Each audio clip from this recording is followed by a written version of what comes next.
Chen Jiang traverses a parallel world and, upon graduation, establishes a repair shop. Just as his business is faltering, teetering on the brink of being compelled to work on an assembly line, a sudden order arrives. The client sends an image demanding the creation of a mech. What a jest! How can a mere repair shop owner be capable of crafting a mech? Just as he contemplates rejecting the order, he unexpectedly awakens the strongest manufacturing system across all realms, capable of creating anything. Thus, after receiving a payment of 8 million, he indeed constructs a flying mech. However, he is apprehended as a fraud and taken into custody, only to be rescued promptly by the military. The military inquires, "What is your profession?" Chen Jiang replies, "I run a repair shop." The military retorts, "You have created a mech, and you refer to this as a repair shop?" Initially, he thought that a single stint in jail was unfortunate, but he was later detained again after inventing a laser mosquito exterminator. In anguish, he muses that surely modifying an old man's mobility scooter could not lead to arrest. Consequently, he is invited in for a third time. Chen Jiang, feeling helpless, wonders, "Am I truly the legendary embodiment of being perpetually apprehended?" Mechs, drones, laser weaponry, star battleships, orbital weapons, cryogenic grenades, gene evolution liquids, biological medicines, and bioarmor. He never anticipated that his simple repair shop would propel him to become the world's largest arms dealer. Chapter 1. Brother, can you create a mech here? Dear family, let me reiterate. Not only do I repair various electrical appliances, but I also undertake modifications and custom figurine orders. Regardless of what it is, I can repair, modify, and create. Dear foster parents, please place your orders. In Qingzhou City, on the outskirts, at Guoxing Repair Shop, Chen Jiang gazes at the sparse audience of a mere few dozen in his live stream and feels a profound sense of despair. He traversed into this parallel world a decade ago. After graduating from university, he chose not to work in a factory, resolutely opening a repair shop despite his family's opposition. Alas, business has been dreadfully poor, earning him less than 3,000 in over half a year. Now, he hasn't received a single order for more than 10 days. His father has issued an ultimatum. If he does not earn 5,000 this month, he must close the shop and return to factory work. But he refuses to be a mere beast of burden. Thus, 2 weeks ago, he began attempting to live stream sales and even invested heavily in advertising across several platforms, wagering his entire fortune. Unfortunately, despite spending several thousand, the results were negligible. Though there were a few inquiries, not a single order materialized. He is truly on the brink of despair. Meanwhile, in the live stream, viewers incessantly tease him. "Host, can an old phone be transformed into a smartphone?" "Host, I have a part that's broken and only works for 3 seconds. Can it be repaired?" "Host, you claim you can create anything. I'm a 280-pound fairy. Can we create a monkey together?" "Host, I've developed feelings for my bro. Can you turn him into a girl?" "Host, I'm an A. Can I be converted to a D?" Chen Jiang, glancing at the comments, feels a twitch at the corner of his mouth, somewhat speechless. Sigh. It seems to be another day without any orders. He lets out a dejected sigh, preparing to end the live stream and conclude his work for the day. Just as he is about to shut it down, the spare phone on the table suddenly rings. His eyes brighten as he answers with utmost speed. "Hello, this is Guoxing Repair Shop. We provide repairs, modifications, and customizations. Whatever you desire, I can do it. Feel free to call." After he finishes speaking, he waits several seconds with no response from the other end. What's happening? Is the signal poor? Just as he is perplexed, a somewhat childish voice emerges from the phone. "Hello, brother. I saw your advertisement online, and it said you can make anything. I want to ask, can you create a mech here?" "A mech?" Chen Jiang pauses for a moment, but quickly regains his composure. What the caller likely means is a model mech. He nods eagerly and replies, "Of course, I can create it. Crafting mechs is my specialty. Here's what you can do. Search for my phone number on Green Bubble, add me, and send me your requirements, preferably with an image." 2 months prior, he had received an order for a mech model that earned him 800. This time, he intends to charge more, perhaps even 1,000. That's wonderful. The girl on the other end expresses her excitement upon hearing Chen Jiang's affirmative answer. "I'll hang up now and add you on Green Bubble." Mere seconds after the call ends, Chen Jiang notices a friend request pop up. Seeing that the profile picture is a landscape painting, he thinks nothing of it and accepts it. After a minute, the other party sends him an image. Accompanying it is a message. "Brother, can you make a mech like the one in the picture?" At first glance, the image depicts a mech resembling a Gundam. Exceedingly cool. However, as Chen Jiang zooms in, he is left utterly dumbfounded. For besides the striking mech, the image is adorned with detailed specifications. Height, 8.2 meters. Weight, 3,120 kilograms. Powered by a nuclear reactor energy module, featuring blast-resistant armor. Equipped with a super propulsion system delivering 3,000 tons of thrust, capable of hovering high-speed dives, with a maximum flight speed of no less than 30 Mach, incorporating an auxiliary intelligent driving interaction system, an intelligent maintenance system, a comprehensive detection system. Chen Jiang, having scanned through the annotated data, feels a tingling sensation at the back of his neck. He yearns to ask, "Are you joking with me? I am not a deity. What qualifications do I possess to forge such a mech?" Thank heavens, there is no mention of weapon systems. Otherwise, how would this differ from the formidable mechs depicted in films and anime? Taking a deep breath, he messages back, "Are you sure you want a mech like the one in the image?" The other party replies instantly, "Yes, brother, I want exactly what's in the image." "Can you do it?" "Can I do it?" "I can barely manage." Given the specifications in the image, not just Chen Jiang, but even if all the world's top scientists collaborated, could they create such a thing? It is truly exasperating to have been so hopeful for nothing. He had thought that after much effort, he finally had a deal that could yield substantial profit, only to find it was merely a ruse. If he could indeed accomplish such a task, would he be impoverished to the point of being unable to afford instant noodles? He would have long indulged in a feast of 8 sea cucumbers. Enough is enough. What an unreliable client. I shall have to decline. However, just as disappointment began to settle in and he contemplated refusal, he suddenly froze. A peculiar, electronic-like, mechanical voice inexplicably resonated in his mind. Ding! Detected the host predicament, binding the strongest manufacturing system of all realms. Congratulations, host, binding successful. SS system. Chen Jiang's eyes lit up with exhilaration. As a seasoned bookworm, he was all too familiar with the concept of system. Then, system, what capabilities do you possess? He inquired mentally. In response, host, this system is named the strongest manufacturing system of all realms. By expending manufacturing points, you may purchase various technologies and materials within this system's marketplace, as well as customize diverse manufacturing plans. There is nothing the system cannot achieve, provided the host can conceive of it. Moreover, this system comes with its own manufacturing space, wherein the host can utilize a variety of advanced manufacturing machines for the development and creation of technology, all within a space that is devoid of the flow of time. Note, the acquisition of manufacturing points is linked to the host's income. Any product sold utilizing system technology will convert the revenue generated into corresponding manufacturing points. So that's how it works. Upon grasping the system's function, Chen Jiang willed forth a shimmering screen to materialize before him. Name, Chen Jiang. Gender, male. Age, 23. Manufacturing points, 10,000. Oh, not bad, not bad. It actually comes with 10,000 manufacturing points. So, esteemed system, may I create a mech? This one in the picture. Certainly. Then please calculate how many manufacturing points will be required. Understood, host. After computation, to construct the mech depicted in the image, it will necessitate the purchase of related plans, technologies, and materials, totaling 9,800 manufacturing points. 9,800 points? Chen Jiang pondered. I only have 10,000. It seems I must raise the price a bit to earn more manufacturing points. He then glanced at the dialog box and messaged the client. No problem. It can be done. However, the price is somewhat high. May I inquire about your budget? The other party swiftly responded. As for the budget, I just checked the balance in my Blue Pay account. There's only a little over 9 million left. Is a budget of 9 million sufficient? How much? Chen Jiang gasped in astonishment, thinking to himself, is the person on the other side a super rich woman? So much wealth? He suppressed his excitement, took a deep breath, and typed with trembling fingers. That will do. Please send me your location, add me on Blue Pay, and just transfer 8 million. I assure you will be satisfied with the result. I am about to strike it rich. His heart raced with exhilaration. Chapter 2. Crafting Mechs? Host, you must be jesting. A few minutes later, the other party sent over the delivery address. Moments thereafter, Chen Jiang was astonished to find that he had indeed received 8 million. Staring at the 7-figure balance in his Blue payment account, he was momentarily dazed, feeling as though he were in a dream. 8 million. Could I ever earn such a sum in my lifetime? He exhaled deeply. What a thrill. He then typed a message to the client. Dear esteemed customer, greetings. The 8 million manufacturing fee has been received. The production, including all materials, will be completed within 2 days and delivered to your doorstep.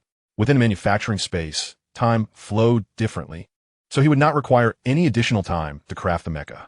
The delivery address was located in the provincial capital, merely over 200 kilometers away, making the 2-day delivery entirely feasible. After a short wait, a reply arrived from the other party. 2 days is a bit late.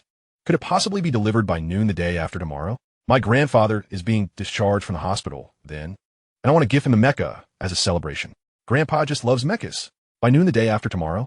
Chen Jiang pondered for a moment and typed back 3 words. No problem. In Lingcheng, within a villa's living room, a girl of about 10 years, dressed in pajamas, sat cross-legged on the sofa. She glanced at the chat log displaying the words, "No problem," and her face brightened with delight. She murmured to herself, "Grandpa will be home by tomorrow morning. He will surely be so happy to see the mecha I gifted him." All she knew was that her grandfather was a researcher in mechanical armor, constantly speaking about mechas, and they were his favorite. Thus, she planned to present him with a mecha as a gift upon his recovery and discharge. The image she sent to Chen Jiang was one she had found online, which she thought looked splendid.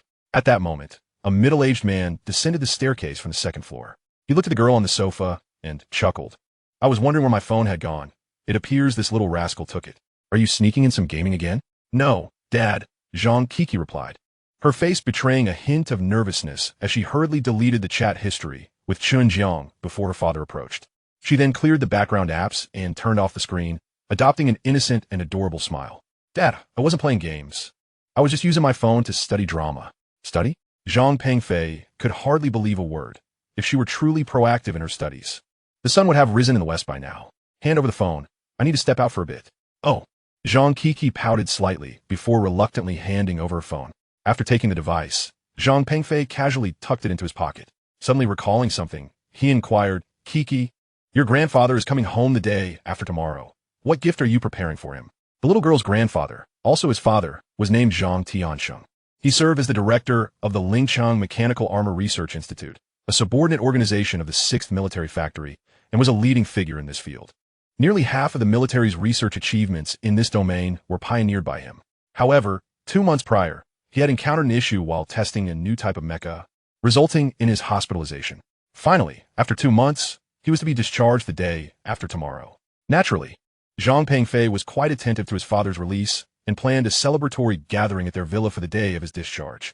Attendees would include several researchers, as well as notable figures from the military. Hearing her father question her about the gift, Zhang Kiki giggled. "It's a secret. I won't tell you. But I know Grandpa will love it." "You little rascal, keeping secrets even from your dad?" Zhang Pengfei ruffled her hair affectionately. "All right, I'm off to take care of some matters. If you get hungry, ask the aunt to make you something to eat." "Yay, tonight, I want spicy king crab with cucumbers." "Hee hee, just be good at home," Zhang Pengfei reminded her a couple more times before he drove off in his Rolls-Royce. Meanwhile, in Hengjing Garden, in a somewhat dim room, Chen Jiang spoke to his livestream audience. "Family, things are looking up.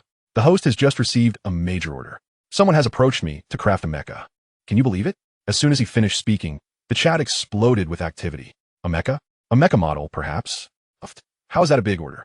Usually, a mecha model only fetches a few thousand. Didn't you just make one for 800? Glancing at the comments, Chen Jiang's smile widened with pride.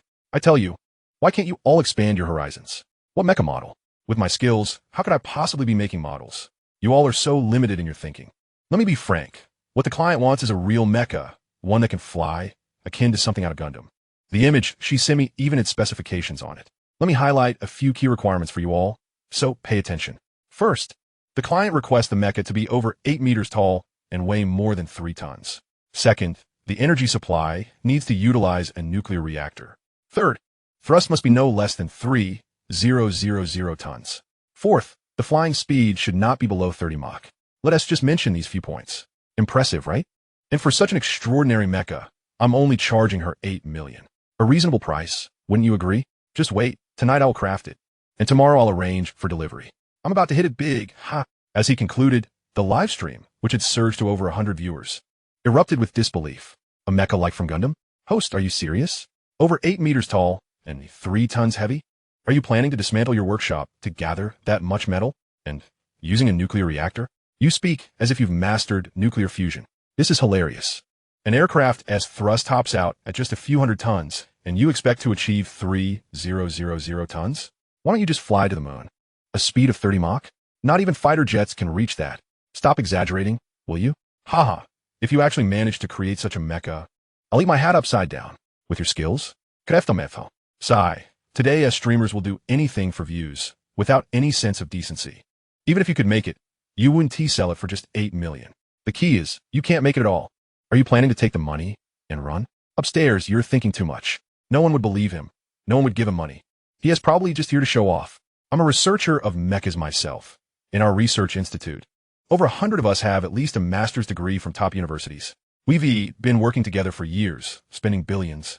And we've only just managed to develop a prototype. And you think you can create one? Dream on. At the Lincheng Mechanical Armor Research Institute, in a comprehensive assembly research office, a young researcher in his 20s was engrossed in his phone. After completing his day's work, he pulled out his phone to unwind with some short videos. As he scrolled, he stumbled upon a live stream from a shop called Anything Can Be Made, National Prosperity Repair Shop. Just as he was about to swipe away, he heard the host discussing mechs. Unable to contain himself, he decided to share his thoughts in the chat, chuckling heartily. Chapter 3. The mecha is complete, named Defender. The young researcher's laughter, laced with sarcasm, reverberated throughout the office, instantly capturing the attention of his colleagues. A female researcher seated across from him, with a ponytail and appearing to be in her late 20s, named Wang Lin, curiously asked, Lu Quangang, what has got you grinning like that? What is so amusing? Lu Quangang held his phone screen up for Wang Lin to see and replied, Look, I just came across a live stream. It's absolutely hilarious. The host of this stream operates a repair shop, yet he boldly claims that he can fix, modify, and create anything. He unabashedly boasts about securing a substantial contract to construct a mech, asserting his intention to build one towering over 8 meters, powered by nuclear energy. With a thrust of at least 3,000 tons and a flight speed no less than 30 Mach. Quite impressive, wouldn't you agree? Lu Quangang shook his head, a wider smile spreading across his face. Let me tell you the most ludicrous part. For such an extraordinary mech, he only charges 8 million, promising to complete it overnight and deliver it within 2 days. My heavens, who does he think he is? Does he believe he is some sort of doorman? Honestly, the audacity of his claims, without even a hint of preparation, is simply laughable. I can't help but chuckle. Huh. Upon hearing Lu Quanggang's words, Wang Lin was momentarily taken aback before bursting into laughter. It's utterly absurd, isn't it? Nowadays, streamers will say anything for a bit of traffic, without any sense of boundaries. A mere repair shop owner daring to create a mech? Others in the office, having overheard, joined in the laughter. These streamers truly dare to utter anything for views. Indeed, we have invested so much and labored for years, and we've only just begun to see results. How could he, a simple repair shop owner, even contemplate such a feat? 8 million? That would even cover a fraction of our specialized materials. Goodness, a thrust of at least 3,000 tons and a flight speed of no less than 30 Mach? Does he even comprehend what that entails? Such outrageous claims. Just a jester on the internet. No one would take him seriously. It's likely all scripted nonsense. At that moment, as they mocked Chen Jiang, Deputy Director Zhao Deming happened to stroll past the office and heard the raucous laughter within. Unable to suppress his frown, he paused. He raised his wrist to check the time. It wasn't even time to leave yet. Were these individuals plotting a rebellion? Creak. The sound of the door hinges announced Zhao Deming's entrance as he gently pushed the door open. His somber gaze swept over the researchers, and he rapped twice on the wooden door, producing a sharp sound. Clearing his throat, he said with a stern expression, It's not quitting time yet. What is all this noise? Do you all plan to revolt? Instantly, the office fell silent. Those who had been laughing heartily moments ago quickly lowered their heads, feigning busyness. Zhao Deming's eyes scanned the room before finally settling on Lu Quangang.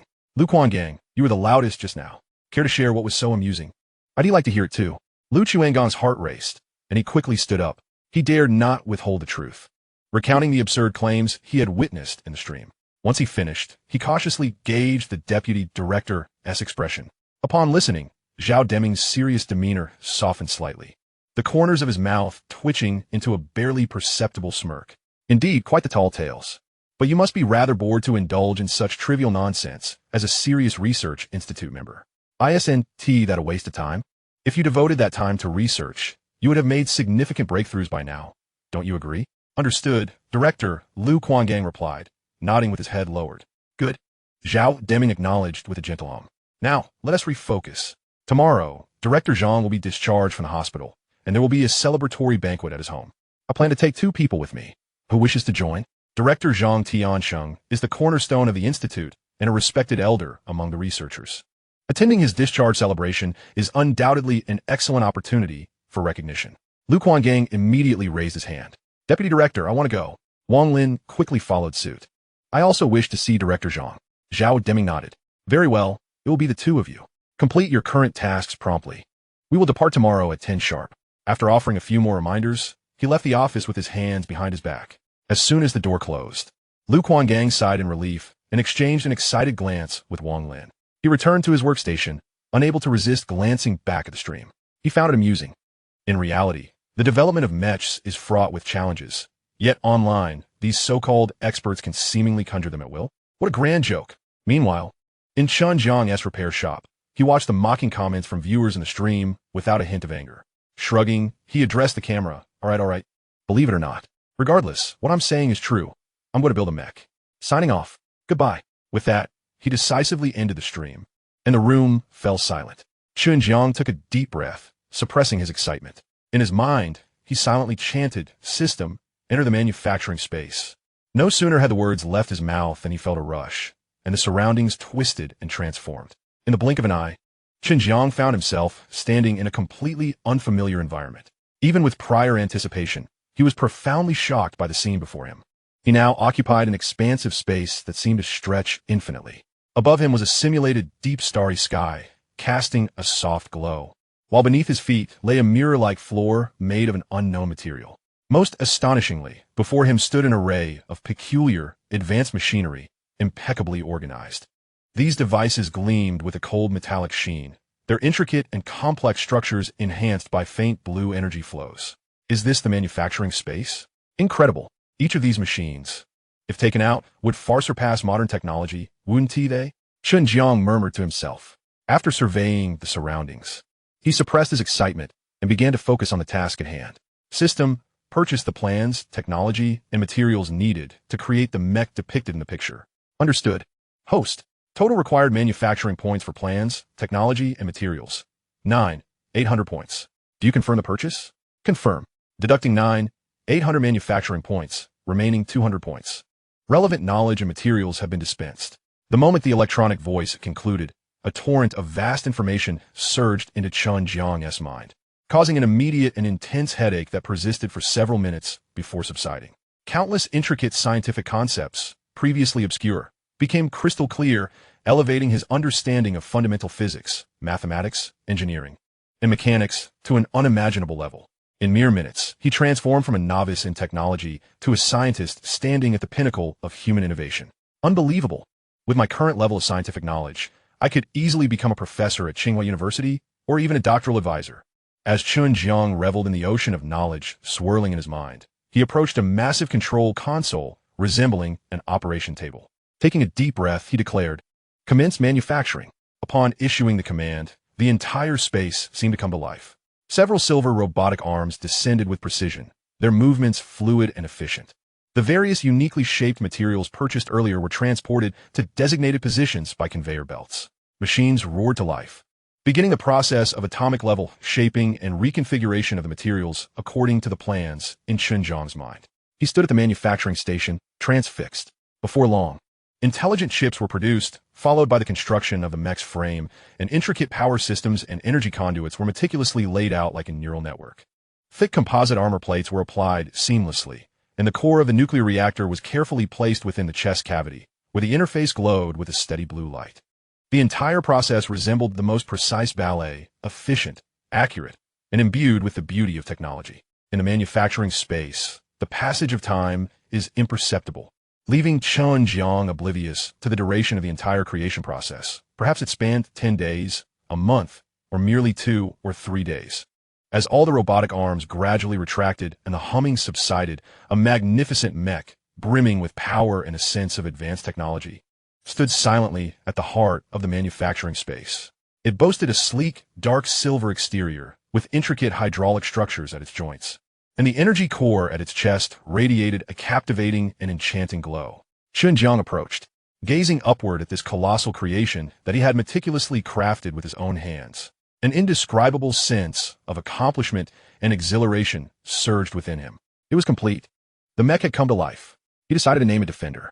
Chapter 4. Daughter, you must have been scammed if you spent 8 million on a model. Upon exiting the manufacturing space, Chen Jiang let out a long sigh of relief, seizing a half bottle of soda from the table and gulping it down in one go. After letting out a burp, he excitedly remarked, "It's a bit late now. I'll arrange for logistics to deliver the mech to the client tomorrow morning."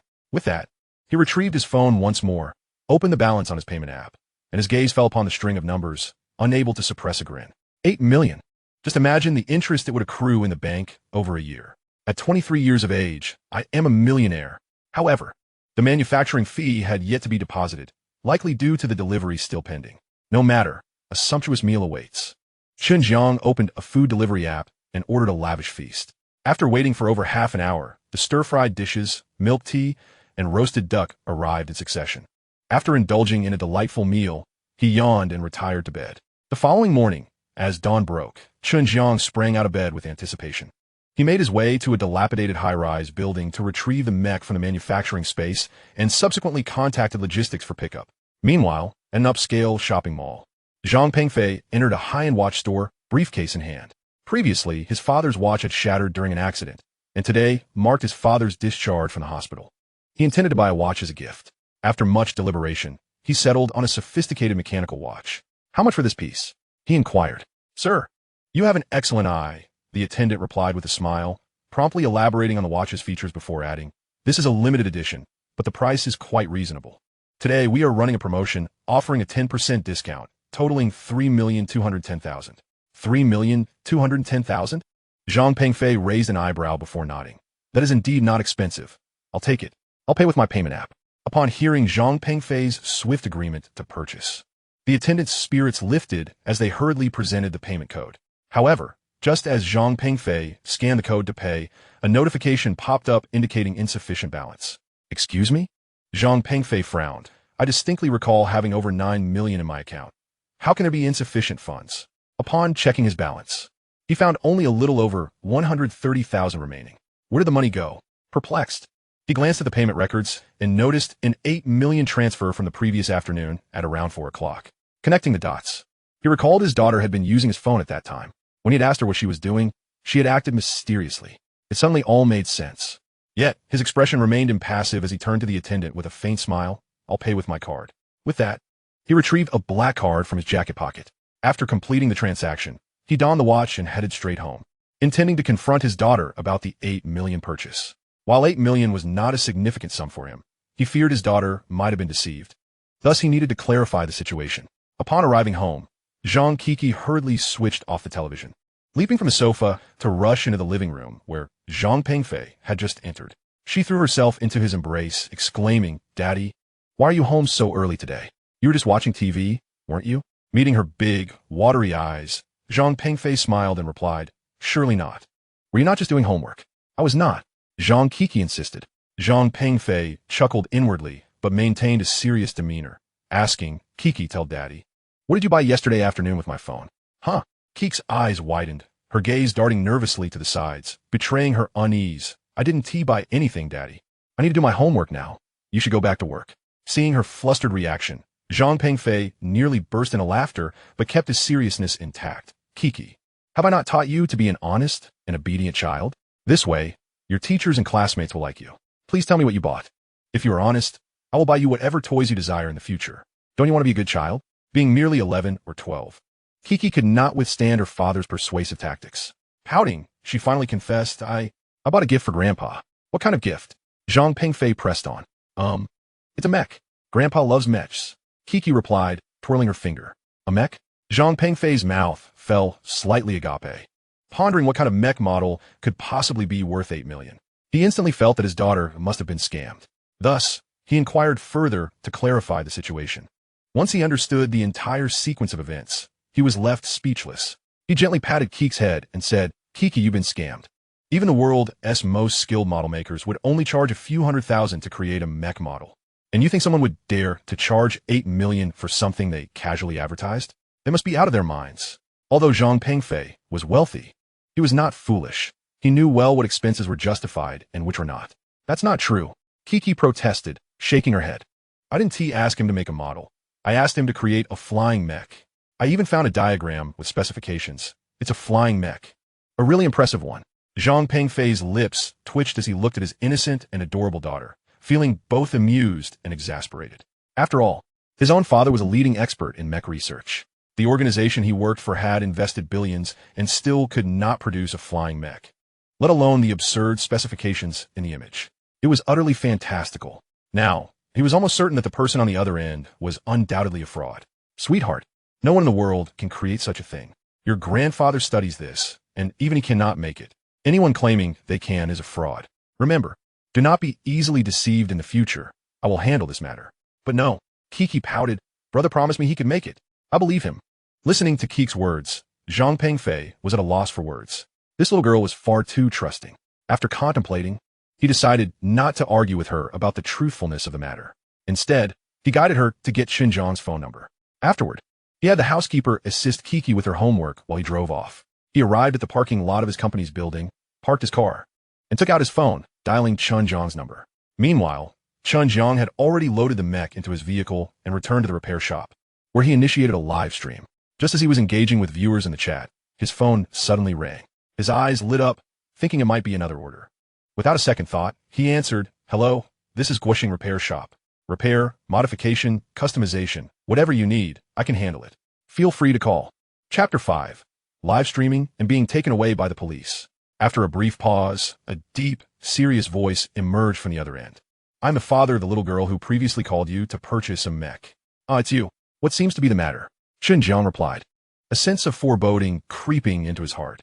As expected, the voice continued, "Judging by your tone, you appear quite young. You truly have the audacity to swindle money from my daughter. Do you realize how many years one would serve for defrauding 8 million? I do not wish for this to escalate, so I'm giving you one opportunity. Refund the money, and I will not pursue this matter further." "Refund?" Chen Jiang was momentarily taken aback by these words. Regaining his composure, he responded with conviction, "First, I did not commit fraud. I did not deceive your daughter. Second, our transaction was entirely voluntary. Third, I have already constructed the mech, and it is en route for delivery. It will arrive by noon tomorrow. Hence, I will not be issuing a refund." "Humph." Zhang Pengfei sneered coldly. "You claim you haven't defrauded anyone? You assert that you have built it? My daughter did not purchase a mere model. She bought a flying mech. I have seen the image, and it contains various specifications. Do you honestly believe you could create it? I am no child. Your nonsense will not work on me, understand? I shall give you one final chance. Refund the money within 3 minutes, or I will report you to the police. Refunding is out of the question.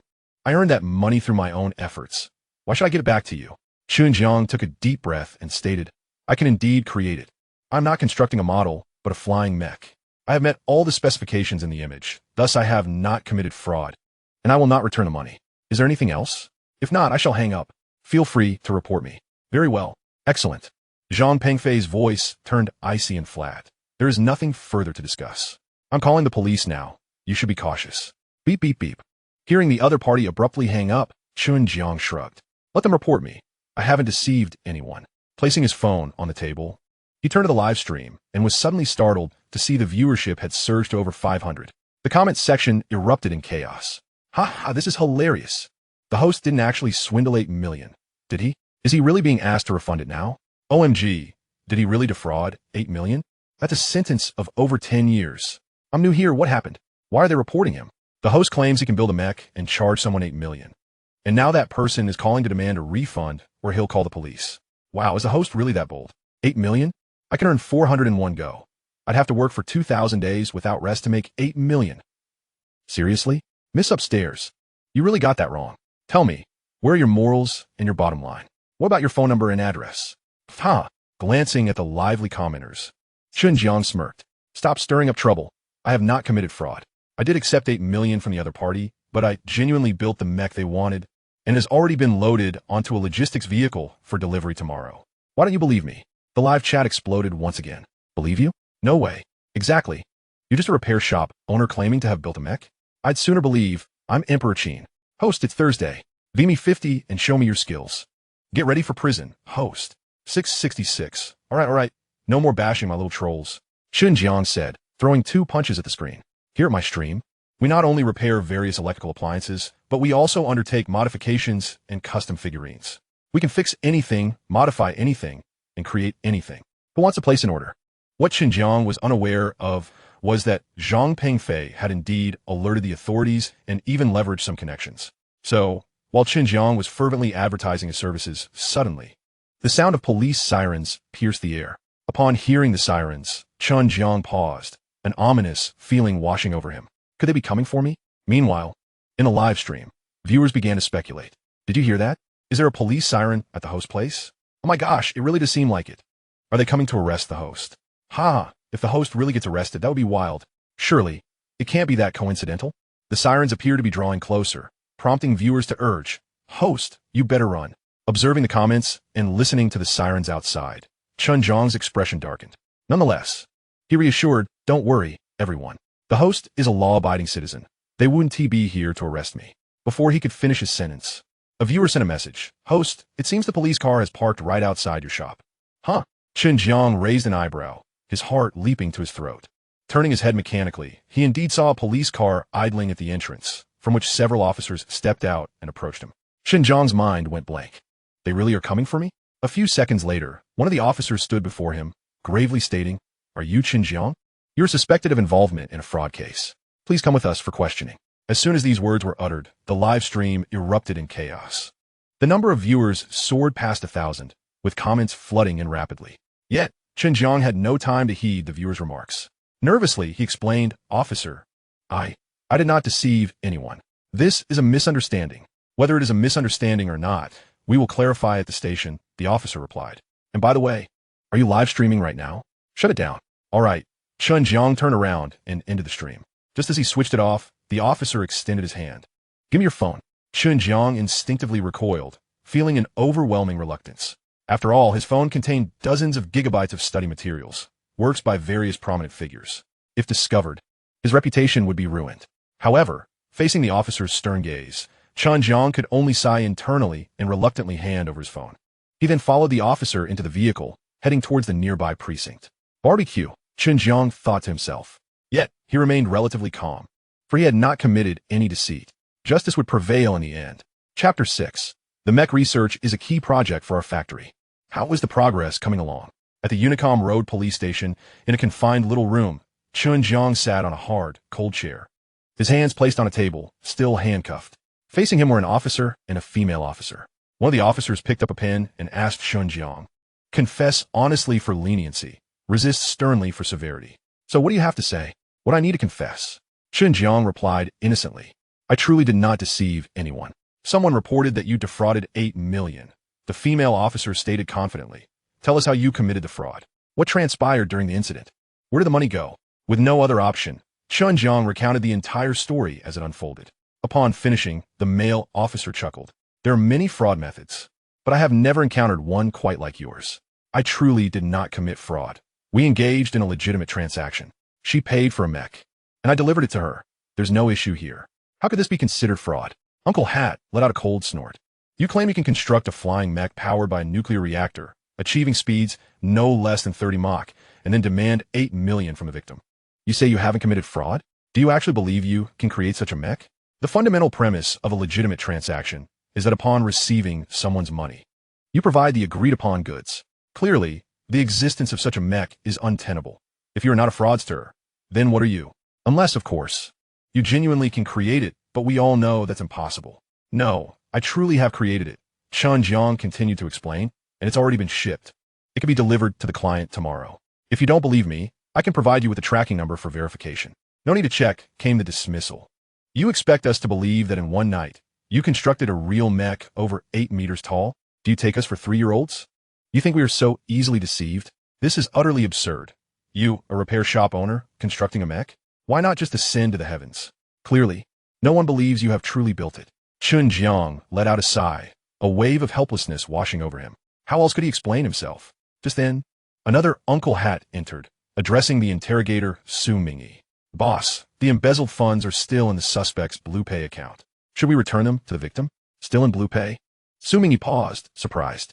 According to his previous experiences, fraudsters typically transferred the ill-gotten gains immediately after the scam. Yet this young man had not only failed to do so, but was brazenly live-streaming. He had never encountered such a bold fraudster before. "Return it to the victim." "Understood." "Boss." The Uncle Hat did not leave, but continued, "Boss, there's another new discovery." Upon hearing of a new discovery, Chen Jiang's mouth twitched, and he lowered his head. "What new discovery?" Su Mingyi inquired. "Well, we found several dozen gigabytes of study materials on the suspect's phone," Wang Hanqing replied. "Study materials?" Su Mingyi was taken aback. "What's the significance of that?" Upon hearing this, the female Hat's sister glanced at Su Mingyi with surprise. "You don't know what study materials are?" She then turned to Wang Hanqing. "To say it plainly." "All right, Sister Haina." Wang Hanqing reorganized his words. We found several dozen gigabytes of adult films on his phone.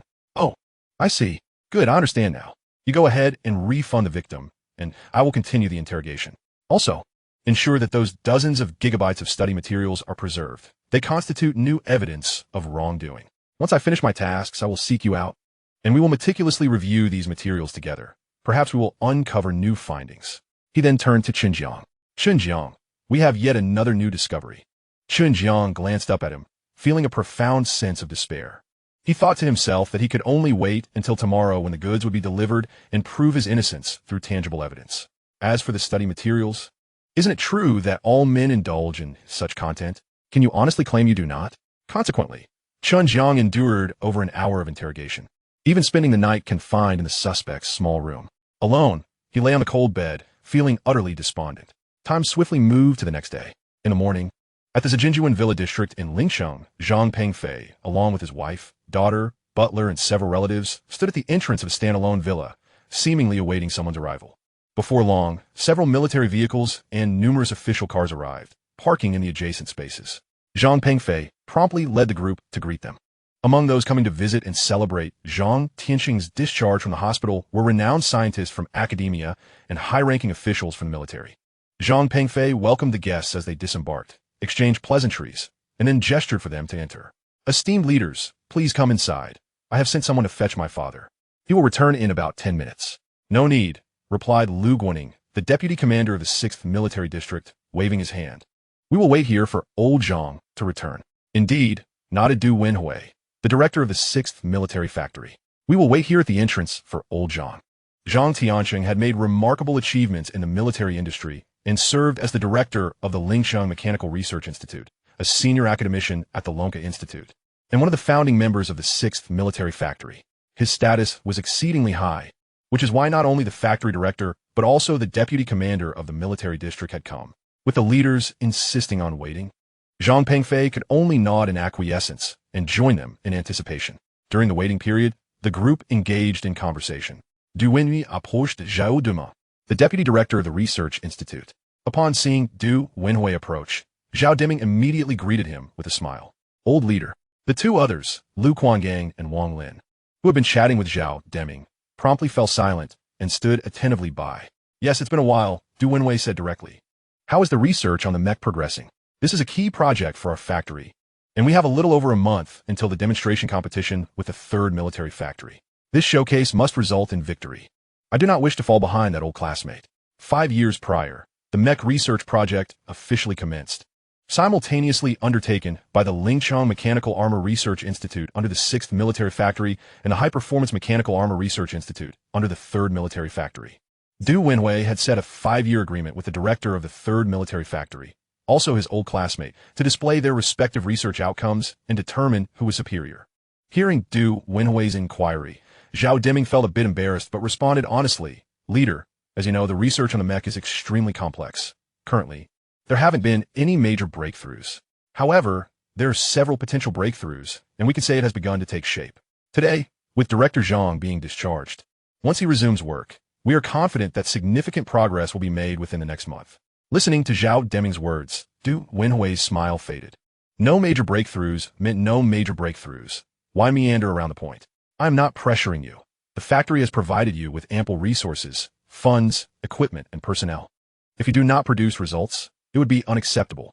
Moreover, I have heard that the 3rd Military Factory has made several significant breakthroughs in the last 6 months. You must expedite your efforts in the final month, Du Wenhui said, patting Zhao Deming on the shoulder, his tone earnest. He and that old classmate had been in the same class since high school, through college, and into their careers, neither willing to concede to the other. This time, he did not wish to lose. Rest assured, Leader, Zhao Deming assured him.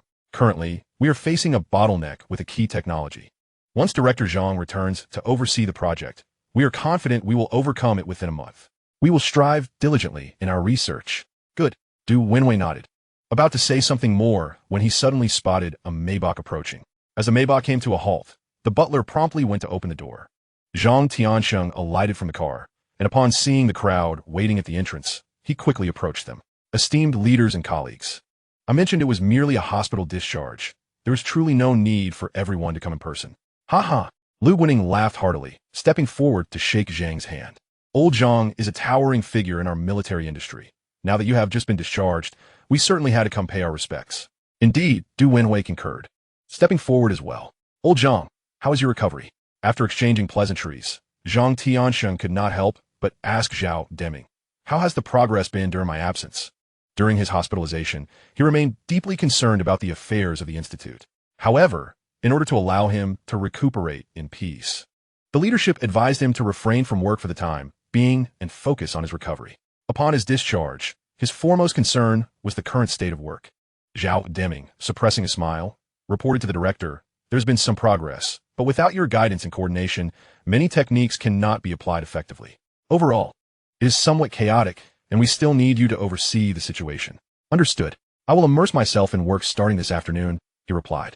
While the group discussed work, Zhang Kiki, perched beside her father, glanced around restlessly, pouting as she murmured, brother said the mech would arrive before noon, but it hasn't come yet. Her words caught the attention of Zhang Pengfei. Bending down, he smiled at her, saying, my dear daughter, you are still thinking about your mech? Your father was merely teasing you, and the money has already been returned, so you should forget about the mech for now. Instead, why not give your grandpa the paper crane you made? Oomph. Zhang Kiki pouted, then rushed forward to hug her grandfather's leg. Ah, is this not my precious granddaughter? Have you missed your grandpa? Zhang Tianxing beamed with paternal affection. I missed grandpa, Kiki giggled, and then added, but I have something to report. Report? What do you wish to report? Zhang Tianxing maintained his smile. I want to report on my father, Zhang Kiki said, her voice tinged with complaint. I had prepared a gift that you would absolutely adore, but my father ruined it. What gift? Zhang Tianxing tousled her hair. A mech, Kiki exclaimed. Knowing her grandfather's fondness for mechs, she had commissioned one just for him. But my father, he not only scolded me, but he also took back the money and even called the police to have my brother arrested. Boo-hoo. Seeing his tearful granddaughter, Zhang Tianxing's expression turned serious as he directed his gaze at Zhang Pengfei. Pengfei, what is the meaning of this? Faced with his father's inquiring look, Zhang Pengfei awkwardly chuckled and hurried over. Dad, let me explain. He recounted the events that had transpired. Zhang Tianxing nodded thoughtfully, a flicker of disdain and disgust crossing his expression. Yes, you were right in this matter. He is tarnishing the integrity of the scientific community and discrediting our sacred commitment to scientific research. Such a person deserves to be imprisoned. Upon hearing this, the other researchers expressed their outrage. Some laughed, while others scoffed. Indeed, it is utterly absurd. This fraud claims he can create a mech. If mechs could be constructed so easily, what need would there be for us scientists? Exactly. We, as professional scientists, cannot solve these complex problems. Yet he thinks he can fabricate a flying mech with mere words. It is the height of folly. A fraud, without a doubt. Such deceivers should face severe punishment and remain incarcerated for life. Truly preposterous. This is the most ludicrous joke I have heard all year. The world is vast, and it seems every kind of individual exists within it. It is laughable. To deceive innocent children with tales of mechs is simply despicable. As the crowd voiced their indignation, Zhang Ki's sobs grew more pronounced. She felt deeply aggrieved. She had prepared a gift for her grandfather, yet no one believed her. Zhang Tianxing immediately began to comfort her. Just then, amidst the collective discontent towards Chen Jiang, as Zhang Kiki wiped her tears, Zhang Pengfei received a phone call from the security guard. Mr. Zhang, you have a package that has arrived. Would you like it delivered inside? A package? Zhang Pengfei pondered. Although he found it peculiar that someone would call him specifically about a package, he had indeed ordered a few items recently. So he replied, please bring it over. 2 minutes later, a medium-sized delivery truck pulled up at the end of the road in front of the villa. After the truck came to a stop, the driver exited and, guided by a security guard, made his way toward Zhang Tianxing and the others. Upon seeing the military and official vehicles parked nearby, along with the individuals clad in military attire and jackets, the driver couldn't help but marvel inwardly. Wow, these are some big shots. That's Mr. Zhang. Go ahead and speak with him, the security guard instructed the driver. The driver nodded, took a deep breath, and approached with some trepidation. Hello, are you Mr. Zhang? Your delivery has arrived. At that moment, Zhang Kiki had listed her father as the contact person rather than herself. What delivery? Zhang Pengfei furrowed his brow. The driver pointed toward the truck parked several meters away, saying, it's a mech, and quite realistic too. A mech? Zhang Pengfei's mouth fell agape as he stood frozen in place. What mech? The others looked on in astonishment, their expressions a mixture of confusion and curiosity. Only Zhang Kiki ceased her tears, her large, sparkling eyes wide with excitement, and she broke into a carefree smile. Hooray! My mech has arrived. I knew my brother wouldn't lie to me. She tugged at Zhang Tianqing's sleeve excitedly. Grandpa, the gift I prepared for you is here. Let's go take a look. Chapter 8. Though the appearance was strikingly realistic, it was merely a mech model. Observing his granddaughter, whose face still bore traces of tears, but was now alight with joy, Zhang Tianqing wore an expression of amusement, yet nodded in agreement. Very well. Let's go and see. Although curious, he did not harbor expectations. As the group approached the truck, Zhang Pengfei wore a frown. Firstly, he had reclaimed the money. So why was the delivery still being made? Secondly, it was impossible to construct a mech overnight. Even a model could not be made so swiftly. This suggested that the truck likely contained nothing but a heap of scrap metal, which would not alter the fact of the fraud. Nonetheless, as it had already arrived, there was no harm in taking a look. It might serve as an opportunity for his daughter to witness firsthand that the individual was indeed a fraud.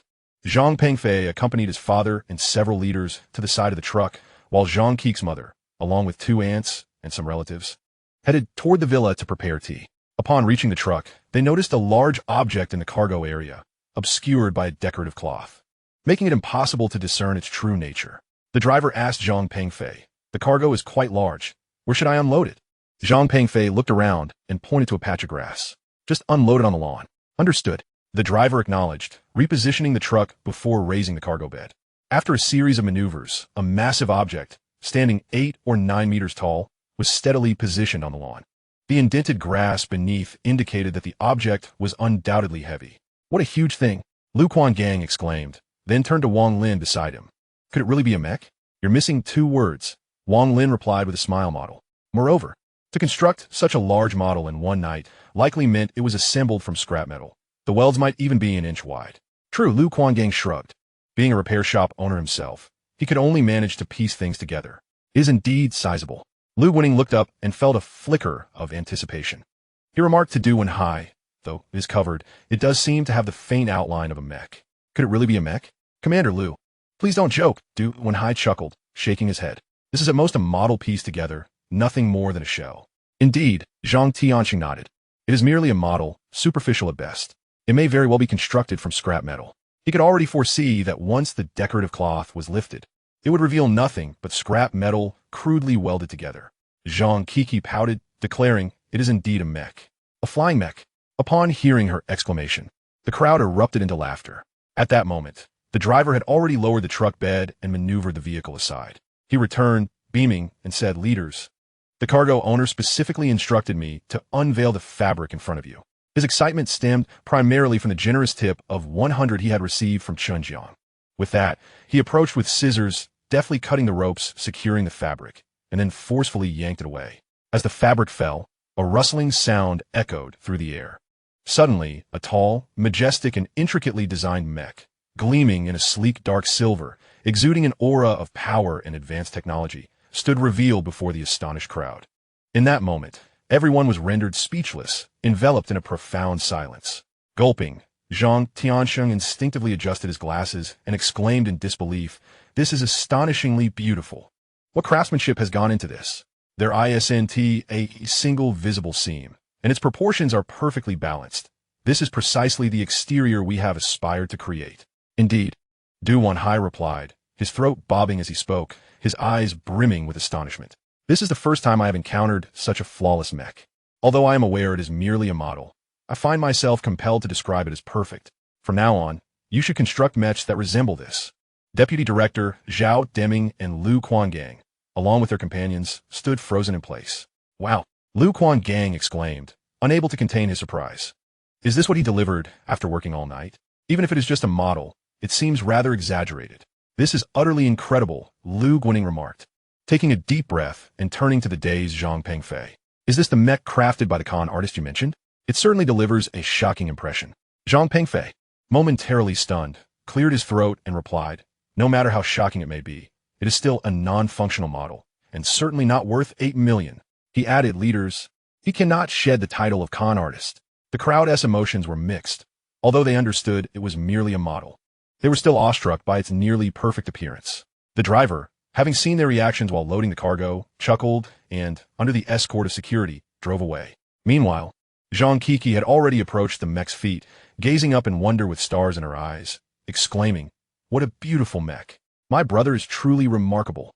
Suddenly, she noticed a piece of paper affixed to the mech's ankle. She stepped forward to tear it off, murmuring the words inscribed upon it. Dear customer, the mech has been crafted according to your specifications. Please input the data prior to activation. As Zhang Kiki pondered how to initiate the mech, Zhang Pengfei and the others continued their astonishment. To create a model this lifelike and fluid suggests that the creator is a master of figurine production, they mused. Ultimately, it remains an inert model. I concede it is indeed visually appealing, yet he promised my daughter a true flying mech. It is evident he cannot construct an actual mech. Indeed, if it is merely a model, achieving such quality is commendable, worth perhaps several tens of thousands, yet 8 million? That is purely fraudulent. After a thorough examination, Zhang Tiansheng turned to Zhao Mingde beside him and instructed, Deputy Zhao, please take comprehensive photographs and videos of this model and gather some data. I believe this could hold significant relevance for our research into the exterior of new Mechs. Perhaps from this appearance alone, we might achieve breakthroughs. Understood, Director. I will move in closer to capture images. However, just as the crowd began to discuss, and Deputy Zhao was about to approach for photographs, the mech, standing motionless, suddenly illuminated at its chest, its eyes flickering with blue light as a voice emanated. Voice print registration successful. Fingerprint registration successful. Facial recognition successful. Iris recognition successful. Operator confirmed. May I inquire, would you like to activate? Chapter 9. What is happening? Why is the mech moving? Emergency situation. The sudden electronic voice left everyone momentarily bewildered. What on earth was that? Who is speaking? Lu Kuangang looked around in confusion. Wang Lin patted his shoulder, pointing at the mech. Look, the mech just lit up. It must be the source of the sound. Others turned their gazes towards the mech. This thing can emit light and produce sound? I initially assumed it was a mere model, yet it appears to be equipped with electronic modules. Quite intriguing. But it is merely light and sound. That is not particularly challenging. Any electronics student could accomplish that. Ladies and gentlemen, it's just a model. There is nothing particularly captivating about it. Let us return home to converse over tea. Zhang Pengfei said cheerfully, sensing it was time to conclude this farce, as it was merely a model and should not consume too much of their time. He then called out to Zhang Kiki, who was still near the mech. Kiki, step away from that model. It could fall, and that would be dangerous. Come here to your father. We are heading home. However, Zhang Kiki seemed oblivious to his words, joyfully exclaiming, Daddy, Grandpa, did you hear that? The mech is speaking. It really is. The note says the mech is named Defender. What a powerful name. Daddy, I told you. My brother didn't deceive me. He truly built the mech. Zhang Pengfei shook his head. All right, it speaks. But our home speaker can talk too. Come on, sweetheart. We must return home. No. Zhang Kiki pouted. This is a gift for Grandpa. I want to pilot the mech for him. He, chuckling softly. Zhang Tiansheng stepped closer to Zhang Kiki, saying, My dear granddaughter, your gift is greatly appreciated by Grandpa. Let us return home and discuss it there. He disregarded her desire to pilot the mech, thinking, it's merely a model. How could one pilot it? As Zhang Kiki smiled brightly, she turned and, in her innocent voice, commanded, Defender, activate. I want to pilot you for Grandpa. Command received, Defender activating. In an instant, the mech emitted a faint sound of gears turning and the roar of an engine. Then its head suddenly dipped, swiveling to lock onto Zhang Kiki. Lu Guaning and the others, upon hearing the activation sounds and witnessing the mech's head lower towards them, felt their smiles freeze, overwhelmed by an almost tangible sense of pressure. Then the mech's body abruptly moved, kneeling on one knee, its hands crossing and resting before Zhang Kiki.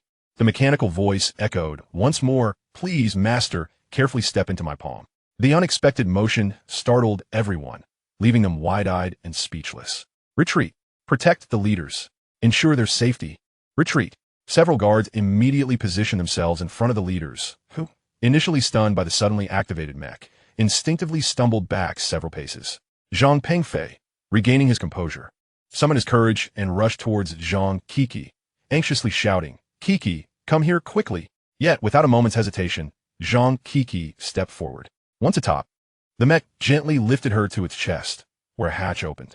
Please enter the cockpit. Smack! Zhang Pengfei slapped his thigh in frustration, berating himself for being too late. Standing beneath the mech, he watched Zhang Kiki being raised to its chest, urgently calling out, Don't go in there. Whatever you do, don't enter. I'll find a way to get you down. Turning his gaze towards the butler, he urged, Quickly, fetch the ladder. Hurry. Concerned, Zhang Tiansheng rushed forward, disregarding any objections, and looked up at the figure of Zhang Kiki, who was being held at chest level. Kiki, Please remain still. You must prioritize your safety. The others stood in astonishment, their faces reflecting shock as they stared at the mecha, some still in disbelief. It moved? It actually moved? My heavens! What is happening? I thought this was merely a model. How can it suddenly come to life? You cannot be serious. Is this truly just a model? This cannot possibly be a real mecha. It's inconceivable. Current technology cannot produce an authentic mecha. Even we experts cannot achieve such a feat, let alone anyone else. But why is this mecha glowing, speaking, and moving? And look at that dark entrance. Could that be the cockpit? Perhaps it merely executes a few programmed movements. Such actions are not overly complex, but that must be the extent of it. This cannot be a genuine mecha. Incredible, simply incredible. Little one, please do not move. The ladder will be here shortly. Do not be afraid. Make sure to steady yourself. As the crowd marveled at the moving mecha, their concern for Zhang Qi's safety remained palpable. However, Zhang Qi merely smiled down at her father and grandfather, unhesitatingly entering the cockpit. Once inside, the hatch sealed behind her. She settled into the remarkably comfortable seat, her curiosity piqued by the 3D projection illuminating before her. Greetings, esteemed master. The AI defender is at your service. You may issue any commands. Zhang Qi remained silent for a moment, her inquisitive gaze surveying her surroundings before she pressed a button on the screen ahead. Instantly, screens illuminated all around her, displaying a 360-degree panoramic view. How marvelous! What is this function for? And what about this one? Defender, could you elaborate on your functionalities? While Zhang Qi familiarized herself with the mecha's capabilities, outside, chaos erupted. Some expressed awe at the mecha, while others worried for Zhang Qi's safety. In that moment, Du and Hai received an urgent phone call. Director Du, we have a critical situation. The voice on the other end exclaimed anxiously, hearing that something was amiss. Du and Hai felt a jolt of concern and furrowed his brow. What is it? What has happened? Clarify. Upon hearing his words, Lu Guaning and the others immediately turned to listen. What is going on? Lu Guaning inquired. The call claims there is a serious issue, Du and Hai replied. Lu Guaning raised an eyebrow and activated the speakerphone. Yes, sir. Du and Hai focused intently as the voice from the phone continued. Director, we recently updated a fighter jet model, and during a test flight, ace pilot Li Kai experienced a malfunction with the landing gear. He is currently unable to land, and fuel levels are critically low. What did you say? Du Wenhai's heart raced at the gravity of the situation. He quickly assessed the urgency and declared, immediately follow emergency protocols to see if the malfunction can be rectified. If not at the last moment, steer the fighter jet to an uninhabited area and have the pilot eject. We can forego the aircraft, but we must ensure the pilot's safety. Do you understand? But director, the voice on the other end grew increasingly frantic. We've already followed emergency protocols, but the malfunction cannot be repaired. Furthermore, the ejection system has also failed. What should we do, director? The urgency in the caller's voice resonated throughout the room. Even Zhang Pengfei and Zhang Tiansheng, who had been preoccupied with worrying about Zhang Qi's safety, fell silent, their bickering replaced by a somber focus on the dire situation at hand. After all, the emergency concerning the fighter jet and its ace pilot far outweighed the urgency surrounding Zhang Qi. Learning of the unfolding crisis, Lu Guaning furrowed his brow and stepped forward. I am Lu Guaning, Deputy Commander of the 6th Military District. Listen closely. Whatever it takes, prioritize the pilot's safety. Human life comes first. Do you hear me? Sir, we have exhausted all available options, but they were ineffective, came the voice of despair from the other end. The fighter jet has enough fuel for merely a few more minutes. Just as they were engulfed in anxiety, the butler returned with a ladder. Upon its arrival, Zhang Pengfei swiftly organized the crew, aiming to position the ladder against the mecha. Unbeknownst to them, an electronic voice resonated from within the mecha. Based on external environmental data, an ace pilot is in a critical situation. According to the Defender's priority protocol, does the master wish to initiate a rescue? Chapter 10. The mecha took flight. Surpassing the speed of sound. How could this be? Hearing the mecha's words, Zhang Qi displayed a mixture of surprise and confusion. Is my ace pilot brother in danger? I want to help, but I don't know how. This mecha is equipped with a fully integrated intelligent module. Simply issue a command, and the mecha will comprehend your intent and execute your directive. Do you wish to proceed with the rescue? You need only provide the command. What an impressive mecha! Zhang Qi struggled to find the right words for praise, finally clapping her hands in excitement. Hooray, a rescue! Let's go save him. Suddenly pausing, she raised her small hand and pointed at a horn-shaped icon on the illuminated display. Grandpa, Dad, I have something very important to do, so I will leave for a while, but will return shortly. Her words echoed through the Mech's loudspeaker, reaching the anxious crowd outside. Zhang Pengfei, who had just begun to ascend the ladder, froze mid-motion, as did everyone else, their gazes fixated on the Mech. Lu Guaning and the others exchanged curious glances, intrigued by Zhang Keek's voice suddenly emanating from the machine. What does she mean by leaving? Can this hunk of metal actually walk? Kiki, what do you mean? Where are you going? Zhang Pengfei hurriedly inquired. Zhang Tianqing frowned. Kiki, don't rush. We brought the ladder and hammer. We'll soon climb up to break open the door and rescue you. Please don't. What? Before Zhang Tianqing could finish, his eyes widened in disbelief. His mouth agape in shock. This is impossible. Zhang Pengfei stood frozen, dumbfounded, gasping for breath as he stammered. Daughter, how did you ascend to the heavens? Lu Guaning and the others wore equally stunned expressions, their disbelief palpable. Just moments after Zhang Keek's words, the Mech's legs bent slightly before it leaped skyward, flames of a pale blue erupting from its back and feet. With a resounding crash, the ladder that had just been placed against the Mech toppled over, the sound causing everyone to shudder. In an instant, the Mech soared hundreds of meters into the sky, with a visible Mach ring forming beneath its feet, indicating that it had surpassed the speed of sound. My heavens! Lu Guaning, deputy commander of the 6th Military District, tilted his head back in awe, as if witnessing the extraordinary. His face was a portrait of astonishment, and in that moment he even forgot to breathe, standing as if carved from wood. It actually took flight? Are you certain this is merely a model? The director of the 6th Military Factory, Du Wenhai, instinctively swallowed hard, his chest heaving violently, his expression contorted as if he had been struck by a tremendous shock. How could this be possible? Taking a deep breath to steady himself, he turned to Zhang Tianqing, who stood there in a daze. Old Zhang, what on earth is happening? How did this Mech model suddenly take flight? And why is there a Mach ring appearing behind it? Has it truly surpassed the speed of sound? Is the current Mech technology this advanced? Zhang Tianqing's lips twitched as he attempted to explain. Impossible. Absolutely impossible. There shouldn't be such technology in the world. Our Dragon Nation cannot achieve this, and neither can the Eagle Country. Then please enlighten me as to why this Mech has accomplished it. Du Wenhai pressed further. At a loss for words, Zhang Tianqing turned to glare at Zhang Pengfei. Pengfei, didn't you say this was merely a model? Didn't you claim the other party was a fraud? Why is this Mech capable of speech, movement, and flight? You must provide me with an explanation. Zhang Pengfei's expression shifted erratically. This is really just a model? It should take at least a day or two to create something like this, right? It has already taken to the skies. Zhang Tianqing's tone grew serious. Can your so-called model fly? In mere seconds, it has broken the sound barrier. This is a true Mech. A genuine Mech. Do you understand? A genuine Mech. Suddenly, Zhang Tianqing burst into a hearty laugh, his excitement causing his body to tremble. I never imagined that in my lifetime, I would witness the emergence of a true Mech. I thought that achieving a Mech capable of running like a human would be the pinnacle of our efforts, yet here I am, witnessing the reality of a genuine Mech. Even if I were to die right now, I would find contentment. The technology utilized in this Mech, capable of flight and surpassing the speed of sound, is likely at least 50 years ahead of us. No, at least 50 years ahead of the entire world. If we could acquire and master this technology, the technological level of our Dragon Nation, especially in Mech manufacturing and mechanics, would experience an unprecedented qualitative leap, allowing us to leave the Eagle Country far behind. Indeed, Du Wenhai nodded, pointing at the distant black dot in the sky with fervor. Our military factory has invested billions into the Mech project, seeking precisely the kind of Mech, the one soaring above. That is our ultimate goal for the Dragon Nation. Quickly, tell me, who developed this Mech?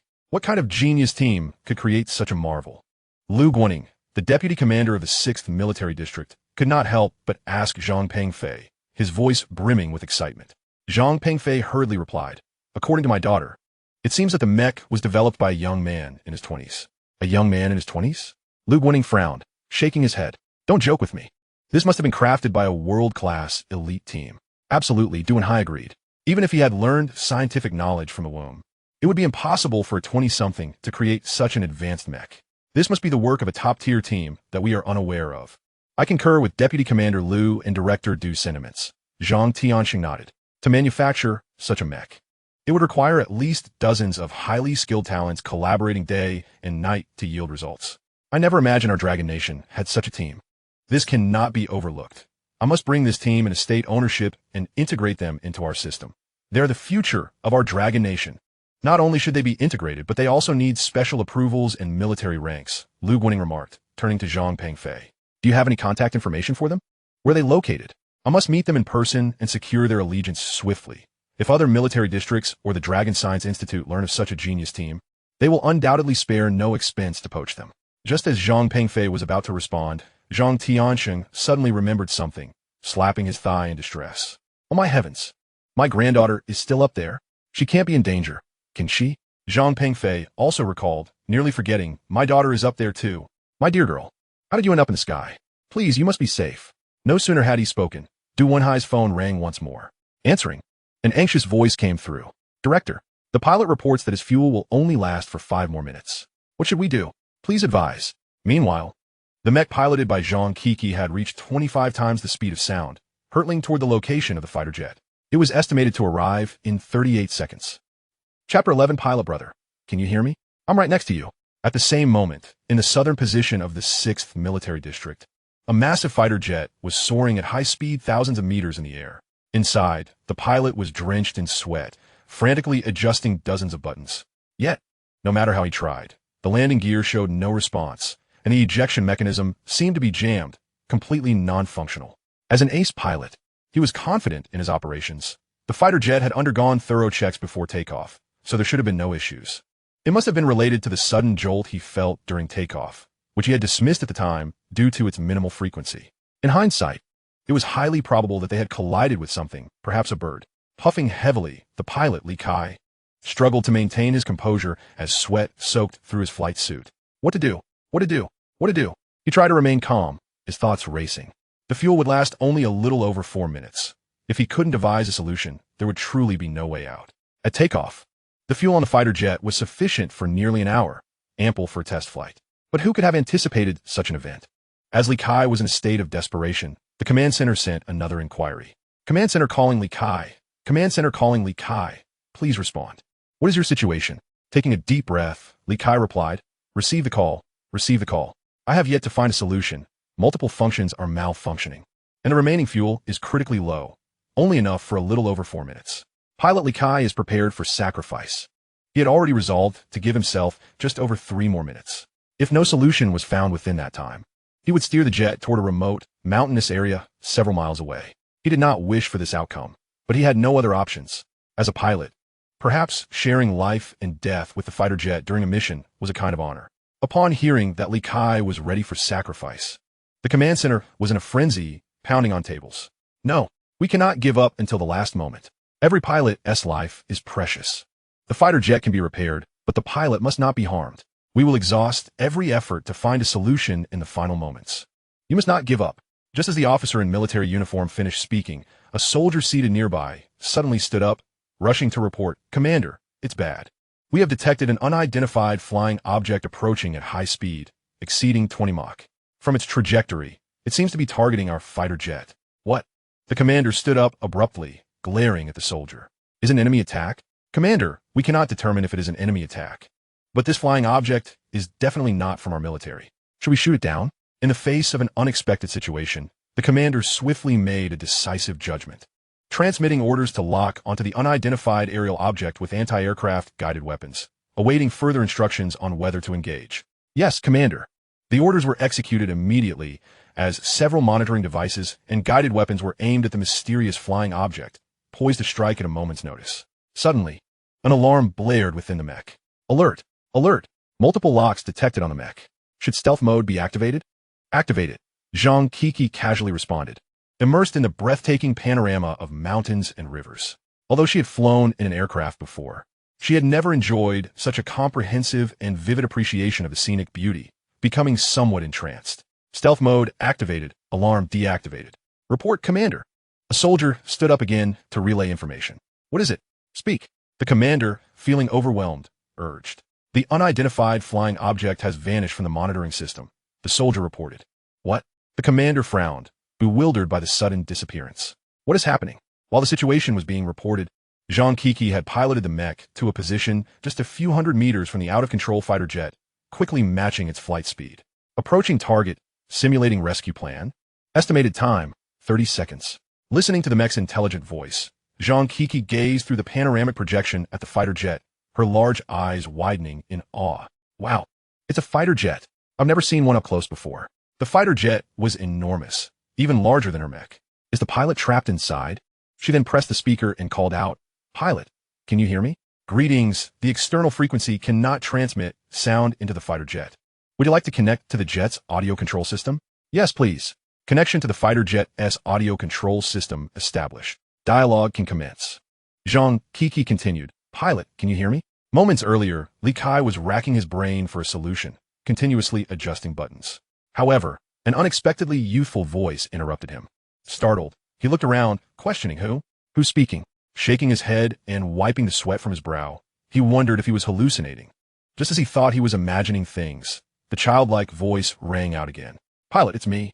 I'm talking to you. Look to your right." To his astonishment, he turned his head to the right. The sight he beheld sent shockwaves through his pupils. "What the hell?" he involuntarily exclaimed, feeling a chill race up his spine. Just under 100 meters away, a dark silver mech, approximately 8 or 9 meters long, was flying parallel to him. A mech? Is that really a mech? Realizing the outline, he questioned his sanity. Am I dreaming? How could there be a mech? Is this real, or just a figment of my imagination? What's going on? Their voices reached the command center, where the commander furrowed his brow, urgently asking, "Li Kai, Pilot Li Kai, what is happening? What is the situation?"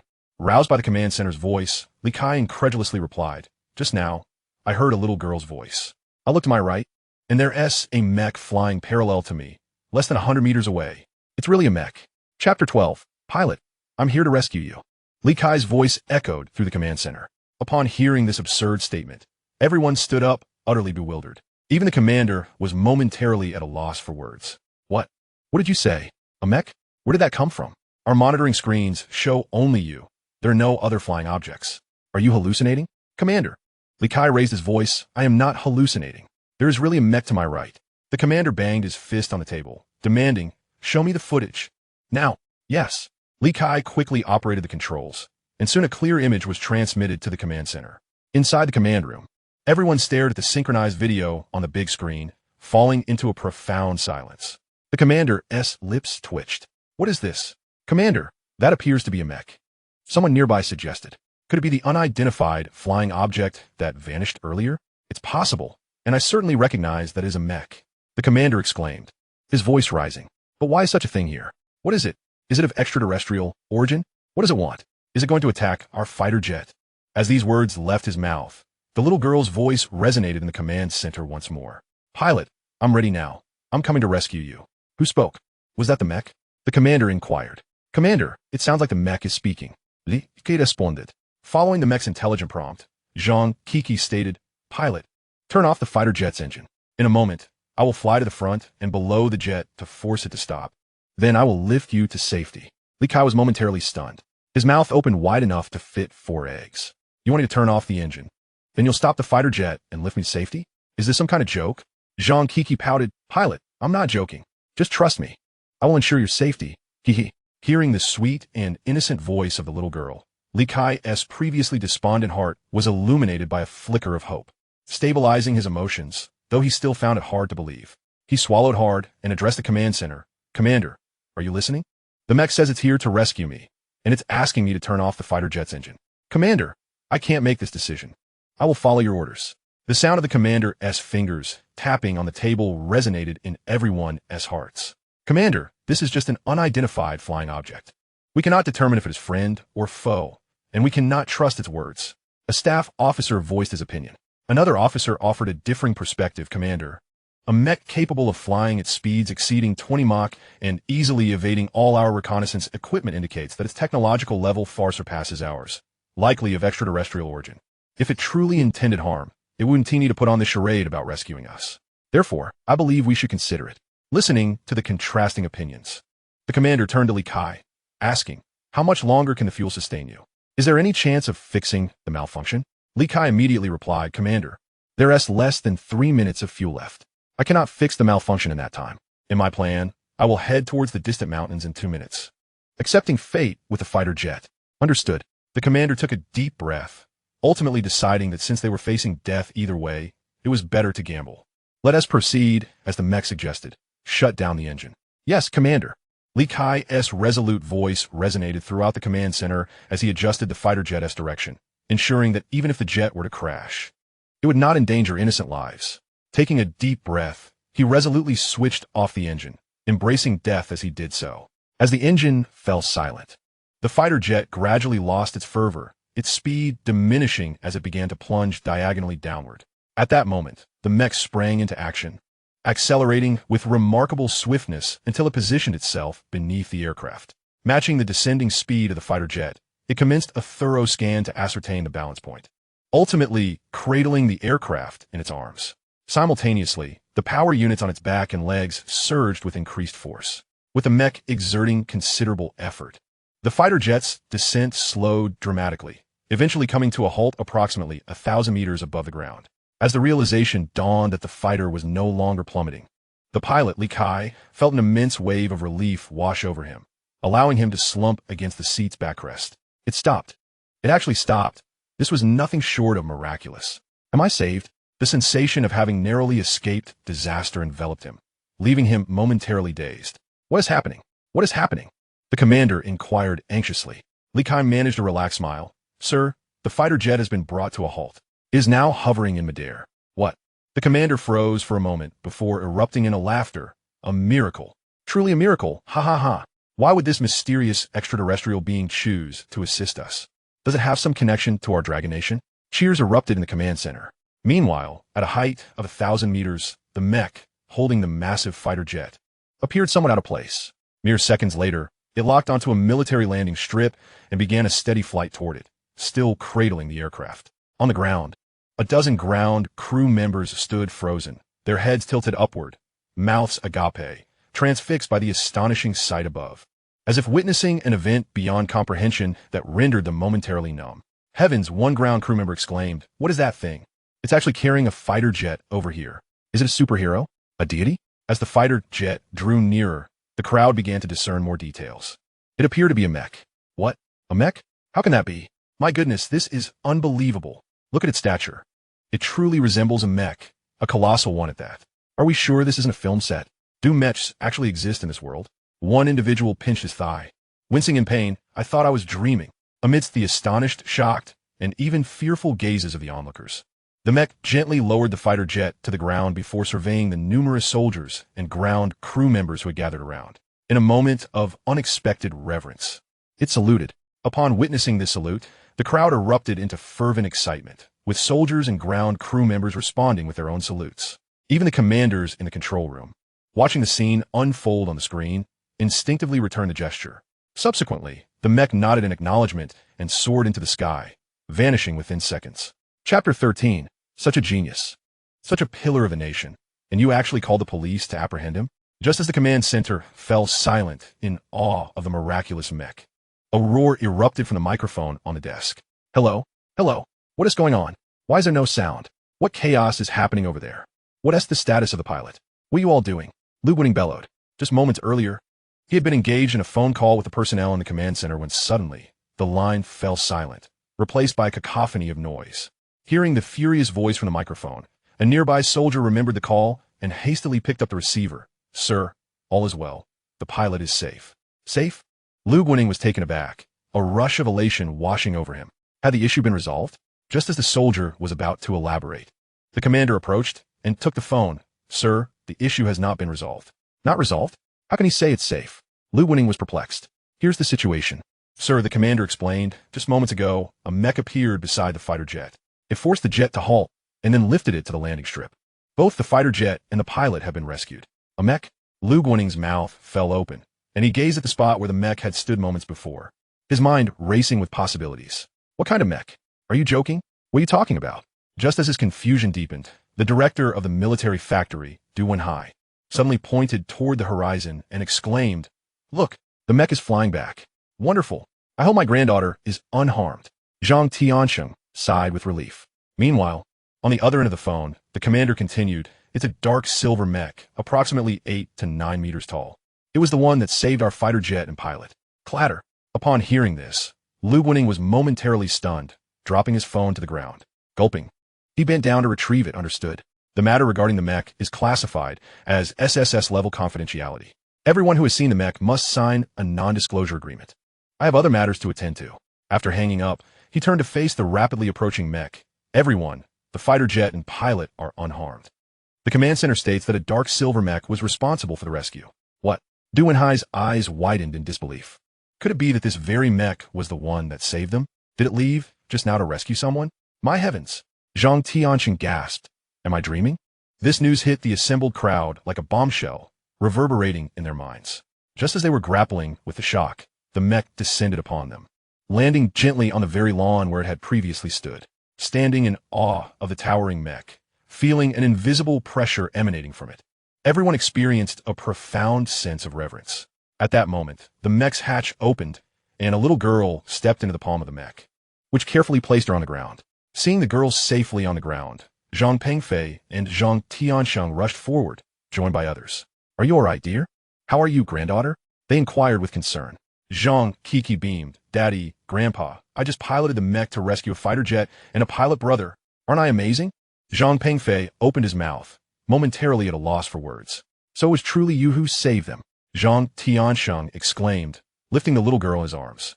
Despite feeling pain in his injured leg, he no longer cared. My precious granddaughter, you are incredible. Hee. Grandpa, do you like the gift I gave you? I do.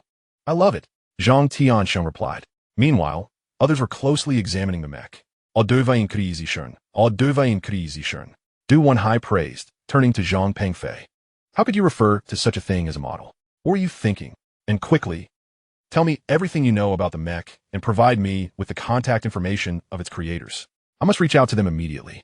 If we can acquire this team and their technology, our Dragon Nation will become the world leader in cutting-edge technology. Moreover, with the mech exhibition over a month away, we will utterly outclass the 3rd military district. Total domination. Ha. My old classmate, you are certain to lose this time. Thus, Zhang Pengfei and Zhang Tianxiang gradually coaxed Zhang Kiki into recounting the entire saga surrounding the mech. Upon listening, Lu Guoming was so exhilarated that he could hardly contain his joy. So, this was the situation. However, it was evident that the individual in question was not alone, but rather part of a formidable team, a world-class elite ensemble. Ha. The emergence of such a miraculous mecha team in Longhua is indeed a stroke of fortune for the nation and its people. Quickly, provide me with their contact information. I must reach out to them immediately. Such talent must be enlisted in our military factories, granted military status, and offered the finest treatment. Ha. Yet, Zhang Pengfei wore a peculiar expression. Lu Guoning inquired, what are you still dawdling for? Give me his number.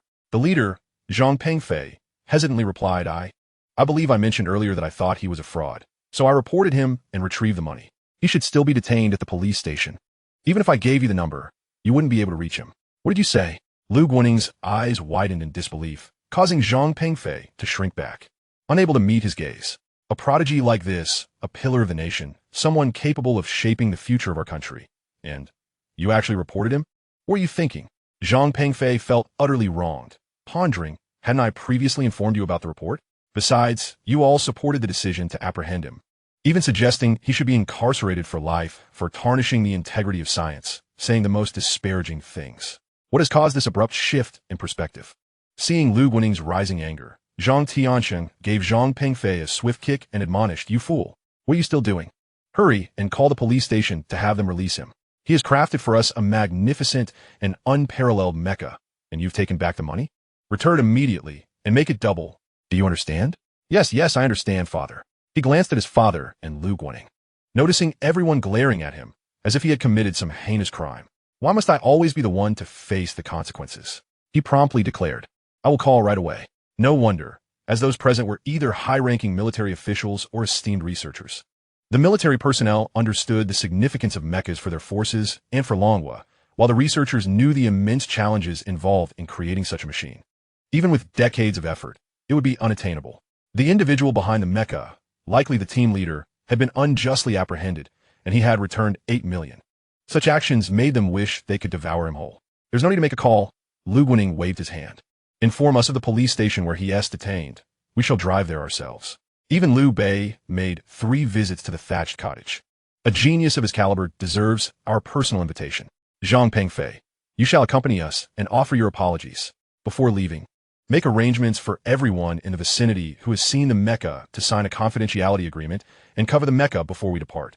Chapter 14. Why are there so many high-ranking officials here? What major event has transpired? At the Liantong Road Police Station, Chen Jiang remained confined in the small, dark room. He lay on the rigid bed, resting his head on his arms, his gaze vacantly fixed on the ceiling. His mind felt as if it were beset by a stampede of wild horses. After an indeterminate time, he abruptly sat up and resumed shouting to the outside. This is a grave injustice. I'm truly wronged. I'm not a fraud. The mecha I created is real. It exists. Release me, let me go. He had explained countless times that he was not deceiving anyone and that he had indeed constructed a mecha, engaging in legitimate commerce, yet no one believed his words. As he continued his lamentations, a hat-clad officer approached and knocked on the iron door, saying, "Cease your shouting. You've been yelling every half hour, and it's wearing out my ears." Chen Jiang promptly jumped out of bed, put on his shoes, and hurried to the door, smiling ingratiatingly. "Hat-clad officer, I can tell you are a reasonable person. I truly did not commit fraud. I built the mecha and even arranged for its delivery. If you don't believe me, just investigate. It should have arrived by now. Can't you make a call?" "Huh?" Wang Hanqing scoffed. "I stand by my words. Confess for leniency, resist for severity. Brother, fraud is fraud. Just admit it. The sooner you enter, the sooner you can reform and be released. It's quite simple. Also, refrain from mentioning the mecha. I'm fond of military weapons and enjoy watching the Science Channel. But even the top scientists in the Eagle Country cannot create mechas. How could you possibly do it? You must either be deluded or mentally unstable. Just behave yourself." As he finished speaking, someone called for him. "Wang Hanqing, come with me. We have some matters to attend to." "All right, I'm coming." Wang Hanqing trotted over, then collected some materials with Su Mingyi and headed towards the exit of the police station. "How is that kid Chen Jiang doing? Is he considering confessing?" Su Mingyi inquired as they walked. Wang Hanqing curled his lips and replied with a derisive laugh. "That kid is remarkably stubborn. He has been shouting he is wronged since yesterday, still going on about the mecha. I wouldn't believe him if he told me the sky was blue. He is truly a character. If he could really create a mecha, would he still be running that shabby repair shop? Indeed. Su Mingyi note that. Young Wang, your time in this job is still short. As you gain experience, you will learn that there are all kinds of people in this world. I suspect Chen Jiang is not just a fraud. He seems to have a few screws loose, constantly fantasizing about building a mecha. It's laughable. Let us deliver these materials to the branch office and return to continue the interrogation." As they walked through the courtyard of the police station, Su Mingyi's words trailed off as he suddenly halted, his mouth slightly agape, looking astonished at the entrance. Outside, a convoy of police cars and official vehicles had come to a stop. Over 20 individuals disembarked, some in police uniforms, others in administrative jackets, all exuding an air of distinction. Su Mingyi, upon recognizing the visitors, gasped in disbelief. Several were prominent city leaders, including the director and deputy director of the city bureau. What could have transpired to warrant such an influx of high-ranking officials? This police station, located in a remote area, was not accustomed to such attention. Wang Hanqing, equally surprised, poked Su Mingyi's shoulder and asked, "Suga, what is going on?" "I have no idea." Su Mingyi shook his head. "Come, let us report to the chief." As they approached the chief's office, the drowsy doorman had already awakened, fully alert, and hurriedly opened the sliding door, gesturing for the officials to enter. "No need. We'll wait here," the city official replied gravely, then turned to the bureau chief beside him. "Chief Sun, have you uncovered the details? What significant case could have stirred the province?" "A call from the province just summoned me here, instructing me to wait." Half an hour earlier, Zhao Zhihua, the city official, had received a sudden call from the province, directing him to hastily proceed to the Liantong Road police station and await further instructions. When asked for the nature of the matter, the caller had remained vague, simply instructing him to comply. This left him feeling particularly anxious, as, typically, the province would not involve itself in city matters unless a major incident had occurred. It was likely that a significant case had arisen, one that could potentially attract provincial attention. He fervently hoped that it wasn't anything too severe. Listening to the inquiries from the municipal leaders, Sun Chifeng furrowed his brow and shook his head. "Leader, I am completely at a loss." He was, of course, unaware of the circumstances, as it was Lu Guaning who had made a call to the provincial office en route, which had then been relayed to the city before their arrival. "You don't know? You, as the head of the six-door system, are unaware? Investigate. Continue the investigation." At this moment, Su Mingyi had already arrived at the director's office, knocking several times before a voice called from inside. "Come in." Su Mingyi pushed the door open and exclaimed, "Director, we have a serious situation." "What kind of situation?" The director had just finished lunch and was napping, his phone on silent. Hence he had missed numerous calls from his superior. Su Mingyi recounted the arrival of several high-ranking officials. Upon hearing this, the director instantly became alert. He glanced at his phone and discovered a plethora of missed calls. Without further ado, he dashed out of the office, followed closely by Su Mingyi and Wang Hanqing. Upon reaching the courtyard, they spotted numerous leaders at the entrance, causing the director's heart to race. He had never encountered such a formidable assembly. As a mere director, what merit did he possess to warrant such attention? Taking a deep breath, he adjusted his collar and approached them with a tinge of trepidation. Leaders, what brings you here? In an instant, all eyes turned towards Director Yu Yongjia. Sun Qifeng strode forward, visibly agitated. I called you multiple times. Didn't you see? What were you doing? Yu Yongjia shrank back slightly. I was just resting my eyes. Sun Qifeng, not willing to dwell on that, immediately inquired. Has there been any major criminal incident in the past few days? Major criminal incident? Yu Yongjia was baffled and shook his head. None that I know of. None? Think carefully, are you certain? Sun Qifeng pressed, frowning. I report to the leader. I am certain there is none. Yu Yongjia asserted. At that moment, Zhao Zhihua spoke up. Since there is none, let us wait here together. After approximately 10 minutes, suddenly, 3 military vehicles and 3 government cars approached. Chapter 15. Chen Jiang was bewildered. When did I become a strategic level talent? Military vehicles? Zhao Zhihua frowned. Could it be that the people I was instructed to wait for are them? Soon, all the vehicles came to a halt outside the police station. The driver of the foremost vehicle disembarked and rushed to open the door. As the door swung open, Lu Guoning, the deputy commander of the 6th Military District, stepped out with utmost composure. Following him, many others descended from the vehicles. Lu Guoning glanced around and made his way towards Zhao Zhihua and the others. As their eyes fell upon Lu Guoning, Zhao Zhihua's pupils constricted, astonishment etched across his face. A major general? He never anticipated the presence of a major general here. It was utterly unfathomable. Sun Qifeng was equally stunned, struggling to comprehend what magnitude of criminal incident could warrant the presence of a major general, a brigadier general, and several colonels. The officers accompanying them, clad in Zhongshan suits and administrative jackets, were clearly not of ordinary standing. Yu Yongjia's expression was even more exaggerated. Seeing the multitude of city leaders and military personnel had him rifling through his years as a director, yet he could not fathom the reason behind it. Had they breached some untouchable law? Su Mingyi muttered softly, did we cross some line? In such a scenario, neither he nor Wang Hanqing dared to breathe too loudly. Upon approaching, Lu Guoning saluted Zhao Zhihua and said, we apologize for troubling you. Not at all. Not at all, Zhao Zhihua replied with a smile. Yet his voice trembled slightly as he asked, Comrade, has something significant occurred? Indeed, Lu Guoning nodded gravely. We are here to locate a national strategic level talent. And this matter is classified at the SSS level. SSS level? Even Zhao Zhihua was momentarily taken aback. This was the highest level of national secrecy. He inhaled deeply and inquired, where is the person you seek? Just let us know, and we will fully cooperate. Lu Guoning glanced towards the police station. As far as I know, he has been apprehended by your department. We are here to escort him away. Zhao Zhihua raised an eyebrow and immediately looked at Sun Qifeng. Sun Qifeng turned to Yu Yongjia. Yu Yongjia, come here. Yu Yongjia quickly stepped forward as Sun Qifeng sternly asked, who did you arrest? Be clear. Yu Yongjia was utterly perplexed. I didn't arrest anyone. Lu Guoning cast a glance at Yu Yongjia and said, do you remember apprehending a young man named Chen Jiang yesterday? Chen Jiang? After a moment's thought, Yu Yongjia nodded. Yes, I recall. He then turned to Su Mingyi. Su, you handled this case. Please explain to the leaders. Yes, Director. Su Mingyi stepped forward, visibly anxious. Leaders. Chen Jiang is a fraudster. He deceived others under the pretext of manufacturing mechs, swindling them out of 8 million. He is currently detained, and the 8 million has been returned. Is he the person you are looking for? He is merely a fraudster. At this point, he seemed to connect the dots, but could hardly believe it. A fraudster? Lu Guoning shook his head, chuckling. He is not just a fraudster. He is a strategic high-end talent of our dragon country. Quickly go and bring him out. Upon hearing Lu Guoning's words, Su Mingyi felt as though his head had been struck by a thunderclap. He could not fathom how the fraudster could suddenly be elevated to the status of strategic talent. Could it be true that he had actually built the mech? But how could that be possible?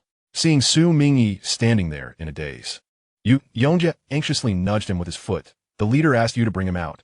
Can't you hear? Hurry up. Yes, I'm going right now. At that moment, Chen Jiang was doing push-ups in the cramped room, muttering to himself, what bad luck. Had I known, I would have taken that job. I spent 9 800 on materials, and the 8 million was returned. I didn't profit a cent. How unfortunate. Just as he finished his push-ups and was about to rise, he heard footsteps approaching, followed by the sound of a lock being opened. Chen Jiang turned around to see Su Mingyi standing outside, and with a resigned expression, he said, I say, Uncle Hat, are you going to interrogate me again? I already told you. I'm not lying. I really made the Mechs. I believe you.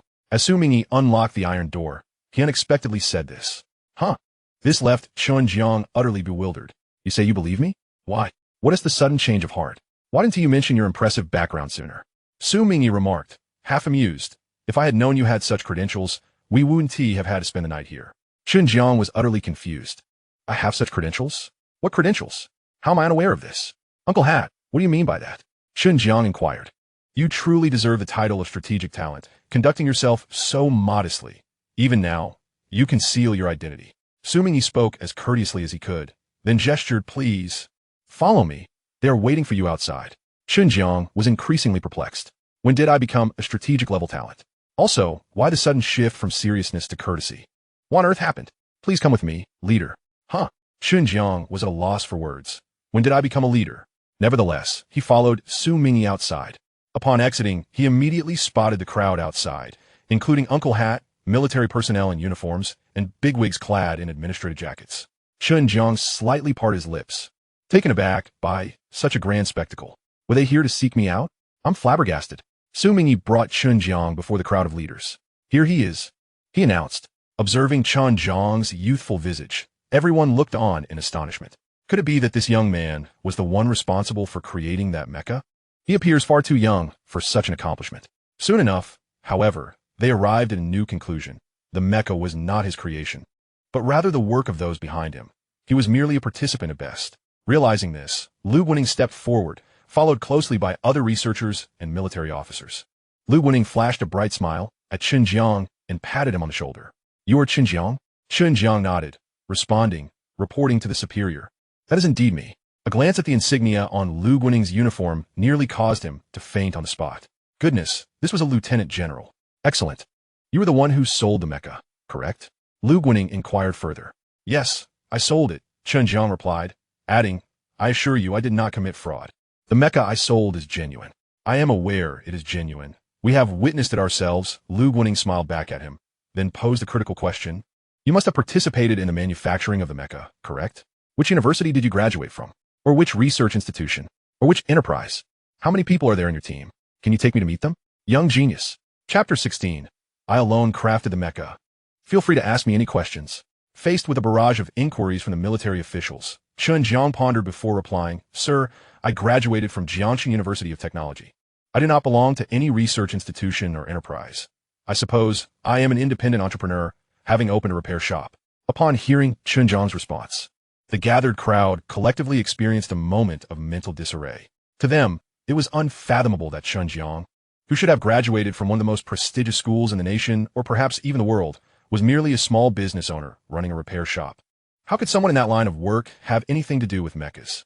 Noticing the disbelief etched on their faces, Chen Jiang added, Moreover, I have no team. I crafted that mecha entirely on my own. Impossible. Zhang Tiancheng was the first to refute. I am the director of the Lingqing Mechanical Armor Research Institute.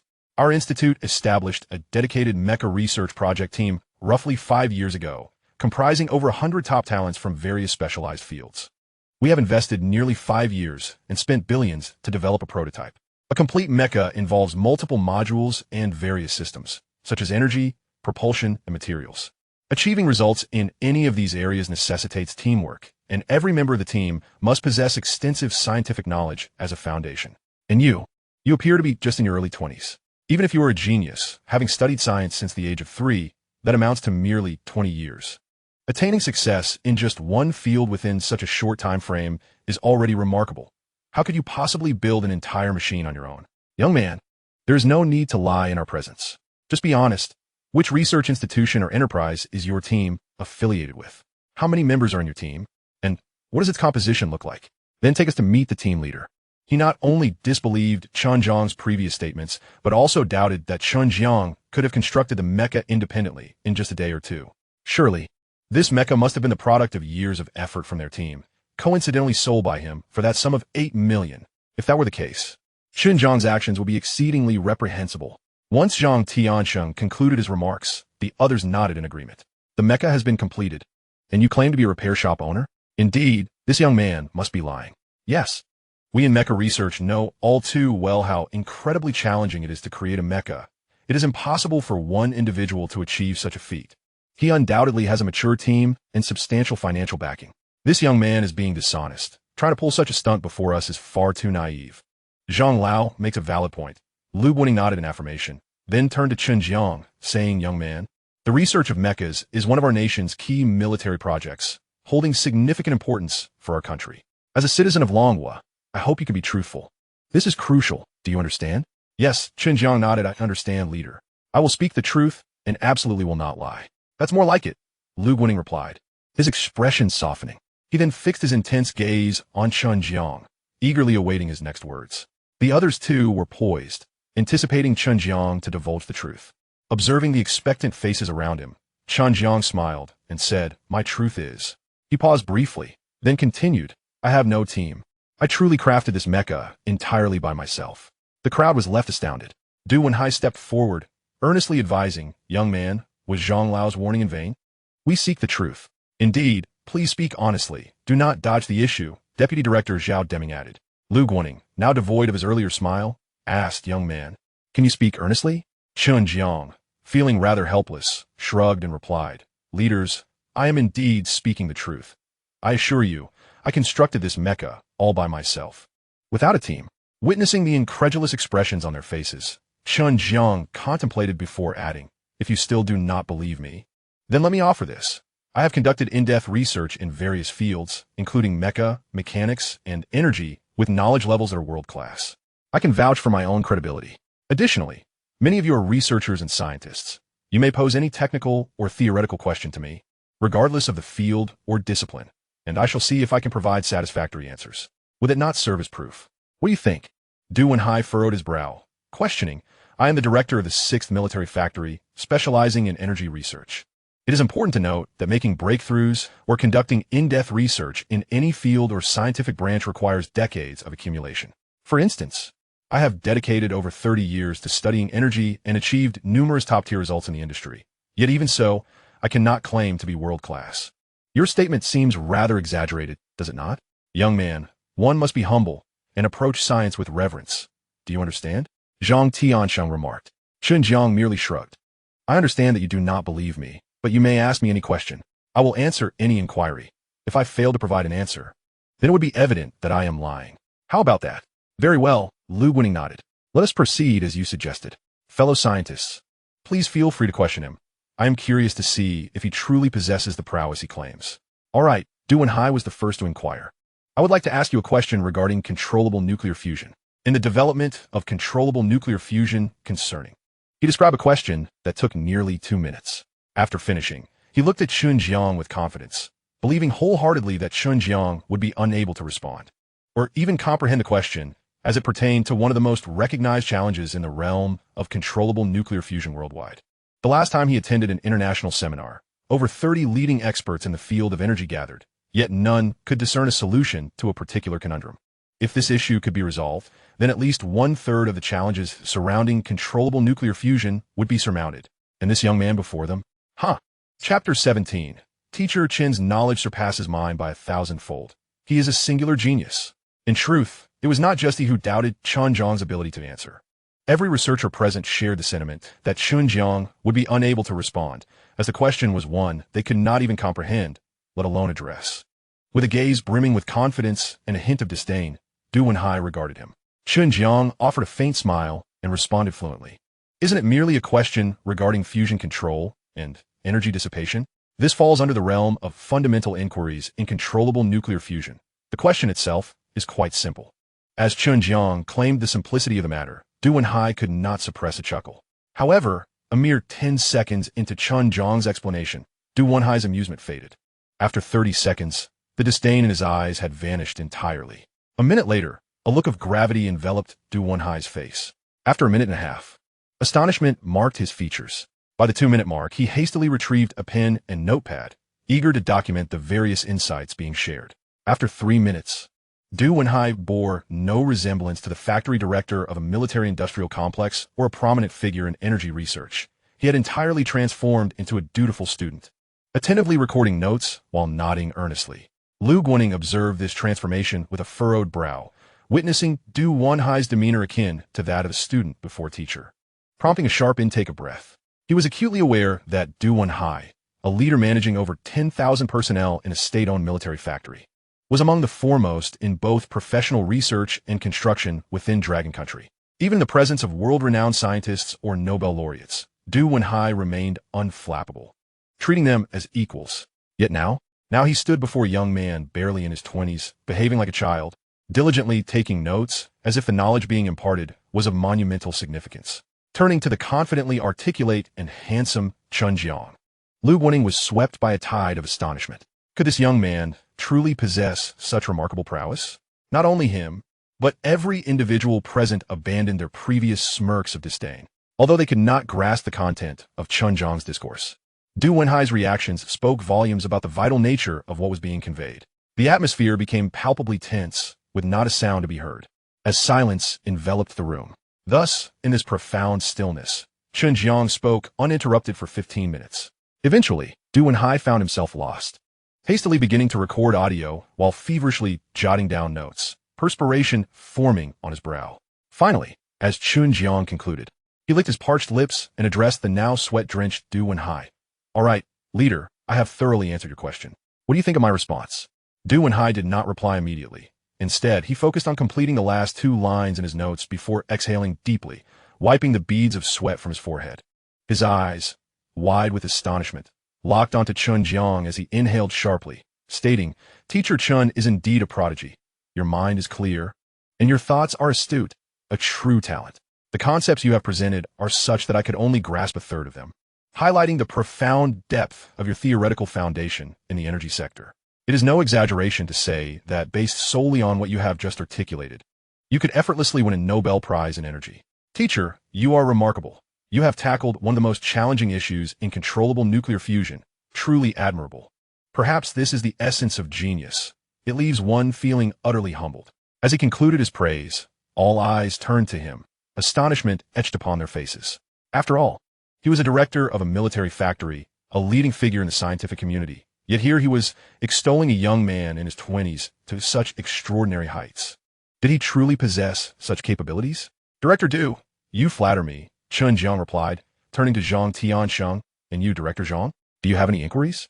Zhang Tiansheng swallowed hard, regaining his composure. Du Wenhai had just posed a question regarding a facet of energy, yet to successfully develop a mech, one must delve deeply into multiple disciplines. "I have a mechanical question for you. Currently, we are grappling with a particularly vexing issue concerning the overall joint coordination and balance control of the mech. Could you elaborate on how to achieve human-like balance and coordination in its joints?" "Certainly," Chen Jiang responded with unwavering confidence. "This issue is actually quite manageable." In less than a minute, Zhang Tiansheng transformed into a figure even more exaggerated than Du Wenhai had been, frantically rummaging for a notebook and pen, only to realize he had forgotten them. In a moment of panic, he nearly shouted at Zhao Deming beside him, "Notebook and pen, quickly, hurry." Startled by the urgency in his voice, Zhao Deming replied, "Director, I have already recorded the audio. Audio is one thing. Notes are another. Hurry. I need a notebook and pen." The researchers were accustomed to taking notes, and failing to jot down vital information left them feeling incomplete and uneasy. Just as Zhao Deming was about to confess he had not brought his own, Lu Quangang stepped forward, offering his supplies while casting a profound glance at Chen Jiang. Initially, Lu Quangang had viewed Chen Jiang as a mere jest, yet now he comprehended that Chen Jiang had reached heights he could never attain, the gap between them as vast as the sky and the earth. And so, as Chen Jiang continued his explanation, Zhang Tianxing diligently took notes for over 10 minutes. At last, Chen Jiang concluded, "I have addressed your question. Does anyone else have inquiries?" I have a question. I too have a question. Could you clarify something regarding materials? Could you elucidate on power systems?" Suddenly, 6 or 7 individuals clamored to pose their questions. In that moment, Lu Guaning swiftly raised his hand. All right, no more questions. If we continue, it will be dark before we finish." The room fell silent. Lu Guaning took a deep breath and turned to the now finished Zhang Tiansheng. "Director Zhang, what do you think of his level of expertise?" Zhang Tiansheng collected himself, cradling his notebook as if it were a treasure, and responded to Lu Guaning, Deputy Commander Lu. Teacher Chen's level surpasses mine tenfold. No, 100-fold. No, 1,000-fold. Unbeknownst to him, he had even altered how he addressed Chen Jiang. Deputy Commander Lu. It is no exaggeration to assert that Teacher Chen is among the most exceptional talents in the last century. Not just in Dragon Country, but throughout history, unmatched. We must absolutely recruit him. For a talent of his caliber to not serve the nation would be a grave loss. He was almost desperate to bring Chen Jiang into their research institute immediately. With such a genius on their team, whether at their institute or the lowest-ranked 6th military factory, they would undoubtedly experience unprecedented growth, rising to the forefront of the nation. Listening to Zhang Tiansheng's evaluation, Lu Guaning inquired once more. Is it conceivable that this mecha could have been constructed solely by him? Chapter 18. Is it truly a transition from civilian to military? Quite possible. Indeed, highly plausible. Before Zhang Tiansheng could respond, Du Wenhai interjected eagerly. Deputy Commander Lu, considering Teacher Chen's proficiency, he could undoubtedly fabricate a mecha all by himself. Excellent, ha ha ha. Lu Guaning laughed heartily, elated beyond measure. He then turned and patted Chen Jiang on the shoulder, exclaiming, "Young man, you are indeed a treasure I stumbled upon." Next, he surveyed the surroundings, his gaze settling on Yu Yongjia. You have captured our national treasure. Henceforth, you must be vigilant and ensure clarity before taking action. Yes. Commander, it was my mistake. I shall certainly ascertain the facts before proceeding in the future. Yu Yongjia, visibly anxious, broke into a sheepish smile at Chen Jiang, apologizing. I'm sorry, Teacher Chen, it was my oversight. Not a matter of concern. Chen Jiang responded with remarkable magnanimity. At that moment, Zhang Tiansheng seized Zhang Pengfei from the back, delivering a swift kick as he scolded, "You impertinent fool, who permitted you to alert the authorities regarding Teacher Chen, and to demand a refund? Is 8 million too much for a mecha? Hurry up and apologize." Coughing slightly, Zhang Pengfei's face flushed crimson, having been publicly reprimanded and kicked. After all, he was the president of a group valued in the hundreds of billions, wielding absolute authority within his company. Yet here, he had no temper to assert. He stepped before Chen Jiang, forcing a smile. "I'm sorry, Teacher Chen. I truly didn't mean to. I genuinely thought you were deceiving us. By the way, I will transfer the money to you now. Make it double," Zhang Tiansheng reminded from the side. Right, double it. I will transfer double, Zhang Pengfei responded eagerly. Before long, Chen Jiang received a phone from Su Mingyi and was credited 16 million. Moreover, his system registered an additional 16 million manufacturing points. Splendid. Chen Jiang felt an overwhelming urge to shout in exhilaration to express his joy. After receiving the funds, he graciously accepted Zhang Pengfei's apology, as he had never truly held this incident in high regard, nor had it inflicted any significant damage. With matters settled, Lu Guaning nodded approvingly, scanning the assembly with a grave expression.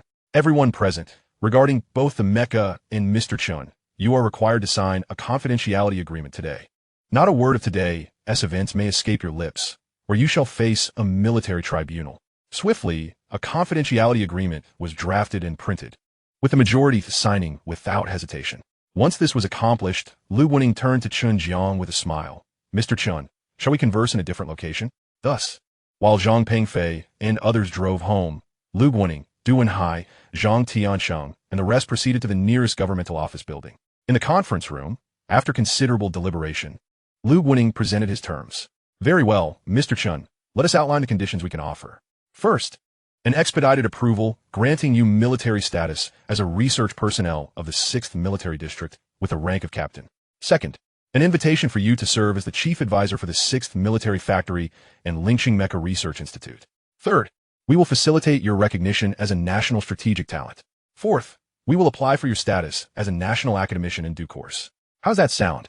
Not an issue, Chen Jiang readily affirmed, his heart swelling with delight. He had not anticipated such a swift transition from civilian to military. Now, how would his father justify calling him an unemployed drifter? However, could you elaborate on the overall compensation? He inquired further. Regarding remuneration, Lu Guaning pondered briefly before responding. A monthly salary ranging from 80,000 to 100,000, comprehensive benefits including 6 insurances and 2 funds, various holiday perks, weekends off, and quite commendable. Chen Jiang expressed his satisfaction with the offer. Additionally, Chen Jiang reiterated his previous stipulations. "Since I am transitioning to military service and will be receiving this salary, I intend to dedicate my abilities to you and the nation.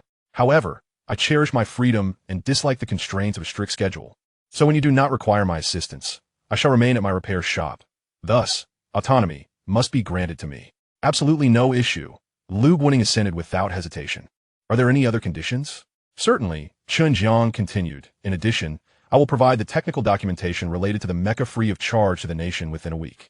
However, should I achieve any breakthroughs or develop any weapons for mass production thereafter, I would require 30 of the profits derived from the use of my relevant technologies. Furthermore, if any new military factories are established, I would expect 30 equity. Of course, management and decision-making authority will remain with you. I only seek a portion of the equity and profit. In essence, our relationship will not be one of direct subordination, but rather a collaborative partnership. Are you amenable to this? His reluctance to establish a subordinate relationship did not stem from a lack of willingness to contribute. Rather, it was essential for him to secure sufficient manufacturing points, which were fundamental to his system's viability. Without them, it would merely be a facade. Lu Guoning fell into contemplation. Visibly troubled, this will require discussion in a meeting upon my return, and I will provide you with a prompt response. Very well, Chen Jiang stood, extending his right hand. A fruitful collaboration. He shook hands with everyone present. After further discussions, the meeting concluded. Following this, Lu Guoning and his associates returned, while Chen Jiang made his way back to his repair shop. Upon arriving, he closed the door, activated his phone, and scoured his study materials, sighing in relief upon discovering they remained intact. After years of diligent accumulation, it was a relief to confirm their safety. After preparing himself, he initiated a live stream. Almost immediately, 200 to 300 viewers flooded in, most of whom were loyal fans. I can't believe it. Streamer, weren't you arrested? How are you back so soon? Yeah. How did you get released so quickly? Logically speaking, for defrauding 8 million, you should still be in custody, transferred to court, sentenced, and then serve a decade or more in prison. That's the normal procedure. Streamer, you didn't escape, did you? What is going on? Our super fraudster has been released. Streamer, were you just acting this whole time? Are you serious? Who would dare impersonate Uncle Hat for a performance? How frustrating. The streamer S out, and I'm in a bad mood today. Streamer, please enlighten us about what transpired. Seeing many viewers in the live chat flustered by his release, Chen Jiang couldn't help but chuckle with a hint of arrogance. You little critics, why don't you wish for something positive? I'm out, and you should be celebrating. Furthermore, I'm not a fraudster. My release indicates I'm not guilty. I have now partnered with the military, and I'm a soldier, holding the rank of captain, serving as the technical director for a central enterprise with over 10,000 employees, and recognized as a national strategic talent. He and T signed a confidentiality agreement. As long as he didn't cross any lines, he could say whatever he wished. In the eyes of others, he was merely a repair shop owner. Regardless of his claims, no one would believe him, merely dismissing it as boastful chatter. Indeed, as soon as he finished speaking, the comments section began to scroll at an alarming rate, with some viewers earnestly analyzing his statements. Dude, could you at least draft a script before you start boasting? Wow. Before you brag, mind doing a quick search online? Do you get commissioned as a captain straight into the army? If I hadn't served, I might have believed you. Haha, joining the military requires recruitment and physical examinations. Are you trying to pull our leg? Do you think we're all fools? Lo and behold, you have become the technical advisor for over 10,000 employees in a state-owned enterprise, while I, cradling my wife, would not dare to dream so grandly. You truly are a talent, and I trust you as far as I can throw you. Is this a performance or what? If you don't believe it, so be it. Chen Jiang shrugged and resumed his advertisement, declaring, "Welcome to Guoxing Repair Shop, where we offer repairs, modifications, and customizations. Whatever you need, we can do it all. Family members with demands, feel free to place your orders." After a while, no one placed an order or expressed any needs. Chen Jiang shook his head, contemplating closing the live stream to indulge in a sumptuous meal. However, just as he was about to end the broadcast, an elderly gentleman entered the shop. Chapter 19. How about I create an automatic guided laser mosquito repeller for you? Chen Jiang's eyes lit up, thinking this was just the opportunity he needed. Sir, are you looking to repair something or perhaps modify it? The elderly man, wavering as he approached, pondered for a moment before pulling an old mobile phone from his pocket. Young man, I see you have signs saying you can repair anything and also modify devices, correct? Indeed, sir. How may I assist you? Chen Jiang responded with a welcoming smile. However, the elderly man's next words nearly shattered Chen Jiang's composure. He waved the old phone and, with trembling hands, said, "This old phone of mine is broken. Since repairs cost money, could you possibly help me upgrade it to a smartphone?" My neighbor, Old Wong, just bought a smartphone, and it has so many beautiful dancers on it. At my age, I enjoy watching those dancers. It makes me feel young again. His words naturally resonated in the live stream, igniting a flurry of reactions. Wow, is this old man still going strong? What? I didn't quite catch that. He's not here for a phone repair. He wants the streamer to turn his old phone into a smartphone? This is unbelievable, folks. Turning an old phone into a smartphone? What a ludicrous idea. Haha, the streamer is surely going to decline this request.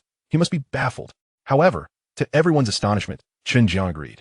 Transforming an old phone into a smartphone? No problem at all. Just 99 yuan, and I'll have it done in a minute. What? The streamer actually agreed? And only for 99 yuan? This must be a joke. Is he out of his mind? Upgrading an old phone to a smartphone requires extracting certain components and integrating various new parts. It's utterly impossible. I can't wait to see how he pulls this off. All right, young man, that is quite a reasonable price, the elderly man said, handing over the old phone. Chen Jiang took it and replied, "Please wait here, sir. I'll make the modifications in my workshop and deliver it to you shortly." With that, he switched his streaming device and walked to the back room.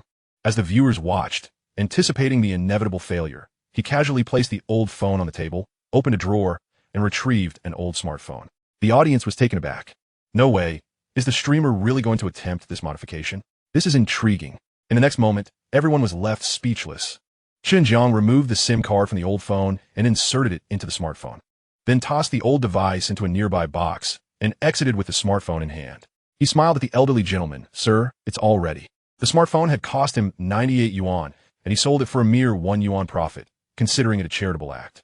The elderly man received it with a sparkle in his eyes. "You really did modify it. Thank you, young man. You are a good soul, and your skills are remarkable." He then handed over 100 yuan. Chen Jiang returned 1 yuan to him. "Young man, I have another favor to ask," the elderly gentleman continued. "The place I live in is quite dilapidated. Could you help me transform it into a villa with a swimming pool?"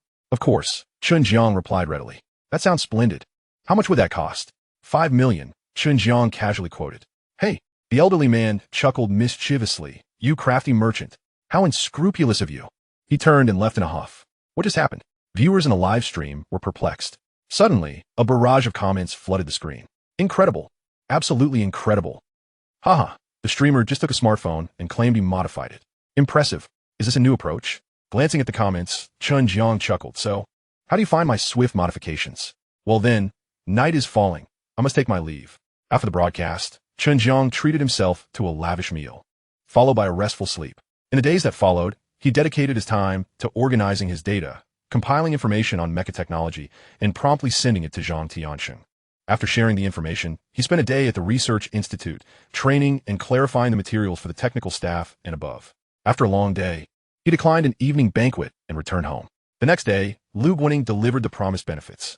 His military registration was completed, and he received his officer certificate. His employment paperwork was finalized, and his status as a national strategic talent was established. Furthermore, all the conditions Chen Jiang had previously proposed were accepted. Naturally, the mecha intended for the villa had long been transported to the military district. Once all of this was settled, one morning, Chen Jiang found himself alone in the repair shop, idly passing time. He decided to start another live stream to amuse his dear viewers. However, just minutes into the broadcast, he noticed a user named Mosquito Exterminator family flooding the chat with donations of luxury cars and a carnival, instantly making him the top supporter. After expressing his gratitude, the user typed, "Streamer, I've been following you for a long time. Although I know you're a master of exaggeration, I genuinely enjoy your streaming style, and since you possess some real talent. My family has been in the mosquito extermination business for generations. We primarily produce mosquito swatters, traps, and incense. However, the market has recently become overly competitive, and here in the South, mosquitoes are rampant. Many customers have reported that mosquito swatters are ineffective. I'm currently searching for new high-tech mosquito products nationwide. Since you claim you can create anything, how about you come up with a mosquito repellent device? If you can produce a satisfactory sample, I'll donate 10 carnival tickets and sign an exclusive contract with you, assisting you with patent applications and allocating a production line solely for you, sharing profits as well. Do you dare to accept?" After his message, the chat fell silent for a few seconds before many users erupted in laughter. "Dude, he's just a repair shop streamer. He can't do anything. Your donations were in vain. Haha, you're looking to someone who runs a repair shop to develop products? I've known for a while. The streamer is all talk. No action. Why would you approach him? You should collaborate with a reputable company for development. Haha, I doubt the streamer would even dare to accept. Upon seeing the mosquito exterminator family's request, Chen Jiang's eyes sparkled with excitement. With a confident pat on his chest, he assured, "Rest easy, I can handle this. I promise to create a high-tech solution that will surely meet your expectations." "Ah, I do appreciate your unwavering confidence," replied the mosquito repellent enthusiast. "Do you have any ideas?" Contemplating for a moment, Chen Jiang responded, "I intend to design a laser mosquito exterminator, employing lasers to eliminate mosquitoes, fully automated and self-guided. What do you think of this concept?" Chapter 20. Are you boasting again? Do you even know what a laser is? The idea was met with intrigue from the mosquito repellent enthusiast. "That's brilliant. It's innovative and quite fascinating. It appears there are no such products on the market." However, nearly 2,000 other netizens erupted in laughter. "Ha ha ha, this is hilarious. What kind of thought process leads one to consider using lasers to eliminate mosquitoes?" "Exactly. I've suspected the host wasn't quite right in the head. Is he perhaps mentally unstable? You think you can use lasers to kill mosquitoes? Be aware that no mature laser weapon has yet been developed in the country or globally, and you want to use one on mosquitoes? What a ridiculous boast. Do you even know what a laser is?" The mosquito repellent enthusiast's words were met with skepticism. "Do you really believe him? He's just pulling your leg." One user chimed in, "My brother is a Ph.D. candidate at Jiangxi University of Technology, specializing in lasers. Do you have any idea how challenging it is to research lasers? The notion of using a self-guided laser to exterminate mosquitoes is nothing short of delusional." Meanwhile, at Jiangxi University of Technology, in a laboratory, Deng Haotian had just concluded an experiment. Sitting in his chair, he sighed. The 108th trial had failed. The field of lasers was indeed vast and profound, proving to be exceedingly difficult. Another failure? His mentor, Gao Mingyuan, glanced over at him. Failure is the mother of success. No technological breakthrough is achieved on the first attempt. Don't lose heart. Keep pushing forward. "Thank you, mentor. I will strive to improve," Deng Haotian replied, his smile returning. Filled with renewed determination, he felt fortunate to have such a mentor, both a professor at Jiangxi University and a distinguished department head at the Lingqing Mechanical Armor Research Institute. He was highly capable and well-connected, treating his students with kindness, rarely scolding them, and often providing encouragement. Just as his mentor exited the laboratory, Deng Haotian's phone vibrated. He picked it up to find a message from his younger brother. "Bro, I was just watching a live stream where a repair shop owner claimed he's developing a laser mosquito exterminator, self-guided no less. I'm dying of laughter. How's your research going?" "Smooth sailing?" Deng Haotian chuckled softly, replying, "Research is never a smooth journey. And you're just a freshman. Now is the time to build your foundation. Don't waste your days watching those absurd live streams. The hosts are all talk and no real skill, and now one of them pretends to know about lasers. It's laughable. You should spend more time in the library, expanding your knowledge. I'm looking forward to the day you pursue graduate studies. I want to collaborate on research with you." As soon as he sent the message, his junior sister, who had just stepped out to make a phone call, returned with an expression of impatience. "Sister, what's wrong?" Deng Haotian inquired. Su Xiaowei sighed, revealing a look of resignation. "My dad said he found me a match and wanted me to meet him at noon today. Ugh, I'm only in my second year of graduate studies, and they're in such a rush. I don't want to go, but they insist I must." "Ah, a blind dot." Deng Haotian chuckled. "Just be cautious. The current dating scene is unpredictable. Of course, I'll be careful. I'll just go through the motions and send him on his way. I have to focus on my studies and experiments." After saying this, she glanced at Deng Haotian, noticing he had resumed fiddling with the instruments, indicating he was not inclined to continue the conversation. Feeling slightly disappointed, she muttered, "I got it, bro." Deng Wenyu sent a brief reply before turning her attention back to the live stream, her disdain for Chen Jiang growing. Meanwhile, Chen Jiang, uninterested in the chatter within the live stream, confidently declared, "Mosquito repellent enthusiast, thank you for your trust. Please message me from the back end so we can connect. I aim to have the laser mosquito exterminator ready by this afternoon, or at the latest, by tomorrow morning, and we'll live stream the demonstration around 3 p.m. tomorrow.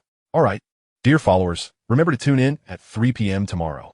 For now, I must sign off and grab some lunch," he concluded, disconnecting the live stream. After exchanging a few messages with the mosquito repellent enthusiast, he prepared to head out for a meal. Before he could step outside, his father's call interrupted him. Without waiting for Chen Jiang to speak, a serious voice echoed from the other end. "Son, are you still at that shabby repair shop? You never listen to advice. This is the last month. If you can't earn 5,000 yuan, close the shop and work at the factory." "I understand, Dad," Chen Jiang replied, choosing not to mention his transition from civilian to military. He intended to surprise his parents in person. "Is there anything else you need?" "Yes, indeed. Chen Jiang said earnestly. Son, you're not getting any younger. It's time to find a partner. I spoke with a colleague whose daughter is a graduate student at Jiangxing University. I arranged for you two to meet today at noon. She's a year older, so it's a suitable match. Forget it, Dad, Chen Jiang instinctively protested. I'm only 23. There's no rush for blind dates or marriage. He recalled his father's previous mention of introducing him to someone, which he had thought was merely a passing comment. What's wrong with 23? Look at your childhood friend. He's also 23, and he has a 2-year-old child. You must go today. I'm sending your contact info right now. With a resigned shake of his head, Chen Jiang muttered, Fine, I'll add her. He copied the contact information sent by his father, searched for it, and found a charming anime avatar. After clicking to add, he waited several minutes for the request to be accepted. Once approved, they exchanged awkward pleasantries before confirming a meeting at a hot pot restaurant on the university's commercial street. Ah, my first blind date. I must find a way to sabotage this, he thought, intending to go through the motions. Half an hour later, Chen Jiang arrived at the Heideleo hot pot restaurant and chose a seat by the window. As he sat down, he gazed out at the bustling crowd, reflecting on how recently he had been perceived as a disappointing son and an unemployed drifter. Now, he had transformed into a soldier and a scientist, an almost surreal metamorphosis. At that moment, his phone rang, and a cool yet pleasant voice inquired. I'm at the entrance of Heideleo. Are you here? Where are you? Chapter 21. You, a repair shop owner, claim to understand lasers? Chen Jiang informed her of his exact location and, moments later, saw a girl approaching. She wore a crisp white shirt and a black skirt, her hair styled in a ponytail. With delicate features and an aloof demeanor, she seemed to emanate an air of distance. Upon taking her seat, the young woman scrutinized Chen Jiang and spoke in an icy tone. Hello, I am Su Xiaowei. Hello, I am Chen Jiang, he replied, rising slightly and responding with a measured calm. Subsequently, they both settled into their seats. Su Xiaowei then dove straight into the conversation. Allow me to introduce myself. I am a local, 24 years of age, a second-year graduate student specializing in laser applications and research at Jiangxing University of Science and Technology. What about you? I'm also a local, 23 years old, a graduate of Jiangxing Institute of Technology with a degree in automation, currently managing a repair shop. Upon hearing Chen Jiang's introduction, Su Xiaowei emitted a dismissive "oh," her eyes briefly flashing with disdain and impatience. Internally, she pondered, how can my father do this? I explicitly told him that if he were to introduce someone, it should at least be someone more accomplished than me, a graduate student, perhaps. Instead, he presents me with an undergraduate and a repair shop owner at that. What common ground could we possibly share? Would he even comprehend what I have to say? We could never inhabit the same world. She was a girl who admired strength. Having excelled academically since childhood, she preferred to either remain unattached or pursue someone superior, like her doctoral senior, whom she had never found to be as remarkable as he. Unfortunately, her senior was perpetually engrossed in his research and had never grasped her feelings, leaving her too timid to confess, fearing rejection. The realization that Chen Jiang was merely an ordinary undergraduate without a respectable job, merely running a repair shop, extinguished any desire she had to continue the conversation. In fact, she began contemplating how to make a swift exit. After some deliberation, she opened her messaging app and texted her roommate, Guai, I need a rescue. I'm on a blind date with someone who owns a repair shop, and I genuinely have no common topics with him. Could you please call me in a bit so I can feign an emergency and leave? I beg you. As for Chen Jiang, his intellect was not to be underestimated. He could read the subtleties in Su Xiaowei's expressions and gaze, discerning her thoughts. He gently shook his head, bemused. Well, it seems you look down on me. Do you fancy yourself a proud queen? Chen Jiang was aware that Su Xiaowei's father and his father were colleagues. While he could tolerate her disdain towards him, he would not allow his father to be disrespected. Thus, he initiated a discussion about her field of expertise, saying, I heard you mention your focus on lasers. Coincidentally, I am planning to develop a laser mosquito repellent. Shall we discuss it? Su Xiaowei was taken aback by Chen Jiang's statement. She looked up, a condescending smile gracing her lips. Oh, you, a repair shop owner, know about lasers? I have a basic understanding. Would you like me to share my ideas with you? Despite having no intention of pursuing a romantic relationship with her, Chen Jiang was determined not to be outshone, especially in light of the blatant contempt reflected in her demeanor. He wished to leverage his knowledge to dismantle her haughty attitude. However, Chen Jiang miscalculated, for Su Xiaowei did not grant him the opportunity. She shot him a glance and shook her head. I specialize in laser research. Whatever fragmented knowledge you glean from the internet holds little value here. To her, it was evident that Chen Jiang had likely inquired about her specialty and prepared some superficial knowledge to impress her, hoping to establish common ground. But she was not swayed by such tactics. At that moment, her friend called, seeing the illuminated screen of her phone. Su Xiaowei's heart leapt with joy as she hastily answered. After feigning concern and a few exchanged words, she turned to Chen Jiang. I sincerely apologize. But I have an urgent matter and must take my leave. Goodbye. Without waiting for Chen Jiang's response, she stood and swiftly exited. Once outside the restaurant, she called her father. Dad, please refrain from introducing me to just anyone. He is merely an ordinary undergraduate with no respectable job. He claims to run a repair shop, probably fixing fans and washing machines. As a graduate student in laser research, how can we possibly find common ground? It's absurd. Chen Jiang, watching her retreating figure, chuckled and shook his head. Blind dates are truly unreliable. Nevertheless, having made the effort to attend, he decided to treat himself to a hearty meal. After indulging in a delightful feast, he returned to his repair shop, where he fixed a fan for an elderly lady, earning 3 yuan.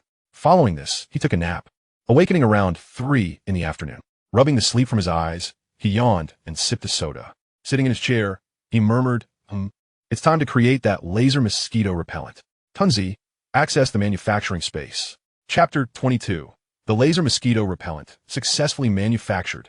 In an instant, he was transported back to the expansive, technologically advanced space. Approaching the main control panel, he announced, Tunzi, I intend to manufacture a laser mosquito repellent. As for the requirements, first, it should be a pure white sphere the size of a basketball. Second, the surface must feature multiple emission holes, each capable of firing lasers individually or in unison, with adjustable frequency as you see fit. Third, it must possess the ability to autonomously levitate, lock onto targets, and make independent attack decisions. Fourth, an accompanying app for control is essential. That's the general outline. Feel free to exercise your creativity and generate a complete plan. Also, calculate how many manufacturing points will be required. Understood, host. Requirements received, generating the plan now. The proposed plan has been generated. The necessary technologies include a microgravity levitation module, high-precision recognition and tracking module, multi-power laser coordination technology module, and accompanying mobile app module, among others. The required materials include, combining the plan, materials, and technology, a total of 300 manufacturing points are required. Is that truly all? That is significantly less than I anticipated. I am quite affluent in manufacturing points. Purchase absolutely. Confirmed. Host. Deducting 300 manufacturing points. You now have 998 manufacturing points remaining. Relevant knowledge and materials have been distributed. In an instant, Chen Jiang felt the overwhelming flow of information wash over him once more. However, this time, the influx was considerably less intense, and the headache was not as severe. Within a minute, he had absorbed and processed all the information. At this point, he could confidently assert that he was undoubtedly at the pinnacle of laser technology.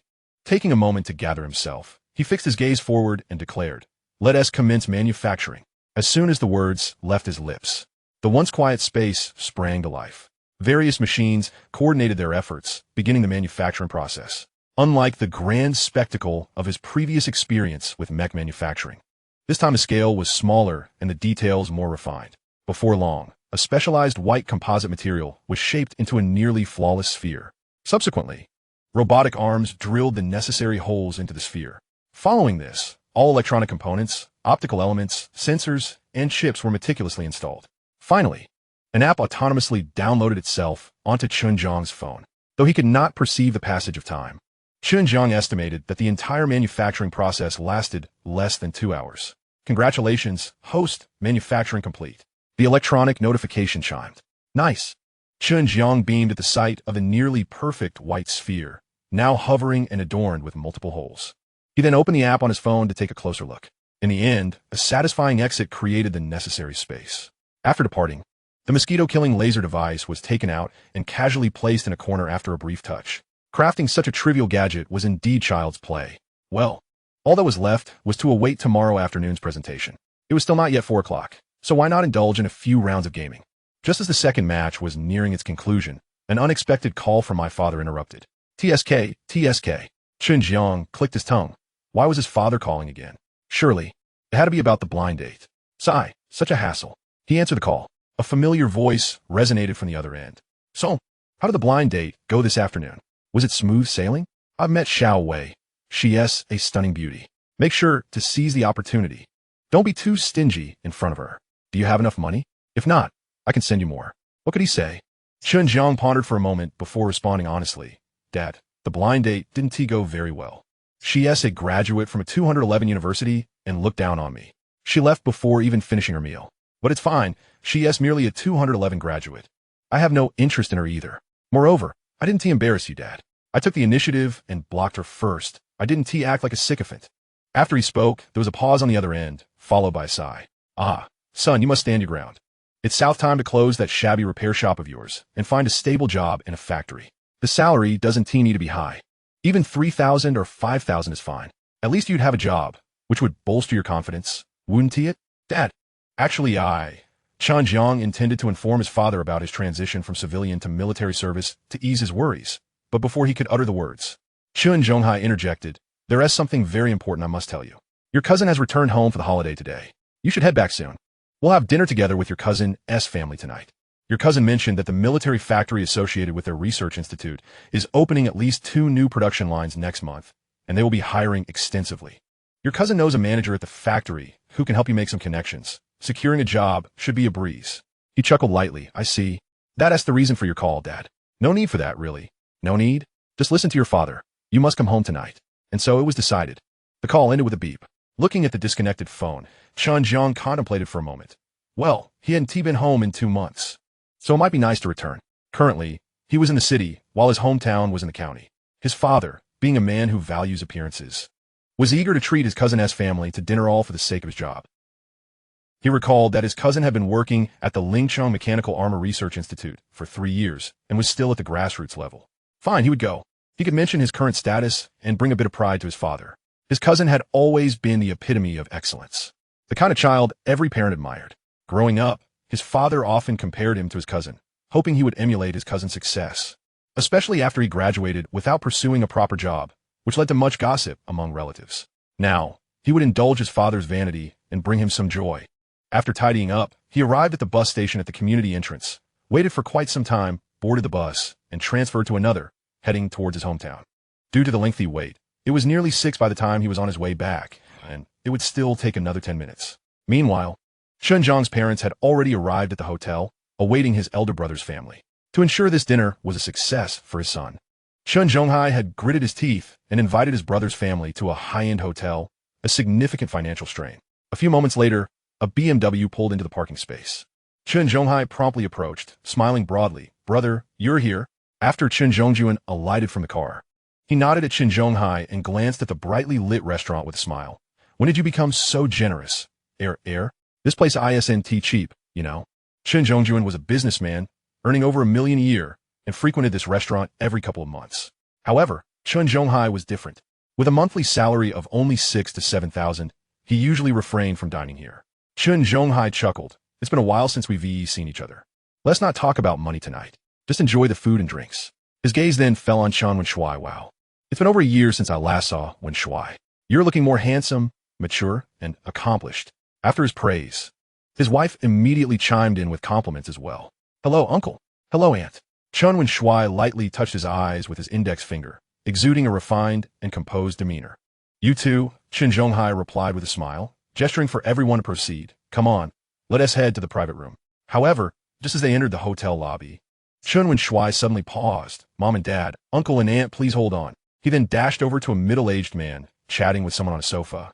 Slightly bending forward with a smile, Director Chow, what a coincidence to see you here. Director Chow was his direct superior, and his current standing at the Research Institute was largely thanks to him. The director had taken a keen interest in him, imparting valuable life lessons and assisting him significantly in his research endeavors. Upon hearing his name, Chao Zijin looked up, his expression remaining unchanged, merely offering a faint smile. Ah, it's you, Xiaochen. Are you here for dinner too? Yes, Director. I'm dining here with my relatives, Chen Shuai replied, appearing somewhat reserved. Drink less. Director Chow said in a neutral tone. Yet to Chen Shuai's ears, it sounded like genuine concern. Thank you, Director Chow. Sensing that Director Chow had no intention of continuing the conversation, he hurriedly added, I'll head up now. Please drink less and take care of your health. Upon returning, Chen Zhongjuan curiously inquired, Wen Shuai, who was that? Dad, he is my director, my immediate supervisor. I owe much of my current position to his guidance. Chen Shuai explained. So he is your superior. Should I go over and thank him? Please don't. Let us just head to the private room. All right. Then I want to go. After they made their way upstairs, a taxi pulled up at the hotel entrance, and Chen Jiang stepped out, gazing at the luxurious hotel. He clicked his tongue in astonishment. Dad really went all out.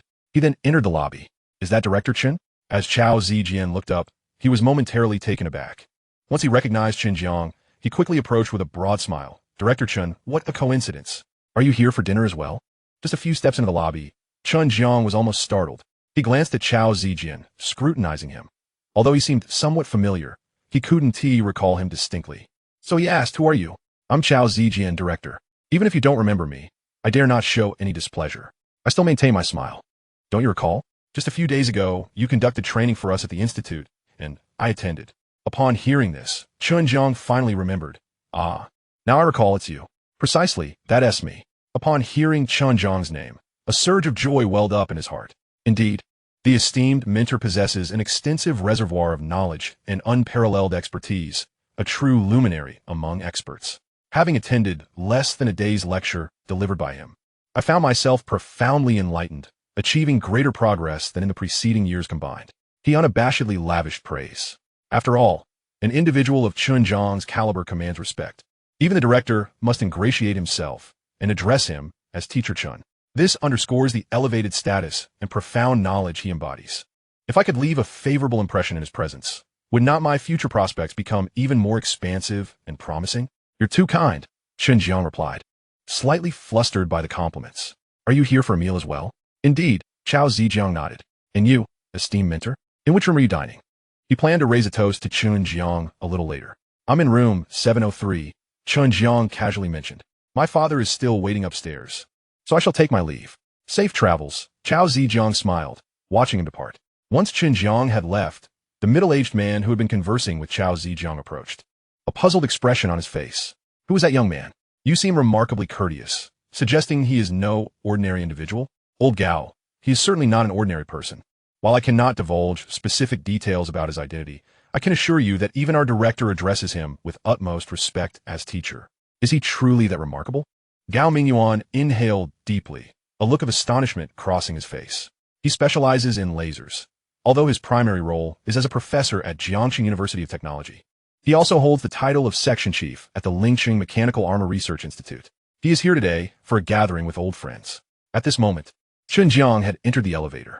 Upon reaching room 703, he first greeted his parents, then exchanged pleasantries with his uncle's family. After a few brief conversations, the atmosphere turned somewhat awkward. Fortunately, Chen Jiang's mother alleviated the tension by discussing some everyday matters. Before long, the dishes began to arrive. As they dined and drank, conversation flowed more freely.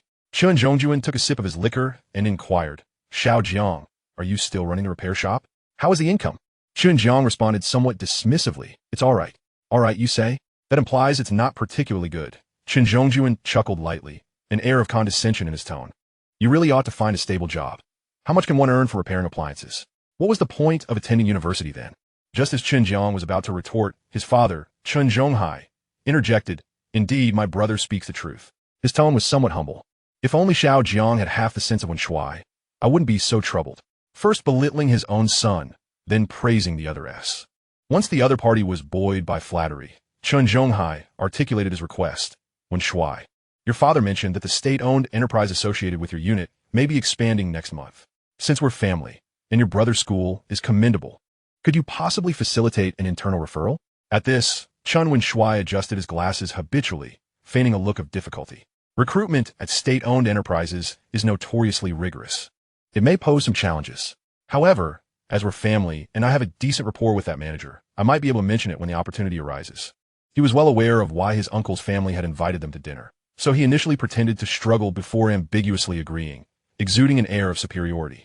I sincerely appreciate your assistance, Wen Shuai. Chen Zhonghai beamed, raising a full glass of liquor and standing up. Please take care of this matter. He then downed the drink. His wife poured a glass of juice and offered numerous compliments. Chen Zhonghai then patted Chen Jiang. What are you sitting there for? Hurry up and toast your cousin. With such a willing cousin, you should be grateful. Chen Jiang smiled faintly. Father, I need no assistance from him. A mere state-owned enterprise's assembly line job holds no allure for me. I'm not so lacking. Chapter 24. I did not come here to toast you. I came to raise a glass to Director Chen.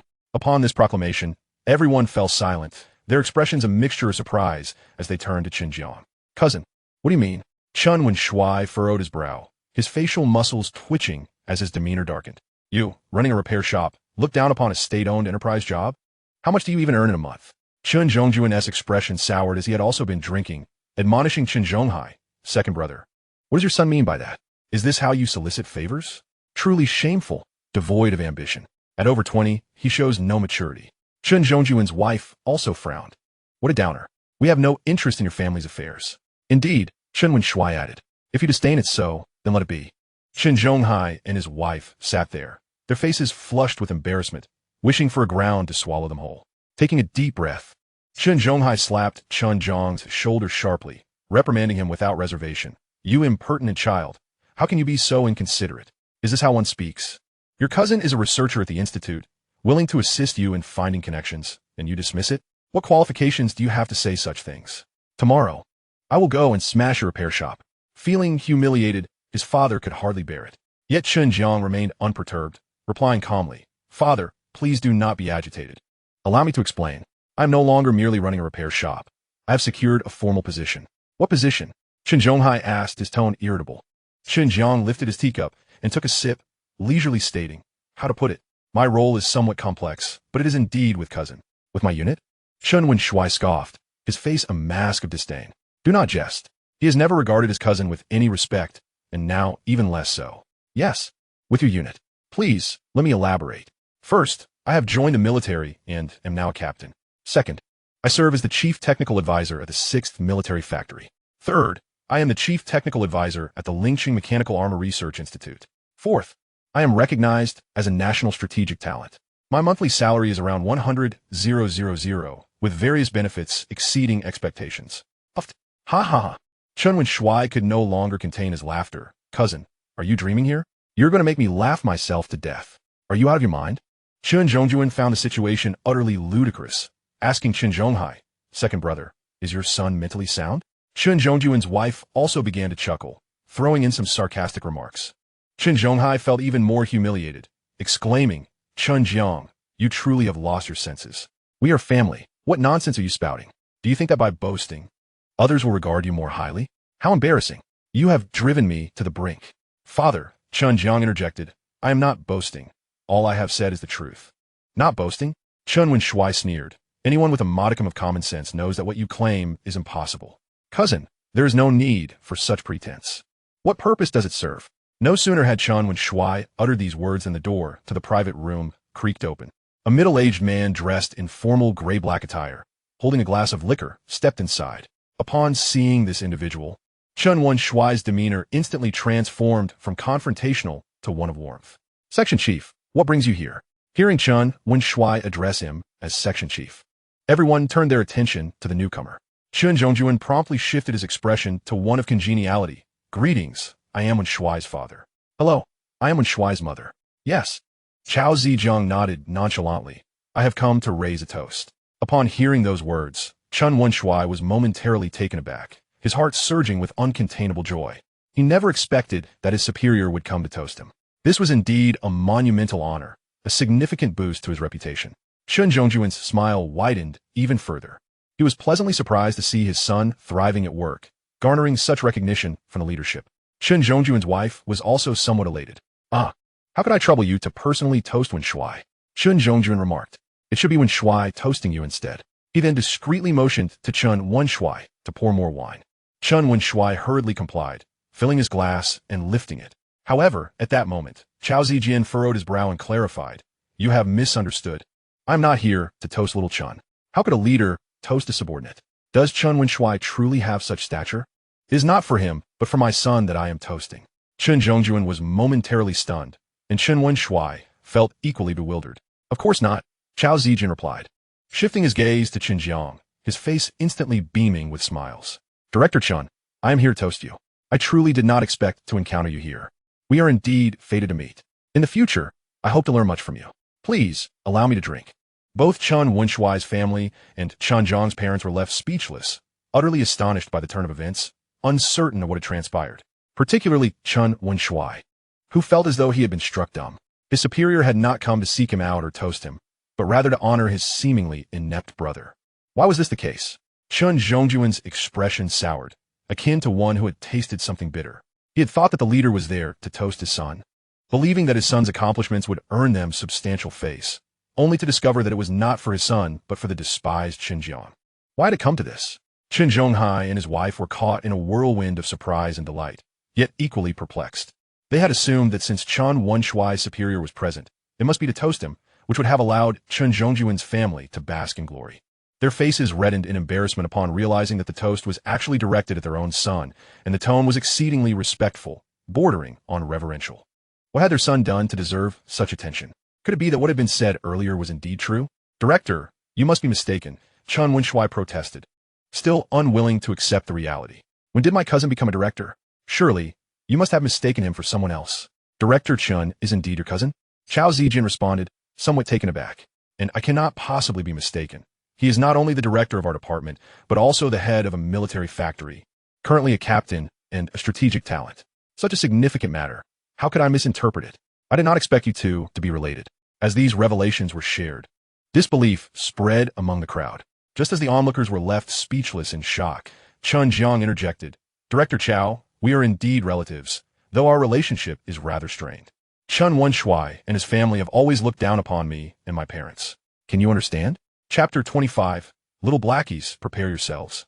I am about to demonstrate the laser mosquito repellent. Chao Zijin hesitated briefly, then quickly comprehended the situation, casting a sharp glance at Chen Wenshuai. He then turned to Chen Jiang with a genial expression, I understand, I certainly do. I will know how to proceed from here on out. With Chen Jiang's words, it was evident that he would make things difficult for Chen Wenshuai in order to curry favor with Chen Jiang. Upon hearing this, Chen Wenshuai's face drained of color, his mind buzzing, momentarily at a loss for what to do. Then I shall drink first, Director, Chao Zijin declared, downing his shot of liquor. Chen Jiang, in contrast, raised a glass of juice, taking a sip. After Chao Zijin finished his drink, he turned to Chen Jiang's parents. You two are the parents of the director? You have truly raised a genius son. Your son is a veritable pillar of the nation. This toast is for you. Once Chen Jiang's parents regained their composure, they quickly responded with smiles. After exchanging toasts, Chao Zijin shot Chen Wenshuai another glare before bidding farewell to Chen Jiang and departing. After he left, Chen Jiang stood up, shrugged his shoulders. Now do you believe it? Chen Zhongjuan and the others were left in a daze. While Chen Zhonghai laughed heartily, I knew my son possessed great talent. No, he has a remarkable destiny. I am proud of you, my son. Seeing his parents' joy filled Chen Jiang with happiness as well. After exchanging a few more words, he said, Mom, Dad, I have matters to attend to. Please enjoy your meal. Once he departed, his parents intended to leave as well, but were stopped by Chen Zhongjuan and his wife. Chen Zhongjuan bent slightly, smiling ingratiatingly as he sought to curry favor with Chen Zhonghai. They were astute enough to understand that their son's future likely hinged on Chen Jiang's influence. Although they were unaware of how Chen Jiang had suddenly become so formidable, they were willing to lower their stature for the sake of their son. Thus, the roles were reversed. Observing his elder brother's obsequious demeanor, Chen Zhonghai felt an immense sense of satisfaction, relishing the moment.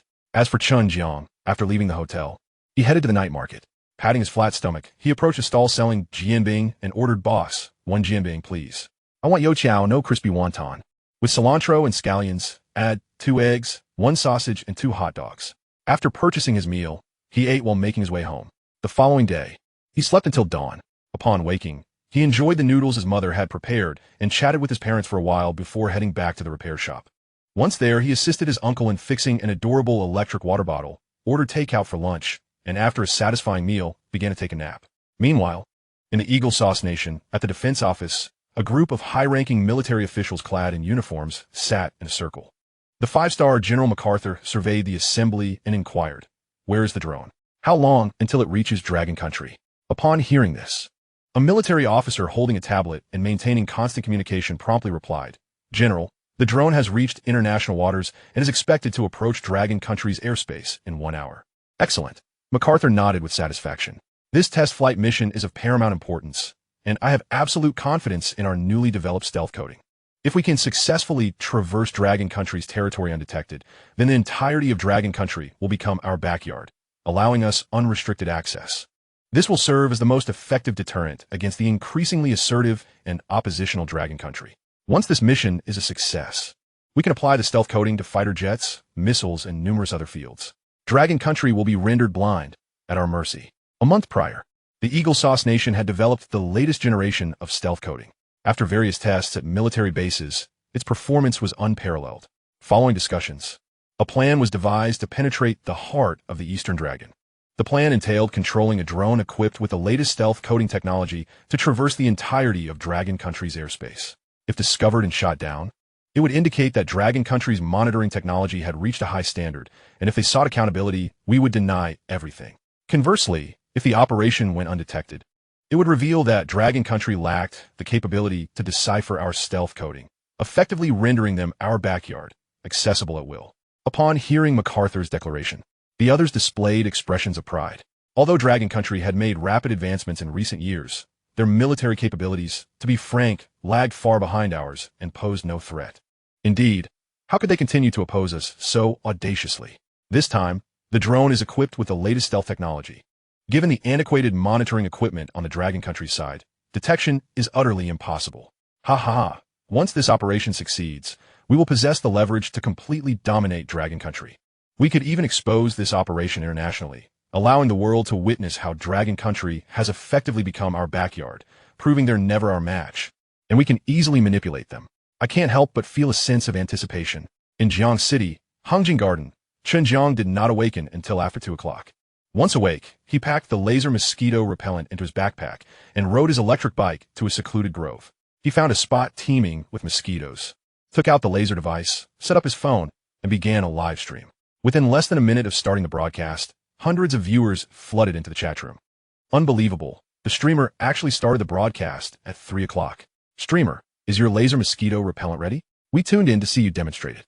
If it isn't ready, just say so. My girlfriend has taken a bath, dressed in black stockings, and is waiting for me to cool her down. Go cool her off upstairs. The streamer probably hasn't even made it yet. He was just creating hype for the views. You actually believed him? Anyone who came to see him demonstrate is a fool. Haha, I'm a fool too. 666. Streamer, just admit if it's not ready. If it is, show us without wasting my time. Exactly. I'm all set to unleash my skepticism. Seeing the viewer count surge to over 1,000, Chen Jiang chuckled to himself, thinking, am I becoming quite the streamer? Is the mosquito exterminator here? Chen Jiang inquired into the camera. If so, I'm ready to showcase. Just as he finished speaking, the mosquito exterminator commented on the screen. Let us begin the demonstration. I'm quite eager. All right, Chen Jiang replied, lifting his backpack while unzipping it. The laser mosquito repellent has long been completed. It's right in this backpack. Allow me to show you. With that, he produced a pure white spherical device and carefully displayed it before the camera. This is the laser mosquito repellent I crafted. It possesses the ability to hover. Do you see those tiny holes?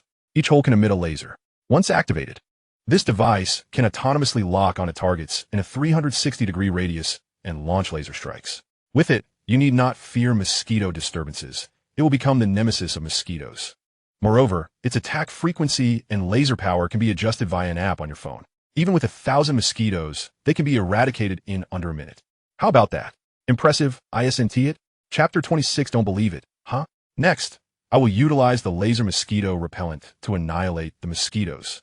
After Chen Jiang concluded his introduction, the mosquito exterminator immediately commented, the ability to hover, with each tiny hole capable of emitting lasers and 360-degree autonomous locking. Coupled with smartphone app adjustments, this is simply the ultimate mosquito extermination tool. If such a device could be mass-produced, it would surely be a commercial success. However, just as these messages were sent, they were swiftly drowned out by skepticism and ridicule. Mosquito exterminator, are you in elementary school? How can you be so naive? Do you really believe what he says? Are you foolish? Indeed, what is so-called laser mosquito repellent? To me, it looks like a mere white shell with some holes punched in it. Nothing but superficiality. This is hilarious. It can hover. It emits lasers. It locks on in 360 degrees. Are you here to amuse us? I suggest the government implement a tax on boastful claims. The streamer shows no shame in his exaggerations. 666. Do you really think anyone will believe your words? If this white shell could truly emit lasers, I'd de-storm into my boss's office and flip his desk. Since you claim it's so extraordinary, let us see you demonstrate it. Deng Wenyu, who had no classes in the afternoon, lay in his dormitory, clutching his phone while browsing the live stream. After hearing Chen Jiang's introduction, he burst into laughter, his fingers swiftly typing messages on the screen. You're a hilarious streamer. How can someone who runs a repair shop create something like this? I'm eager to see how you crash and burn next. Glancing at the comment section, as Chen Jiang expected, no one believed him. He shrugged and said, I know you all are skeptical, but I assure you, I speak only the truth. Just watch closely. I will now dazzle your eyes. With that, he picked up his phone from the live streaming stand and scanned the surrounding environment. As you can see, I am currently in a small grove, and if you look closely, there are countless mosquitoes here. Within a 5-meter radius, there must be at least hundreds. He was dressed securely, so he did not fear bites. Next, I will demonstrate how I eliminate these mosquitoes. Thus, amidst the derogatory remarks, Chen Jiang placed the laser mosquito repellent on the ground, adjusted the live streaming setup, and aimed the camera at the device. He then retrieved a secondary phone, opened the app, and declared, You all doubt that my laser mosquito repellent can hover, don't you? Now, I will make it hover. Huh, who would believe that? One viewer commented, There is no way that white shell can hover. Come on, let us see it hover. Chen Jiang manipulated the app on his phone and said, All right, it's powered on. It will soon hover 1.5 meters above the ground. As he spoke, a faint red light flickered from the hundreds of tiny holes in the device, and then, as if by magic, it began to rise, slowly hovering at a height of 1.5 meters. How about that? It's hovering now. Where are those who said it was impossible? Open your eyes wide and behold. Chen Jiang felt a surge of pride. This spectacle was fully broadcasted in the live stream, and the comments began to flood in at an even faster pace. No way, it really flew up? Unbelievable. Such a plastic shell can actually hover? What in the world? Is this for real? Could the streamer actually be telling the truth? It can't be real. I suspect there's a fishing line attached, and someone is pulling it from above. Absolutely. Someone must be pulling a string, or perhaps there's a magnet buried in the ground. We've got proof of deception here. Streamer, based on our scientific analysis, it must either be a string being pulled or a magnet. If you're capable, show us there's no one pulling a string, or move that white ball somewhere else. All right, Chen Jiang replied, glancing at the comments. He adjusted the camera angle, scanning up, down, left, and right, finding no evidence of anyone pulling strings. He even placed his hand above the laser mosquito repellent, moving it around to prove there were no strings. Then he controlled the device to shift positions, and it continued to hover without falling. Little skeptics, what else do you have to say? Let me tell you, I've utilized a certain anti-gravity technology here. Understand? Even though Chen Jiang had provided proof, the viewers remained unconvinced. I still don't believe it. You claim anti-gravity technology? Such technology doesn't even exist in the world. How could you possibly create it? Exactly. You must be using some other means. Achieving a hovering effect isn't that difficult. We just don't know what methods you employed. I still don't believe it. How about this? Since you claim every hole can emit a laser, hurry up and demonstrate the laser function to shoot down those mosquitoes. Bring down the mosquitoes, and I'll believe you. Indeed, let us observe how it fires lasers. Haha, I refuse to believe it can truly emit lasers. You can forget it. This contraption is absolutely incapable of launching lasers. Yes, I suppose the host demonstration will conclude here, lest he inadvertently reveal the truth. Not so. Chen Jiang smiled faintly now. We shall proceed to the next segment, where we shall utilize lasers to vanquish mosquitoes, silencing all the skeptics. With that, Chen Jiang repositioned himself, ensuring that the camera could capture both the laser mosquito exterminator and the mosquitoes themselves. Ladies and gentlemen, do you see? At this location, there are at least hundreds of mosquitoes and insects densely swarming in the air. Next, I shall employ the laser exterminator to obliterate them all. Watch closely. Upon uttering these words, Chen Jiang reopened the app, adjusted the laser power, set various parameters, and designated his targets. We are about to commence. He clicked the red button on his phone. In the next instant, the hovering laser exterminator emitted a faint hum, gradually rotating as if calibrating its firing angle. Then, under the watchful eyes of the audience, a thin, faint red laser beam, no thicker than a hair, suddenly shot forth from the basketball-sized exterminator. Upon its release, it instantly penetrated 6 or 7 mosquitoes. Despite the laser's minimal power, the struck mosquitoes turned charred, a burnt odor wafting through the air. But that was not the end. Merely a second later, it unleashed another 5 or 6 beams. Soon, dozens, even hundreds of laser beams followed in rapid succession. The once smooth white sphere now appeared as though it were being pierced by a multitude of beams, transforming into a grotesque, dreamlike spectacle. Chapter 27. The world's first laser weapon, birthed under my witness? As the beams shot forth and the mosquitoes fell to the ground, Chen Jiang explained, Ladies and gentlemen, the laser exterminator has commenced its operation. The frequency I set is modest. I estimate that all these hundreds of mosquitoes will be eradicated within 2 minutes. Furthermore, the laser's power is minimal. It is designed solely to eliminate mosquitoes without causing harm to humans. It will leave no sensation upon contact with the skin and will not ignite any materials, so there is no need for safety concerns. What do you think, skeptics? Did I mislead you? Watching the beams emerge from the white sphere's openings and the little black dots falling from the sky, resembling a downpour of black rain. The multitude of online viewers felt as though they were in a dream. Even the comments section fell momentarily silent. After a few seconds, a message appeared: Mosquito Exterminator Family. Host, you are incredible. You're truly a genius. Initially, I held little hope, but I never imagined you would genuinely develop this. And it is both technologically advanced and practically effective. I believe that if mass production is possible, it will undoubtedly sell like hotcakes across the nation. And we will earn a fortune. This is amazing, truly amazing. Let's connect privately later. I will send you the promised gift right away. Following that, an array of celebratory messages flooded the screen, with viewers enthusiastically showering gifts. At this moment, the audience finally reacted, and the chat exploded. Oh my goodness. Did you really create this? I lack formal education. My only response is wow. This is simply invincible. You invented a laser weapon to kill mosquitoes? Isn't that an extravagant use of resources? There is no one like you. All I want to say is, host, you are remarkable. Ha ha ha. I can't believe you truly created it. Who could have predicted this? It turns out I'm the fool here. Darn it. I still don't believe it. It must be a special effect. Yes, it's definitely a special effect. Logically, how could a mere repair shop owner create something so high-tech? No one in the world could possibly fabricate this, which only suggests it must be a special effect. Several commenters above continued to bicker, unable to accept that someone could surpass them. A folk scientist, Deng Wenyu, who had been lying in bed, preparing to watch the spectacle, suddenly sat up. His eyes widened at the screen, his expression one of disbelief. No way. My brother couldn't possibly create something like this, he muttered, continuing to watch. Time ticked by. And Chen Jiang's phone displayed a complete depletion of red dots, indicating that the surrounding mosquitoes had been entirely eradicated. At this moment, Chen Jiang grew curious about the laser exterminator's capabilities and wondered if it could tackle a more challenging target. All right, all the nearby mosquitoes have been taken down, but I intend to experiment with other applications of the laser exterminator to see if it can also target different objects. Chen Jiang surveyed his surroundings. There are quite a few sparrows nearby. Shall we give it a try? He began adjusting the parameters on his phone. First, he amplified the power by several hundred times. Next, he set the targeting and detection range to 50 meters high. Finally, as he adjusted the parameters, the live chat remained lively. What?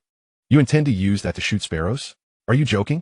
Indeed, that feeble laser could barely take down mosquitoes. It certainly won't penetrate the sparrow's feathers. Yes, haha. Stop joking, host. That device is fine for mosquitoes, but it is utterly impossible for sparrows. To shoot sparrows, it would have to be called a long-range laser weapon. Aren't you afraid of being taken in for questioning? Courageous move, host. I am quite eager to see how you plan to shoot sparrows, though I know it's impossible. The size difference between sparrows and mosquitoes is too great. It simply isn't feasible. Ignoring the comments, Chen Jiang methodically finalized the parameters. After clicking confirm, the area within 100 meters and 50 meters high transformed into red dots on his phone screen. Observing the densely packed red dots, representing over 100 sparrows, Chen Jiang's eyes lit up, muttering, it actually works. He then approached the camera, displaying the red dots on his phone screen. Ladies and gentlemen, I have adjusted the parameters. The app indicates that there are 121 sparrows within a 100-meter radius. Next, I shall randomly attempt to shoot one and test the effectiveness. Is it real? The viewers were evidently skeptical. Does every red dot on the screen represent a sparrow? Are you messing with us? This is in the woods.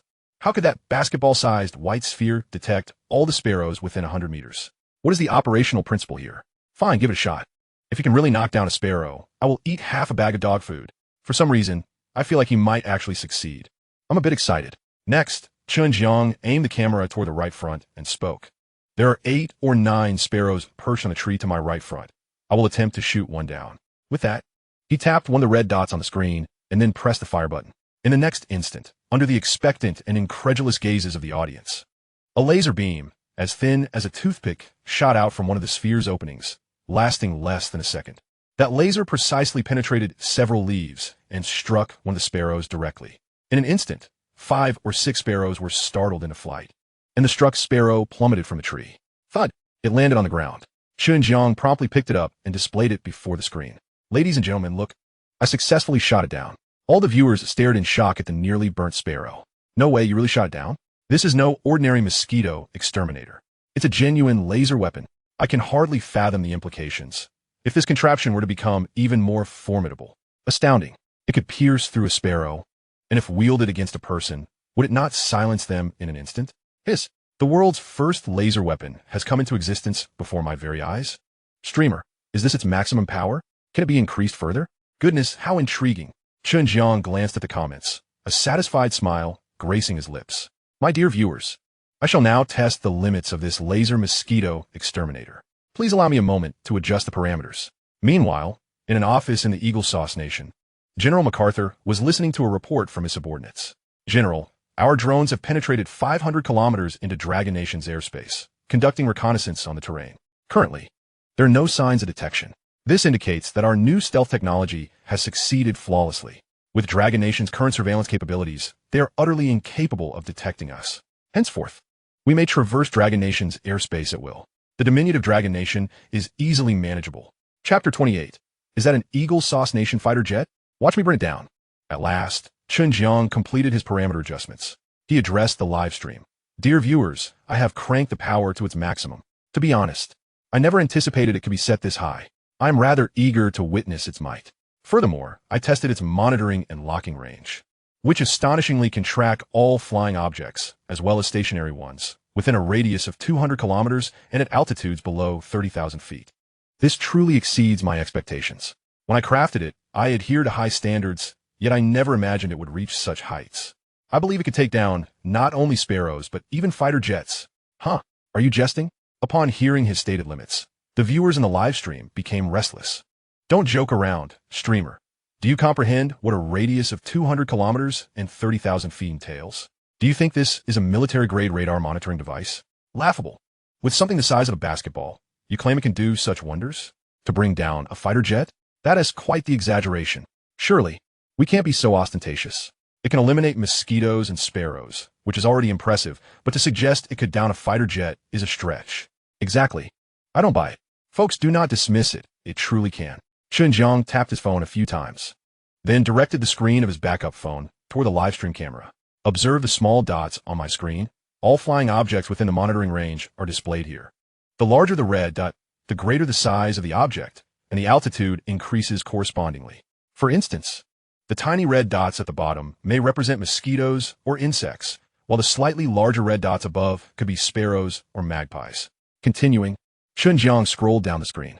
Now, the monitored altitude is around 10,000 meters, and there's nothing in sight. Let us scroll down further. Now at 20,000 meters, still nothing. It seems improbable that anything exists higher up. But what is this enormous red dot? Suddenly, Chen Jiang spotted a red dot the size of a coin. He furrowed his brow. Could it be an aircraft? He brought the phone closer, scrutinizing it. However, commercial flights typically operate between 8,000 and 12,600 meters, so it should not be that. Moreover, the speed of the red dot was alarmingly swift, easily exceeding 1 Mach. Could it possibly be a fighter jet? He tapped the red dot, and relevant information materialized. Type analysis, F-31DM. The latest unmanned combat drone from Eagle Sauce Nation. Flight speed, 2 Mach. Flight altitude, 568 meters. Stealth capability, A-grade, far surpassing Dragon Nation's technological standards. This laser mosquito exterminator is equipped with an intelligent chip capable of networking, processing, and analyzing information at remarkable speeds. It can effortlessly access all global network information, regardless of encryption. Upon examining the generated analytical data, Chen Jiang was taken aback. He instinctively murmured, "How could an Eagle Sauce Nation fighter jet appear within our territory? This defies logic." Then he addressed the live stream. Dear viewers, at over 20,000 meters, I have detected a significant red dot. Just now, I prompted the intelligent system embedded in the laser mosquito exterminator to analyze it, and the results are rather astonishing. The analysis indicates that this red dot is a state-of-the-art unmanned combat drone, flying at a speed of 2 Mach, and it belongs to the Eagle Sauce Nation. I cannot comprehend how an Eagle Sauce Nation fighter jet could intrude into our Dragon Nation's airspace. What is happening? Could this be an invasion? The more he pondered, the more plausible the possibility seemed. The rise and fall of a nation is the responsibility of every individual. Those who dare to violate Dragon Nation's sovereignty shall face retribution. no matter the distance. My dear viewers, regardless, I am determined to bring down this unmanned combat drone, to shatter Eagle Sauce Nation's nefarious scheme. Chen Jiang held unwavering faith in the system's analysis and judgment. After all, this was the chip he had developed, and it could not possibly be flawed. However, when his words reached the live stream, the viewers erupted in laughter. Ha ha ha, this is hilarious. Are you putting on a show, streamer?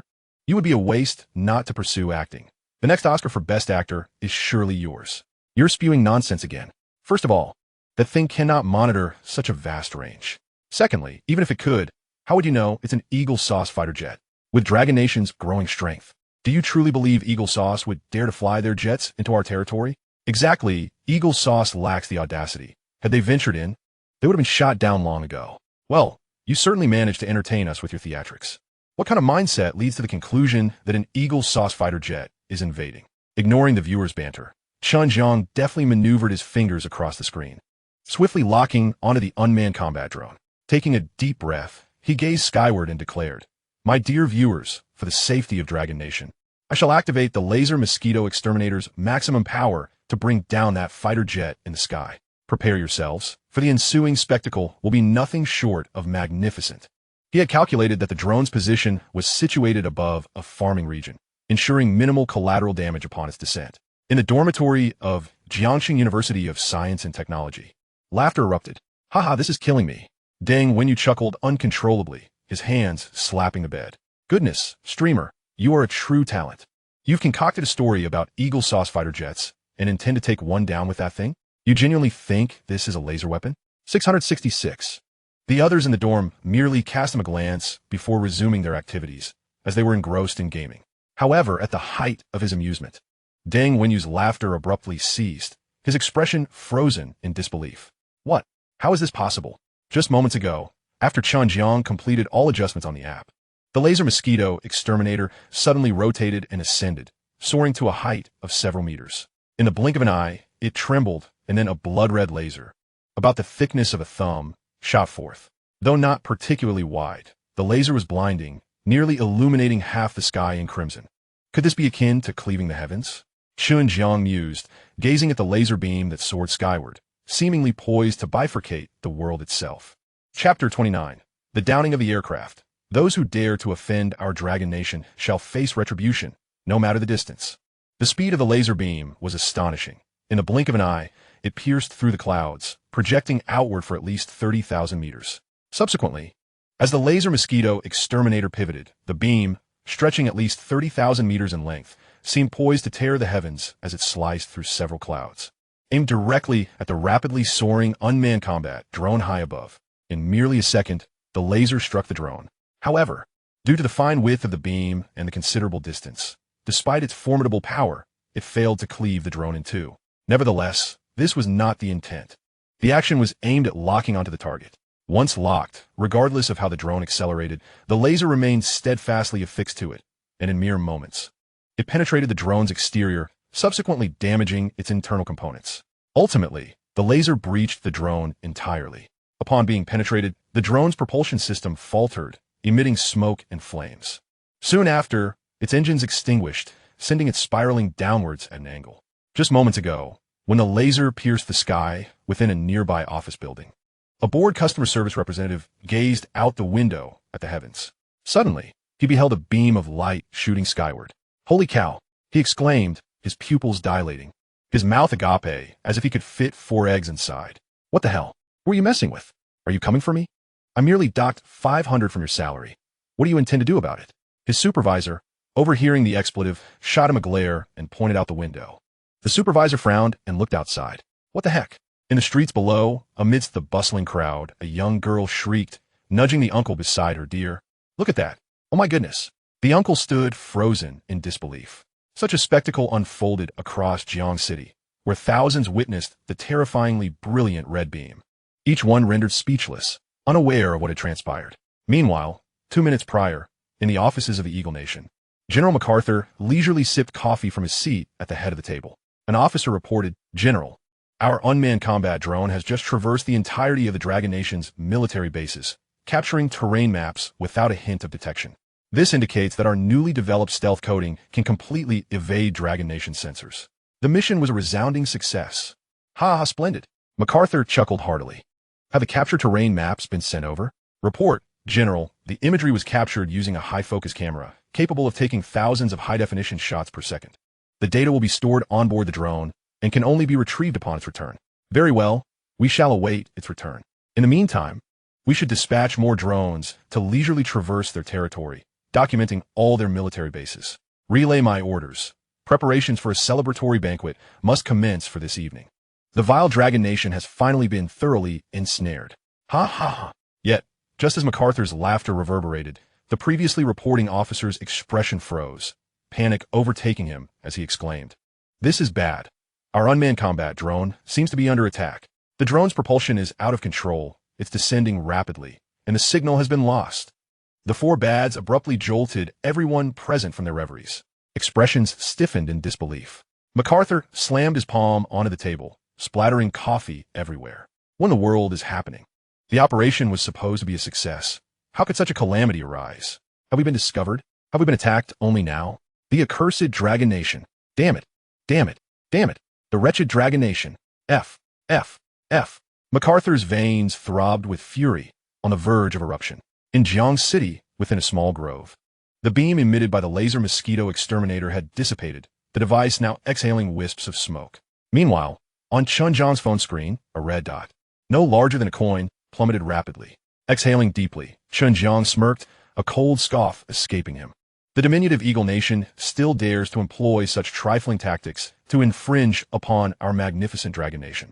Such audacity is laughable, akin to a mantis attempting to stop a chariot, grossly overestimating their capabilities. For millennia, the Dragon Nation has stood as the world's mightiest nation, never tolerating the encroachment of others. This has always been the case, and it shall remain so. Those who dare to infringe upon us shall face retribution, no matter the distance. After uttering these words, he controlled the laser mosquito exterminator to descend, powering it down, holding it in his hand as he turned to the live stream, declaring, "All right, dear viewers, the Eagle Nation's drone has been shot down by me. They have brought this upon themselves." At that moment, the live stream chat erupted with fervor, viewers buzzing with excitement. "Damn it, Second Company Commander, where's my Italian cannon? Fire! Fire!" Despite knowing there was no Eagle Nation drone, and recognizing this was merely a story, the recently launched laser beam had indeed been impressive. Indeed, I am from Jiang City. I genuinely witnessed a beam of light shoot skyward. Damn! This laser mosquito exterminator was truly developed by this fellow. Laser mosquito exterminator? This is clearly a laser weapon. Ha ha ha, thrilling. I'm following. I must give the host my support. At Jiang City Technology University, in a dormitory, Deng Wenyu was nearly breathless from the shock of the recent laser beam. His face flushed. He finally regained composure after several deep breaths and began to shout excitedly in the dormitory, recounting what he had just witnessed. However, none of his roommates believed him, dismissing it as mere special effects.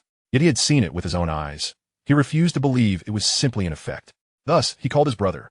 But his brother also disbelieved him, scolding him and insisting he was busy, advising him not to make random calls and to watch fewer live streams. Meanwhile, Chen Jiang observed the live stream, noting that several detractors had transformed into genuine fans, and that likes and follows were pouring in. Chen Jiang chuckled to himself, then waved the laser mosquito exterminator in his hand, saying, all right, dear viewers, do shower the host with more support. This live stream will pause here, and I shall return later this afternoon. What he did not know was that, at that moment, atop a modest hill only a few dozen meters high, 7 or 8 individuals had gathered. Just moments ago, a fireball had plummeted from the sky, and those nearby, whether tending to fields or herding livestock, had heard a tremendous crash and rushed to the scene. What on earth is this? An elderly man, shaded by a straw hat, stared at the disintegrated, still-burning remains of the aircraft. I have no idea, replied a woman wielding a hoe, shaking her head in disbelief. How could something like this fall from the sky? This appears to be an airplane, another man, possessing a high school education, remarked, piecing together the clues. Quick, call the police. 10 minutes later, 2 police cars raced to the scene. As the officers emerged, one, wearing a hat, stood frozen in shock, gaping at the flaming remnants of the aircraft. Is this a plane? Chapter 30. The second capture, an innocent hat-wearing uncle, not merely an ordinary aircraft, remarked a bespectacled, cultured man with a hat as he surveyed the scattered wreckage.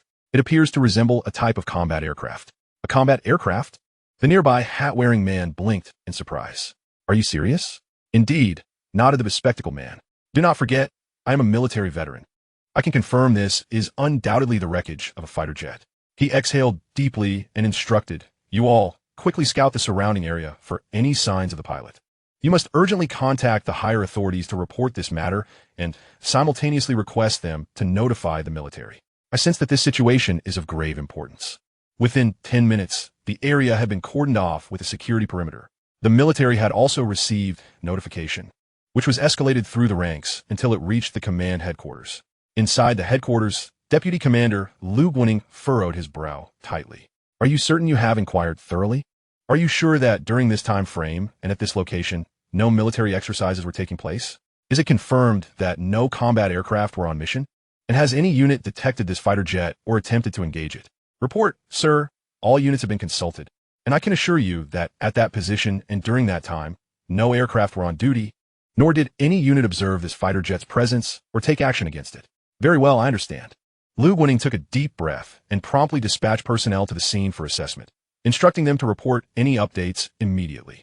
Due to the proximity of the incident to the military district, military vehicles arrived at the scene in less than an hour. The military personnel conducted a thorough investigation of the site for over 10 minutes and ultimately reached a staggering conclusion.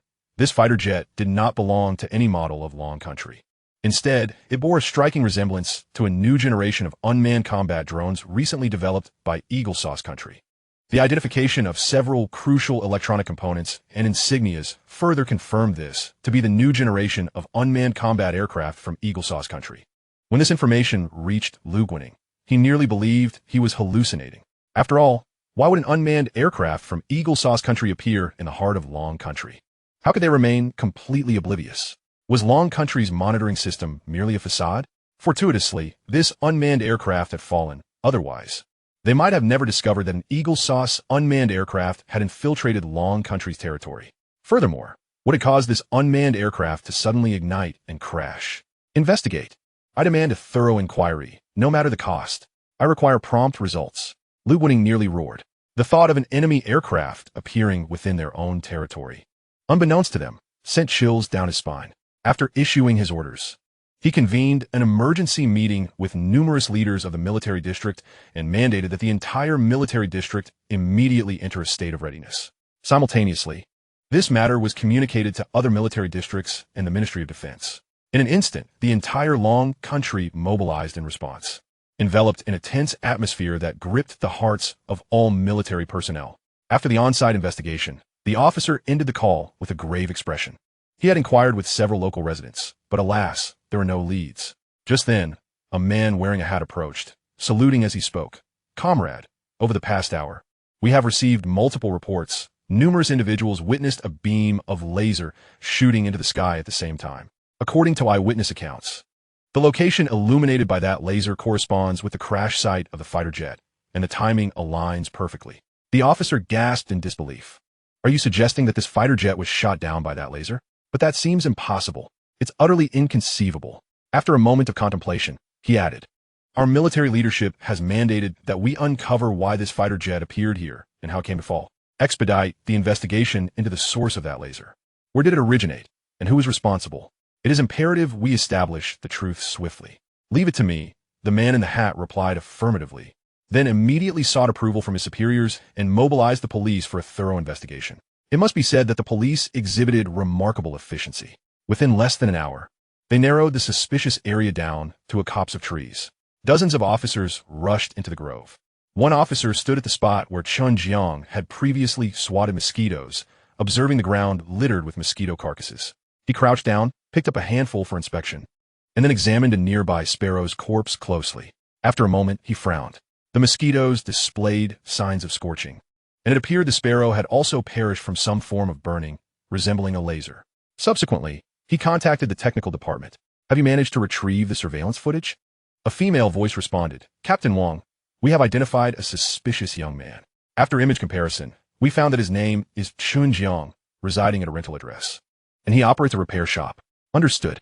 Upon ending the call, he immediately instructed his team to split into two groups, one to Chen Jiang's residence and the other to his repair shop. By this time, having finished his lunch and nap, feeling quite bored, Chen Jiang had commenced a live stream. During his broadcast, he suddenly pondered a troubling thought, murmuring to himself. As a soldier, I shot down an Eagle Sauce aircraft without any report. Isn't that rather inappropriate? Could this lead to misunderstandings? What if I get apprehended? Resolute, he decided to call Deputy Commander Liu to report the incident. He pulled out his phone, prepared to dial. However, he had only entered 3 digits when he heard a flurry of footsteps behind him. Turning around in confusion, he was met by a troop of officers rushing in, and before he could react, he was pressed face down onto the table in front of over 2,000 viewers in his live stream. His phone slipped from his grasp, crashing to the ground. Chen Jiang was at a loss. Why am I being arrested again? This is an injustice, officers. Whether it is an injustice or not is not for you to decide, one officer replied, holding Chen Jiang firmly. Tell me, were you the one responsible for the laser incident? Yes, it was me, Chen Jiang admitted immediately, but please let me explain. It's enough that you confessed. No further explanation is necessary. Come with us. This entire scene was captured live, leaving viewers astonished. Wow, this is hilarious. How did the streamer get arrested again? My goodness. How did so many officers burst in all at once? I've realized it now. The streamer is a walking disaster, a harbinger of misfortune. Haha, I've only followed the streamer for less than a month, and he has already been arrested twice. He must be a natural magnet for trouble. What has he done this time? Did you see his expression just now? He looked as if he had swallowed a fly. You think that has something? I'm 7 months pregnant and nearly laughed myself into early labor. Chapter 31. Are you suggesting that the other party used a laser mosquito eradicator to bring down the fighter jet? Is that even possible? In a police vehicle, Chen Jiang sat in the rear, flanked by officers on either side. After a moment of silence, he asked, Officers, what is going on? What have I done wrong? Why am I being arrested? This is a misunderstanding. However, the officers did not respond. He continued, Are you from the Liantong Road Police Station or the City Bureau? If it's south the Liantong Road Station, I know Director Yongjia. If you're from the City Bureau, I'm acquainted with Director Sun Chifeng. Can someone please speak to me? Your silence is making me anxious. Hey, please say something. Instead of being taken to the station, Chen Jiang was brought directly to the site of the fighter jet wreckage, as requested by the on-site officers. Upon arrival, handcuffed, he was ushered forward by the 2 officers. Comrade, we have brought the suspect. The interrogation is now in your hands. Upon encountering the middle-aged officer before him, Chen Jiang's eyes brightened, and he promptly inquired, Commander, which military district do you belong to? If you're from the 6th Military District, I am acquainted with you. However, before Chen Jiang could finish his statement, the officer commanded him to silence. Zhou Xiangquan sternly remarked, Did I permit you to speak? From now on, I shall pose the questions, and you will provide the answers. First, elucidate the matter regarding the laser. Zhou Xiangquan needed to assess, through his explanation, whether there was any correlation between the laser and the fighter jet. In that moment, Chen Jiang had no choice but to recount the events as they had transpired. Upon concluding his account, Zhou Xiangquan's brow furrowed deeply, as if he could crush a fly between his brows. Are you saying you constructed a laser mosquito exterminator, and while using it to eliminate mosquitoes, you discovered an unmanned fighter jet in the sky, subsequently bringing it down with a mosquito extermination device? Is that correct? Chen Jiang nodded eagerly. Yes, Commander. That is precisely the case. It is indeed a commendable achievement. Zhou Xiangquan was incredulous. Do you take me for a 3-year-old? I cannot believe a word of it. Be forthright, or face the consequences of your deceit. But I am speaking the truth. Chen Jiang lamented. Moreover, Commander, I'm a soldier, a captain at that. I am acquainted with your Deputy Commander Liu Guaning. You may call him to verify my identity. You claim to be a soldier, a captain, and an acquaintance of our Deputy Commander Liu Guaning. Are you jesting? I assure you, Commander, I am not joking. Everything I said is the truth. A simple phone call will confirm it. Chen Jiang sighed, pondering the absurdity of his circumstances. At that moment, the officer who had apprehended Chen Jiang approached, stating that no suspicious items had been found at his residence. This was hardly surprising. Who would suspect a basketball-sized white orb? No one would imagine it capable of emitting lasers. However, the officer then shifted his tone, revealing, We discovered some illicit materials on his phone. Damn! Chen Jiang could not suppress an expletive upon hearing this. Could it be that his study materials had been uncovered? Surely not. Zhou Xiangquan glared at him for his outburst, presuming that significant evidence of wrongdoing had been unearthed, and urgently queried the officer, what exactly was discovered? Take a look for yourself. The officer handed over the phone, adding, There are dozens of gigabytes of data. Dozens of gigabytes? Zhou Xiangquan was momentarily taken aback. Could it pertain to military secrets? Was this individual a traitor? He cautiously took the phone and began to peruse the array of files. The moment he glanced at them, he was left utterly speechless, his lips twitching involuntarily. When one is at a loss for words, laughter may escape them. Zhou Xiangquan found himself chuckling softly before casting a meaningful glance at Chen Jiang. You young man, such a fervor for learning. Chen Jiang lowered his head, his face flushed with embarrassment. Zhou Xiangquan pondered for a moment, then retrieved his phone, intending to contact higher authorities to verify the authenticity of Chen Jiang's claims. Meanwhile, in the conference room of the 6th Military District, Lu Guaning tapped his fingers on the table, the atmosphere thick with tension. After a brief pause, he slammed his hand on the table and reprimanded a nearby officer. What is your reconnaissance department doing? Enemy fighter jets have penetrated our military district, delving deep into our territory, and you have failed to detect a thing? Do you merely let your advanced detection equipment gather dust? Fortunately, their aircraft has not inflicted any harm upon our nation. It is a stroke of luck that it inexplicably fell from the sky. Otherwise, who would bear the responsibility for the consequences? Tell me who? The chastised officer bowed his head, fists clenched. Commander, all our monitoring devices are functioning normally. However, we did not detect anything. It must be that their stealth technology has advanced. Excuses. Lu Guaning slammed the table once more. If their stealth technology has made strides, why has your detection technology not followed suit? I assure you, the gravity of this situation exceeds your imagination. Every military district in Longhua is now on high alert. Just as he finished speaking, a phone on the table illuminated. Recognizing it was Zhou Xiangquan calling, he answered hurriedly. What is the update? Have you made any progress?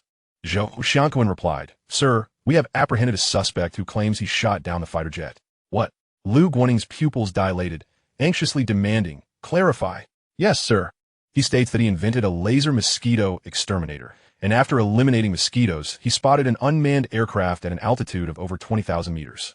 To safeguard national security, he used the laser exterminator to bring down the fighter jet. Upon hearing this, Lu Guaning was rendered speechless for several seconds before scoffing derisively. Zhou Xiangquan, has your head been kicked by a donkey? You believe such absurd tales? As a veteran and now a lieutenant colonel, how can you be so gullible? What are you thinking? Has your brain been devoured by a zombie? After enduring the scolding, Zhou Xiangquan meekly replied, Commander, that is what he said. I do not believe it. I am merely reporting to you as is. Do you accept everything he claims at face value? Lu Guaning retorted. How ludicrous. Who does he think he is? Does he believe he is Chen Jiang? Lu Guaning concluded with a sardonic remark. In his view, only Chen Jiang could utter such words with any semblance of truth. Anyone else was inherently suspect. Chapter 32. So it is Chen Jiang. Now I comprehend the sequence of events. Upon hearing Lu Guaning's words, Zhou Xiangquan exclaimed, Sir, how do you know his name is Chen Jiang? What did you say? Lu Guaning's voice rose sharply. His name is Chen Jiang. Indeed, sir, Zhou Xiangquan affirmed. He claims to be named Chen Jiang, states he is a captain, and asserts he knows you.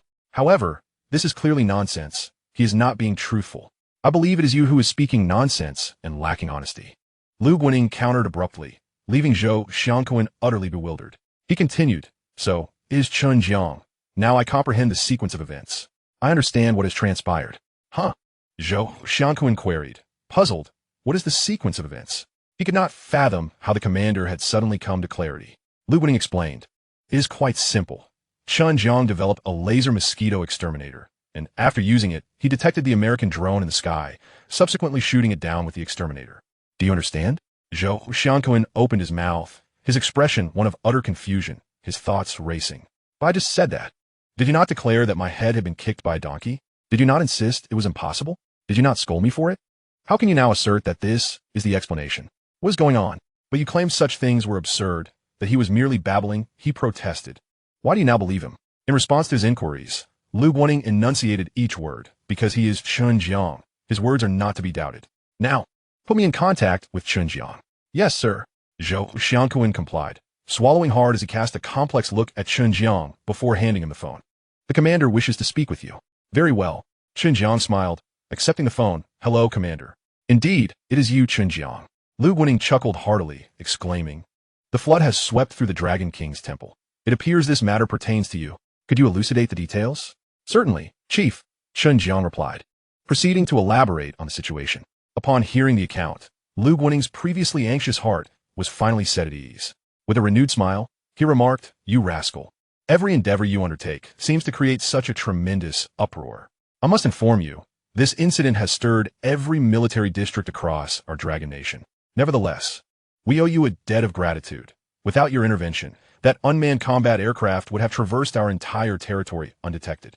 By the way, when did you develop that laser mosquito repeller capable of detecting aircraft that even our military-grade equipment could not? And you managed to bring it down? You have certainly earned commendations. A first-class merit is well-deserved. Ha ha. However, let me be clear, you must submit all your detection and laser technologies, as well as that mosquito repeller. Rest assured, I won't let your efforts go unrewarded. Whatever sum you desire, you shall receive. Please don't worry, Chief. I shall heed your instructions. Chen Jiang responded earnestly. Now, hand him a phone, Lu Guaning instructed, and after receiving the device, he added, release him. He is one of our own, a strategic asset to the nation. We owe him for this incident. He has truly distinguished himself. After hanging up, Lu Guaning placed the phone on the table and exhaled deeply. He addressed the assembled officers. The matter has been clarified. Following this, he made a series of arrangements and subsequently called the director of the 6th Military Factory. Upon learning of the situation, the director promptly summoned a highly respected head of the laser research department to the repair shop, as they had a mission at hand. Meanwhile, Zhou Xiangquan had already instructed his men to remove Chen Jiang's handcuffs and apologize for the previous rudeness. After a brief conversation, he arranged for a police vehicle to escort Chen Jiang back. Upon returning to the repair shop and bidding farewell to Uncle Hat, Chen Jiang seized a half bottle of soda from the table and drank it in one gulp. He then opened his phone, staring at the study materials, lost in thought. I must find a way to transfer these materials. Otherwise, if I get caught again, they will resurface, and where will my dignity go? Perhaps I should set up encryption. All right, that is what I shall do. After securing the encryption, he initiated a live stream. As 1 to 2,000 viewers flooded in, he spoke, Dear friends, I have returned to assure you of my safety. Wait, you were just taken away for over 2 hours, and now you're back? What's going on? Why do you keep getting arrested, only to be released? Why Haven T they sentenced you? Impressive. So, it's like a day trip to the police station for you. Why did I get sentenced to 3 years last time, while you get to walk free? I thought this time you'd be locked up for good. Was it because of the mosquito repeller? 666. Chen Jiang glanced at the comments, searching for the mosquito repelling family. Are you still around? Or are you no longer interested in mass production? However, no one responded. After waiting a while longer, with no sign of the mosquito repelling family, he logged off. Once offline, he prepared to message them. Upon opening the green bubble, he found they had already sent him a message while he was being detained. The timestamp indicated it was sent right after his capture. Dude, your laser mosquito repeller is quite something. I can't handle it. I don't want to get caught. So let us act like we don't know each other. Consider what I previously said as nonsense, and don't contact me again. No way. Chen Jiang quickly replied with 2 words, only to receive a single exclamation mark in return. Darn it. Chen Jiang scoffed. This guy actually blocked me. Fine. I'll let the opportunity slip. He continued to remain at the repair shop, hoping for business to come his way. After waiting for over an hour, a government vehicle parked at the entrance. Subsequently, Du Wenhai entered accompanied by another individual, approximately 60 years of age, both carrying satchels. Upon seeing them, Chen Jiang's eyes brightened. Director Du, what brings you here? Let us do this. Tomorrow, we will hold a laser technology seminar at Jiangxi University of Science and Technology. Du Wenhai replied with a hearty laugh. I've already been informed of today's events by Vice Commander Lu. You, my friend, either don't intervene, or when you do, it's earth-shattering. Thanks to you, all military districts across the nation have mobilized. You've truly accomplished something grand. Soon, the first-class merit will be awarded. In fact, the mecha technology you provided earlier alone is worth 100 first-class merits. But you declined at the time for the sake of modesty. Please do not refuse this time. Chen Jiang chuckled. Director Du, you didn't come just to discuss this. Did you? You have a mission in mind? Nothing escaped your notice, Du Wenhai replied, taking a look around the repair shop before sitting down on a nearby stool. With the elderly gentleman following suit, Du Wenhai began. This gentleman beside me is a senior technical expert from our military factory specializing in laser research. His surname is Zhou. You may call him Director Zhou. Hello, Director Zhou, Chen Jiang greeted warmly. Zhou Hanwan, with a meticulously serious expression, rarely smiled as he replied. Hello, Technical Advisor Chen. It is an honor to finally meet you. The waves of the Yangtze River push the waves ahead. You truly are a remarkable talent. After a brief exchange of pleasantries, Du Wenhai articulated their purpose for the visit. We are here primarily to examine the laser mosquito repeller you crafted and to take it for research. Of course, you may name your price. Second, we kindly ask you to compile the relevant detection and laser technology materials. Third, Director Zhou has some questions he would like to discuss with you. Du Wenhai outlined their objectives in one breath. After listening, Chen Jiang readily agreed, and then produced the laser mosquito repeller. Upon seeing it, both men displayed expressions of astonishment and curiosity. Following a succinct explanation, Chen Jiang activated the device and conducted a live demonstration. After witnessing the basic display, the two men were left in awe. Before seeing it with my own eyes, I could not have imagined that laser weapons could be crafted in such a manner and to such an extent. Indeed, had I not witnessed it, I would have assumed it was merely a figment of science fiction. Zhou Hanwen concurred. As expected of technical advisor Chen, your work is exquisite. How is such precise and automated targeting achieved? And the overall design, it's simply unimaginable. This tiny device can take down a fighter jet and detect over such a vast area. It's truly astonishing. Observing their captivated and astonished expressions, Chen Jiang felt as though they had never encountered anything of the sort before.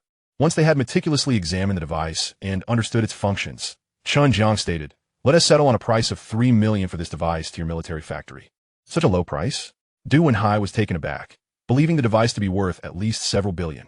In comparison, this is exceedingly inexpensive.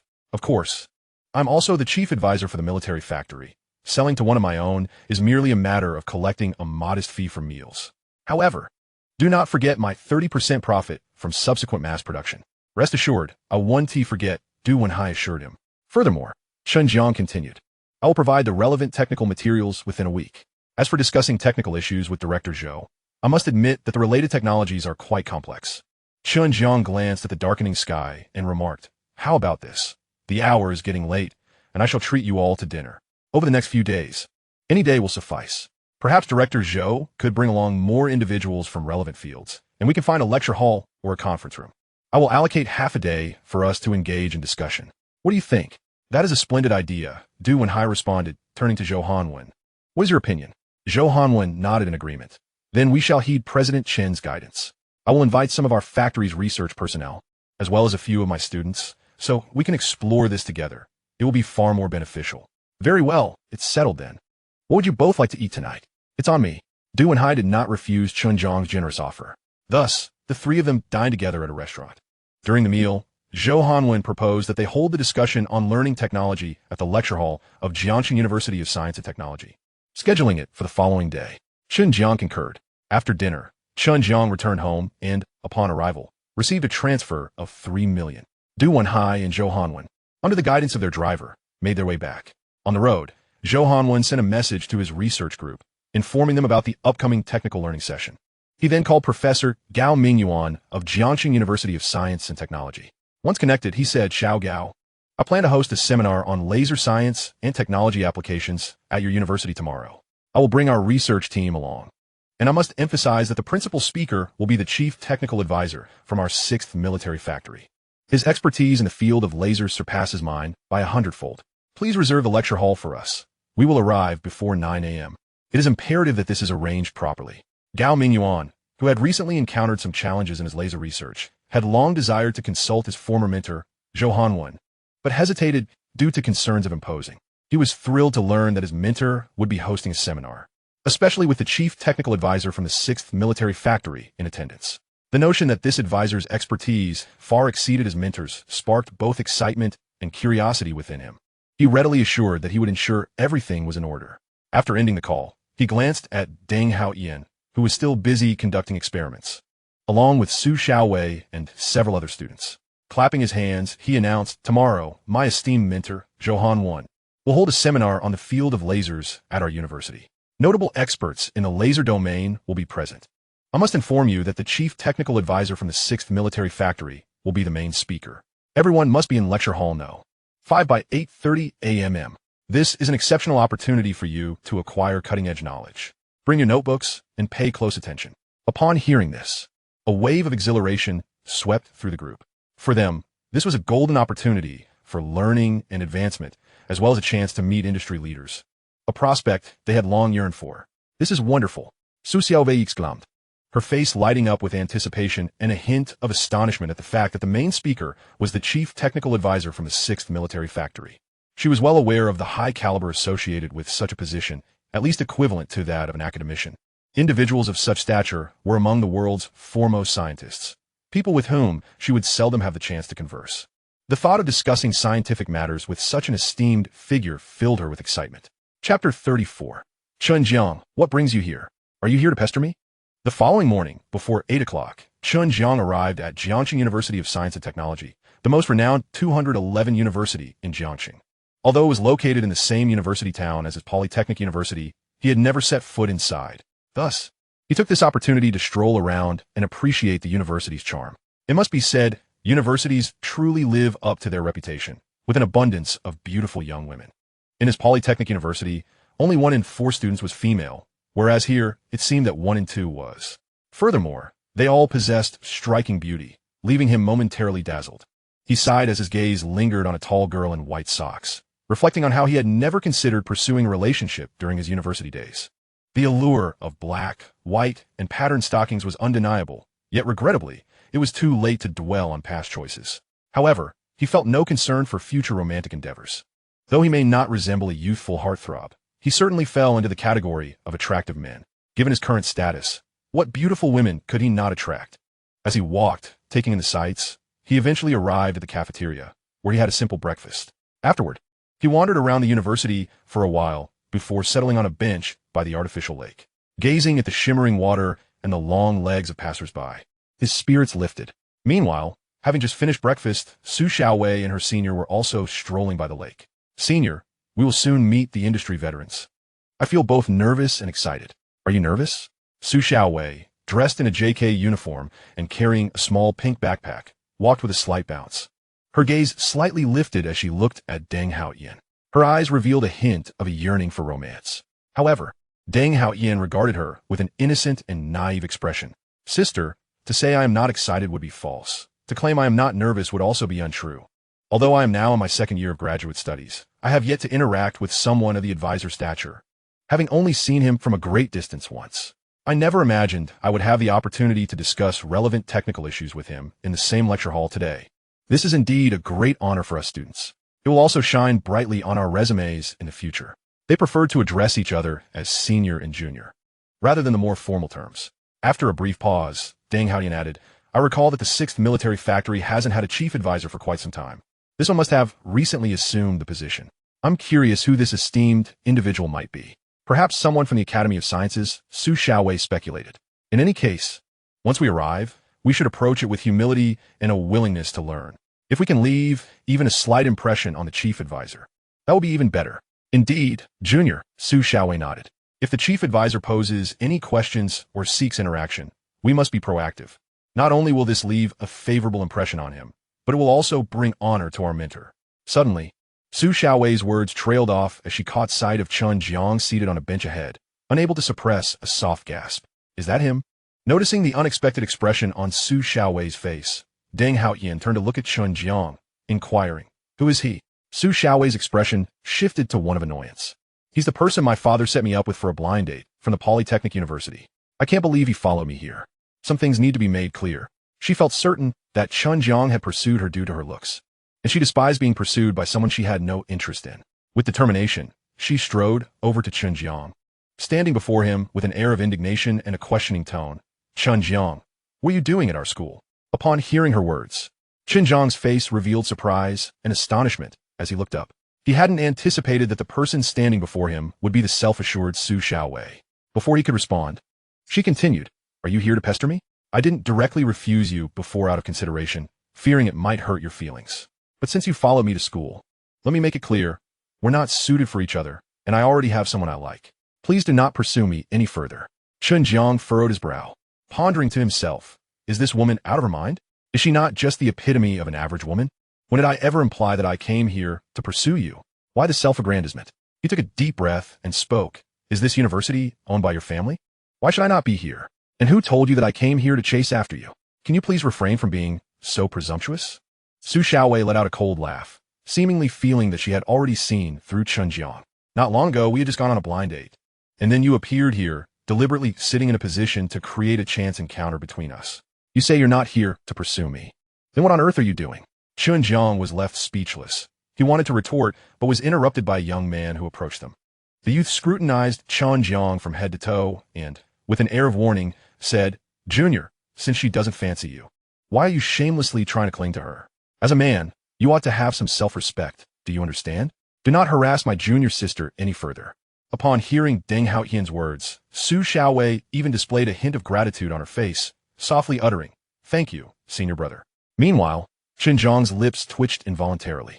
He thought to himself, indeed, they are a pair of senior and junior siblings. Their thought processes are utterly different from others. Shaking his head gently, he muttered two words. Foolishness. Firstly, I have no interest in your junior sister whatsoever. Secondly, I am here for other matters. Thirdly, if I were to seek a girlfriend, I could find someone far more alluring, with longer legs, a more voluptuous figure, and superior qualities than her, stretching all the way to France. What is she to me? Even if she were the last woman on earth, I would not consider her. After saying this, he rose and departed. Once he left, Su Xiaowei, feeling somewhat aggrieved, shouted, You, a mere undergraduate running a repair shop, are not even worthy of my attention. Even if you were the last man on earth, I would not consider you. You might as well remain single for life, Ba. After venting her frustrations, Su Xiaowei pouted and, in a somewhat petulant manner, addressed Deng Haoyan. That senior brother of yours is really too much. Deng Haoyan offered consolation, saying, Junior sister, do not let him affect your mood. He will forever be confined to a repair shop. We are simply not on the same wavelength. With that, they headed toward the auditorium, where the forthcoming events were of utmost importance. While they made their way to the auditorium, Chen Jiang continued to wander the campus, appreciating the scenery, or rather, the legs. He planned to arrive at the auditorium around 8:50. Time swiftly passed, reaching 8:20. Gao Mingyuan donned his favorite and most expensive outfit. Upon arriving at the auditorium, he noticed that all his students were present. In addition to his students, there were two other professors and their students. The auditorium could accommodate over 100 people. Yet only 40 to 50 were seated at the moment. The atmosphere in the auditorium was hushed, with a palpable tension hanging in the air. After a brief wait, a middle-aged man wearing gold-rimmed glasses entered, accompanied by several other middle-aged individuals. These figures were the leaders of the school. After all, when an academic conference featuring at least an academician-level figure was held, how could the school leaders possibly be absent? Upon seeing the leaders, the three professors promptly approached to greet them and ushered them to the front row. Su Xiaowei's eyes sparkled as she nudged Deng Haoyan's arm, exclaiming, Senior brother, I didn't expect our president, vice president, and department head to be here as well. Quite normal, Deng Haoyan replied with a faint smile. You should understand the significance of a chief technical advisor in a military factory. It's no exaggeration to say that they are at least at the academician level. With such a prominent figure visiting our university, how could the school leaders not personally come to support the occasion? Indeed, Su Xiaowei blinked her eyes, increasingly eager for the arrival of the chief advisor. Chapter 35. Chen Jiang is the chief advisor? How can that be? After waiting for another 10 minutes or so, Zhou Hanwen entered through the front door, followed by a dozen well-mannered scientists. Upon seeing them, Gao Mingyuan and the other professors, along with the school leaders, immediately rose to greet them. Although the school leaders held a higher status, the professors were legitimate scientists from Longhua, and in the realm of knowledge and research, the leaders could only consider themselves juniors. The greeting was a gesture of respect for the scientific personnel, for knowledge is power, and the nation's advancement relies on these researchers. After shaking hands and engaging in pleasantries, Liu Ruijin, the president of Jiangxi University of Science and Technology, looked around and inquired, Director Zhou, has the chief advisor arrived? Zhou Hanwen smiled and responded, I just received a call. The chief advisor has arrived at the university. However, he is quite young and is currently wandering around, admiring the beauty of your campus. He will be here shortly. All right, we can wait a bit longer, Liu Ruijin said, not overly concerned with the descriptor young, as one must be at least 50 to hold the position of chief advisor.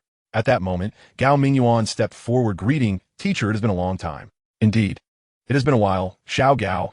Zhou Hanwen nodded in acknowledgement. After a moment of contemplation, Gao Mingyuan continued, if I recall correctly, the position of chief advisor at the military factory has been vacant for some time. When did this chief advisor assume office, and what is his background?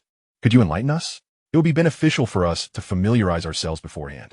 Upon hearing this, the other two professors and the school leaders turned their curious gazes toward Zhou Hanwen. After all, the chief advisor is not a position just anyone can hold. To be designated as such requires extensive research across multiple fields. Normally, if a person excels in one domain, it is already impressive. To possess profound knowledge in multiple fields is a feat of monumental difficulty. Zhou Hanwen maintained a jovial demeanor, and amid the expectant gazes, he said, The chief advisor has only been in office for less than a month, but do not underestimate him. Let me put it this way. His status as a strategic talent for the country has been specially approved through the efforts of Deputy Commander Liu. We are currently in the process of organizing the materials for his academician credentials, and once that is complete, the approval will be a matter of time. As for the scientific level of this chief advisor, One could say, without exaggeration, that all the scientists in our nation, no, all the scientists in the world combined, do not compare to even 1/10 of his capabilities. In comparison to him, I am but a mayfly gazing at the vast sky. With that, Zhou Hanwen's words left everyone present in a state of stunned silence. Goodness! The identity of this chief advisor was actually specially approved through the efforts of Deputy Commander Liu. The school was not far from the 6th Military District, and they were well aware of who Deputy Commander Liu was, a bona fide major general. Moreover, Zhou Hanwen's evaluation of the chief advisor was staggering. Anyone involved in the field of lasers would know of Zhou Hanwen's reputation.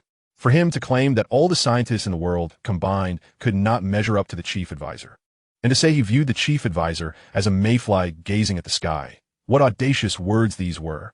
This was an exaggeration beyond reason. Just who was this chief advisor? He must be an extraordinarily formidable figure.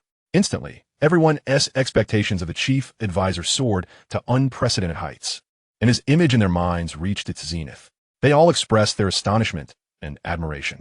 After a few minutes, as it neared 8:50, Su Xiaowei cautiously stood up from the back row, making her way to the rear door, intending to use the restroom. However, just as she reached the entrance, she unexpectedly came face to face with Chen Jiang, who was stepping in. Their eyes met, both taken aback. Su Xiaowei's expression soured as she spoke first. Chen Jiang, why are you here again? Did I not make myself clear? I do not like you. There is no possibility for us. Can you not be so shamelessly persistent? Is there any point to this? Should you continue like this, I shall not hesitate to alert the authorities, she threatened. In her perspective, Chen Jiang's presence here could only imply one thing. He had been trailing her, intent on persisting with his unwelcome pursuits. Such individuals, akin to a persistent adhesive, were the bane of her existence. Upon hearing her words, Chen Jiang could not suppress an expletive. What sort of insipid woman could utter such a statement? He scoffed and retorted, Su Xiaowei, do you ever glance at your reflection? What grants you such misplaced confidence? Did I not clarify?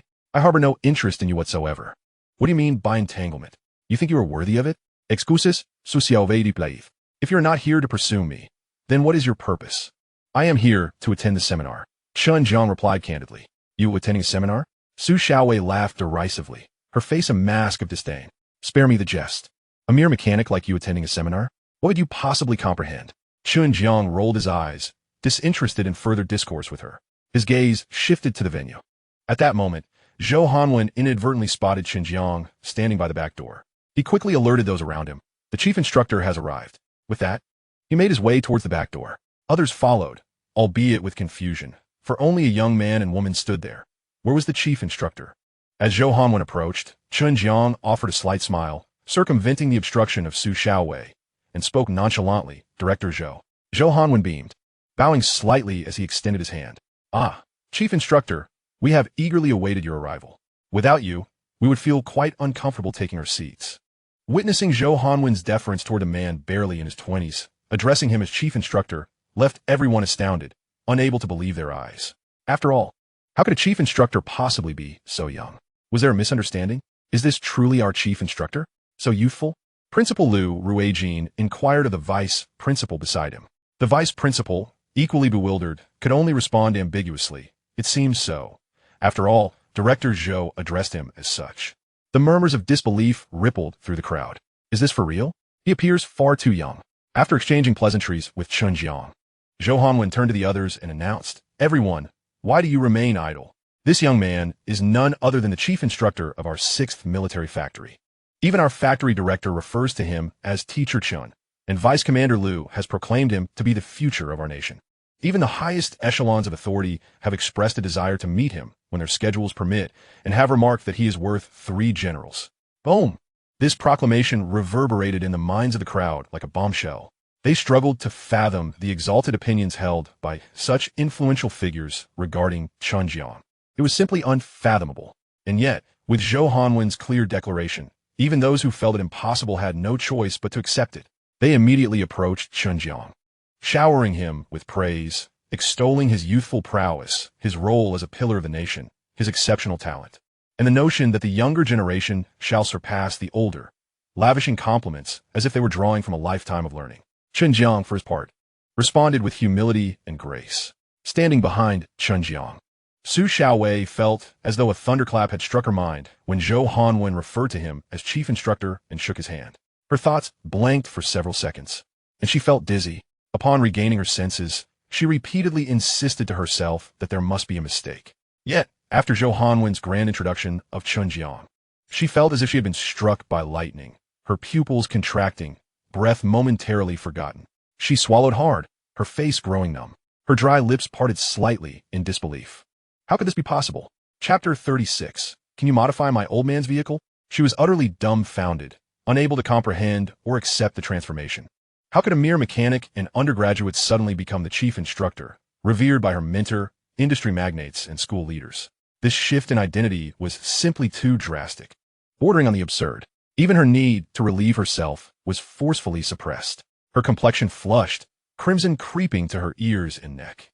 After another glance at Chen Jiang, now surrounded by esteemed industry veterans and school leaders, she took several deep breaths to regain her composure and stumbled towards her seat. Deng Haotian had also witnessed the scene. As he furrowed his brow in disbelief, a roommate approached him, saying, "Did you hear their conversation?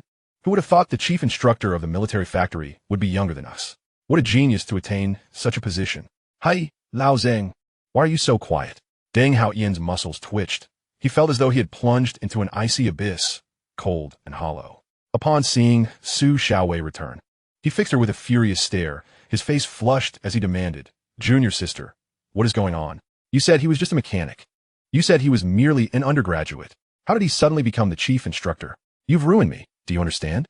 Recalling his earlier condescending remarks and warnings directed at Chen Jiang, he trembled with fear and regret. How foolish he had been to speak to the chief instructor of the military factory in such a manner. One slip of the tongue and his future could be irrevocably altered. Realizing this, he looked at Su Xiaowei with a hint of resentment. Su Xiaowei, her expression still somewhat vacant, shook her head. "I don't know. I know nothing." As she stammered, her eyes brimming with tears, a wave of regret washed over her. She believed that Chen Jiang's earlier self-description as a mere mechanic was a deliberate test of her character, probing whether she would disdain the less fortunate. If only she had known of his true status, she would have comported herself like a demure young lady on their blind date, concealing her aloof persona and presenting herself as an adorable girl. The events of that morning would never have transpired. She wished she could vanish into a crevice of the earth. Her thoughts mirrored Deng Haotian's. Given his stature, one careless word could obliterate her chances in the laser industry. No, I must find an opportunity to apologize to him. I absolutely must. Deng Haotian sighed ruefully. Not just you. I need to apologize as well. Su Xiaowei, he added, he had better accept my apology. If this affects me adversely, I shall sever ties with you. Su Xiaowei was too preoccupied with thoughts of reconciliation to consider severing ties.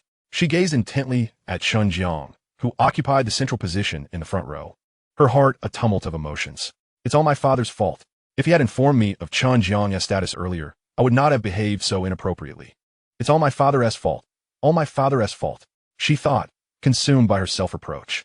As they fixated on how to apologize, their attention drifted away from the seminar. The discussion lasted nearly 3 hours. By the end, those who had harbored skepticism towards Chen Jiang, students, researchers, and school leaders alike, had become utterly enamored by his presence, viewing him as a veritable oracle of knowledge. After the seminar concluded, Zhou Hanwen and the school leaders intended to invite Chen Jiang to dine with them, but he graciously declined. Chen Jiang chose to continue exploring the campus before departing. Thus, an extraordinary scene unfolded. A youth in his early 20s was surrounded by a throng of school leaders, leisurely wandering the grounds. After wandering for a while, Chen Jiang glanced at the time and urged Zhou Hanwen and the others to hasten their meal, wanting to explore the campus alone. After all, with so many people accompanying him, he felt somewhat shy about observing the scenery. Once the group departed, Chen Jiang resumed his unabashed admiration of the campus views. Ah, no, it was the legs he was admiring. However, as he continued to gaze, he noticed a pair of somewhat familiar legs. Following the sight of those fair legs upward, he recognized a JK skirt. And as he looked further, his interest waned abruptly upon realizing that the owner of those legs was none other than Su Xiaowei. Beside her stood Deng Haotian. Chen Jiang furrowed his brow. Were those two entangled in something? In reality, he had already noticed them earlier. During his leisurely stroll, he observed them trailing behind. Su Xiaowei immediately displayed a pitiful expression, even tears welling up in her eyes. "I'm sorry, Chief Instructor, I didn't mean it. I realize my mistakes now. I shouldn't have looked down on you, nor should I have uttered those words. It's all my fault. Can you forgive me? If I had known who you were, I would never have dared to say such things. At this point, she bent deeply, apologizing fervently. I'm sorry, Chief Instructor. I was wrong. Following her, Deng Haoyan earnestly echoed her sentiment. Chief Instructor, I apologize. I shouldn't have said those things. I regret my previous words.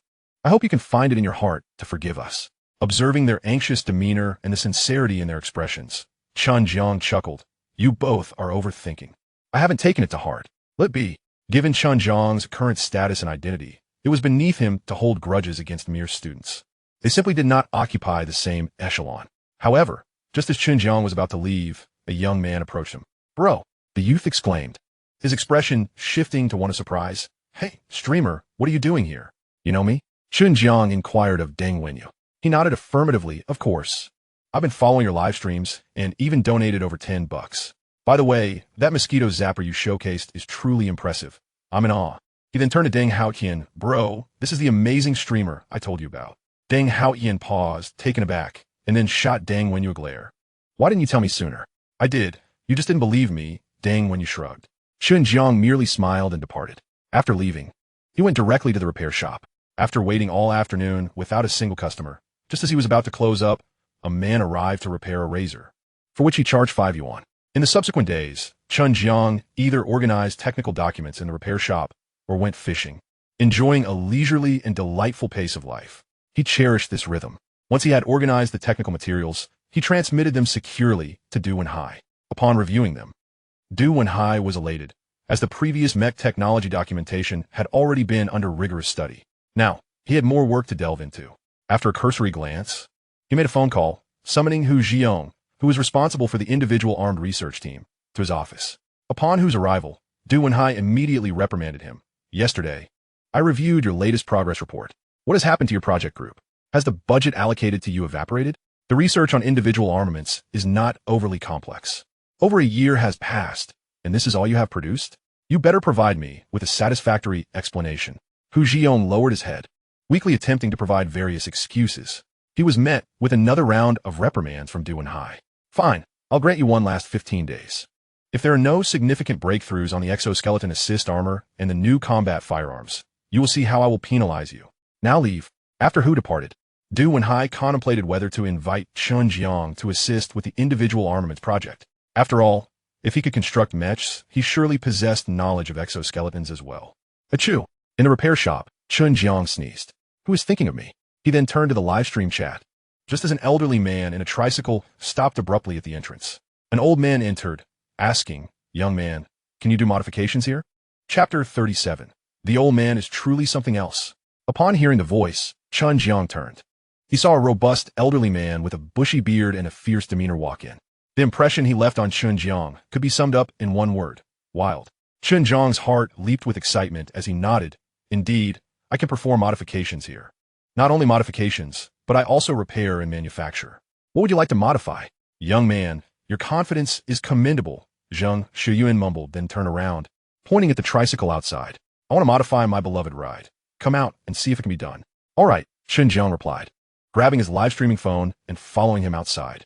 Upon inspection, he realized it was a budget version of a G-Class, a stripped-down model. Although it appeared almost identical, it emanated a distinct cheap metal scent. The viewers in the live stream erupted in laughter upon seeing the vehicle. Ha ha, budget G-Class. Who would have thought such a car existed? This old man is impressive. What is this? I've seen Audis, Bentleys, and even Rolls-Royces here. This old man has everything, and there is nothing he can't handle. Wow, is he that formidable? I must see how he intends to modify it. Chen Jiang circled the vehicle, nodded, and said, I've examined your beloved ride. It can definitely be modified. What are your specifications? Zheng Shuyuan raised his right hand, nonchalantly picking his nose and flicking away the residue with a carefree demeanor, and slowly stated, First, this vehicle is fine everywhere, but its speed is too slow. It can only reach a maximum of 33. You must help me enhance its speed. The faster, the better. Ideally, I want to feel like I'm flying. In his youth, he had enjoyed driving fast cars, even participating in races. However, after being caught for speeding, drinking, and numerous violations, his license was permanently revoked, and he hadn't driven in years. It wasn't until retirement that he purchased this tricycle, but its sluggishness was unbearable. He continued, Secondly, the body is too flimsy. A punch can dent it. Please reinforce it and make it sturdier. I need safety. More safety is better. Thirdly, when I bought it, I was assured it was waterproof. But it leaks. Please make it truly waterproof, ideally impervious to any drops. Fourthly, the shock absorbers are inadequate. I was told it was an off-road vehicle. Yet driving on a dirt road nearly unsettled my stomach. Modify the shock absorbers so it can perform like an off-road vehicle. Just do your best. Lastly, the battery is unreliable. It barely lasts 20 kilometers. Please extend its range. Well, those are my requests. Can you give me a definitive answer? Can it be done? Absolutely, Chen Jiang replied without hesitation. There is no problem at all. However, your requests are rather numerous, so the cost may be somewhat elevated. Cost. Zhang Xuan's face flashed with disdain as he patted his chest. As long as you get it done, the price is no issue. My retirement pension is 12,000 a month. Do you think I would quibble over your fees? Upon hearing that his pension amounts to 12,000, the netizens were instantly thrown into a frenzy. What? Did that old dang really say he receives 12,000 in retirement benefits? One exclaimed in disbelief. Goodness, I only make 3,000 a month. I admit I'm envious. Another chimed in. What a staggering figure. My father only gets 100. 100? You should count yourself lucky. My father only receives 500. Old dang, are you in need of a son-in-law? Old dang, do you require a wife? Don't compete with me. I, the celestial maiden, shall claim this old man. Upon hearing about the other pension of 12,000, Chen Jiang couldn't suppress his expletives. Zhang Shuyuan raised an eyebrow. Chen Jiang quickly forced a sheepish smile, then lifted his right palm, mimicking a popular internet meme. Wipe the glass, wipe the glass. Observing Chen Jiang's comical demeanor, Zhang Shuyuan chuckled. You youngsters and your abstract humor. On a serious note, how much will it cost to modify? Chen Jiang pondered. Given the other's substantial pension, he boldly proposed $30,000. How does that sound? Young man, Zhang Shuyuan replied with a smile. I may be old, but I'm not foolish. I purchased this car for only $38,000. You want me to pay you $30,000 for modifications? Chen Jiang shrugged. Sir, you mustn't focus solely on the price. Consider the expertise. I assure you, I will modify your vehicle to your satisfaction. If not, feel free to come and demolish my sign. How about that? Zhang Xuan contemplated for a moment and said, All right, you proceed with the modifications. If I am satisfied, you shall receive your $30,000. Before coming here, he had sought several shops for modifications, but none were willing to take on the job. Now that he had finally encountered someone willing to help, he thought it worthwhile to pay a bit more. Deal, Chen Jiang affirmed. Zhang Shuyuan then inquired, How long will the modifications take? After some thought, Chen Jiang replied, Let us do this. Come by tomorrow morning at 10 to pick up the car. All right, young man, I entrust my beloved car to you. I'll be here tomorrow morning. Here are the keys. After handing the keys to Chen Jiang, the old man glanced around, his gaze landing on a shared bicycle. He then opened the door to his vehicle, retrieved a pair of pliers, and nonchalantly snipped the lock of the shared bike, riding off leisurely. Witnessing the scene, Chen Jiang slightly gaped, offering a thumbs up to the departing elder. That's the spirit, old man, quite the audacious character. The viewers in the live stream erupted in laughter. Ha! I'm dying of laughter. This old man is still the same, snipping off the lock and riding away, so casually. How dashing, old dang. Can this old dang be dealt with? Unlocking a new way to use share bicycles? Let me tell you, this wild old dang is a force to be reckoned with. By the way, host, are you really going to modify it for him? Modifications are not as simple as fixing electrical appliances. The difficulty is quite high. I'm curious to see what you can achieve. Viewers, our host has been apprehended twice. Do you think he will get caught again for modifying this old man's vehicle? Ha! If he gets caught again, that will be his third trip to prison. I think it's quite possible. Casting a glance at the live stream, Chen Jiang scoffed, Come on, my little critics, can't you wish me a bit of luck? And rest assured, I have it under control. It's just a matter of modifying an old man's vehicle. How could I possibly get caught? No waities. It's perfectly safe. After a brief chat with the viewers, he ended the live stream. Following this, he contemplated how to proceed with the modifications before driving the vehicle into the shop. Standing beside the old man's car, he spoke, System, enter manufacturing mode. Chapter 38. Young man, the modified old man's vehicle has left the elder very satisfied. The perspective shifted as Chen Jiang and the old man's car entered the manufacturing space. He skillfully made his way to the control panel, manipulating the robotic arm to place the vehicle onto a vast platform. System, I wish to modify this old man's car. As for the modification requirements, first, Enhance the speed to a maximum of 500 kilometers per hour. I want that old dang to experience the sensation of flying. Second, replace the entire body with new impact-resistant materials, even in a head-on collision with a truck. It should hold its ground. Safety is paramount. Third, ensure the entire vehicle is waterproof, not only in the rain, but even if it were to float down a river. Not a single drop should enter. Fourth, that elder mentioned the poor shock absorption. Please improve it so that it can handle off-road conditions, making it as smooth as walking on flat ground. Let us not give him a heart attack. Fifth, upgrade the battery to achieve a range of 2,000 kilometers and enhance safety measures to prevent spontaneous combustion, lest the old man roast himself. All right, let us proceed with that. Please refine it and generate a plan. Also, calculate the total manufacturing points required. Plan received, generating proposal. Proposal generated. Required technologies include high-power motors and electronic control systems, high-strength composite material manufacturing technology, dynamic waterproofing treatment technology, adaptive hydraulic suspension systems, and ultra-high-density solid-state battery technology, among others. Total materials and related technologies accumulated, requiring 700 manufacturing points. 700? Chen Jiang's lips curled slightly. That S a mere drizzle. Purchase it immediately. Confirmed, host. 700 manufacturing points deducted, remaining 18,998, 200 manufacturing points. Related knowledge and materials have been distributed. Thanks to the previous two accumulations, this time, the information reception was nearly painless. After processing and digesting the information, Chen Jiang focused ahead and declared, "Let us commence the modifications." As his words fell, all the machines sprang into action. They began with a comprehensive scan of the old man's vehicle, creating a holographic model. Following this, the vehicle was disassembled and relevant components commenced production. Gradually, the motor, battery, frame, shell, suspension, and all other parts were taken apart. Subsequently, newly fabricated components were installed one by one. Once the installation was complete, a high-strength outer shell was fitted. Finally, welding, painting, and waterproofing were performed. Upon completion, Chen Jiang carefully inspected the vehicle, noting that the changes were not drastically different from before. The paint gleamed slightly more, and the lines appeared sharper and more robust. However, he understood that beneath the unassuming, somewhat outdated exterior of this old man's vehicle lay a formidable mechanical beast. A smile crept across his face. That old dang would undoubtedly be satisfied. With that thought, he exited the manufacturing space with a modified vehicle, driving it down the slope and stopping by the roadside. Noticing that it was still early, he grabbed his fishing gear, locked up the shop, and set off to fish. The last time, he had been provoked by a guiding fish at the shore, so this time he brought a net and a slingshot. Should that fish appear again, he would seek revenge. He returned home only after the sun had set. Upon arriving, he received a call from Lu Guaning himself, informing him that he would personally lead a team to present him with a plaque for his exceptional service at around 1 o'clock the following day. This matter had been communicated to the city, and it was likely that not only a large number of military officers would attend, but also city officials. The next morning, Chen Jiang slept in until 8:30, groggily rising to buy a pancake, a meat sandwich, and a grilled cold noodle. After finishing his meal, he rode his electric scooter to the repair shop. The breeze on the road was cool, and the commuters hurried by. He rode leisurely, taking in the scenery, enjoying the gentle wind, and humming a tune, feeling quite content.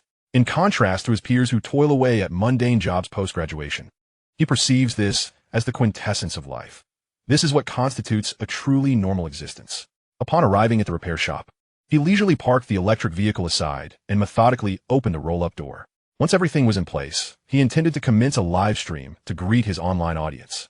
However, just as he set up his phone, an elderly man's voice resonated from the entrance. "Young man, is my beloved car ready?" "Of course, it's ready, Grandpa." Chen Jiang replied with a smile, then proceeded towards the elderly man's vehicle, the old man's joy. The elder scrutinized the car, his bushy brows knitting together. "You mustn't deceive an old man. I see no discernible changes. Are you trying to fool me? Beware, I might unleash a flurry of 5 strikes to demonstrate my prowess." "No changes?" Chen Jiang scoffed lightly. "Then your eyesight must be failing you. I have diligently executed all your requests and ensured your satisfaction. If you doubt me, feel free to tap on the car's body to test its sturdiness, and then take it for a spin to gauge its performance." "Is that so?" The elder, somewhat skeptical, clenched his fist and cautiously thumped the vehicle's body. Ouch! He winced as the impact reverberated through his hand. Previously, a mere tap would leave a dent, yet now, there was no deformation, and his knuckles ached. "Let me try again." He struck with greater force and found the exterior unchanged, which immediately brightened his expression. I'll take it for a test drive. The elder seized the keys from Chen Jiang, pressed the unlock button, and climbed inside, glancing at the nearly untouched interior. Upon starting the engine, he pressed the accelerator and was propelled forward with a rush. Holy moly! The elder exclaimed, astonished that what felt like the same force he used before had catapulted him to 50 miles per hour. Quickly easing off the throttle, he exclaimed, "This power is astonishing. How does it fare over speed bumps?" He pondered, spotting a set a few meters ahead, and barreled over them at 50 miles per hour. Goodness! I hardly felt a thing. He then attempted to maneuver the steering wheel, swerving left and right. The handling is phenomenal. It rivals my previous BMW, even rekindling the thrill of racing. This modification is remarkable. I absolutely adore it. Chapter 39. Driving at over 100 miles per hour in the city. Had this elderly man lost his mind? He didn't venture far, only about 100 meters before returning. Upon disembarking, he flashed a satisfied smile at Chen Jiang. "Young man, your modification skills are extraordinary. I am certain you surpass professional tuners. It's a pity you confine yourself to this modest shop. I am thoroughly pleased with the car. Now, let me settle the payment." After transferring 30,000 yuan, the elder drove off in his old man's joy, while Chen Jiang, elated, cast a glance at the money in the green bubble before re-entering the shop, ready to initiate his live stream. Once the broadcast commenced, the viewer count swiftly soared past 3,000. Chen Jiang cheerfully announced, "Dear friends, I have completed the modifications on the old man's joy. I initially planned to showcase it to you, but the grandfather arrived too early and has already driven off. To share the outcome, the elder is very satisfied, and the 30,000 yuan has been received." He then proceeded to elaborate on the modifications. "After my enhancements, the top speed can reach 500 km/h. In terms of sturdiness, even a head-on collision with a freight truck would leave it unscathed.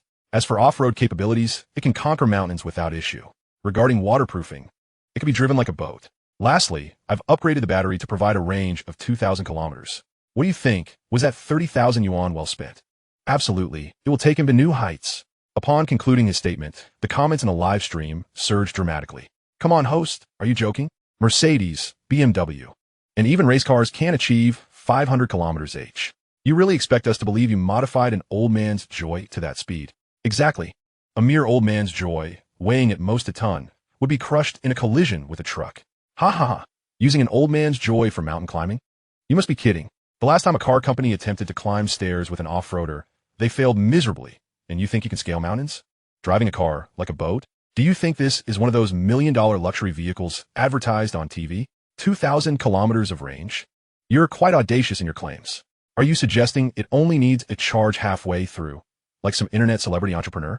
Honestly, I don't believe it. Yet, there were those who did believe, such as Chen Jiang's devoted fan, Deng Wenyu, who sent 10 bouquets and finally typed, "Everyone, trust me. I guarantee everything the host says is true. You cannot fathom how impressive he is. I've seen it firsthand, haha." Upstairs, crafting a laser mosquito repeller and modifying a car are entirely different endeavors. I refuse to believe he can truly achieve such modifications. Besides, that old man doesn't seem like the type to conserve fuel. Host, if what you say is true, I fear this wild old man with such a miraculous vehicle might cause quite a stir, right? Let us hope he doesn't end up in jail. Ha ha. This is hilarious. Rest assured, dear friends. Chen Jiang took a sip of his freshly brewed tea. Firstly, everything I say is indeed true. Respect for the elderly and love for the young are cherished traditions in our Dragon Nation. How could I possibly deceive an elder? Secondly, I merely modified an old man's joy. How could I get into trouble for that? What kind of mischief could an old man possibly cause? As the saying goes, once is chance, twice is coincidence, but thrice is a certainty. Thank you all for your concern. I assure you, there will be no issues. Suddenly, Chen Jiang's eyes lit up as he expressed gratitude for the small rockets sent by Zizhong and 100 beers sent by the Ghostfire youth. He planned to stream for a while longer, grab a quick lunch nearby, and then return home to collect his distinguished merit. He figured he would need to get closer to Lu's office before heading over, so he wasn't in a rush. As he engaged in light-hearted banter with his viewers, the elderly man joyfully drove his old man's joy towards a small park 6 kilometers away, where he had arranged to dance a duet with a lady named Xiaofang. He was cruising at a leisurely pace of 40 to 50 kilometers per hour, humming a cheerful tune. There's a girl in the village named Xiaofang. Though she has aged, she remains beautiful. He reminisced about that previous evening when they had visited a hotel together. Not bad at all, Zhang Xiuyuan suddenly quipped. This modified vehicle is indeed something else. That young man is quite talented. Just as he was reveling in his good mood, a sudden blaring horn pierced the air. Jiang furrowed his brow, but nonetheless maneuvered to the side. After he pulled over, a young man on an electric motorcycle zoomed past. However, after overtaking the elder, the young man mockingly stuck out his tongue and flashed a middle finger. "You're giving me the finger? How dare you?" the elder exclaimed, his temper flaring. He pressed down on the accelerator, swiftly increasing his speed. In mere seconds, he surged from 40 to 70 kilometers per hour, overtaking the young man in 5 or 6 seconds. Whoa! The young man was momentarily taken aback.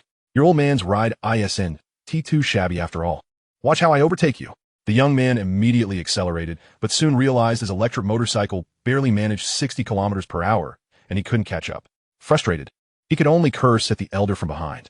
Glancing in the rearview mirror, the elder noted that the young man had been left far behind, and he couldn't help but smirk. "Challenging me? You're still too green. Now this is what I call a ride." However, before he could bask in his triumph, another honking sound reached his ears. An Audi suddenly changed lanes and overtook him. "Hey, are you daring to pass me?" The elder slammed on the accelerator, his speed shooting up to 100 km/h, and he swiftly reclaimed the lead over the Audi. The Audi owner, momentarily bewildered by the sudden overtaking, exclaimed, "An old man's car can exceed 100? Are you telling me this is what they call an old man's car? How exhilarating!" the elderly gentleman shouted, his heart racing with an adrenaline rush he hadn't experienced in over a decade. It felt as if he had been rejuvenated by 30 years, and he relished this exhilarating sensation. With a gleeful declaration, he accelerated once more, propelling his vehicle to over 110 km/h on the urban road. This spectacle left surrounding drivers in disbelief. "Is that a G-Class? It looks more like a G-Class's younger sibling," they murmured. "Are today's old man's cars this ferocious? Over 100 kilometers per hour? Has this old man's car gone mad?" They questioned the astonishing performance of what they believed to be an ordinary vehicle. The elderly gentleman's car bore a cheap appearance, adorned with a license plate D66666, making it evident to any discerning driver. While they were astonished, the old man's adrenaline was surging, and he was thoroughly enjoying himself. As he approached an intersection with a yellow light, he pressed the accelerator, hurtling through at 130 km/h. Just as he passed, a traffic officer standing on the roadside, helmet in hand, froze momentarily, muttering, "Is that an old man's car? So powerful? No way. That speed must have been over 100. In disbelief, he wondered how anyone could drive that fast in the city. Chapter 40. The citywide pursuit of the old man's car. Our police vehicles appeared almost toy-like in comparison. Realizing the gravity of the situation, the officer abandoned his pursuit of helmetless riders and immediately mounted his motorcycle to give chase. After breezing through the yellow light, the old man felt his heart racing and decided to ease off the throttle, reducing his speed to around 80 to 90 km/h. However, as he glanced in the rearview mirror, his pupils dilated and his heart skipped a beat. "Is there a police officer pursuing me?" He had been penalized numerous times before, resulting in the permanent revocation of his driving license, which instilled an instinctive fear of law enforcement within him. Terrified of losing his beloved old man's car, he inhaled deeply and slammed the accelerator down. The speed surged from 80 to 90 to over 120 km/h in an instant. The police officer, riding at a speed of 110 km/h, furrowed his brow, bewildered by the sudden acceleration of the old man's vehicle. He increased his motorcycle's speed to 130, muttering to himself, "There's no way I'm letting a civilian outrun me." Observing the officer picking up speed, the old man gritted his teeth and accelerated further. Reaching 150 km/h. What the hell? The officer was momentarily taken aback, then pushed his speed to 160, declaring, "If I can't catch you today, I'll write my surname backward." Feeling that 160 wasn't enough, he pushed it to 170, the wind howling past his ears. This was nearly the limit of his motorcycle's capabilities. However, to his astonishment, the old man inside the car shouted defiantly, "You think you can catch me? You're not even close." He then pressed the accelerator further, pushing the old man's car to 180, 200, 210, 220, 230, 240, and finally 250 km/h. The police officer, who had been hot on his tail, began to slow down, finally coming to a stop. He removed his helmet, his gaze fixed in disbelief and despair at the sight of the old man's car, which appeared to be fleeing like a rocket. His eyelids twitched involuntarily, and he muttered in disbelief, "That speed must be over 200 km/h. Is this really an old man's car? How am I supposed to catch up?" Instinctively, he glanced at his motorcycle, feeling as though it were utterly inadequate. After a moment of contemplation, He remembered that his colleagues were conducting a DUI checkpoint at an intersection ahead and quickly made a call. Once connected, he reported, "There's an old man's car speeding down Chuangye Road, having just crossed Waiwang Road. It will soon reach your intersection. You must intercept it. Its speed is extraordinary, and safety is paramount." What? The officer on the receiving end chuckled lightly, a hint of skepticism in his voice. "Old Jiang, are you joking? How fast can an old man's car really go? 60 or 70 at most. There's no way it's as exaggerated as you say." Suddenly, the officer froze and exclaimed a profanity. "What the hell is going that fast? Is it an old man's car? Intercept, but it's impossible to stop." Before they could act, a blur sped past the intersection. That speed was undoubtedly no less than 300 km/h. God, the officer's lips twitched, taking a deep breath before calling the police station to report the situation, prompting the deployment of 7 or 8 police cars for interception. The old man glanced at the rearview mirror, letting out a sigh of relief. "Thank goodness I haven't been caught. Otherwise, my beloved car would surely be confiscated." "You think you can catch me?" "Not a chance." He turned 2 corners, humming a cheerful tune. However, after just a few lines, he suddenly noticed police cars appearing behind him. "What the hell? They're still pursuing me?" The old man was speechless, but without overthinking it, he pressed the accelerator again. Yet, after only a few hundred meters, he saw several police cars blocking the intersection ahead. "I'm done for." The old man had no choice but to hit the brakes. As his car came to a stop, 5 or 6 officers surrounded him. Panicking and sweating profusely, he thought, "This is it. I'm going to be caught. And my cherished car is going to be taken. What do I do?" Glancing around, he noticed a slope to his right. "Let us give it a shot." The old man, resolute and succinct, restarted his old man's car and charged towards the slope. Accelerating up the 45-degree incline, he reached over 100 km/h. The vehicle seemingly glued to the slope, gliding smoothly and swiftly. Incredible, this car. The old man's adrenaline surged once more as he climbed the slope, navigating over the rocky, barren terrain, swiftly disappearing from sight. The officers, left dumbfounded, stood frozen, unsure of how to respond. Have the skills of old man's car drivers improved to this extent? It can handle a 45-degree slope without flipping and drive on rugged terrain? Is this really an old man's car? Are our police vehicles truly inferior to an old man's car? One officer questioned. "Captain, he has driven up the mountain. Should we continue the pursuit?" "Pursue what?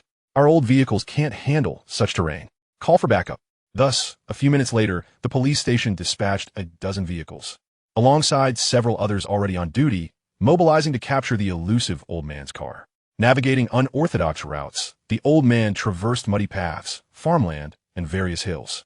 He took every difficult route available. Yet even after covering over 10 kilometers, the officers were still hot on his trail. As he approached a green light, he noticed a cluster of trucks running a red light ahead, but the officers were closing in. With no other option, he decided to charge through. The officer behind him was left stunned.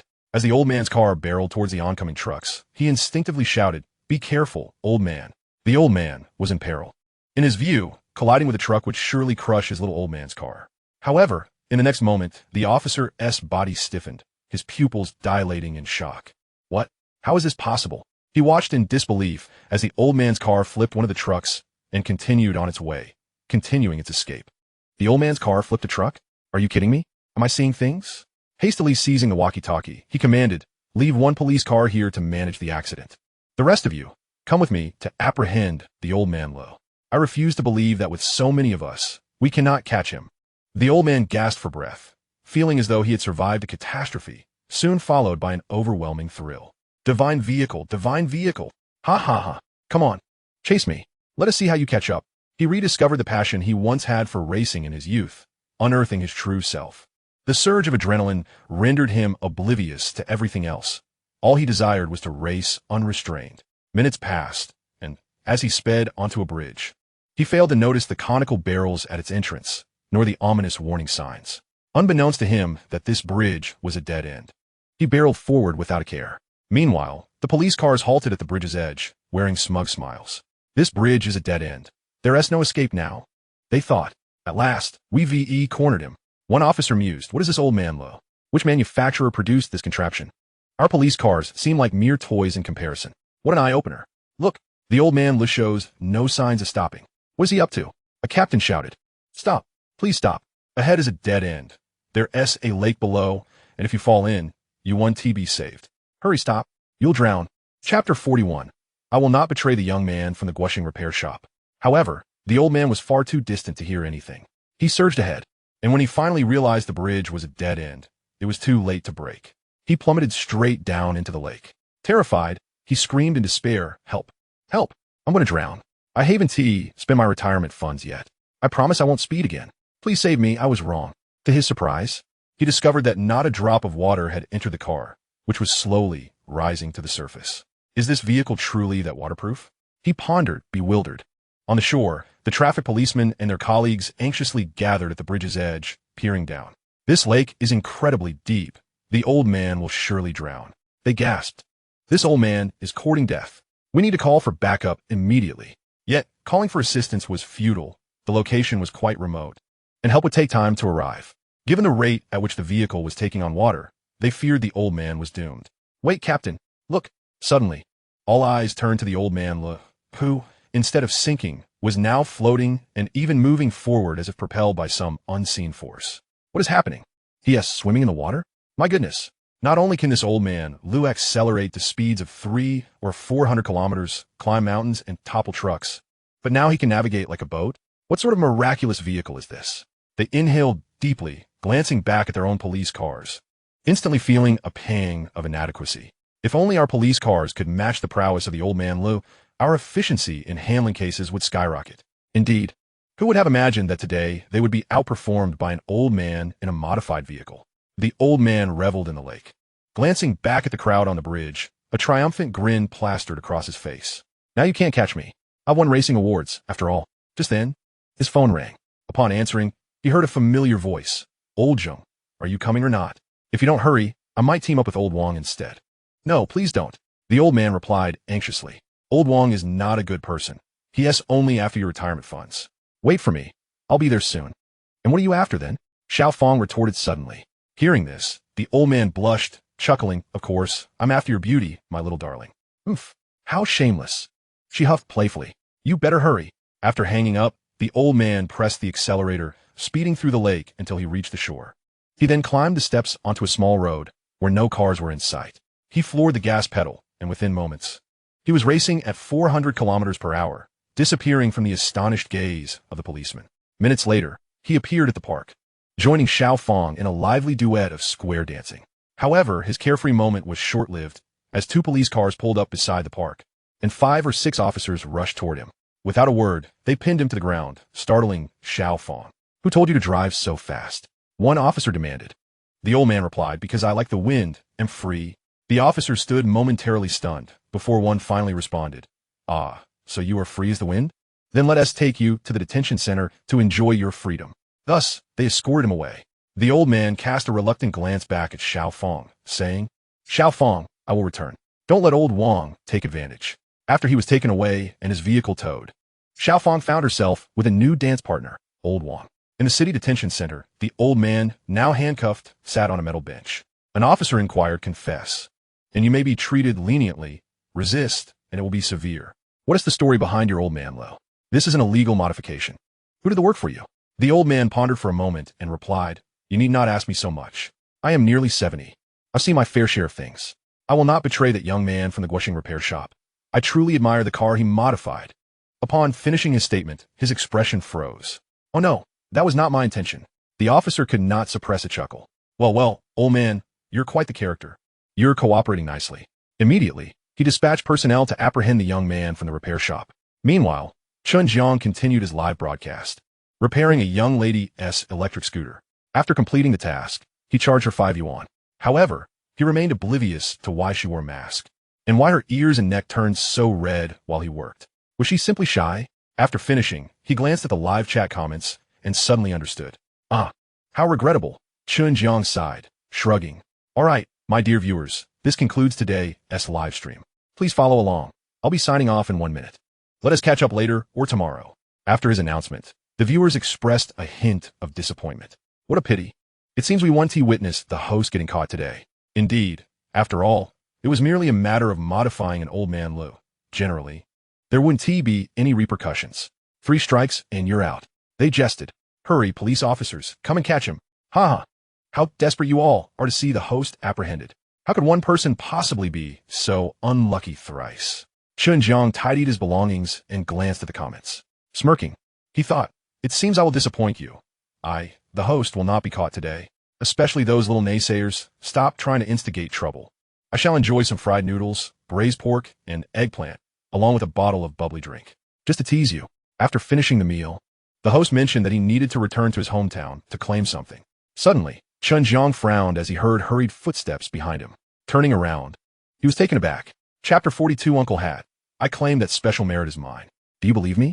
In that fleeting moment of turning back, he saw 5 or 6 Uncle Hats rushing towards him. Before he could react, they pressed him down onto the table. Please don't grab me, Uncle Hat. I am an upstanding citizen. Chen Jiang cried out, tears welling in his eyes. Meanwhile, in the live stream, the comment section was eerily silent for several seconds before a flood of messages erupted. Oh my goodness. Uncle Hat appeared just in time. My mom asked why I was kneeling to watch the live stream, and I told her I was laughing so hard. What a coincidence. Host, you must be the chosen one destined to be captured. Didn't T swear you wouldn't get caught? How did this happen? Could it be about the old man's vehicle? Is it really fair to mock the host like this? He is quite pitiable. Stop laughing and let me have my fill of laughter. I laughed so hard I spilled everything. Uncle Hat did a stellar job. The last image viewers saw was an Uncle Hat leaning into the camera, mumbling, "Are we live?" before abruptly shutting off. Afterward, he glanced at the backup device on the table and took it away. Uncle Hat, this is unjust. I haven't done anything. Chen Jiang protested loudly, now handcuffed. The team leader, Dong Wenbo, gazed into Chen Jiang's eyes and inquired, "Did you modify a gray-black old man's vehicle?" "It seems so," Chen Jiang replied, his lips twitching. He thought to himself, could the old man have been caught? He only left about 2 hours ago. How could he have been apprehended? Was the old man so fragile? Upon hearing Chen Jiang's admission, Dong Wenbo chuckled. Then we Haven T made a mistake. Take him away. Sighing deeply, Chen Jiang lowered his head and followed them to the car. On the way to the police station, while waiting at a red light, Dong Wenbo, seated in the passenger seat, glanced to the right and suddenly brightened. He spotted a convoy of military vehicles slowly passing by. Above the lead vehicle hung a plaque inscribed with special merit, surrounded by vibrant red satin. "Did you see that, Captain?" The driver exclaimed excitedly. "That special merit. My goodness, has someone here received such an honor? I've never seen it before." Having served in the military before, he understood how difficult it was to achieve merit, not to mention special merit. Even earning a second-class merit was a feat among the elite. What does special merit signify? It probably denotes a national hero. Dong Wenbo inhaled deeply, his eyes filled with envy. He had once attended a military academy, served as an officer, and even earned a second-class merit. Yet, compared to special merit, a second-class merit was hardly significant. Shaking his head, he remarked, "Special merit, in such peaceful times, is indeed rare. Truly remarkable. It commands respect from each and every one of us." Just as he finished speaking, Chen Jiang, sandwiched between 2 Uncle Hats in the back seat, excitedly exclaimed, "It's mine. The special merit is mine. Uncle Hat, I'm telling you, that special merit is for me. Do you believe me? You should hurry and let me go. I need to claim my special merit." In an instant, all 4 individuals in the car turned to stare at Chen Jiang, followed by a burst of laughter. "Yours? The special merit is awarded to you? Have you been drinking? You're killing me with your current state. How could you possibly earn special merit? Do you even know what special merit is? It's an honor reserved for military personnel. You're dreaming. Stop it. You should be thinking of how to explain yourself when we take you to the station. If you could earn special merit, then I would surely deserve an extraordinary honor. You, a mere repair shop owner, claiming special merit? Please, be quiet. This isn't your place to speak." Sighing again, Chen Jiang said, "Uncle Hat, may I make a phone call?" "No," Dong Wenbo firmly replied. "Sit tight, and let us head back to the station to discuss this." Meanwhile, in Huaihai County, at the southern entrance of the Happy Garden community, the director of the city's 1st and 6th police stations, Sun Chifeng, along with the local conscription office head and several leaders, awaited the arrival of the military honor guard. The city placed great importance on the matter of special merit, with the province specifically instructing them to conduct the event with grandeur to set a commendable example for the aspiring youth of the city. Building 11, Apartment 501. This was Chen Jiang's home. For his family, today was an exceptionally significant day. Chen Zhonghai had deliberately donned his most formal attire. However, he felt increasingly anxious. 20 minutes prior, he had called Chen Jiang to inquire about his whereabouts, urging him not to be late and delay proceedings. Yet since that moment, the call had not gone through. "Oh dear, what is wrong with this boy? Why isn't he answering?" Chen Zhonghai muttered, feeling flustered. "Forget it. Perhaps he's south on the road. We should head to the community entrance. The leaders have arrived, and we can't afford to neglect them." Unbeknownst to them, Chen Jiang was currently seated on a cold iron chair. Dong Wenbo sat opposite him, asking sternly, "Name?" Chen Jiang. "Gender?" "You guess." Dong Wenbo raised an eyebrow, writing down male, and continued, "How old are you?" 18. "You're 18?" Dong Wenbo was somewhat taken aback. "I'm at your age," Chen Jiang clarified. "24. Dong Wenbo was at a loss for words. What else could I be asking? He noted 23 and then asked, "Did you really modify that old man's vehicle?" He still found it hard to believe. After all, a mere repair shop owner had transformed a regular old vehicle into a land battleship. Something even a formal, large-scale modification factory could hardly achieve. Chen Jiang nodded. "Yes, I modified it." "Uncle Hat, is there a problem?" "It's not my fault. I just made some minor modifications." "Minor modifications?" Dong Wenbo scoffed. "You call that minor? While your modification skills are impressive, you lack the proper certification, and you are suspected of illegal modification, which could jeopardize public safety." "That can't be right." Chen Jiang protested. "I merely modified an old man's vehicle. How could that endanger public safety? This is unjust." "Uncle Hat, please let me go. I'm in a hurry to claim my special merit." Dong Wenbo and a nearby female officer chuckled at Chen Jiang's words, not believing him in the slightest. "Stop using special merit as an excuse. Do you think we'll fall for that?" Just then, another Uncle Hat approached, holding a phone. "Captain, we have a new discovery." Chapter 43, Where has Chen Jiang gone? Dispatch someone to find him immediately. He must be located. Upon hearing this, a subtle smile crept across Chen Jiang's lips as he thought, "This time, I've encrypted the data. Although the encryption level isn't high, ordinary technicians will struggle to crack it." "What new discovery?" Dong Wenbo's interest was piqued. The newcomer replied, "It's some encrypted data." "Encrypted data?" Dong Wenbo frowned slightly. He glanced at the folder, realizing it required a password to open. Turning to Chen Jiang, he asked, "Chen Jiang, what is the password?" Chen Jiang stammered.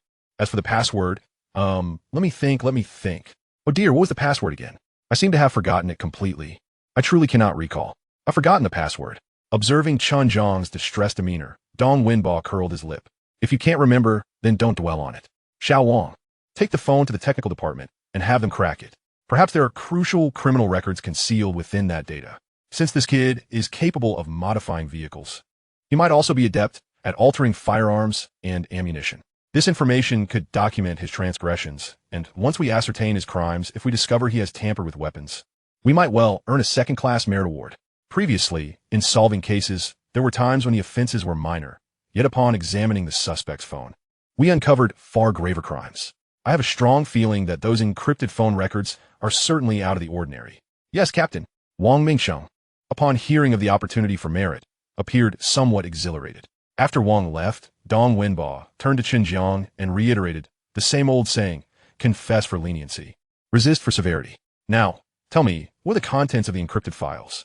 Chen Jiang cleared his throat twice and replied defiantly, "Those are my personal files. I have the right not to disclose them." "Personal files?" Dong Wenbo scoffed lightly. "I suspect those are criminal evidence. Let me tell you, the last time I apprehended a thief, I found evidence of fraud and drug use on his phone. I have a hunch that what you have is far from simple. You had better come clean. Even if you refuse to confess, our tech team will eventually decipher it." Chen Jiang chose not to waste further time on that topic, and instead remarked, "Uncle Hat, actually, I not only run a repair shop, but I'm also a soldier." Dong Wenbo frowned. "Do you expect me to believe that? I'm not only a soldier. I am also the chief technical advisor at the 6th Military Factory and the Lingqing Mechanical Armor Research Institute. You expect me to believe that?" Chen Jiang continued. "I'm also a national strategic talent. Do you expect me to believe that?" Chen Jiang, somewhat exasperated, replied, "Uncle Hat, how about this? You call your bureau chief and tell him my name is Chen Jiang. He will confirm the truth. Do you expect me to believe that?" Dong Wenbo reiterated. No matter what Chen Jiang said, he remained unconvinced.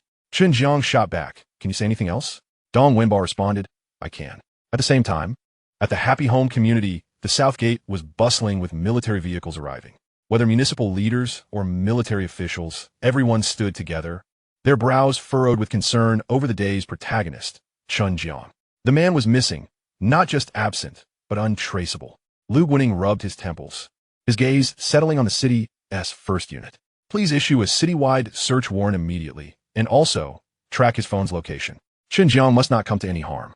Mobilize all police forces. We must find him in the shortest possible time."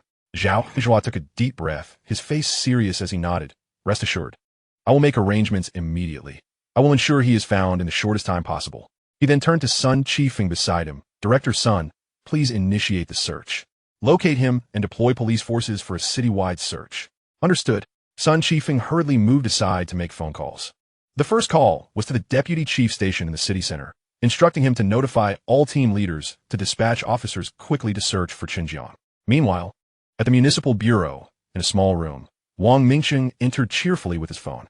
Addressing Dong Wenbo, who was still interrogating a suspect, he said, "Captain, this encryption is not something the average person can crack. Fortunately, our department's tech genius has managed to decipher it." Upon hearing this, Chen Jiang's lips twitched slightly. He thought to himself that he should have layered the encryption more thoroughly. Now he was bound to be embarrassed. "What's inside?" Dong Wenbo asked eagerly. "Report, Captain." "I haven't had a chance to look yet," Wang Mingcheng replied. At that moment, Chen Jiang interjected, "How about we skip looking? There's nothing important in there." "You think you can just dismiss it like that?" Dong Wenbo retorted. "The more you say there's nothing, the more it suggests you're hiding something. Come on, let's take a look." Wang Mingcheng began to operate the device, preparing to open the folder. Dong Wenbo and another woman in a hat leaned in closely. The three of them stared intently, filled with anticipation, as if a second-class merit award was beckoning to them, within reach. However, once the folder was opened, all three were taken aback. "Huh?" Wang Mingcheng exclaimed in surprise. "What is this? Study materials?" The woman in the hat silently averted her gaze, returning to her seat. "Impossible." Dong Wenbo immediately dismissed the thought. It cannot be merely study materials. These titles must all be a ruse. "Hurry, let's take a look." "Isn't that a bit inappropriate, Captain?" Wang Mingcheng hesitated. "What is inappropriate about it? We're searching for criminal evidence. If I say open it, then open it. Quickly." Dong Wenbo commanded. "All right then." Wang Mingcheng clicked on the first item. "Can you please mute the sound?" Dong Wenbo scolded. "The first one isn't it. Try the second." Wang Mingcheng silenced the sound. "The second one isn't it either, nor the third, nor the 10th. Dong Wenbo appeared exasperated. "How can none of these be it? I refuse to believe this. Let us keep searching for other evidence of Chen Jiang's crimes." Just then, Dong Wenbo's phone rang unexpectedly. After answering, a serious voice commanded, "Report to the second floor for a meeting." Immediately. "Yes, Deputy Chief." Dong Wenbo responded promptly. Before leaving, he reminded Wang Mingcheng not to overlook any detail and to ensure the evidence was found. Meanwhile, Chen Jiang had been keeping his head down, his face flushed, remaining silent. Upon entering the conference room, Dong Wenbo found that several other team leaders had already arrived. All wore solemn expressions. The deputy chief promptly announced an urgent mission. "In our Jiangsheng, a hero has been awarded first-class merit. This individual is the chief technical advisor at the 6th Military Factory, a national strategic talent, but he has suddenly gone missing and is currently unaccounted for. Leadership urges us to expedite the search. We must find him." Chapter 44. Chen Jiang is right here in our bureau, having been apprehended not long ago. Upon hearing this, Dong Wenbo was momentarily taken aback. His mind clouded with a troubling premonition. He raised his hand to signal and timidly asked, "Deputy Chief, what is the name of this strategic talent? And how old is he?" After a glance, the deputy chief replied, "His name is Chen Jiang, 23 years old." "Why do you ask?" Upon hearing the deputy chief's words, Dong Wenbo felt as if thunder had exploded in his mind, his complexion draining of color. Noticing his pallor, the deputy chief inquired, "What's the matter?" Dong Wenbo took a deep breath, steadied himself, and finally said, "There's no need to search anymore." "No need to search?" The deputy chief furrowed his brow. "Why not?" Dong Wenbo awkwardly cleared his throat. "That person is right here in our bureau." "What did you say?" The deputy chief stood up, visibly agitated. "Why is he here?" I. Dong Wenbo felt a pang of guilt. He was apprehended not long ago. "Why did you arrest him?" The deputy chief pressed. Dong Wenbo succinctly recounted the events leading up to the arrest. "So that is how it is," the deputy chief nodded. Then shot him a glare. "Look at the mess you've created. Because of you, a host of leaders and military officials are waiting under the scorching sun at the community entrance, all in a frenzy over Chen Jiang's disappearance. And it turns out, it was your doing. Now go find him, quickly." When they arrived at the small room, Wang Mingcheng, his face flushed, immediately saluted and said, "Sir, I've looked through everything, and there is no evidence of crime." "What did you find?" the deputy chief asked. Wang Mingcheng, with unyielding honesty, presented the item to the deputy director. Just as the latter was about to accept it, Dong Wenbo swiftly intervened, chuckling, "Oh, there's nothing of consequence here. Really nothing at all." His eyes twitched slightly, signaling Wang Mingcheng to hastily conceal the item. Such things are not meant for public scrutiny. Meanwhile, the deputy director, disinterested in the minor details, promptly approached to assess Chen Jiang's condition, subsequently instructing his men to remove Chen Jiang's handcuffs. Upon their release, Chen Jiang breathed a sigh of relief. After a brief exchange, the misunderstandings were finally resolved. Chen Jiang, with a beaming smile, turned to Dong Wenba and inquired, "Captain Dong, do you believe me now?" "Of course I do," Dong Wenba replied. Following this, the deputy director made a call to the higher-ups and personally escorted Chen Jiang back. Upon arrival, Dong Wenba succinctly explained the situation and shared the exaggerated video of the elderly man's antics with everyone. The truth was unveiled, alleviating the concerns of Chen Jiang's parents. Lu Guaning, astonished, nodded in approval, patted Chen Jiang on the shoulder, and exclaimed, "You rascal, always getting into trouble. But how did you manage to enhance that elderly man's amusement so remarkably? The techniques you've applied could undoubtedly be adapted to our military vehicles and various police cars, significantly enhancing their performance and operational efficiency." "Absolutely, leader." Chen Jiang chuckled. "In a few days, I'll compile the technical documentation and present it to you." "Splendid." Sun Chifeng's eyes sparkled. "If we can implement these techniques in our police vehicles, our apprehension rates during criminal pursuits will undoubtedly improve." After saying this, he hurriedly extended his hand to shake Chen Jiang's. "Director Chen, you are truly talented. If your innovations can be utilized in police vehicles, it will be a boon for law enforcement nationwide, and you will have made a monumental contribution." Chen Jiang humbly offered a few words of gratitude. Soon after, amidst laughter and merriment, they commenced the Special Merit Award ceremony, which concluded smoothly and flawlessly. Following the ceremony, Chen Jiang engaged in a private conversation with Lu Guaning and the others. Du Wenhai, the director of the 6th Military Factory, began, "Director Chen, from mech to laser weaponry, and now to vehicle technology. Our technicians are diligently studying the materials you provided for the mechs and laser weapons. But a complete understanding and mass production in a short time frame seems improbable. However, I believe that achieving mass production of the vehicle technology should not take too long. So I'm contemplating whether to establish a new branch of the military factory. This matter I have already discussed with Vice Commander Liu, but the location has yet to be determined, and I would like to hear your thoughts." Chen Jiang pondered for a moment and replied, "I wholeheartedly support the establishment of a new military factory. After all, mass production of different products and components necessitates distinct production lines and machinery. As for the location, there is a vast expanse of barren land and woods just a kilometer east of my repair shop. Perhaps we could build it there? Additionally, regarding the mech and laser technology, take your time to study them. I will organize the automotive technology documentation in a few days, including all necessary machinery and production line blueprints. Once the new military factory is established, we can commence manufacturing the new military and police vehicles. What do you think?" "I believe that sounds feasible," Lu Guaning nodded.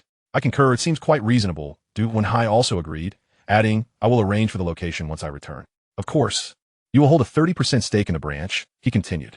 "Thank you very much." Chen Jiang smiled. "As for the elderly man's amusement vehicle," Du Wenhai remarked, "we need to take it back for various tests." "That's fine," Chen Jiang nodded, "but you'll have to request it from the police. By the way," Chen Jiang turned to Lu Guaning, "Vice Commander Liu, have we made any progress in negotiating for that unmanned combat aircraft with the Eagle Nation? What was the outcome?" "Negotiations have taken place." Lu Guaning gently shook his head, but they do not acknowledge it. "We anticipated their denial. However, it is of little consequence. With a genius like you among us, our Dragon Nation can steadily develop our technology in silence. And when the moment comes to reveal our prowess, the world will undoubtedly be astonished." "Indeed, you are correct." Chen Jiang nodded in agreement. Du Wenhai then added, "Director Chen, I may need to trouble you to visit our military factory in a few days." "Oh," Chen Jiang's interest piqued. "Please feel free to assign me any tasks." "Well," Du Wenhai hesitated slightly, "do you have any expertise in individual soldier armaments?" After posing this question, Du Wenhai felt a twinge of anxiety. After all, even a genius cannot know everything. Individual soldier armaments cover a vast array. Which specific area are you referring to? Chen Jiang inquired. "Du Wene Ponti Spécifique. Exoskeleton-assisted armor and new combat firearms. Do you have experience in these fields?" "I do," Chen Jiang replied without hesitation. "That is excellent news." Du Wenhai felt a surge of relief. "Let's wait a while. If we do not achieve any significant breakthroughs in our research, I'll invite you to provide guidance. You can also start considering potential solutions during this time." "No problem," Chen Jiang affirmed. They continued to discuss various matters, and afterward, Du Wenhai conferred with his colleagues about transporting the elderly man's amusement vehicle to the military factory. Once everything was settled, Chen Jiang bid farewell to Lu Guaning and the others, then said goodbye to his parents before taking the deputy director's vehicle back to the city center with the leadership team. On the way back, Chen Jiang asked Dong Wenbo, Captain Dong, how do you plan to handle that elderly driver? Ah, the old man, Dong Wenbo replied with a somewhat helpless expression. He is nearly 70 and keeps claiming he has heart problems. Detaining him is a hassle, and if anything were to happen, we bear the responsibility. Since he hasn't caused any substantial harm, we'll detain him for a couple of days for education, then let him go. However, Dong Wenbo paused. He can forget about his amusement vehicle. We will permanently revoke his driving privileges, and from now on, he shall only be permitted to ride a bicycle. Hearing this, Chen Jiang recalled the old man using pliers to cut through a bicycle lock, sending a chill down his spine. Let him go, but make sure he receives proper education first. Old men like him are often quite stubborn and hard to reform. Upon returning to the repair shop, it was barely past 4 in the afternoon. He consumed half a bottle of soda and then activated his live stream. As soon as he began streaming, a flurry of question marks flooded the chat. What is going on? Host, how are you back so soon? I thought we wouldn't see you for a while. Is the Six Gates your family business? Host, do you have connections? You've been in and out 3 times. Come on, learn from Zhao Zilo. I'm dying of laughter. Do you treat the police station like an amusement park? Glancing at the comments, Chen Jiang provided a brief explanation, concluding with, from now on, if you see the old man, steer clear. We can't afford to mess with him. He then yawned, feeling a bit fatigued, and decided to order takeout and take a nap. After placing his order, he fell asleep right in front of the live camera. The viewers were left in a state of confusion. Wait, did he just fall asleep? Is he switching to a sleep stream? Wow, the host looks handsome while sleeping. I want to have your babies. I also want to have your babies. After about half an hour, the first order of takeout arrived. In the following 20 minutes, several more deliveries came. He arranged all the takeout on the table and then directed the camera toward the food, opening one container after another. Dear family, I am aware that you have yet to dine, and I know many of you are feeling quite famished. Therefore, I have thoughtfully ordered a delightful assortment of delicacies to whet your appetites. There's no need for thanks. Instead, let us indulge in a culinary showcase as I revel in this feast. With that said, I embarked on a gastronomic journey, savoring bites of braised pork, Buddha jumps over the wall, fish, and soup. The sight was enough to leave viewers salivating. It wasn't until I finished my meal that I ended the live stream and leisurely rode my little electric scooter home. Upon my return, I opened a game of Dodiju and played for an hour and a half, only to face a disheartening streak of 9 consecutive losses, nearly inciting me to hurl my phone in frustration. The more I dwelled on it, the angrier I became, leading me to create a cheat code, which, unsurprisingly, resulted in a winning streak. I played with great satisfaction until I lay on my bed, contemplating the matter of individual soldier armament. According to Du Wenhai's earlier remarks, this research on individual armament is divided into 2 components, exoskeleton armor and new firearms. As for the exoskeleton armor, I pondered what kind of design I should pursue. The suit worn by Iron Man qualifies as exoskeleton armor, so if I am to create my own, I must surpass that. Given that the sacred beast of the Dragon Kingdom is the dragon, I might as well design a nano-dragon scale armor that can envelop the entire body instantly. Beyond the fundamental defensive and kinetic assistance, it should also possess close and mid-range combat capabilities, taking the form of a wristwatch. Once donned, a mere thought would allow it to envelop my entire being. Yes, that is the concept. For the new type of firearm, I shall adhere to the design of a rifle, ensuring it possesses exceptional long-range sniping capabilities while also delivering formidable armor-piercing power with specially treated projectiles. The general idea is established. Tongzi Gu, enter the manufacturing space. With that declaration, Chen Jiang vanished into thin air, reappearing in the familiar realm, casting a glance at the endless array of cold, metallic machines, and announced, Tongzi Gu, I wish to manufacture a nano-dragon scale armor and a multi-functional tactical rifle, including ammunition. The specific requirements are understood. Host. Command confirmed. Generating the nano-dragon scale armor plan. Generation complete. Generating the multi-functional tactical rifle plan. Generation complete.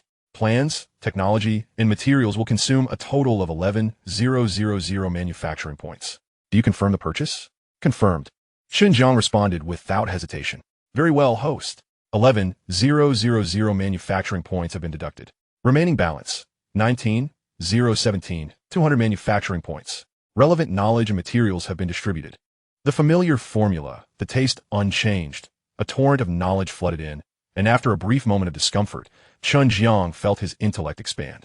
This knowledge encompassed nanocluster intelligent programming technology, phase-folded spatial storage technology, high-energy laser miniaturization matrix technology, hybrid weapon technology, among others.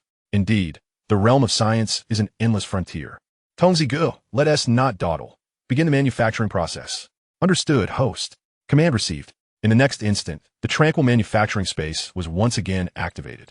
Upon a gleaming silver platform, a mass of liquid shimmering with a purple metallic luster began to undulate slowly, resembling a mound of fermenting dough. This liquid was the nascent form of the nanodragon scale armor, composed of countless nanobots. In a heartbeat, thousands of gossamer blue energy beams converged from all directions upon the liquid mass, weaving through it in a dance reminiscent of a delicate embroidery process. Chen Jiang understood that beneath this seemingly serene exterior, atomic-level precision control and programming were underway, as this liquid metal appeared to be imbued with life. Meanwhile, on another side, numerous mechanical arms moved tirelessly, producing intricate components that were then assembled with fervor. The crafting of the multi-functional tactical rifle was in full swing. Time slipped by unnoticed. On the left platform, the purple metallic liquid began to retract and coalesce, gradually solidifying into the rudiments of a wristwatch. The dial illuminated with streaks of light, ultimately evolving into hands and time markers. On the right platform, all parts of the rifle had been manufactured and were now undergoing systematic assembly. The specially designed ammunition was loaded into the magazine, and with a resounding click, the final assembly was completed, resulting in a sleek, black, powerfully imposing multifunctional rifle. Exhaling deeply, Chen Jiang finally felt a sense of accomplishment. He gazed at the mechanical watch, which seemed to glimmer with a faint radiance, and without hesitation, he adorned his wrist with it. The moment it clasped onto him, a slight sting coursed through his wrist. In merely 3 seconds, he established a remarkable connection with the watch. With a mere thought, the watch transformed into its nano-liquid form, enveloping his entire being in just 0.1 seconds, forming layers of dragon-scale armor. The scales glistened in shades of black and purple, exuding an aesthetic of biomechanical elegance, with ethereal blue glimmers emanating from his eyes. At this moment, he no longer resembled a mere human, but an incarnation of a dragon. Chapter 46. Early Testing of the Mech. I feel incredibly powerful. This armor seems to have integrated with my very being, becoming an inseparable part of me. Donning this suit not only amplifies my strength by hundreds of times, but also enhances my speed manifold, elevating my reflexes to an astonishing degree. Moreover, this armor boasts formidable combat and defensive capabilities. In terms of combat prowess, every part of my body, be it palms, fingertips, back of the hands, elbows, shoulders, or even the crown of my head, can instantaneously form firing ports, unleashing high-energy lasers. When it comes to defense, withstanding machine gun fire and armor-piercing rounds is merely a basic expectation. Even direct hits from rocket launchers or miniature missiles would fail to obliterate it. And it can even absorb the kinetic energy from impacts and convert it into power. Additionally, the armor is equipped with a life support system and environmental adaptation system, enabling underwater breathing, survival in a vacuum, and filtration of toxic gases. Chen Jiang could scarcely fathom the terrifying power that would arise should this nano-dragon-scale armor be mass-produced, assembled into a legion of armored soldiers. His gaze then shifted to the multifunctional tactical rifle at his feet. He picked it up and scrutinized it closely. This rifle was slightly larger than a standard one, boasting a caliber of 12 millimeters. It was capable of both long-range sniping and close-quarters combat, functioning in both single-shot and automatic modes. The bullets within the magazine were specially designed, featuring exceptional armor-piercing capabilities, capable of penetrating 20 centimeters of steel within a 3,000-meter range without issue. A notable feature to highlight is the incendiary gas housed within the projectile. Upon impact with a target, this gas rapidly ignites and adheres to any material within a 3-meter radius, sustaining combustion for over 10 minutes, with temperatures soaring close to 2,000 degrees. This implies that while a single bullet may not be sufficient to incapacitate an armored tank, the combustible gas would cling to it and continue to burn, a truly fearsome prospect. After toying with the firearm, he set it aside. With a thought, the dragon scales enveloping him dissipated instantaneously, reverting to the form of a mechanical watch, which lay quietly on his wrist. Chen Jiang murmured to himself, "This dragon-scale armor is indeed formidable. However, aside from myself and specific machines, mass production seems implausible. Even if I were to provide the most detailed schematics and technologies, it would take at least a year or two for them to achieve mass production. This presents a dilemma. Perhaps I should create 100 sets directly and establish a special forces unit in the meantime. To significantly enhance individual combat capabilities, the mass production of mechanical products is too intricate. I must devise an alternative. A spark of inspiration ignites within me. Next, I could develop a biological enhancement serum. The concoction of the elixir can be mass-produced in a remarkably short period, provided that I adhere to the technical specifications and material ratios I have provided. This indeed presents a commendable solution, though it is better to defer the discussion to another day. As for this firearm, once I furnish the blueprints and manufacturing techniques, it will swiftly enter mass production. By the way, let us bestow a name upon this weapon. What should it be? This firearm serves both as a close-quarter submachine gun and a sniper rifle. Boasting formidable power, let's call it Tears of the Twin Eagles, for even the Twin Eagles would shed tears upon encountering it. Subsequently, Chen Jiang efficiently produced 100 units of the Nano Dragon scale battle armor, expending 200,000 manufacturing points. After completing the task, he emerged from the manufacturing space, casting the Tears of the Twin Eagles and the 100 mechanical watches he had just crafted into the system space, while adorning his wrist with the prototype. Without question, the aesthetic of this watch is quite striking.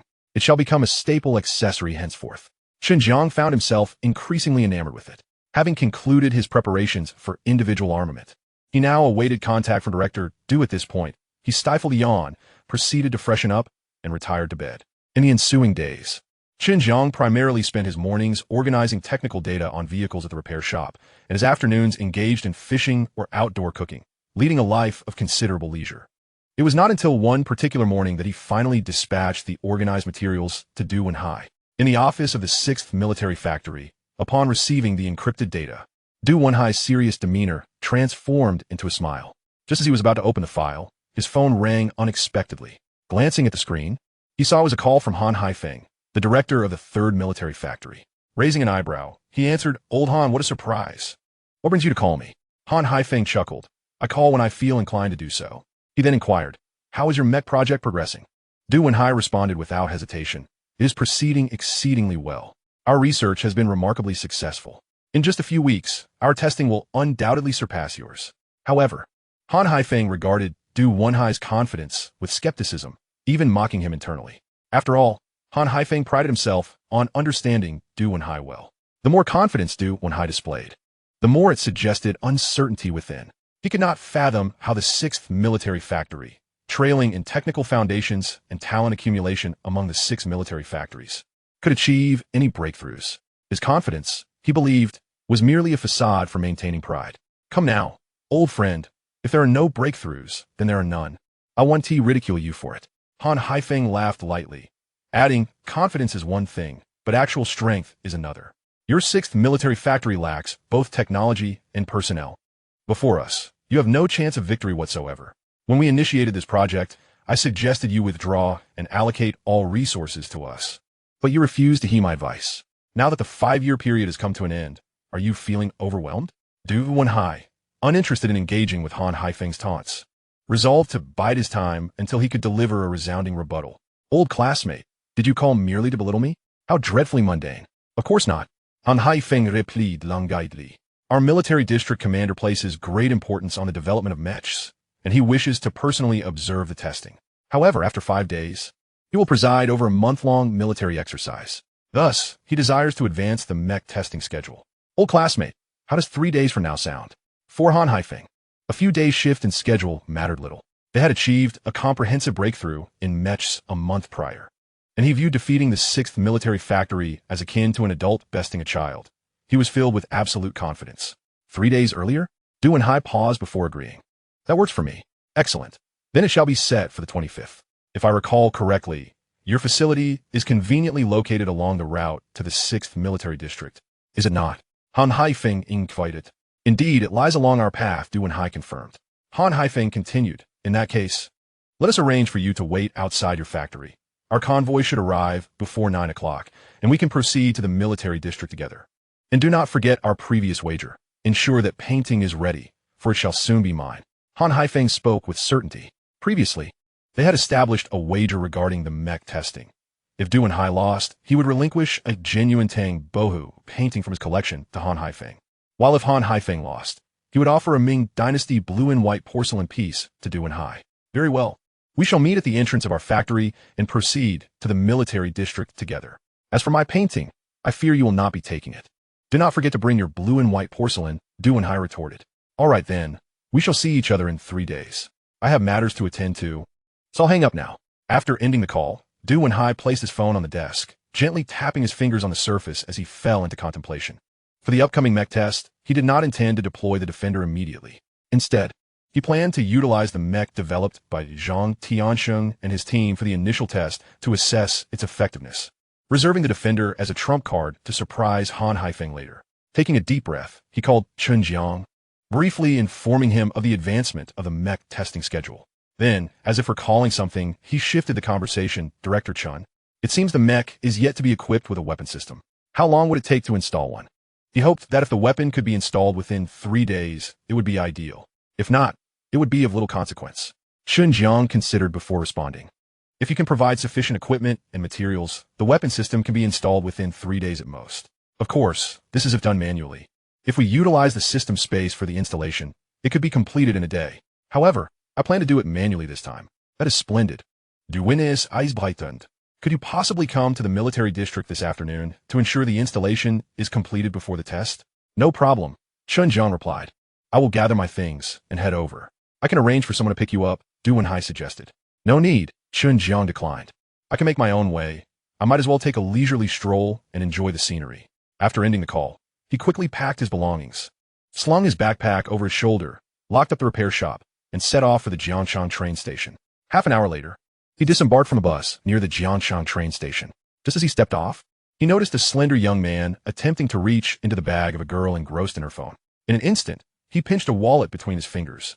But before he could extract it, the girl raised her arm to scratch her head.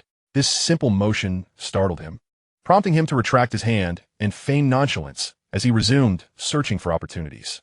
Chen Jiang chuckled softly, surprised to encounter a pickpocket in this day and age. He circled around from behind, forming a makeshift gun with his thumb and forefinger, pressing his index finger against the thief's back. Leaning slightly forward, he spoke in a low tone, "Do not move." Iam ahat. The thief, feeling something pressed against his waist and hearing Chen Jiang's words, truly believed that it was a hat uncle holding a gun to him. He trembled, nearly losing his composure. I was wrong. I sincerely apologize. I am merely a lookout. I haven't done anything. A lookout? Lookout for what? Chen Jiang questioned, puzzled by the sudden shift in the thief's narrative. Is there really nothing else to do? Are there accomplices involved? Chen Jiang furrowed his brow. However, having been apprehended thrice, he was well versed in the nuances of interrogation. He leaned in and whispered, I am fully aware of your intentions. Let me assure you, we have been keeping a close watch on you. Confess, and you may receive leniency. Resist, and you shall face the full extent of the law. I'm offering you a chance to come clean, so heed my warning and disclose everything you know. Should you dare to conceal any details, a minimum of 5 years in prison awaits you, if not more. Before Chen Jiang could finish his ominous warning, the young man began to spill his secrets like beans from a spilled sack. Uncle Hat, I acknowledge my wrongdoings. I confess. I will tell you everything. His voice rose, drawing the attention of a girl engrossed in her phone and several others waiting for the bus. The youth, undeterred by the curious gazes, continued. A year ago, I stole an electric bike and squandered the proceeds on gambling. Losing became unbearable, leading me to drugs for solace. After that, I assaulted a girl on the street and was subsequently wanted, forcing me into hiding for months. Later, I, along with a few friends, abducted a child to make some money, but now that has run dry, and we plan to rob a bank. We are 6 in total. I am a lookout. 1 will assist, and 4 are designated for the heist, set to commence in 10 minutes. Uncle Hat, I have told you all, please don't shoot. I'm terrified. Chen Jiang's mouth fell agape, momentarily stunned. Good grief, he thought. He initially assumed he was dealing with a mere thief, only to uncover a litany of crimes. Gambling, drug use, kidnapping, sexual assault, and now bank robbery. This was no ordinary criminal. Surely, he faced far more than just 5 years. And brazenly committing such an act in broad daylight? How audacious. Taking a deep breath, Chen Jiang pressed further. Which bank are you targeting? The youth tilted his head towards the bank across the street. Chen Jiang's mind raced. It was fortunate he stumbled upon this situation. Now he was compelled to intervene. After all, he was a soldier. Safeguarding the nation and ensuring public safety was his duty. The youth's confession had not gone unnoticed by the bystanders, who exchanged bewildered glances. Chen Jiang addressed a middle-aged man to his right. I am a soldier. You all heard him. Do not create a commotion. Quickly, contact the authorities and inform them of the events unfolding here. The police indicated they could arrive within 5 minutes. However, just 4 or 5 minutes later, gunfire erupted from the bank, followed by a chorus of terrified screams. Damn it, Chen Jiang exclaimed, striking the youth's head. Wasn't it supposed to be 10 minutes? He then turned to the nearby civilians. You all, hold him down. Several concerned citizens rushed over, pinning the youth against the bus stop bench. Chen Jiang scanned his surroundings before striding towards a narrow alley 100 meters away. Upon entering the alley, he observed the lack of pedestrians and surveillance cameras. With a sudden thought, his dragon-scale armor enveloped him, transforming him into a formidable figure.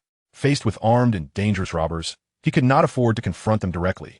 Clenching his fists, he reveled in the unparalleled strength coursing through him, a faint smile gracing his lips as he advanced towards the alley's exit. Suddenly, a young man with tousled hair, hand in hand with a girl, froze upon seeing Chen Jiang emerge. His face paled, and he stammered, "What the hell is that? A monster!"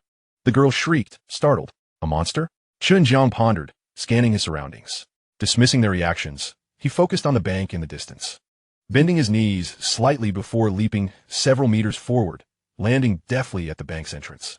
Upon impact, the concrete cracked beneath him, the thunderous sound capturing the attention of a masked robber inside. The robber spun around, eyes widening in shock as he exclaimed, "What the hell is that?"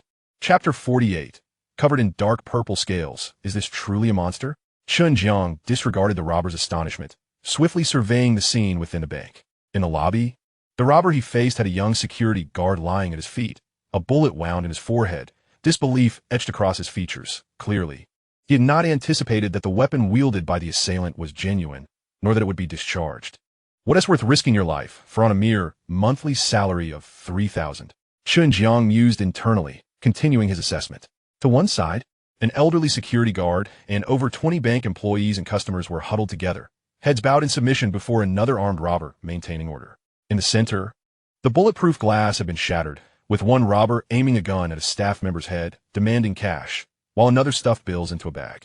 4 robbers, each with a clear role. "What are you?" The robber facing Chen Jiang stammered, his grip on the weapon tightening. Chen Jiang remained silent, taking a step forward. In a flash, he appeared before the robber, seizing the gun from his hand and crushing it effortlessly into a crumpled mass of metal. "Monster! Monster!" the robber shrieked, turning to flee. Yet before he could escape, Chen Jiang's left hand gripped his shoulder, claws piercing through flesh to seize his collarbone, hurling him into the corner. At that moment, 3 gunshots rang out, bang, bang, bang. The robber maintaining order fired at Chen Jiang's head thrice. However, apart from sparks flying from the shots, Chen Jiang remained unscathed. He whipped his head around, his piercing azure gaze locking onto the gunman. The robber trembled, a chill running down his spine, feeling an icy dread settle over him. "You're a monster," he stuttered, firing 2 more shots in a panic. Chen Jiang merely scoffed, advancing 2 steps before delivering a kick that sent the robber crashing into the wall, unable to rise afterward. Glancing at the discarded gun at his feet, he crushed it underfoot, and only then did those cowering on the ground dare to lift their heads. A few girls even broke into tears, sobbing uncontrollably. At that moment, the 2 robbers who had been threatening staff and collecting cash turned to see Chen Jiang, momentarily stunned. "What the hell is that?" one exclaimed. "I don't know. Get him." One robber raised his firearm, aiming at Chen Jiang's head. Yet, before he could pull the trigger, he witnessed a shadow dart past him. A tremendous impact struck his chest, sending him hurtling backward into a nearby pillar, rendering him unconscious. The second robber, too late to react, was met with a clawed hand, spinning him around before he crumpled to the ground, insensible. Chen Jiang regarded his powerful hands, a broad smile spreading across his face, tinged with a hint of mischief. "Impressive," he remarked, before turning and striding deliberately toward the bank's exit. However, as he stepped outside, the blaring of police sirens pierced the air. Moments later, several police cars screeched to a halt, and over 20 armed officers disembarked, encircling the exit and leveling their weapons at Chen Jiang. Meanwhile, the robber assigned to the getaway vehicle had already been apprehended 100 meters to the right. What in the world is this? The SWAT team leader scrutinized Chen Jiang, pondering if he was clad in a second skin. Possibly. Another special police officer nodded, realizing that the attire was likely intended to conceal one's appearance. In addition to these armed police, several hundred onlookers were gathered at a distance, watching the spectacle unfold. When they caught sight of a humanoid creature covered in dragon-like scales standing at the bank's entrance, they were momentarily taken aback. Some began capturing photographs and videos. while others engaged in speculation and discussion. My goodness, what on earth is that? The creature was adorned in shimmering purple-black scales, glistening under the light. How striking. Is it truly a monster? After a brief standoff, one of the special police officers brandished a loudspeaker and shouted, "You are surrounded." Yet, before he could finish his sentence, his pupils dilated and his voice faltered. Just then, he witnessed a shadow dart past. The scaled figure leapt over 20 meters high and 60 meters away, effortlessly soaring above the heads of the armed police before vanishing around a street corner. Good grief.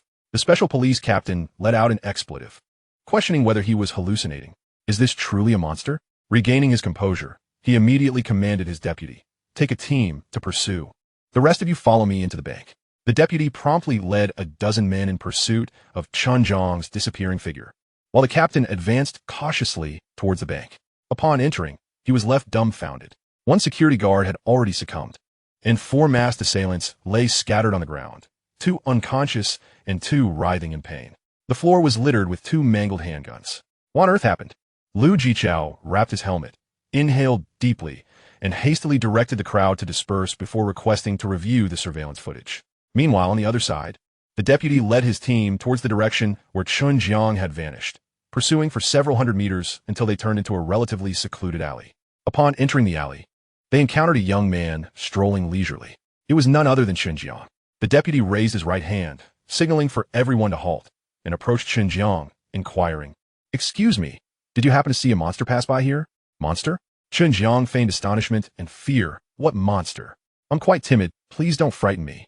The deputy frowned, pressing, "Did you not see anything at all?" Chen Jiang pretended to ponder, then casually pointed in a direction, somewhat uncertainly stating, "I think I saw a shadow running that way."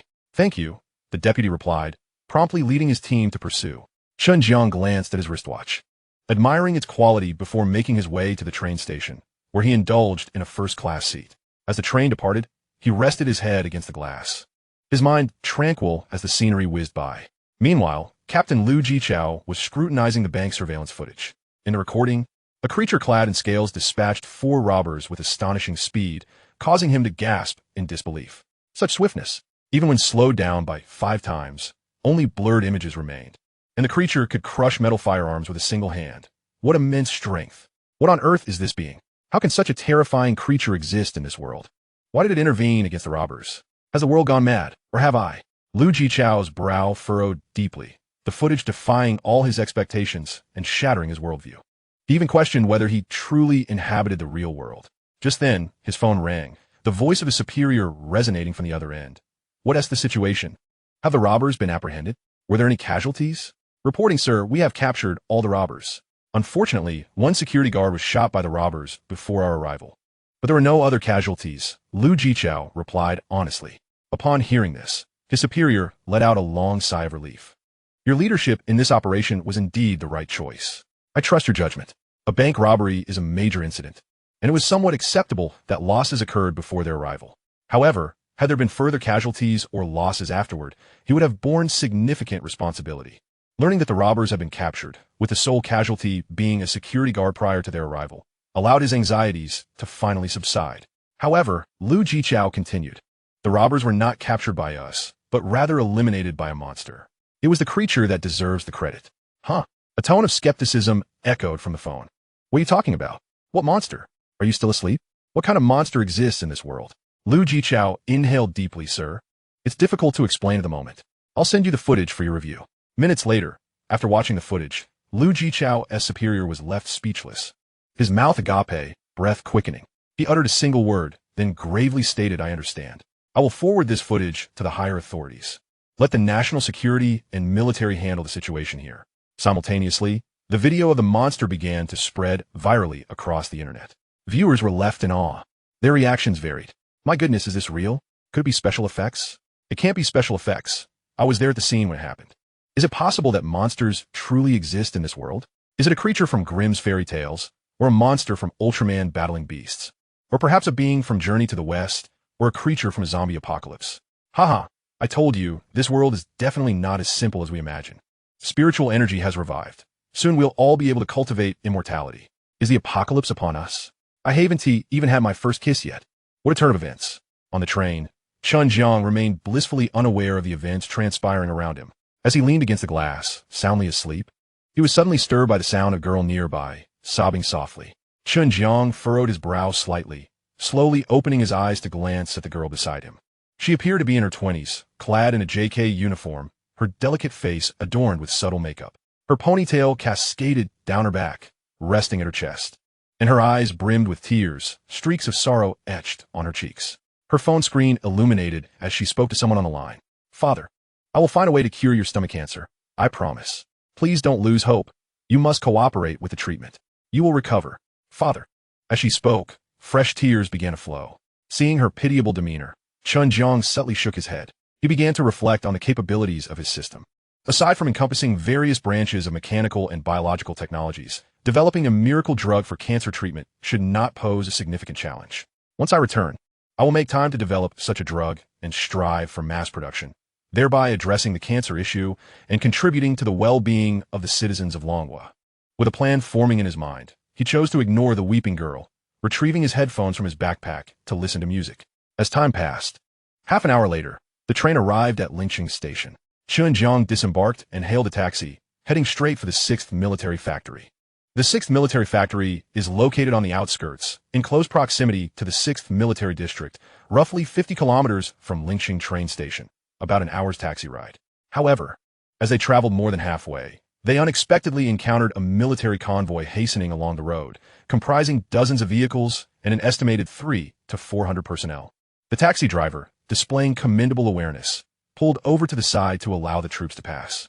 In a lead vehicle, a lieutenant colonel glanced at the stationary taxi before shifting his gaze to his phone screen, his expression turning complex as he shook his head. This world has evidently encountered a bug. Even monsters are emerging now. How can we possibly capture them? More than 30 minutes ago, he received a command from his superiors, instructing him to lead 2 companies to Jiang City to apprehend a monster. A monster, he murmured, the very notion invoking a sense of dread. As the taxi resumed its journey, it was only half an hour later that they finally arrived. Chen Jiang alighted, casting a glance at the armed guard stationed at the entrance, before making his way towards them, step by step. Sun Yubin, the assistant to Du Wenhai, had been waiting there for some time. Upon seeing Chen Jiang approach, he promptly stepped forward to greet him. After a brief exchange of pleasantries, they proceeded to Du Wenhai's office. "At last, you have arrived," exclaimed Du Wenhai, rising to welcome Chen Jiang as he entered. He gestured for Chen Jiang to take a seat on the sofa and poured him a cup of tea. Chapter 50, If All Goes as Planned. An unexpected turn of events is imminent. The two engaged in discussion about the mecha and testing for approximately half an hour. Once agreements were reached, Chen Jiang, under Sun Yubin's guidance, proceeded to his designated dormitory. Although Chen Jiang's administrative rank was merely a section chief, his position as the chief advisor of the military factory warranted him the highest standard of accommodation. The dormitory comprised a 2-bedroom apartment complete with a living room, television, computer, washing machine, and all necessary amenities.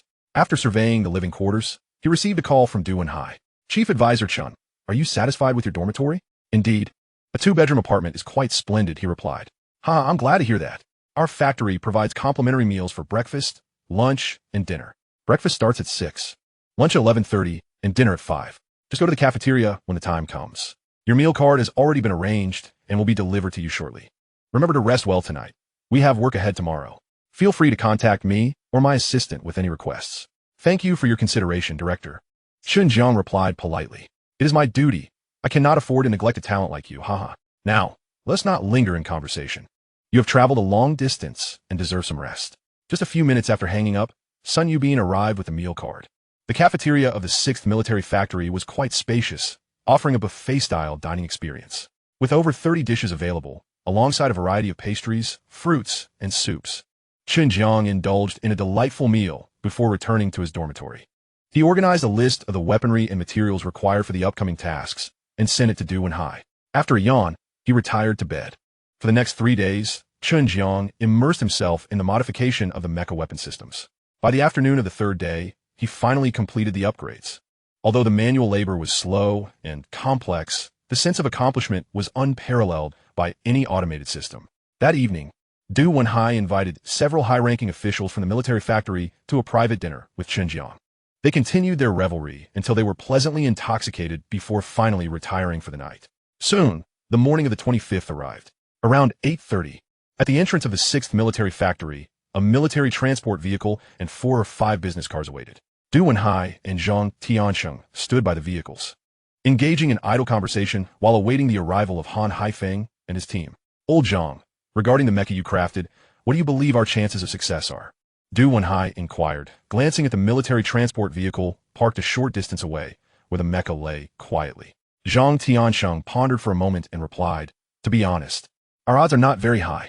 After receiving the technical guidance from Chief Advisor Chen, we attempted to upgrade the previous mecha design, but time was simply insufficient. It would have been better had we not upgraded at all. Nevertheless, there remains a glimmer of hope.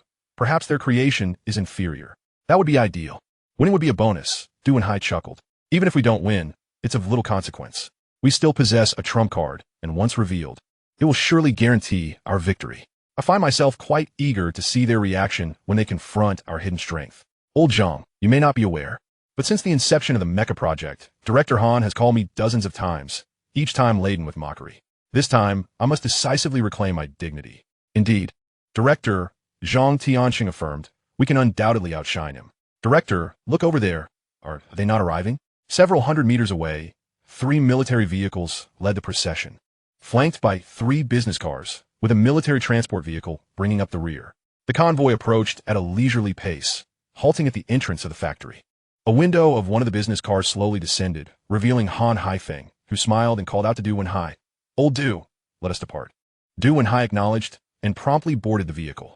The 3 military vehicles led the way, followed by the business cars and the 2 transport vehicles, as they made their way toward the military district several kilometers away. If all went according to plan, an unexpected event was about to unfold. At a certain bridge, all vehicles, military and business alike, passed through without incident. However, the 2 transport vehicles trailing behind suddenly came to an abrupt halt. The driver of the first transport vehicle opened his window to glance below, only to discover the bridge surface riddled with a myriad of cracks that were rapidly expanding. Terrified, he dared not move, leaving the vehicle stationary. Upon noticing the halted transport vehicles, the military and business cars also came to a stop, prompting everyone to disembark and assess the situation. Upon viewing the fractured bridge, their brows furrowed in concern. What kind of shoddy construction is this bridge? Han Haifeng dedicivelu kvia du Wenhai. Du Wenhai scrutinized the cracks of the bridge and replied, I hadn't anticipated such an incident. The bridge's quality is generally acceptable. However, the 2 transport vehicles, each carrying several tons of mecha, were traversing closely together, and given the bridge's age, it may have contributed to the issue. I do not require excuses, Han Haifeng retorted curtly. Tell me what to do. What if it collapses? Just as he finished speaking, the cracks in the bridge widened dramatically, accompanied by ominous cracking sounds. Mere seconds later, the bridge indeed gave way. The 2 transport vehicles toppled off the edge, landing on their sides. Fortunately, the ravine below was only 4 or 5 meters deep and devoid of water, sparing the drivers from serious harm. However, the mecha being transported rolled out of the toppled vehicles, lying conspicuously in the ravine. This is disastrous. Seeing the mecha tumble into the ravine, Han Haifeng's expression darkened as he hastily commanded, Quick, go check the condition of the mecha. See if there is any damage. After issuing this order, his gaze shifted to the mecha on Du Wenhai's side. To his surprise, he couldn't help but laugh heartily upon inspection. The scowl that had previously marred his face was instantly replaced by amusement. Ha ha ha, this is utterly hilarious, he exclaimed, patting Du Wenhai on the shoulder and pointing at the mecha in the ravine. Old classmate, is this truly the mecha you spent 5 years developing? You cannot be serious. Just look at your welds. They vary in width. Will they leak during the rain? With such welding standards, I could easily find a welder in any factory who would do better. And look at the legs of the mecha. They appear uneven in thickness. Can something like this even walk? Is this how you conduct research? The individuals involved in developing this mecha seem woefully unprofessional, and the overall shape resembles that of a chubby doll. What on earth is this? I had told you before that you were incapable, but you refused to believe me. It seems that my assessment was correct. You would have been better off consolidating all resources under our factory's affiliated Gauching Mechanical Armor Research Institute. This is a sheer waste of resources. I dare say there is no point in comparing. With such a creation, defeat is inevitable. Initially, I had anticipated with great fervor that your declarations over the phone would herald impressive breakthroughs or delightful surprises. Is this truly all there is? Chapter 51 Director Du. Your mechas are rather subpar, wouldn't you agree? Faced with Han Haifeng's biting sarcasm, Du Wenhai found himself momentarily at a loss for words. He had previously witnessed the mechas developed by Zhang Tiansheng and his team. While they could not be compared to the Defender, they were by no means as dismal as the current state suggested. At the very least, their aesthetics, bodily proportions, and welding were of commendable quality, achieving exceptionally high standards. However, the mecha now lying in the ditch was undeniably a pitiful sight. Yet, he understood the cause of this unfortunate outcome. After receiving the data from Chen Jiang, Zhang Tiansheng led the experts in an overnight study, intending to incorporate some of the techniques described in the materials into the mecha. Regrettably, time constraints led to a hasty modification that only worsened the situation, resulting in a rather perfunctory job. After all, the spotlight today was not on the mecha, but on the Defender. Du Wenhai took a deep breath, thinking to himself, Director Han, do not celebrate too soon. In the end, victory shall belong to us. Is that so? Han Haifeng chuckled. I would relish the opportunity to witness how you intend to achieve that. At that moment, Commander Zhao Guangxing of the 3rd Military District approached. He inquired of Han Haifeng, what shall we do about this? Han Haifeng promptly replied, Commander, I will first have them inspect the mecha for any injuries or functional impairments. If all is well, we can use a mobile device to flip it over, and then send someone inside to pilot it back up. Very well, Zhao Guangxing nodded, then turned his gaze toward Du Wenhai's mecha, grimacing slightly. Directeur du, your mecha leaves much to be desired. Given the substantial funding allocated, one must work diligently to produce results worthy of the nation and its people. Do you understand? With that, he turned and walked away, engaging in conversation with a few other officers. Du Wenhai, who had intended to offer an explanation, found that Zhao Guangxing had already departed. He inhaled deeply and glanced at the smug Han Haifeng before stepping aside to call Lu Guaning, reporting the unfolding events. Upon learning of the situation, Lu Guaning decided to personally come over with a rescue vehicle. Meanwhile, Yang Ming, the director of the Kaohsiung Mechanical Armor Research Institute, was conversing with Zhang Tiansheng. Old Zhang, I had thought that even if your institute was established relatively late, lacking abundant talent and technical depth, your leadership would at least yield some noteworthy creations. Yet alas, the mecha you've manufactured is rather crude. Wouldn't you agree? Is such a contraption truly capable of activation and battlefield performance? Zhang Tiansheng glanced at the individuals inspecting his mecha, then turned to Yang Ming, saying, Director Yang, what you observe is not the entirety of the truth. Refrain from forming premature conclusions. The best is yet to come. Is that so? Yang Ming shrugged, a faint smile gracing his lips. I shall await the spectacle. After a brief interval, the personnel from the Kaohsiung Mechanical Armor Research Institute completed their inspection of the mecha and reported back to Yang Ming. Pranai Feng, starting, Directoran. The mecha inspection is complete. Aside from minor deformations in certain areas, everything else appears to be in order. Excellent, Han Haifeng nodded in satisfaction. For now, disregard the transport vehicle. Let us activate the mecha, use the mobile device to flip it over, and then arrange for someone to enter the cockpit and pilot it back up. Understood, Director. I shall make the arrangements immediately, Yang Ming replied, turning to depart. The technical staff then proceeded to power up the mecha remotely. Once activated, it took considerable effort to flip the mecha over, revealing the cockpit. A youth appearing to be in his 30s climbed to the chest cavity of the mecha, pressed a button, opened the hatch, and entered. Moments later, the mecha's arms began to move, first supporting itself to sit up and then standing. Finally, it emerged from the ditch before the onlookers. As it climbed up, the personnel from the 6th Military Factory erupted in applause. Observing this scene, Han Haifeng smiled triumphantly and remarked to Du Wenhai, the stage is now set for you. Du Wenhai, uninterested in engaging with him, shouted down, what is the status? Is everything ready? All is well, Director. A technician nodded at Du Wenhai. No issues. Very well. If there are no problems, initiate the startup and arrange for someone to pilot it back up, Du Wenhai instructed, a glimmer of concern lingering in his eyes. He hoped fervently that his mecha would ascend without incident. Otherwise, Han Haifeng would undoubtedly cling to him, delivering scornful remarks like a persistent leech. Following Du Wenhai's directive, the technician promptly activated the proprietary software on their mobile device and initiated the mecha. As the headlights illuminated and a low hum resonated from within, the startup was deemed successful. Now, the mecha was positioned sideways and needed to be straightened to access the cockpit. Thus, the technician began maneuvering the mecha to an upright position, but it appeared somewhat arduous. The right arm struggled to stabilize itself against the ground, repeatedly failing to succeed. Is this going to work, Director Du? Han Haifeng interjected suddenly. Du Wenhai remained silent. Zhang Tiansheng, growing increasingly anxious, took the remote control from the technician to operate it himself. After adjusting the arm's force direction, he finally managed to right the mecha. The technician then opened the cockpit cover and climbed inside. Once inside, the mecha's arms and legs exerted force, attempting to stabilize itself. After numerous attempts and over a minute of effort, it finally managed to right itself, kneeling on the ground. The struggle resembled that of an elderly person nearing the end of their days. After a moment's pause, it mustered the strength to stand. Witnessing the mecha rise, Du Wenhai let out a sigh of relief, albeit still anxious. Let us see if it can make it up. The technician guided the mecha step by step toward the incline of the ditch. However, upon reaching a certain point, it stumbled over a small mound of dirt, crashing to the ground with a loud thud. In that instant, both Du Wenhai and Zhang Tianxing's expressions darkened, while Han Haifeng and his companions burst into uproarious laughter. The mecha's balance is lacking. It fell over from such a trivial mound? If it can't even walk properly, how could it function in battle? Just look at its physique. One leg is thick, the other thin. It resembles a limping doll. It's no wonder it struggles with balance.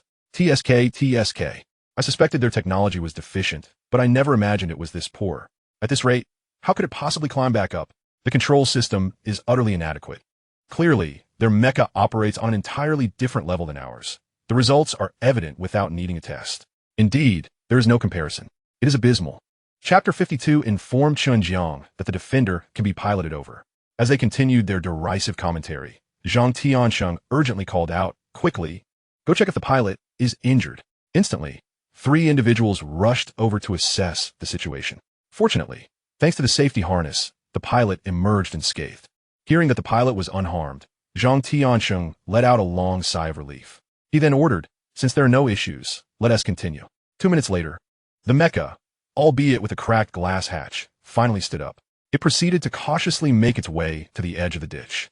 However, barely taking a step upward, it fell again due to balance issues. It has fallen once more. Will it ever manage to ascend? Indeed, thus far, your control system, balance system, and the overall design are sorely lacking. I doubt it can make it up. Perhaps it will be prudent to wait for a tow truck instead. Exactly. Let us not risk damaging it further. The personnel at the 3rd military factory engaged in spirited laughter and discussion. Han Haifeng approached his old classmate, Du Wenhai, suggesting, "Old friend, perhaps we should reconsider. Let's wait for the rescue team. We wouldn't want your precious creation to suffer damage, especially with the upcoming test looming." In response to Han Haifeng's words, Du Wenhai scoffed lightly. "What if it gets damaged? So what? Rest assured, we have a trump card, regardless of the circumstances. We shall not be defeated." "Oh, TSK. Han Haifeng clicked his tongue in amusement. "A trump card? I am quite curious to see what you possess. Or are you merely a stubborn pig unbothered by boiling water, clinging to your bravado?" The two maintained a cordial relationship. Yet their years of rivalry fostered a sharpness in their banter. Just as their conversation unfolded, a loud crash interrupted. An armored mech that had taken 2 steps up the slope had toppled over, its left arm severely deformed from the impact. Your mech is flipped again. Han Haifeng looked hektily. Its arm is fractured. How can this be amusing? Lu Guaning's voice chimed in as he approached, his expression darkening upon witnessing the fallen mech. Han Haifeng turned to face him, immediately suppressing his laughter. "Good day, Commander." Lu Guaning nodded, preparing to speak when Zhao Guangxing interjected, "Old Lu, what's the harm in a little laughter? It's quite the spectacle. You see, both our mechs flipped simultaneously, yet ours ascended effortlessly while yours has already toppled several times. I dare say, the upcoming tests are rendered moot. Yours are bound to fail. Commander Zhao." "It has been a while." Lu Guaning greeted him with a handshake before adding, "However, do not count your chickens before they hatch. The final outcome remains uncertain."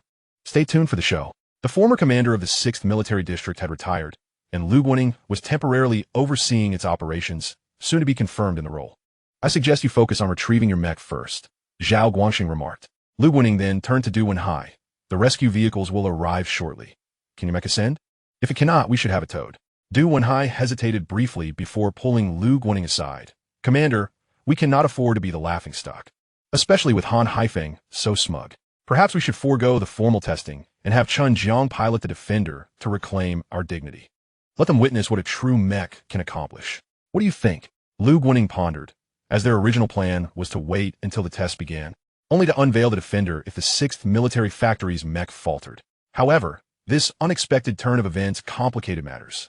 Just as Lu Guaning contemplated, another crash echoed. Another damaged mech hit the ground. Moments later, Zhang Tianxing rushed over. Director, Commander, the cockpit's tempered glass is shattered, and a shard struck the pilot's head, causing bleeding. Thankfully, it's only a scalp injury, but should we replace the pilot or continue? Bleeding from the head? Du Winnes bro fureux de dipeur. Get him out immediately and tend his wounds. He then turned to Lu Guaning. Commander, do we need to change pilots? No need for a replacement, Lu Guaning replied. Taking a deep breath, contact Chen Jiang and instruct him to pilot the defender here. Go. Understood. Du Wenhai promptly moved aside to call Chen Jiang, sending him a location to arrive with the defender. Chen Jiang glanced at the coordinates and approached the mech, preparing to pilot it. Just after finishing the call, Han Haifeng approached once more. Old Du, your cockpit is shattered, and your pilot is injured. Perhaps it's best to concede. There's no need to persist. Your mech won't manage to ascend. We should wait for the rescue vehicle to hoist it up. Besides, your mech's arm is deformed, the cockpit glass is shattered, and there are several dents in the knee. Clearly, there is no point in proceeding with the tests. Our mech is evidently superior. Why not hand over all your mech data and that authentic Tang Bohu piece to me, and we can consider this matter settled. Your research institute should swiftly pivot to a different project. High-tech mechs aren't suited for you. You simply cannot handle it. Do you understand? Faced with Han Haifeng's derision, Du Wenhai cast him a sidelong glance and offered an enigmatic smile. Director Han, do not fret. It is almost here. Han Haifeng frowned. What do you mean by almost here? Our trump card is on its way, Du Wenhai replied casually. Han Haifeng scoffed. What trump card? Do you truly possess one? What could it possibly be? I find that hard to believe. For Han Haifeng, the notion of a trump card was utterly implausible. He perceived Du Wenhai's bravado as mere posturing. Du Wenhai smiled silently. Meanwhile, Zhao Guangxing approached Lu Guaning. Old Lu, the injured have been bandaged. Won't you send another pilot? Or have you given up and are merely waiting for the rescue vehicle? I believe the tests are unnecessary. Your mech is indeed lacking, Zhao Guangxing remarked. The rescue vehicles have arrived. He pointed to two rescue vehicles parked not far away. Lu Guaning chuckled lightly. Patience, it won't be long. A look of confusion crossed Zhao Guangxing's face. What do you mean by it won't be long? Lu Guaning smiled enigmatically. Chapter 53, My Heavens. Is that a flying mech? An extraterrestrial? Zhao Guangxing furrowed his brow. Pressing, Old Lu, what is it? Why the silence? The rescue vehicles are here. Why not let them proceed with the rescue? Old Lu, hurry and initiate the rescue. Do not waste time. I cannot afford to linger here. As Zhao Guangxing urged, Lu Guaning stepped forward, tilting his head slightly to gaze at the sky. He pointed to a rapidly moving dark spot in the distance and said, Look there. What am I looking at? Zhao Guangxing queried, glancing up in confusion, only to suddenly freeze in place, his eyes widening. What is that? Han Haifeng also noticed the dark spot in the sky, his brow furrowing. What is that? It's moving incredibly fast, and it's heading our way. My goodness.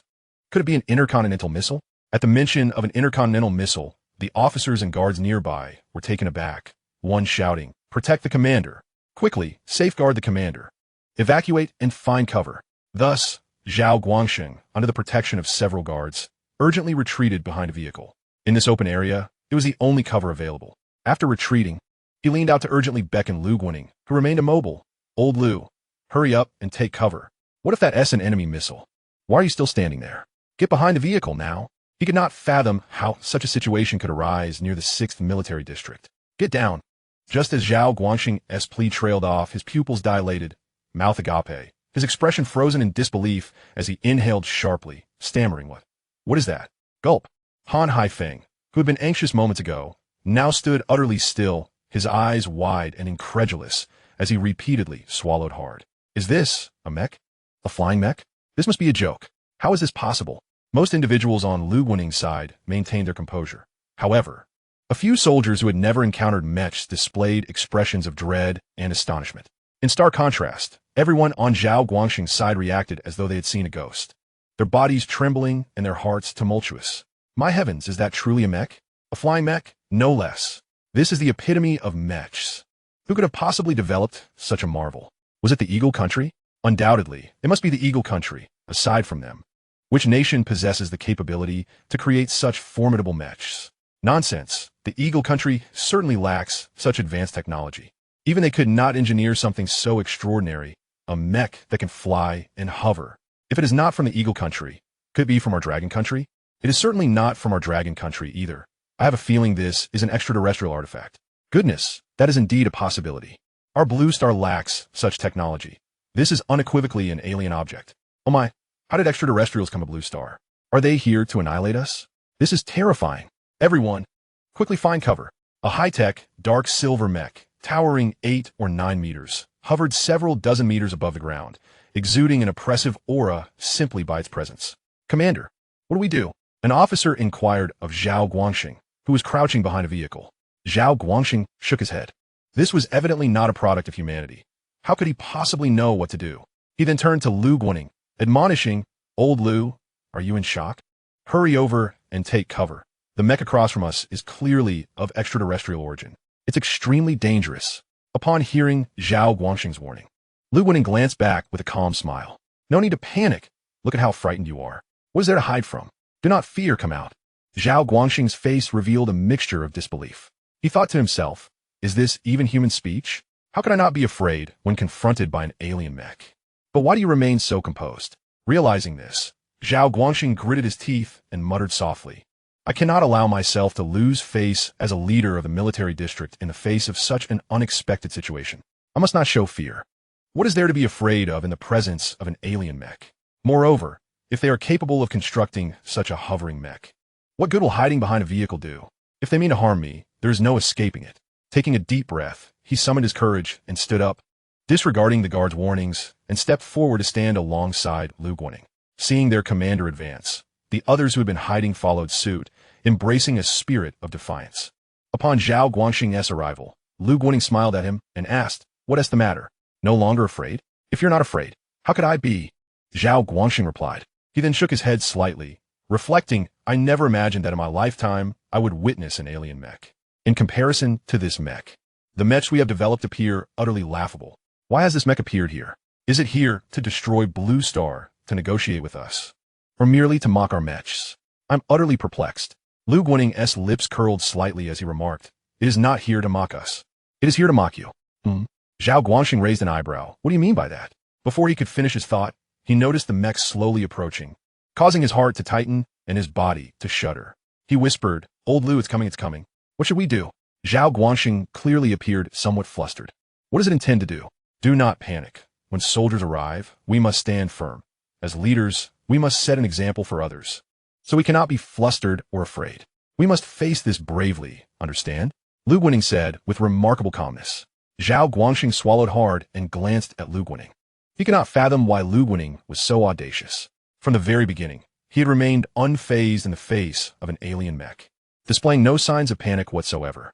Fear is a normal reaction to the unknown.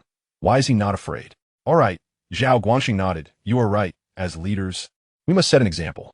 Since you are not afraid, I should not be either. I cannot bring shame to our dragon country's military." With that, Zhao Guangxing took another deep breath, puffed out his chest, and fixed his gaze on the approaching mech. As the mech drew nearer, beads of sweat began to form on Zhao Guangxing's forehead, and his heartbeat quickened, his hands trembling. The intangible pressure intensified. Chapter 54. Chen Jiang, stop being so cryptic. Come here and meet Commander Zhao. When a mech was merely 10 meters away, it came to a halt. At that moment, an idea struck Lu Guaning, and he said to Zhao Guangxing, "Commander Zhao, the other party must be a highly advanced civilization from beyond the solar system, judging by their mech. Their technology is at least a century ahead of our Blue Star. We must exhibit the demeanor befitting the leaders of a great nation. For the safety of Blue Star and our dragon country, I believe it is imperative to engage in dialogue and inquire about their purpose here.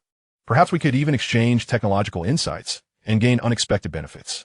Commander Zhao, you are prudent, articulate, and possess a leadership presence. Why don't you ask them what they are here for? The safety of the dragon country's people, and indeed all of humanity on Blue Star, rests in your hands." Before Zhao Guangxing could respond, Lu Guaning gave him a gentle push. Zhao Guangxing stumbled forward a few paces, nearly losing his balance. "What are you doing?" He shot a glare at Lu Guaning, his expression one of indignation. "You jest. What do you mean by my prudence and eloquence? I was just trembling in fear." Yet, since he had already stepped forward, he took a deep breath, resolved to communicate with this alien mech. However, in that moment, he felt an unprecedented weight of pressure. After all, as Lu Guaning had pointed out, a civilization capable of developing such mechs must possess technology at least a century ahead of Blue Star. Engaging with such an extraterrestrial civilization could very well determine the fate of the dragon country and Blue Star itself. There could be no room for error. He steadied his emotions. Forcing a semblance of a smile, and with a mix of tension and trepidation, He spoke, "Greetings, esteemed extraterrestrial visitors. I am Zhao Guangxing, the commander of the 3rd Military District of the Dragon Country, representing the people of the Dragon Country and all of humanity in welcoming your arrival. May I inquire about your purpose here?" After speaking, he realized the mech remained suspended in silence, unresponsive, assuming they did not comprehend the dragon language. He switched to English. Upon finishing in English, there was still no reaction from mech. Could it be that they do not understand the languages of Blue Star? He pondered. Just as he was at a loss, a voice emanated from the mech, "Commander Zhao. I can understand the dragon language. There is no need to speak in English, as it is the most authentic language of Blue Star." Hearing this, Zhao Guangxing's eyes lit up. "You can actually speak the dragon language? That is wonderful. Respected extraterrestrial visitors, what is your purpose for coming to Blue Star? Are you here for resource exchange or cultural dialogue? We humans are a very friendly species, and I believe we can coexist harmoniously." Listening to Zhao Guangxing's words, the personnel from the 3rd Military District and the 3rd Military Factory were on edge, holding their breath in a mix of anxiety, curiosity, and anticipation. The personnel of the 6th Military District and the 6th Military Factory were stifling their laughter. In response to Zhao Guangxing's inquiry, Chen Jiang pointed towards 2 transport vehicles and a mech lying in the ditch and spoke, "My purpose for being here is quite simple." As a professional actor, Chen Jiang also suppressed his amusement. He had initially intended to reveal his identity directly, but upon seeing Lu Guaning push Zhao Guangxing out, he immediately comprehended Lu Guaning's intent and began to cooperate. Zhao Guangxing, following Chen Jiang's indication, looked on with a face full of perplexity. Chen Jiang continued, "I am here to retrieve the 2 transport vehicles and that mech that have fallen into the ditch." Zhao Guangxing and the others from the 3rd Military District and the 3rd Military Factory were utterly bewildered. Was it truly the case that he had traveled such a great distance to the solar system, to Blue Star, merely to help lift some fallen vehicles and a mech? How absurd! What kind of boredom must one possess to undertake such a task? Zhao Guangxing's lips twitched as he cautiously asked, "Are you serious?" He was indeed serious. Lu Guaning, who had remained silent until now, suddenly spoke up. He was here to assist in lifting the transport vehicles and the mech. Zhao Guangxing looked at Lu Guaning, the deputy commander, with skepticism. "How do you know? Why would someone come all the way from another star system to the solar system, to Blue Star, just to help with such trivial matters? Are you joking with me?" "Ha ha ha." Seeing Zhao Guangxing's serious, anxious, and bewildered expression, Lu Guaning could hardly contain his laughter. Zhao Guangxing was even more perplexed. "What are you laughing at? Is it appropriate to behave so uncouthly in front of aliens? What if we leave a bad impression? Their technology is far superior to ours. What if we anger them?" At this thought, Zhao Guangxing shivered. What if they provoked him, and he brought an alien fleet to destroy Blue Star? Lu Guaning stifled another laugh and shook his head. "Old Zhao, you are overthinking it." "Overthinking what? What are you talking about? Communicating with alien mechs is a matter of great significance for us humans and for Blue Star. How can this be treated so frivolously?" Not only was Zhao Guangxing confused by Lu Guaning's levity, but the other officers from the 3rd Military District and the personnel from the 3rd Military Factory shared similar frowns, filled with both doubt and concern. After all, offending a civilization with such advanced technology could lead to consequences they could not bear, potentially bringing catastrophic disaster to the entire Dragon Country and Blue Star. They had all seen movies about alien invasions. In the face of alien technology, humanity's own was indeed laughably inadequate. Observing Zhao Guangxing's serious and somewhat agitated demeanor, and the bewilderment on the faces of the officers and scientists from the 3rd Military District and the 3rd Military Factory, Lu Guaning suppressed a smile and waved at the mech hovering in the air, intending to come clean. "All right, Chen Jiang, stop being cryptic and come over to meet Commander Zhao." Chapter 55. "I'm truly impressed that you have managed to create such a mech." "Chen Jiang?" Zhao Guangxing opened his mouth, bewildered. "Who is Chen Jiang? What do you mean by being cryptic?" "Deputy Commander Lu, I do not understand a word of what you are saying." "Yes, Deputy Commander Lu." Before Lu Guaning could explain further, Chen Jiang responded, slowly descending and walking forward. His movements were so fluid that he resembled a real human, coming to a halt about 4 or 5 meters away from Zhao Guangxing and Lu Guaning. He lowered his head, gazing at the smiling Lu Guaning and the terrified Zhao Guangxing, and suddenly performed a military salute, saying, "Lieutenant Chen Jiang of the 6th Military District greets Commander Zhao and Deputy Commander Lu." "Huh?" Zhao Guangxing's expression turned somewhat numb as he mechanically turned to Lu Guaning. "Deputy Commander, what on earth is going on? Why does this alien claim to be from your military district? What is happening?" The other officer from the 3rd Military District and the director of the 3rd Military Factory, Han Haifeng, were equally incredulous. What did he just say? He claimed to be Lieutenant Chen Jiang of the 6th Military District? Is he joking? How could an alien possibly be from the 6th Military District? Indeed. What is going on? This is unbelievable. Lu Guaning laughed heartily and began to explain. Did he not just say so? He is a lieutenant in our military district. Commander Zhao, the one piloting the mech, is not an alien at all. The mech is not some foreign product either. The pilot is a lieutenant from our 6th Military District, and this mech was also crafted by our 6th Military Factory.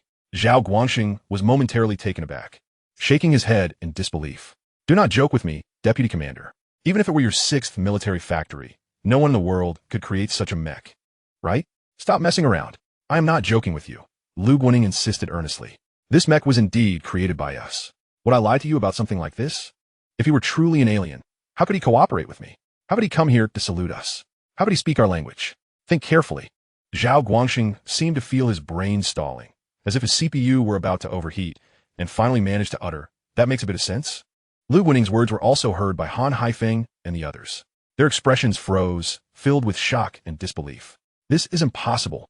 How could the 6th Military Factory possibly create something that can fly, hover, and looks like a mech straight out of a movie? Indeed, such technology might not even be achievable by the Eagle Country.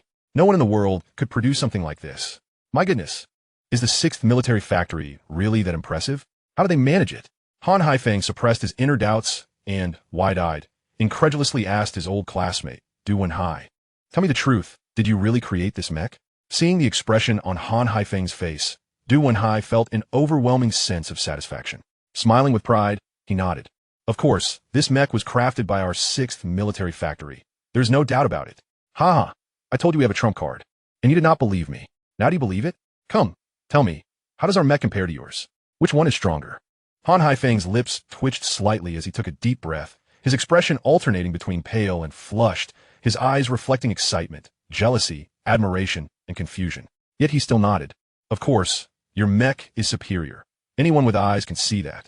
You need not ask me. I admit your prowess. I concede this round of competition.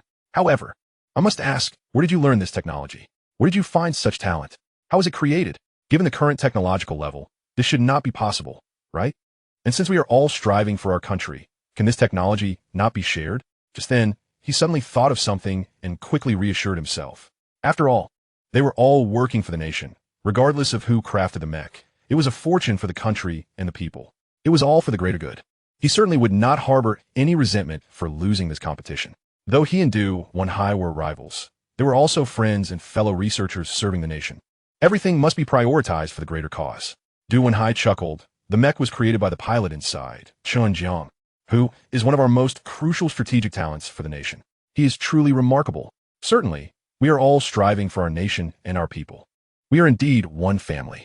If you wish to learn about mecha technology, I would be more than willing to share my knowledge with you. After all, strength lies in numbers, and together we can collaborate to realize the mass production of mechas at the earliest opportunity. A wave of relief washed over Du Wenhai.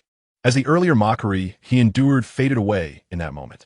Thank you, old classmate, Han Haifeng said, gently tapping Du Wenhai's chest with a fist, followed by a light-hearted smile and a shake of his head. I never expected this. Initially, I thought that your 6th Military Factory, being the newest and having the fewest talents, would surely lag behind us in mecha research. But honestly, if the mechas you produce are even marginally superior to ours, I would have been quite dissatisfied. However, he glanced again at the mecha standing on the ground. I am now thoroughly convinced. Old classmate, this time you have triumphed. And the blue and white porcelain is yours. However, I must shamelessly ask to learn from you all. Ha! Absolutely, Du Wenhai replied with enthusiasm, eager to research and collaborate together.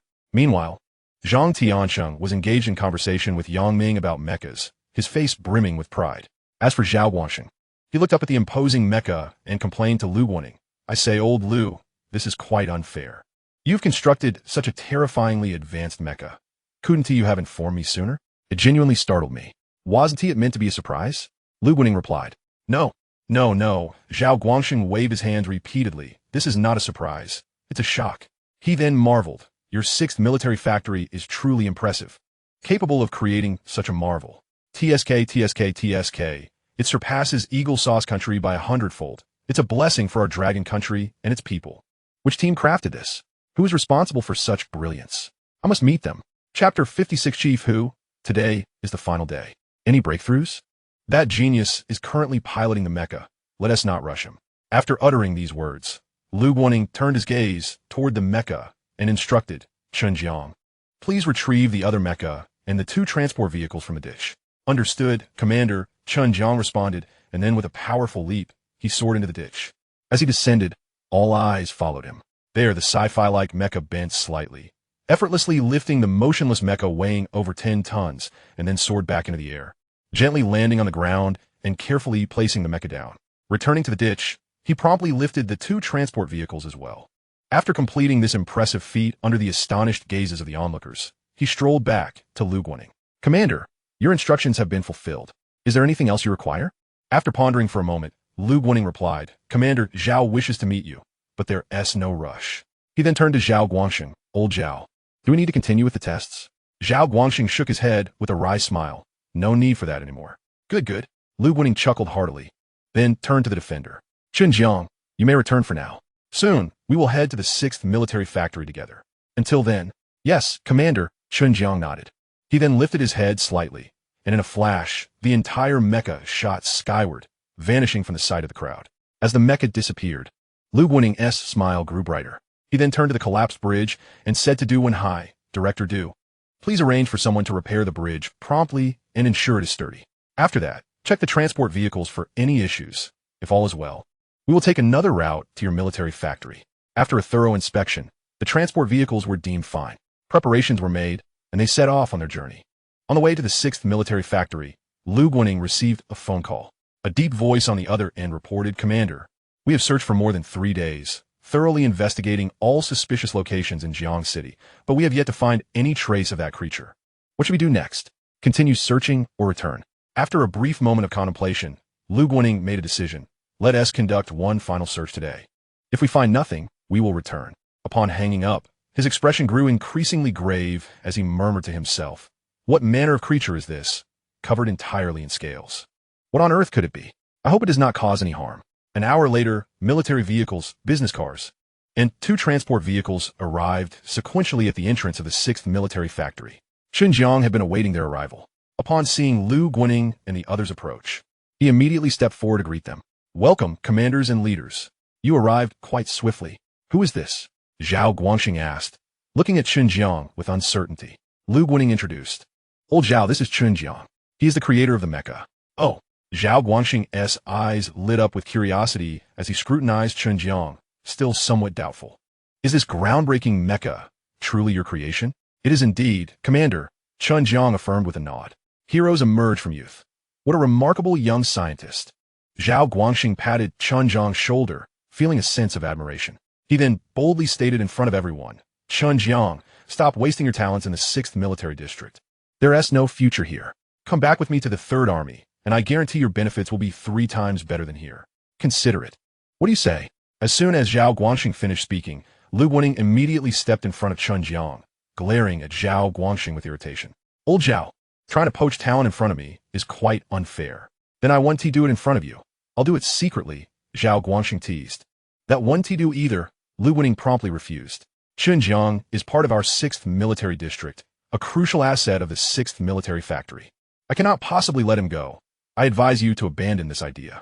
Seeing Lu Guaning's earnest demeanor, Zhao Guangxing chuckled. I was just joking. Don't be so worked up. Regardless of whose team he is on, he is serving our country. I want to compete with you for him. Ha. Even if you did, I wouldn't part with him. Lu Guaning lightened his expression, smiling. He gestured invitingly. Please, let us head inside and discuss, and perhaps enjoy a meal together at noon.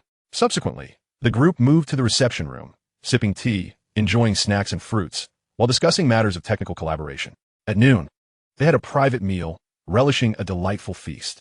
It wasn't tea until after 2 in the afternoon that Zhao Guangxing and his party departed. Lu Guaning and his team returned to the military district, while Chen Jiang headed back to his dormitory for a much-needed nap. Accustomed to his afternoon rest, a day without sleep felt unbearable. Upon waking, he initially intended to return home, but Du Wenhai asked him to wait, and thus, he found himself waiting for several days. One afternoon, after just finishing his nap, Chen Jiang called Du Wenhai inquiring, Director, I've been waiting for several days now. It's terribly dull. Are we still proceeding with the individual soldier equipment project? If not, I'll be heading back. I have a significant amount of business awaiting me at my repair shop. A significant amount of business? Du Wenhai's lips twitched slightly before he resolutely stated, "Yes, we are proceeding with it, of course." After a moment's thought, he continued, "Chen Jiang, the time is about right. Tomorrow, at 9 in the morning, please come to my office. I will introduce you to the person in charge of the individual soldier equipment research so that you can take over the project and lead him and his team in their work. Once there are any breakthroughs, you can return." "All right, no problem," Chen Jiang readily agreed. "I'll hang up now. I'll take a stroll around the military factory and then have dinner." "Very well. And one more thing. Please pay attention to your language.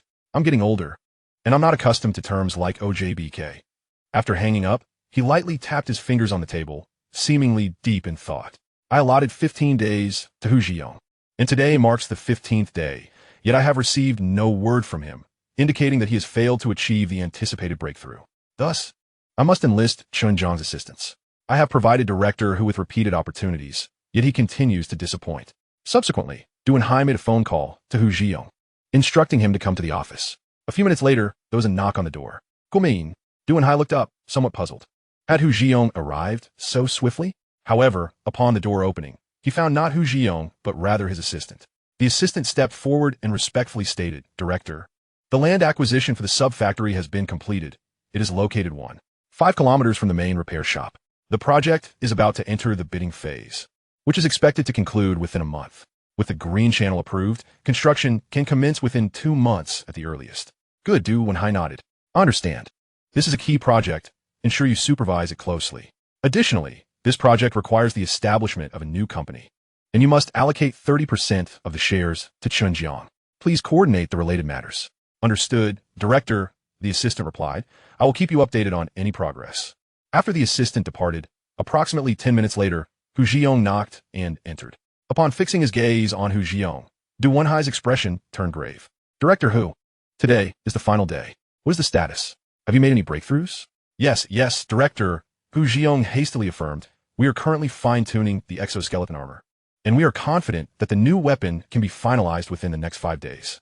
Please grant me this final extension, and I assure completion." Du Wenhai, shaking his head, already losing patience. "Director Hu, if I were to grant you another 5 days, would you not merely request yet another extension after that? You only seem to procrastinate. Here is the plan. A young scientist will arrive tomorrow morning, and starting then, he will take over your team. You and your team members are to follow his leadership and complete the breakthrough as swiftly as possible." "No, please, Director." Hu Jiang immediately objected, discontent evident in his tone. "We have invested over a year of hard work, and we are on the verge of yielding results. How can we switch leaders at this crucial moment? I assure you, we can complete the RD within 5 days. Grant me one last chance. Is that not reasonable?" He was unwilling to see his imminent achievements snatched away by another, nor could he justify such an outcome to his team. Du Wenhai, fully aware of Hu Jiang's sentiments, smiled slightly as he replied, "Little Hu, I have granted you numerous chances. Do not harbor any resistance. This young man is not just any scientist. He surpasses you all in capability. With him at the helm, you will learn immensely, and your RD proficiency will greatly improve. This is a boon, not a burden." However, Hu Jiang was not in a position to heed such reasoning. He quickly waved his hand. "Director, please spare me. Our RD results are imminent. Sending in an outsider now to take credit for our work is unacceptable. Regardless of a young scientist's capabilities, why should I relinquish my year-long efforts to another?" "Enough." Du Wenhai interjected, his smile fading. "I am here to inform you, not to negotiate. Thus, you are to return to the office by 9 tomorrow morning, where I will introduce you to this young scientist. Now, return to your duties." "Very well," Hu Jiang sighed internally, recognizing he had no choice but to acquiesce. Upon returning to the laboratory, he was immediately surrounded by a dozen researchers. One slightly older colleague inquired, "Boss, what did the director say?" Hu Jiang shook his head. Exhaling a sigh, the director mentioned that a young scientist will be parachuted in to lead us in our project research, and we are all to heed his guidance. The room fell silent for a moment before an uproar of complaints erupted. "We are on the cusp of completing our research. The exoskeleton armor will be fine-tuned shortly, and the new weapon will also be ready soon. Why should we accept a new leader now?" "Exactly. These results are the fruits of our labor. If a leader is parachuted in, won't it become his achievement? I refuse to let our year of hard work be handed over to someone else. That leader is merely calculating, coming to enjoy the spoils of our efforts." "Director, You must devise a plan. Rest assured, Hu Jiang replied. I do not wish to relinquish our results without a fight. Tomorrow, I will find a way to counter this. Everyone get back to work. That evening, Chen Jiang voluntarily transferred 1 million to each of his parents to alleviate their burdens, suggesting they could even retire early. However, despite their gratitude in accepting the money, Chen Jiang's parents expressed no desire to retire early, insisting on maintaining their current routine and continuing to work as usual. Chen Jiang resigned himself to their wishes. The following morning, as Chen Jiang arrived at the director's office, Hu Jiang was already waiting there. Upon seeing Chen Jiang enter, Du Wenhai promptly stood to greet him.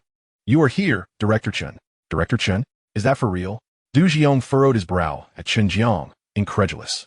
In his view, Chen Jiang appeared to be no more than 20, likely still a graduate student, making it unfathomable for him to hold the position of director. What knowledge could he possess? What abilities could he bring? It was utterly absurd. Moreover, Du Wenhai's courteous demeanor suggested that this Chen fellow might very well be the son of some high-ranking official, here merely to gain prestige. Consequently, he perceived the research team as nothing more than a vessel for the young man's advancement. An immediate sense of hostility toward Chen Jiang began to brew within him. Within the military factory, only a select few higher-ups were privy to Chen Jiang's true identity and capabilities. Most senior and mid-level officials were aware that a new director had been appointed, but were entirely unaware of his background and accomplishments. Naturally, Hu Jiang was oblivious as well. After exchanging pleasantries with Chen Jiang, Du Wenhai gestured for him to take a seat on the sofa. He then glanced at Hu Jiang, saying, You may sit as well. Thank you, Director, Hu Jiang replied with a forced smile, internally vowing to find a way to resist Chen Jiang's leadership. Once all three were seated, Du Wenhai introduced Chen Jiang. Director Chen, this is Hu Jiang, the head of the individual soldier weapon research team. He then turned to Hu Jiang, stating, Little Hu, this young scientist is the newly appointed director of our factory. From now on, your research team is to follow his lead. Working under him will afford you many learning opportunities. This is a fantastic chance for your advancement. Hu Jiang took a deep breath, summoning his courage to ask, May I refuse? Hu Jiang arrived carrying the aspirations of more than a dozen team members, naturally prepared to argue his case with fervor. On the other hand, Chen Jiang had already discerned the disdain directed at him from Hu Jiang's expression, gaze, and tone. Moreover, he had long since developed the individual combat gear. So what was the fuss? Should the other party be willing to accept his leadership, he would wholeheartedly guide them to enhance their skills. If they were unwilling, he would not bother to teach. Upon hearing Hu Jiang's words, Du Wenhai furrowed his brow and spoke sternly. Xiao Hu, I see you've truly grown in capability. Now you even dare to disregard my words. Are you planning to revolt? Hu Jiang immediately lowered his head, acknowledging his error. However, before he could finish his sentence, Chen Jiang, sitting nearby, chuckled. Director Du, developing individual combat gear is hardly a daunting task. Since Section Chief, who is unwilling, let's not force the issue. I'm quite content to work independently. He contemplated for a moment, but refrained from mentioning that he had already completed the individual combat gear. Upon hearing Chen Jiang's statement, Hu Jiang frowned. Young man, do not speak with such arrogance. What do you mean developing individual combat gear is easy? What do you mean there's no difficulty? Have you graduated with a master's degree? What projects have you undertaken? Who is your advisor? What can you possibly understand? Our team, close to 20 individuals, has spent over a year to achieve certain results, and your claim of no difficulty undermines the sweat we have poured into our work. Do you think we need your leadership? I couldn't care less about your background. I simply find it intolerable. You come here with no real skill, merely seeking to embellish your credentials. What a delusion. At 53, Hu Jiang had encountered many people, yet he had never met anyone as audacious as Chen Jiang. Unable to contain himself, he launched a direct retort. Hearing Hu Jiang's words, Du Wenhai frowned, about to interject, but Chen Jiang spoke first. I do not mean to deny the efforts you have put in. I simply speak from my perspective. While I am unaware of the extent of your development or the results achieved, I am confident that what I create will undoubtedly surpass your outcomes. Do you believe me? Hu Jiang scoffed, his face betraying contempt and disdain. Do you think I would believe you? That is rather arrogant. However, seeing your confidence, let us do this. We shall each pursue our own research, and in 5 days, we will compare our results. Are you up for it? He suddenly felt grateful for Chen Jiang's bravado, as it provided an opportunity to sidestep the leadership issue. Very well, Chen Jiang nodded. Let be as you propose. Then he turned to Du Wenhai, stating, Director, let us conduct a comparison. I will ensure that this section chief who is thoroughly convinced of my superiority. Hu Jiang merely sneered, saying nothing further, but his eyes and expression were filled with scorn. He could not believe that Chen Jiang could develop anything substantial in such a short time. Aside from boasting, what could he possibly achieve? With Chen Jiang's declaration, Du Wenhai decided to concur, saying, "All right then, you may compete. Let your true abilities speak for themselves." "Understood," Chen Jiang replied, and then added, "Director, please arrange a workshop for me. It need not be large. I will inform you of the machines, components, or other materials I require." "No problem," Du Wenhai responded. "Well then, if there is nothing else, I shall take my leave." Earlier, he had glanced at his phone, as a childhood friend had messaged him to play a game together, and he was eager to return for that. "No further matters remain. This afternoon, I will help you secure your workshop. Inform me anytime you require machines or components. You may leave now." "All right," Chen Jiang said as he rose to depart the office. Shortly after he left, Hu Zhiyong followed suit. Upon leaving, Hu Zhiyong headed directly to his research workshop and promptly convened a team meeting. With eager eyes upon him, he stated, the individual they planned to parachute in looks to be merely 22 or 23 years old. What could someone of his age possibly understand? I suspect he is merely the offspring of a significant figure here to gild his resume. Nonetheless, I have rejected him. Upon hearing this, the team members sighed in relief. Hu Zhiyong continued, "Do you know how audacious this young man is? He has the gall to claim that regardless of our progress or the results we have achieved, he is confident he can, within the next 5 days, develop something that will completely surpass our work. Such unfounded bravado, truly naive and ignorant."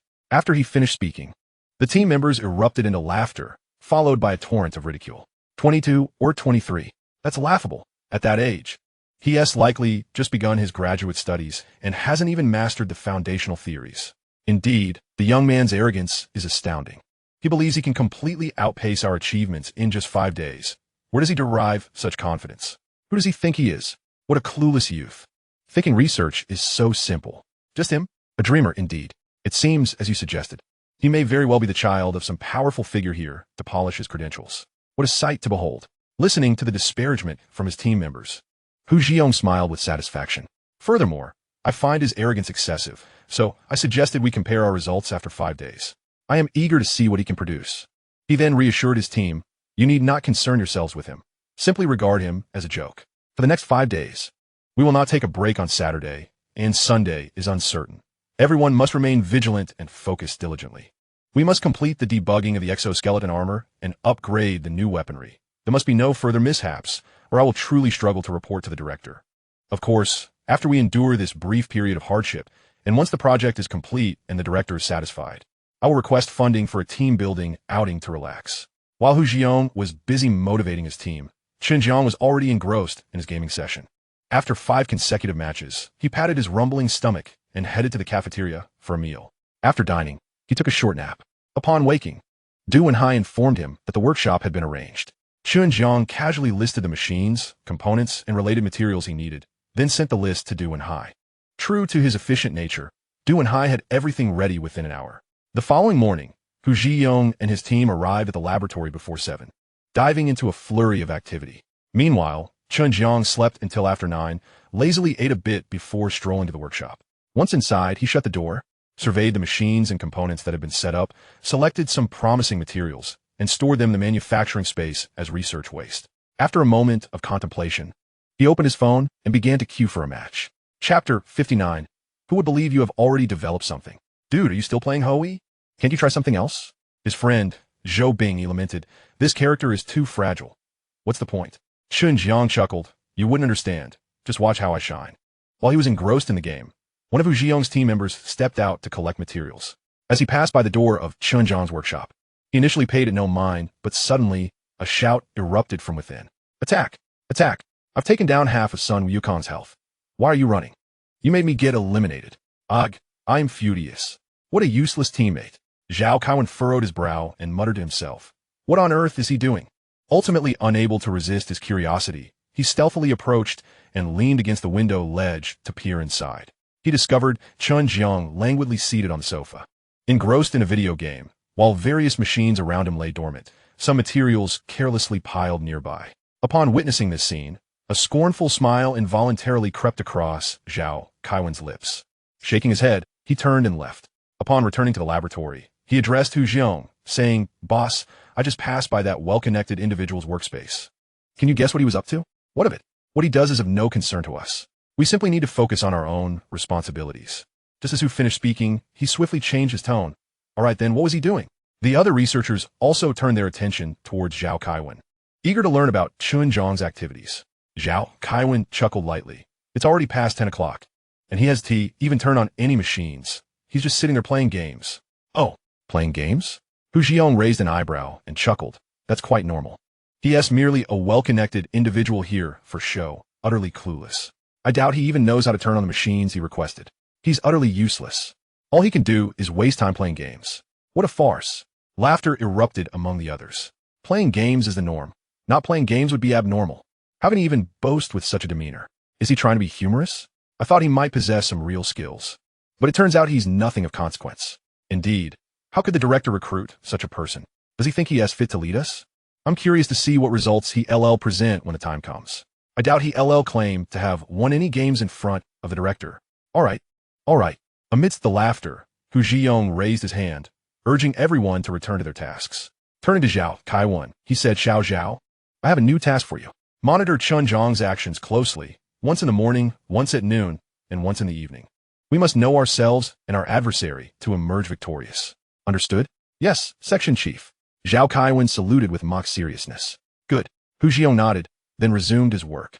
On the first day, Chen Jiang spent the morning playing games, napped for 2 hours at noon, resumed gaming in the afternoon, and left the workspace by 5 in the evening. On the other hand, Hu Jiang and his team began work before 7 in the morning, took less than an hour for lunch, and worked until 6 before dinner, continuing late into the night. The second day saw Chen Jiang arriving at the workspace around 10, dining at the cafeteria by 11:30. He didn't return until 3 in the afternoon, playing games until past 5 before heading out for dinner. Meanwhile, Hu Jiang's team remained engrossed in their demanding tasks, mirroring the previous day's pace. On the third day, Chen Jiang maintained his leisurely routine, while Hu Jiang's team worked diligently until 11 at night. By the fourth day, with little to occupy himself, Chen Jiang began arranging various components into shapes. In contrast, Hu Jiang and his team were even busier. Over these several days, Hu Jiang's team labored day and night, meticulously adjusting each component along their established technical path. Progress was made daily, yet it was fraught with setbacks, proving anything but smooth. At 5 in the afternoon, Hu Jiang set down the part in his hands, surveyed his dedicated team, and took a deep breath. Everyone, today marks the 4th day, with only 1 day left. Do you have confidence in completing this? Yes, we are confident. No problem. The team members cheered, their fatigue evident, yet their spirits buoyed. Good. Hu Jiang was pleased with their morale. Tonight, we will all work until midnight. Tomorrow, I expect everyone to arrive at the experimental workshop by 6:30. Success is within our grasp. Let us hold on. Now, back to work. Dinner will be provided. As he finished speaking, Zhao Kaiwen pushed the door open and entered. He approached Hu Jiang directly, stating, Boss, it's barely past 5. And that well-connected guy has left again. With just 1 day remaining, he surely won't manage anything. Indeed, Hu Jiang nodded, a smug expression on his face. This was anticipated. He is not even worth our concern. He has likely given up, utterly incompetent, hence his lackadaisical attitude. In my mind, he has never been a contender. He isn't worthy of being our rival. You needn't pay him any attention tomorrow. We must focus on our final push. Now, go to the cafeteria and get the meals for everyone. We need to ensure everyone is fed. After you return, we'll continue working. At midnight, Chen Jiang, feeling somewhat bored in his dormitory, decided to go for a run. Passing by a brightly lit experimental workshop, he paused at the entrance, a look of surprise crossing his face. Isn't this Hu Jiang's workspace? What are they still doing here at this late hour? Such dedication. However, he mused, they are bound to fall short compared to me. After all, I possess an extraordinary system. The aura of a protagonist is not to be trifled with. Chen Jiang shook his head, preparing to leave when suddenly, the workshop door swung open, revealing Hu Jiang and 3 others. They had intended to step outside for a smoke to relieve stress, but found themselves face to face with Chen Jiang. Their steps faltered, and they frowned slightly. What are you doing here? Hu Jiang was the first to inquire. Nothing much, just couldn't sleep and went for a run. I happened to pass by. Chen Jiang replied candidly. Hu Jiang chuckled lightly and pulled out a cigarette, lighting it and taking a drag. We should be finishing up tomorrow. How about you? Any breakthroughs over there these past few days? He feigned ignorance, clearly eager to witness Chen Jiang's embarrassment. Chen Jiang shrugged, replying, just the exoskeleton armor and new weapons. I completed them long ago. They pose no challenge for me. You guys keep at it. I'll continue my run. Goodbye. With that, he turned and jogged away. As soon as he left, Zhao Kaiwan scoffed derisively. Pa, he claims he has already finished? What show-off? I'll be curious to see what he has to say when he presents nothing in 2 days. The other two chimed in with their own jibes. Indeed, after 4 days of gaming, he claims to be done. Who would believe his nonsense? And to say it was no challenge? Is he just blowing smoke? I'm truly astounded. He is likely only capable of empty boasts. Chapter 60. Both parties arrive, ready for testing. Hu Jiang took another deep drag of a cigarette, a trace of disdain flickering across his face. This young man is merely a stubborn fool. When the testing day arrives, the truth will be laid bare. Let us ignore him for now. Let us rest and continue our overtime. On the 5th day, Chen Jiang didn't even bother going to the workspace, opting instead to grab a fishing rod and head to a lake several kilometers away from the military factory. Meanwhile, Hu Jiang and his team finally wrapped up all their tasks by around 4 in the afternoon. The exoskeleton armor and new weapons had been fully calibrated and appropriately tested. Upon receiving the final results, Hu Jiang inhaled deeply, a rare smile gracing his features. After over a year's effort, we have finally succeeded. Tonight, I'll treat everyone. We won't stop until we're intoxicated. The team members erupted in joyous celebration, their previously taut nerves finally easing. That evening, they celebrated at a grand hotel in the city, their revelry lasting until past 11. The following morning at the 6th military factory, the testing site was abuzz with anticipation. All members of the research team, including Hu Jiang, were present. Du and Hai had also arrived early. Besides them, several military personnel were on site. For the individual armaments they developed were ultimately intended for use by soldiers, thus necessitating their presence at the testing venue. The sun hung high in the sky as Hu Jiang raised his wrist to glance at the time, a slight frown creasing his brow. Only 4 minutes remained until 9 o'clock, yet Chen Jiang had yet to arrive. As soon as he voiced his concern, a few individuals nearby chuckled softly. Boss, I reckon he hasn't accomplished anything and is too ashamed to show up, one remarked. Indeed, while we've toiled day and night for 5 days, he has merely squandered his time. How could he possibly have the audacity to appear now? Another chimed in. Haha, it seems he has already conceded defeat. Come on, wasn't he quite the braggart? I was looking forward to seeing his flustered expression when he has nothing to present. If he doesn't come, it will be rather dull. Another minute passed, and Du and Hai glanced at the time, his brow slightly furrowing. It was still not 9 o'clock, so he refrained from urging anyone. However, Hu Jiang could not contain his impatience. He stepped forward to address Du and Hai, saying, Director, the time is nearly upon us. Why hasn't he arrived yet? Shouldn't you give him a call? After a moment's contemplation, Du and Hai nodded. Very well, I shall inquire. Once connected, he asked, Chief Instructor, where are you? Breathlessly, Chen Jiang replied, I'm on my way, just 1 minute away. I'll arrive before 9 o'clock. He had awoken a bit late that morning, but fortunately, he still had time to make it. Du and Hai conveyed this to Hu Jiang, who beamed with delight, his face radiant with anticipation. Xiao Hu, you seem in good spirits. Are you confident about the upcoming tests? Du Wen remarked. Of course, Hu Jiang nodded enthusiastically. I have absolute faith in our research and development achievements, though I do wonder if Chen Jiang has managed to produce anything. He had spoken so boldly that if he brought nothing to the table, it would be quite the embarrassment. Observing aux yonges smug demi-anor du Wen chukud silonli. He understood that if Chen Jiang had the audacity to make such claims, he must possess considerable assurance. He held no doubt regarding Chen Jiang's capabilities. While Du and Hai and Hu Jiang awaited Chen Jiang, a group of soldiers nearby engaged in conversation. Leading them was the Colonel Yu Jiwei, who had recently ventured to Jiangsheng in search of monsters. Brother Wei, I heard you went to Jiangsheng in pursuit of monsters recently. Were there really any? Inquired a slightly shorter officer, a major, who was in the same regiment and had just learned of the monster incident last night. He had forgotten to ask on the way and now sought clarification. Don't call me Brother Wei. Yu Jiwei shot him a glare. Call me Jiwei. Brother Wei sounds terrible. The major, Tua Yuza, chuckled. All right, Brother Wei, I shall call you Jiwei. Yu Jiwei continued. As for the monsters, I've seen the footage. What was captured on tape certainly resembled a monster. It had scales as black as pitch and bore a resemblance to humans. Bullets could not harm it in the slightest, and it could leap dozens of meters into the air and across great distances. I have never heard of nor seen anything like it. However, I searched Jiangsheng for several days without any findings. It likely fled long ago. Wow, Tu Yuza exclaimed, his eyes wide with astonishment. That is impressive. Indeed, it is quite formidable, Yu Jiwei nodded. But let us not dwell on the matter of the monster. Its appearance was likely a mere coincidence. Once it vanishes, it's improbable we shall see another in our lifetime. Let us look forward to the upcoming tests. That is far more tangible. With that, he approached Du Wenhai, greeting him. Director Du, I heard you have 2 sets? Yes, 2 sets, Du Wenhai confirmed. Hu Jiang interjected. However, don't hold high hopes for the other set. The developer of that one is merely a young man in his 20s, having only spent 5 days on it. Relying on him is futile. We should focus on our own. Ah, I see. Yu Jiwei acknowledged, then it rests on your shoulders. No sooner had he finished speaking than a young man came sprinting from a distance. I sincerely apologize for my tardiness. I hope I'm not late. Chen Jiang, wearing a mechanical watch on his right wrist and carrying a large black bag, arrived breathless, beads of sweat forming on his forehead.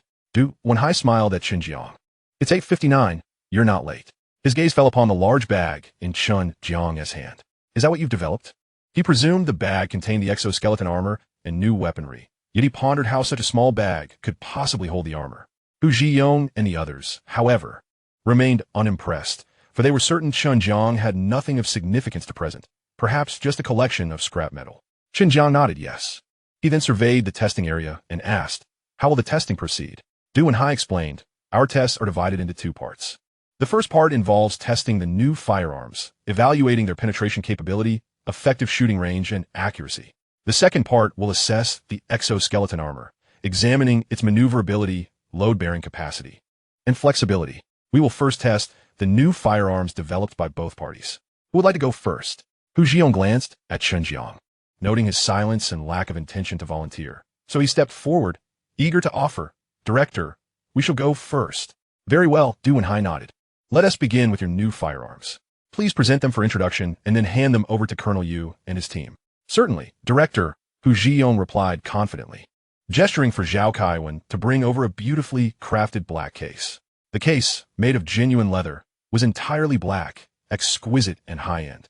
In comparison, the black bag Chen Jiang carried seemed akin to a tattered sack. Once the case was presented, Du Wenhai and Yu Jiwei eagerly gathered around.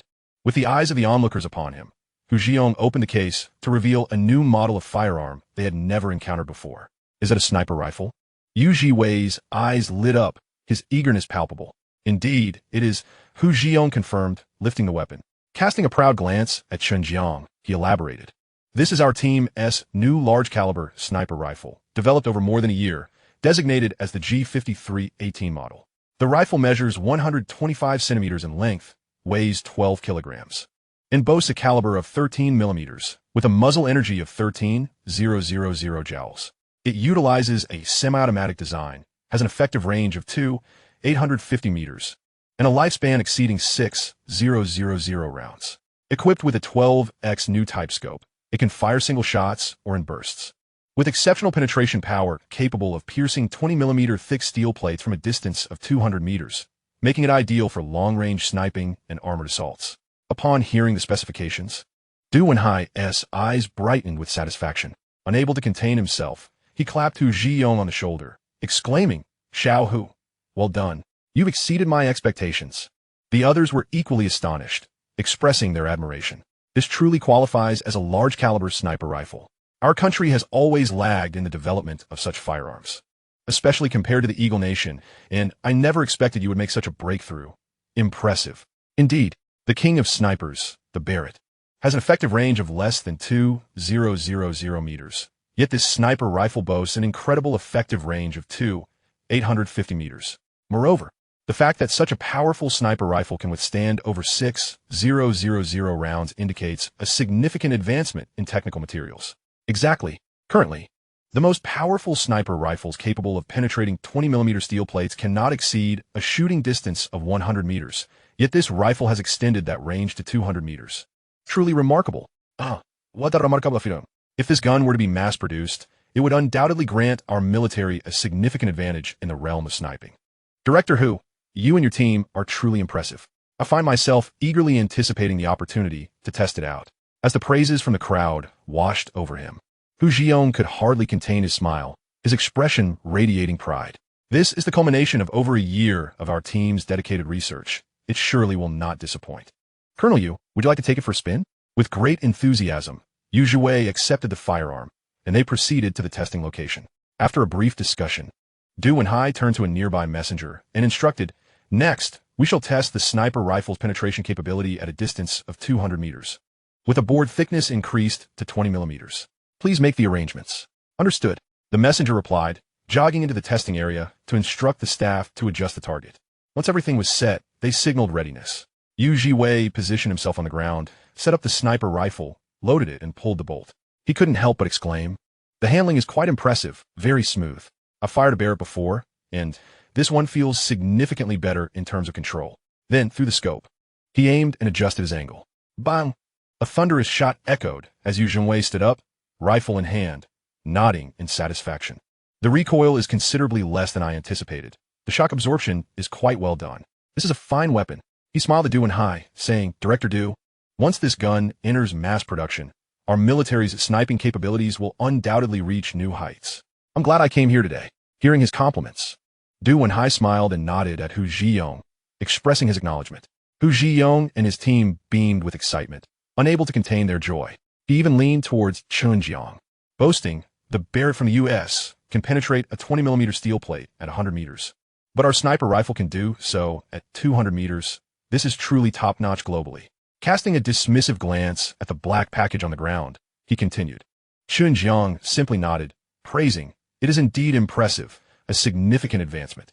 "Of course," Hu Zhiyong replied with a proud smile. At that moment, the messenger returned after checking the shooting results, reporting, "Director, sir, the 20mm steel plate has been completely penetrated." "Excellent." Du Wenhai applauded, with others joining in.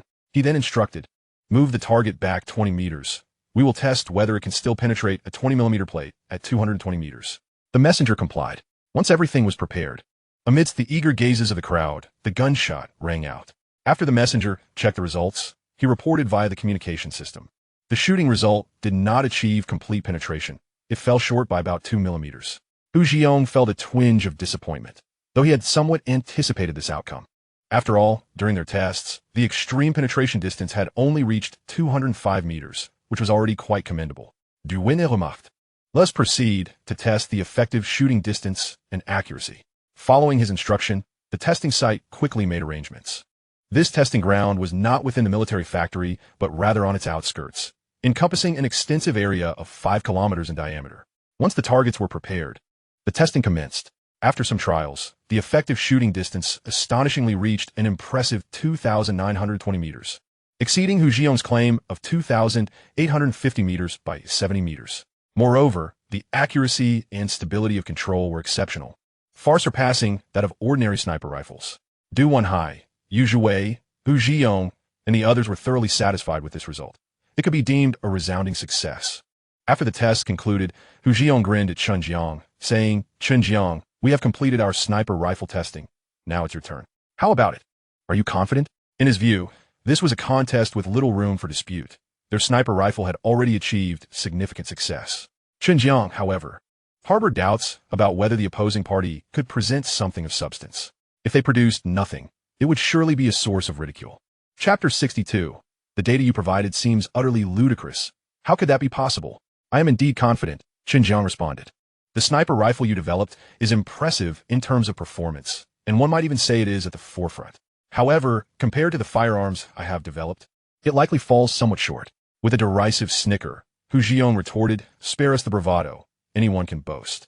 If you believe you have something superior, let us see it in action." "Director, who is correct," Yu Jiwei chimed in. "As a firearms expert, Director, who has significantly enhanced the performance of this sniper rifle, which can even be said to surpass the latest models from the U.S. Shaking his head, he continued, "You appear to be in your 20s. Your bravado is rather audacious. But do you truly have a more formidable weapon?" "I share your skepticism," another major interjected. Zhao Kaiwan urged, "Come on.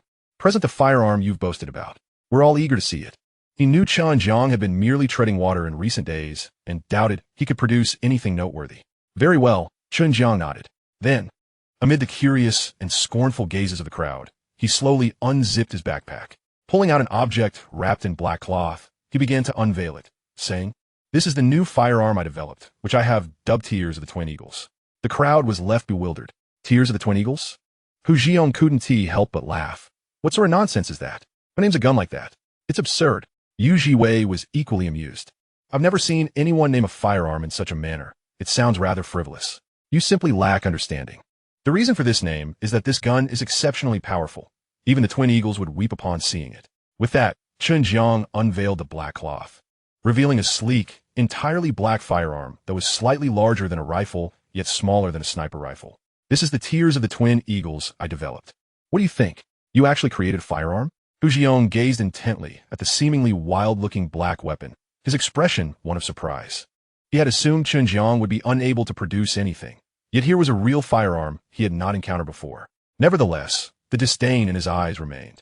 After all, merely presenting a firearm did not amount to much.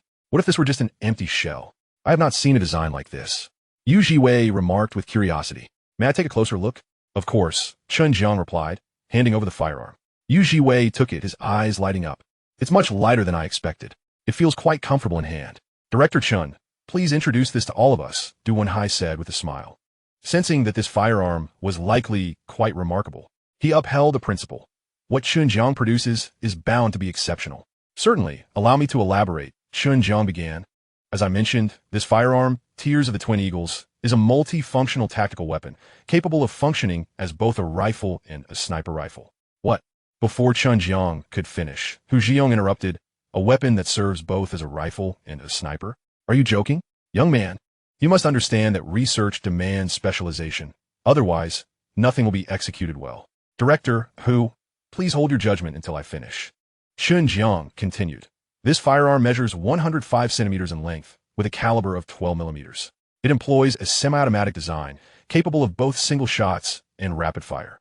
Its effective range can reach an astounding 12,000 meters, and within 3,000 meters, it can penetrate a 20-centimeter steel plate. The lifespan exceeds 50,000 rounds. Before he could elaborate further, Hu Jiang interrupted him, disbelief etched across his features. What did you just say? You claim that this gun has an effective range of 12,000 meters, can penetrate a 20-centimeter steel plate within 3,000 meters, and has a lifespan of 50,000 rounds? Are you jesting with us? Do you even understand firearms? A few of his team members could not contain their laughter. Indeed, it seems your data is fabricated. It's laughable, considering all factors. The most advanced firearms in the world have an effective range of merely around 3,000 meters. You present us with 12,000 meters? Do you take us for fools? Another chimed in. The Barrett, a well-regarded high-caliber sniper rifle, can only penetrate a 20-millimeter steel plate within 100 meters. Our newly developed firearm can achieve this only within 200 meters. Yet you assert it can penetrate a 20-centimeter plate within 3,000 meters? You ought to be more mindful of your surroundings before boasting. Moreover, another added, you claim a lifespan of 50,000 rounds. What materials are your barrel and body constructed from? This is sheer ignorance. Yu Jiwei was equally taken aback by Chen Jiang's assertions. He scrutinized the firearm in his hands with a furrowed brow. I find that highly improbable. Such a weapon cannot possibly exist. And this gun likely weighs around 6 kilograms. A lighter weight indicates lower material density. If it were as formidable as you claim, the muzzle energy would be immense, likely rendering the barrel unusable after just a few shots. He continued, young man, in scientific research, one must be pragmatic. In this setting, it is unwise to exaggerate. No one will believe your unsubstantiated claims. When we conduct the test, if your assertions prove false, it would be quite embarrassing. Du Wenhai observed the exchange, and, once they finished, interjected, let us not rush to rebuttal. Whether it is feasible or not will be revealed in testing. What if it actually works? Hu Jiang opened his mouth, skepticism evident on his face. Director, do we even need to test such absurd data? It's clear that it's impossible. Yu Jiwei nodded in agreement. I have served in the military for over 20 years and have encountered nearly every type of firearm. There is no weapon capable of achieving an effective range of 12,000 meters, nor can any penetrate a 20-centimeter steel plate within 3,000 meters. He gestured, emphasizing the thickness of 20 centimeters. Only artillery shells could breach such thick steel. Observing their incredulous expressions, Du Wenhai smiled gently. Anything is possible. He then turned to Chen Jiang. Their lack of experience is inconsequential. Please continue. Chapter 63, A Divine Weapon. Amidst the skepticism of the onlookers, Chen Jiang proceeded. These are the fundamental specifications of the firearm. Now, let me discuss the ammunition. My bullets are specially crafted. The most notable feature of this bullet is its armor-piercing and destructive capabilities. As I mentioned, using this bullet enables penetration of a 20-centimeter steel plate within 3,000 meters. Additionally, it is imperative to highlight that the projectile contains a built-in combustible gas. Upon striking a target, this gas detonates rapidly, spreading explosively and igniting any objects within a 3-meter radius, sustaining combustion for over 10 minutes, with temperatures soaring to 2000 degrees Celsius. For instance, if you were to use my specialized bullet against armor or a tank, a single round may not penetrate the exterior but will unleash the burning gas upon impact, rapidly spreading and igniting the outer layer of the armor or tank. With a burning duration of several minutes and temperatures reaching 2000 degrees, it would be sufficient to melt the armor's outer layer, and even if it fails to do so, it would severely disrupt the internal electronic systems, causing the crew to succumb to the heat and ultimately abandon the vehicle. Similarly, if my specialized bullet were used against an armed helicopter, upon impact, the unique gas would cling to the helicopter's exterior, igniting and burning persistently, potentially incapacitating both the aircraft's surface and its crew. The chance of downing an armed helicopter with a single bullet is quite plausible. Is this not utterly absurd? Hu Jiang could no longer contain himself. I have never encountered such ammunition. I have never even heard of it. There is no point in further discussion. Testing is the only way to ascertain the truth. I will not believe it unless I witness it with my own eyes. Agreed, Chen Jiang replied, turning to Yu Jiwei. Major Yu, you should conduct the test. Very well. Yu Jiwei affirmed, then positioned himself to set up the rifle. I will prepare the sniper scope. He adjusted the settings slowly, as he too felt uncertain. After all, the target was at an immense distance, and the variables involved were numerous, diminishing his confidence in achieving a perfect shot. However, as he calibrated the scope, he was taken aback. My heavens, what magnification is this scope? At 3000 meters, the clarity is astonishing. After adjusting, he took a deep breath, his finger gently pulling the trigger. Bang! The anticipated tremendous recoil did not manifest. The expected thunderous sound was replaced by a dull thud that echoed softly.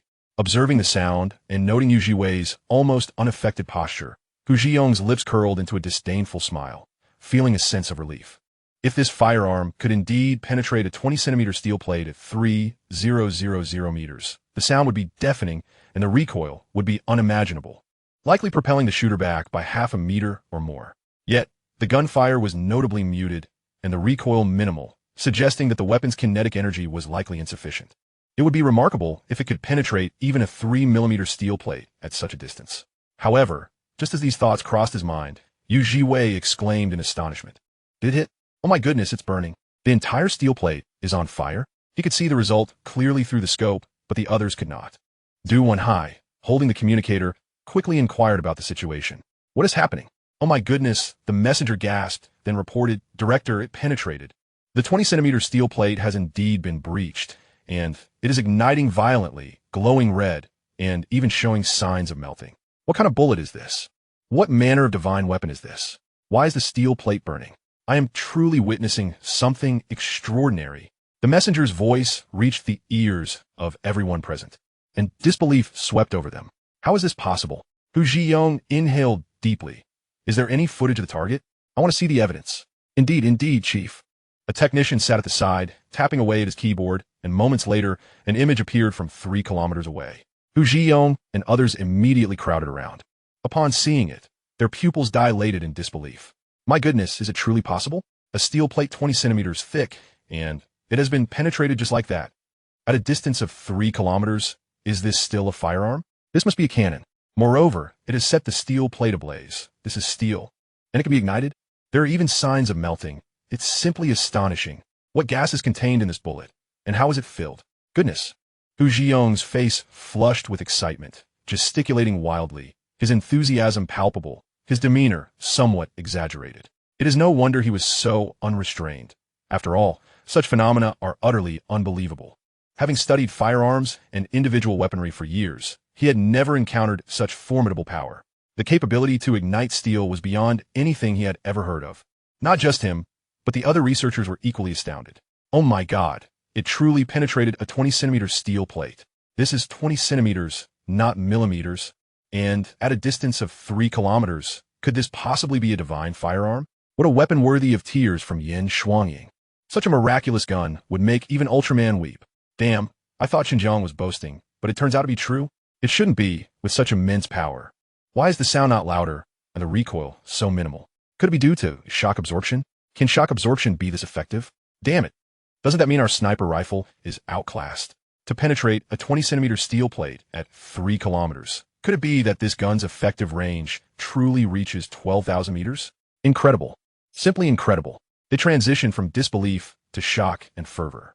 At that moment, Yu Jiwei rose with the gun in hand, his eyes fixed on it with reverence. A miraculous gun. A miraculous gun. He then turned to Chen Jiang. Chen, Director Chen, how on earth did you create such a powerful firearm? It's simply unimaginable. Upon hearing this, the gazes of others shifted from the computer screen to Chen Jiang. Hu Jiong took a deep breath, his emotions complex. This gun can penetrate a 20-centimeter steel plate at 3 kilometers and ignite it. Its power is undoubtedly capable of achieving an effective range of 12,000 meters. The sound suppression and shock absorption are excellently executed. But did you truly create this? Such technology is extraordinary. Chapter 64. Next, the testing of the exoskeleton armor will commence. He still found it hard to fathom how this young man could possibly create something so formidable. Chen Jiang nodded casually. Of course I made it. His nonchalance suggested he was merely stating a commonplace fact, as if it were only natural for him to create such a weapon. In response to Hu Jihai's skepticism, Du Wenhai smiled. Chief Hu, you need not doubt that this gun was indeed crafted under Director Chen's guidance. I can assure you, he is remarkable. Who else could produce such an epic-making firearm? Hu Jiong nodded gravely. Director, I believe you. Based solely on this gun's recent performance. Claiming it as the world's best would not be an exaggeration. And what are these specially designed bullets? How are they created? His tone grew more disheartened.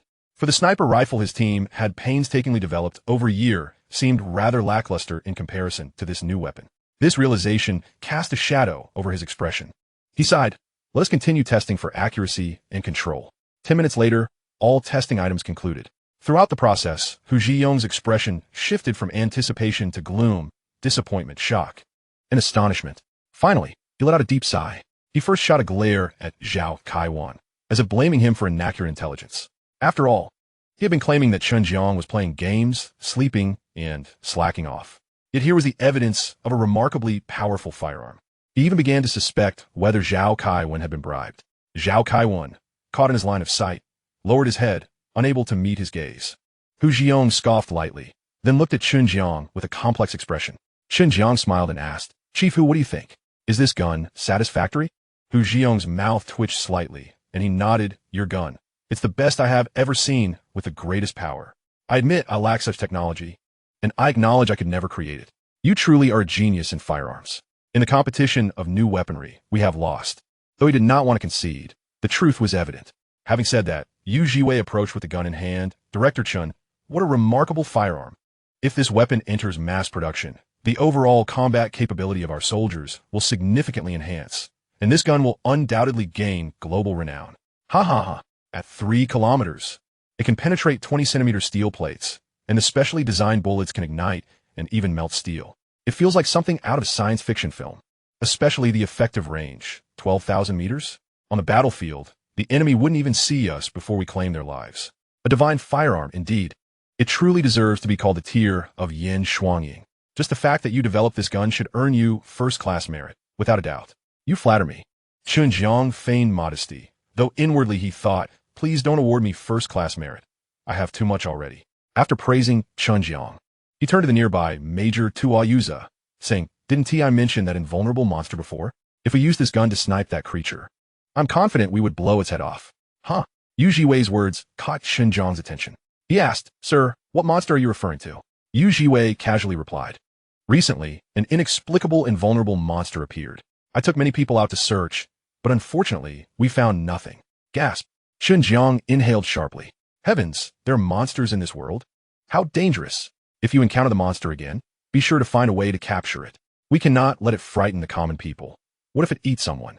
Ha ha ha. Yu Jiwei laughed heartily. Rest assured, should I come across that monster, it won't escape. Especially with your gun in hand. I am confident I can take it down with a single shot. At that moment, Du Wenhai stepped forward, patting Chen Jiang on the shoulder. Well done, lad. You never cease to amaze with your astonishing inventions.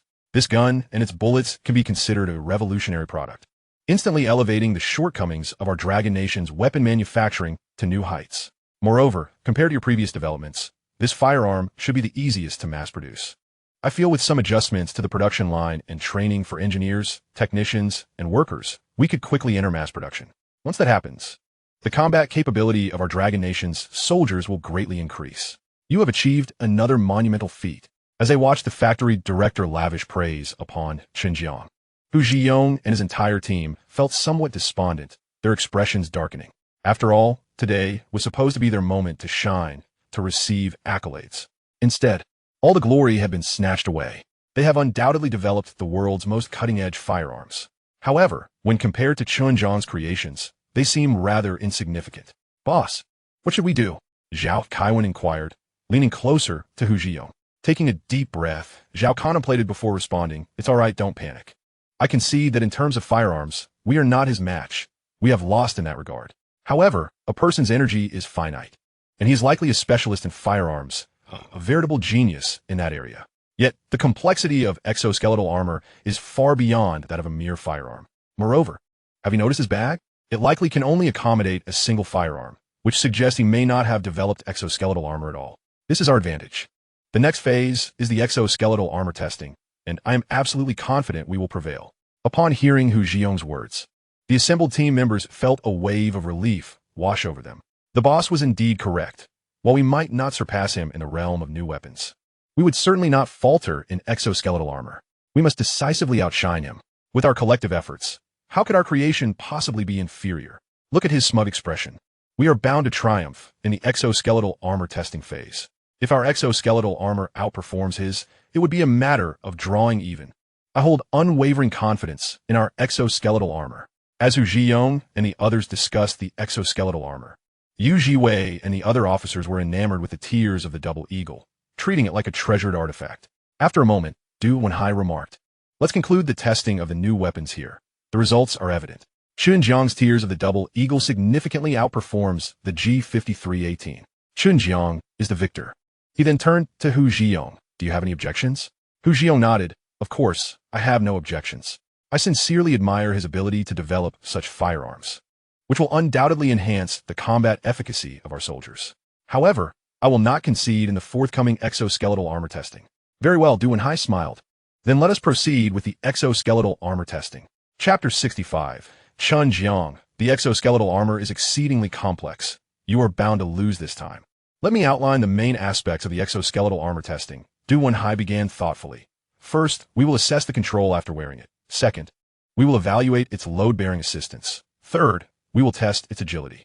These are the primary considerations, though there are numerous additional points for scoring, contingent upon the performance in the tests. Who would like to go first? I will. Hu Zhiyong volunteered eagerly, unable to contain his excitement to showcase the fruits of their team's labor. He was convinced that once revealed, it would earn the director's praise. Du Wenhai nodded, smiling. "Very well, you may go first. Given your evident confidence, I trust it will not disappoint." Of course, Hu Zhiyong instructed Zhao Kaiwen, "Go and fetch it." "Yes." Zhao Kaiwen replied, then retrieved a box, larger than that used for a sniper rifle, from the side. As the box was brought forth, everyone gathered around. Hu Zhiyong approached the box, glancing at Chen Jiang before opening it. "Chen Jiang, this exoskeletal armor is significantly more complex than firearms, involving numerous specialized fields. The research and construction were particularly intricate. This box contains over a year's worth of our research achievements. Now, prepare to be enlightened." "Excellent," Chen Jiang responded, displaying an expression of anticipation. Meanwhile, Du Wenhai observed Hu Zhiyong's smug demeanor, nearly laughing aloud. He mused that if Hu Zhiyong knew Chen Jiang could even construct mechs, he would likely be less confident. After all, the complexity of exoskeletal armor pales in comparison to that of mechs. He found himself eagerly awaiting the outcome, not for Hu Zhiyong's exoskeletal armor, but for Chen Jiang's. He pondered whether the exoskeletal armor developed by Chen Jiang would possess the same remarkable potential for mass production as his firearms. Under the watchful eyes of the crowd, Hu Zhiyong slowly opened the box. Inside, a semi-covered auxiliary exoskeleton emerged, captivating their attention. The onlookers scrutinized it with curiosity.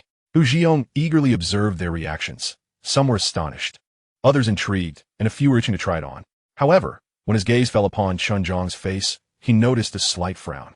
Chen Jiang's expression and demeanor were unusually calm, as if their meticulously crafted exoskeletal armor was no more remarkable than an ordinary stone, failing to stir any excitement within him. But why? Hu Zhiyong thought. This exoskeletal armor is the result of our team's dedicated efforts over more than a year. It should rank among the best internationally. Why does it not capture your attention? What warrants such a nonchalant expression? Do you truly believe you can produce something superior? Hu Jiang pondered. However, upon reflection, he considered that perhaps Chen Jiang was feigning indifference because he was already aware of his impending defeat. At that moment, Yu Jiwei, filled with curiosity, asked, "It looks quite impressive. I wonder what it feels like to wear." The structure appears quite refined. Du Wenhai nodded in agreement. "Indeed, Hu, please enlighten us." "Certainly, Director," Hu Jiang replied, then elaborated. "To create this exoskeletal armor, we consulted 11 institutions engaged in mechanical manufacturing and research, and we conducted academic exchanges in the Eagle Nation, the German Nation, and the Cherry Blossom Nation, delving into the topic of exoskeletal armor. Ultimately, we amalgamated various advantages from these endeavors to develop this exoskeletal armor, which we have named Adam." His build-up immediately elevated the anticipation among the audience. They could not help but express their admiration. "Director who has truly invested tremendous effort into crafting this exoskeletal armor. I can see it is no ordinary creation, having combined numerous strengths. Impressive, Director Hu. I can hardly wait to try it on." With the praise of his peers, Hu Jiang's smile widened. He continued, "This exoskeletal armor provides substantial assistance once donned. Firstly, it enhances the soldier's load-bearing capacity. Ordinarily, a soldier carrying 200 pounds would find it quite arduous, but with our exoskeletal armor, they can bear an impressive 350 pounds. It is no exaggeration to say that carrying 350 pounds over a distance of 1 kilometer is entirely feasible. Furthermore, when marching with a load of 50 pounds, soldiers will feel as though they are unencumbered, moving with remarkable agility." "Remarkable," Yu Jiwei exclaimed, realizing how much easier it would be with such exoskeletal armor in the field. "Indeed," Hu Jiang affirmed, "one of our design objectives was to alleviate the soldier's burdens. I will add that once donned, this exoskeletal armor offers exceptional control, allowing soldiers to run effortlessly, as if walking on clouds, significantly conserving their stamina. It can even enable 2-meter vertical jumps. Its agility is commendable, allowing for various evasive maneuvers and jumps while running. It is an essential piece of equipment for soldiers in both marching and combat." With that, he beamed at Du Wenhai. "Director, I have concluded my introduction." "Very good," Du Wenhai nodded. "You all have invested considerable thought into this exoskeletal armor. I have witnessed your efforts and dedication. You are all commendable. Thank you for your praise, Director," Hu Jiang replied, beaming with joy. Du Wenhai then praised a couple more times before stating, "All right, talk is cheap. Let us proceed to practical application." He turned his gaze towards Yu Jiwei. "Major Yu, shall you take the lead?" "No problem," Yu Jiwei readily agreed, eager to serve. Subsequently, under Hu Jiang's guidance, Yu Jiwei donned the exoskeleton armor. The entire suit was a sleek black, enveloping nearly half of Yu Jiwei's physique, exuding a distinctly mechanical aura. "You may begin with some simple movements to acclimate yourself," Hu Jiang suggested. "Understood," Yu Jiwei nodded, lifting his arm slightly, flexing his wrist, raising a leg, and even executing a few squats, ultimately attempting to take a few steps forward. As he moved, a subtle sound of gears grinding resonated at the joints. A rather pleasant auditory experience. After about a minute of activity, an expression of astonishment appeared on Yu Jiwei's face. He had initially felt somewhat uncomfortable in the suit. Yet in just a minute, he was starting to adapt. "The maneuverability is impressive," he mused. Furthermore, while performing squats, he realized the exertion required was less than a third of what he typically exerted. "This is astonishing." Chapter 66. Since you claim our exoskeleton armor is inadequate, why not showcase yours? Listening to Yu Jiwei's enthusiastic remarks, Hu Jiang and his team members displayed satisfied expressions. "This is merely the foundation. You should try running and jumping to truly appreciate its capabilities," Hu Jiang encouraged. "All right," Yu Jiwei responded, then proceeded to the specially designed track that simulated various combat environments, featuring inclines, pits, and trenches. Taking a deep breath, he began to run. After covering a mere 10 meters, he excitedly exclaimed, "Incredible."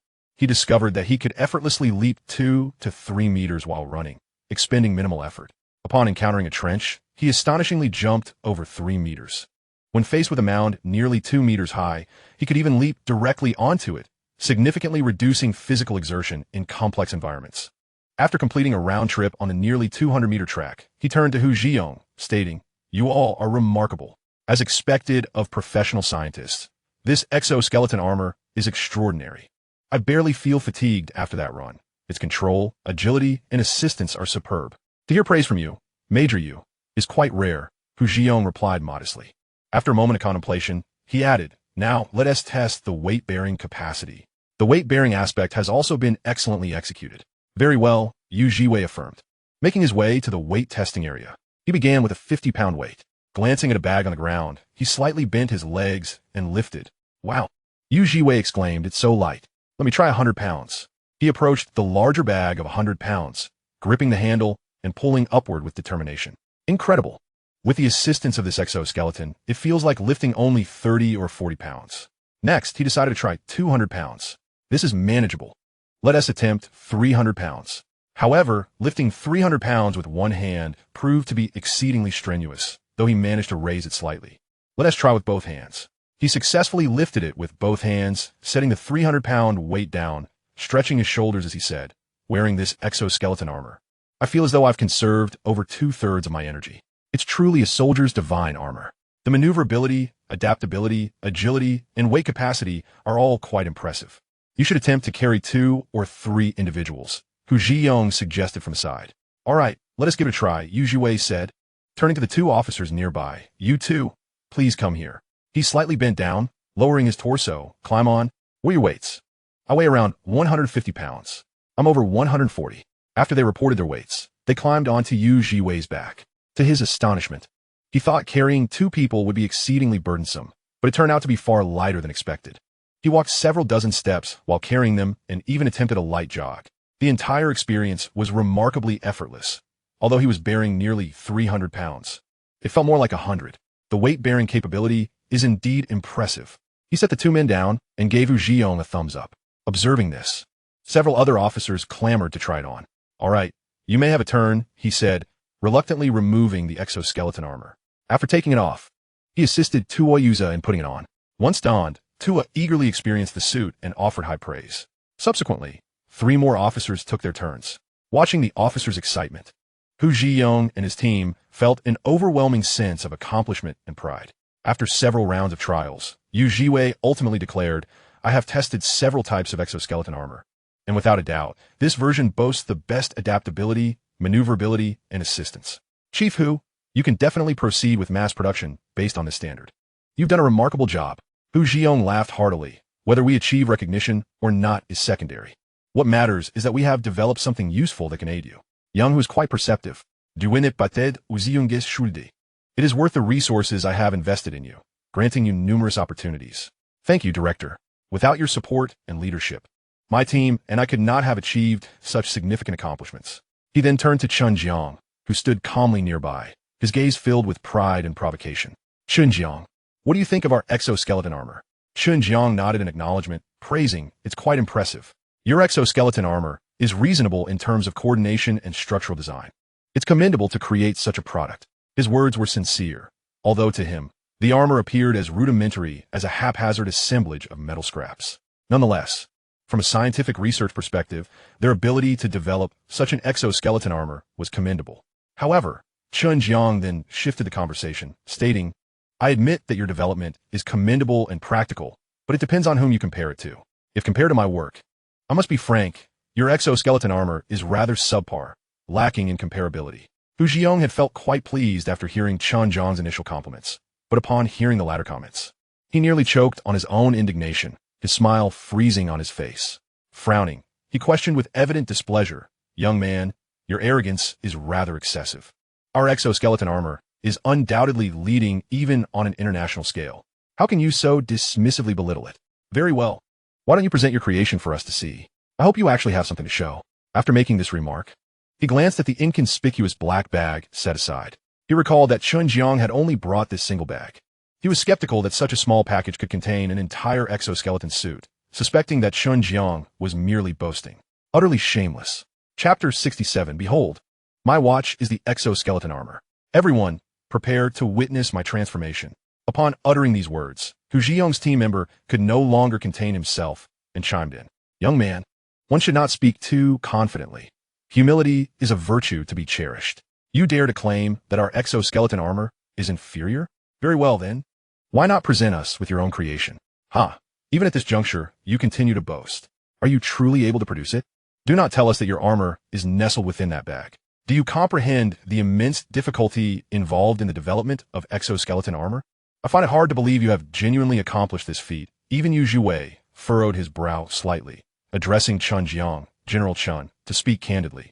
The exoskeleton armor developed by Section Chief, who, and his team, is quite impressive and advanced. It is the finest I have encountered among all exoskeleton armors. Your disparagement is rather unwarranted unless you have indeed created something superior. If so, why not show us? General Chen, Du Wenhai interjected with a smile. Do not keep us in suspense. Let's see it. Very well. Chen Jiang nodded. I have brought a total of 101 sets of exoskeleton armor. What are you saying? Hu Zhiyong frowned. 101 sets? Are you jesting? Where are they? The others shared expressions of confusion.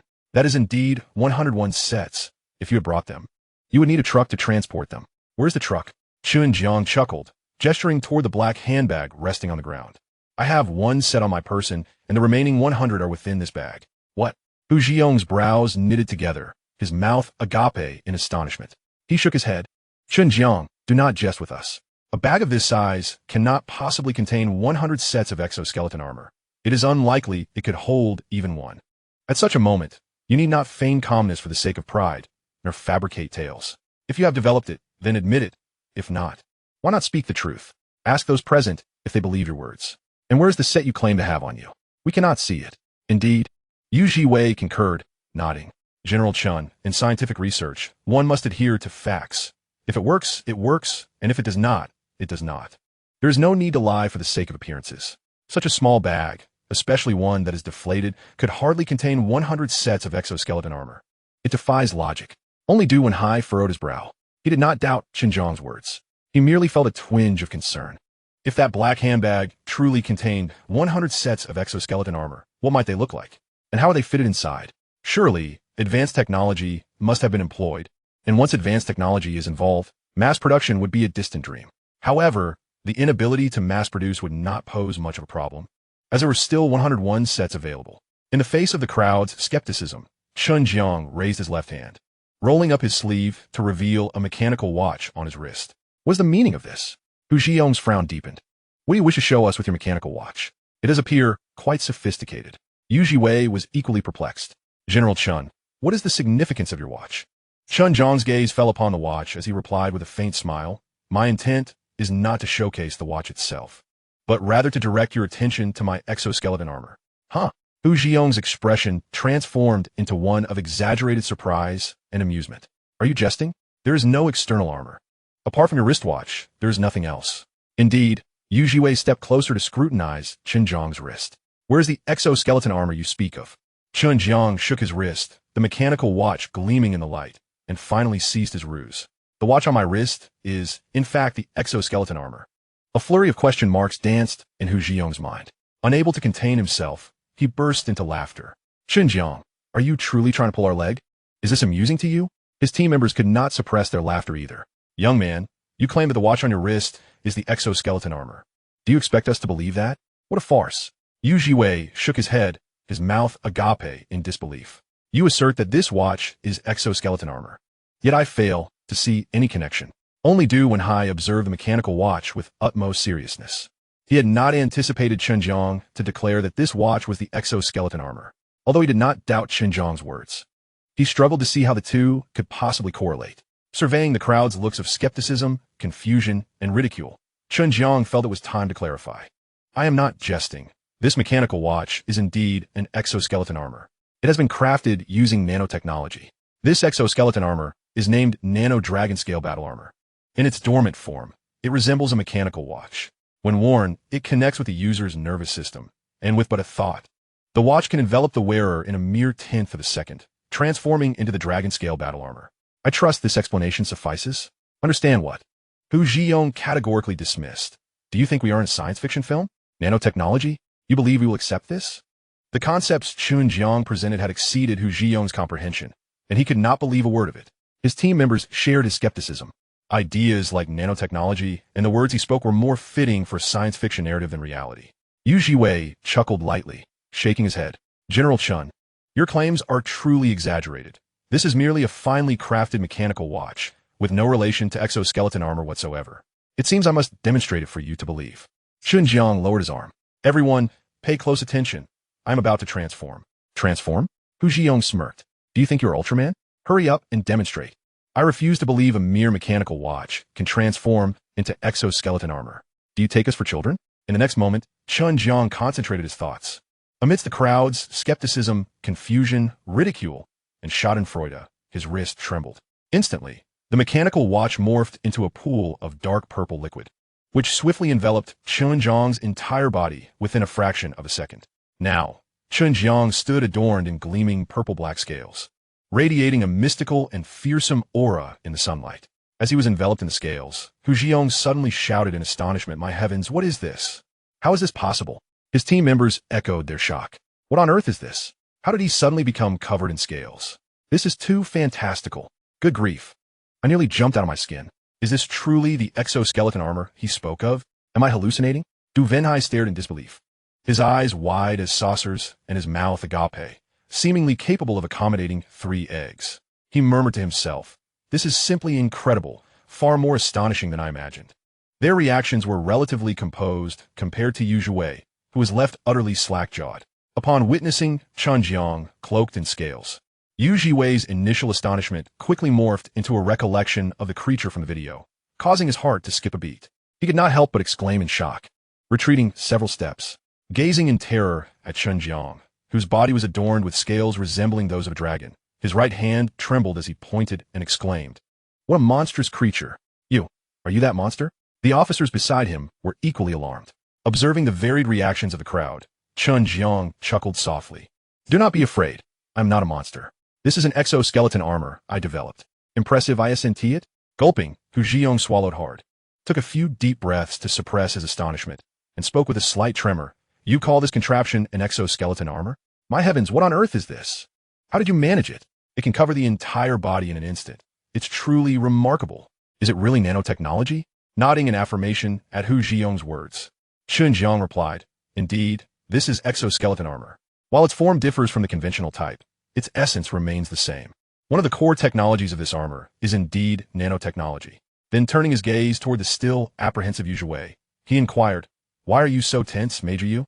"Goodness." Yu Zhiwei placed a hand over his heart, took several deep breaths, and finally regained his composure, a wry smile appearing on his face. "Director Chen, your current appearance is strikingly similar to that monster that appeared some time back.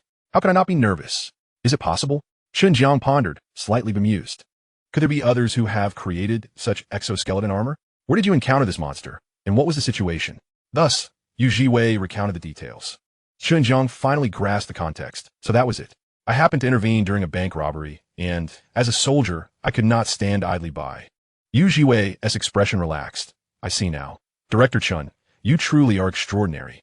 To develop such a creation is unprecedented. Remarkable." His eyes gleamed with uncontainable greed and anticipation. After all, this exoskeleton armor could withstand bullets, and not only offer protection, but also allowed one to leap dozens of meters high and far. If he could don such a suit, wouldn't he become superhuman? Who among soldiers wouldn't he desire to be a superhero? At that moment, Du Wenhai approached and tentatively touched the scales enveloping Chen Jiang, his expression one of disbelief. "Director Chen, you continually surprise me in ways I could never have imagined. Please, enlighten us about the functions of this exoskeleton armor." "Certainly," Chen Jiang nodded, beginning to elaborate. "First and foremost, this nanotechnology dragon-scale battle armor takes the form of a wristwatch when inactive. It can be worn on the wrist, allowing for a simple neural connection. With just a thought, it can activate and cover the entire body within 0.1 seconds. Secondly, once donned, it can amplify strength by several hundred times. For instance, if an ordinary person can lift 100 kilograms with this armor, their strength can surge to approximately 50,000 kilograms, enabling them to lift a sedan with ease. They could even dismantle tank armor with their bare hands. Hu Jiang's jaw dropped in disbelief. The increase in strength is utterly astonishing. "My goodness, it's hard to fathom." Chen Jiang cast him a glance and continued, "Upon wearing it, not only is one's reaction time elevated to an unimaginable level, but speed can also increase by several dozen times, with the maximum running speed approaching the speed of sound. That covers maneuverability and agility. Now, let me discuss the combat capabilities of this armor. In terms of combat strength, this armor can instantaneously create firing ports at any part of the body, be it the palms, fingertips, elbows, shoulders, or even the top of the head and rear, capable of unleashing high-energy lasers, allowing for a 360-degree attack without blind spots. As for defense, it can withstand standard bullets, machine gun fire, and armor-piercing round with ease. Even direct hits from rocket launchers or miniature missiles can be absorbed, converting the kinetic energy from the impact into usable energy. Furthermore, I have designed a life support system and an environmental adaptation system within the armor. Even underwater, it allows for normal breathing, significantly enhancing a soldier's survival capabilities. Moreover, it can sustain life in a vacuum, meaning astronauts could wear this armor in space without the need for a spacesuit. Of course, there are many more functionalities, but I want to elaborate on all of them. In essence, this is the gist of it. What do you think? At that moment, the atmosphere fell into a hushed silence, as all present were rendered speechless by the astonishing revelations. They could hardly conceive that exoskeleton armor could be defined in such extraordinary terms. Chen Jiang exhaled deeply. Director Chen, is this armor truly as formidable as you claim? Shall we conduct a test? Though he had begun to believe, reason urged him to witness the extraordinary firsthand. Certainly. Chen Jiang agreed with a nod. I will conduct a brief test. As his voice faded, the onlookers perceived a shadow dart past them. In a mere second or two, Chen Jiang had sprinted back and forth across the testing ground. Upon his return, amidst the astonished gazes, he remarked, I just completed a lap of the testing area. How was my speed? Before anyone could respond, he turned and leaped over 30 meters high, landing more than 50 meters away, only to bound back again. Thud! His feet struck the ground with a dull thud, cracking the cement beneath him. Now, let me demonstrate my offensive capabilities. His gaze fell upon several targets in the testing area, and he extended his right hand. In an instant, 5 beams of laser shot forth, piercing through all 5 targets. Then, forming a fist and extending a single finger, he aimed at another distant target, releasing a laser that obliterated it. Chen Jiang then darted to a military vehicle, bending down to lift the several-ton vehicle effortlessly, even raising it above his head before gently setting it down. Turning back to the crowd with a smile, he asked, What do you all think? Impressive, isn't it? Chapter 69. Director Chen, we are in awe, completely convinced. Observing Chen Jiang's smile, Chen Jiang felt his lips twitch, taking a deep breath to suppress his astonishment. Though reluctant to acknowledge Chen Jiang's prowess, the reality before him had undoubtedly shattered his preconceptions. Director Chen, the agility, speed, strength, and combat capabilities of your armor reach an inconceivable level. This is far beyond mere impressive. It has completely redefined our understanding. My heavens, I had considered numerous possibilities, even doubted you could produce anything of substance, yet I never imagined you could create something of this magnitude. He sighed, a hint of disappointment crossing his face. To be honest, I initially thought the armor we developed was already astonishing. I believed that creating the tears of Yan Shuangying was the pinnacle of achievement. However, Director Chen, I must confess that I was merely a frog at the bottom of a well, looking up at the sky.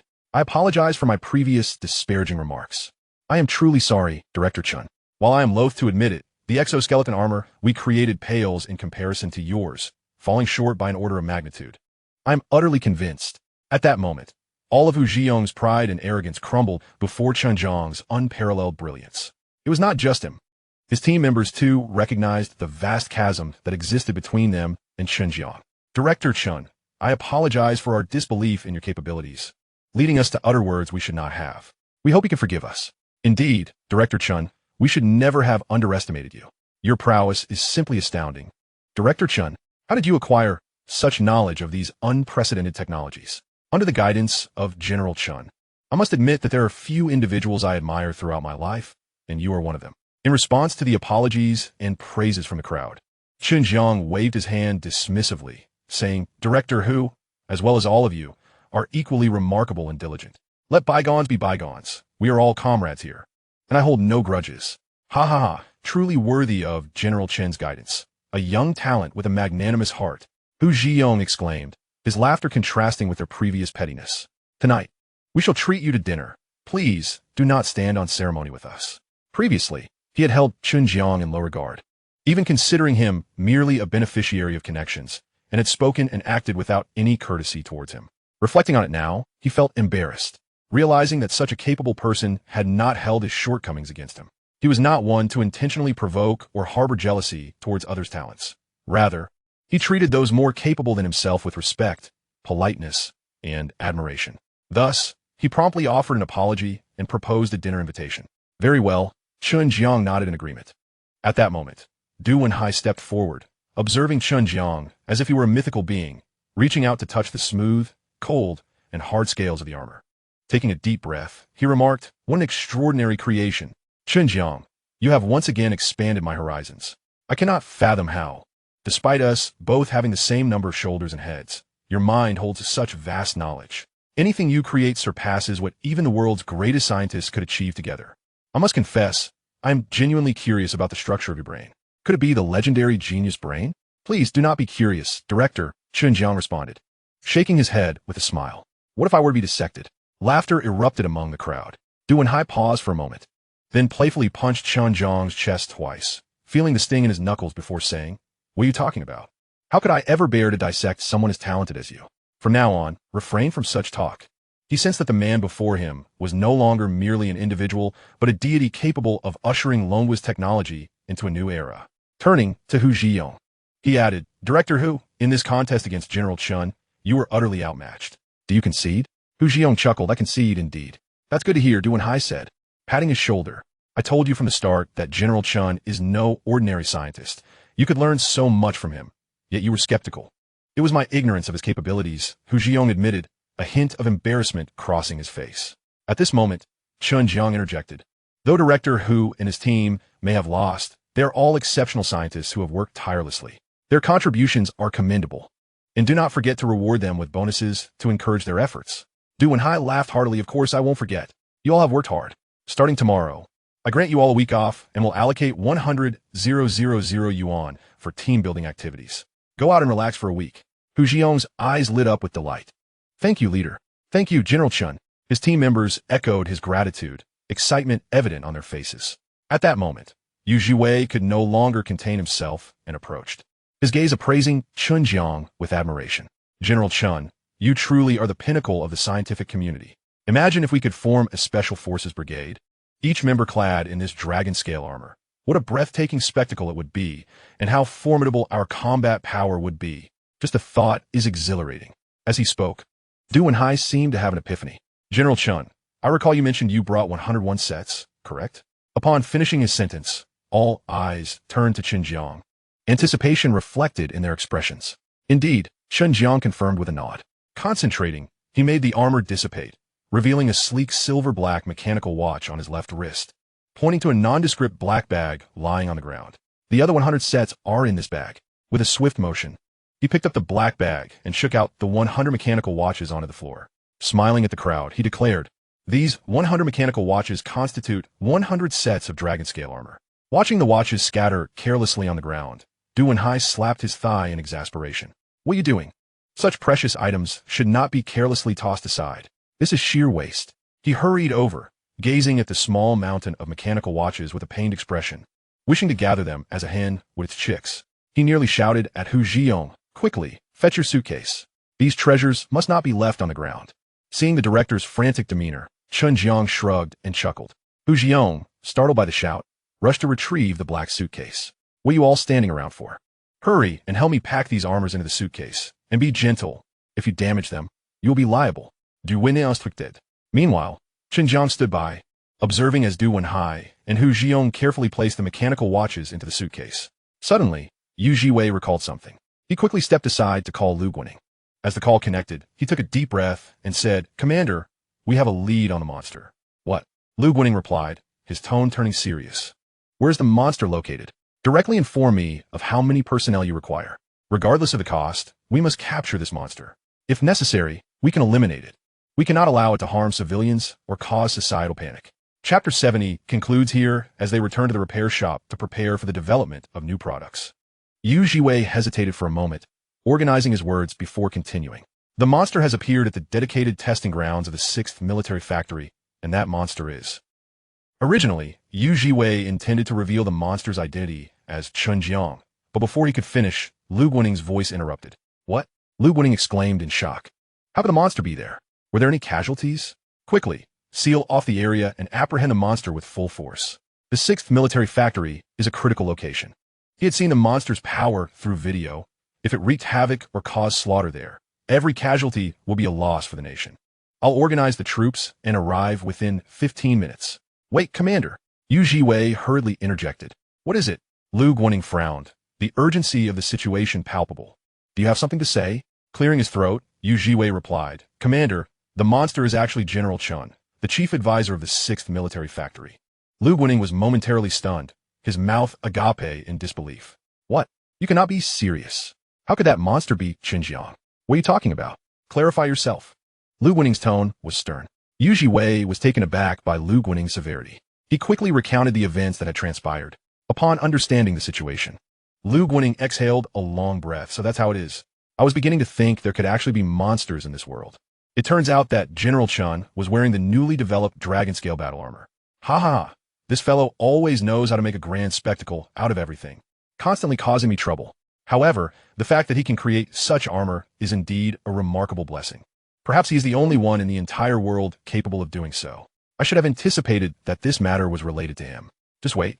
I shall pay him a visit immediately. Commander, if I may infer, do you know General Chen? Yu Jiwei felt that Lu Guaning spoke as if he were quite familiar with Chen Jiang. Nonsense, Lu Guaning scoffed lightly. Of course I know him. Just wait for me. 20 minutes later, the testing grounds were graced with the presence of 7 or 8 creatures adorned in dragon scale armor. The individuals clad in this battle gear were none other than Lu Guaning, Yu Jiwei, Duan Hai, and their companions. Once dawned, they felt as though they had unlocked the gateway to a new world, brimming with excitement. They leaped about, performing various tests, and, after a good 10 minutes, they reluctantly returned to their original forms. Subsequently, both Duan Hai and Lu Guaning decided to keep one mechanical watch each, vowing to wear them on their wrists every day. The remaining 98 pieces were treated by Lu Guaning as if they were treasures, with plans to swiftly assemble a special forces battalion equipped with battle armor. Naturally, they did not intend to acquire these 100 sets of dragon scale armor for free. They inquired how much Chen Jiang planned to sell them for. After contemplating, Chen Jiang offered a remarkably low price of 100,000 yuan for each set of dragon scale armor. Lu Guaning readily agreed, feeling as though he had struck an exceptional bargain. Duan Hai promised to transfer the funds on the same day. Consequently, before nightfall, Chen Jiang received a remittance of 10 million yuan. That evening, the group gathered for a lavish dinner. In the following days, Chen Jiang remained at the military factory, either organizing documents or wandering about the facility. On the afternoon of the 4th day, he provided Duan Hai with the relevant technical materials. It was only on the 5th morning that he departed amidst the reluctant gazes of Duan Hai and the others. A military vehicle took him directly to the train station. Upon disembarking, he walked past numerous curious and envious onlookers. He proceeded to the ticket counter, purchased a first-class seat, and then waited in the ticket hall. Previously, he had always opted for second-class seats. Now that he had the means, he naturally chose first class every time. After approximately 20 minutes of waiting, he boarded the train with the crowd. By chance, on his return journey, he encountered the same girl he had seen on his way there. This time, she still occupied the window seat, and once again, she sat beside him. However, the girl who had previously worn a JK uniform and sported a ponytail was now dressed in ordinary casual attire, her long hair cascading over her shoulders, exuding a more mature aura than before. Yet, one thing remained unchanged.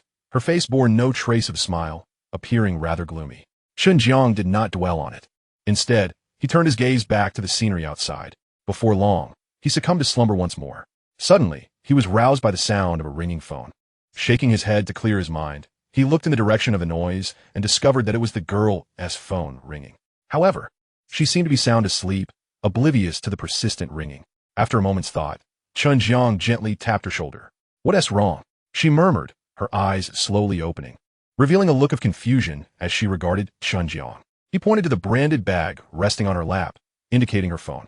"It's ringing." "Oh." Lu Yudi finally registered the sound of her phone and instantly perked up. "Thank you." She hastily retrieved her phone, glanced at the caller ID, and answered.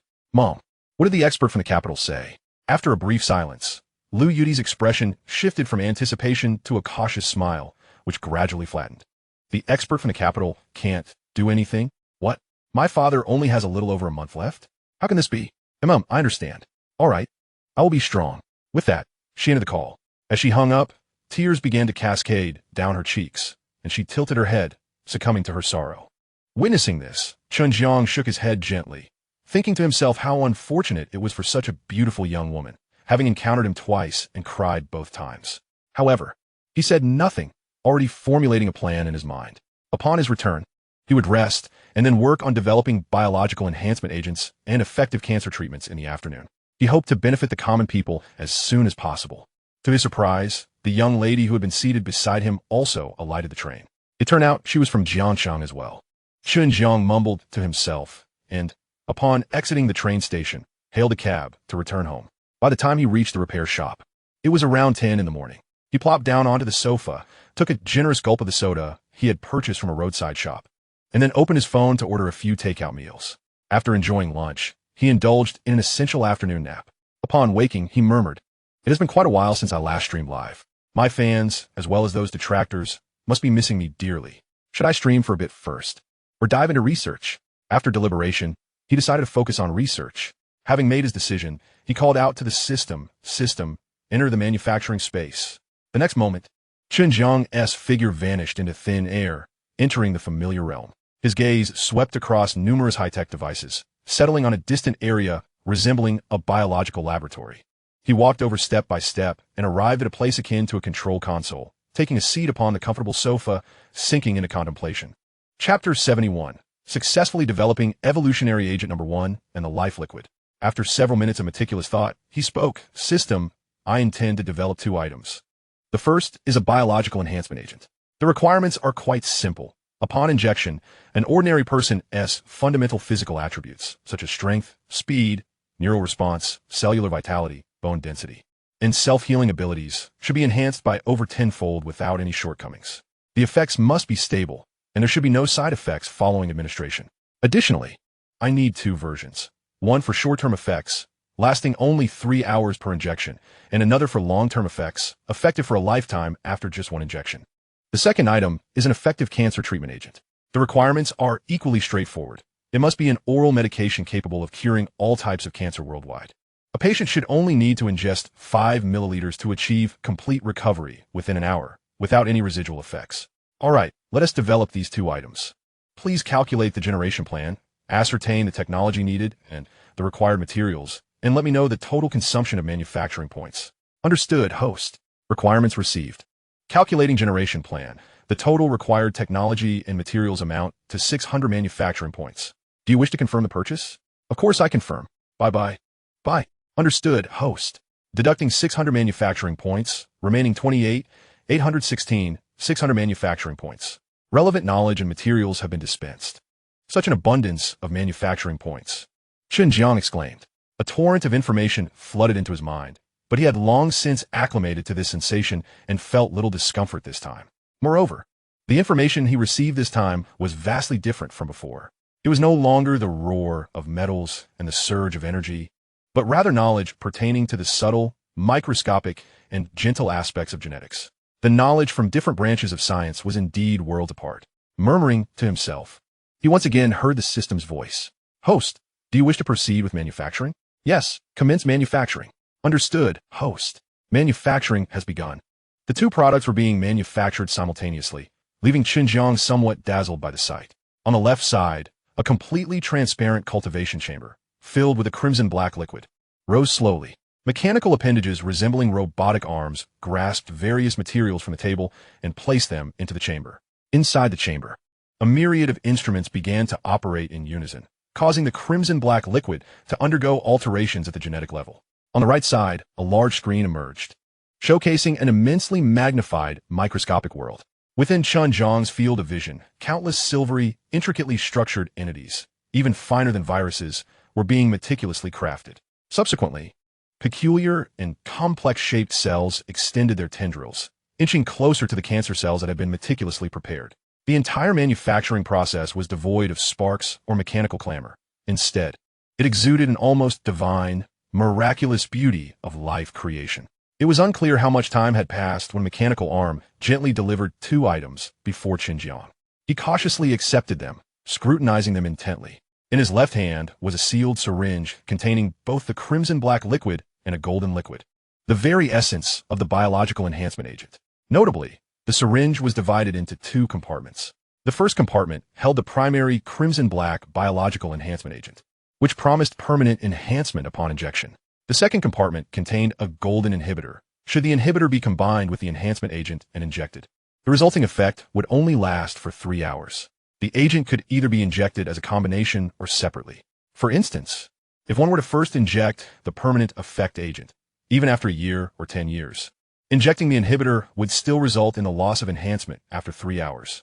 In his right hand was a small, sealed glass vial containing a milky white, somewhat viscous liquid, the special agent for cancer treatment. Satisfied, Chen Jiang nodded, contemplating names for them. After some thought, he declared, "The biological enhancement agent shall be named Evolutionary Agent Number 1, and the cancer treatment agent shall be called Elixir of Life." With a smile, Chen Jiang disengaged from the spatial realm, casually placing the Elixir of Life on the table. He then examined Evolutionary Agent Number 1, removing the needle's cap and glancing at his leg. After a moment's hesitation, he shed his pants, syringe in hand, preparing to administer a dose to himself to test its effects. "I hope it doesn't hurt too much. I should have developed an oral solution instead," he muttered. Just as he steeled himself to inject the syringe into his leg, a young boy's voice suddenly came from outside. "Boss, my electric skateboard isn't working. Can you?" Before he could finish, the boy's eyes widened in shock at the sight of Chen Jiang holding the syringe. Chen Jiang's mouth twitched as he glanced down at his bare thigh, hastily setting the syringe down and awkwardly pulling up his pants. "Of course I can fix it," he chuckled. However, the young boy's face turned pale with fear. "No, it's fine, boss. I don't need it fixed," he stammered, clutching the skateboard tightly and bolting away. Perplexed, Chen Jiang wondered what had caused such a strange reaction. Unbeknownst to him, the boy had just watched a film about fighting drug dealers, in which a vicious antagonist frequently injected himself with a syringe, hence his fright.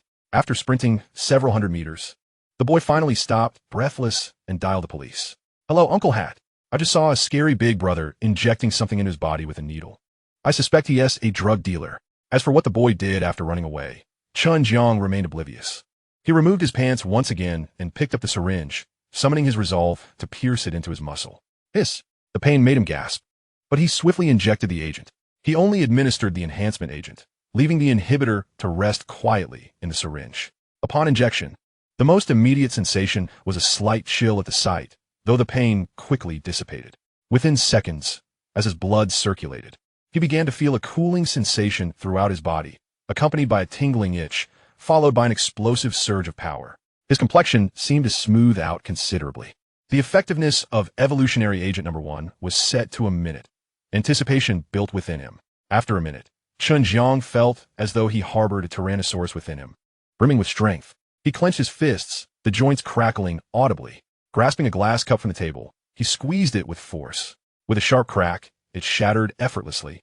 And surprisingly, the shards did not pierce his skin. Even as he crushed the glass fragments in his palm, his skin remained unscathed. In addition to enhanced strength, his speed and reflexes surged to more than 10 times their original capacity, and the density of his muscles, skin, and bones increased significantly. This meant that he could now consider himself invulnerable. Comforting, Chen Jiang smirked slightly. After tidying up the glass shards, he picked up a fruit knife and held it against his chest, contemplating before finally plunging it into his palm. With a crunch, his palm remained unharmed, while the knife broke in two. Impressive, truly invulnerable. He decided to postpone informing the factory director and commander about the enhancement agent. Instead, he would share the technology with them later, as it could be mass-produced swiftly with the right techniques and sufficient materials. Next, he thought about going live. Without hesitation, he set up his phone and opened the live stream. Despite having been absent for many days, a multitude of viewers flooded in as soon as he began broadcasting. "Where the hell have you been, streamer? How come you haven't streamed in so long?" "No way. The missing person returns. You have no idea. I was about to quit streaming during your absence. Your broadcasts are just too entertaining." "Streamer, I've lost my skills from your absence." "Streamer, what new tricks do you have up your sleeve today?" "Streamer, I really miss you. Can we have a baby monkey together? I want to give you a baby monkey. I also want to see you get caught by Uncle Hat again. Can you perform that for us? Come on, everyone, predict when the streamer will get caught next." "I bet it'll be in less than 3 days. He'll definitely get caught again." 3 days is too long. I say 1 day. 1 day is too long. I say today. Today seems impossible. The streamer hasn't stirred up any trouble. "Streamer, I beg you, hurry up and get caught again. Let us make it a 4th time." Glancing at the comment section, Chen Jiang couldn't help but grimace. "You trolls, I'm really impressed. Do you all genuinely wish for my capture? But I fear you may be disappointed. There's an old saying in Long Country, once, twice, but not thrice. I've already been caught 3 times. How could I possibly be caught again?" Besides, I haven't done anything wrong. I want to let you succeed. It'll drive you mad. After a hearty laugh, he added, all right, let us get down to business. The main reason for today's stream is to offer some benefits to my viewers. You see, I've developed something remarkable today. With that, Chen Jiang paused deliberately. In an instant, the curiosity of netizens was piqued, and the barrage of comments surged. He chuckled softly and continued. Let me first keep you in suspense and refrain from revealing what I have developed. Instead, allow me to share a brief story. Recently, I traveled to the provincial capital. While aboard the high-speed train, I encountered a young lady of extraordinary beauty. However, it seemed her father was afflicted with advanced stomach cancer, and she wept for a considerable time on the train due to this distressing news. This made me ponder. While the lives of ordinary citizens have improved, the incidence of cancer has also escalated. Given my capabilities, why should I not endeavor to develop a miraculous drug to treat cancer and benefit the populace? Thus, upon my return, I set forth on this journey. After enduring numerous hardships, I finally succeeded in creating a remarkable medication. At this juncture, Chen Jiang lifted a glass vial and gently swayed it before the camera. The miraculous drug for cancer treatment is contained within this vial, a milky white liquid that I have dubbed the elixir of life. Upon hearing that Chen Jiang had developed a cancer treatment, the online audience erupted in disbelief. No way. Is this for real? You actually developed a cure for cancer? Are you joking? Seriously, are you? With so many research institutions, pharmaceutical companies, and hospitals failing to produce an effective cancer treatment, how could you possibly achieve it? You're just dreaming. Laughter ensued. I admit you possess some talent in electronics and machinery, but biopharmaceuticals are an entirely different realm. I for one do not believe it, do you? Dear viewers, I know many of you are skeptical, but the truth is undeniable. Chen Jiang patiently explained. This medication is far superior to what you might have heard about other treatments. Conventional miraculous drugs can only target specific types of cancer with limited effectiveness, often failing in advanced stages. However, mine is different. As he spoke, he glanced at the comment section, his brow furrowing at the sudden shift in tone. Hey, it looks like a police car is pulled up outside your place. Whoa, it seems like the officers are getting out. Haha, this is too funny. Is the host about to get arrested again? What trouble have you stirred up this time, host? I told you he would get arrested today, but you didn't believe me. Enough with the jokes. I haven't done anything wrong. How could I possibly be arrested? Despite his words, he turned to look. To his shock, indeed, a police car was parked outside, and officers were disembarking. Chen Jiang's facial muscles twitched, and he took a deep breath, addressing his viewers. Dear friends, I must end the stream. I have some matters to attend to. Once I resolve these issues, I will return to discuss this miraculous drug with you. Please wait for me. With that, he terminated the broadcast and turned to face the three officers entering the room, wearing an expression of bemusement. Officers, what brings you here? Chapter 73. Dear friends, I am back. It seems I have stirred up some trouble. Indeed. We have a matter to discuss. One officer replied as he surveyed the room. Someone reported that you were injecting drugs. His gaze fell upon a syringe on the table, still containing half a vial of liquid, and his eyes brightened. Is this the substance you injected? Please come with us for further questioning. No, this is not a drug. Chen Jiang vehemently denied. It is a medicinal substance. What kind of medicine? A psychotropic drug? The officer inquired, incredulous. Others smoke it, but you inject it, right? Certainly not a psychotropic substance, Chen Jiang insisted, pondering for a moment before responding. This is a gene-enhancing agent designed to strengthen the body. I developed it for the nation and the military. I am a strategic talent for the state, affiliated with the military. The police and military are one and the same. We are all part of the same family. A gene-enhancing agent? A strategic talent for the nation? Affiliated with the military? The officer's face was a mask of confusion. What on earth are you talking about? You, a mere repair shop owner, are pretending to be someone significant? Do you think I would believe your words? Oh, Officer Wang Lian just then appeared to have a moment of clarity. You must have overdosed and are now hallucinating, right? He then instructed the two officers behind him. Collect evidence and take him in for questioning. Let's see how truthful he is. The three officers belonged to the Liantong Road Police Station, but were not part of the same team as Su Mingyi. Su Mingyi was the captain of Team 1, while Wang Lian was the captain of Team 2. Consequently, Chen Jiang had no choice but to comply and was escorted away. On the way, Chen Jiang pondered and asked, You are from the Liantong Road Police Station, correct? Indeed, Wang Lian replied. That's good, Chen Jiang sighed in relief, for he had acquaintances there, which would facilitate matters. You should call Director Yu Yongjia. He knows me. Su Mingyi from your station is also familiar with me. Just give them a call, and my identity will be confirmed. Oh, how do you know their names? Wang Lian arched an eyebrow. I have been arrested before, so naturally, I know them, Chen Jiang blurted out. Oomph. Wang Lian scoffed. So you are a habitual offender. Chen Jiang was taken aback. I'm not a habitual offender. Just call them, and you will find out. Also, please handle the syringe with care. The gene-enhancing agent is classified information. Once my identity is verified, all of you will need to sign a confidentiality agreement. Wang Lian was nearly at a loss for words. Are you getting too immersed in your role? The other two officers couldn't help but chuckle. Kid, in my years on the job, this is the first time I've encountered someone so deluded, dreaming of being a scientist and a strategic talent for the nation. It only proves you must have taken too many drugs. Indeed, your reaction could only stem from being under the influence. You have clearly lost your senses. Chen Jiang's lips twitched in silence. However, he remained unperturbed. Once he reached the police station and met his acquaintances, he would be able to prove his identity. The vehicle sped along, and it wasn't long before they arrived at the Liantong Road police station. After Chen Jiang was escorted from the car, Wang Lian instructed, "You two take him to the interrogation room. I will join you shortly for questioning." Understood, another officer replied, leading Chen Jiang away. However, barely seconds after they left, another police car pulled into the precinct. Su Mingyi and Wang Hanqing stepped out. They had just returned from another assignment. Upon seeing Wang Lian, they greeted him. "Old Wang, are you heading out on a mission?" "No, I just returned from a mission, and I apprehended someone for injecting drugs," Wang Lian replied, weighing the sealed bag containing the syringe. "Injecting drugs?" Su Mingyi's eyes widened. In this day and age, with such strict enforcement and good public safety, who would dare inject drugs? Indeed, it takes quite a bit of audacity, Wang Lian shrugged. Moreover, this individual seems to have overdosed. He claims to be a strategic talent for the nation and affiliated with the military. He even mentioned having been arrested before and knowing our station chief, and you. As he spoke, his face was filled with mockery and derision. However, to Su Mingyi and Wang Hanqing, these words struck like thunder, causing their pupils to constrict sharply.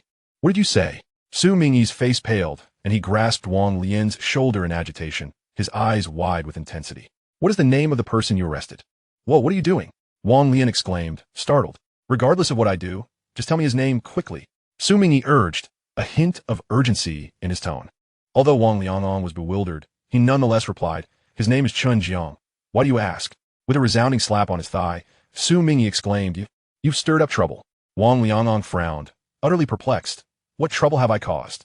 Taking a deep breath, Su Mingyi explained, "This Chen Jiang is a national strategic talent, an individual of immense significance. How could you have apprehended him?" Wang Liangong chuckled dismissively. "Come on, old Su, he must have been high or something. How can you believe what he says?" Su Mingyi shot him a glare. "Let's go. We need to find him." He then dragged Wang Liangong straight to the interrogation room, while simultaneously placing a call to the director. Upon entering the room and laying eyes on Chen Jiang, Su Mingyi quickly donned a smile and approached to unlock his handcuffs. With utmost courtesy, he said, "It truly is you. This is quite the blunder, isn't it? One would think we wouldn't recognize our own." He added, "I hope you weren't mistreated." "I'm fine," Chen Jiang replied, flexing his wrist. "Since this is a misunderstanding, may I have my belongings back?" "What belongings are you referring to, Mr. Chen?" "Su Min the Inguit." Chen Jiang pointed at the syringe in Wang Liangong's hand. "That syringe." Su Mingyi turned to Wang Liangong and urged, "Old Wang, what are you waiting for? Hand it over." "I can't do that," Wang Liangong protested, still reeling from the shock. "That's evidence." He was incredulous that a mere repair shop owner could hold such importance. Just then, Yu Yongjia rushed in, panting. Upon seeing Chen Jiang, he immediately became fervent. After exchanging pleasantries, he cast a cold glance at Wang Liangong. "How could you handle matters so carelessly?" "Mr. Chen is a national strategic talent, an academician, the chief consultant for military factories, and a bona fide soldier. What were you thinking apprehending him? Hurry and return his belongings." Wang Liangong's face twitched as he forced a smile, stepping forward to return the syringe. "I apologize. It was all a misunderstanding." With the director backing Chen Jiang, he felt compelled to believe him. Chen Jiang then made a phone call to the military district in front of everyone. After hanging up, he addressed them, "Please remain here. Do not leave. In 2 hours, military personnel will arrive to have you sign a confidentiality agreement regarding the enhancement serum. You may leave only after signing." Chen Jiang refrained from mentioning that he had already developed the biological gene enhancement serum, merely stating it was still in development. Having just returned to Jiangcheng, he planned to present the serum to the military in due time. He then added, "If I am ever brought in again, please do not confine me to this interrogation room. I have become quite the regular. It would be considerate to prepare some tea for me, at the very least." Yu Yongjia chuckled heartily, assuring him, "Rest assured, I will notify them tomorrow to have tea and snacks ready for your next visit." Chen Jiang waved his hands dismissively. No, I have no intention of returning. He instructed them to wait and sign the confidentiality agreement while he was escorted back to the repair shop. Once home, he resumed his live stream. As over 2,000 viewers flooded in, he smiled and greeted them. "Hello everyone, I'm back. Did you miss me?" Chapter 74. A miracle cure for all cancers? Who would believe that? The comments flooded in, a mixture of astonishment, curiosity, and disappointment. "Wait, the host is back so soon?" "Indeed, I thought he wouldn't be released until tomorrow." "What a record time. Wow, this must be his 4th time in. Such impressive resilience. How boring. He was barely in before being released. Is this the fastest release ever? Host, what trouble did you get into this time?" Chen Jiang smiled at the camera. "Nothing. Just a misunderstanding." He then revealed a vial of the life elixir from beneath a white plastic bag. When Uncle Hat had arrived, he had casually placed the vial at the bottom of the bag. Otherwise, it would have undoubtedly been seized as evidence. Holding the vial up to the camera, he proclaimed, "Now, let us return to the main topic, the miracle drug I have developed." He continued, "As previously mentioned, typical miracle drugs can only treat specific cancer types and often yield unsatisfactory results, especially in advanced stages. However, this one is different. This miracle drug can cure all cancers worldwide. Whether in early, mid, or late stages, just consume this vial, and I guarantee recovery within an hour." His announcement ignited a frenzy in the chat. "Wait, what are you saying? Are you serious? Seriously, is this guy for real? You can't possibly expect us to believe that. LOL, the host is getting more outrageous with every stream. Of course, such a miracle drug doesn't exist. Major corporations and hospitals can't even produce it. How could a repair shop owner? Please just be normal. Who would believe such nonsense?" 666. Observing the barrage of comments, Chen Jiang chuckled. "I understand your skepticism, but I assure you, the life elixir truly can cure all cancers. Just 5 milliliters, and you will be healed within an hour." He reiterated, "As I mentioned, I'm here to offer a benefit to everyone. For anyone with a sick family member in need of this miracle drug, I will sell it for 10,000 yuan. This is a rare opportunity. Don't miss out." Of course, he set the price not for profit, but to establish a threshold, ensuring it reached those in genuine need. Initially, the chat was filled with question marks, followed by waves of skepticism and ridicule. "Are you insane? Selling cancer treatment in a live stream? I do believe a ghost before I believe you. Stop joking. My aunt has breast cancer, spent hundreds of thousands without a cure. How could this drinkable substance possibly work? My uncle drained his savings on treatments that didn't help. If such a miracle drug existed at that price, it would be too good to be true." Exactly. Such claims are absurd. You're desperate for money, aren't you? Anyone with a decent education knows this is impossible. If something goes wrong, can you take responsibility? Other miracle drugs cost hundreds of thousands, and they can't guarantee a cure. Yet you claim yours can cure all cancers for just 10,000? How ridiculous. You're really crossing the line, using illness as a gimmick in your live streams. People should not fall for your nonsense. I'm a researcher at Tianjin Pharmaceutical Institute. There are a few miracle drugs available, but they target specific cancers and cost at least hundreds of thousands, with rather disappointing results. As for this matter, I can assert with utmost certainty that there exists no miraculous remedy in this world capable of curing all forms of cancer, let alone achieving such a feat within the span of an hour. This broadcaster is merely exploiting the situation as a sensational ploy to swindle money from unsuspecting individuals. I implore everyone to remain vigilant and not fall prey to such deceit. He is nothing but a charlatan. Song Yuqing glared at her phone, her slender, fair fingers rhythmically tapping against the screen, while her plump lips incessantly voiced her indignation. The audacity of scammers these days is utterly appalling. To sell a supposed miracle cure for cancer in a live stream, claiming it can heal every type of cancer in the world, is a blatant disregard for ethical standards. A colleague conducting experiments nearby overheard her exclamations and turned to inquire, "What is the matter, Yuqing?" Song Yuqing quickly typed a couple of comments in the chat before responding. "I was just watching a live stream where a repair shop host claimed to have developed a miraculous drug for treating cancer. He asserted that this elixir can cure every type of cancer worldwide, and that anyone who consumes it would be healed within an hour, regardless of the severity of their illness. He even intends to sell it during the stream for a mere 10,000 yuan. I'm astounded.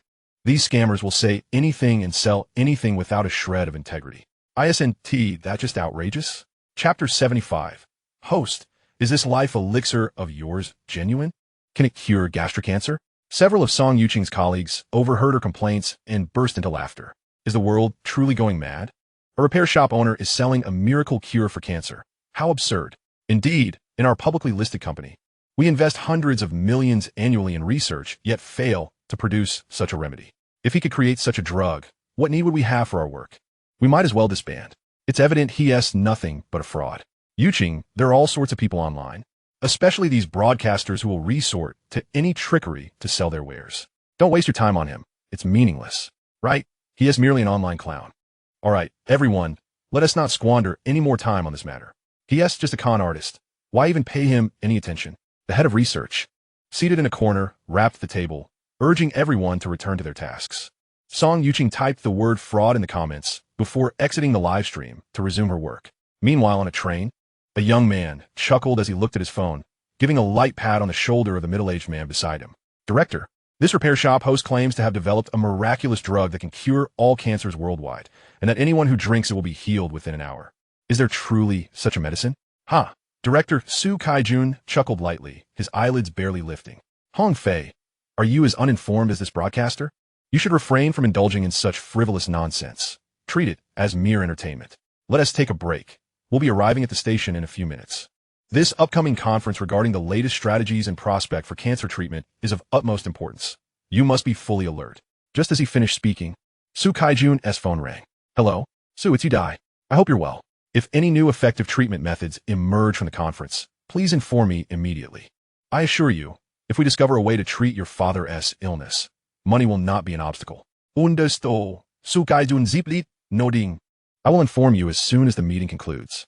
Not only will there be renowned domestic experts present, but several international specialists as well. There may indeed be a breakthrough. Await my news. Thank you. Thank you, Director Su. Yu Dai continued to express her gratitude over the phone. Don't mention it. I am your father's attending physician, and it is my duty. If there is nothing else, I'll hang up now. After ending the call, Su Kaijun sighed and shook his head. Yu Dai's father's condition is far too severe. The likelihood of a successful treatment is virtually non-existent. It is daunting. On another front, in a cafe in Jiangsheng, Yu Dai hung up the phone and took a sip of her coffee. Observing her friend Chen Jiang's concern, she reassured her, don't be too disheartened. Your uncle's illness will surely improve.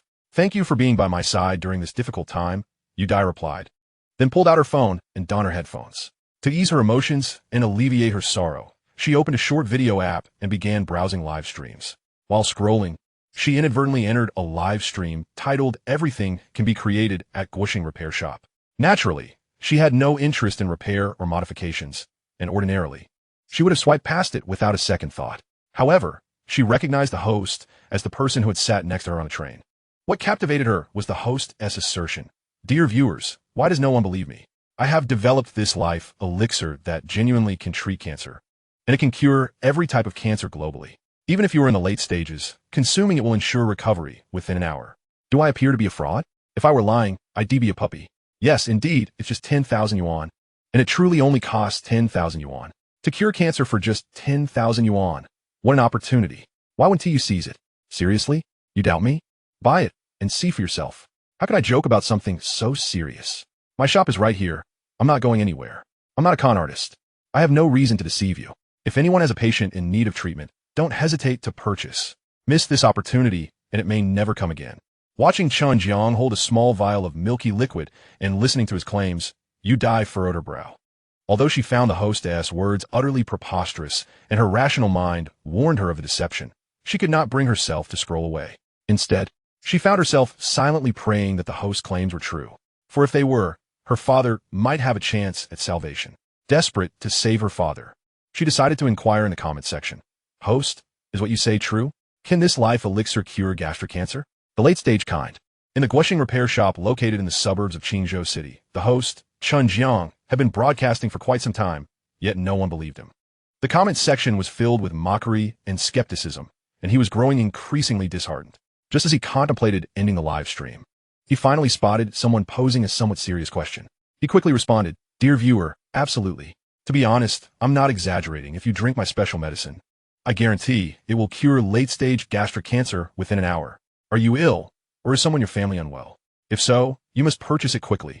It's one of a kind. Just 10,000 yuan. 10,000 yuan is nothing to him. He wasn't in it for the money, but rather to witness the effects firsthand. Thus, he intended to find a patient to try it out. As soon as Chen Jiang finished speaking, a detractor chimed in, "Hey, don't believe him. The host is just a fraud. Little butterfly, how can you believe such absurdity? There is no way a miracle cure for all cancers exists. Little butterfly, do you truly believe that a mere repair shop owner could concoct such a miraculous potion? Surely, you must be a little fairy, for I implore you not to be deceived. Can you really place your trust in the dubious claims found online? Ugh." Chen Jiang was left speechless by you naysaying little trolls. If you find it so unbearable, go somewhere else. Dear netizen, little butterfly, pay no heed to these petty detractors. Why I speak is veracity. I am a scientist of considerable repute. If you have a family member in need of healing, I advise you to procure it without delay. Rest assured, I am no charlatan. I am willing to engage in a face-to-face transaction. Moreover, my shop resides in Jiangsheng. One cannot outrun the temple. I have only developed this one vial thus far. Should you miss this opportunity, it shall be lost forever. Trust in me. Chapter 76, he is merely a repair shop proprietor, a fraud. Do not place your faith in him. Seeing Lu Yudi seated there, lost in thought with her phone, Chen Jiang waved a hand in front of her. "Guai Guai, what are you looking at?" Upon hearing her friend call her name, Lu Yudi snapped back to reality and replied, "Oh, it's nothing." After a moment's contemplation, she added, "Chiyu, I stumbled upon a live stream where the host claims to have developed a miraculous drug for cancer, one that purportedly cures all forms of the disease. Do you think there is any possibility it could be true?" Huh? Chen Jiang was taken aback. Is there really such a powerful drug? Who is that streamer? A renowned expert, perhaps, or scientist? Maybe a physician from a prestigious hospital? Or a researcher from a major corporation? Lu Yudi shook her head. None of those. He appears to be just a repair shop owner. What? Chen Jiang was momentarily stunned before bursting into laughter. You can't be serious, Guai Guai. How could a repair shop owner possibly develop a cancer-curing drug? It's clearly a fabrication. He is either boasting or scamming. There are so many online fraudsters. You mustn't believe them. Effective cancer treatments are exceedingly rare, and even if they exist, they typically target specific types of the disease. His claim of curing all cancers is a clear indication of deceit. I understand your anxiety, but you cannot allow desperation to drive you to seek unverified remedies. You must pursue legitimate avenues. Lu Yudi nodded. I understand. I won't be swayed. After uttering this, she tapped her thumb on the screen, intending to scroll away. However, halfway through, she reconsidered and opened the live stream's homepage. She noted the streamer's green bubble and took a screenshot. After a brief hesitation, she decided to follow him, then closed the app and sipped her coffee. Meanwhile, Chen Jiang noticed that the netizen who had previously inquired had fallen silent, letting out a sigh. It seemed the opportunity to sell was slipping away. This was a chance to offer a cancer treatment, yet he couldn't sell it even for 10,000 yuan. I'll just have to wait, he thought. After a moment's indecision, he couldn't help but lash out at the trolls. You little black-hearted ones, I am truly exasperated by you. Can you not cease your negativity? Am I so much like a fraud? You refuse to believe in such a remarkable remedy? Fine, if you don't believe me. Then I shall sign off. Truly disheartening. After ending the live stream, Chen Jiang carelessly set the life-saving liquid down on the table and collapsed onto the sofa, falling into a deep slumber. He awoke close to 6 o'clock, groggily consumed half a bottle of soda, and then opened his phone to order takeout. Half an hour later, several deliveries arrived in succession, and he began to feast contentedly. Meanwhile, in a certain villa, Lu Yudi was seated at her computer, designing a blueprint. Suddenly, she received a call from Su Kaijun. Her spirits lifted as she answered, "Director Su, has the exchange meeting concluded? How'd it go? Any good news?" On the other end, there was a brief silence before a heavy sigh emerged. Yudi. Several renowned experts did attend this exchange meeting and proposed some plausible advanced treatment plans. However, these plans remain theoretical. It will take at least several years to validate and mature them. Therefore, I must apologize. Lu Yudi's voice grew somber. I understand. Thank you. No need for thanks. It is my duty, Su Kaijun replied. After hanging up, Lu Yudi slammed her phone onto the desk, resting her arms upon it and burying her head in them as tears streamed down her face. After weeping for a while, she lifted her head and wiped away her tears. Is there truly no hope left? I cannot bear the thought of losing my father. The following day, Chinyu arrived early on his electric scooter at the repair shop. However, after grabbing his fishing gear, he closed the shop and headed to a pond a few kilometers away to fish. Near noon, in the Evergrande Imperial View Villa District, the Lu family of 3 was gathered for a meal. Dad, please eat more sea cucumber. You need to replenish your strength as you're unwell, Lu Yudi urged, serving her father another portion. Such a good daughter, Lu Mingwei smiled, using his chopsticks to pick up the sea cucumber. Just as he was about to eat, he suddenly froze. The next moment, he felt a wave of nausea, and his stomach convulsed violently, causing him to vomit a mouthful of blood. Breathing became rapid, and his body began to convulse, collapsing to the floor. Dad! Lu Yudi screamed in alarm. The bowl before her shattered on the ground, and in a frantic rush, she knelt beside her father, watching helplessly as he convulsed with blood trickling from his mouth, tears streaming down her face. Dad, are you all right? Please don't scare me. Mom, call 120, hurry. Okay, I'll call. I'm on it. Zhang Suixia quickly grabbed the phone from the table and dialed 120 with urgency. At the hospital, Lu Mingwei was rushed into the emergency room. Zhang Suixia stood anxiously at the door, while Lu Yudi sat despondently on a chair opposite the emergency room, tears brimming in her eyes, constantly praying for her father's safety. After a while, she took out her phone and called her best friend. Chiyu, my dad suddenly collapsed. I'm at the hospital. I'm so worried and scared. Can you come and keep me company? There was a brief pause on the other end before Chen Jiang replied, Guai. Wait for me. I'll be there as soon as I can, within half an hour at most. You must stay strong. Your father will be okay. I'll be there soon. Okay. Just after she hung up, the emergency room door swung open. She and her mother rushed forward. Director Su, how is my father? Lu Yudi inquired impatiently, her heart racing with anxiety. Su Kaijun's expression was grave as he shook his head, hesitating to speak. Director Su, what is my husband's condition? Please just tell me outright. There is no need for obfuscation, Zhang Suixiao implored, sensing a foreboding feeling in her heart and bracing herself for the worst. Chapter 77, How can you prove that your miraculous drug is genuine? Su Kaijun paused before saying, the condition has rapidly worsened, and the outlook is grim. If there is no further incident, he may last until tomorrow. However, if he suffers another episode, time may run out. You should begin preparing for the worst. Boom! Lu Yudi felt as if a thunderclap had struck her mind, a wave of dizziness overtaking her. She staggered, clutching the wall to avoid collapsing. Zhang Suixia could no longer hold back her tears as they flowed down her cheeks. She pleaded with Su Kaijun, Director Su. You are the foremost expert. Can't you devise another solution? Is surgery a viable option now? Su Kaijun shook his head. His condition was far too grave. Neither surgery nor medication could provide any relief at this point. I have exhausted all conceivable options, he lamented. I'm truly sorry. I have done my utmost. With that, he turned to Lu Hongfei, who was standing beside him, and instructed, call a few nurses and have the patient transferred to the VIP ward. He gently patted Zhang Suixia on the shoulder, advising her to try to remain optimistic. At this stage, there was little hope for recovery. However, it would not be long before the patient regained consciousness, allowing for a final conversation to arrange his last affairs. After uttering these words, Su Kaijun shook his head and departed. A few minutes later, Lu Mingwei was transferred to the VIP ward. Lu Yudi leaned over the bedside, weeping for her unconscious father. Zhang Suixia was busy making frantic calls to relatives and shareholders, urging them to come to the hospital post-haste to discuss subsequent matters. After sobbing for a while, Lu Yudi felt a wave of discomfort wash over her, making it difficult to breathe. Noticing her distress, Zhang Suixia gently patted her back and suggested she step outside for some fresh air. Nodding, Lu Yudi wiped her tears and exited the VIP ward. Once outside, she lingered in her emotions for a moment before instinctively opening a short video app, hoping to distract herself from her sorrow. Meanwhile, Airman Chen returned empty-handed to the repair shop. Upon arrival, he carelessly tossed his fishing gear into a corner and let out a heavy sigh. Ugh, what a day. I spent the entire morning fishing and only caught one, which slipped away while I was unhooking it.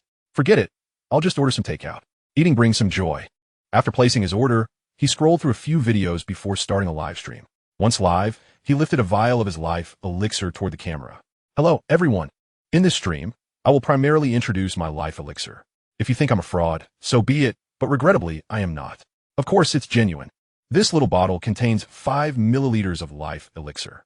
Just a sip will ensure recovery from even the most severe cancer within an hour. To all the naysayers, I get it. You're skeptical. But since this is a newly developed product, I plan to sell it for 10,000 yuan to test its efficacy. Before long, I will find a way to mass produce it, and I will solve the national cancer crisis. Go ahead, call me a braggart. I dare you. Seriously, if anyone is in need, reach out quickly. Opportunities like this don't come twice. In the hospital corridor, Lu Yudi was rapidly scrolling through short videos, her mood improving slightly. Just as she considered exiting the app, a notification popped up indicating that Chen Jiang was live. She hesitated for a moment before clicking in. Upon entering, she discovered Chen Jiang seriously discussing the life elixir. His earnestness and conviction made her wonder if there might be some truth to his claims. But how could that be? A mere repairman developing such a miraculous medicine? Was he perhaps a medical genius?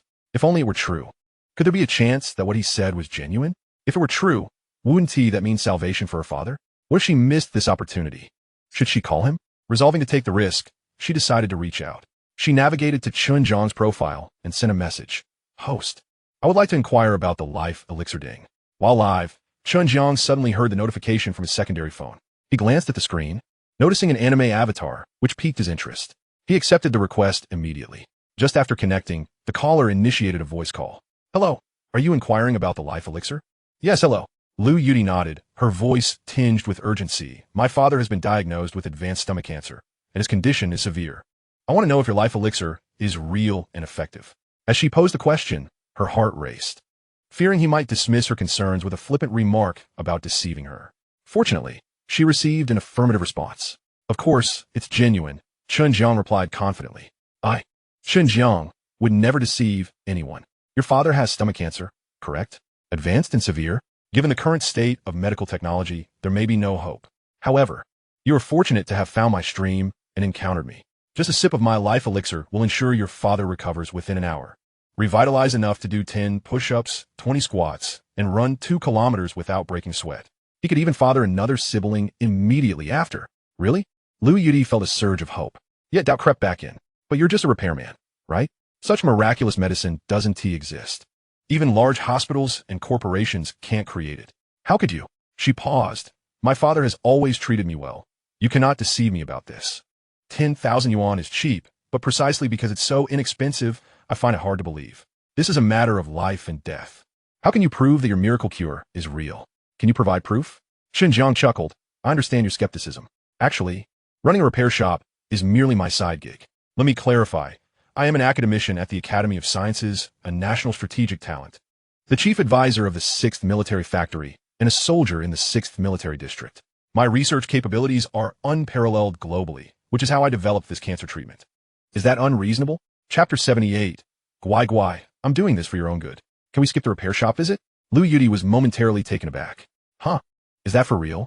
Are you really that impressive? She was still somewhat skeptical, struggling to comprehend how someone of such stature could be running a repair shop. Absolutely true. Chen Jiang continued. Here's the plan. I see you're in Jiangcheng, as am I. Come to my shop, and we can finalize the transaction in person. I will also show you my identification, so you can feel secure. My shop is right here. I have no reason to deceive you for a mere 10,000 yuan, nor would I risk running away. If anything goes awry, you will always be able to find me. How's that sound? All right. Lu Yuti decided to take the plunge. Send me your location. I'll head over right now. After hanging up, she glanced at the location he sent. Without hesitation, she decided to go. However, just as she stood to leave, she spotted her best friend approaching. Chen Qiyu walked up, concern etched on her face. Guai, how is your father? With a heavy heart, Lu Yuti shook her head. My father's situation is dire. But let us not dwell on that now. Will you accompany me to the outskirts? Huh? What do you need to go to the outskirts for? Chen Qiyu asked, raising an eyebrow. We could talk while we walk. Lu Yuti grasped Chen Qiyu's hand, explaining as they moved. Do you remember the streamer I mentioned who runs a repair shop? I plan to buy his life elixir. Chen Qiyu abruptly halted, her face reflecting confusion. Why would you buy that?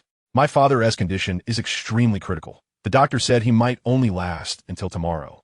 He proclaimed that his life elixir could cure all forms of cancer, promising complete recovery within an hour, which compelled me to consider purchasing it for my father. Are you out of your mind, Guowa? Chen Qiyu exclaimed, her expression exaggerated. He is merely a streamer who runs a repair shop. How can you possibly believe him? You graduated from a prestigious university, and experts at major hospitals are unable to help your father. There simply is no miraculous cure in the world. Just because he claims there is one doesn't make it true. It's glaringly obvious that he is deceiving you. Guowa, you must not trust him. Instead of wasting time on this, you should spend more time with your uncle. Trust me, we're not going. However, Lu Yuti hesitated briefly before responding. The streamer said that running a repair shop is merely his side venture.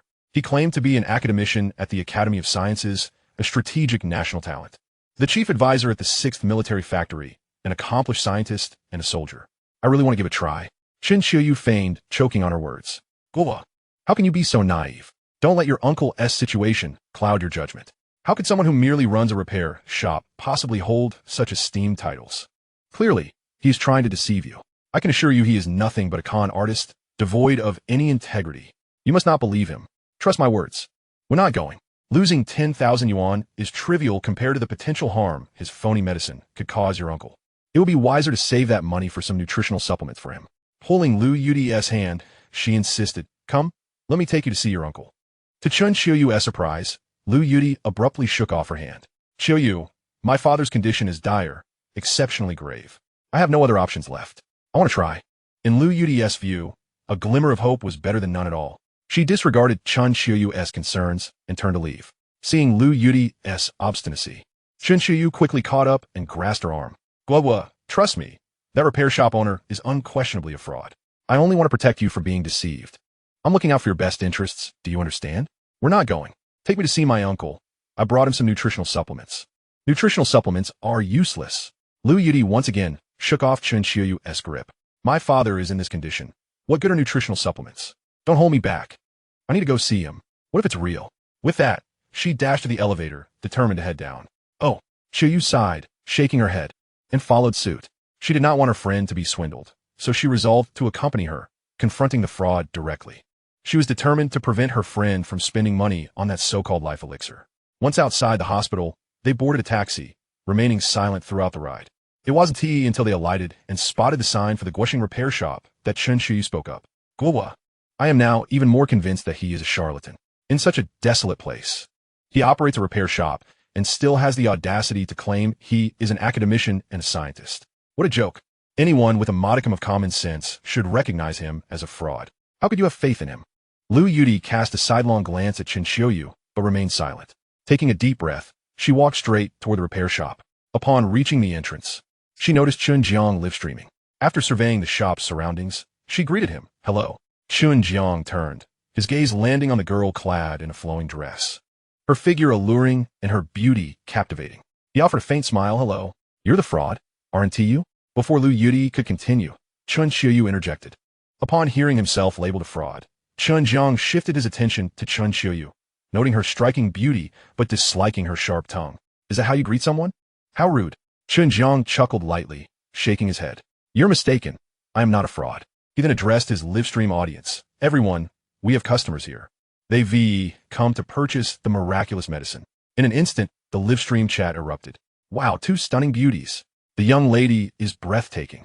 I'd love for her to bear my children. Wait, how did you manage to convince them to come? Who would believe in your dubious medicine? Ladies, don't fall for this. It's obvious he's lying. Two gorgeous girls. I envy the streamer." Chapter 79. The Life Elixir Transaction. You're selling fake medicine live on stream. And you still have the nerve to claim you're not a fraud? Chen Qiuyu huffed indignantly. "Don't think I'm oblivious to your schemes. I've encountered plenty of internet scam artists like you. Only my naive friend believe your nonsense. Here's your chance. If you admit you're a fraud now, I might let you off the hook. Otherwise, don't force me to call the police." "Qiuyu, I'm here to buy medicine. Can you tone down the hostility?" Lu Yudi interjected, unable to watch her friend escalate the situation. "What if his medicine is genuine? I don't want to miss out just because you're angry." "It's fine, Guo. You're just too innocent. As your good friend, I feel it's my duty to protect you from being taken advantage of. Once you come to your senses, you'll be grateful to me. With 10,000 yuan, we could buy a nice handbag instead." Chen Qiuyu replied with a playful smile. Chen Jiang, on the other hand, found Chen Qiuyu increasingly irksome, sneering coldly. "Let me reiterate, I do not sell fake medicine." "Don't sell fake medicine?" Chen Qiuyu frowned, glaring at Chen Jiang. "Do you think we're all gullible? Major hospitals, renowned research institutions, and countless experts cannot produce a cure for all cancers. Yet you, a mere repair shop owner, claim you can? Is it just your empty words?" "Ah," Chen Jiang sighed, his expression darkening as he waved his hand dismissively. "Forget it. Believe what you want. If you don't trust me, then don't buy. You too can leave." "Huh, so you're feeling guilty, aren't you?" Chen Qiuyu beamed, her expression triumphant. Lu Yudi, anxious, interjected, "No, I genuinely came to buy medicine. If you can prove you are an academician at the Academy of Sciences, a strategic national talent, a scientist, and a soldier, I will buy it.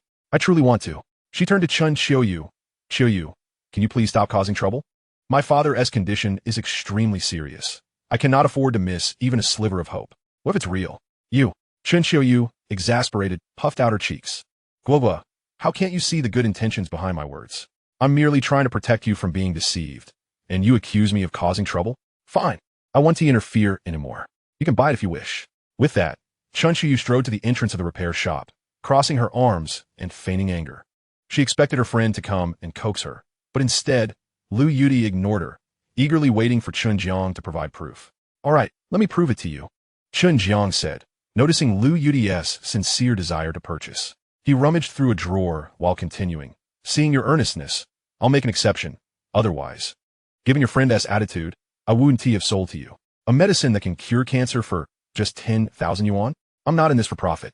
Even if I charged 100,000, many would still want it. This time, I'm merely trying to offer a benefit to those in need. Once you return and your father recovers, you'll be grateful to me. Having said that, Chen Jiang pulled out a military officer's identification card from the drawer and tossed it onto the table. Take a look for yourself. This is my officer certificate. He then produced the talent certificate and academician certificate issued by the state and handed them over.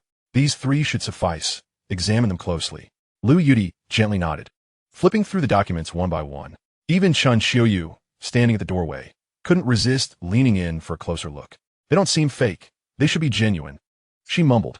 Oomph. Chen Jiang beside her scoffed. You are far too gullible, my dear. How could someone who runs a repair shop possess such credentials? They are undoubtedly counterfeit. I bet it's very likely he purchased these fake documents from some online marketplace. She then tilted her head towards Chen Jiang, declaring, You might deceive my best friend, but you cannot fool me. It would be wise for you to confess your deceit. Otherwise, I shall report you to the authorities. Chen Jiang rolled his eyes, utterly nonplussed, choosing not to engage with her.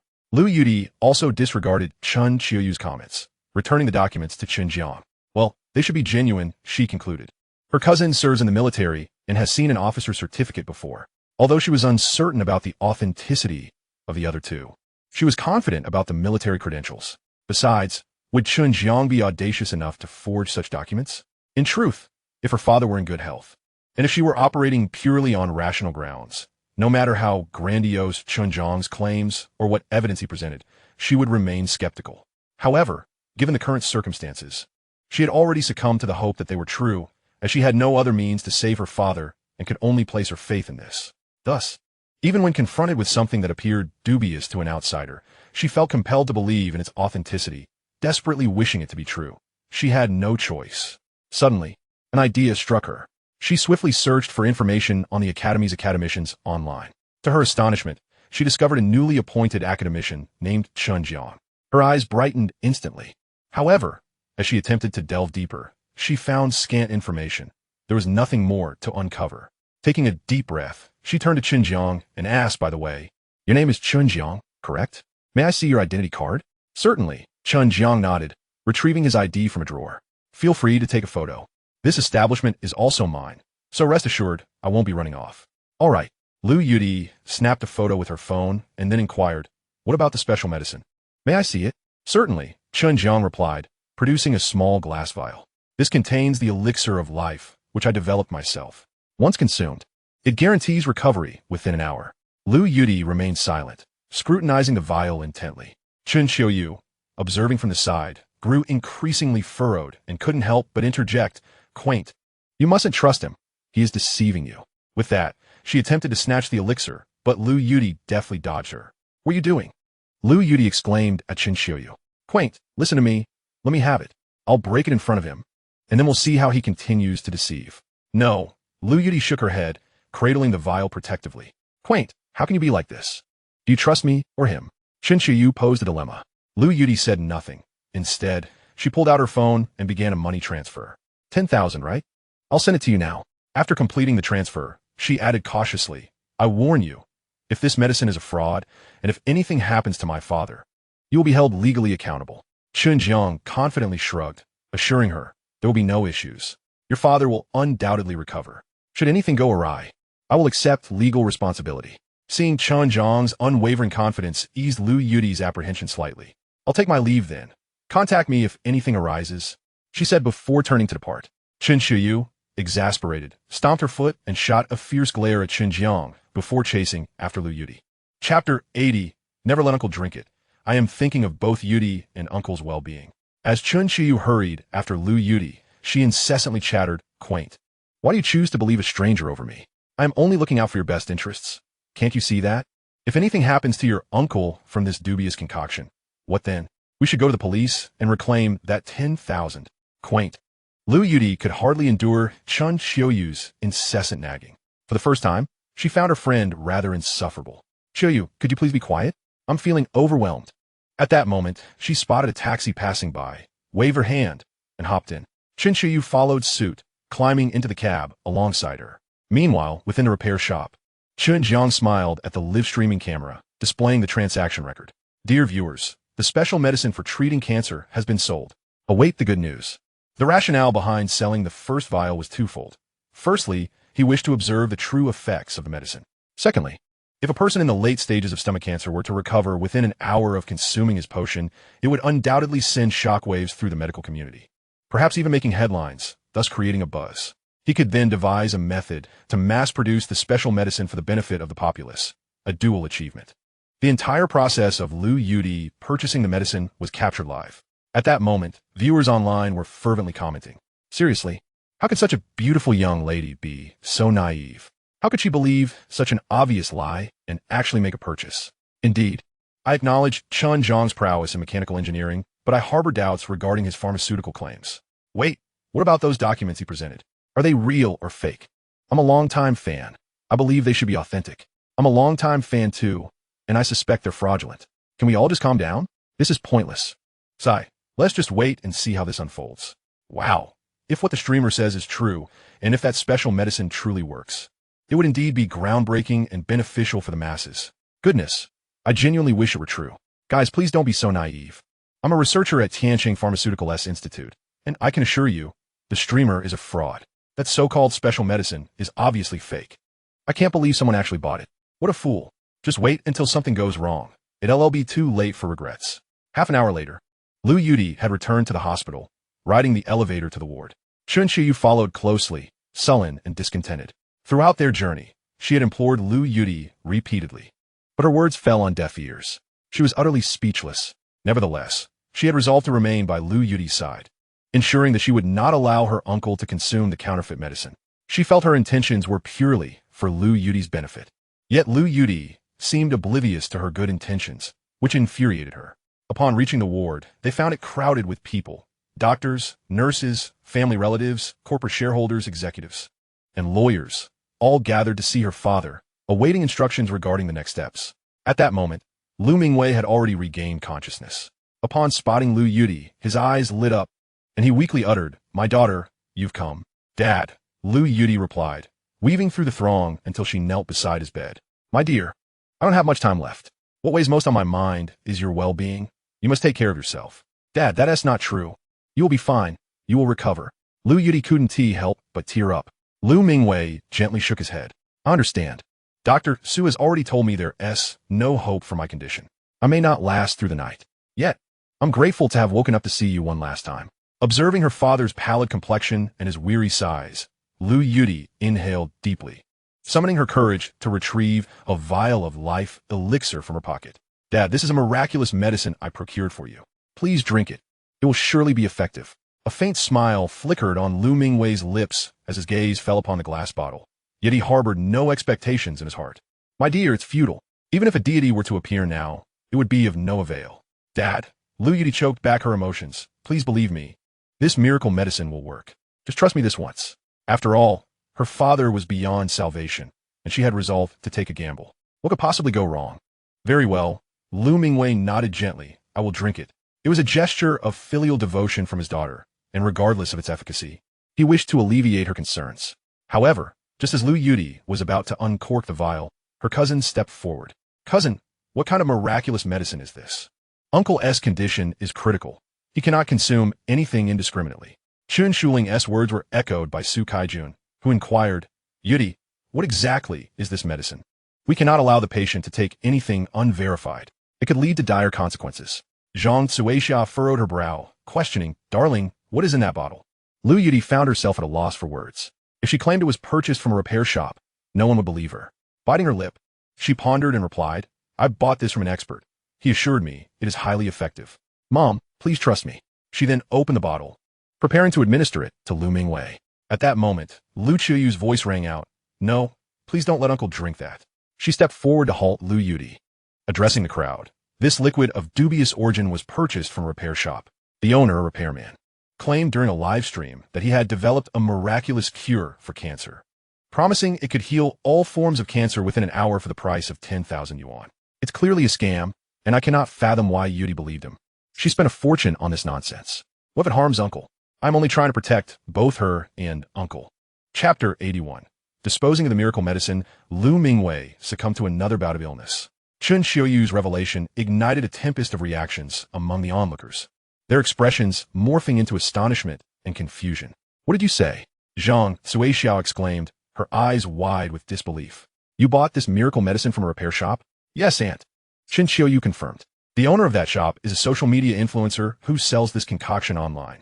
No one believes it except for Lu Yudi, who foolishly spent 10,000 yuan to buy it. I was there when she made the purchase. It was a dilapidated repair shop in the suburbs, and the seller looked to be in his early 20s, a clear charlatan. I tried to dissuade Yudi, but she accused me of meddling. I had to seize this opportunity to reveal the truth here. If Uncle drinks it and something goes wrong, what then? Aunt, you must persuade her not to give it to him. I'm only looking out for Uncle. With these words, a triumphant smirk graced Chen Qiuyu's face, as she thought, if you one heed my advice, surely you will listen to your mother. Zhang Suixiao's frown deepened as she turned to Lu Yudi, questioning, Darling, what were you thinking? Why did you buy such nonsense from a repair shop? What if your father suffers because of this? You even deceived us by claiming it was from an expert. How reckless can you be? Dispose of this dubious substance immediately. Lu Shuling clicked her tongue, relieved she had inquired. If not, Uncle might have consumed it, and that would have been disastrous. Such dubious items should never reach him. Others gathered around chimed in with their own speculations and reproaches, some expressing doubts, others condemning Lu Yudi, and still others accusing her of being foolish. Lu Hongfei, however, stared intently at the vial in Lu Yudi's hand, a flicker of recognition dawning upon him. Suddenly recalling, he turned to Director Su Kaijun and said, Director, do you remember that incident I mentioned while we were on the train? A streamer was selling miraculous cancer cures online, which seems to be what she is holding. I can't believe she actually bought it. Ah, so that is how it is, Su Kaijun mused thoughtfully. He then stepped toward Lu Yudi, stating, There are many charlatans in this world.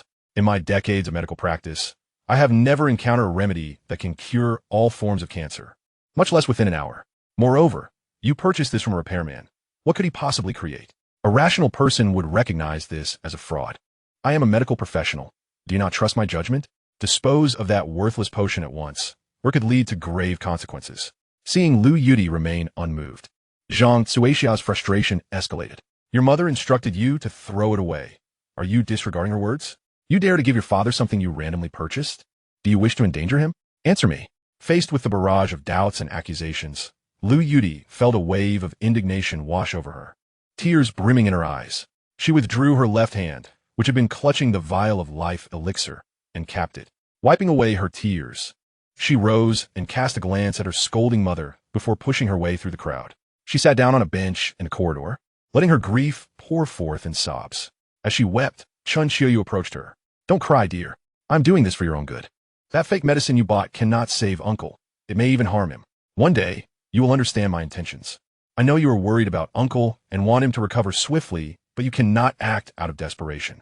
This will only cause him further harm. Do you understand? Lu Yudi sniffled and bit her lip, gazing up at Chen Xiaoyu with tear-filled eyes. That is my father. What right do you have to criticize me?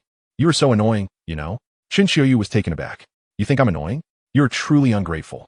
If I hadn't intervened, and you had given that fake medicine to Uncle, and something went wrong, you would be the one responsible for his death. You are so oblivious. Get lost. Lu Yudi spat, burying her head in her hands once more. Oof. I couldn't care less about you. Chen Xiaoyu huffed, turning to walk back to the ward.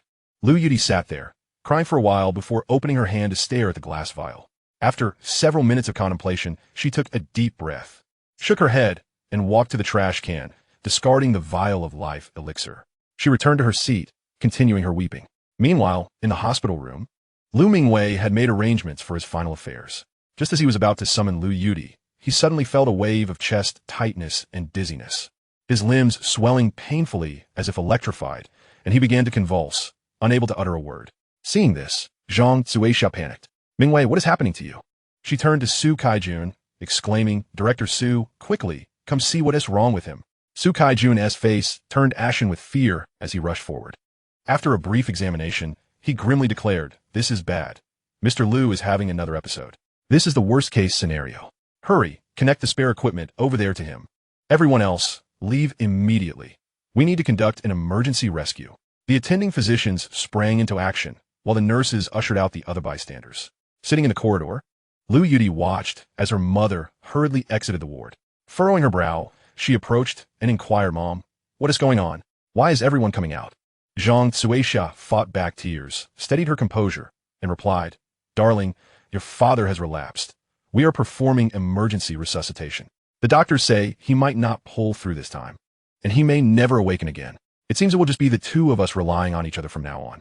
Oh, how could such a good man suffer like this? Such misfortune." A thunderous sound reverberated in Lu Yudi's mind, akin to a celestial thunderclap. Dizziness washed over her, causing her to sway precariously.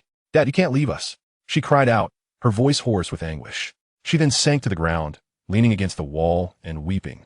Witnessing her distress, Chen Jiang felt a strange urge to laugh, even experiencing a twinge of schadenfreude.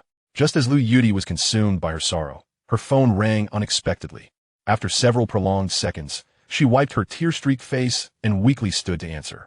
Glancing at the unfamiliar number, she hesitated but ultimately chose to pick up. "Who is this?" "Don't bother me," she snapped. On the other end, after a brief pause, a familiar voice responded, "It's Chen Jiang. Did you give your father the life elixir? Did it have a noticeable effect?" Chen Jiang, taking a responsible approach, had called to inquire. "You're a fraud, a liar," Lu Yudi suddenly shouted. Chen Jiang, perplexed, replied, "I'm not deceiving you. Why would you call me a liar? Surely my medicine must have some effect." He held unwavering confidence in his creation. As he pondered the unfolding situation, Lu Yudi, having calmed down from her earlier frenzy, confessed, I haven't given it to Dad yet. I threw it in the trash." Chen Jiang was rendered speechless. "Why would you throw it away? You should have returned it to me. You're not just letting your father down. There are many others who could use this to save their loved ones. Why would you waste it? I'll refund you the 10,000, but you must return the medicine. Honestly, I should have never sold it to you in the first place. If you don't believe me, seek someone more credible." Sobbing, Lu Yudi muttered, "My dad's condition has suddenly worsened. He may never wake again, and I can't bear to lose him." Chen Jiang sighed in exasperation. "If your father is still alive, retrieve the discarded elixir and administer it to him. As long as he is alive, it can work. But if he has passed, then even a deity cannot save him."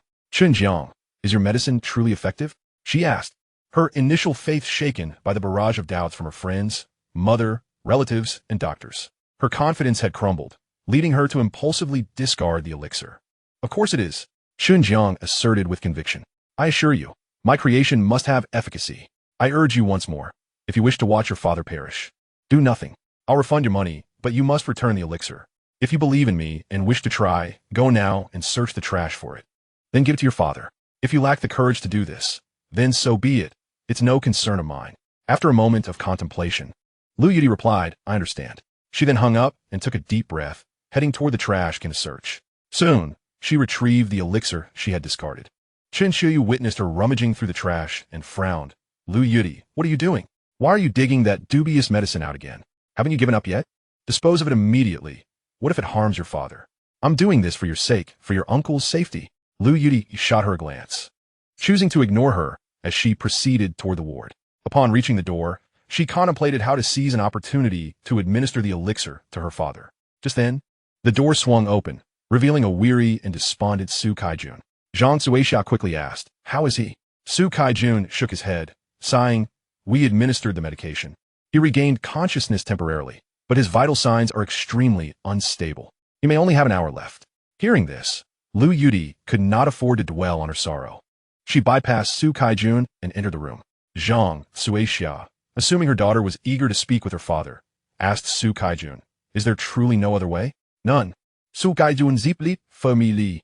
Prepare for the worst. He stepped aside to allow Zhang Tsuixia and the others to enter, wishing to accompany Lu Mingwei in his final moments.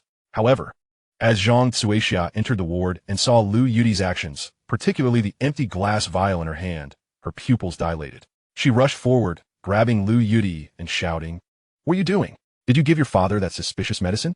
Are you out of your mind? Do you want to kill him?"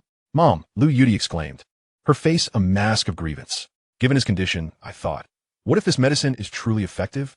I just want to take a gamble, hoping for a miracle." "Huh." Lu Shuling scoffed, "Cousin, you are too naive. Do Do you really think something sold by a lowly mechanic could be effective? If anything happens to Uncle after you give him that, can you bear the responsibility? You are endangering his life. Standing nearby, Chen Jiang wore an expression of helplessness. I just saw her pull that dubious medicine from the trash again. I advised her to discard it, but she wouldn't listen. I've warned her countless times. Yet she insists on being bothersome. Darling, this is where you went wrong, Jiang Suishia chastised. Your friend is genuinely trying to help you. Why would you dismiss her concerns and tell her to leave? Other relatives and partners expressed their astonishment. This girl is reckless. How could she give that unverified substance to Mr. Liu? What if something goes wrong? She should have snatched it back and shattered it. Indeed, how could she possibly trust the words of someone who merely runs a repair shop? Hearing their conversation, Su Kaijun stepped forward. Yudi, did you really give that questionable liquid to your father? How could you do such a thing? Before he could finish his reprimand, Lu Mingwei, lying on the bed, interjected. Enough. Everyone, please stop arguing. He had taken the elixir not out of hope or expectation, but rather for entirely different reasons. He was acutely aware that, given his condition, no medication or method could possibly cure him. He had long since abandoned hope for treatment. Thus, consuming the liquid was merely an attempt to provide his daughter with a semblance of comfort. However, to his astonishment, once the milky substance coursed down his throat and into his stomach, he experienced an unexpected sense of relief. The searing pain in his abdomen seemed to diminish somewhat. Naturally, he assumed this was merely a figment of his imagination or a typical response of a body succumbing to despair. With a heavy sigh, he continued, in any case, I'm already in this state. Whether I die sooner or later makes little difference. I'll drink it. My daughter only wishes the best for me. So please do not blame her. No sooner had he uttered these words than a wave of nausea struck him, and he expelled a considerable amount of blood. His head drooped, and his body began to convulse violently. Chapter 83. This is impossible. Mr. Liu's condition appears to be rapidly improving. This reaction startled everyone present. Lu Yudi froze momentarily, then instinctively grasped Lu Mingwei's hand, her voice trembling with panic and uncertainty. Dad, what is happening? Please don't scare me.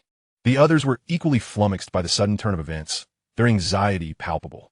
I understand now. Chen Jiang's eyes gleamed with a sense of triumph.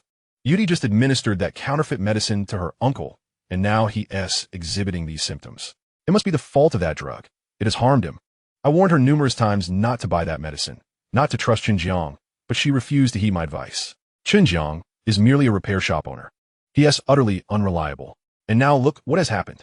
Upon finishing her statement, she felt a sense of satisfaction deep within, thinking, this situation is entirely of your own making. If you had listened to me, we wouldn't be in this predicament. Yudi, from now on, please listen to me more. Just as she finished speaking, her cousin joined in. Cousin, I advised you long ago against giving that dubious substance to Uncle, but you wouldn't listen. Uncle said if anything went wrong, you would be responsible. Jiang Suishia's expression darkened as she chastised her daughter. Look at the mess you've created. You've disappointed me greatly. You are endangering your father. Step aside, so Director Su can assess the situation. With that, Jiang Suishia moved forward, pulling Lu Yudi, who was pale and sobbing, out of the way. Once freed, Su Kaijun approached, furrowing his brow. Under the anxious and tense gazes of those present, he meticulously examined the data on the various instruments, and with each glance, his frown deepened. Moments later, with a grim expression, he shook his head, declaring that it was hopeless. As if to validate Su Kaijun's words, Lu Mingwei, who had moments ago been convulsing and groaning, abruptly fell silent. His head tilted, and he lay still on the bed, resembling a lifeless body. Su Kaijun glanced down at the now quiet Lu Mingwei and sighed, prepare for the aftermath. The weight of his words struck Lu Yudi like a series of thunderclaps in her mind, reverberating painfully. In that instant, she felt utterly drained, collapsing to the floor. Jiang Suishia, half-crouched, grasped Lu Mingwei's hand, choking back her sorrow. All present fell silent, enveloped in grief and prayer, as an eerie stillness blanketed the hospital room. At that moment, Chen Jiang could no longer contain herself and patted Lu Yudi on the shoulder. I told you that repairman was a fraud. But you would believe me. Do you believe me now, Yudi? I've always had your best interests at heart. Do you understand that now? Enough. Lu Yudi shouted. What use are your words now? Are you blaming me? Are you here to mock me? Lu Shuling shot her cousin a disapproving glance. Cousin, how can you say such things? She only meant well. Lu Yudi glared back at Lu Shuling, teetering on the brink of collapse. Lu Hongfei, standing beside Su Kaijun, clenched his fists, seething with anger at the foolish influencer who toyed with others' lives. Someone like him deserved harsh consequences. Yet before he could finish his thought, everyone was jolted by a sudden jolt of fear. For just then, they heard a voice they had assumed would never return. Lu Mingwei, who had been declared dead by Su Kaijun, suddenly spoke. Why is everyone so glum? With that single utterance, the atmosphere erupted. Some were terrified, some elated, and others bewildered. All eyes turned to the figure lying on the hospital bed. You're not dead? Jiang, Suixia, still holding Lu Mingwei's hand, widened her eyes and turned to Su Kaijun. Director Su, is he really alive again? Hearing this, Lu Mingwei's lips twitched. What do you mean, alive again? I was never dead. I feel remarkably better now. Observing the awakening Lu Mingwei and listening to his claims of feeling better, Su Kaijun furrowed his brow in confusion. Then patted Jiang Suixiao on the shoulder. Please step aside. I need to conduct another examination. He moved closer to check the instruments. This can't be right. Just moments ago, all the readings were at their worst. Why are they improving now? What is happening? Moreover, all the data was trending positively. He had never encountered such a phenomenon before. As he scrutinized the fluctuating numbers on the screens, his astonishment grew. Meanwhile, Lu Yudi, who had previously been sitting on the floor, rose to her feet, wiped her tear-streaked face, and approached the bedside, expressing her distress to Lu Mingwei. Dad, you scare me half to death. Don't worry, my dear. Lu Mingwei smiled gently, contemplating before adding, I truly thought my time had come. But after drinking the miraculous medicine you gave me, I felt a wave of comfort wash over me, and I became increasingly relaxed. Now, I hardly feel any pain at all. My strength is returning. I can speak with vigor again. Yudi, your miraculous medicine is truly remarkable. Did you really purchase it from a repair shop? I can hardly believe it. Yes, yes. Lu Yudi nodded vigorously, a rare smile gracing her face. It was from the repair shop. As long as it works, that's all that matters. As they conversed, Su Kaijun stared at the instruments, his mouth agape. Initially, he had assumed that any improvement in the data was due to some anomaly, or that it would only be temporary. But now he was nearly speechless. The recovery was astonishingly rapid, and the data remained in a continuous upward trajectory. At this rate, it would likely surpass the warning threshold within minutes and return to normal ranges shortly thereafter. It was nothing short of miraculous. Jiang Suixia, equally perplexed, asked Lu Mingwei, darling, do you genuinely feel better? Yes, Lu Mingwei affirmed. Look at my complexion. Hasn't it improved significantly? I feel as if I've been reborn. His niece Lu Shuling, with a look of mixed emotions, remarked, Uncle, it's a relief that you are well. The rest of the relatives, shareholders, and senior executives collectively exhaled in relief and began offering well wishes for a speedy recovery, some even commenting on his remarkable resilience. In this somewhat surreal atmosphere, more than 10 minutes passed, and, astonishingly, Lu Mingwei attempted to sit up. The data on the instruments had normalized. Su Kaijun stared wide-eyed, as if he had seen a ghost. This is impossible. This cannot be. Given the circumstances, why has everything returned to normal in such a short time? Moreover, it's not just the data that's improving. Mr. Lu's physical condition is also recovering rapidly. This defies medical logic. What on earth is happening? This could only be classified as a medical miracle. My heavens!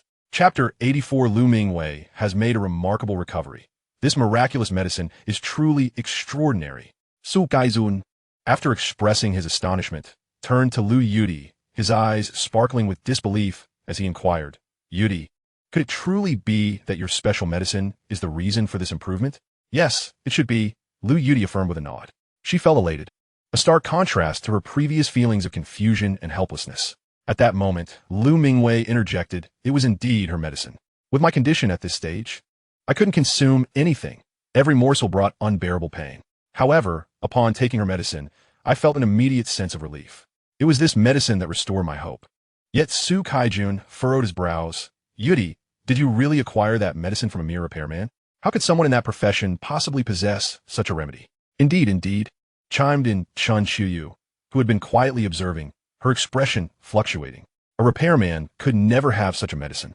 I believe Uncle S' improvement is purely due to luck and has nothing to do with that medicine. Su Kaijun shot Chen Jiang an exasperated glance, to remain silent. Luck? In my decades as a physician, I have never witnessed a life being saved merely by luck. Recovery or deterioration is always grounded in scientific rationale. This is a hospital, a bastion of science. Believing in luck is mere superstition. Are you a fish that slipped through the net? Chen Jiang's lips twitched, momentarily at a loss for words, and she lowered her head in silence. After reprimanding her, Su Kaijun continued, I have pondered over all the circumstances, and the turning point lies in President Lu consuming that special medicine. The only variable here is that medicine, which suggests it is the reason for President Lu's recovery. Yudi, where's the medicine bottle? He intended to examine the remnants for research, hopeful for some discoveries. Lu Yudi retrieved the bottle from her pocket and handed it to Su Kaijun. He cautiously accepted it, scrutinizing it closely, only to shake his head in disappointment. He discovered that the residue inside had inexplicably dried up. He speculated that the medicine likely consisted of active molecules that would lose all value once dried, leaving no means for further study. With a sigh, he cautioned, "Do not celebrate too soon. Let us wait and see how President Lu's condition evolves." Indeed, Lu Yudi nodded, hoping for complete recovery. Su Kaijun shook his head. "Yudi, you may not grasp the gravity of late-stage illness. Full recovery is impossible. Such a medicine does not exist. The fact that it has come this far makes it a world first. Though President Lu has regained some strength and can sit up, it will take at least a few more days for him to walk again. We shall wait and observe." However, just a few minutes later, Su Kaijun was left astounded.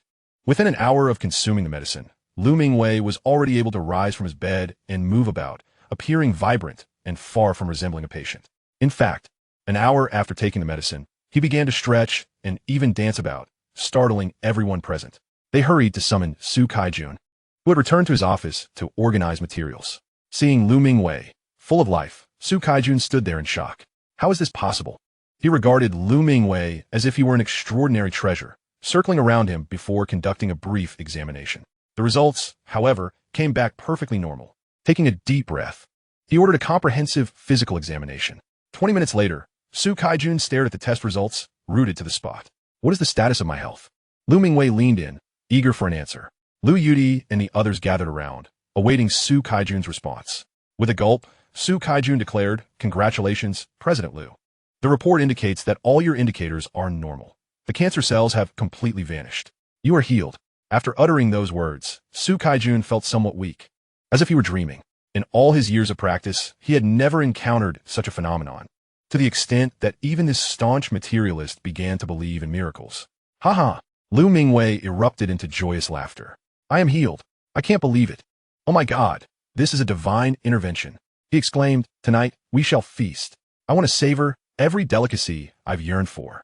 Lu Yudi finally breathed a sigh of relief. "Dad is healed. Congratulations, Dad. Hooray. Healing is wonderful." Zhang Suixia beamed with joy. Others joined in the celebration, offering their congratulations. Only Chen Jiang stood at the periphery, her expression shifting ominously. This shouldn't be happening. How could a mere repairman create such a medicine? Logically, that medicine should be counterfeit. It should have worsened his condition, not improved it. Why did my father recover? It would have been better if he had perished after taking it. Now, I've become the biggest fool here. Her face paled as she realized she could no longer bear to be present, and silently turned to leave. As Lu Yudi observed her father's recovery, she turned to her mother. "Mom, do you believe me now? How could I possibly harm Dad?" Zhang Suixia offered an awkward smile. "Dear, I believe you now. I apologize for my previous attitude. I may have spoken harshly. Please don't hold it against me." I want to blame you." Lu Yudi then looked at Lu Shuling. "Cousin, I told you I would never harm my father." Lu Shuling forced a smile. "Of course, you wouldn't harm your dad. I was just worried about Uncle, which is why I said those things. Please don't take it to heart." Lu Yudi felt elated as she gazed around. Everyone returned her with kind smiles, some even giving her a thumbs up in praise. Even Lu Hongfei, who had previously denounced Chen Jiang as a fraud, felt compelled to commend him. Lu Yudi had intended to seek out Chen Xiuyu in the crowd, but found her absent. She scoffed inwardly, relieved she hadn't taken her friend's advice. Otherwise, her father might have truly been beyond help. At that moment, an exuberant Lu Mingwei turned to Lu Yudi. "Daughter, it is all thanks to your miraculous medicine. Did you truly buy it for 10,000 from a repairman? Was it really developed by him? Such a medicine is worth far more than 100,000. What kind of extraordinary person is he?" Chapter 85, Because of Chen Jiang. The entire medical community will be astonished. Lu Yudi contemplated and replied, "Dad, I remember him telling me that running a repair shop is merely his side job. He seems to be an academician at the Academy of Sciences, a national strategic talent, and a military personnel. He even showed me his credentials, which appeared genuine. I also searched online and found his name among the newly appointed academicians. That's why I believed him. I wasn't blindly trusting. I'm not foolish. Is that so?" Lu Mingwei's eyes brightened. "Indeed, one capable of creating such a medicine is certainly no ordinary individual. Why didn't you explain his identity to us earlier?" Lu Yudi pouted. "In that situation, even if I had told you, you wouldn't have believed me. Why would we? Lu Mingwei chuckled lightly. If I don't believe you, who else could I trust? Others around them also exhibited expressions of astonishment. They found it unimaginable that an academician, a paragon of exceptional talent, would consider a repair shop as a side venture, truly enigmatic. Listening to their discussions, Lu Mingwei waved his hand dismissively, saying, all right, I am fine now, fully recovered. There is no need for you all to crowd here. You may leave, please. I am preparing a banquet for the evening, and we can converse then. One by one, the crowd bid their farewells and departed. In the ward, only Lu Mingwei's family of 3 remained, along with Su Kaijun and Lu Hongfei. At this moment, Su Kaijun took a deep breath, his gaze flickering, and murmured to himself, academician of the Academy of Sciences, a national strategic level talent, a soldier. He then eagerly turned to Lu Yudi and inquired, Yudi, could you provide me with his contact information? His demeanor was markedly animated. It would not be an exaggeration to assert that the special medicine he developed could indelibly mark the annals of medical history. Publishing a paper on it could very well earn a Nobel Prize. This was a certainty. The news of this would undoubtedly cause a sensation in the entire medical community. Most importantly, at this juncture, Su Kaijun paused, a look of longing and admiration gracing his face. If this drug could be mass-produced, it would be a boon for cancer patients. Thus, it is imperative that you provide me with his contact information. As the head of the oncology department, his lifelong ambition has been to resolve the conundrum of cancer's curability. Having encountered a genius who has solved the very problem he has pursued his entire life, he could no longer contain his excitement, yearning to immediately consult Chen Jiang on several matters. Hearing Su Kaijun's words, Lu Hongfei, standing nearby, felt a surge of excitement and fervor. He too was eager to meet the extraordinary individual who had developed the miraculous drug. Initially, when he watched Chen Jiang's live stream, he had been skeptical and derisive. Yet, it turned out that he was indeed a true genius. Reflecting on this, he couldn't help but marvel internally. After a moment of consideration, Lu Yudi said, how about I call him first? He saved my father, and I haven't had the chance to thank him yet. I'll also inquire if he would mind sharing his contact information with you.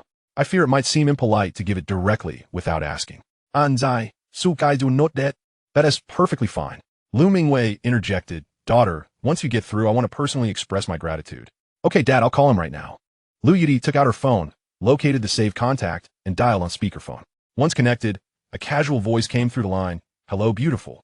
Did you manage to get my special medicine to your dad? If he took it, he should be fully recovered by now. If not, I'll refund you, and you can return the medicine to me. Lu Yudi replied, pausing momentarily before adding, thank you, Chen Jiang, for saving my father. I truly don't know what we would have done without you. This medicine is a lifesaver, and you only charge 10,000. If you need anything else, please don't hesitate to ask. I will provide whatever you require, regardless of the cost. Unsure of how to adequately express her gratitude, she contemplated offering money as a token of appreciation. It's nothing, Chen Jiang replied. If I said 10,000, then it's just 10,000. Your father is well. That's all that matters. Is there anything else? Yes, Lu Yudi nodded. My father wishes to personally thank you. With that, she handed the phone to her father. Lu Mingwei took the phone, smiled, and said, hello, lifesaver. I am Lu Mingwei. Upon hearing the name, Chen Jiang raised an eyebrow, feeling it was familiar and that he had heard it before. After a moment of contemplation, he recalled who this person was. This was none other than the most renowned real estate magnate in Jiangxing. There were at least dozens of properties developed by his company throughout the city. So, it's Mr. Lu, Chen Jiang remarked. You know me? Lu Mingwei was somewhat taken aback. I do, Chen Jiang nodded. I grew up in Jiangxing, so of course I've heard of you. The community in my hometown was developed by your group. Ah, I see. Lu Mingwei laughed heartily before asking, is Chen Xiaoyu an academician of the Academy of Sciences? Indeed, Chen Jiang confirmed. It was evident that someone capable of developing such a miraculous medicine could not possibly be an ordinary individual. There was a note of respect and admiration in Lu Mingwei's voice. After all, he was an academician of the Academy of Sciences, even though he was one of the 3 major real estate developers in Jiangxing with a fortune in the billions. He rarely crossed paths with talents of such high caliber as academicians.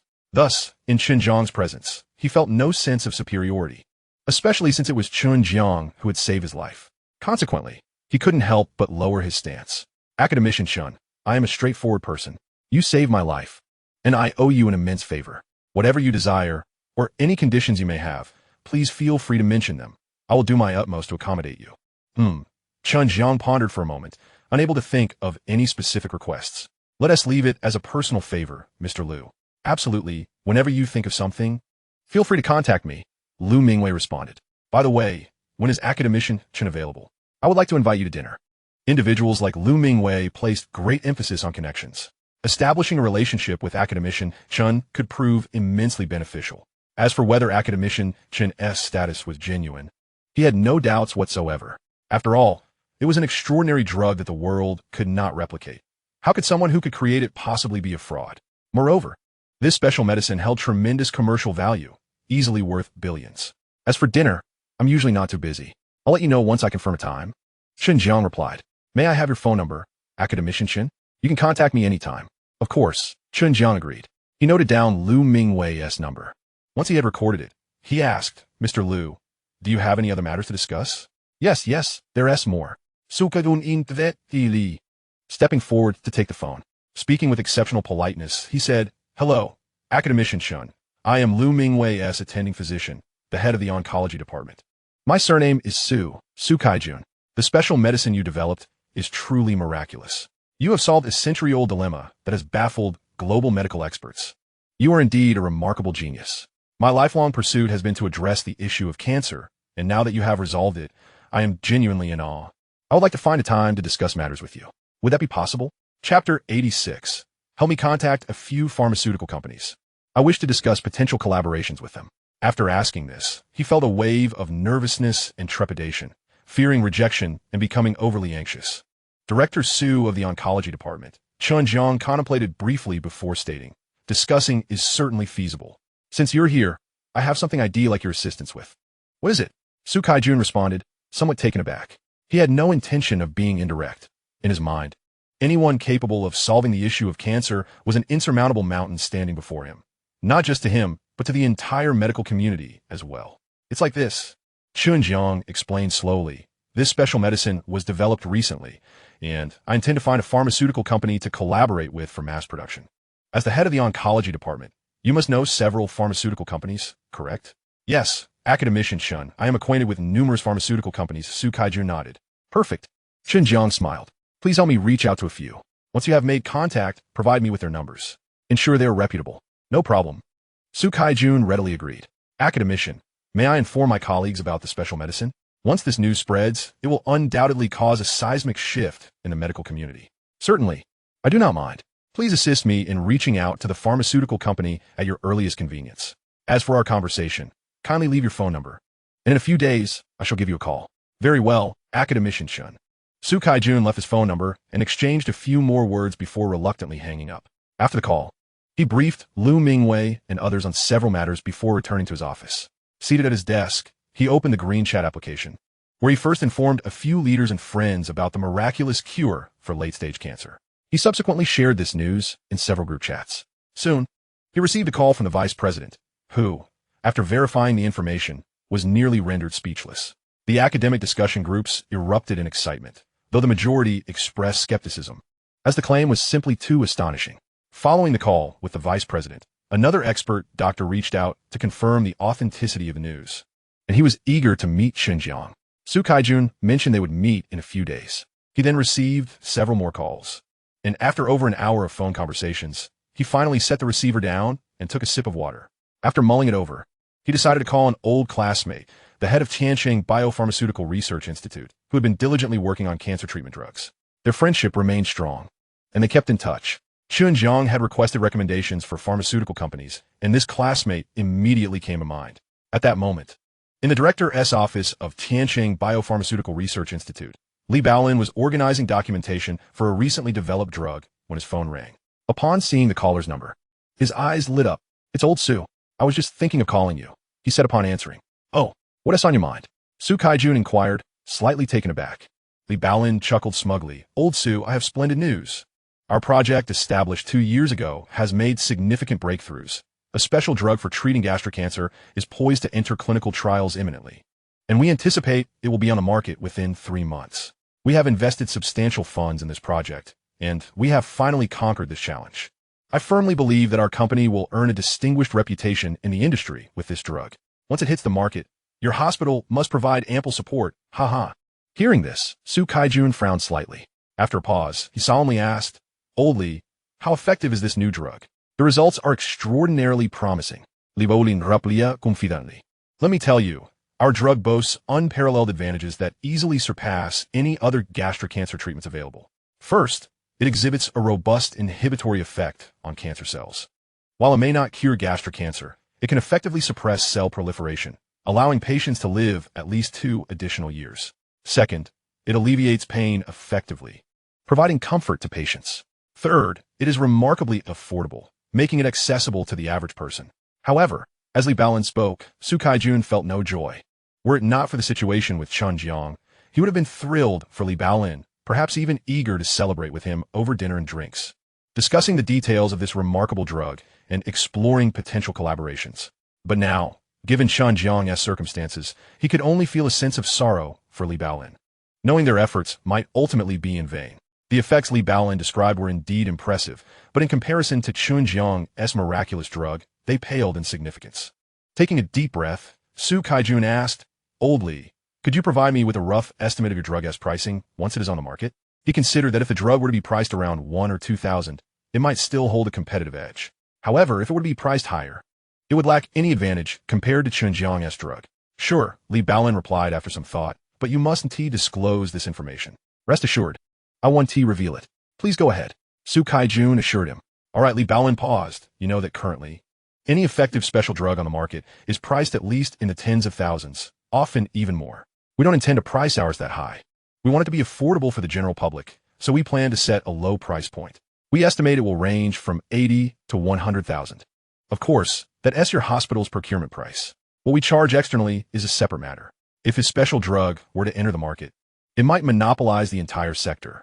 80 to 100,000? Su Kaijun furrowed his brow, internally scoffing. "Are you seriously calling that affordable? Do you truly believe the average citizen can afford that? You seem to have a rather inflated view of the public's income." However, how they set their pricing was their prerogative, and he could not interfere.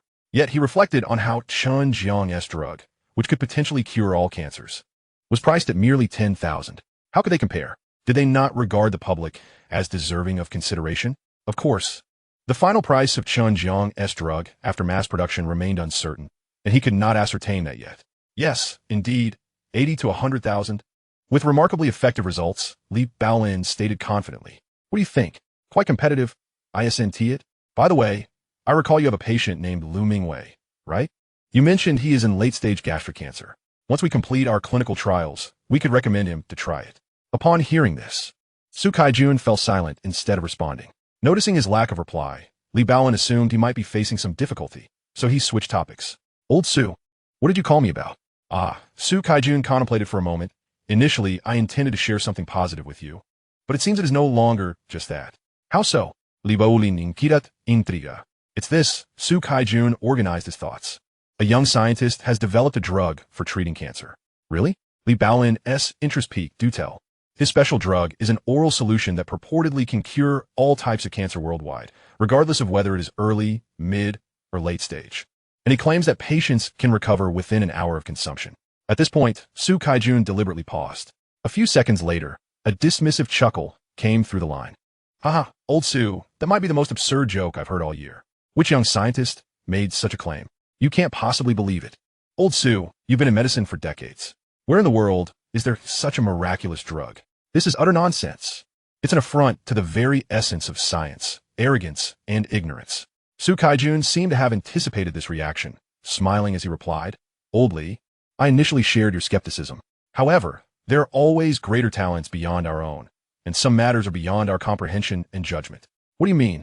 Li Baolin sensed an underlying message. "Old Su, please be direct. The young scientist's claims are indeed true. He has genuinely developed such a miraculous drug." Su Kaijun stated gravely. "Impossible, absolutely impossible," Li Baolin vehemently denied without a moment's thought. "I'm afraid this is yet another instance of academic fraud. Alas, there are many such individuals." "Not fraud." Su Kaijun's tone grew increasingly earnest. "You just mentioned President Liu. You must be aware that his gastric cancer has become exceedingly severe. Just today, President Liu has recovered from his gastric cancer. He is healed. He may have already completed the discharge procedures." "What?" Li Baolin's voice quickened with urgency. "Lao Su, please do not jest with me." "I am not jesting. Listen to me," Su Kaijun continued, succinctly recounting how Lu Mingwei's condition had deteriorated, how he had taken an extraordinary medication at the brink of death, and how he had reclaimed his life from the clutches of death, ultimately leading to his recovery. After he finished, a profound silence enveloped the other end of the line. In the desolate office, one could hear a pin drop. After a long pause, Li Baolin's voice, laced with skepticism, broke the stillness. Are you certain this is true? You cannot be mocking me, can you? Of course it is true, Su Kaijun replied, with unwavering conviction. I witnessed it with my own eyes. Could it possibly be fabricated? The person responsible for developing this extraordinary medication is an academician from the Academy of Sciences, surnamed Chen. A remarkable individual, indeed. Why do I say this could be detrimental for you? Because once this extraordinary medication hits the market, your newly developed product will have no market at all. That is not necessarily the case, Li Baolin shook his head. Our extraordinary medication is priced between 80,000 to 100,000. His, with such efficacy, will likely be no less than 1 million, right? The pricing is different, and so is the target audience. You are mistaken, Su Kaijun sighed. He sold this medication to President Liu for merely 10,000 yuan. Moreover, for what I gathered, once this medication is mass-produced, its price will not be excessively high, and it certainly should not exceed yours, though that is merely my conjecture. Lao Li, consider this. If there exists a medication capable of curing all cancers, one that is oral, that allows for recovery within an hour without any side effects, should such a medication be mass-produced and sold at a significantly lower price than yours, what do you think will become of your product? How will you compete?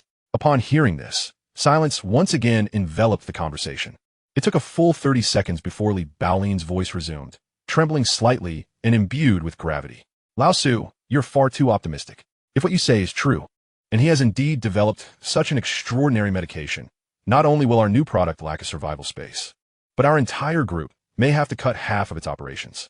Do not forget, at least half of Tianjin Pharmaceuticals' revenue is tied to cancer treatments. If this medication is mass-produced and sold at a low price, Tianjin Pharmaceutical will lose at least half of its income. It is not just us. Any enterprise selling cancer-related medications will be severely impacted, potentially pushed out of the market altogether, and the gravest consequence could be bankruptcy. Lao Su, do you comprehend the severity of this situation? I certainly do. Su Kaijun had already foreseen this predicament. Lao Su, please provide me with the contact information for that academician. I need to discuss this matter with him. I must also report this to the upper echelons of our group. This is of utmost importance. Lao Li, allow me to finish. Su Kaijun paused before continuing.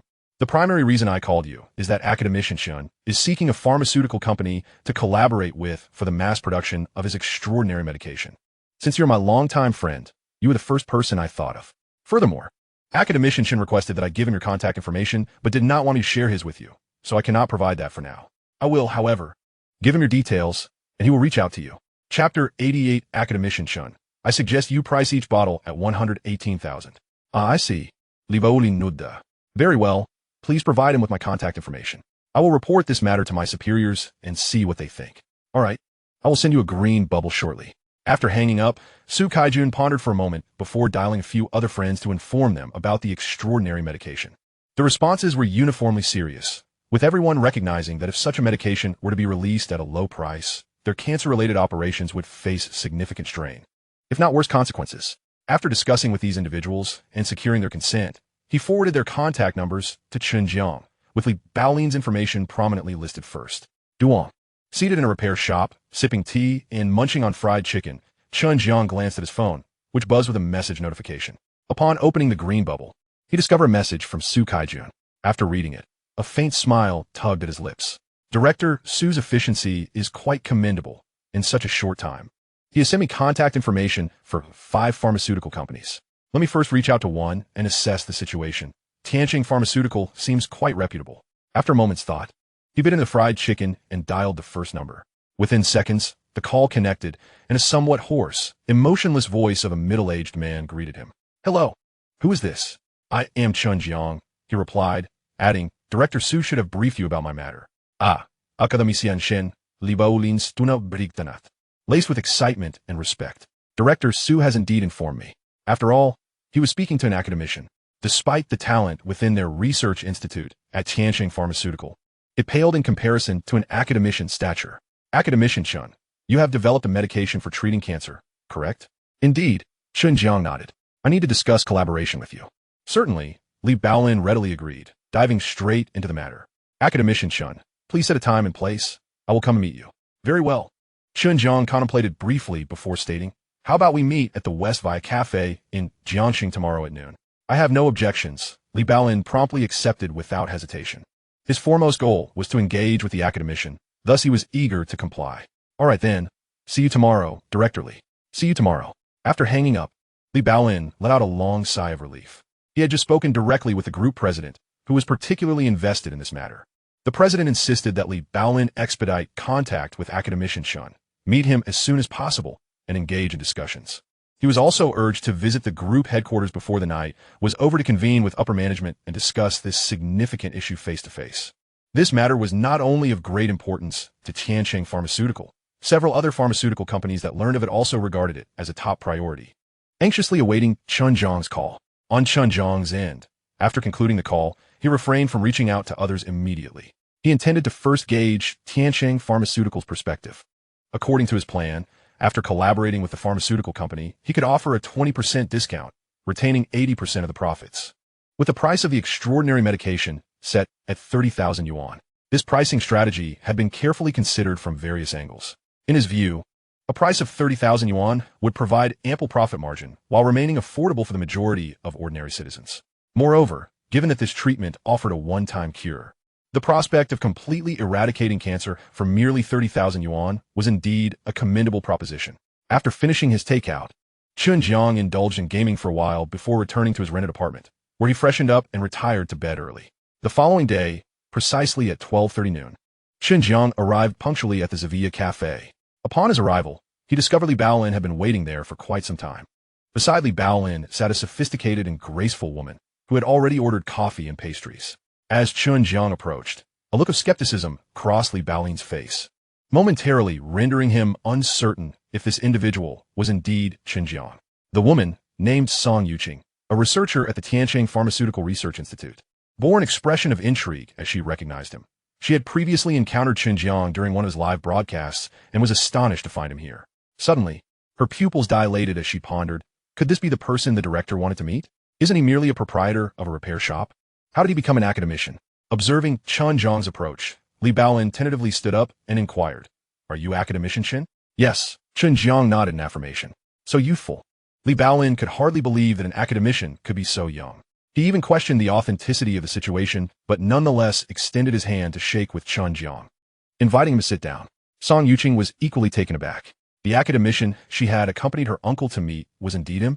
She felt deceived, yet in such a setting, she refrained from voicing her thoughts and simply remained silent at the side. Once seated, Chen Jiang smiled and remarked directly, "I'm aware of your thoughts. My youth may seem surprising. However, there is no need for doubt. I am indeed an academician of the Academy of Sciences. You may verify this on the official website, and my professional credentials need not be questioned." No, Li Baolin shook his head. Throughout history, many prodigious talents have emerged at a young age. You must be one of them. Perhaps. Chen Jiang lifted his coffee cup and took a sip. "Let's get to the point. I have recently developed a groundbreaking medication for cancer treatment. Director Su should have briefed you on its potential efficacy. Yet I feel it is necessary to reiterate. I have named this miraculous drug elixir of life, capable of curing all forms of cancer globally, regardless of the type or severity. If consumed, it guarantees healing within 1 hour. If you have any doubts regarding its effectiveness, you may consult Director Su, who has witnessed its results firsthand. You can surely comprehend the commercial value of such a drug." Absolutely. Li Baolin inaladepoli. Academician Chen, you are proposing to solve a monumental medical dilemma all at once. You truly are an extraordinary individual. Flattery. Chen Jiang waved his hand dismissively. Let us discuss the matter of collaboration. This drug is fully developed and ready for mass production. I wonder if your company would be interested in collaborating? Indeed, we at Tianqing Pharmaceuticals are very much looking forward to collaborating with you. Li Baolin expressed their eagerness before inquiring further. What form of collaboration do you envision? Before we discuss collaboration, Director Li, I would like to pose a question. How do you believe this drug should be priced? What do you consider an appropriate price point? Li Baolin furrowed his brow at the mention of pricing, subsequently providing examples of prices for 5 other cancer medications before offering his perspective. While I am unaware of the production cost for a bottle of this miraculous drug, based solely on pricing, I believe that if your drug truly possesses the effects you claim, from a commercial standpoint, I would suggest pricing it at 118,000. For a drug capable of completely curing cancer, anyone desperate to survive would have to purchase it, so a higher price seems justified. What do you think? Chapter 89. My proposed price is 30,000. Consider it. 118,000? Chen Jiang's pupils constricted slightly, and a look of astonishment crossed his face. He wondered if Director Li had lost his senses over money. How many people could afford such a price? Selling it for that amount hardly aligns with benefiting the populace. What distinguishes this from the avarice of capitalists? After some contemplation, he remarked, 118,000 seems exorbitant. Li Baolin chuckled softly. Not at all. It's genuinely not expensive. Academician Chen, if your miraculous drug can indeed cure all forms of cancer as you assert, then a price exceeding 100,000 is exceedingly reasonable. Many have spent 3 to 5 million or even tens of millions on cancer treatments. Moreover, to purchase one's life for a little over 100,000, would you consider that expensive? Furthermore, given the remarkable efficacy of this drug, its production cost must be considerable. If sold for tens of thousands, we would barely break even. Selling it for over 100,000 would provide us with more profit margins. Would you agree? He was well aware that Chen Jiang had previously sold this drug to Lu Mingwei for merely 10,000. He also understood that Chen Jiang did not plan to price the drug exorbitantly. Nonetheless, he still advocated for a price over 100,000. There are two considerations behind this. First, in his view, no one would complain about earning less. If such an effective drug were sold for 10,000, 20,000, or 30,000, the profits would be minimal. Did he expect to rely on thin margins for high volume? How many cancer patients exist worldwide? This was a one-time transaction, thus necessitating a higher price. Selling it for over 100,000 would ensure sufficient profits. Second, over half of their pharmaceutical group's business profits derived from cancer-related medications. If this drug were sold too cheaply, it would inadvertently suffocate their existing products, preventing their continued development. Therefore, in his view, selling for over 100,000 was the most suitable approach. This way, those without the means could opt for cheaper medications, while those with the financial capacity could purchase this one-time curative miracle drug. However, Chen Jiang did not share this perspective. Furrowing his brow, he shook his head. I believe it is too expensive. This drug is meant to save lives. Selling it for over 100,000. How many ordinary people could afford that? I think we should consider the common folk more. After all, my initial motivation for developing this drug was to benefit the public. Academician Chen possesses a noble mindset. Li Baolin commended, giving a thumbs up before pausing to inquire. May I ask, what is the approximate cost of the materials for this miraculous drug? Chen Jiang contemplated briefly before responding. The material cost likely ranges from 5 to 6,000. 5 to 6,000? Li Baolin was somewhat taken aback. That was not high cost. Then, Academician Chen, what price do you envision for it? Without hesitation, Chen Jiang stated, I believe selling this drug for 30,000 would be the most appropriate. 30,000 is neither excessive nor insufficient. The vast majority of the populace should be able to afford it. He had long calculated that with a material cost of 5 to 6,000, plus various other expenses, excluding initial investments, they could achieve an overall profit exceeding 10,000. This meant that for each bottle of the miraculous drug sold, they stood to earn 10,000. For a life-saving medication, a profit of 10,000 per bottle was already considerable. Upon hearing this price, Li Baolin's mouth fell open in astonishment, and he shook his head. If you only sell it for 30,000, that would be quite unfeasible. Why is that unfeasible? Chen Jiang inquired. Li Baolin raised his coffee cup to take a sip, then pulled out a napkin to dab at the corner of his mouth before slowly articulating his viewpoint. For a new drug to be mass-produced, the initial investments are substantial, and various costs must be accounted for. If you only sell it for 30,000, how long would it take to recoup the investment? The return on investment period must be considered.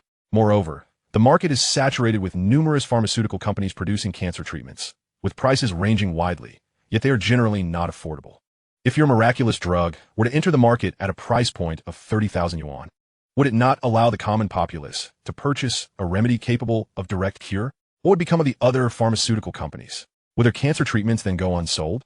In such a scenario, how would the enterprises engaged in cancer treatment continue to profit and survive? Such an approach would inevitably lead to a monopoly on your miraculous drug, causing countless enterprises to struggle financially, leading to bankruptcies and widespread layoffs, thereby disrupting the normal market equilibrium. Furthermore, it is well known that the financial burden of cancer treatment is exceedingly high. If a drug with such remarkable efficacy were to be priced at merely 30,000 yuan, the profit margins would be so minimal that they would not even compare favorably to those of many ordinary medications. What, then, will be the point of such an endeavor? Moreover, raising the price slightly offers numerous advantages. Firstly, while a price tag exceeding 1 million might seem steep, Many average families could still manage to scrape together the funds through the sale of a house or a car, depleting their savings to secure their lives, a price they might consider worth paying. Secondly, setting a higher price would not disrupt the regular sales of other cancer treatments. Those who can afford the miraculous drug would purchase it, while those who cannot would opt for standard medications, which is a more appropriate course of action. Thirdly, by establishing a higher price point, the profit margins would widen, allowing for greater financial gain. Who does not desire to profit? Rest assured, academician Chen, a price of over 1 million for this drug would not be perceived as excessive. Rather, many would go to great lengths to acquire it. In this way, your reputation would flourish, and your financial gains would multiply. Truly a win-win scenario. At this point, Chen Jiang found himself increasingly reluctant to continue the conversation. He could discern that his counterpart was a person motivated solely by profit. This was understandable. After all, he was the head of a private research institute, and his inclination to prioritize corporate interests was inevitable. In essence, he could not endorse a price point that was too low. Deductoli, I am fully aware of the implications of pricing my miraculous drug too low. It could indeed create a monopolistic situation, potentially leading to the stagnation of other cancer treatments. Or worse, leaving them unnoticed, which would significantly diminish the income of several companies, even resulting in closures and layoffs. Life is about making choices. If I align myself with corporate interests and profit, the drug must be sold at a high price, thus rendering it unaffordable for the majority of the populace, who would have to deplete their savings to afford it. Conversely, if I side with consumers, I would push other similar drugs out of the market, leading to a drastic drop in profits for some enterprises and potential job losses. Regardless of the position one takes, the matter is not about right or wrong, but rather about weighing the comprehensive pros and cons. I believe it is essential to consider the welfare of consumers. If employees of enterprises lose their jobs, they can seek new employment. However, if the common people succumb to cancer, they lose their lives. Therefore, I cannot concur with your perspective. If you wish to collaborate with me, it must be on my terms, setting the price at 30,000 yuan. Please contemplate this. Chapter 90. How can other pharmaceutical companies survive with such a low price?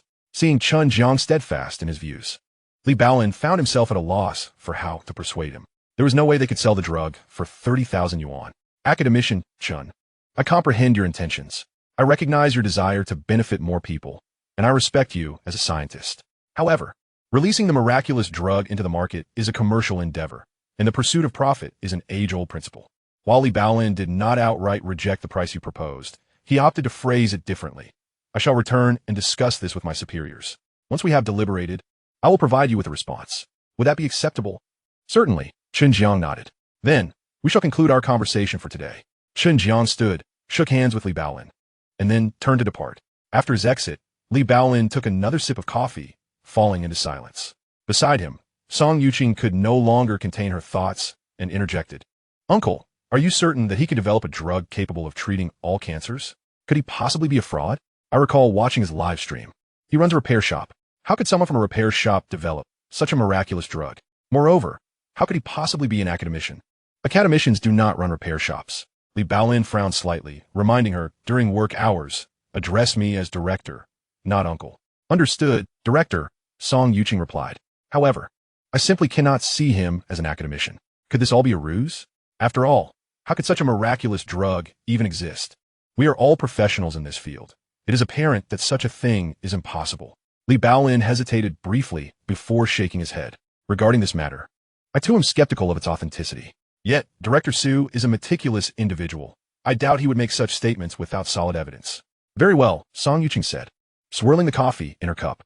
So, Director, what shall we do? Are we truly going to set the price at 30,000 yuan? That seems utterly unrealistic. A drug capable of curing cancer for merely 30,000 yuan? Surely he must be out of his mind. I would consider 300,000 too little. Your suggested price of over 1 million is far more reasonable. He also claims to be considering the welfare of the common people. If that is the case, why not simply give it away? Truly, anyone who refuses to profit is a fool. Most importantly, how can he set the price so low, jeopardizing the survival of other pharmaceutical companies? Indeed, Li Baolin replied with a reserved nod. This price is certainly untenable. I will return and discuss it with the higher-ups. I am certain they will not approve. Should he insist on selling the drug at 30,000 yuan, I believe the higher management will devise another strategy. What strategy? Song Yuqing inquired, intrigued. Firstly, the higher-ups will likely instruct me to find a way to verify the authenticity of his miraculous drug. If it proves genuine, To prevent it from disrupting the existing market, I suspect they might offer him several hundred million to acquire the research formula and ownership rights. After acquiring it, will we produce and sell it ourselves? Song Yuqing blinked in surprise. Li Baolin shook his head. It is highly unlikely that we would produce and sell it ourselves. More probable is that it would be securely stored, while we conduct various research endeavors in secret. Henceforth, this drug would not appear in the market. If it does, it would only circulate within a very limited circle. Why is that? Song Yuqing asked, puzzled. Li Baolin shuklad legally. That question pertains to commercial strategy, a matter of business tactics. In a taxi, Chen Jiang sat in the back seat, gazing out the window while reflecting on his conversation with Li Baolin. He sensed that Tianqing Pharmaceutical would likely not make significant concessions. 118,000 yuan. Wouldn't that completely deplete an ordinary family's finances? Indeed, a businessman prioritizes profit above all, indifferent to the plight of the common people. It appears I must engage with several other companies upon my return. I will call them one by one and arrange meetings for discussions. In the afternoon, upon returning to his rental apartment, Chen Jiang made calls to the remaining companies to confirm meeting times. Meanwhile, Li Baolin and Song Yuqing returned to the Research Institute, where their first order of business was to report the conversation's outcome to the higher-ups. The reactions from the senior management of Tianqing Pharmaceuticals aligned closely with Li Baolin's predictions. Upon hearing that Chen Jiang intended to sell the miracle drug for 30,000 yuan, the executives collectively wondered if Chen Jiang had lost his mind.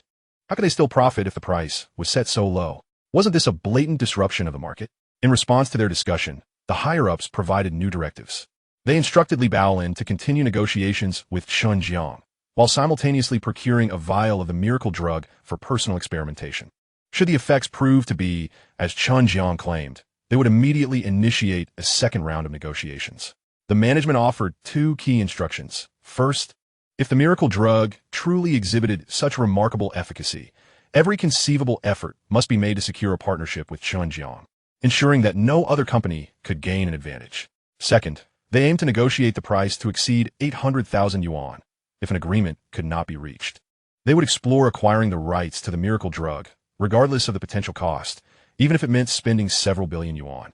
No matter the circumstances, the drug must not be allowed to enter the market at an excessively low price, as this would pose a significant threat to their pharmaceutical enterprises.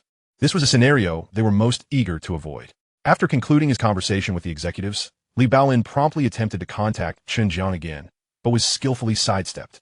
In the following days, Chen Jiang began meeting with the heads of several other pharmaceutical companies. Within 2 days, he had conversed with everyone regarding the miracle drug. Yet he did not achieve the desired outcome. He discovered a commonality among these industry leaders. They were all primarily concerned with their own corporate interests, advocating for a significantly inflated price. The lowest suggested price was 1,800,000 yuan, while the highest soared to 1,880,000 yuan. It was utterly absurd. Although Chen Jiang understood their motivations, he pondered how the average citizen could afford such exorbitant prices. Even selling a house would not suffice. Seated on the sofa at the repair shop, he found himself deep in thought. After considerable reflection, he resolved that pursuing collaboration with others would likely lead to an impasse regarding pricing. Anything so high contradicted his original intentions. It appeared that the path of partnership was fraught with obstacles. Therefore, he decided to establish his own pharmaceutical company, taking charge of production and sales himself. While this would entail challenges, it would also grant him complete control over the narrative. With determination, he retrieved his phone and scrolled through his contacts. Finally resting his gaze on the name Zhang Pengfei, he recalled that Zhang Pengfei was the CEO of a conglomerate worth hundreds of billions, and that his group owned a pharmaceutical company specializing in oral solutions, albeit of a modest scale. Thus, he resolved to discuss this venture with Zhang Pengfei and partner to create a pharmaceutical enterprise. With this thought in mind, he dialed the number. After a mere few seconds, the call was answered and a familiar, enthusiastic voice greeted him. Is this Director Chen? Since their last encounter, Zhang had extended several invitations for a meal, all of which Chen Jiang had declined. Now, Chen Jiang had called him, which filled Zhang with excitement and surprise. It's me, Chen Jiang replied after a moment's contemplation. I would like to discuss a potential collaboration with you, if you are available. Of course, I am available. Please share the details of the collaboration. It would be my honor to assist in any way possible, financially or otherwise. He readily agreed without a second thought, fully aware of Chen Jiang's prowess. Moreover, knowing that Chen Jiang sought him for collaboration implied that the matters at hand were of considerable significance. Even a modest benefit from this partnership could yield unimaginable rewards. Excellent. Chen Jiang smiled. When can we meet to discuss this? Any time works for me. Today, tomorrow, or the day after, depending on your convenience. His tone was exceedingly polite. Then, shall we meet tomorrow at noon? Come to Jiang City, and we can have a meal while discussing the collaboration. Chen Jiang had been craving the cuisine of a particular restaurant and looked forward to the meeting. Absolutely. I will be free tomorrow at noon, Zhang Pengfei readily agreed. Please send me the time and location, and I shall see you then. Certainly, Chen Jiang nodded. I will send you the details shortly. Very well. I look forward to it. After hanging up, Zhang Pengfei placed his phone on his desk, exhaling deeply and allowing a slight smile to grace his lips. His secretary, observing the scene, exhibited curiosity and surprise. She had never witnessed her boss speak so courteously to anyone. Who could this person be? Although she was intrigued, she refrained from asking questions. Moments later, Zhang Pengfei's phone lit up with a message. Chen Jiang had sent the meeting time and location. He replied affirmatively, confirming their appointment for the following day. Then, he turned to his secretary with a smile, clearly in high spirits. Xiao Zhou, please book me a ticket to Jiang City for tomorrow morning, ensuring I arrive before 11:30. But, Mr. Zhang, the secretary gently reminded him, you have 2 meetings scheduled for tomorrow morning, and you're also set to have lunch with Mr. Li from Miracle Company. Cancel them all. Zhang Pengfei waved dismissively. As if unconcerned, Secretary Zhou, when pondered for a moment before reiterating, Mr. Zhang, while postponing the 2 meetings is feasible, the lunch with Mr. Li is quite significant, especially given the 300 million yuan project we've already arranged. As a diligent secretary, she felt it her duty to highlight the urgency of the situation. It's merely a 300 million project. If it must be canceled, so be it. It's of little consequence. Just inform him that if he wishes to continue working with our group, he may reschedule. If not, that's his choice. Is that really appropriate? The secretary expressed her astonishment. Based on her understanding of Zhang Pengfei, he was always meticulous in his dealings and would never treat a project with such levity. Her curiosity about the identity of Chen Jiang only deepened. There is nothing inappropriate about it. As I have mentioned repeatedly, one must discern priorities. Do you know who just called me? He is a significant figure. His interest in collaborating with me indicates that the project is far from ordinary. It likely involves tens of billions, if not more. So, spare me the questions and proceed as instructed. Understood, Mr. Zhang. I will take care of it now. She turned to leave. Meanwhile, in Jiang City, at the Guoxing repair shop, Chen Jiang received another call from Li Baolin. Without hesitation, he declined the call. A few minutes later, another attempt was made. Why does he persist like a stubborn adhesive? This time, he opted to answer. Hello, what is it, Director Li? I was just occupied. I apologize for the interruption. Academician Chen. I'm reaching out again to discuss the collaboration. In the past few days, our group has conducted an investigation, and your status as an academician appears to be legitimate. Furthermore, Lu Mingwei's illness has indeed improved. It was due to your miracle drug. This confirms that everything you claimed is true. Your medication can cure cancer within an hour, at least for gastric cancer. As for other types of cancer, there should be no issues. After thorough investigation, the senior board promptly convened a meeting. The meeting established 2 proposals. Firstly, if a collaboration with Chen Jiang is established, the minimum ex-factory price of the special drug cannot be less than 680,000, along with additional benefits. Secondly, if no collaboration is formed, efforts will be made to acquire the research methods and ownership of the special drug from Chen Jiang at a hefty price. The maximum offer can reach 1 billion. Once everything was settled, Li Baolin immediately called Chen Jiang. Chapter 92. Why is Director Li as stubborn as a mule? Regarding the cooperation matter, Chen Jiang chuckled. Haven T, I made myself quite clear. If you cannot agree to my terms, then there is no point in discussing further. Academician Chen is indeed like this. Li Baolin took a deep breath, striving to maintain a gentle tone. I have conveyed your opinions to the higher-ups. They convened a special meeting to deliberate on this matter and have made concessions. Allow me a moment to outline our offer, and then you can consider whether to proceed with the collaboration. Is that acceptable? Go ahead. After all, it's worthwhile to hear their thoughts. Very well, Academician Chen. Li Baolin inhaled deeply and spoke slowly. I understand that your initial intention in developing this drug was for the benefit of the public. But from sourcing raw materials to mass production and market release, there are many complex stages involved, and the costs are exceedingly high. I have made every effort to persuade the higher-ups, and they have agreed that if we collaborate, the selling price of this drug can be lowered to 780,000. What do you think?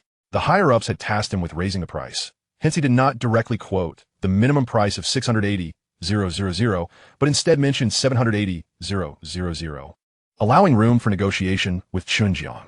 However, upon hearing this, Chen Jiang merely chuckled. Director Li, I believe I've already stated my position clearly. My requirement is to sell this special drug for 30,000, and that is the terminal price. You are presenting me with a figure of 780,000, which seems excessively high, does it not? Academician Chen, 780,000 is truly not high. Li Baolin gritted his teeth, seemingly making a very difficult decision. Let us do this. I will take the liberty to use my maximum authority to agree to sell one bottle of the special drug for 750,000. How's that sound? Chen Jiang found himself somewhat speechless. Director Li, I seem to have made my demands very clear. I want 30,000. I understand. Li Baolin uttered these three words, his brain momentarily stalling, unsure how to respond. After all, how could he negotiate when Chen Jiang was so adamant about 30,000? He pondered for a moment, but still feigned ignorance, saying, Academician Chen, a firm price of 680,000 truly cannot go any lower. He directly laid out his bottom line. However, what he failed to comprehend was that Chen Jiang genuinely desired to sell at 30,000 rather than engage in pleasantries. Even the typically good-natured Chen Jiang found it hard to contain his frustration. Director Li, may I inquire about your score in the Chinese language portion of your college entrance examination? Huh? Li Baolin was taken aback, wondering why Academician Chen had suddenly posed such an unrelated question. What does this have to do with our collaboration? Nevertheless, he answered truthfully, Academician Chen, I scored 131 in the Chinese language section of my college entrance examination. Why do you ask? Over 130, that is quite impressive. Yet, how is it that you cannot comprehend my words? I have been exceedingly clear. I'm only selling for 30,000. I understand. Li Baolin repeated those three words once more, reverting to his own agenda. Academician, I appreciate your perspective, but if you agree to sell the special drug at 680,000 after our collaboration, we are willing to make an upfront cash payment of 1 billion and offer you a 20 profit share. In other words, you do not need to do anything to receive a twofold profit. What do you think? Director Li, it is not a matter of money. I am insisting on 30,000. I understand, Li Baolin continued with his refrain. How about this? Within my utmost authority, I can promise a one-time cash payment of 2 billion and a 25 profit share. Surely that would suffice. Sighing helplessly, Chen Jiang remarked, how many times must I reiterate? I am insisting on selling for 30,000. I understand. Damn it. Upon hearing those three words, Chen Jiang could no longer restrain his frustration. Director Li, it seems there is nothing more to discuss. I have decided not to collaborate with you. Don't, Li Baolin exclaimed, a note of urgency creeping into his voice.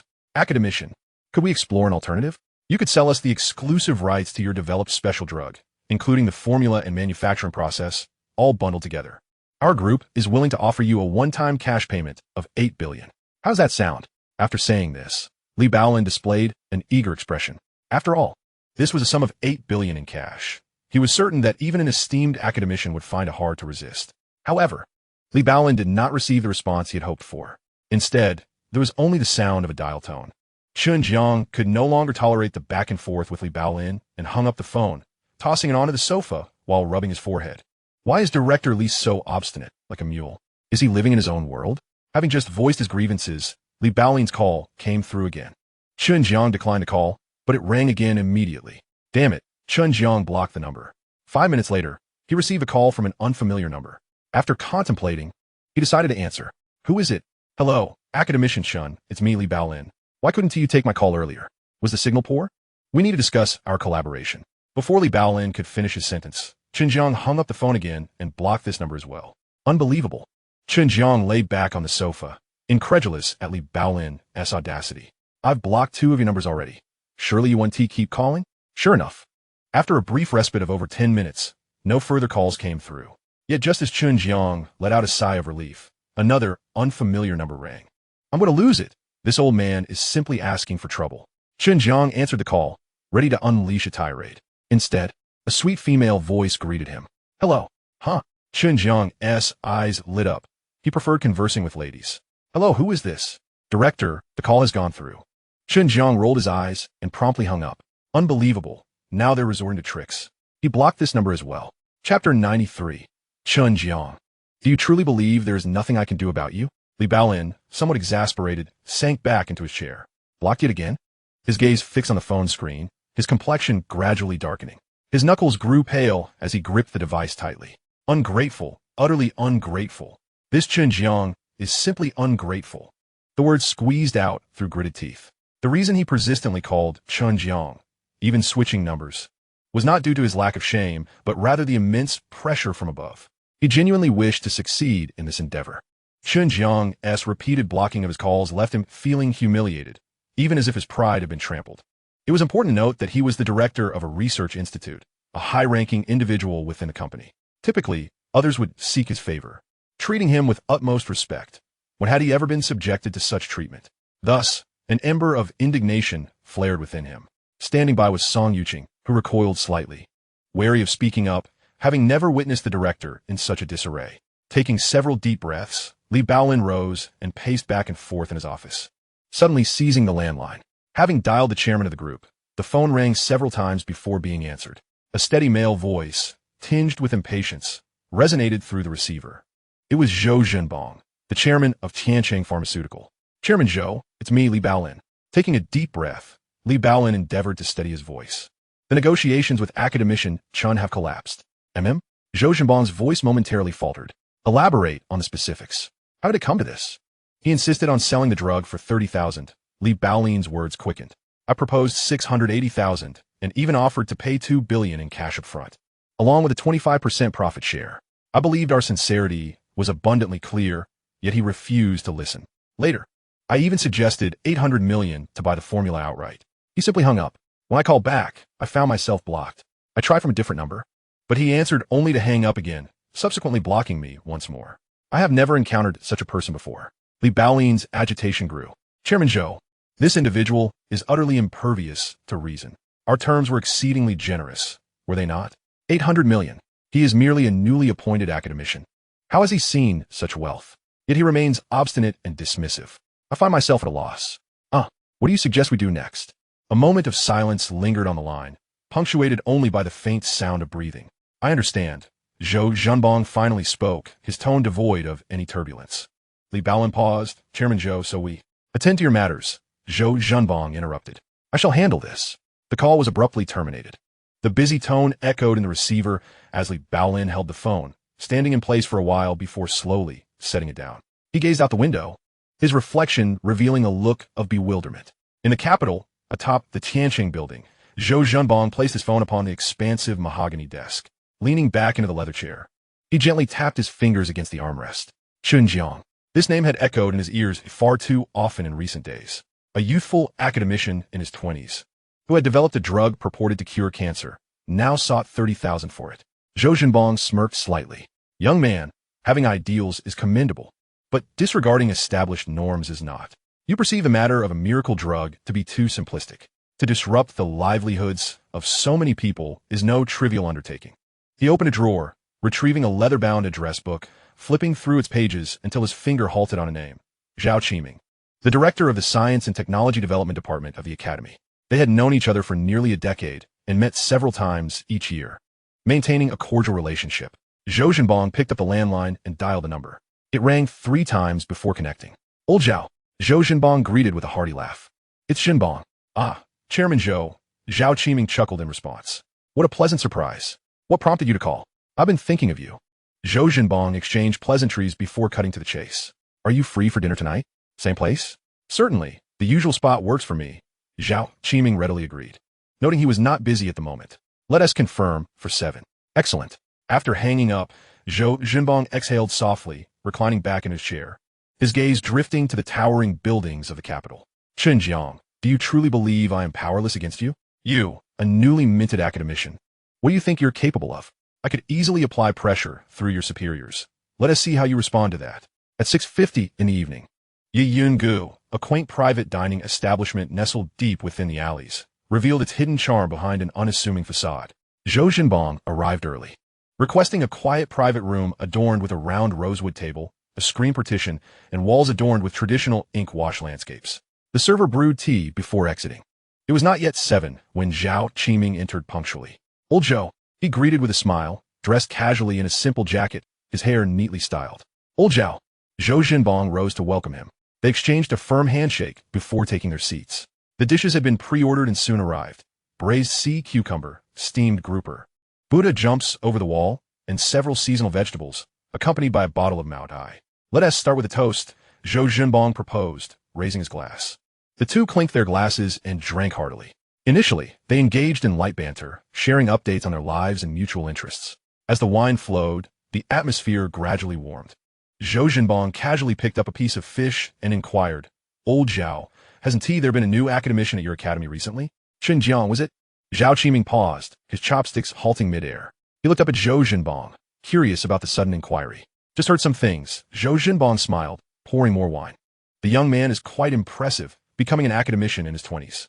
Indeed, he is the youngest in the academy's history." Zhao Qiming offered a few remarks, but did not delve deeper. A slight heaviness settled in Zhou Jinbang's heart, though his smile remained intact. "The reason I invited you tonight was not only to catch up, but also to discuss a matter of some importance."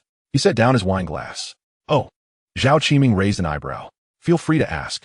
"Well, I understand that this Chen Jiang has developed a cancer treatment drug?" Zhou Jinbang inquired. Zhao Qiming's brow furrowed.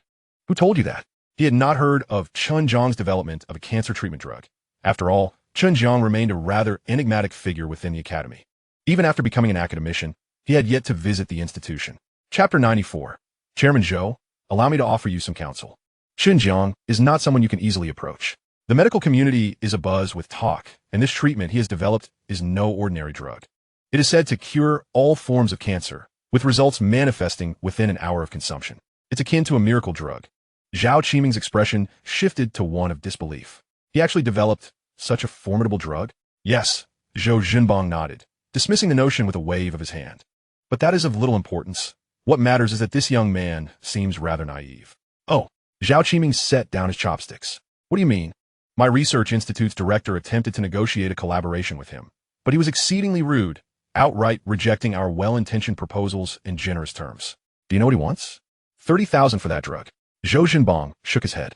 "Old Zhao, you understand the industry. A drug capable of curing cancer should not be priced at 30,000. That's absurd. We made it clear that such a drug cannot be sold at such a meager price. Yet he insists on 30,000. Leaning forward, Zhou Jinbang lowered his voice. "Old Zhao, this is no trivial matter.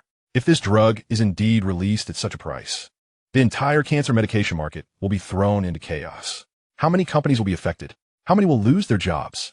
This transcends his own interests. It's a matter of industry stability." He paused, gauging Zhao Qiming's reaction.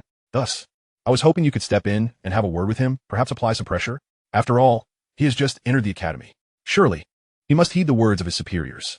Zhao Qiming remained silent, lifting his teacup to take a slow sip before setting it down. With a grave expression, he shook his head. "Old Zhou, I fear I cannot assist you with this." Zhou Jinbang was taken aback. "Why not? You are a senior academician at the academy, and you hold a significant position. He is a newly appointed ordinary academician. Do you think he would dare not to heed your words?" "Huh." Zhao Qiming let out a bitter laugh. "You flatter me too much. This Chen Jiang is no ordinary academician." Zhao Qiming regarded him. Although he had just been promoted and had never even met Chen Jiang, the latter's standing in the Academy of Sciences was, to put it plainly, on par with that of the director. Zhou Jinbang's pupils contracted. "What? How is this possible? You must be joking. How could a newcomer hold such a high position? Does he have some sort of background?" "I do not know about his background, but one thing is certain. No one dares to touch him," Zhao Qiming continued, "let alone suppress him." He stood up, retrieving the coat draped over the back of his chair. "Old Zhou, heed my advice," Zhao Qiming said, patting Zhou Jinbang's shoulder. "Chen Jiang is not someone you can afford to provoke." With that, he turned and walked out, the door to the private room closing gently behind him. Zhou Jinbang remained frozen in his seat, staring at the table laden with merely a fraction of the dishes. His mind was a blank slate. On par with the director? A young man in his 20s? How could that be? He sat there, motionless. 10 minutes. Another 10 minutes. A waiter cautiously pushed the door open. "Mr. Zhou, do you need anything?" "Get out," Zhou Jinbang rasped. The waiter quickly retreated. Silence enveloped the private room once more. Finally, Zhou Jinbang stirred, leaning back against the chair. Closing his eyes, Zhao Qiming's last words echoed in his mind. "Not someone you can afford to provoke." Sigh. Zhou Jinbang sighed, realizing that this matter could not be discussed any further. The next day, at 11:40 in the morning, in Jiangcheng at the Yuehai restaurant, Zhang Pengfei arrived 20 minutes early. He reserved the finest private room, overlooking the river, with floor-to-ceiling windows revealing the surging waters. Please prepare the tea. Zhang Pengfei instructed the waiter. We'll order the dishes once the guests arrive. Understood, Mr. Zhang. The waiter bowed and exited. Zhang Pengfei approached the window, watching as cargo ships glided slowly across the river surface. He was in high spirits. Chen Jiang had taken the initiative to reach out to him for collaboration. What did this signify? Zhang Pengfei dared not entertain overly optimistic thoughts, but at the very least, it was an opportunity, a chance to forge a deep connection with Chen Jiang. At 11:55, there was a knock on the private room door. Come in, Zhang Pengfei turned. The door opened, and Chen Jiang walked in. Dressed simply in a t-shirt and jeans, with a backpack slung over his shoulder, resembling a college student. Director Chen. Zhang Pengfei's eyes brightened as he quickly approached, extending both hands. Mr. Zhang. Chen Jiang smiled and shook his hand. You are too kind for arriving early. It's my pleasure, Zhang Pengfei replied, guiding him to a seat. It is an honor that you could arrange this meeting. Haha. The two men settled at the round table. The waiter presented a thick, gilded menu. Director Chen, please take a look and see what you would like to eat. Choose the expensive ones. Zhang Pengfei pushed the menu toward him. Order whatever you fancy. Do not hold back on my account. Chen Jiang accepted the menu, flipping it open. The first page featured the signature dish, steamed Yangtze knife fish, priced at $28.88. He blinked and inquired of Zhang Pengfei, so I could truly be unreserved? Of course. Zhang Pengfei replied with a smile. Feel free to order as you please. Go ahead and indulge. Chen Jiang nodded, clearly without the intention of being modest. After all, this was Zhang Pengfei, worth hundreds of billions. What need was there for him to be courteous?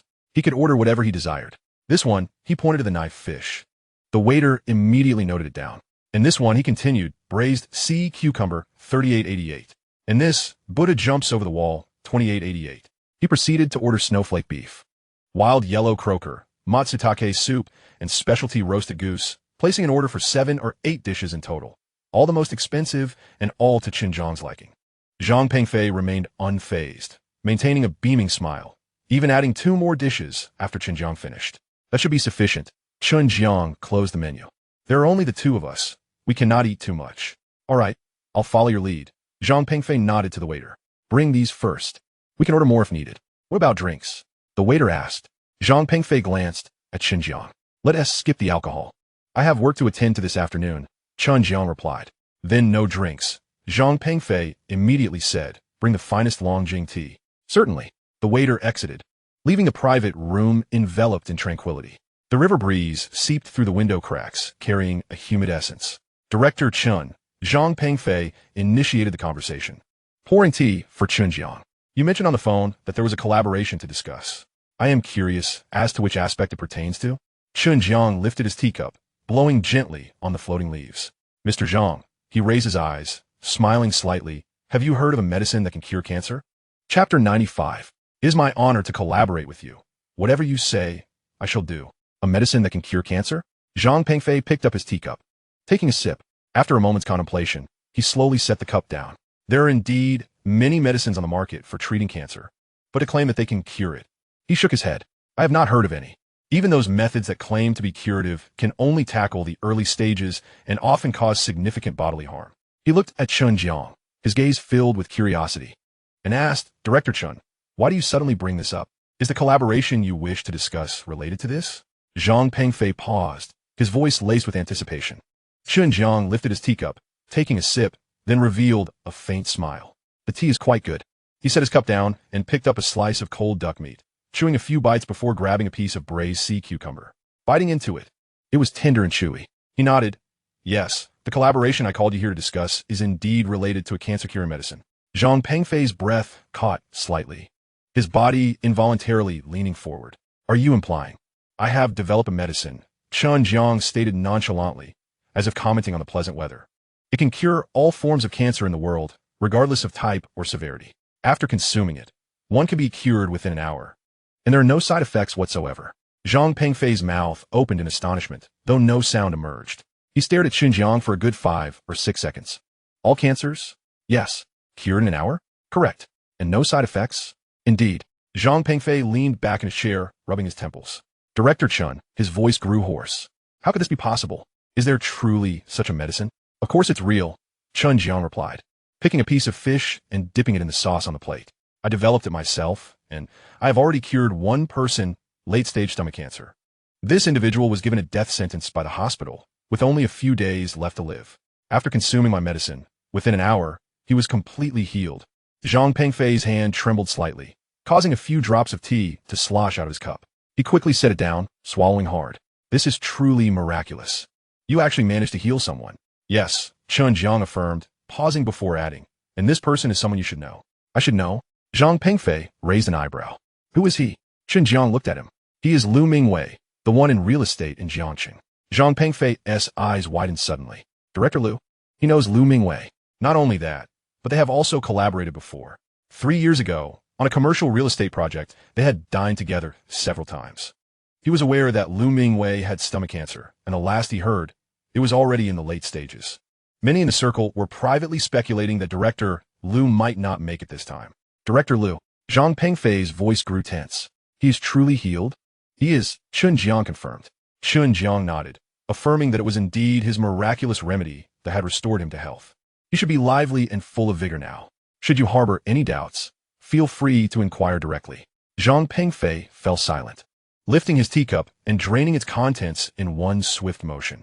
His hands trembled slightly, and his mind buzzed with thoughts. The notion of a drug capable of curing all cancers, effective within an hour, and devoid of side effects reverberated repeatedly in his mind, igniting a spark of realization. His breath quickened as he fixed his intense gaze upon Chen Jiang. Director Chen, he managed to steady his voice. How do you envision our collaboration? Chen Jiang set down his chopsticks and dabbed his lips with a tissue. I propose a partnership to establish a pharmaceutical company. I will provide the formula and technology, holding a 70% stake, while you will supply the capital, personnel, construct the factory, procure equipment, and handle the paperwork, retaining a 30% stake. I will oversee the company, and you will assist. Once the drug is on the market, you can simply await your share of the profits. He paused. Do you agree to these terms? Zhang Pengfei's mind raced. A 70-30 split seemed to favor Chen Jiang. Yet this was a drug that could cure cancer. Once mass-produced and launched, the implications would be monumental, absolute monopoly. How high could the market value soar? Hundreds of billions? Perhaps even trillions? And all he needed to do was invest some initial capital. This was no mere collaboration. It felt as though a golden brick had fallen from the sky, landing squarely upon him. Absolutely, I agree, he exclaimed without a moment's hesitation. Director Chen, it is truly an honor for me to be considered for such an extraordinary opportunity. He felt his palms grow clammy with excitement, but strove to maintain composure, not wanting to appear overly eager. He even poured himself a glass of liquor from a nearby bottle. Thank you, Director Chen. I raise my glass to you. Chen Jiang regarded him for a moment, waiting for him to finish the entire glass of liquor. Then he smiled. Have you no further considerations? None whatsoever, Zhang Pengfei declared resolutely. It is my privilege to collaborate with you. I will follow your lead. Chen Jiang smiled, evidently pleased with this response. He picked up his chopsticks once more, selecting a piece of beef to savor slowly before posing another question. Zhang, how much do you think we should sell this drug for? Zhang Pengfei was momentarily taken aback. He had not anticipated this query. A flurry of figures flashed through his mind. The prices of existing anti-cancer medications soared into the hundreds of thousands or even millions, often with uncertain efficacy. Yet Chen Jiang's drug could offer complete healing. What price could be set? 1 million? 2 million? Even at 3 million? There would be countless eager buyers. However, he refrained from voicing these thoughts and turned his gaze to Chen Jiang, who was watching him with a calm demeanor. In that instant, Zhang Pengfei understood. The selling price would be determined by Chen Jiang. He spoke earnestly. Whatever amount you deem appropriate, I will abide by your decision. A subtle smile appeared on Chen Jiang's lips. Very well. He did not specify any figures. Yet, Zhang Pengfei sensed that this response had been well received. Now, let's discuss specifics, Chen Jiang said. I recall that you have an existing factory, correct? Indeed, Zhang Pengfei nodded vigorously. My group owns an oral liquid factory located in the suburbs. It is not large, but it is well equipped. Its performance has been average, and I was considering a transition. This is perfect. We can directly convert it into a pharmaceutical plant. The words flowed freely as he continued. I will arrange for the necessary qualifications and paperwork. I will also provide personnel. You need only to share the technology with me and specify the required equipment and raw materials. I will handle everything else. Chen Jiang listened attentively, nodding occasionally. Good. Proceed with the factory modifications. I will send you the design plans and requirements shortly, along with a list of raw materials. Absolutely. I will take care of it right away, Zhang Pengfei replied eagerly. Chapter 96. Let us name our pharmaceutical company New Life Pharmaceuticals. He was already contemplating the necessary upgrades for the oral liquid factory, the sterile workshop needing complete renovation, and the hiring of additional staff. Yet, none of these challenges seemed insurmountable. I will also take care of the company registration, Chen Jiang added. Understood, Director Chen, leave it to me. You can rest easy. Zhang Pengfei replied with a beaming smile. Chen Jiang nodded. Let us call our pharmaceutical company New Life Pharmaceuticals. New Life, Zhang Pengfei echoed, a splendid name. Its connotation is excellent as well. Moreover, Chen Jiang retrieved 2 copies of a partnership agreement from his bag to ensure the smooth progression of our collaboration. I have drafted these 2 agreements. We need to sign them first. Please review them. Zhang Pengfei accepted the agreements and glanced through them briefly, nodding in approval. Everything appears to be in order. I will sign immediately. Both parties signed their respective copies and resumed their meal, continuing their discussion. Dishes arrived one after another. Yet Zhang Pengfei hardly touched his chopsticks. His mind was wholly consumed by thoughts of their partnership, posing detailed questions and providing thorough answers. Chen Jiang, on the other hand, enjoyed his meal, occasionally commenting on the quality of certain dishes. The atmosphere was amicable.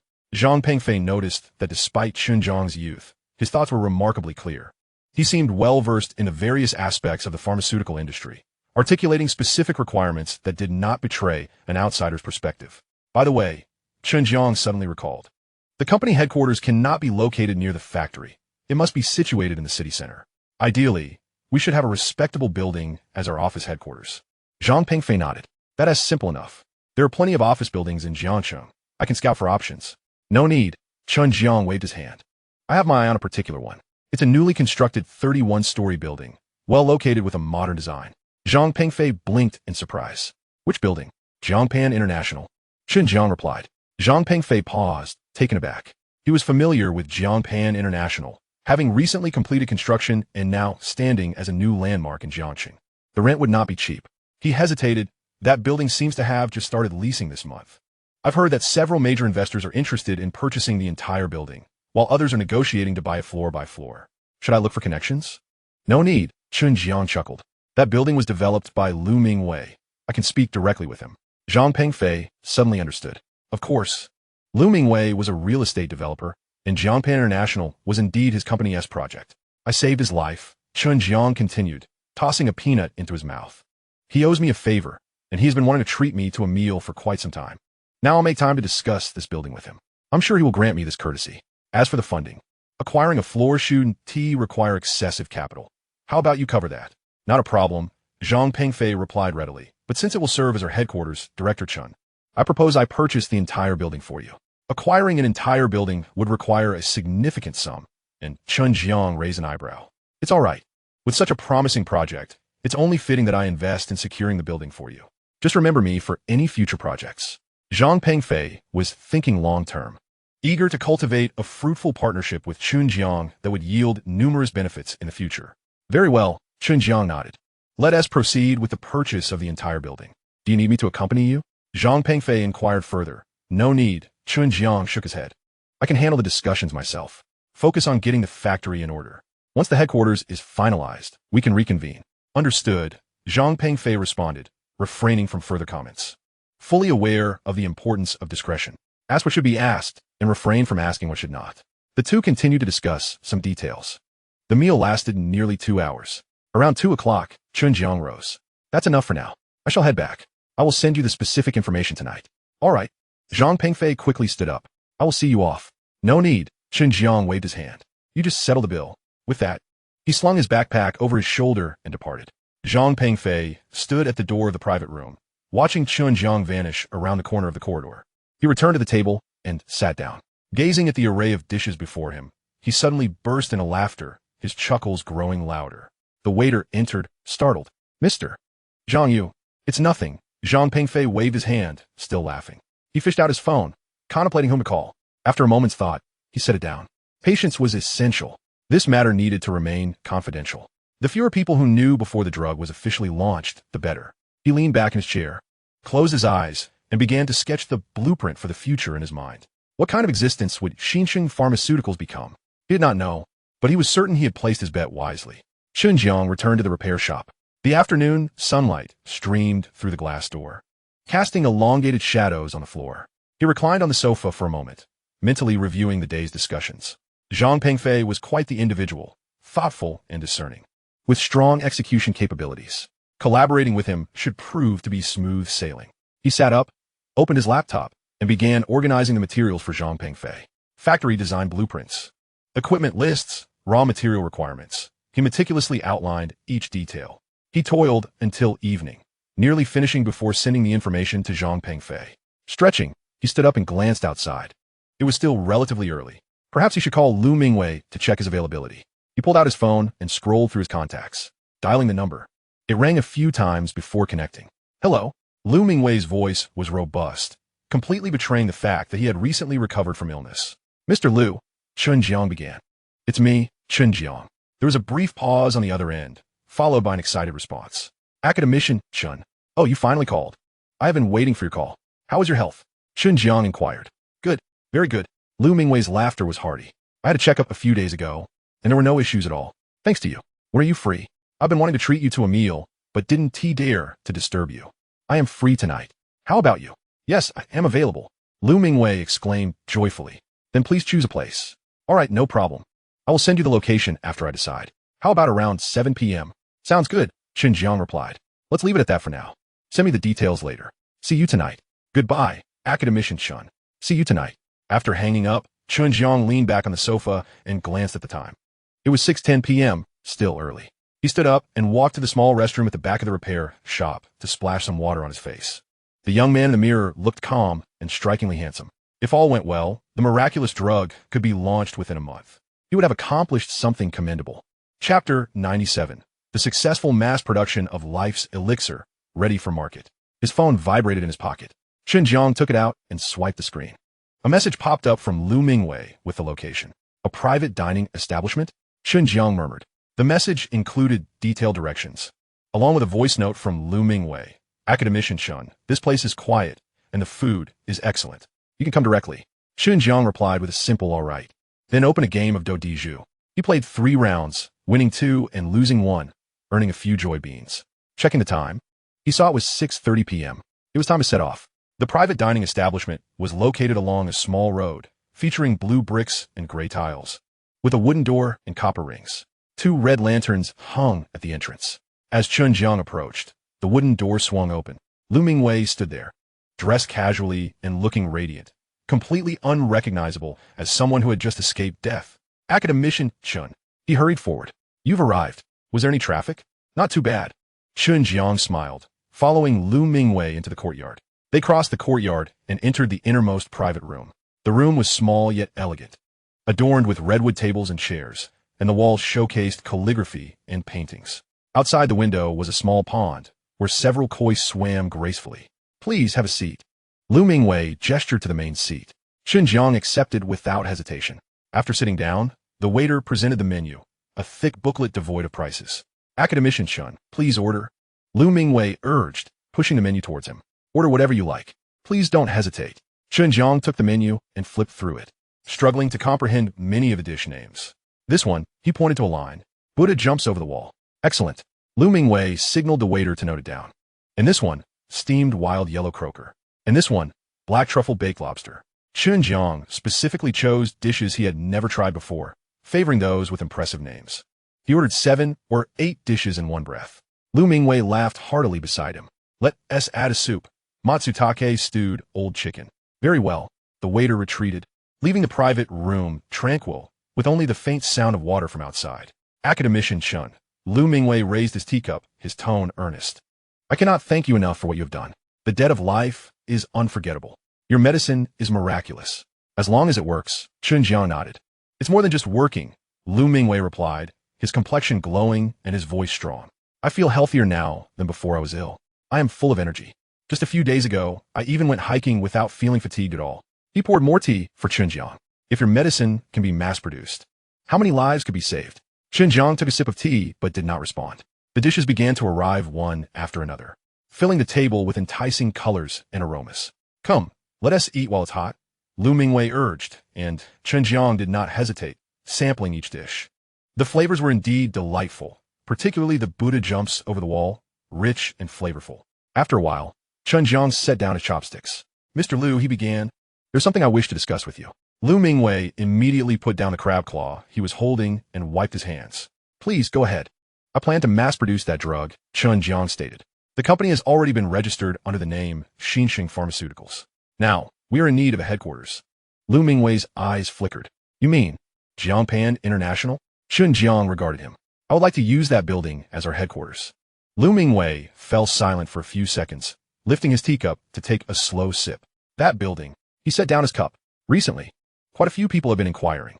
Several companies wish to rent an entire floor, and 2 others want to buy the whole building. He paused, looking at Chen Jiang. But since you have spoken up, it changes everything. Chen Jiang remained silent, waiting for him to continue. You are my savior, Lu Mingwei said earnestly. I can dismiss all those interested parties and offer you the building at cost price, without making a profit. I will handle all the paperwork. What do you think? Chen Jiang shook his head. That won't do. In business, one cannot operate without making a profit. The price should be fair. What you say is unnecessary. Lu Mingwei chuckled. You saved my life. What is a building compared to that? Should you continue to decline, it would be tantamount to underestimating me. Chen Jiang studied him. Lu Mingwei's expression was sincere, devoid of pretense. Very well. Chen Jiang ceased his insistence, conceding to your proposal. No problem, Lu Mingwei nodded. The two engaged in further discussions about the details. Lu Mingwei was steadfast regarding the price. Ultimately, the agreed figure was merely the cost price. After reaching an accord, Lu Mingwei visibly exhaled, as if he had finally repaid a personal favor. Their meal extended until past 9 o'clock. As they prepared to leave, Lu Mingwei insisted on escorting Chen Jiang, who firmly declined. I will return on my own. You tend to your matters. Shall I have the driver take you? No need. Chen Jiang waved his hand dismissively. A stroll will aid digestion. He turned and ventured into the alley, his figure swiftly vanishing into the night. In the following days, Chen Jiang's phone was incessantly busy. Li Baolin from Tianqing Pharmaceutical called 3 times, each time using a different number. Upon recognizing his voice, Chen Jiang promptly hung up. Other pharmaceutical companies began to reach out in succession, some expressing interest in collaboration while others sought to purchase the formula. Each inquiry was more courteous than the last, with increasingly generous terms. Chen Jiang uniformly declined. No cooperación. No sales. Do not call again. On the 5th day, Xinxing Pharmaceutical was officially registered. Chen Jiang held a 70 stake, while Zhang Pengfei possessed 30. By the 6th day, Chen Jiang signed a contract with Lu Mingwei, officially transferring the entire Jiangpan International building into the name of Xinxing Pharmaceutical. During the signing, Lu Mingwei wore a smile even broader than Chen Jiang's. Now, we can really accomplish something for you, he remarked. Chen Jiang patted him on the shoulder without saying much more.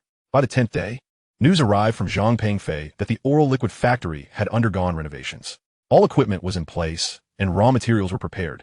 Chen Jiang visited once, finding the factory transformed. The sterile workshop met high standards, and the production line was fully automated. As per your specifications, Zhang Pengfei remarked with a smile. Not a single detail was compromised. It must have cost a fortune? Chen Jiang inquired. Worth it, Zhang Pengfei replied succinctly. On the 15th day, all personnel were in position. From production to quality inspection to packaging, all handpicked by Zhang Pengfei, all experienced and bound by strict confidentiality agreements. Chen Jiang handed the formula and process to the responsible party, an engineer in his 50s named Zhou.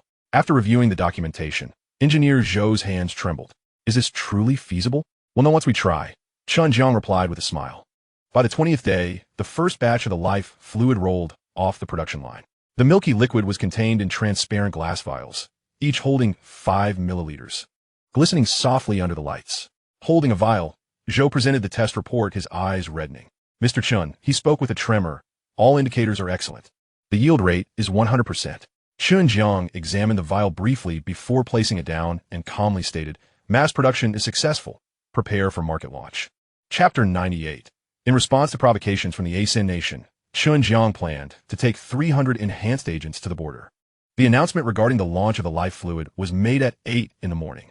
Xinxing Pharmaceutical's official website, along with major pharmaceutical platforms, simultaneously listed the product. Priced at $30,000 for a 5 milliliter bottle. The packaging was minimalist, and the instruction manual contained merely 3 lines. Indications: all types of cancer. Administration: oral. Onset time: within 1 minute. Cure time: within 60 minutes. Introduction: capable of curing all types of cancer worldwide within an hour. Initially, few took it seriously. $30,000 to cure cancer? It seemed absurd. Many mocked on various platforms, deriding it as another scheme to extract intelligence tax. Is this new Xinxing Pharmaceutical even credible? Did they just emerge? They scoffed. Curing all types of cancer within an hour? Is this a joke? This is blatant false advertising. Shouldn't someone intervene? However, the tide soon turned. Accounts belonging to certified oncologists from top-tier hospitals published lengthy articles detailing Lu Mingwei's case. Late-stage gastric cancer with widespread metastasis. After consuming the life fluid for an hour, imaging revealed that all lesions had vanished, signifying what could be termed a cure. Accompanying the article were lab reports and CT comparison images, with red seals prominently displayed. Subsequently, state media shared the news with a direct headline. Scientists from Long Nation have completely conquered cancer. Miracle drug launches today. The internet erupted. On Weibo's trending topics, 6 out of the top 10 were related to the life fluid, the conquest of cancer, Chen Jiang Pharmaceutical, and academician Chen Jiang. The servers crashed twice under the overwhelming traffic. Media outlets scrambled to Jiang City, and the entrance of Chen Jiang Pharmaceutical's headquarters was besieged with security personnel hoarse from shouting. Zhang Pengfei, observing the throng from the top-floor office, felt his hands tremble. Lighting a cigarette, he took a puff before extinguishing it. It has truly come to fruition, he murmured, his voice quaking. Simultaneously, lines formed at pharmacies selling the life fluid, with crowds curving around corners. Some were in wheelchairs, others attached to 4 drips, family members supporting them, their eyes filled with anxiety and hope. Is there any left? Can I still purchase today? I can pay extra. Is that possible? The staff were sweating profusely. Limit of 1 bottle per person. We have sufficient stock. Everyone will be able to purchase. Though they assured the crowd, the sheer number made it untenable. Meanwhile, in the conference rooms of certain pharmaceutical companies, the atmosphere was tense. At Chen Jiang Pharmaceutical, Chairman Zhou Zhenbong smashed his teacup onto the floor, shards scattering. 30,000. His eyes reddened. Is he really selling it for 30,000? Li Baolin, head bowed, dare not speak. How are we supposed to sell our medications now? Zhou Zhenbong roared. Inventory, production lines, research investments, all gone. Similar scenes unfolded in other pharmaceutical firms, with curses echoing. Yet, despite the outcry, no one dared to act.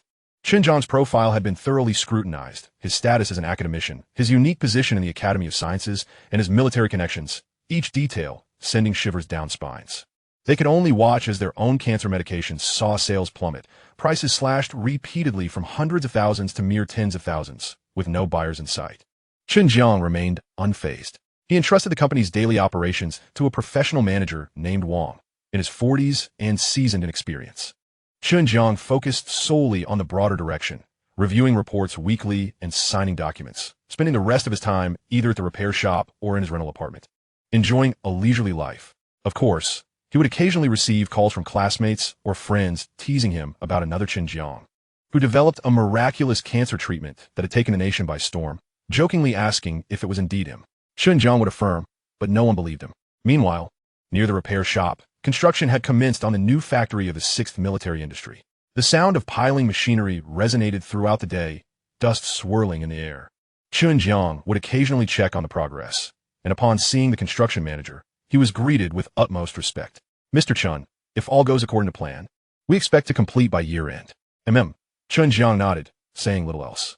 One evening, Chen Jiang sat on the sofa of his rental apartment, the television on, tuned to the news channel.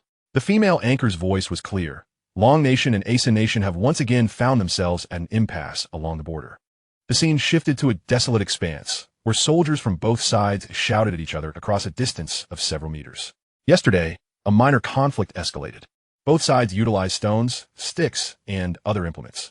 2 of our soldiers were injured and have been sent for medical treatment. The camera zoomed in. A young soldier's forehead was wrapped in bandages, blood seeping through. His gaze was resolute. Chen Jiang furrowed his brow and picked up the remote, increasing the volume. The news continued, stating that the Foreign Ministry had lodged a stern protest, demanding that the little nation of A3 immediately cease its provocative actions. Chen Jiang turned off the television, and silence enveloped the room. He stared at the darkened screen for a few seconds, murmuring to himself, "How dare that diminutive A3 act so arrogantly?" He fished out his phone, scrolled through his contacts, and found Lu Guaning's number, dialing it. After 3 rings, it connected. Director Chen? Lu Guaning's voice was laced with surprise. What prompted you to call me? Commander Lu, Chen Jiang asked directly. Are you aware of the situation at the border? There was a brief silence on the other end before Lu Guaning sighed. Yes, the conflict has been ongoing for some time. Both sides are hesitant to open fire, fearing escalation. It's been nothing but sticks, stones, and fists. Frustrating. Chen Jiang could discern the helplessness in his tone. Have our men been injured? 2. Lu Guaning's voice grew somber. One has a severe head injury, and another has a fractured rib. The A3 side strikes viciously, targeting vital areas. However, they have sustained even greater casualties. Our losses have been relatively minor. Leaning back on the sofa, Chen Jiang gazed at the ceiling, contemplating. Commander Lu, he began. I recently developed something new. Something new? Lu Guaning's interest peaked. What have you created this time? A body enhancement serum, Chen Jiang replied. It's injectable. For ordinary individuals. It enhances strength, speed, neural response, cell vitality, bone density, and self-healing capabilities. He paused. A comprehensive enhancement exceeding tenfold. There was silence on the other end. After several seconds, Lu Guaning's incredulous gasp broke the quiet. How much? Tenfold, Chen Jiang reiterated. No shortcomings in enhancement, with absolutely no side effects. Moreover, I have produced 2 versions. One is permanent, and the other lasts for 3 hours. The sound of a chair scraping echoed from Lu Guaning's side, as if he had suddenly risen. Director Chen, his voice tightened. You must be joking? Do I seem like the type to joke? Chen Jiang countered. Not at all. I'm just shocked, Lu Guaning exclaimed. A tenfold enhancement. What does that even mean for humanity? Approximately that, Chen Jiang chuckled softly. A low-budget superhero. Lu Guaning began pacing. His footsteps audible through the phone. What are your plans?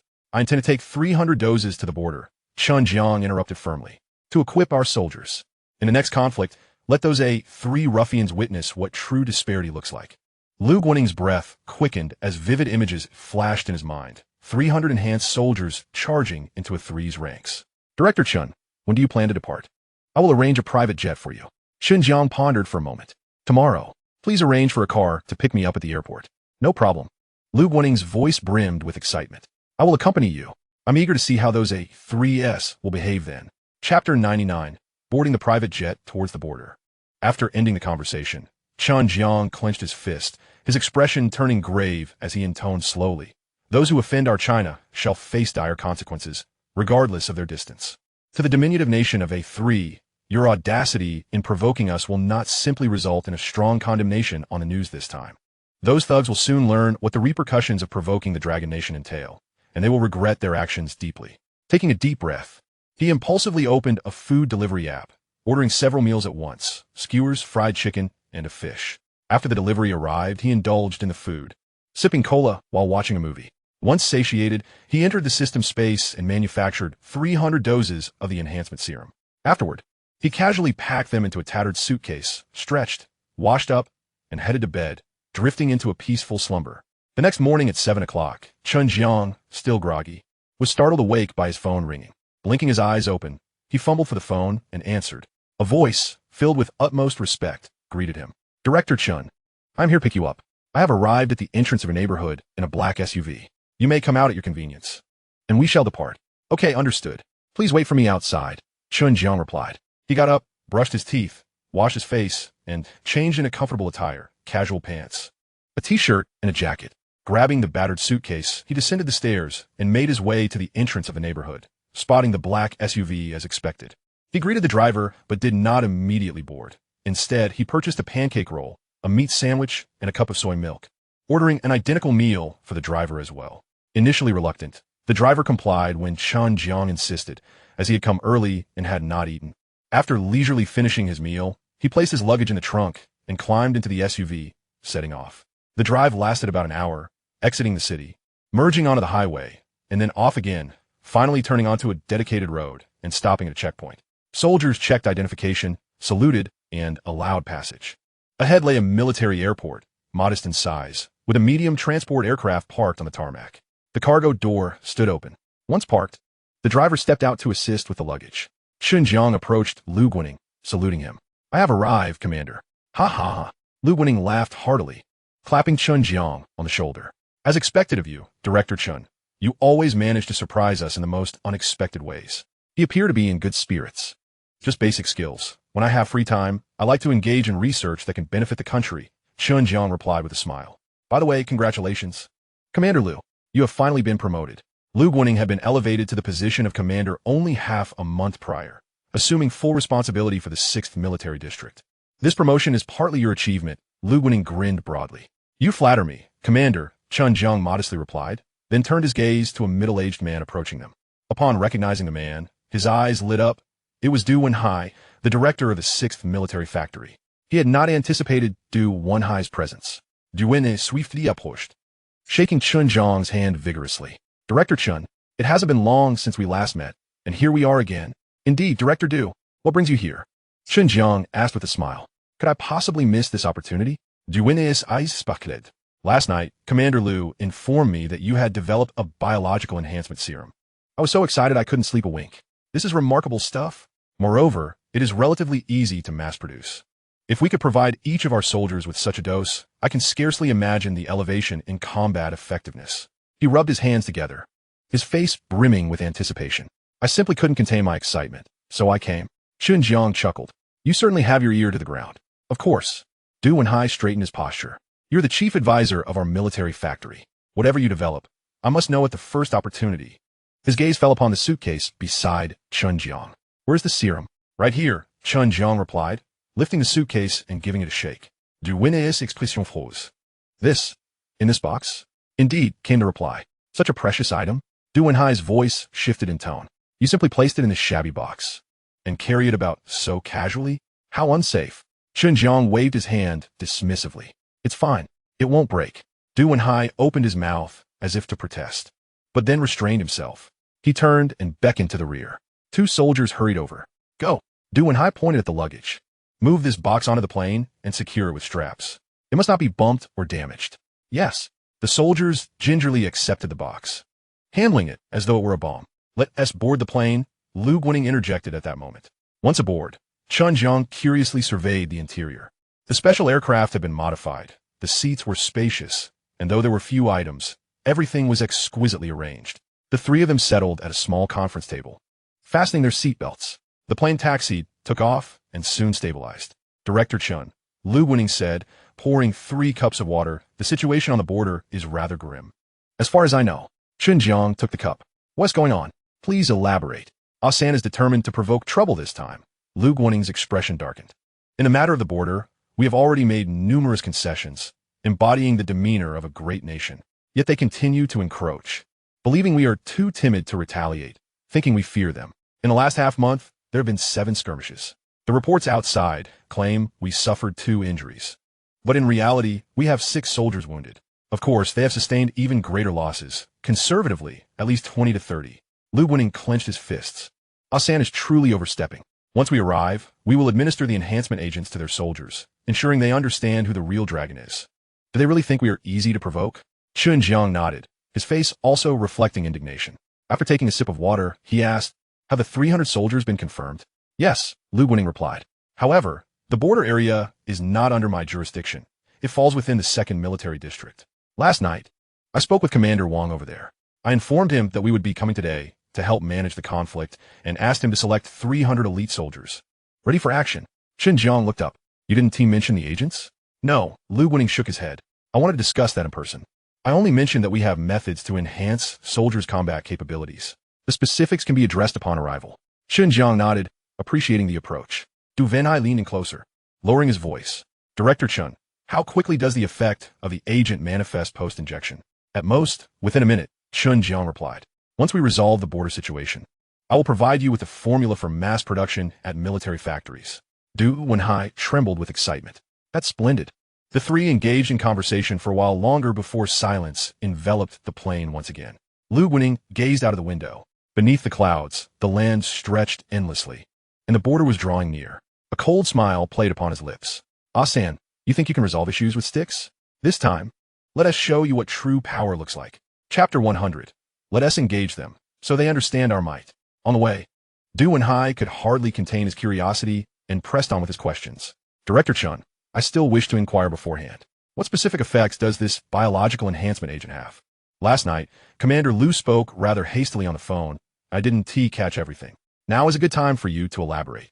Chen Jiang leaned back into his seat, speaking slowly. This enhancement agent, upon injection, boosts strength, speed, neural reaction, cellular vitality, bone density, and self-healing ability. With each attribute, he raised a finger. All these could be elevated by over 10-fold. Du Wenhai's eyes widened in disbelief. 10-fold? He murmured. Doesn't that make one a superhuman? Pretty much. Chen Jiang sipped his water. However, there are 2 versions. Du Wenhai immediately sat up straight. 2 versions? Yes. Chen Jiang set down his cup. The first is pure enhancement. Once injected, it has a permanent effect, enhancing all aspects indefinitely. The second includes a suppressor, with effects lasting only 3 hours. He paused. Moreover, the suppressor can be administered to those who received the permanent version. Once injected, the effects revert to just 3 hours, essentially a safeguard. This way, we can use the enhancement agents as needed. We can administer the permanent version to soldiers, and when they retire, give them the suppressor. He continued, by the way, since we have time on the plane, do you require me to elaborate on the relevant control measures and mechanisms, as well as other aspects? Yes, very much so. Du and Hai took a deep breath, retrieving a small notebook to take notes. Control measures, mechanisms. Chen Jiang elaborated extensively on this topic. Although Du and Hai struggled to comprehend some of it, he diligently recorded every detail. Once he finished, he looked up, his eyes filled with admiration. Your design is truly remarkable. I doubt anyone else in the world could achieve this. Chen Jiang waved his hand modestly. It's not that difficult, as long as there's a system in place. He spoke the last part softly. Du and Hai didn't catch it. What did you say?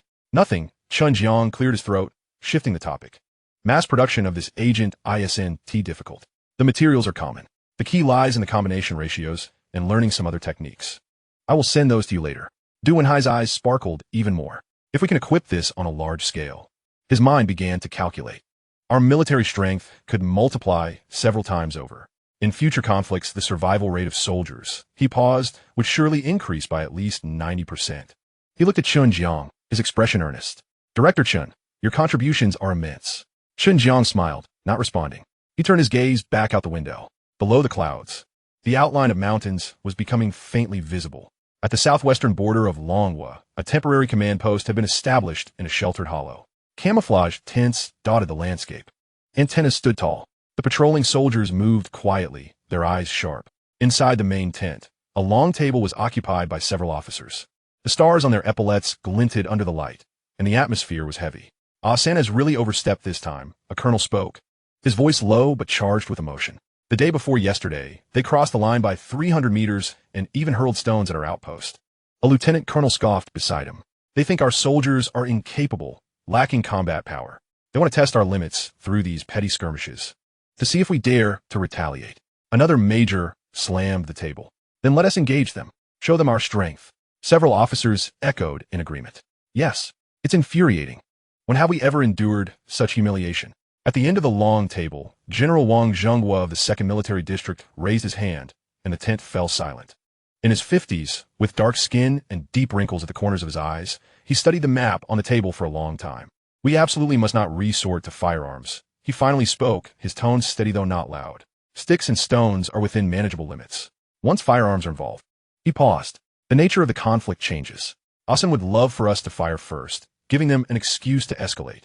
An officer couldn't hold back. Chief, does that mean we must endure indefinitely? Endure?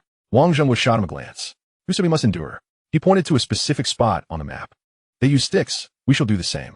They cast stones, and we shall do the same. A confrontation within the bounds of rules, ensuring we do not falter. Moreover, we must prioritize the safety of our soldiers, striving to avoid any casualties. He withdrew his hand. However, one stipulation remains. We must not resort to firearms first. This is non-negotiable, a testament to our nation's dignity. The officers fell silent, yet their faces bore the weight of frustration. Wang Zhenghua glanced at his watch. Commander Liu from the 6th Military District should be arriving shortly. What brings Commander Liu here? One officer furrowed his brow. Indeed, we are not short on personnel. His presence here may not be of much assistance, correct?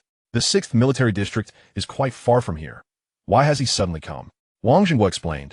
He mentioned coming to assist and requested that I select 300 elite soldiers in advance, though I am uncertain of his precise intentions. We shall see what he has to say upon arrival. No sooner had he spoken than a soldier entered to report.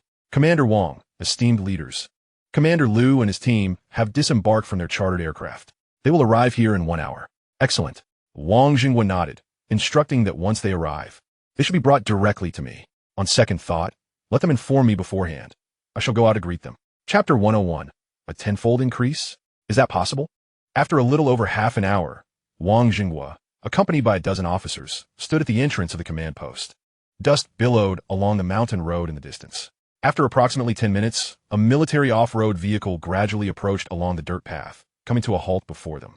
The door swung open, and Lu Guaning was the first to leap out. clad in his uniform. The stars on his epaulets gleamed notably in the sunlight. Old Wang. Lu Guaning greeted him with a smile. Wang Jinghua stepped forward, and the two men clasped hands vigorously. Old Lu, it has been quite some time, hasn't it? Almost 2 years, I believe. Approximately so, Lu Guaning replied, patting Wang Jinghua's arm. The last time was during the army-wide conference. The two exchanged pleasantries, at which point 2 more individuals emerged from the vehicle's rear seat. Du Wenhai circled around to the back, opening the trunk. He carefully retrieved a tattered suitcase, gripping the handle tightly as if fearing it might be jostled. Chen Jiang approached empty-handed, taking his place beside Lu Guaning. Wang Jinghua's gaze settled on Chen Jiang's face, momentarily taken aback. So young? Who is this? Wang Jinghua inquired, looking to Lu Guaning. Allow me to introduce him. Lu Guaning gestured. This is Du Wenhai, the director of the 6th Military Factory. Du Wenhai quickly nodded in acknowledgement. Commander Wang, good to meet you. Wang Jinghua returned the nod and shifted his attention back to Chen Jiang. This is Chen Jiang. Lu Guaning spoke with a hint of pride. He is the chief advisor at our military factory and also an academician at the Academy of Sciences. Wang Jinghua's eyes widened slightly as he scrutinized Chen Jiang. Chen Jiang? Are you the one behind the Mechs? Chen Jiang smiled. Yes, that's me. The astonishment on Wang Jinghua's face was unmistakable. He had indeed heard Chen Jiang's name mentioned repeatedly during several high-level meetings. Discussions of mechas, laser weaponry, rumors abounded.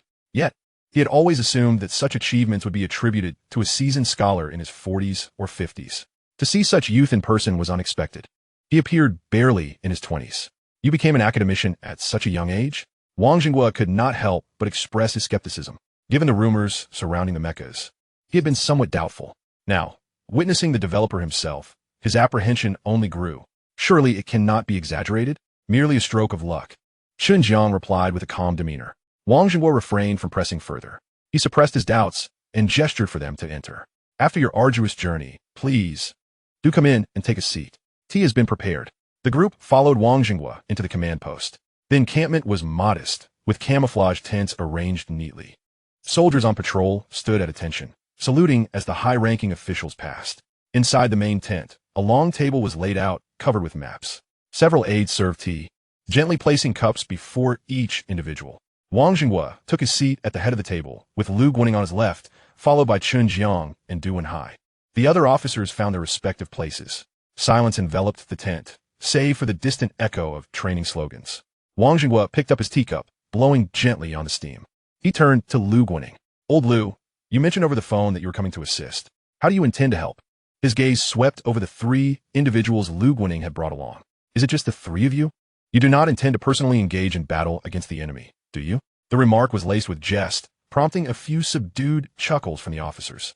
Lu Guaning laughed as well, lifting his teacup for a sip before setting it down leisurely. Old Wang, first, let me hear about the situation here. He did not provide many details over the phone. Wang Jinghua nodded, his expression growing serious. The situation is rather grim. The enemy has become increasingly brazen over the past half-month, crossing the line more frequently and escalating their provocations. The day before yesterday, they advanced another 300 meters and hurled stones at our outpost. Our troops, unable to restrain themselves, charged out and engaged them in a skirmish. We have clashed several times now. Wang Jinghua paused. However, it has only been with clubs and stones. Firearms have not been employed. We sustained 6 injuries, while they suffered over 20. As he spoke, he clenched his fist. Although we gained the upper hand, the indignation weighs heavily. They are deliberately testing our limits, knowing we dare not use firearms. The officer's expressions darkened. One could not help but interject. Commander, this is too stifling. We should retaliate fiercely and put an end to this. Wang Jinghua raised his hand to silence him. I have stated before, we cannot resort to firearms. This is a principle. He turned to Lu Guaning. Old Lu, you requested I select 300 elite soldiers, and I have done so. They are all exceptional recruits, capable of taking on 3 to 5 foes each. Now that they are prepared, what purpose do you have in mind for this selection? All eyes turned to Lu Guaning. He smiled, leaning back in his chair, gently tapping his fingers on the table. I can enhance the combat effectiveness of your 300 soldiers tenfold. Each one will be able to take on dozens of enemies, as if it were a game. The tent fell into a sudden hush.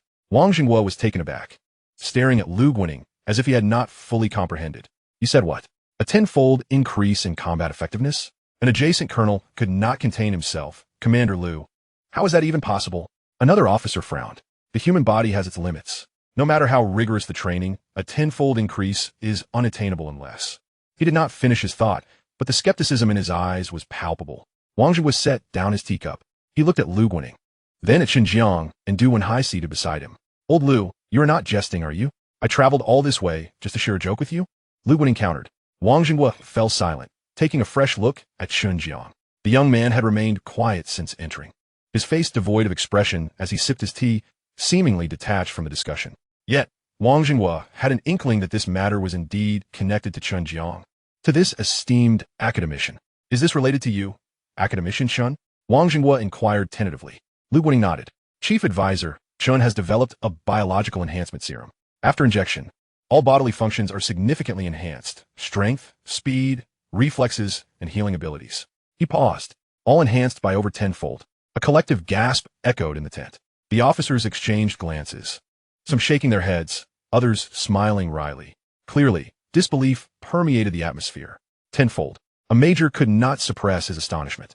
Commander Lu, this is utterly absurd. We are seasoned commanders and understand the limits of human capability. Doubling the dose is already a challenge, let alone 10 times? Another officer interjected. Indeed, if such a drug existed, wouldn't that make one a superhuman? Even films dare not portray such a notion. Chapter 102 Remarkable. What distinguishes this from a superhero? Wang Jingwa remained silent, fixated on Chen Jiang. Eventually, Chen Jiang set his teacup down, meeting Wang Jingwa's gaze with calm assurance. What Commander Lu stated is true. I have brought the drug. 300 vials contained within this box. All eyes converged on the dilapidated suitcase at Du Wenhai's feet. Du Wenhai hastily pulled the suitcase closer. Wang Jingwa regarded the box with a slight twitch of his lips. Such a precious item, and you store it in this suitcase? You could have easily used any bag. It won't tea break, Chen Jiang replied. Wang Jingwa found himself momentarily at a loss for words, reclining back against his chair, fingers tapping rhythmically on the table. Silence enveloped the tent, broken only by the occasional whisper of the wind outside. After a significant pause, Wang Jingwa finally spoke. Lao Lu, how many years have we known each other? Over 20 years, Lu Guaning responded. Then I shall speak plainly, Wang Jingwa continued, fixing his gaze upon him.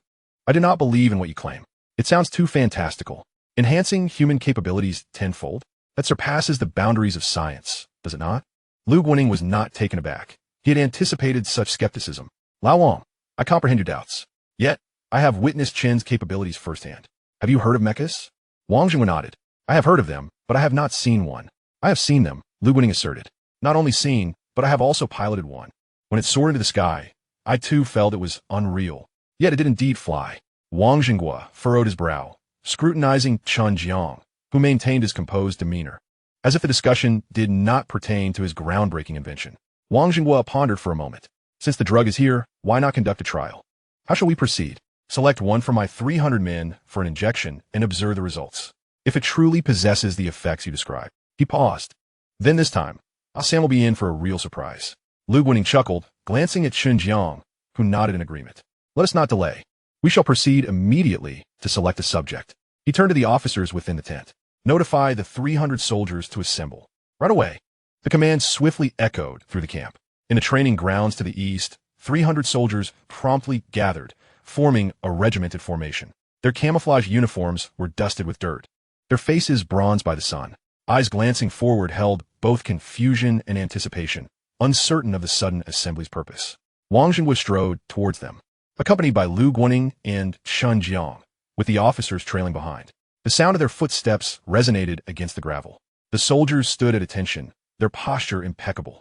Wang Jingwa approached the front of the formation, surveying the crowd. He cleared his throat. I have summoned you for a unique mission. The soldiers held their breath. Wang Jingwa stepped aside, gesturing for Chen Jiang to step forward. Chen Jiang advanced to the front of the line, holding a silver metal box, which he opened to reveal neatly arranged vials of pale blue serum, glimmering in the sunlight. This is Academician Chen, Wang Jingwa introduced. He has developed a novel drug. Chen Jiang raised one of the vials, speaking clearly though softly. This is a biological enhancement serum. Upon injection, the body's functions will be comprehensively improved. Strength, speed, reflexes, impact resistance, physical endurance, and self-healing capabilities. He paused. The enhancement will be at least tenfold. A murmuring wave rippled through the formation. Soldiers exchanged glances, some frowning, others displaying incredulity. Tenfold. Is this a jest? A robust soldier in the front row could not contain himself. Report. Chen Jiang turned to him. Speak. Academician. Is what you say true? Tenfold. Wouldn't that make one a superhuman? Chen Jiang smiled lightly. Whether or not one becomes a superhuman, we shall find out through trial. I require a volunteer. Who wishes to be the first to attempt? The line fell silent for a few seconds. The burly soldier clenched his teeth and stepped forward. Report. I volunteer. Chen Jiang assessed him. The soldier stood nearly 6 feet tall, with broad shoulders and muscular arms, a clear testament to years of rigorous training. What is your name? Li Taizhu, squad leader of the 3rd class of the Armored Infantry Battalion. Very well, you shall be the one. Li Taizhu stepped out of the ranks and approached Chen Jiang, his nerves evident as he gulped. Chen Jiang retrieved a vial from the box, attaching it to a disposable syringe. The pale blue liquid swayed gently within the barrel. Roll up your sleeve, Chen Jiang instructed. Li Taizhu complied, revealing his sturdy forearm. Chen Jiang prepared the injection site, disinfecting it before inserting the needle. The pale blue liquid gradually flowed into his vein. Li Taizhu furrowed his brow momentarily. Injection complete. Chen Jiang withdrew the needle, applying a cotton swab to the injection site. What do you feel? Wang Jinghua inquired. Li Taizhu moved his arm. It's a bit itchy. No, my whole body itches as if ants are crawling on me. As he spoke, his expression began to shift. His eyes widened. I feel warm all over. It's as if a warm current is surging within me. His breathing quickened as he gazed at his hands, noticing the veins standing out on his skin.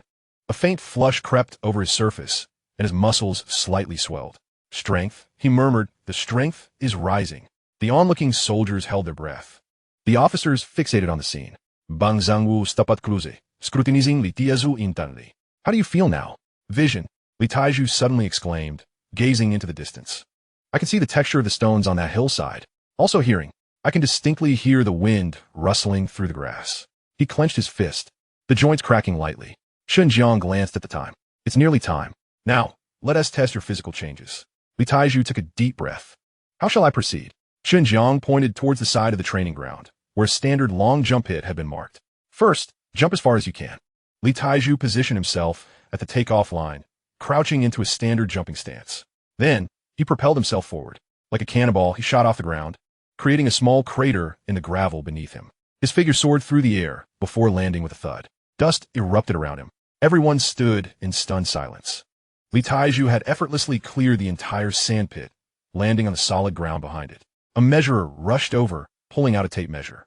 22.3 meters. His voice quivered with astonishment. For a normal soldier, a standing long jump of over 3 meters would be considered exceptional. This was a staggering 7-fold increase. A collective gasp echoed through the ranks. Li Taizhu himself was momentarily stunned.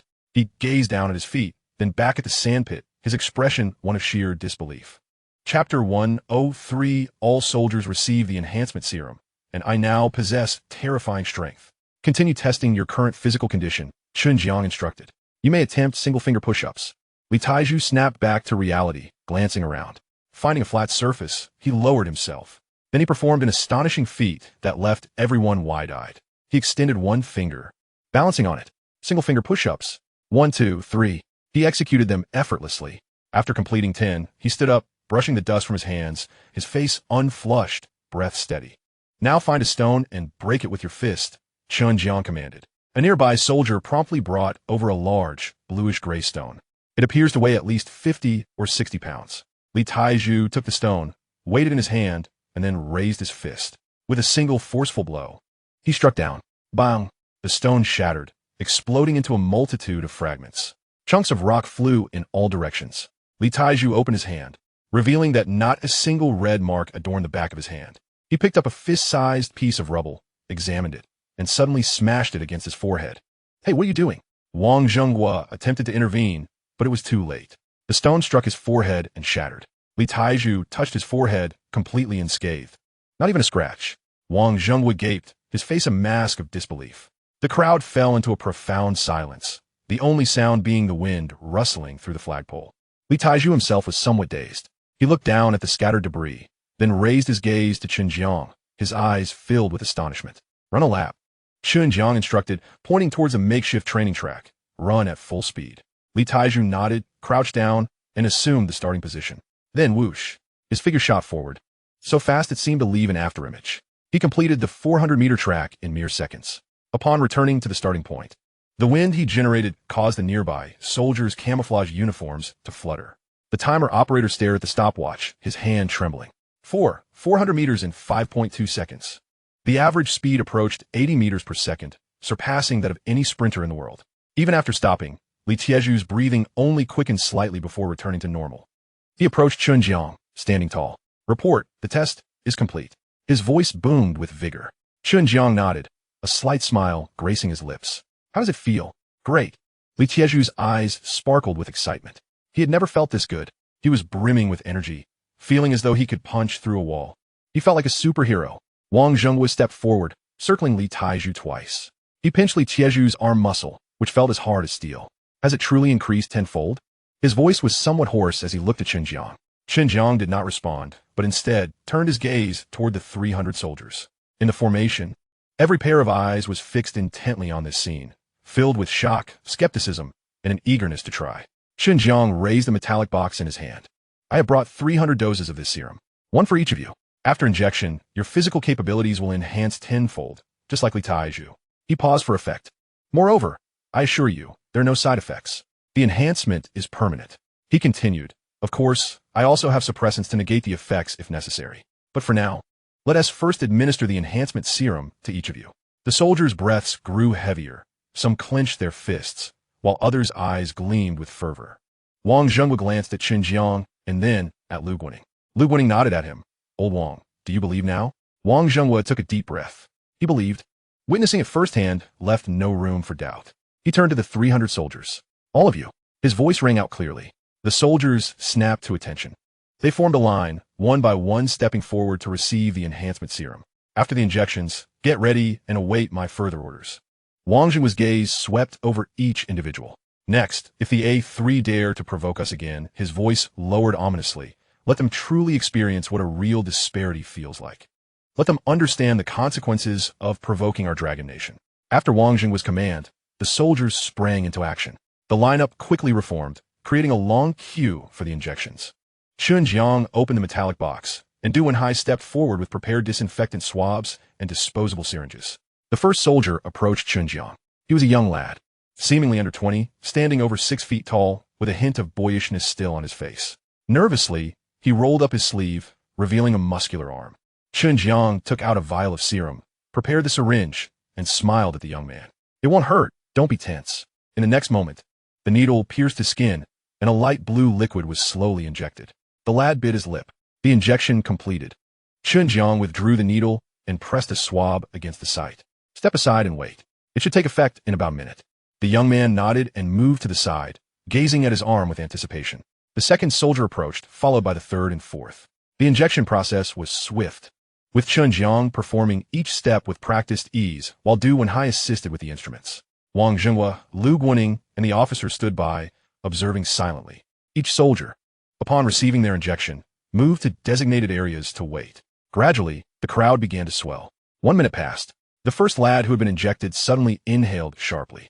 He raised his hand, staring at his arm. His muscles appeared, slightly swollen, veins bulging. It's happening, he whispered.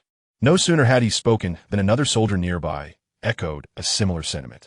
Almost immediately, a chain reaction ensued, with the injected soldiers beginning to transform. Some clenched their fists, their joints cracking. Others jumped in place, discovering they could leap over 2 meters with ease. Some picked up stones from the ground, cracking them with minimal effort. My heavens, this enhancement serum is incredible. I've only heard of such potions in movies, but to think they truly exist. Indeed, academician Chen is extraordinary. This is truly one of a kind in the world. Ha, I feel like a superhero now. I feel like I could take on 10 at once. Just like Chen Jiang in the movies. The exhilaration among the soldiers reached a fever pitch. Li Tieju moved among them, adopting a mentor's demeanor as he began to guide them in adapting to their newfound strength. Don't use your full strength. Just a gentle touch will do. Yes. Take it slow, feel it out. How does it feel? Amazing, right? Chapter 104. The A3 had begun their provocations again. As time passed, the soldiers gradually learned to control their strength, adapting to their bodily changes. Yet the excitement on their faces only intensified. With all 300 soldiers injected, nearly half an hour had elapsed. Once the last soldier received his injection, the training ground was filled with superhumans. Some attempted high jumps, reaching heights of 7 or 8 meters, as if equipped with springs. Others sprinted with such speed that they stirred up clouds of dust from the ground. Wang Zhenghua observed this scene, his expression a tapestry of emotions, shock, exhilaration, and a tinge of worry. "Fall in," he called out. His voice was not loud, yet it resonated clearly among the enhanced soldiers. The 300 quickly formed ranks, standing taller and with sharper gazes than before. Wang Zhenghua surveyed the formation and smiled. "So, how does it feel after the enhancement serum?" "It feels fantastic. I could take down a bull with one punch. Haha, even if Tyson showed up, he wouldn't withstand a single strike from me after 30 years of training." "Report, Commander, I become a superhero. I feel so powerful." Voices erupted in excitement. "All right, quiet down," Wang Zhenghua commanded, and then turned to the foremost officer, calling out, "Captain Jiang, present." The officer stepped forward briskly. "Take them to position 3 and replace the brother station there. If the A3 dare to cross the line and provoke us again," Wang Zhenghua paused, "then we shall not hold back. Let us show them what we're made of. Let them remember this well." Captain Jiang stood tall, his posture straightened. "Yes." He turned to face the formation. "All present. Right turn. March." 300 enhanced soldiers began to stride forward. Their footsteps were synchronized, causing the ground to tremble slightly. They ran at a speed far surpassing that of ordinary men, quickly vanishing along the dirt road outside the encampment. Dust settled slowly. The training ground fell into silence. Wang Zhenghua gazed in the direction the soldiers had departed, momentarily at a loss for words. Lu Guaning approached him, patting his shoulder. "How about that? This time we didn't come in vain, did we? I told you I could assist you." Initially, Du Wenhai had suggested bringing a few sets of dragon scale armors along. However, this proposal was rejected by Lu Guaning. Firstly, the technology behind the dragon scale armors was too advanced to be mass-produced at present. Secondly, the capabilities of the dragon scale armors far exceeded those of the enhancement serums. They were their trump card, and he treated each set like a precious treasure. He would not part with his prized possessions for others to use. Moreover, during this time, he had already established a special dragon scale squad as the military district's elite force, leaving no surplus armors available. When he learned that Chen Jiang had developed a biological serum, he felt a surge of excitement. The combination of the biological enhancement serums with the dragon scale armors would surely yield extraordinary results. "This truly is a tremendous surprise," Wang Zhenghua remarked, turning to Chen Jiang with fervent eyes. "This serum," he licked his lips. "Is there any left?" Other officers gathered around, their gazes filled with yearning. They had all witnessed the transformation of the soldiers moments ago. A tenfold enhancement. Who wouldn't wish to experience that? Chen Jiang shrugged his shoulders. "There are none left." A total of 301 vials were produced. Lu Guaning was taken aback. He too desired one. 301 vials? What about the extra one? Chen Jiang chuckled, rolling up his sleeves to display his robust muscles. "I injected it myself." The crowd fell momentarily silent. A look of disappointment spread across Wang Zhenghua's face. He rubbed his hands together, as if steeling himself for a significant request. "Academician Chen, could you possibly produce a few more vials? Just for us old fellows to try." Other officers nodded in agreement. "Indeed, Academician Chen, let's have a chance to experience it too. None of us have ever been supermen." Chen Jiang, unable to suppress his laughter at their eagerness, responded, "There truly are none left." Observing their dejected expressions, he added, "However, in a few days, I will provide Director Du with the manufacturing methods and detailed information for the serum. Once the military factory can begin mass production." He glanced at Du Wenhai, who immediately understood. "At that time, if any of you leaders require it, just come to me. I guarantee the supply." Wang Zhenghua reluctantly nodded.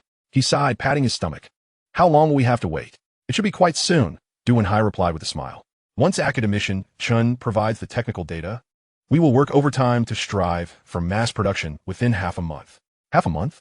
Wang Zhenghua muttered, saying nothing more. Lu Guaning then turned to Wang Zhenghua. "One enhancement serum costs 10,000 yuan. 300 vials would total 3 million. Don't forget to pay up." "Huh?" Wang Zhenghua gaped. "You're charging for this? Isn't that obvious?" Lu Guaning chuckled. "The personnel who manufactured the biological enhancement serums are ours, while those who use the serums are yours. Of course, you must pay for them. Do you expect me to give them away for free?" He continued, "And once we begin mass production, you will also need to place orders from our military factory at the same price of 10,000 yuan per vial." "Only 10,000 yuan? That's quite reasonable." Regarding the financial matters, Lu Guaning had already discussed arrangements with Chen Jiang and Du Wenhai aboard the aircraft. They certainly would not give away the serums for free. "Oh, you." Wang Zhenghua glanced at the money-minded Lu Guaning, playfully punching his chest. "Rest assured, not a single cent will be shortchanged." Laughter erupted among the group, and after chatting for a while, they returned to the command center. The atmosphere lightened considerably in the following hours. The officers surrounded Chen Jiang, bombarding him with questions, to which he responded one by one. Lu Guaning and Wang Jinghua sat to the side, sipping tea and occasionally interjecting. As dusk fell, they had dinner in the command center's cafeteria. The meal consisted of a simple 4 dishes and a soup, yet the portions were generous. Chen Jiang enjoyed his meal thoroughly. Wang Jinghua, however, appeared somewhat distracted, glancing at his watch from time to time. "Is there any news from the captain?" he inquired of his adjutant. "Report, sir." "No news at the moment. The 3rd lookout post is quiet. There's been no activity from the enemy today." Wang Jinghua responded with a grunt, continuing to eat, though his brow remained slightly furrowed. After dinner, they returned to their tents to rest. Chen Jiang was assigned to a separate tent, though the conditions were modest. It was kept impeccably clean. He lay back on the military cot, resting his hands behind his head. Occasionally, the sound of patrolling soldiers' footsteps echoed outside, along with the faint chirping of insects in the distance. Tomorrow, he thought, closing his eyes, there would be a spectacle to behold. The night passed without incident. The following morning at 6 o'clock, Chen Jiang awoke punctually. The early morning at the border was somewhat chilly. He sat up in bed and stretched his shoulders.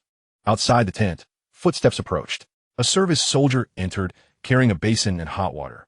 "Academician Chen, good morning.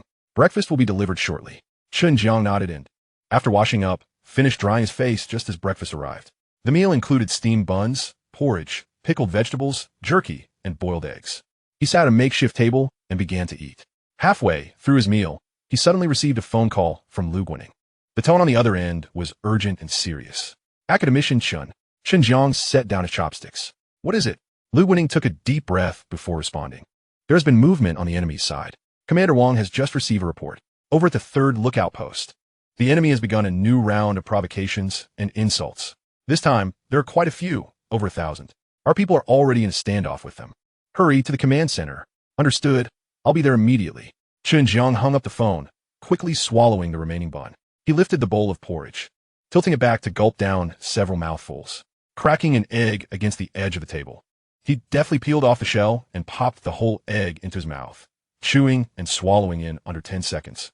Grabbing his jacket draped over the back of a chair, he slipped it on while rushing out of the tent. Chapter 105. 300 against 3,000. Can it truly be done? The morning air was brisk. His breath formed mist in the cool air.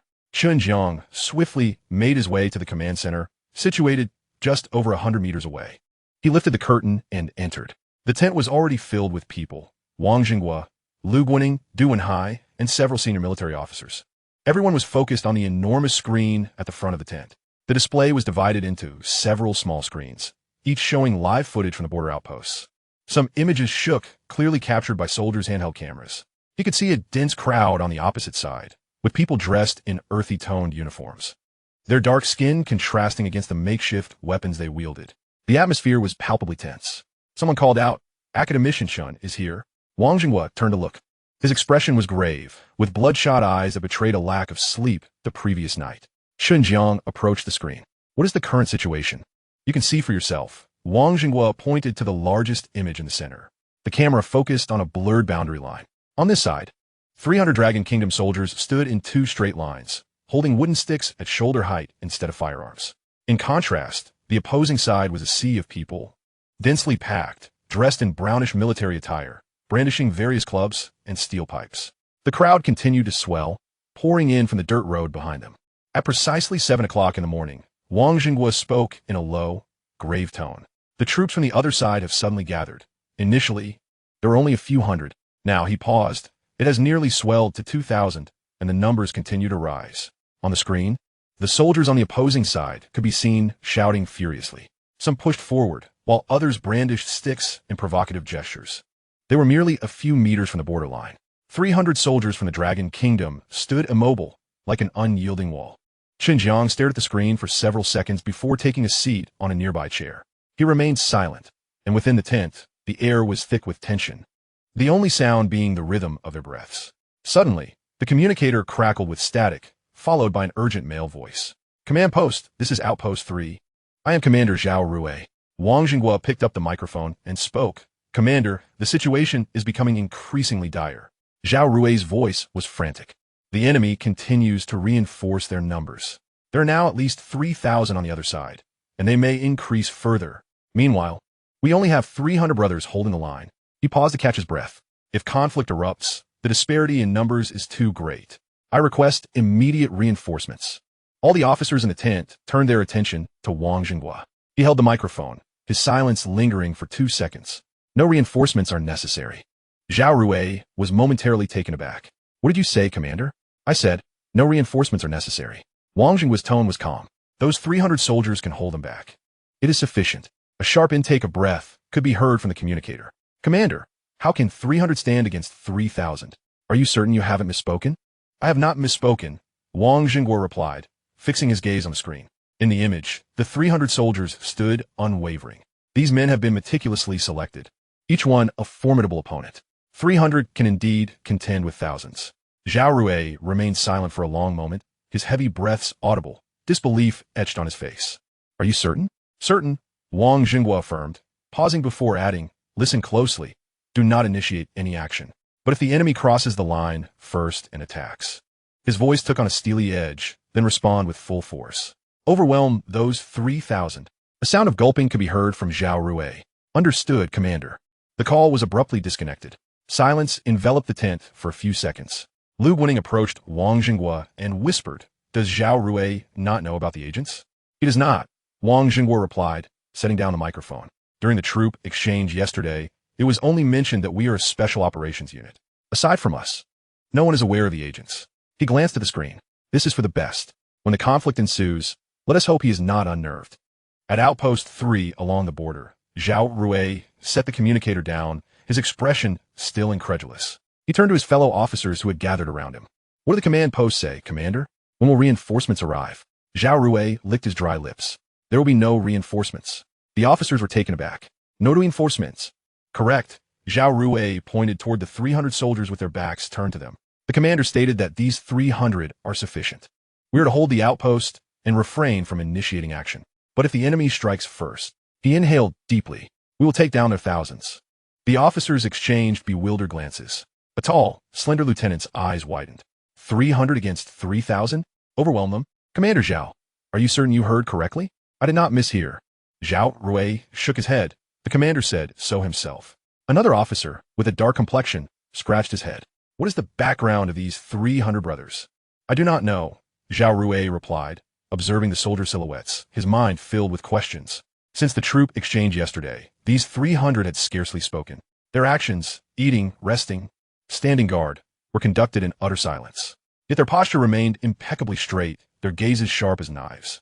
The commander claimed they were elite fighters. But even the best cannot take on 10 opponents alone, he thought. At that moment, a communications soldier rushed in. Commander, the enemy has advanced further. They are less than 10 meters from the border. Zhao Rui dashed to the observation point, raising his binoculars. Indeed, the dense throng of opposing soldiers was slowly encroaching. The front line of soldiers from the other side had raised their sticks, chanting incomprehensible slogans. The 300 Dragon Kingdom soldiers remained unmoved, like statues. The enemy shouted louder. Ha ha ha. Why do the Dragon Kingdom soldiers stand like wooden dolls? They must be terrified and afraid to move.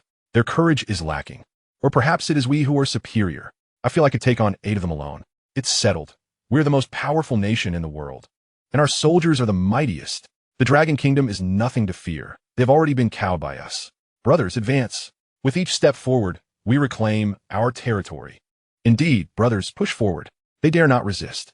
The throng of thousands of soldiers surged forward, inching closer, testing the waters, advancing and halting intermittently. Zhao Rui could no longer contain himself. He led several officers directly to the front lines. Standing behind the wall of 300 soldiers, he took a deep breath and declared, The commander has given a command. If they dare to strike first, we shall show no mercy. However, you are still too few. As he spoke, concern etched across his face. He hesitated, letting out a heavy sigh. At that moment, an enemy soldier suddenly broke from the crowd. He brandished a steel pipe and boldly crossed the faint white line on the ground, the unspoken boundary between the two sides.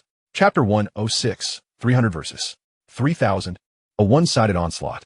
As the enemy soldier crossed the boundary line, Zhao Rui's heart raced. The man stood at least 6 feet tall, weighing nearly 200 pounds, and the steel pipe he wielded glinted ominously in the morning light. His target was clear.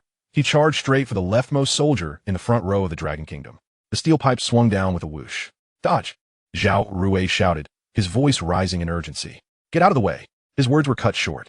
With his mouth agape and eyes wide in disbelief, he watched just as the steel pipe was about to strike the Dragon Kingdom soldier's head, smack. The pipe was firmly caught in the soldier's grip. The enemy soldier froze, attempting to withdraw the pipe, but to no avail. Straining with all his might, his face turned crimson. The Dragon Kingdom soldier regarded him coolly, letting out a dismissive snort before raising his foot. A simple yet powerful front kick. Thud! A muffled sound echoed.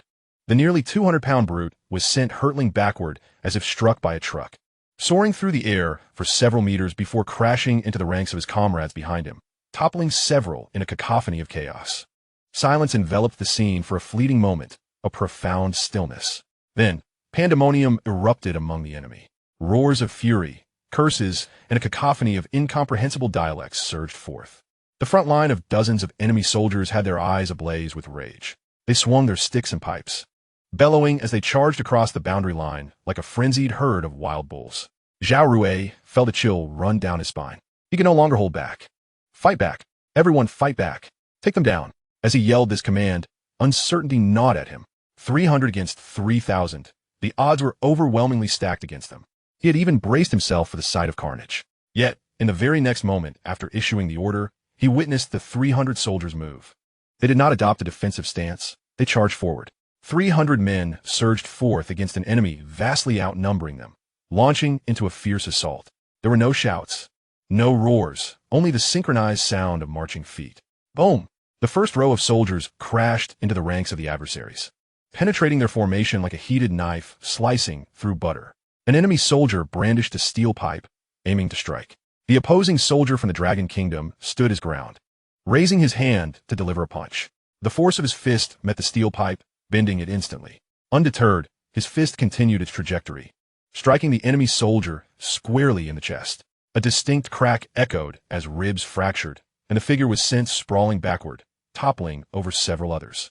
Another Dragon Kingdom soldier found himself surrounded by 3 foes, each wielding steel pipes aimed at his head. He lifted his hands with remarkable agility. Crack! Crack! Crack! All 3 pipes were seized in his grip, twisted effortlessly like pretzels. The bewildered opponents barely had time to react before they were each sent flying by a well-placed kick. At the forefront was Li Taizhu, unarmed save for his bare fists. An enemy soldier swung a wooden club reinforced with iron at him, but Li Taizhu did not flinch. He met it head-on with his forehead. Bam! The club splintered, leaving the adversary reeling in shock, his hands trembling from the impact. Li Taizhu grinat, delivering a punch to the soldier's abdomen. The enemy doubled over, frothing at the mouth, collapsing to the ground. The battle was overwhelmingly one-sided. 300 enhanced soldiers surged through the throng, their speed creating afterimages, their strength astonishing, and their resilience beyond belief. The enemy's clubs struck them like mere tickles, while their own fists broke bones or knocked foes unconscious with ease. One Dragon Kingdom soldier, encircled by 7 or 8 opponents, suddenly propelled himself off the ground, soaring over 3 meters high. As he descended, he landed on the shoulders of 2 enemies. Crack! The sound of shattered scapulae filled the air. Using the momentum, he leaped toward his next target. Another Dragon Kingdom soldier snatched a steel pipe and hurled it like a javelin. Thud! It pierced through an enemy soldier's thigh, eliciting a blood-curdling scream. Amidst this chaos, Zhao Rui stood frozen in disbelief. He had anticipated a crushing defeat for his side. Yet the reality was a spectacle of the adversaries being utterly overwhelmed. 300 men against over 3,000. What an astonishing sight. The officers nearby mirrored his astonishment, their faces displaying shock and disbelief, mouths agape and eyes wide. Are these even human? Muttered a slightly portly officer. A lanky lieutenant pinched his thigh hard, questioning if he was dreaming. Outside the outpost, the battle raged on, with the enemy completely in disarray. The 3,000 foes were being pummeled into submission, crying out in despair. Some attempted to flee, only to be intercepted and kicked down. Others begged for mercy, but the Dragon Kingdom soldiers ignored them, tossing them back into the fray. A few enemy officers attempted to organize a counterattack, but their voices were silenced by stones that came from nowhere, knocking them unconscious. It was a total rout. In the command tent, the screens flickered slightly, but still conveyed the unfolding battle. Wang Jinghua stood with his hands clasped behind his back, his expression neutral, but his eyes gleaming with intensity. Lu Guaning stood beside him, a smile playing at the corners of his mouth. What do you think, old Wang? How is their combat effectiveness? Wang Xinghua took a deep breath, unable to suppress his excitement. Incredible. Simply incredible. He fixated on the image of a Dragon Kingdom soldier bending a steel pipe barehanded, his throat bobbing in awe. Du Wenhai, flushed with exhilaration, leaned toward Chen Jiang, whispering, "Director Chen, the results exceed my expectations. Truly, your innovations are remarkable." Chen Jiang smiled in acknowledgement, leaning back in his chair, as if everything had unfolded as he had foreseen. The battle dragged on for a mere 15 minutes. The ground was littered with the fallen foes, their wails and moans creating an overwhelming cacophony. Fewer than 500 remained standing, their spirits utterly shattered. They gazed at the 300 soldiers of the Dragon Kingdom, who resembled monstrous figures, their legs trembling in fear. Suddenly, one soldier dropped his weapon and turned to flee. This act sparked a contagion of panic, causing the remaining foes to abandon their arms and scatter in disarray, shouting in their native tongue, their voices tinged with sobs. The 300 Dragon Kingdom soldiers made no attempt to pursue. They halted and reformed their ranks, returning to their designated line with unwavering precision. Hardly a speck of dust upon them, let alone any injuries. On their side, there were no casualties, while over 2,000 enemy soldiers lay incapacitated, some groaning, others crawling, and many already unconscious. The scene was one of utter devastation. Zhao Rui exhaled deeply, realizing his palms were slick with sweat, his legs feeling weak. "Commander," an officer stammered, swallowing hard. "What manner of troops are these that were hastily deployed?" Zhao Rui shook his head, uncertain. Yet, he now comprehended why the superior had declared no reinforcements were necessary, why 300 would suffice. These were no mere soldiers, they were superhumans. Several kilometers away, in the temporary command post of the enemy, the tent was pitched in a sheltered hollow, with 2 guards standing at the entrance. 2 middle-aged men clad in General S uniforms stood outside, smoking. The one on the left was slightly portly, with a thick mustache, exhaling a smoke ring as he gazed toward the border, a smug smile on his face. "Sing, what do you think the Dragon Kingdom is feeling right now?" The taller, leaner general named Sing scoffed. "They must be terrified, perhaps soiling themselves. We deployed over 3,000 troops. They seem to have only 300. They must be quaking in their boots, utterly overwhelmed." The portly general laughed heartily. "Indeed, the Dragon Kingdom boasts fierce words, but when it comes to action, they are nothing but cowards." Sing nodded in agreement. "Absolutely. We, the A3, are undoubtedly the strongest nation in the world, and our soldiers are the mightiest of all. Let us show the Dragon Kingdom our true strength." Their banter was abruptly interrupted as a soldier rushed in, nearly stumbling in his haste. The portly general furrowed his brow. "What's the panic? Maintain your composure." The soldier approached, his face pale and breathless. "General, the front lines?" Sing chuckled, patting the portly general on the shoulder. "Look, we have news of our victory." He turned to the soldier. "Surely the Dragon Kingdom has surrendered before our valiant soldiers." Begging for mercy? Chapter 107. Never again to provoke the Dragon Kingdom. The soldier opened his mouth, but faltered, collapsing to the ground in a heap. "No, it's not that." His voice trembled. "Our men are all down. Over 3,000 have been defeated by 300 Dragon Kingdom soldiers. The casualties are catastrophic." The smiles of the 2 generals froze upon their faces, the cigarette but slipping from their fingers and extinguishing in the dirt. What did you say?" The portly general croaked, his eyes widening in disbelief. "Repeat that." The soldier lifted his head, devoid of color. "The front lines have collapsed. Over 3,000 of us have been taken down by 300 Dragon Kingdom soldiers." General Sing stepped forward, incredulous. "Nonsense." He seized the soldier by the collar. 3,000 against 300, 10 to 1. How can we possibly lose? Are you sure you're not mistaken? The soldier shook his head vigorously, desperate to convey the reality of the situation. "I perceive everything with utmost clarity. The soldiers of the Dragon Nation are not human at all. With a mere punch, they can send a person flying several meters. When struck by their clubs, not even the skin breaks. Our forces are utterly powerless against them." Sing released his grip and took 2 steps back, his lips trembling as he turned to the corpulent general, whose face had turned ashen. "Get the recording, bring it here." He gritted out. "Is there footage? Hurry and retrieve the recordings from the frontline observation post."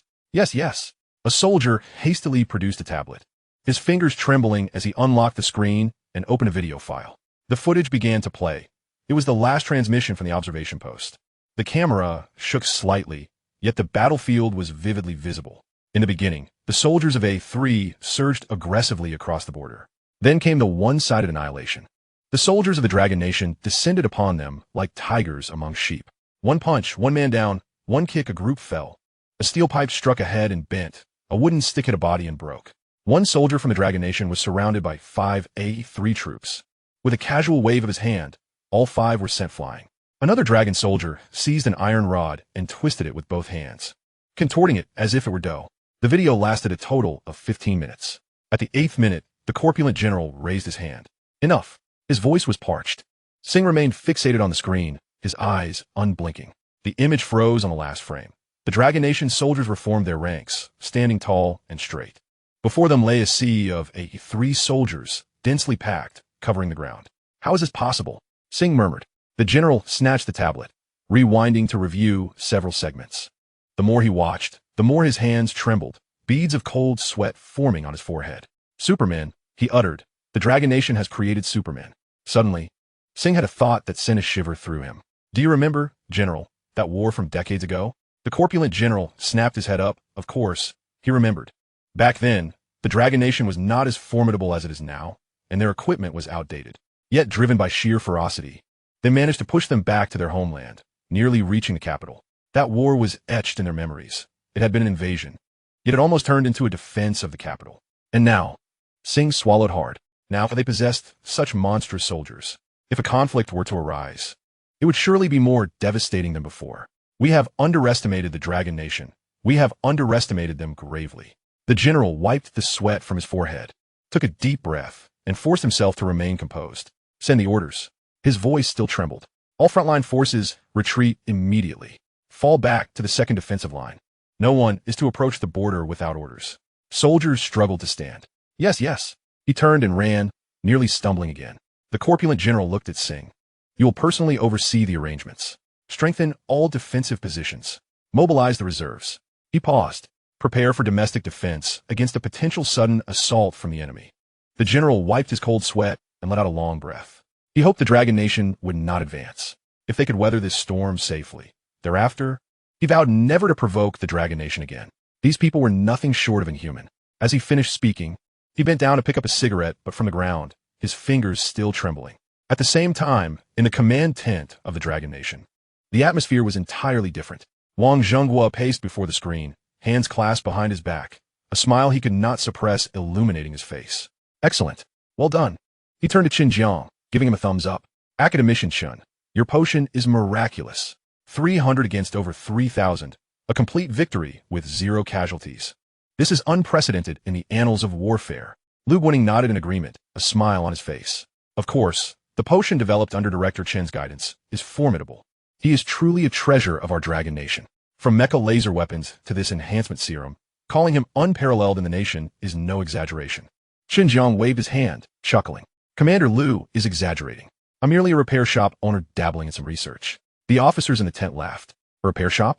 Your shop is more formidable than a military factory. Suddenly, Wang Zhenghua recalled something. By the way, Academician Chen, you mentioned yesterday that the soldiers injected with the serum receive a permanent enhancement. Does that mean they will remain this strong indefinitely? Yes, Chen Jiang replied. The effects of the serum I administered are permanent. They will always retain this strength.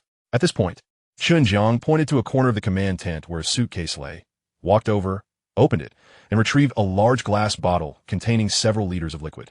Shaking it slightly, he spoke. This is a suppressor specifically designed to inhibit the enhancement serum. A mere 3 liters will dampen the serum's effects, reducing its efficacy to under 3 hours. After 3 hours, the effects will completely dissipate. He handed the glass bottle to Wang Zhenghua. Commander Wang, if you wish for those soldiers to revert to normal human capabilities, simply administer this. Wang Zhenghua carefully accepted the box, as if cradling a precious treasure. I understand. Then he looked at Du Wenhai, his eyes ablaze with enthusiasm. Dilectoldu. After returning, don't engage in anything else. Focus solely on mass-producing the serum. Moreover, once it's in mass production, the first batch must be prioritized for supply to our 2nd military district. You cannot be prioritized first. Lu Guaning immediately interrupted. The first batch must be supplied to our 6th military district first. If you wish to use it, you'll have to wait in line. Chapter 108. You truly are a divine being, broadcaster. All right. Wang Zhenghua conceded with a resigned nod, but we must be prioritized over the other military districts. Once you are supplied, then we will follow. This was something to consider, Lu Guaning chuckled.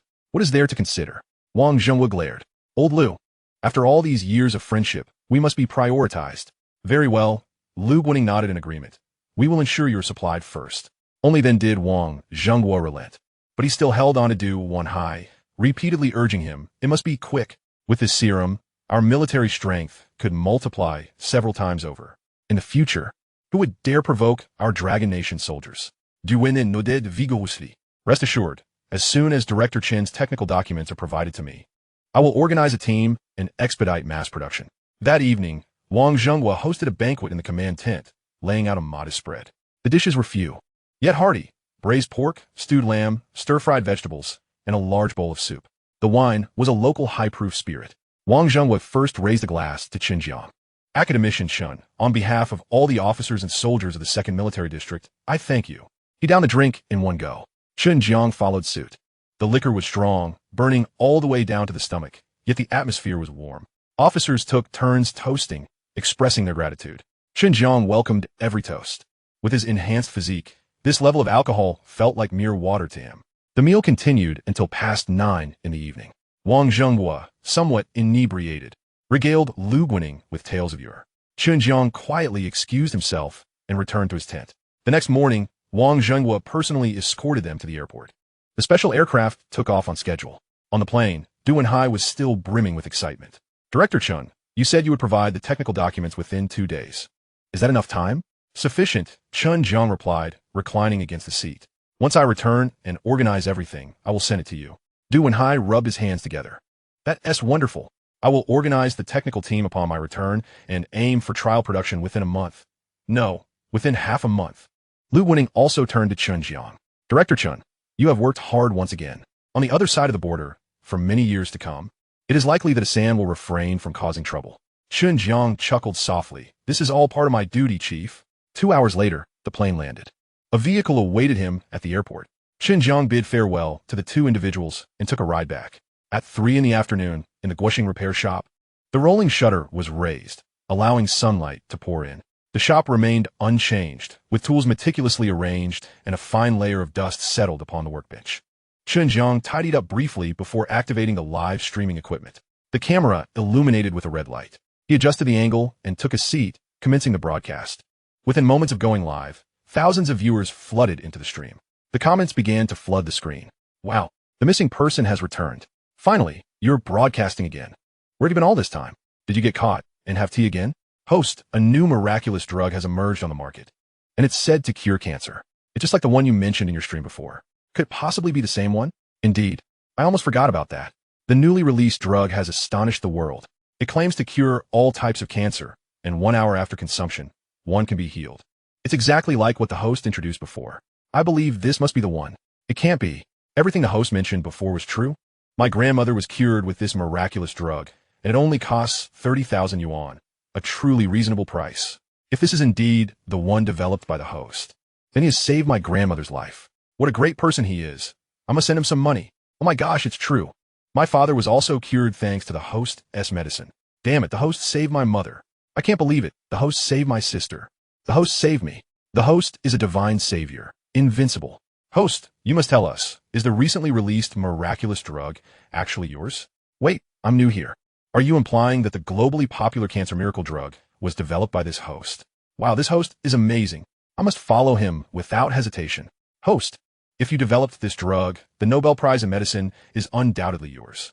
As the comments flooded in with fervor, Chen Jiang cleared his throat. Dear friends, indeed, the newly released miraculous drug is my creation, and I have priced it at 30,000 yuan. What do you think? A fair price, right? I simply wish to help you.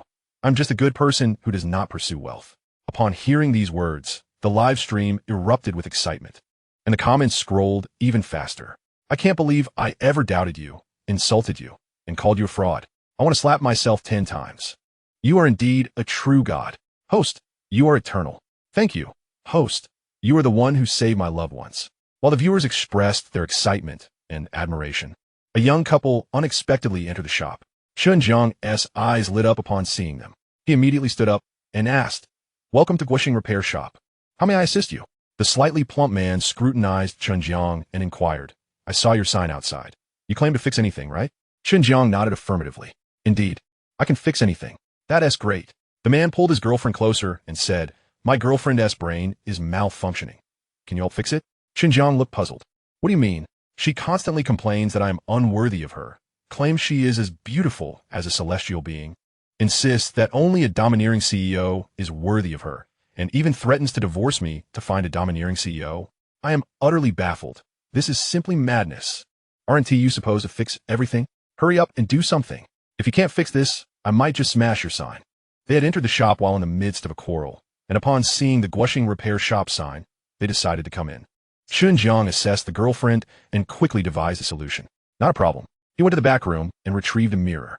Here, give this mirror to your girlfriend and have her look at it for 10 minutes every day.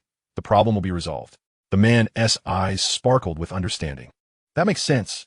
How much do I owe you? Nothing. Chen Jiang shook his head.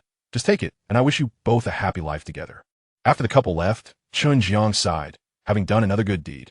The live stream was in fits of laughter. Following this, he chatted with the audience for a while before ending the broadcast. Just as he turned off the stream, his phone vibrated. A green bubble popped up with a message, followed by several others. It was a message from his university class group. It seemed they were organizing a gathering. Chapter 109 Chen Jiang. I heard you're running a repair shop now? Chen Jiang raised an eyebrow as he read the message on his phone screen. It was from a long-silent university class group. He had graduated over a year ago, and aside from the occasional bargain link or forwarded article, there had been little conversation. Now, suddenly, there was talk of a gathering. He opened the group chat. The latest message was from the class monitor, Zhang Hao, and it was quite lengthy. Dear classmates, it has been over a year since we graduated from Jiangxing Institute of Technology. Some of us are pursuing further studies, some are taking civil service exams, and others have already entered the workforce. Regardless of what everyone is doing now, we shared 4 years of camaraderie. We haven't gathered since graduation. It's essential to maintain those university bonds. This Saturday evening, I plan to organize a dinner for everyone. The location will be the old restaurant on the commercial street near the university, where we used to frequent. I've already contacted our class advisor, and he will be joining us on Saturday night. Please let me know in the group if you'd like to attend. Opportunities for gatherings are rare, so everyone should participate actively. Below the announcement, several rows of applause and thumbs-up emojis filled the screen. Chen Jiang scrolled through the messages, noting that the last one prior to this was a job posting shared half a month ago. He shook his head. Classmates hailed from all over the country. Although most were from the same province, the cities were still quite distant from one another.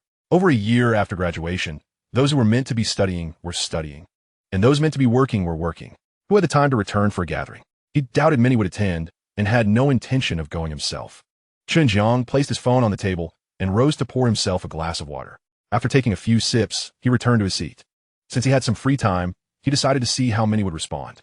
He rather enjoyed this feeling of eavesdropping. The group remained silent for about 5 minutes. No one spoke. Only those few emojis hung there, lonely. Chen Jiang chuckled softly, not a single response. The class monitor must be pulling his hair out, embarrassed enough to dig out a 3-room apartment with his toes by now. Forget it, I won't look anymore. Just as he was preparing to exit the chat interface, a new message popped up. It was from the study committee member, Zhao Mingyu. The class monitor is right. We shared 4 years together, and it's been over a year since we last met. It's time to gather and reconnect. Chen Jiang remembered Zhao Mingyu. Throughout their 4 years in university, this guy consistently ranked first in their major. He was not tall, wore glasses, and spent all his time in the library. Chen Jiang wondered what he was doing now. Zhao Mingyu's message seemed to break the ice. Within seconds, another message appeared. This time it was from the arts committee member, Sun Lily. I'll go as well. I have nothing planned for Saturday. I miss everyone and the boiled fish from the old place. With someone taking the initiative, the chat gradually became lively. Replies began to flood the screen one after another. Wang Lei, count me in. I happen to be returning to Jiangxing on Saturday for a business trip. Since the class monitor has organized it, I shall attend. Lina, wow, even the class advisor is coming. I must be there. Zhou Qiang, indeed, it has been a long time since I last saw the class advisor. Zhang Hao quickly sent a new message. Those who wish to attend, please mention me in the group. I will tally the participants and reserve a table in advance. Rest assured, it will be a shared expense, except for the class advisor. Everyone will treat him. Currently, those who have signed up include me, Zhao Mingyu, Sun Lily, Wang Lei, Lina, and Zhou Qiang, followed by a string of names.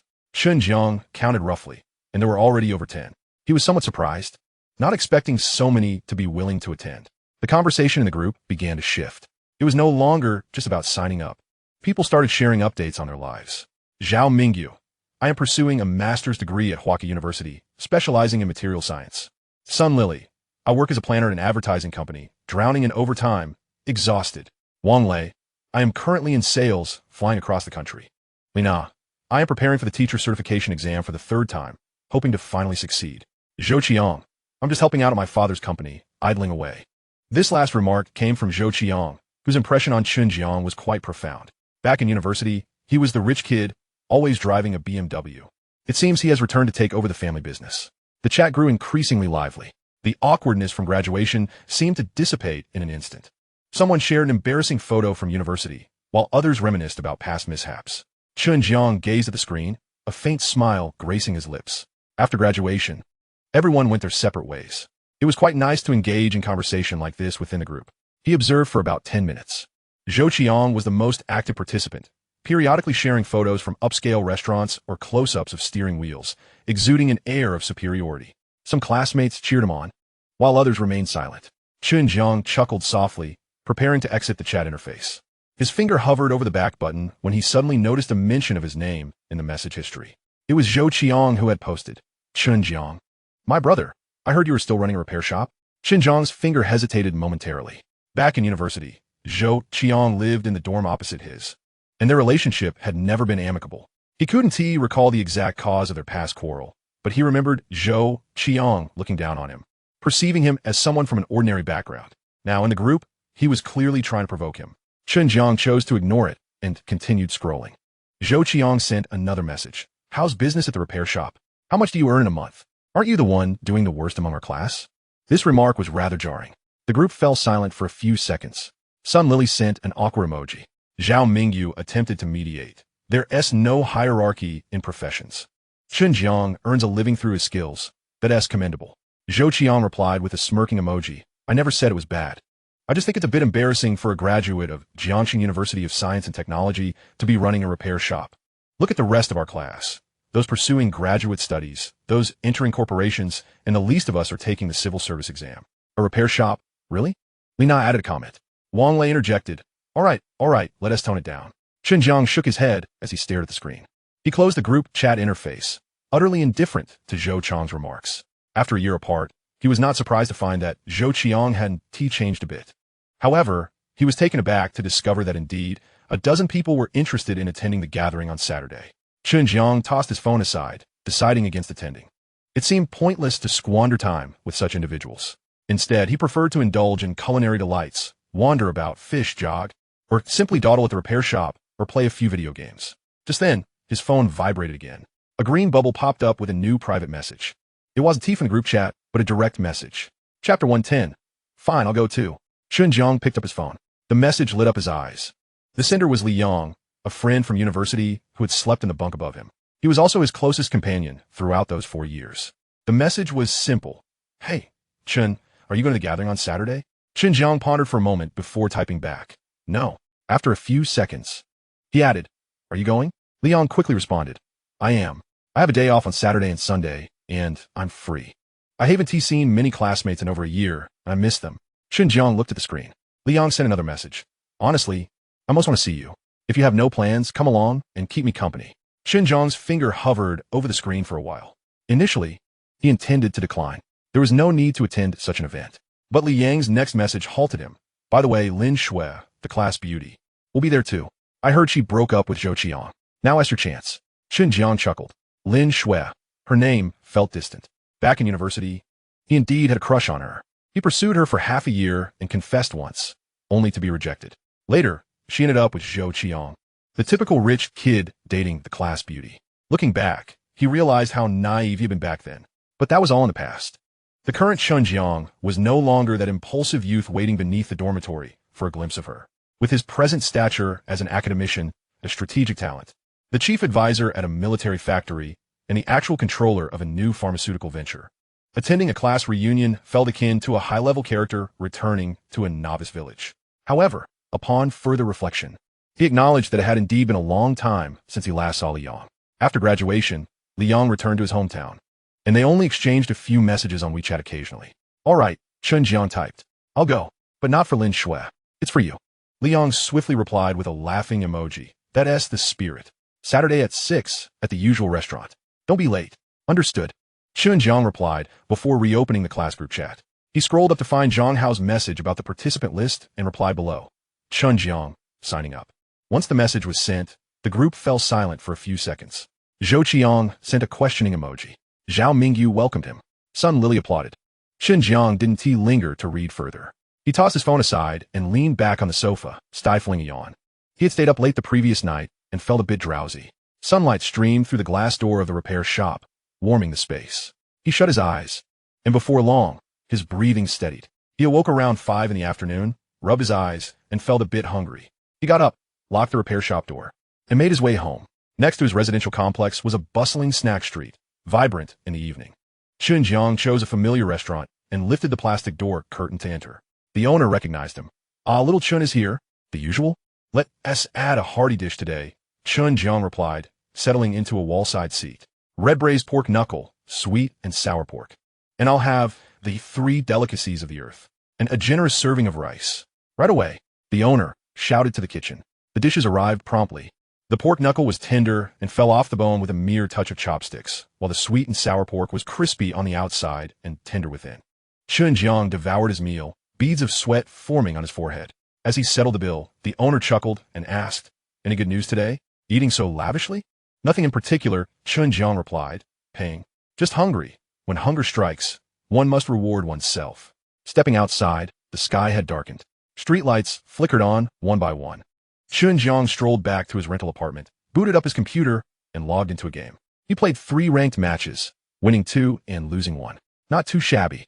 Exiting the game, he picked up his phone and located the name of General Manager Wang in his contacts. This Wang was the professional manager he had specifically hired to oversee the company. He dialed the number, and after 2 rings, it was answered. "Chairman Chen," came the respectful voice of Manager Wang from the other end. "How may I assist you?" Chen Jiang leaned back against his chair. "How was the company faring lately?" "Remarkably well," Manager Wang replied with evident enthusiasm. "The sales of our life-saving serum have exceeded expectations, already benefiting over 50,000 families of cancer patients. Major hospitals are placing additional orders, and our production lines are operating at full capacity, yet still unable to meet demand." Chen Jiang listened, a faint smile gracing his lips. "What about the cash flow?" "Very robust," Manager Wang assured him. "After deducting costs and various expenditures, our net profit has surpassed 1.5 billion, and it continues to grow rapidly. Additionally, the headquarters is actively recruiting, and we have brought in numerous talented individuals during this period." Chen Jiang nodded. "Well done. Keep a close watch on things. Contact me anytime if issues arise." "Certainly. Rest assured, Chairman Chen." After hanging up, Chen Jiang walked to the window. The night was deep, and the distant skyscrapers sparkled with lights. He recalled the families who had regained hope thanks to the miraculous drug, a feeling of indescribable warmth swelling within him. Quite gratifying. After taking a shower, he retired to bed, slipping into a dreamless slumber.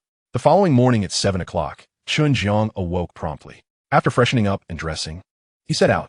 On his way to the repair shop, he stopped by his usual stall to buy breakfast, a meat sandwich and a crispy pancake roll. The vendor, a brisk auntie, greeted him. "Xiao Chun up so early today?" Going fishing," he replied. "Fishing is great, so peaceful." With breakfast in one hand and riding his electric bike with the other, he savored the flavors of the succulent meat sandwich and the crispy pancake roll. Finishing just as he arrived at the repair shop, he opened the rolling door and retrieved his fishing gear from the corner, a fishing rod, bait, and a folding stool. All in order. Slinging the bag over his shoulder and locking the door, he prepared to set off for fishing. In the outskirts of Jiangcheng, there was a small river with good water quality. Chen Jiang found a shady spot, set up his stool, and cast his line.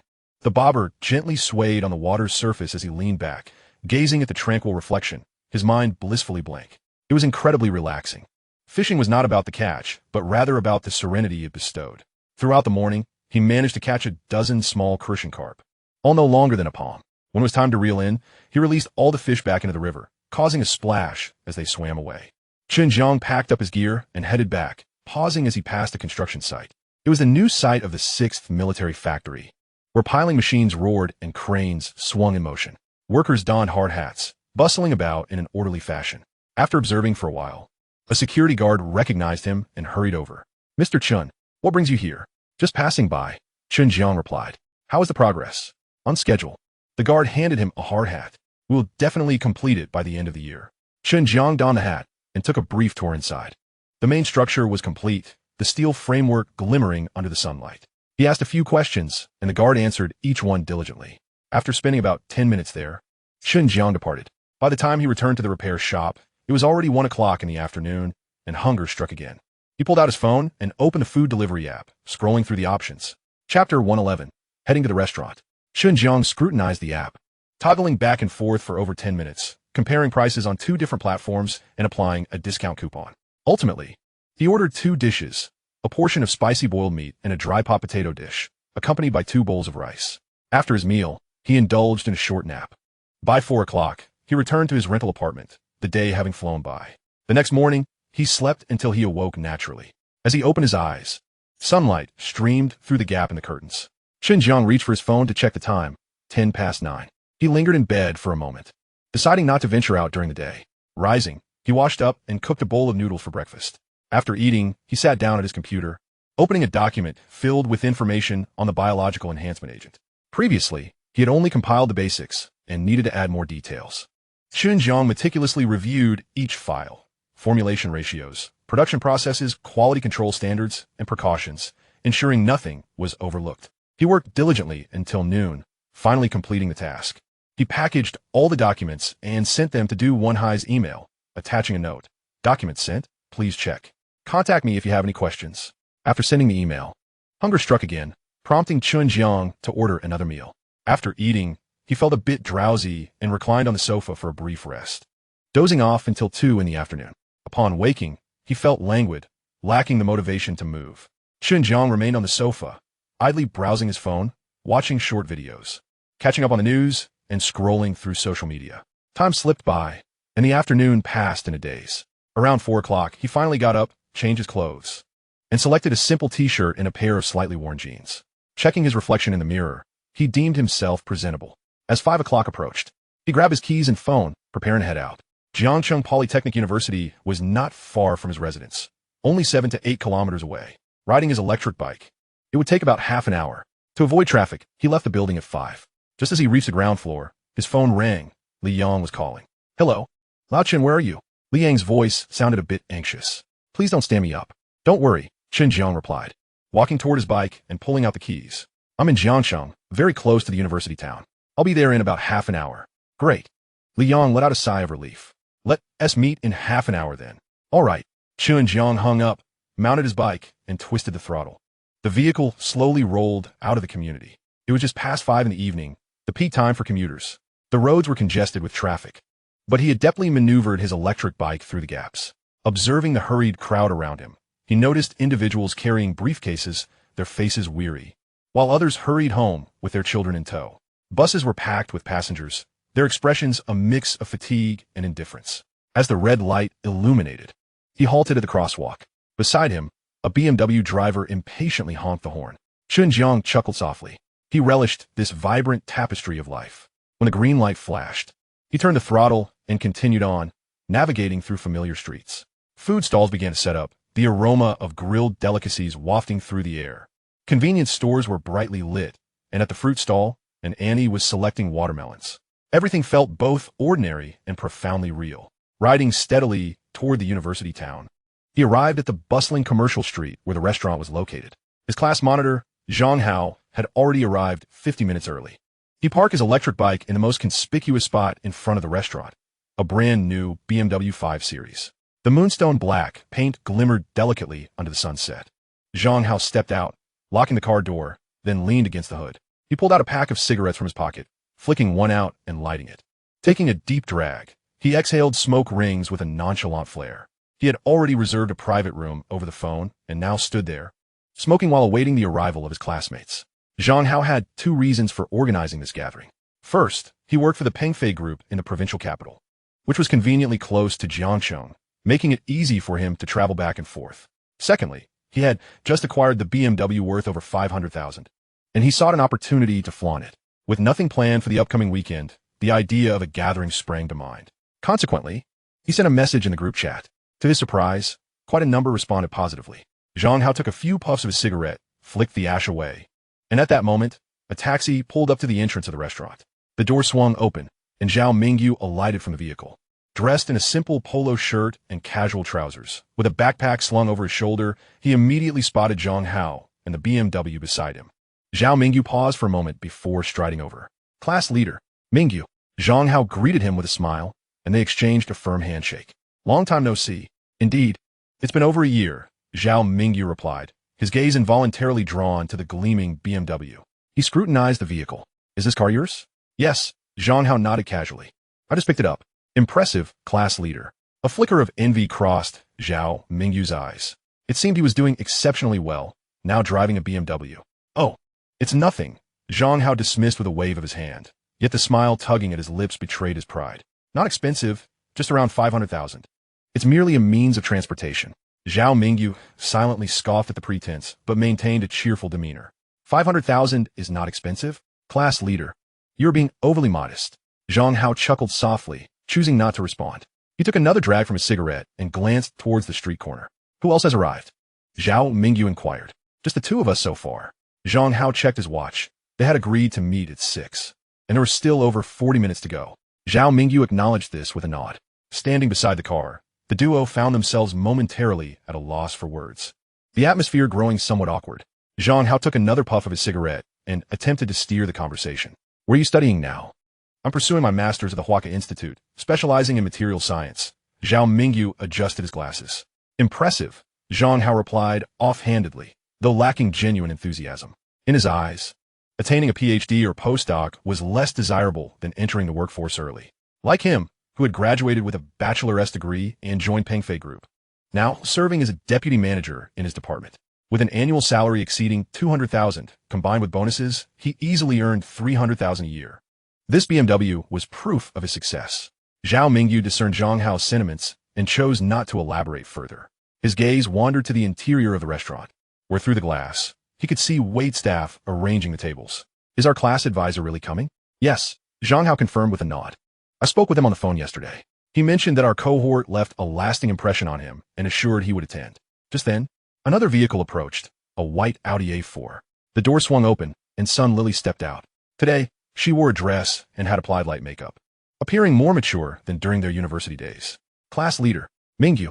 Sun Lily approached with a smile. You both arrived so early? You're early too, Zhang Hao remarked, taking note of her car. An Audi? Nice one, Lily. It was a gift from my family. She waved her hand modestly. I can't afford one myself. A flicker of envy flashed in her eyes as she glanced at Zhang Hao's BMW, though she chose not to comment further.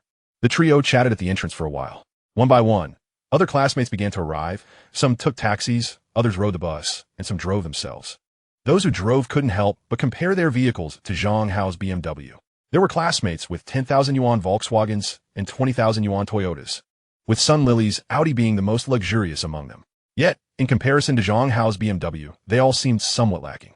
Zhang Hao felt a swell of pride. This was precisely the effect he desired. As 6 o'clock approached, most classmates had arrived, gathering in front of the restaurant, exchanging pleasantries and laughter. Zhou Qiang made his entrance, arriving in a Porsche Cayenne, deep gray, substantial in size, and parked right beside the BMW, overshadowing it. As Zhou Qiang stepped out of the car, he deliberately honked the horn. Beep beep. All eyes turned toward him. Zhou Qiang. Zhang Hao instantly approached with a grin. Nice ride, a Porsche? Must be over $1 million, right? Zhou Qiang casually waved his hand. Not much, just over 130,000. He glanced at Zhang Hao's BMW, chuckling. Your BMW isn't bad either. It suffices for transportation. The implication in his words was clear to everyone present. Zhang Hao's expression faltered momentarily, but he quickly regained his composure. I can't compare to Mr. Zhou. I'm just an employee. Zhou Qiang disregarded him, turning his attention to the other classmates. Have we all arrived? Almost. Zhang Hao replied. We're still missing a few. Chen Jiang coming?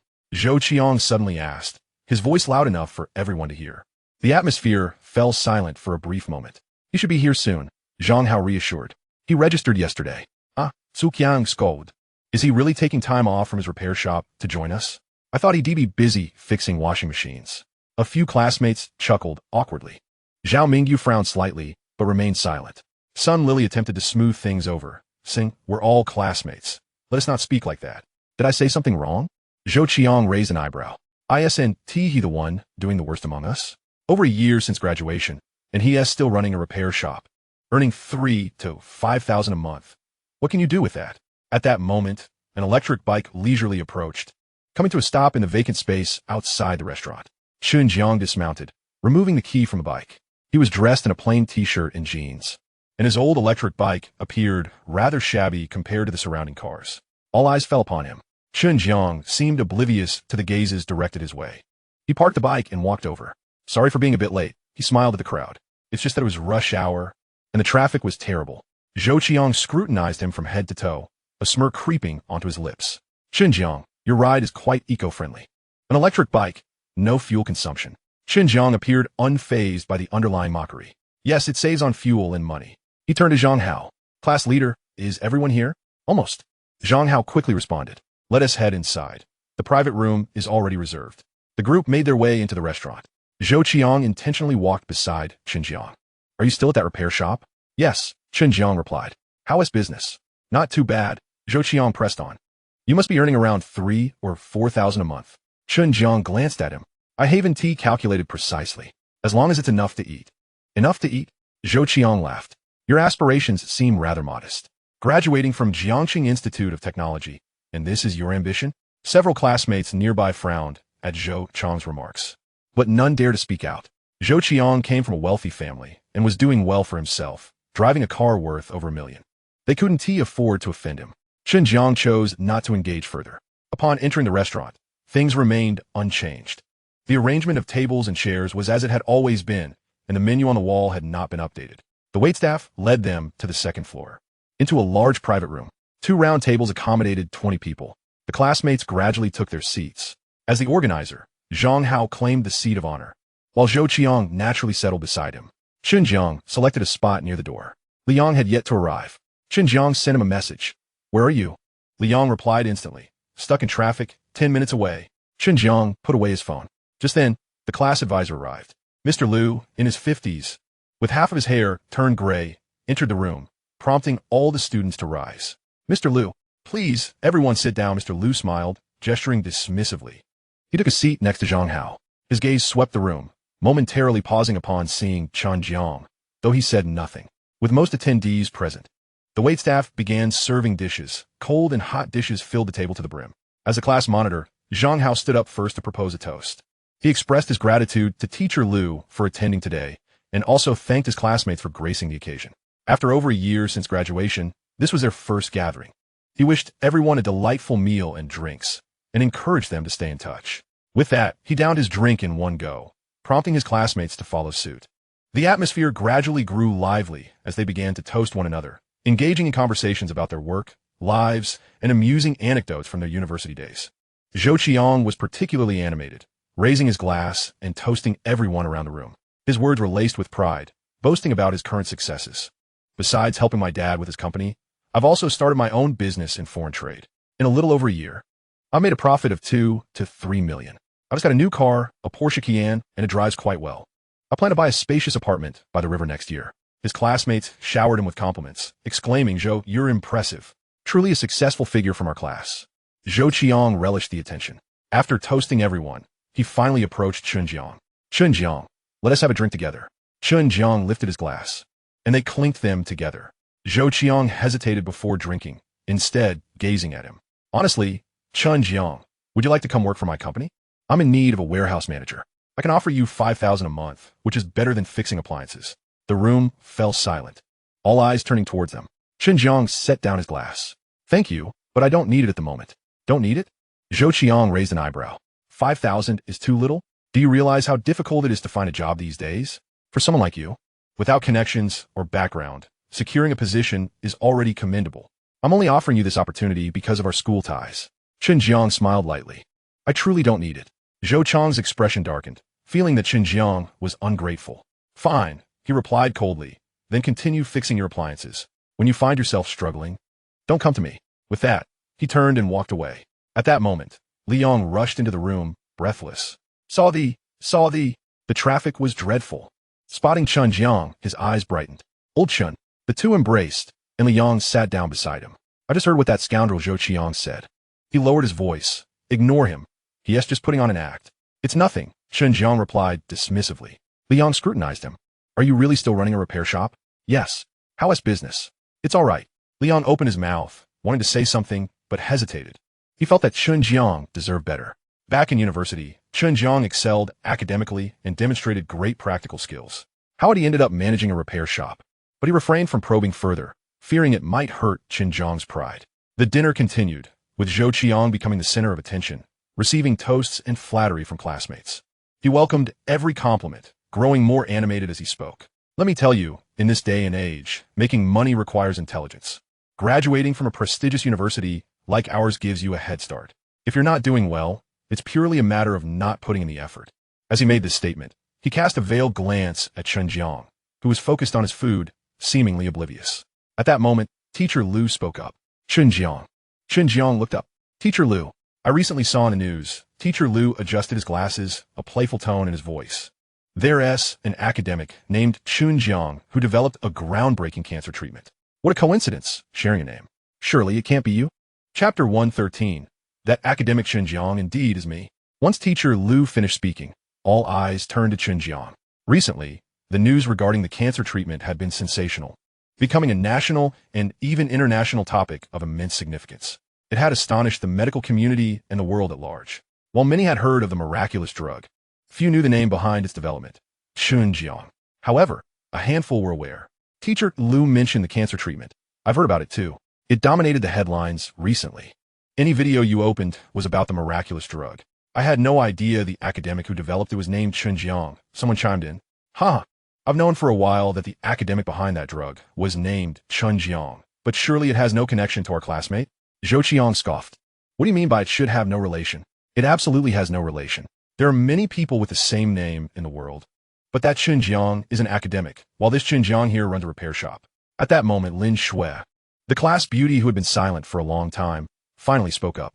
I must say that drug is indeed remarkable, priced at only 30,000. It's a fair price. My grandmother had late-stage liver cancer, and the doctors said there was no hope left. It was only after purchasing the miraculous drug that she recovered. We went through great lengths to obtain just one bottle, and now it's hard to find. But the academic Chen Jiang, surely isn't our classmate. I believe Teacher Liu is just joking with us. At the beginning of the dinner, Lin Shui had spoken a few times. However, Zhou Qiang, feeling arrogant, began to boast about his current girlfriend, implying that he was far superior to Lin Shui, suggesting that breaking up with him had been a grave mistake. After that, Lin Shui largely withdrew into silence, occasionally smiling or nodding along, casting glances at Zhou Qiang and then at Chen Jiang. What irked her was that Chen Jiang, who had once shown such affection for her and even pursued her, now barely acknowledged her presence, treating her as if she were invisible. This left her feeling quite uncomfortable. Indeed, remarked another classmate, adjusting his silver-rimmed glasses. I studied biology in graduate school, which shares commonalities with medical research. The recent miraculous drug defies modern, scientific principles. With current technology, it should be impossible to create such a treatment. How should I put it? If you're not specialized in this field, you might not grasp the challenges involved. That academic Chen Jiang is revered like a deity in both the biological and medical sciences. We refer to him as God Jiang in private. All right. Let us not get carried away. Zhou Qiang raised his hand, smiling at Chen Jiang. So, Chen Jiang, is that academic you? He asked with a laugh, fully aware that the academic could not possibly be him, intending to inject some levity into the atmosphere. However, Chen Jiang's subsequent response left everyone in stunned silence for several seconds. With a chuckle, Chen Jiang shook his head. I had intended to interact with you all as an ordinary person, but since you've all inquired, and we are classmates, I cannot deceive you. I must speak the truth. In fact, he paused, glancing at Teacher Liu and smiling. That academic named Chen Jiang is indeed me. The miraculous drug for treating cancer is also my creation. Upon this revelation, the room was enveloped in an abrupt silence, as if everyone had been momentarily paralyzed. After a few seconds, Teacher Liu furrowed his brow before relaxing and breaking into a smile, shattering the stillness. Chen Jiang, you're quite the jokester. Though he had posed the question, he had never truly believed that the academic Chen Jiang was the very same person seated at their table. It seemed utterly implausible. However, he did not anticipate that Chen Jiang would nod and claim to be the one. Thus, only one possibility remained. Chen Jiang was merely making a humorous jest. Upon the completion of Teacher Liu's statement, the others erupted into hearty laughter. Chen Jiang, stop boasting. That Chen Jiang is an academician. What are you? Indeed, Aren't you the one running a repair shop? When did you become an academician? Oh, Chen Jiang, It's merely a matter of sharing a name. Why are you so insistent? All right, everyone, cease the mockery. He was just making a joke. I wouldn't believe you if you were the last person on Earth. Old Chen, you're quite the rascal. If you were an academician, I would have been president by now. Lin Shui couldn't help but chime in. Chen Jiang, just like before, you love to boast. I never liked that about you, and you haven't changed. Humph. She felt that Chen Jiang's claim of being that academician was undoubtedly an attempt to garner her attention. Though she was currently single, she would never consider dating someone who merely runs a repair shop. Observing that no one believed him, Chen Jiang shrugged. Suit yourselves. He then picked up his chopsticks and nonchalantly grabbed a piece of meat, savoring it with delight. At that moment, Liang suddenly poked him. Old Chen, your deadpan humor is quite impressive. You don't even blush. Chen Jiang shot him a glance. Who says I'm joking with you? I am one. That fellow is indeed an academician now, and I developed the special medication too. You might want to believe it. I wouldn't believe a word of it, Liang scoffed, then lifted a small bowl to serve himself a lion's head meatball, devouring it with gusto. Subsequently, the group shifted their discussions away from Chen Jiang's claims. For them, it was merely a trivial interlude. Soon, their conversation returned to their class monitor, Zhang Hao. One student expressed envy. Monitor, I've been unemployed for over 2 months. Is it easy to get into your company? What are the requirements? If it's feasible, I'd like to interview at your company. Zhang Hao took a sip of his drink and shook his head. As you all know, our company is among the top 500 in Longhua. When we first graduated, it was relatively easy to get in. However, the current employment landscape is quite dire, and our company has elevated its recruitment standards significantly. Generally, we prefer campus recruitment, which has lower entry barriers. For social recruitment, the requirements are more stringent. Experience is a must, or you won't make it. Well, that's disappointing. The inquiring student felt somewhat disheartened. After a moment, he asked, Monitor, I truly envy you. Your salary is so high. Chapter 114, Zhou Qiang. What give you the right to dine with me at the same table? Actually, Zhang Hao pondered before responding. The average salary for ordinary employees in our group is around 10,000 yuan. My salary is notably higher because I have been promoted to a junior supervisor. Wow. One person exclaimed, astonished. You've only worked for a little over a year and you've already become a junior supervisor? That's impressive. Indeed, he smiled. I successfully completed a significant project for the company, earning the favor of our director, who made an exception to promote me. Generally, it takes at least 5 years for an ordinary employee to be promoted to a supervisor. Upon hearing this, the group couldn't help but express their admiration. Impressive, Monitor. You are truly capable. Achieving a supervisory position in just over a year is remarkable. Ah, but I can't get in, another lamented. You've been out of university for just over a year and are already earning an annual salary of 200,000 to 300,000, while I'm still toiling away in graduate school. Who knows if I can even find a job that pays 10,000 after I graduate. TSK. I should have just entered the workforce instead of pursuing further studies. Indeed, haha. Lin Shui cast an envious glance and innocently asked, Monitor, do you have a girlfriend now? In truth, she harbored a slight interest. After graduating, she did not pursue further studies, but instead entered the workforce, currently earning a mere 4,000 yuan at an ordinary company. If she could date the class monitor, who earned an annual salary of 200,000 to 300,000, it would be ideal. After Lin Shui posed her question, everyone turned to her, some even teasing, Lin, the class beauty, you don't have a crush on our monitor, do you? Haha, I think it's quite possible considering how excellent our class monitor is. Back in college, it was always others pursuing Lin, the class beauty. When the girl mentioned this, she glanced at Chen Jiang, then continued, Now, is Lin the class beauty trying to pursue someone else? Ah, the more I see you two, the more you resemble a couple. Why not get together? Together. Hearing this, Lin Shui's face flushed. She feigned anger. What nonsense are you all talking about? What if he has a girlfriend? Observing Lin Shui's bashful demeanor, Zhang Hao felt a sense of satisfaction. He cleared his throat. I actually don't have a girlfriend. He then inquired, where are you working now? Upon hearing that Zhang Hao was single, Lin Shui's eyes brightened. I work in the provincial capital. That's great. Zhang Hao smiled. I work there too. We can grab a meal together sometime. Sounds good. Lin Shui nodded. Witnessing this interaction, Liang poked Chen Jiang again and whispered, Old Chen, your goddess has changed. When you were pursuing her, she never spoke so openly. That shy demeanor of hers. I feel all tingly. Old Chen, this is on me. I shouldn't have invited you. I'm making this awkward for you.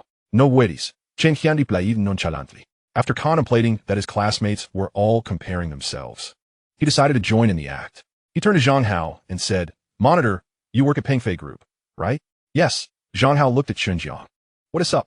Before Chen Jiang could respond, Zhou Qiang snorted coldly. What else could it be? He probably wants to ask about job opportunities, maybe hoping to become a security guard or a janitor.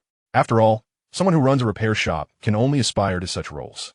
Zhou Qiang had always harbored significant animosity towards Chen Jiang, not only due to a previous altercation, but also because he had intercepted Chen Jiang's pursuit of Lin Shui. Now that Zhou Qiang was thriving and Chen Jiang seemed to be struggling, he naturally sought to derive amusement from it. Upon hearing Zhou Qiang's remark, Zhang Hao shook his head. Chen Jiang, if it's about job hunting, I truly can't assist you. Our company has very strict requirements. By the way, there's something I forgot to mention. The globally popular special medication isn't produced by Xinjiang Pharmaceuticals, is it? Let me tell you, our Pengfei Group has invested in Xinjiang Pharmaceuticals, and our employees have priority access. They don't even need to queue to buy it. This revelation sparked a wave of excitement. The group's eyes sparkled with interest. Wow, your company is so powerful that it has invested in Xinjiang Pharmaceuticals? Truly impressive for a top 10 enterprise in our province. With a company like that, your future is limitless. Monitor, I'm so envious. After a round of flattery, Chen Jiang finally spoke. Actually, Monitor, I'm not looking for your help with job searching. I just wanted to say that we seem to have a rather fortuitous connection. Oh, Zhang Hao raised an eyebrow. What do you mean by that? How are we connected? Zhou Qiang scoffed. Chen Jiang, stop trying to ingratiate yourself. It's futile. What value do you bring? We are all adults here. To curry favor, one must possess inherent value. You can't just rely on others' generosity. Chen Jiang furrowed his brows, his gaze now fixed on Zhou Qiang with an intensity that was markedly different from his previous demeanor, now imbued with a sharpness. Taking a deep breath, he spoke in a frigid tone, devoid of courtesy. Zhou Qiang, I have tolerated you for far too long. Do you really think that just because you have established a mediocre company, you are somehow impressive, earning a mere few million in a year? What do you think you are? With your standing, you wouldn't even qualify to share a table with me outside of this reunion. Ever since I arrived, you have been incessantly nagging. Did I steal your mother's urn or scatter your father's ashes? You wretched creature. Do you really think you have a right to speak? I suggest you remain silent, or I will obliterate your company in an instant, leaving you and your father's business in ruin, forcing you to beg on the streets. What gives you the audacity to dine with me? Do you truly believe you are worthy? Chapter 115. Either you apologize to me now, or I will ensure your company faces bankruptcy. He had come to this reunion for two reasons. 1, to see Liang. 2, because it had indeed been over a year since they had all graduated. The bonds formed over 4 years of camaraderie still lingered. However, upon his arrival, he felt the atmosphere had drastically changed. Each individual now emanated a distinct air of independence. Conversations no longer revolved around delightful meals or fun pastimes, gaming, or travels, but rather focused on their current employment, financial successes, the prestigious nature of their graduate schools, and achievements that showcased experiences beyond the ordinary. Particularly, Zhou Qiang was like an insistent leech, clinging on to him. Initially, Chen Jiang had been disinclined to engage with him, too apathetic to enter into a debate, recognizing that they were worlds apart. Yet, Zhou Qiang grew increasingly brazen. Chen Jiang had merely intended to mention his connection to Zhang Pengfei, the owner of Pengfei Group, in relation to a comment about their class leader, Zhang Hao. In a gathering of more than a dozen classmates, including their instructor, it was expected to highlight one's advantages. Yet, he found himself belittled and looked down upon. After all, he was merely a passionate young man in his early 20s. Constantly subjected to such disdain was disheartening, prompting him to seek a moment to assert himself. However, before he could finish his thought, Zhou Qiang launched into a tirade against him, which pushed Chen Jiang past his limits, resulting in a fierce response. As Chen Jiang's words hung in the air, the private room fell into an eerie silence. The sound of a pin dropping could be heard. All eyes were wide with astonishment, unable to fathom that the typically silent Chen Jiang would unleash such a tirade.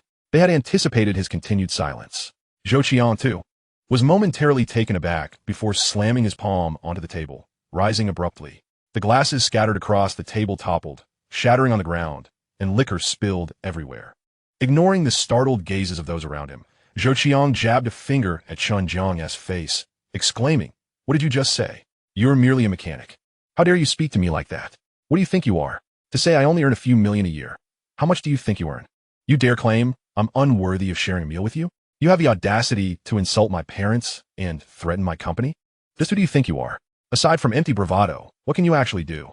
Seeing Zhou Qiang's frantic demeanor, Chen Jiang found a peculiar calmness. He smirked. "I recall your father's company is called Muyuan Building Materials, correct? And the company you started, you mentioned, is Qiang Yuan Trading, relying on your father's business for import-export. Am I right? Indeed. What do you intend to do about it? Zhou Qiang scoffed, making a show of readiness for confrontation. Here's the deal. I'm granting you an opportunity, Chen Jiang declared, tapping his fingers on the table, leaning back in his chair, and his entire demeanor shifted. No longer was he the inconspicuous individual who had been eating quietly. He now radiated an aura of authority, commanding the room. This transformation left many of their classmates and the instructor bewildered, whispering amongst themselves. What is happening? Is it just my imagination, or has Chen Jiang's presence changed? The more I look at him, the more he resembles a formidable figure. Indeed, I can hardly meet his gaze. What is going on? Is he just putting on an act? How could someone running a repair shop possess such gravitas? True, he has certainly offended Zhou Qiang. Let us see how he navigates this. Wow, I thought Chen Jiang lacked a temper. Turns out he is quite the spirit. Zhou Qiang had indeed overstepped. Liang tugged at Chen Jiang's sleeve, urging him to let it go. Yet, Chen Jiang remained undeterred, his gaze locked onto Zhou Qiang, his presence intensifying. Huh. Zhou Qiang chuckled mockingly. You claim you're giving me a chance? I'm curious to know what kind of opportunity that would be. Chen Jiang scrutinized Zhou Qiang, his eyes piercing. If you apologize for your earlier comments and drink 3 more glasses as penance, then we can consider this matter resolved. Apologize to you? You think you're worthy of that? Zhou Qiang retorted, head held high, embodying a persona of invincibility. Chen Jiang chuckled, a glint of mischief in his eyes. You may opt not to apologize. However, I will find ways to bring your father's company to its knees alongside your own, leaving you both drowning in debt and stripped of your current privileged life. Do you believe me? Here is a piece of advice. Think carefully. Apologize or face bankruptcy. The choice is yours. Zhou Qiang, unable to suppress a laugh, scoffed. Chen Jiang, have you truly lost your mind running a repair shop? Are you mentally stable enough to fix that? With your pathetic stature, how could you ever threaten my father's business or mine? Show me what you've got. Enough.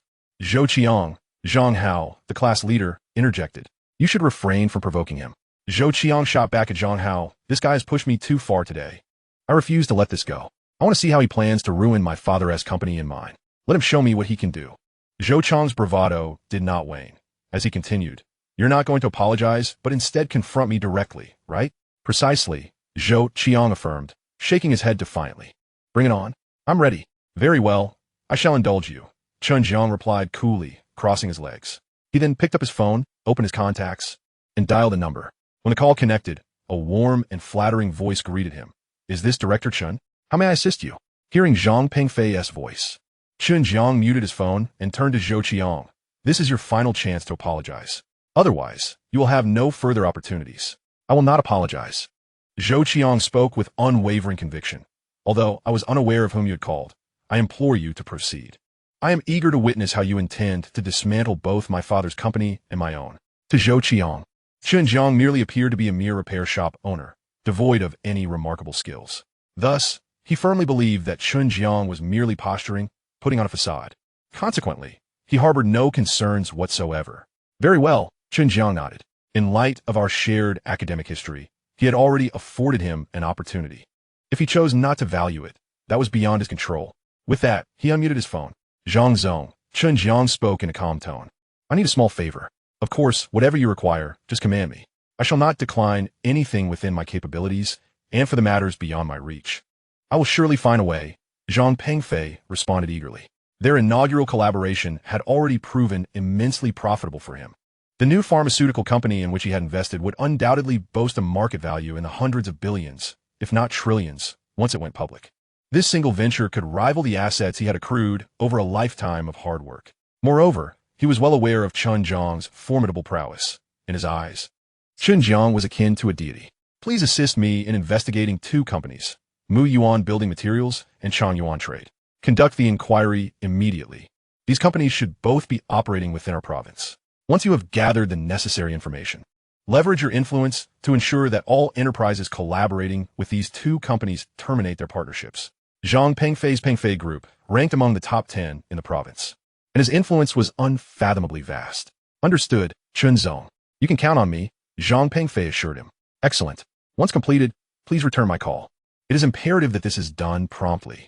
After Chen Jiang hung up the phone, his classmates and mentors gazed at him in astonishment, uncertain of what he was orchestrating. Some were skeptical, others incredulous, while a few outright disbelieved him.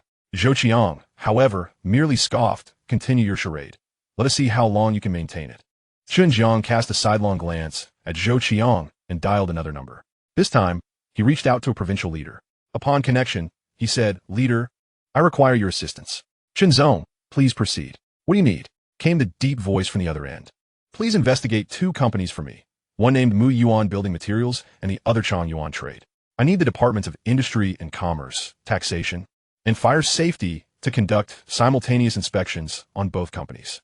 We must leave no stone unturned. If any issues arise, they must be dealt with accordingly." Chen Jiang understood that in the building materials industry and its associated trades, few were entirely above board. The majority were likely to harbor problems. Should issues be uncovered, the repercussions could range from temporary shutdowns to an inability to continue operations altogether. Listening to Chen Jiang's directive, the other party, although unaware of the reason behind the investigation, nodded in agreement. "Understood. Shall I initiate this immediately?" "Yes, please. Have them work overtime if necessary. I appreciate their efforts," Chen Jiang replied. "Very well. I will dispatch someone at once," came the response. In truth, such matters were not merely a misuse of power. They constituted standard procedural checks. If no problems were found, all would remain well. However, if issues were discovered, the necessary actions would be taken. "Thank you." Chen Jiang expressed his gratitude before ending the call. Zhou Qiang continued to wear a smug smile. "Chen Jiang, you certainly know how to put on a show. Where did you find your actors?" He was utterly unconvinced that a mere phone call from Chen Jiang could sever the ties between himself and his father's company, or that Chen Jiang could command the attention of industry and commerce officials to scrutinize their businesses. A repair shop owner could not possibly wield such influence. Absolutely not. "Whether or not I have actors will soon be revealed," Chen Jiang retorted, crossing his arms with an air of confidence. His classmates began to murmur among themselves. "He seems quite convincing. Could it be real? Surely he doesn't know any influential figures. Those calls were likely to mere acquaintances playing along. Indeed, the likelihood of that is quite high. I refuse to believe he possesses any real capability. Given his current demeanor, he can only boast," another student opined. Lin Shui glanced at Chen Jiang, her brow furrowed. Internally, she held him in contempt, convinced he had no true talents. She believed his posturing was merely an attempt to regain face in front of Zhou Qiang. As for how he might extricate himself from this predicament, she anticipated he would fabricate an excuse to slip away, perhaps claiming a stomach ache or family emergency. Liang, however, observed Chen Jiang with curiosity, perplexed as to why his friend was making such grandiose claims. Was he genuinely capable, or was it all an act? "What's going on, old Chen?" Liang asked, concern evident in his voice. "Who did you call?" "Yes, Chen Jiang," another female classmate chimed in. "Who were those 2 calls to?" The rest of the group shared glances of curiosity, eager to know the recipients of Chen Jiang's calls. With a slight smile, Chen Jiang felt no need to conceal the truth. The first call was to Zhang Pengfei. "What?" The mention of that name elicited a strong reaction from class monitor Zhang Hao. "What is it, monitor?" Lin Shui inquired. "Do you know Zhang Pengfei?" "Of course I do," Zhang Hao replied, inhaling deeply. "The chairman of Pengfei Group is named Zhang Pengfei. However, I'm not certain if the one Chen Jiang referred to is our chairman." "That is certainly not possible," Zhou Qiang scoffed. "Do you honestly think a mere repair shop owner could know the chairman of a multi-billion-dollar conglomerate?" "Exactly," Zhang Hao concurred. The others shared similar sentiments, convinced it must be a coincidence of names. There was no way Chen Jiang could know the CEO of Pengfei Group. "Indeed," Lin Shui interjected. "Chen Jiang, who exactly is this Zhang Pengfei? Is he someone of significance?"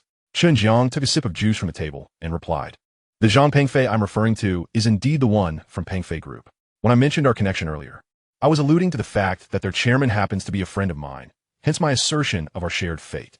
"Huh," Lin Shui rolled her eyes. "Keep dreaming, Chen Jiang. This boast is devoid of credibility." "Chen Jiang, this is hardly amusing."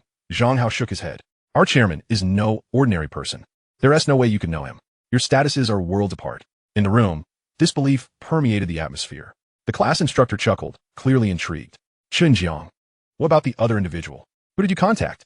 As the instructor posed the question, the chatter around the room ceased. All eyes once again fixated on Chen Jiang.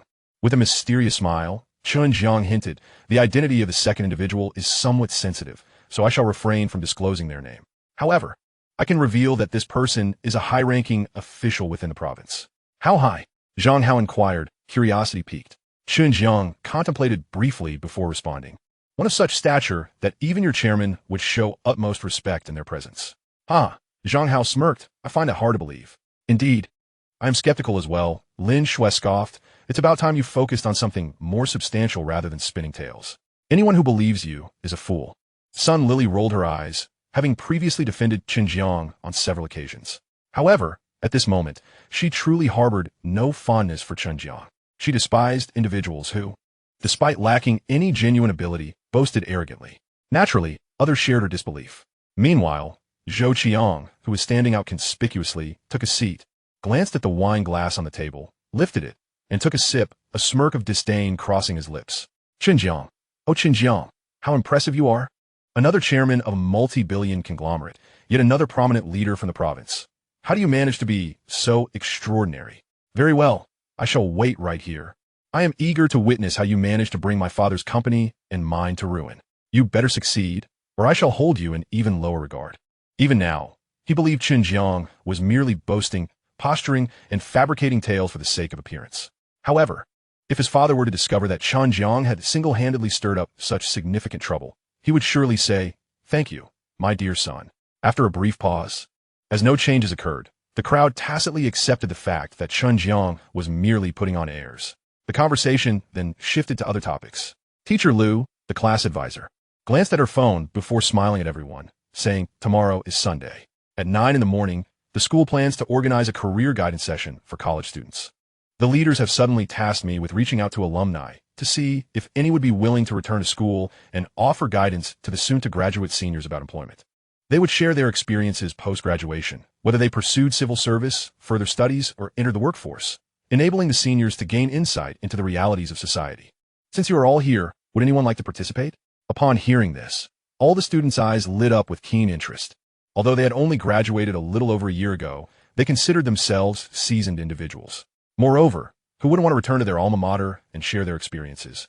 Basking in the awe and admiration of their juniors, Zhang Hao was the first to volunteer. "Teacher Liu, I would like to go." Currently a supervisor at a major corporation, earning over $20,000 a month with an annual salary reaching $300,000, he had certainly reached the pinnacle of the average person's aspirations. Sharing his journey with the juniors not only promised a sense of fulfillment, but might also lead to charming one or two young female students. Thus, he was determined to participate. After his declaration, Zhou Qiang eagerly chimed in, "I want to go too." As a business owner himself, he relished the thought of playing the role of a big boss, not wanting to miss out on such a boastful opportunity. In his view, those yet to graduate would surely admire someone like him, who had ventured into entrepreneurship. Perhaps he could even woo a junior to be his mistress. At this moment, Sun Lily spoke up, "I would like to join as well." "Count me in," Lin Shui added enthusiastically. "I haven't returned to school since graduation. I want to go too." In an instant, many expressed their desire to participate. Liang could no longer contain himself and signed up as well. After registering, he nudged Chen Jiang, "Let's go together. Haven't you also been away from school for over a year? I'm a bit yearning for the cafeteria food, so it'd be perfect to grab a bite and wander around the campus." Noticing Chen Jiang's silence, Liang continued to persuade him, "Come on.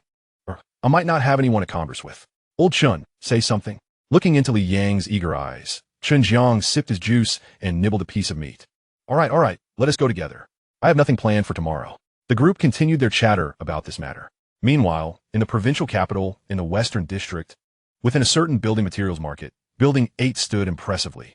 This entire building spanned over 10,000 square meters, all belonging to Mu Yuan Building Materials, housing a vast array of construction supplies in substantial quantities. Mu Yuan Building Materials engaged in both retail and wholesale, boasting its own construction teams. At this moment, in the general manager's office, Zhou Mu Yuan was enjoying tea and conversation with his deputy, Su Jianning. After sipping his tea, the deputy inquired, "Old Zhou, where is Chong? I hear he has been doing quite well with that trading company." Hearing praise for his son, Zhou Mu Yuan chuckled, "Indeed. Chong possesses a knack for business and handles matters with poise, adept at balancing nuances. I'm quite confident in entrusting him with certain tasks." "Absolutely. He will surely manage the building materials company effectively," Su Jianning added with a compliment before asking, "By the way, how is the collaboration project with the Jinling family progressing? I recall you personally attended the discussions yesterday. I hadn't had the chance to ask." Upon mentioning the project, Zhou Mu Yuan's face brightened with pride. "I personally handled the negotiations. How could it not go well? Rest assured, they're already drafting the contract, and we will sign it tomorrow morning." He continued, "Moreover, the profit from this deal is not merely 500, but rather 800. 800? Kuyan ning eklimet. Visibly surprised, that exceeds my expectations by quite a margin. Zhou Muyuan replied, this is nothing. I must emphasize, we need to think long-term. If we successfully serve the Jinling family this time, we will have a continuous stream of orders in the future. That is what we truly desire. In the future, don't be surprised if we see profits of 20 million or even 30 million. Zhou Muyuan lit a cigarette, inhaled deeply, and exhaled with a flourish. The Jinling family project was one he had personally overseen for a considerable duration, investing both time and resources. He was resolute in his ambition to collaborate with them, even envisioning a prosperous future with endless orders leading to continual profits.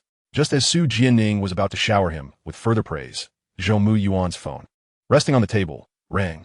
He glanced down and his expression brightened. Silencing Su Jianing with a gesture, he whispered, "Sure. It's a call from President Chen of the Jinling family. Please remain quiet." Taking a deep breath, he cleared his throat and answered the call with an ingratiating smile. "Good evening, President Chen. What a coincidence, I was just about to call you. How is the contract looking? If all is well, shall we proceed to sign at 9 tomorrow morning?" Zhou Muyuan maintained a smile, awaiting favorable news from President Chen. However, to his astonishment, his enthusiastic greeting was met with a cold scoff from the other end. Don't speak of coincidences. I have none with you. I've discarded your contract, and there will be no signing. Do not contact me again. The Jinling family will not engage in any future collaborations with you. What? Zhou Muyuan stood there, momentarily stunned, his muscles twitching in disbelief, questioning if he had misheard. "President Chen, what did you just say?" "I said the collaboration has been cancelled. The Jinling family will have no further dealings with you. Do you understand?" President Chen reiterated. Gulping, Zhou Muyuan's face visibly reflected his rising panic. He was perplexed. How could it be that their collaboration, which had been progressing so smoothly, was suddenly jeopardized? "Mr. Chen, why is this happening? Do we not come to an agreement? Were we not set to sign the contract tomorrow? Why have you abruptly decided to cancel our cooperation? Is there an issue that we are unaware of? Have we erred in some way? Or is it that you find our terms unsatisfactory? If you disagree, please voice your concerns. We are willing to make concessions. Let's discuss this amicably. We genuinely wish to establish a partnership with you, one that is enduring. We have invested considerable effort into the Jinling family project and are reluctant to abandon it so easily. Your terms for collaboration are reasonable, yet the agreement must still be rescinded. There shall be no future opportunities for you," came the chilling response. "Why?" Zhou Muyuan asked, his persistence unyielding. "We have been negotiating well all along. You must provide me with a reason for this sudden cancellation. Please, I deserve to know why." "Very well. Allow me to offer you a word of advice." The voice on the other end paused before delivering the frigid statement. "Consider whom your company may have offended. I have said all I can. The rest is up to you." The line went dead. Zhou Muyuan stared blankly at the now silent screen of his phone, stunned for several moments before collapsing back into his chair. Su Jianing's brow furrowed in concern as he cautiously inquired, "Old Zhou, what happened?" Zhou Muyuan, lost in thought, muttered to himself, "Whom could our company have offended? We have not wronged anyone. What's going on? What has transpired?" "Old Zhou," Su Jianing called out again.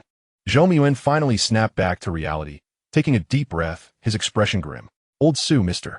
Chen from the Jinling family has informed us that he wishes to terminate our partnership, and there will be no further collaborations in the future."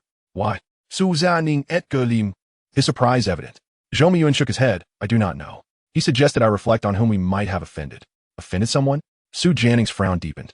"Yes." Zhou Muyuan nodded gravely, turning to Su Jianing with concern. "Have you upset anyone recently?" Su Jianing quickly dismissed the notion. "No. How could I have offended anyone?" "Then this is indeed perplexing," Zhou Muyuan mused, stroking his chin.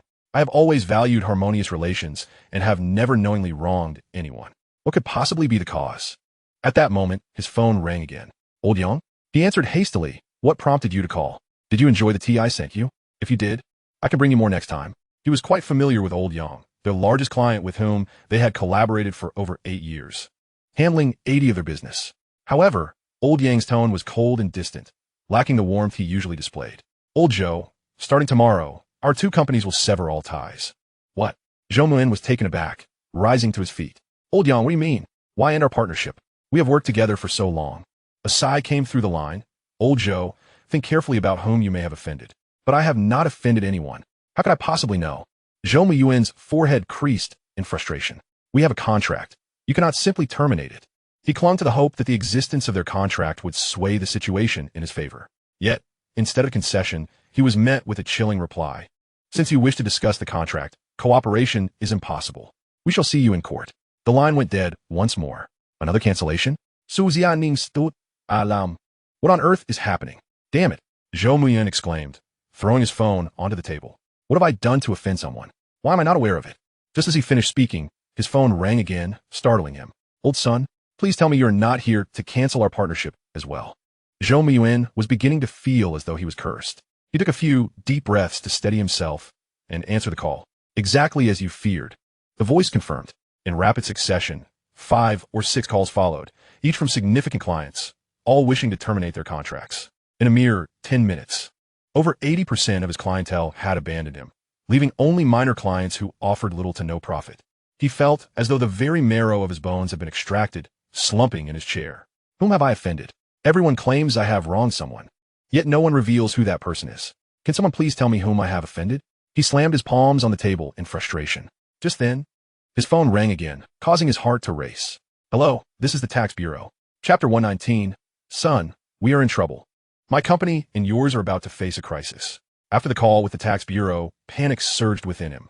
They had reported issues and would be conducting a thorough audit the following day. Hardly had he hung up when another call came from the Industrial and Commercial Bureau, informing him that many of his qualifications were inadequate and that they would be inspecting his company the next day. As if that were not enough, an employee entered to report that the fire department had arrived. Zhou Muyan felt a wave of dread wash over him. Although uncertain about whom he had offended, he understood that this individual wielded immense power, enough to compel all his important partners to terminate their contracts, regardless of the consequences, and even to direct the tax and fire departments to take action. The predicament was not solely his. It also ensnared Changyuan Trading, located in the same building, entirely dependent on Muyuan building materials for its operations. Without Muyuan building materials, Changyuan Trading supply chain would collapse, rendering them incapable of conducting business.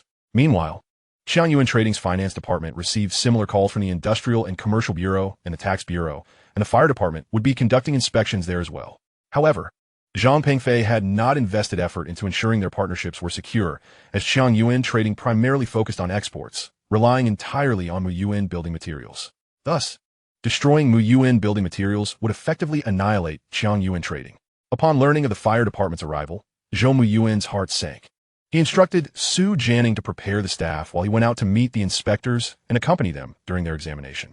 Yet, despite having acquaintances within the fire department, he had never experienced such a sudden inspection, and even routine checks had been mere formalities. Watching as they meticulously identified numerous violations, he felt a cold sweat break out upon his brow. He followed the fire inspectors, his expression growing increasingly grave. This was it. He feared he was facing utter ruin. Not only had his partners abandoned him, but the fire inspection was also failing. Tomorrow, the industry and commerce officials, along with the tax authorities, will arrive, and one can only speculate on the multitude of issues they may uncover. After this tumultuous episode, he feels that the enterprise he has painstakingly built over decades is on the verge of collapse. He still cannot fathom which link in the chain went awry or whom he might have offended. At the old local restaurant, Zhou Qiang took a bite of his dish and cast a somewhat smug glance at Chen Jiang. Chen Jiang, it's been nearly half an hour since you made that call. Nothing has transpired. Were you not the one who claimed that 2 phone calls would bring about the downfall of my father and my company? Aren't you supposed to be quite impressive? Yet, nothing has happened. How do you explain this? After he posed this question, the others shifted their gazes towards Chen Jiang. Chen Jiang, nearly half an hour has passed. Are you capable or not? Were you merely boasting? If this is how you intend to play it, it loses all meaning. I thought you actually possessed some skill, but it seems it was all an act. Please, do tell the truth. Were those 2 individuals actors? Do you truly have this capability? Indeed, there is no need for pretense in front of us, they urged, their voices laced with skepticism, despite the barrage of inquiries and doubts directed at him.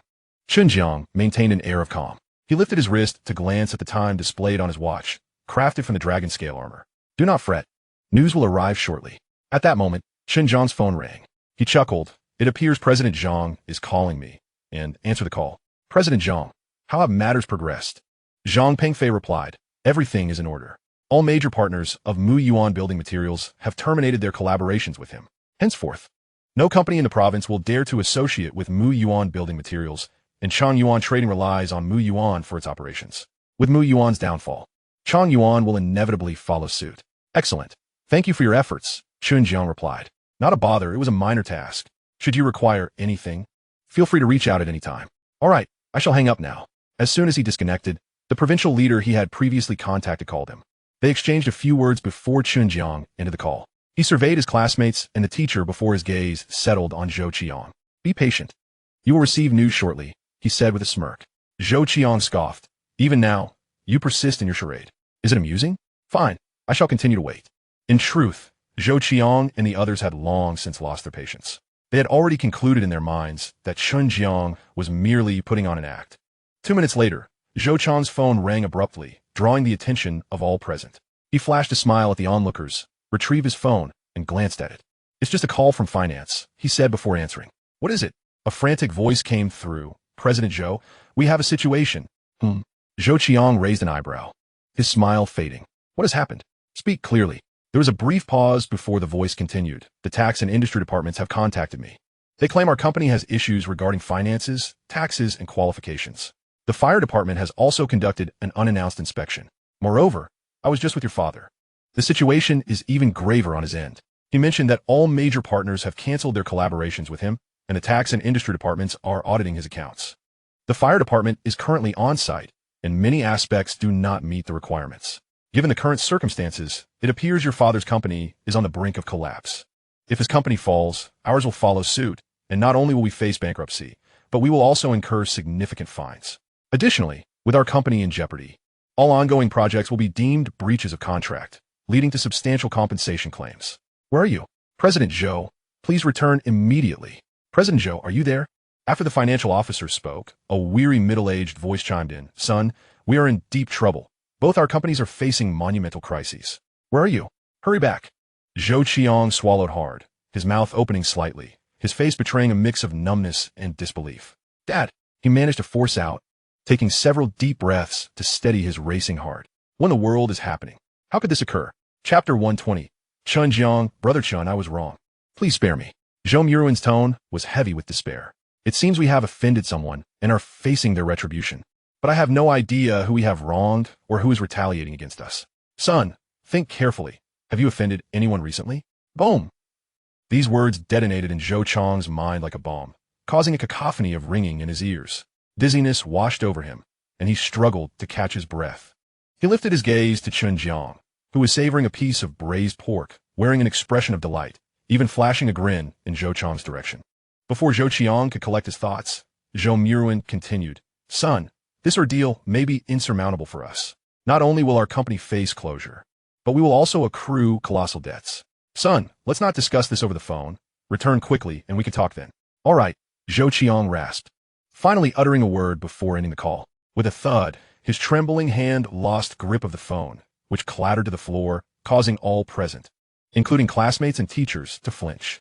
Zhang Hao observed Zhou Qiang's ashen face, reminiscent of someone who had just consumed a rotten rodent, and furrowed his brow, asking, President Zhou, what is wrong? Are you all right? Others chimed in, feigning concern while genuinely seeking to uncover the unfolding events. Zhou Qiang, what did they say over the phone? Why you look so pale? President Zhou, what is the matter? Brother Chang, what happened? Brother Chang, your phone fell. Zhou Qiang did not respond to their inquiries.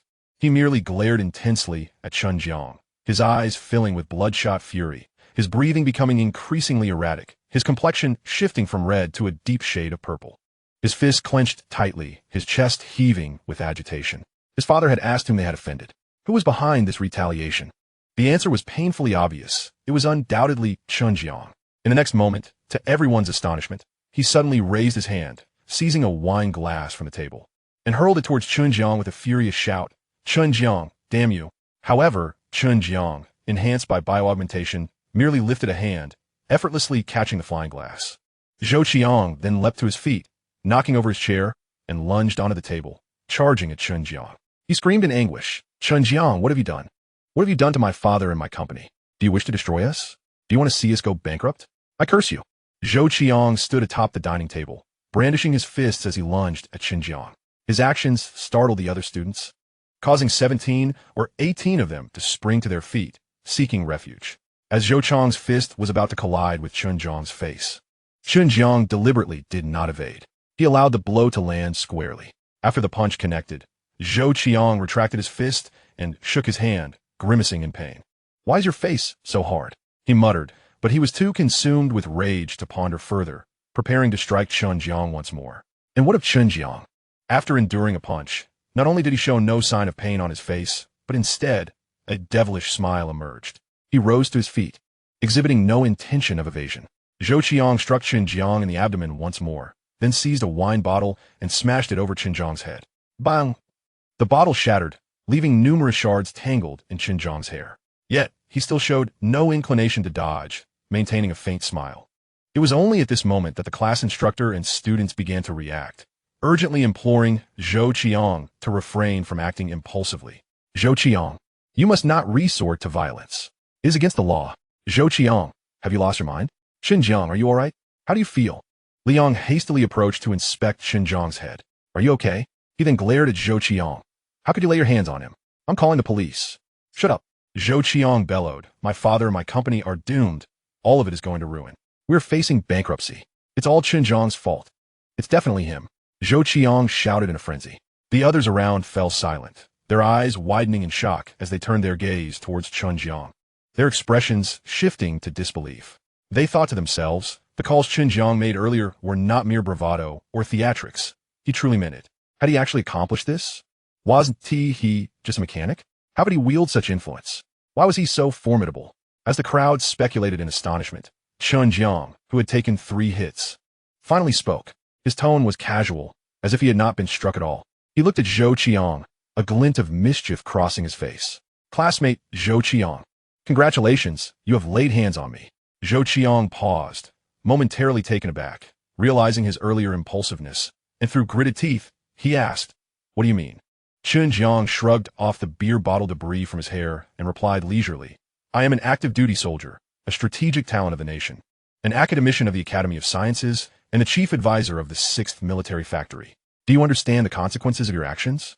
Do you know how many years you might spend in prison? His refusal to evade was twofold. Firstly, his body had been enhanced, rendering the blows negligible. Secondly, since the decision to dismantle his father's company had already been made, he resolved to see it through completely. Zhou Qiang had struck him. A person of his stature would inevitably pay a heavy price. The room fell into stunned silence. Zhou Qiang hesitated. Stop boasting. You're just a mechanic. But his words faltered as realization struck him. If Chen Jiang could orchestrate such chaos with 2 phone calls, how could he merely be a mechanic? Might those identities he just claimed be genuine? But how could that be possible? Fear flickered in Zhou Qiang's eyes. He was truly frightened. His ability to flaunt wealth, drive a luxury car worth over $1 million, and live his current lifestyle all hinged on his father's company. Now, with his father's company on the brink of collapse due to Chen Jiang, his own company was also in jeopardy, potentially leading to significant losses and debts. He could not bear the thought of plummeting from a position of privilege to the depths of despair. Aren't you just a mechanic? How? He clenched his teeth. The effects of the alcohol mostly worn off. In a subdued tone, he said, Chen Jiang, Brother Jiang, I was wrong. I truly apologize. Please spare me. Spare my father's company. Spare me. Have mercy and forgive us. It was my mistake. Chapter 121. Chen Jiang, I'll fight you to the death. You deserve to die. The onlookers gaped in disbelief at Zhou Qiang, who had previously exuded arrogance and superiority, now reduced to a pitiful state. Zhou Qiang, desperate to save his father's company, to preserve his own future, was willing to bow to Chen Jiang, to compromise, to apologize. But at this juncture, how could Chen Jiang grant him any leniency? After all, the situation had escalated to this point due to Zhou Qiang's own folly. Chen Jiang chuckled softly. Zhou Qiang, I gave you a chance, yet you chose not to cherish it. He turned to Liang, who wore a look of shock, and patted his shoulder. Why are you still standing there? He dared to lay hands on me. Call the police. Liang snapped back to reality and quickly pulled out his phone to report the incident. Chen Jiang continued. Zhou Qiang, your father's company and yours are both on the verge of collapse, and you will face imprisonment as well. Truly, this is all thanks to you. Zhou Qiang, relish this moment. By the way, the food tonight is rather good. You should indulge while you can. You won't have the chance once you're behind bars. As Chen Jiang spoke, Zhou Qiang's expression grew increasingly grim, his breathing becoming rapid. He gritted his teeth, yet found himself powerless against Chen Jiang. He could only continue to plead. Brother Jiang, I was blind and foolish. Will you let me off this once? I truly understand my mistake. I am willing to apologize. I can give you anything you desire. To spare my father and me, I beg you. Seeing Chen Jiang unmoved, Zhou Qiang steeled himself and slapped his own face. Slap. Brother Jiang, I spoke carelessly before. I should not have targeted you. Slap. Another slap. Brother Jiang. It was my fault in college for competing with you over women. Slap.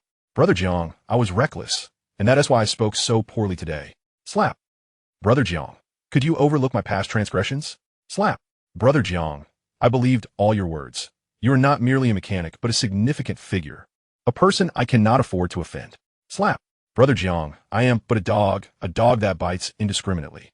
Slap. Brother Jiang, can you let me go like a passing breeze? Slap. Brother Jiang, your father's company is his lifelong dedication. I do not wish for it to be destroyed because of me. Slap. Brother Jiang, I was too impulsive earlier. I should not have laid hands on you. Slap. Brother Jiang, you may hit or scold me as you wish. I brought this upon myself. Slap. Brother Jiang, I have money. I can give you whatever amount you desire.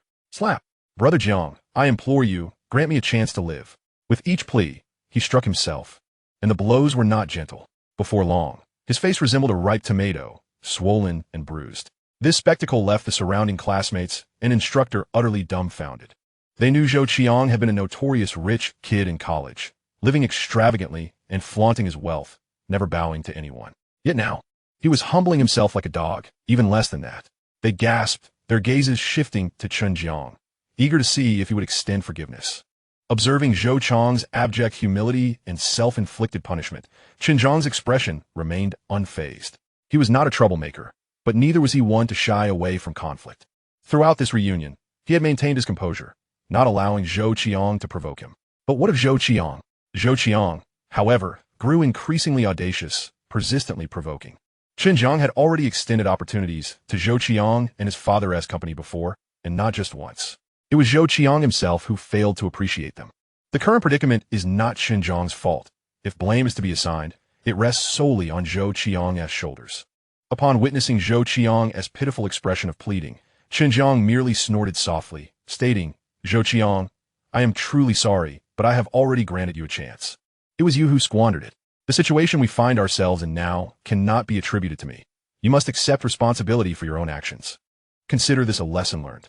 Regret is not a commodity available for purchase in this world. Furthermore, one should not be excessively arrogant. Your father's company has collapsed. Your own venture has crumbled, and the debts you both owe have become an immutable reality. There is nothing you can change. I possess the power to alter circumstances. Yet I shall not do so. Moreover, the repercussions of your assault on me are yours to bear. Words are futile. Await the outcome. At that moment, Liang, who had just stepped out to call the police, approached. Brother Jiang, he inadvertently changed his form of address, having already reported the incident. The authorities stated they would arrive in 10 minutes. All right, I understand. Chen Jiang nodded, then turned his gaze to the gathered classmates and the homeroom teacher. Upon making eye contact with Chen Jiang, they all instinctively averted their gazes, some even exhibiting signs of anxiety. Previously, they had dismissed Chen Jiang, but now, he appeared both formidable and enigmatic in their eyes, and none dared to underestimate him any longer. Observing their tense demeanor, Chen Jiang chuckled lightly. My apologies, everyone, for turning this gathering into such a spectacle. I hope I haven't disrupted your meal. Once this matter is resolved, I shall treat you all to dinner at a 5-star hotel, and each of you will have your own room, all expenses covered by me. Furthermore, I will also pay for today's meal. At this proclamation, the eyes of everyone brightened, their expressions shifting. Liang was the first to speak. Is that for real? A 5-star hotel is no trivial expense. Brother Jiang, you're quite generous. The others chimed in with enthusiasm. Wow, dining at a 5-star hotel? I've never been to one. Haha, staying a night at such a place must be costly, right? Thank you, Brother Jiang. You've been quite the enigma. We all thought you were merely running a repair shop. Turns out you were the real deal. In terms of success among our classmates, Brother Jiang must be the one who has thrived the most, right? Your influence is remarkable, Brother Jiang. You brought down Zhou Jiang and his father's company with just a couple of calls. Brother Jiang, I'm tempted to join you. Are those identities you mentioned earlier genuine? Are you really a soldier, a strategic asset to the nation, an academician, a chief advisor? Of course they are true. How could you question Brother Jiang's credibility? What kind of prowess do you believe he possesses? Chen Jiang. Teacher Lu smiled and nodded. I always believe in your potential. And now you're truly making a name for yourself. Class monitor Zhang Hao also eagerly joined in the flattery. Lin Shui, having held her tongue for a while, began to express her admiration as well. In stark contrast, Zhou Jiang, whom they had previously lauded, now stood there like refuse, ignored and regarded with disdain. As the classmates and teacher Lu continued to extol Chen Jiang, Zhou Jiang standing off to the side with his head bowed, clenched his fists until the knuckles turned white. His nails digging into his flesh, drawing forth beads of blood. He slightly raised his head, his eyes filled with hatred as he gazed at Chen Jiang. Anger surged through his mind, eroding his rationality. His gaze fell upon the shards of a broken beer bottle on the ground, as if he had made a grim determination. He looked up, his bloodshot eyes locked on at Chen Jiang, and suddenly shouted, "Shut up!" The classmates and teacher Lu were startled into silence. Zhou Qiang took a deep breath and, with deliberate clarity, addressed Chen Jiang, "Brother Jiang, I can kneel before you. But I ask you one last time, will you let me go? If you do, I will kneel." Chen Jiang maintained his calm demeanor, shaking his head without uttering a word. "Fine." Zhou Qiang forced a grim and unnatural smile. "Then go to hell," he roared, bending down abruptly to grasp the jagged, sharp upper half of the beer bottle, and lunged it toward Chen Jiang's neck. Chapter 122. Rest assured, the one who laid hands on you will never see the light of day again. Witnessing the scene, everyone gasped in shock. "Brother Jiang, watch out. Quick, dodge, Brother Jiang." "Zhou Qiang, what do you think you're doing?" Had this been anyone else, perhaps Zhou Qiang could have succeeded. However, who was Chen Jiang? His reflexes surpassed those of an ordinary person by more than tenfold. Zhou Qiang's movements appeared to him as if slowed to a crawl, scarcely quicker than a snail. As Zhou Qiang bent down, Chen Jiang had already reacted. He observed the sharp glass aimed at him, casually raising his left hand to seize Zhou Qiang's right wrist, applying just a modicum of force. Crack! Zhou Qiang, pained, dropped the upper half of the beer bottle, which shattered upon impact. Zhou Qiang cried out in agony, his wrist throbbing painfully, only to be sent flying by a kick from Chen Jiang. After propelling Zhou Qiang away, Chen Jiang advanced 3 steps, seized his collar, and slammed him onto the dining table. He then pinned Zhou Qiang's wrist behind him with his left hand while pressing down on his head with his right. Chen Jiang's movements were so swift that everyone gasped in astonishment. They had anticipated Chen Jiang would be harmed, yet he had effortlessly subdued Zhou Qiang. "Brother Jiang, are you all right?" "Incredible, Brother Jiang. Have you trained before?" "You scare me." "Brother Jiang, your skills are impressive." Chen Jiang, holding Zhou Qiang's head, scoffed, "Good, good. Now the real show begins. You intended to take my life just now, didn't you? Very well. Initially, a few years in prison would have sufficed, but now, you shall never see the outside world again." Zhou Qiang struggled against Chen Jiang's grip, but regardless of how hard he tried, he remained firmly pinned. Realizing escape was futile, Zhou Qiang resorted to vehemently cursing, his words filling the room. Chen Jiang, growing irritated by the incessant taunts, turned his gaze to Lin Shui. "Remove your socks," he began, but before he could finish, his attention shifted to Li Yang. "No, you do it. Take off your socks." "Huh? Why should I take off my socks?" Li Yang blinked in Zhou Fuxian. Chen Jiang rolled his eyes. "Don't you find Zhou Qiang's mouth quite foul? Clearly, it needs to be silenced." Upon hearing this, Li Yang's eyes lit up. "Sure, no problem. I haven't wash my socks in 3 days, haha." As Chen Jiang prepared to use Li Yang's socks to gag Zhou Qiang, the latter's curses intensified. Chen Jiang had no intention of indulging him, swiftly accepting Li Yang's socks and stuffing them into Zhou Qiang's mouth. Seeing this unfold, many classmates erupted in laughter. Lin Shui, however, contemplated the idea of offering her own socks. Her gaze lingered on Chen Jiang, her heart fluttering with the realization of missing out on a hidden gem. She felt a flush creeping to her cheeks, her thoughts racing.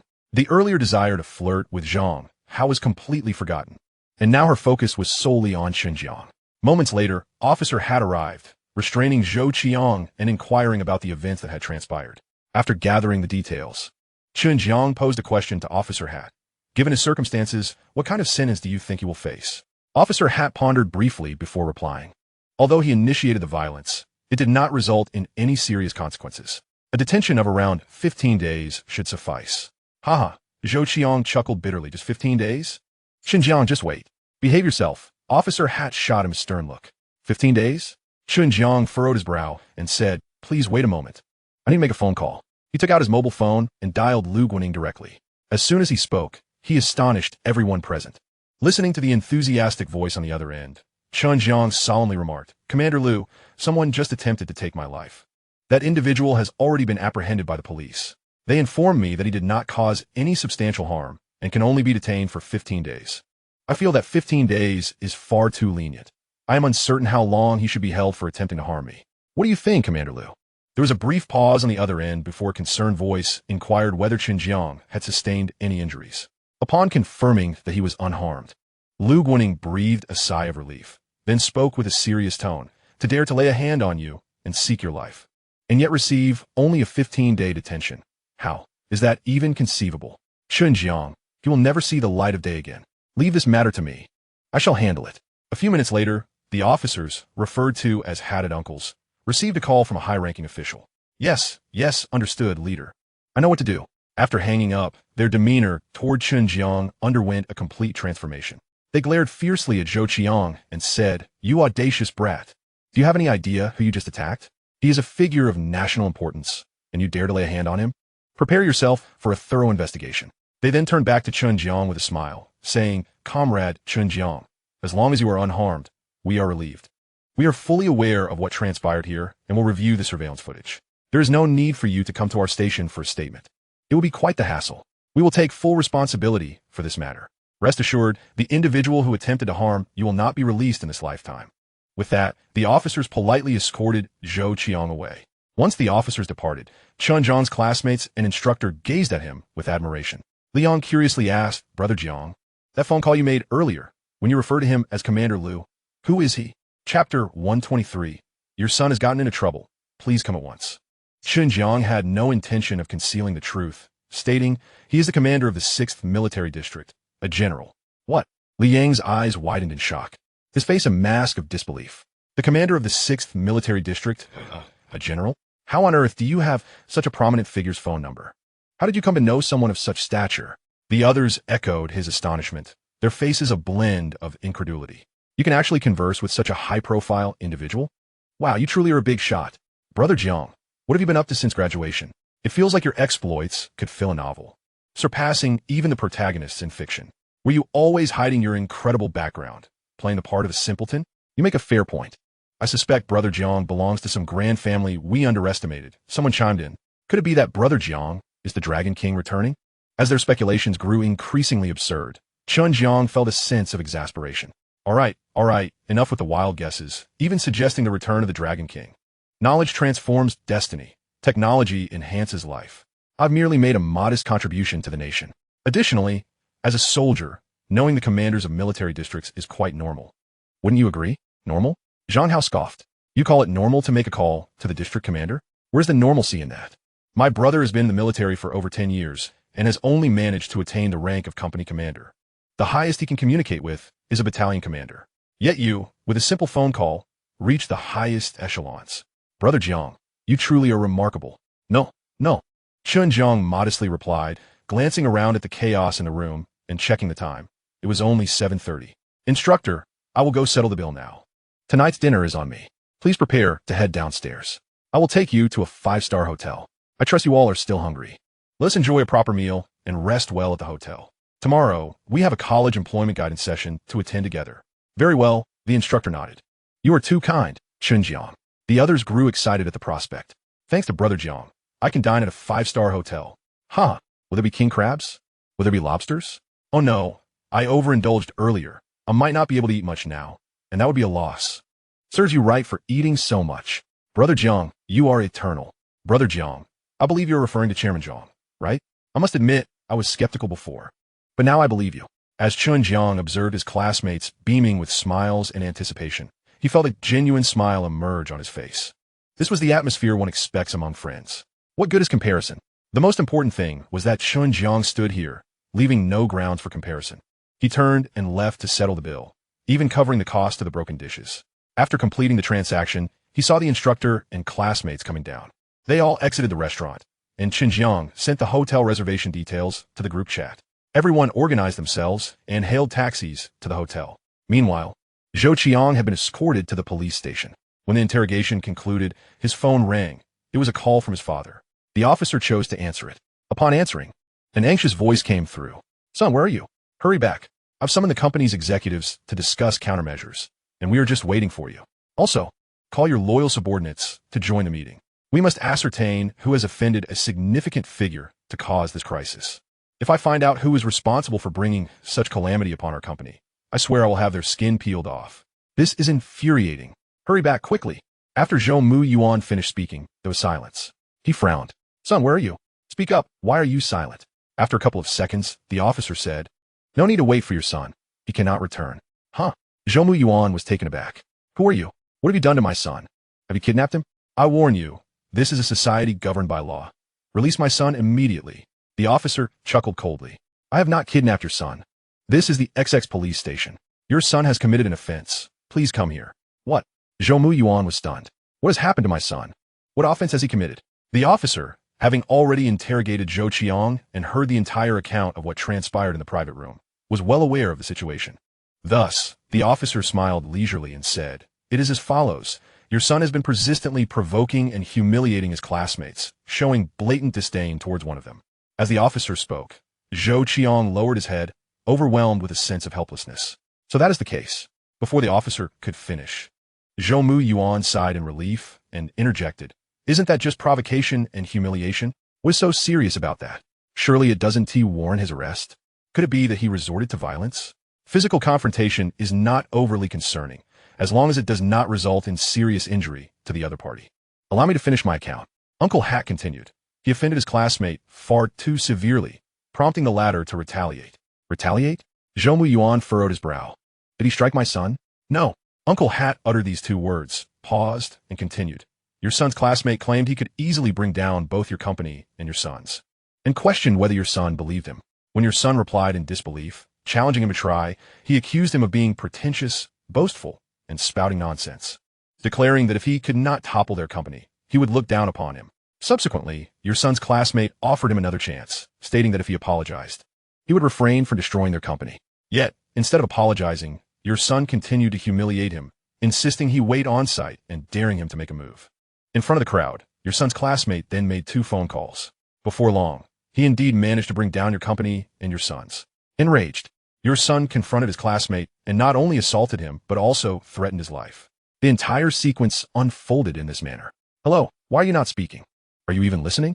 Chapter 124. It turns out my son has offended a significant figure. That ungrateful wretch. A profound silence enveloped the line.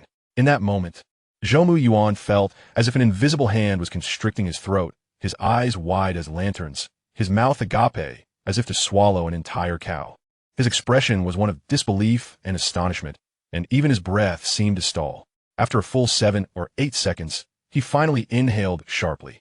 Upon learning that the calamity befalling his company was due to someone offending a powerful individual, he initially reflected upon himself, confirming that he had not wronged anyone, and proceeded to interrogate the upper management one by one, only to find that none had offended any significant figures. Following this, he questioned several managers and supervisors, yet gleaned no further insights. He had considered every possible suspect, but never doubted his own son. He believed his son, despite his sometimes arrogant demeanor, possessed a sense of propriety in critical matters. He could never have imagined that the root of all this turmoil stemmed from his own son. It was his son who had offended a powerful figure. It was his son who had caused this entire debacle. This revelation sent a surge of blood to his head, leaving him slightly dazed. After several deep breaths, he regained composure and shouted into the phone. Zhou Qiang, you ungrateful wretch, what on earth have you done? You have jeopardized my life, the lives of everyone involved, and the fate of our company. You truly are. You should reflect on your actions at the police station. When you emerge, I shall settle this score with you. I swear, I am tempted to slap you into oblivion. We are all adults here. How can your tongue be so vile? With such a formidable classmate, instead of nurturing that relationship for the benefit of the company, you chose to insult him. When given a chance, you ignored it, compelling him to wield his connections against us. What are you thinking? Do you possess the intellect of a pig? You foolish swine. I am utterly exasperated. Zhou Yuan suppressed the urge to hurl his phone. After taking several more deep breaths, he softened his tone. Hat, we will cover all the medical expenses, whatever amount the other party demands. We shall pay in full, and we will cooperate fully. How many days do you estimate it will take for my son to be released? Though he was nearly driven to the brink of madness, his priority was to extricate his son first. However, Uncle Hat's next statement left him utterly dumbfounded. Things are not as simple as you imagine. Your son may never be released from this predicament. What? Zhou Yuan's eyes widened, his mind buzzing. Did my son kill someone? If he did not take a life, how could he possibly be facing such a fate? If it were merely serious injury, a few years at most could be expected. If it were minor injury, we can negotiate privately, and it would likely be resolved.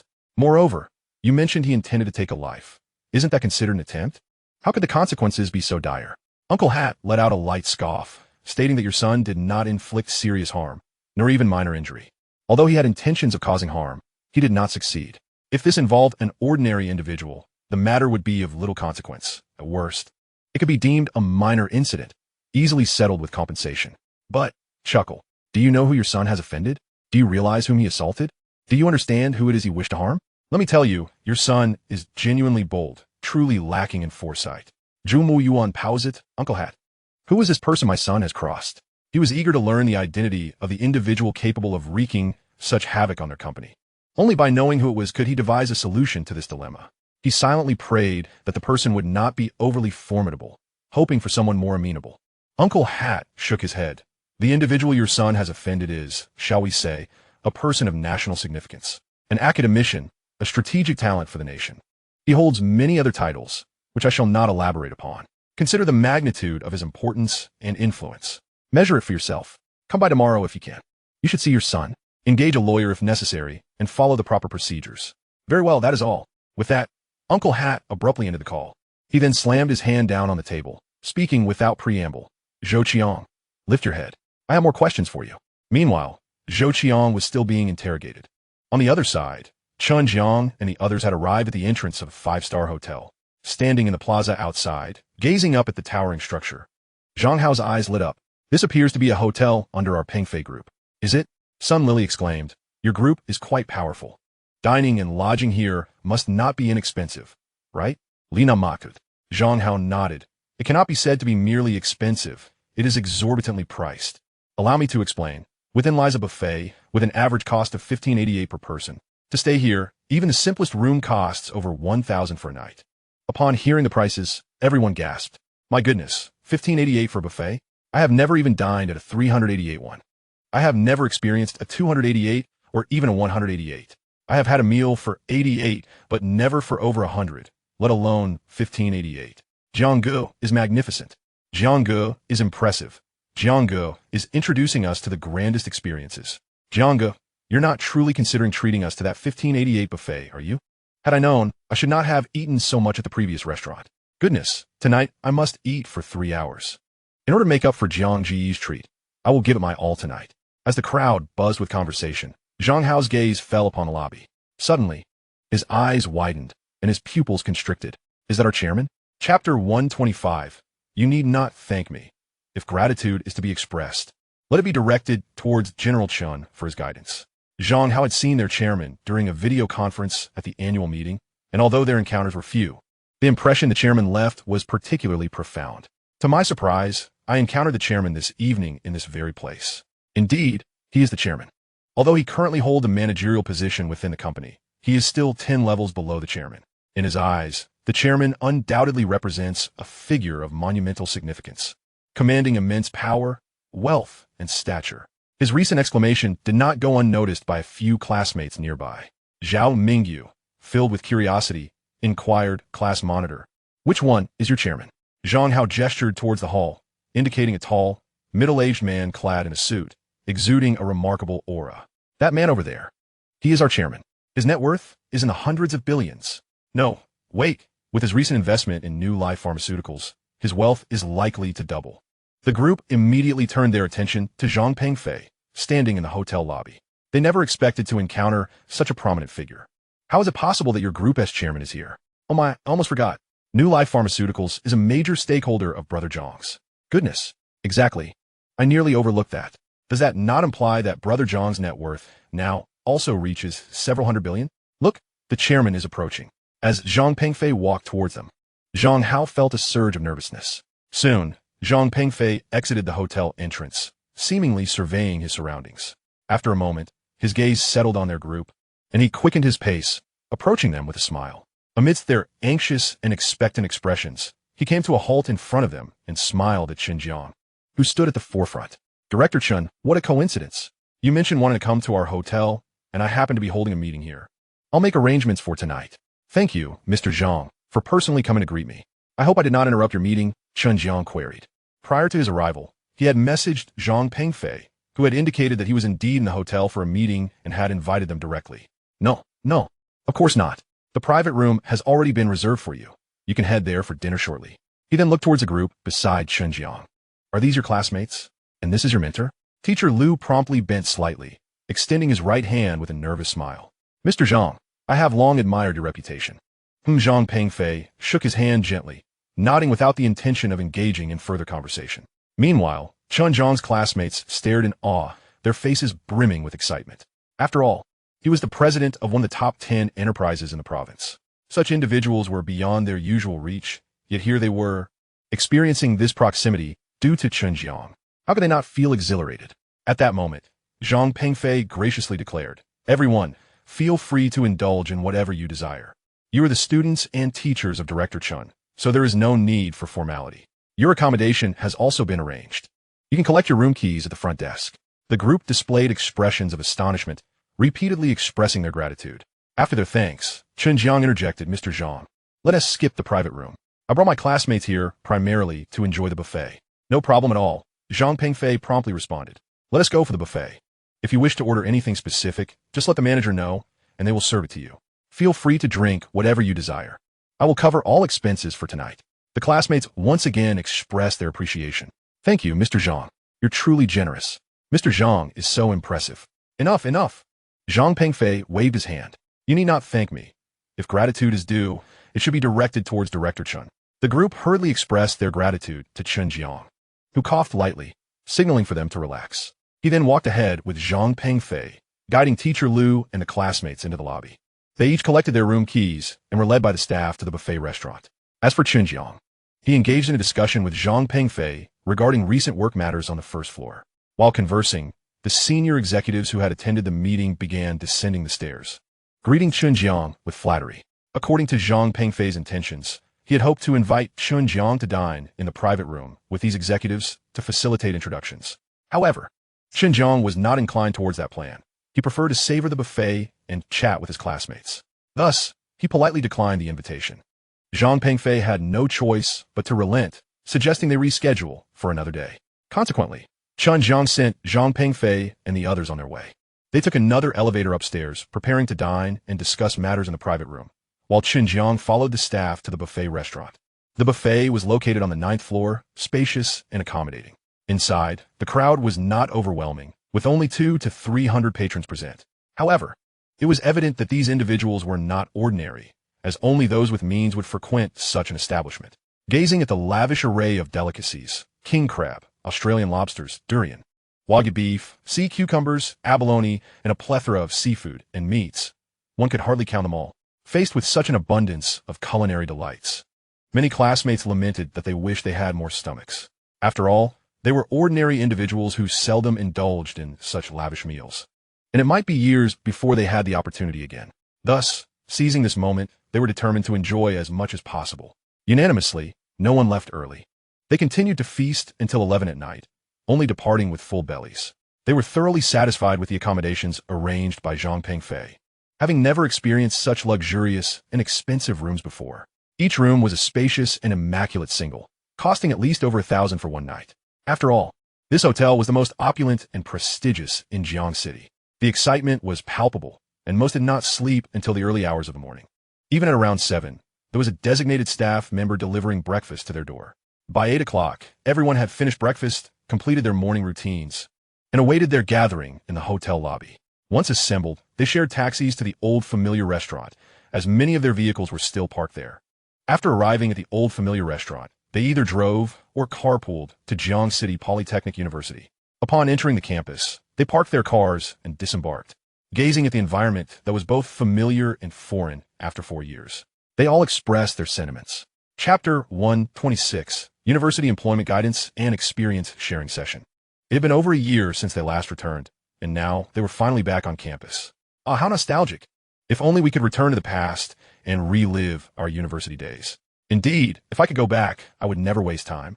I would diligently study to enrich my skills and abilities, so I wouldn't be struggling as I am now. I feel the same way. During campus recruitment, I thought I could easily find a better job outside without participating. But upon entering society, I realized that many companies are quite disappointing. The positions they offer are often undesirable. Good companies typically conduct campus recruitment.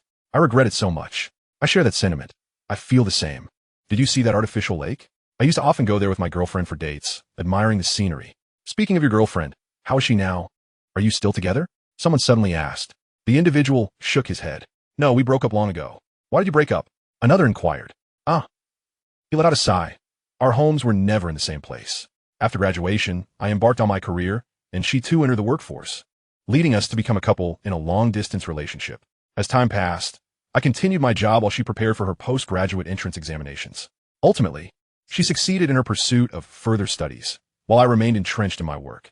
During this period, our meetings became increasingly infrequent, and gradually, our communication dwindled, resulting in our separation.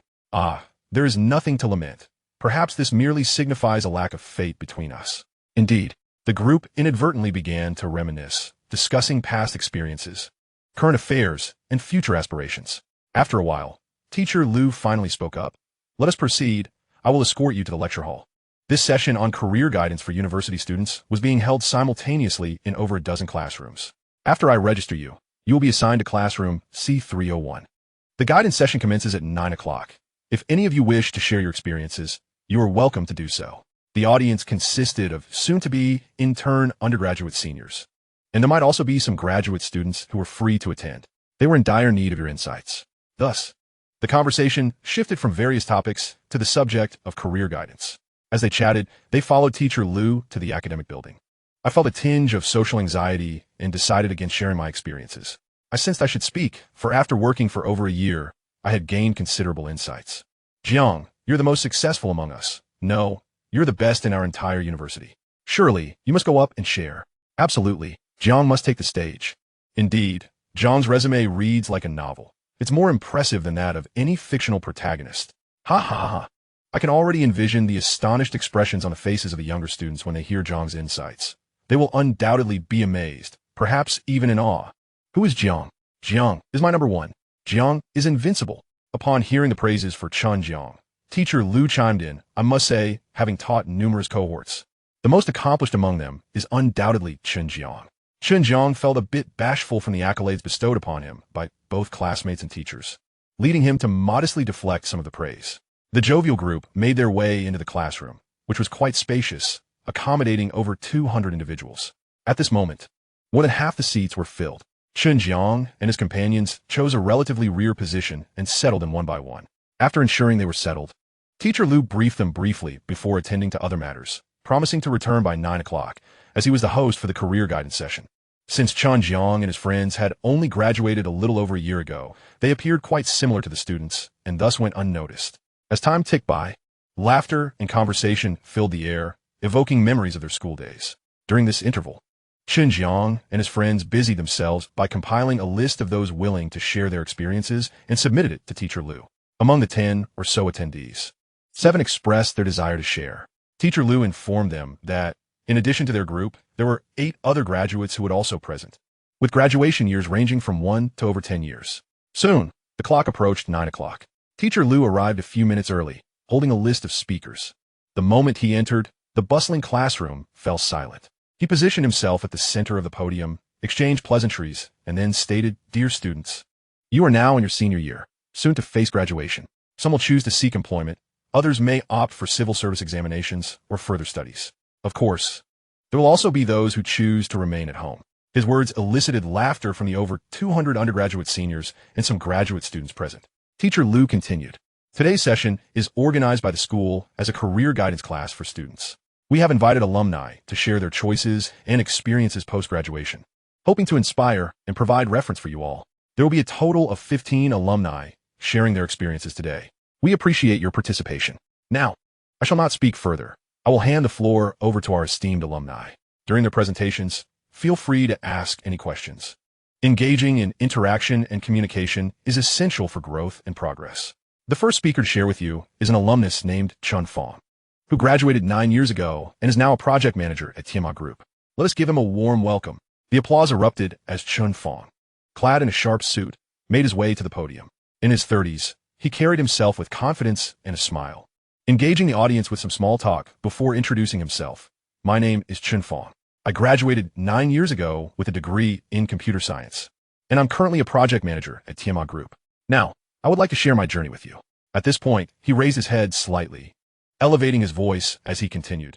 Let me tell you how I progressed from a mere monthly salary of 2,000 yuan at graduation to now earning over 20,000 yuan. Chapter 127. Only over 20,000 a month? That's hardly impressive. Upon hearing Chen Fang's narrative of transitioning from a monthly salary of 2,000 yuan to 20,000, the students, though applauding, appeared somewhat disinterested. Initially, when he spoke of his achievements as a project manager, they found it impressive. However, when he revealed his salary, their enthusiasm waned.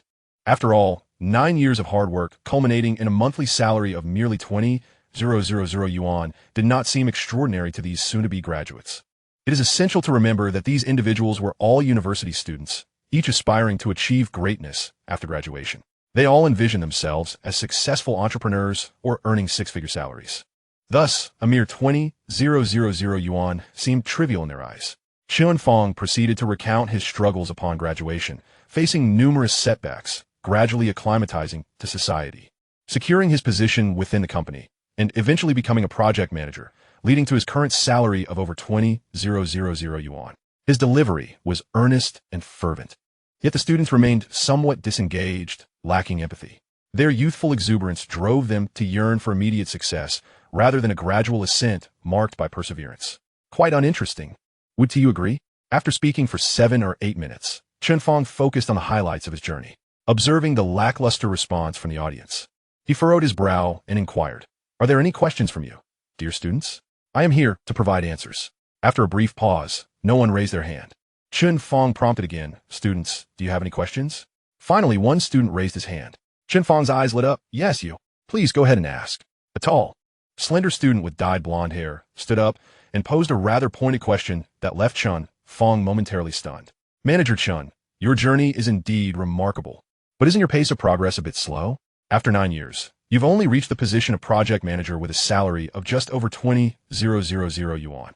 However, one of my uncle's brothers, who just graduated, managed to secure a monthly salary exceeding 20,000 yuan after just 6 months of internship and subsequent employment. It seems your situation is rather unimpressive." After he uttered these words, another female student rose to her feet. "Indeed, Manager Chen, my brother, a graduate student, earned nearly 30,000 yuan in his second year at the company. Your 9 years of hard work seem somewhat lacking in comparison." Upon hearing their remarks, the audience erupted in laughter. Chen Fang's lips twitched as he gazed at the two students, his expression tinged with helplessness and bitterness. He wondered if these two were intent on sabotaging his presentation. Taking a deep breath, he replied, "What you mentioned are merely exceptions. Moreover, your brother is a graduate student, while I hold only a bachelor's degree. To attain the position of manager with a salary of over 20,000 yuan is commendable for someone with my educational background. You have yet to enter the workforce and are unaware of its harsh realities.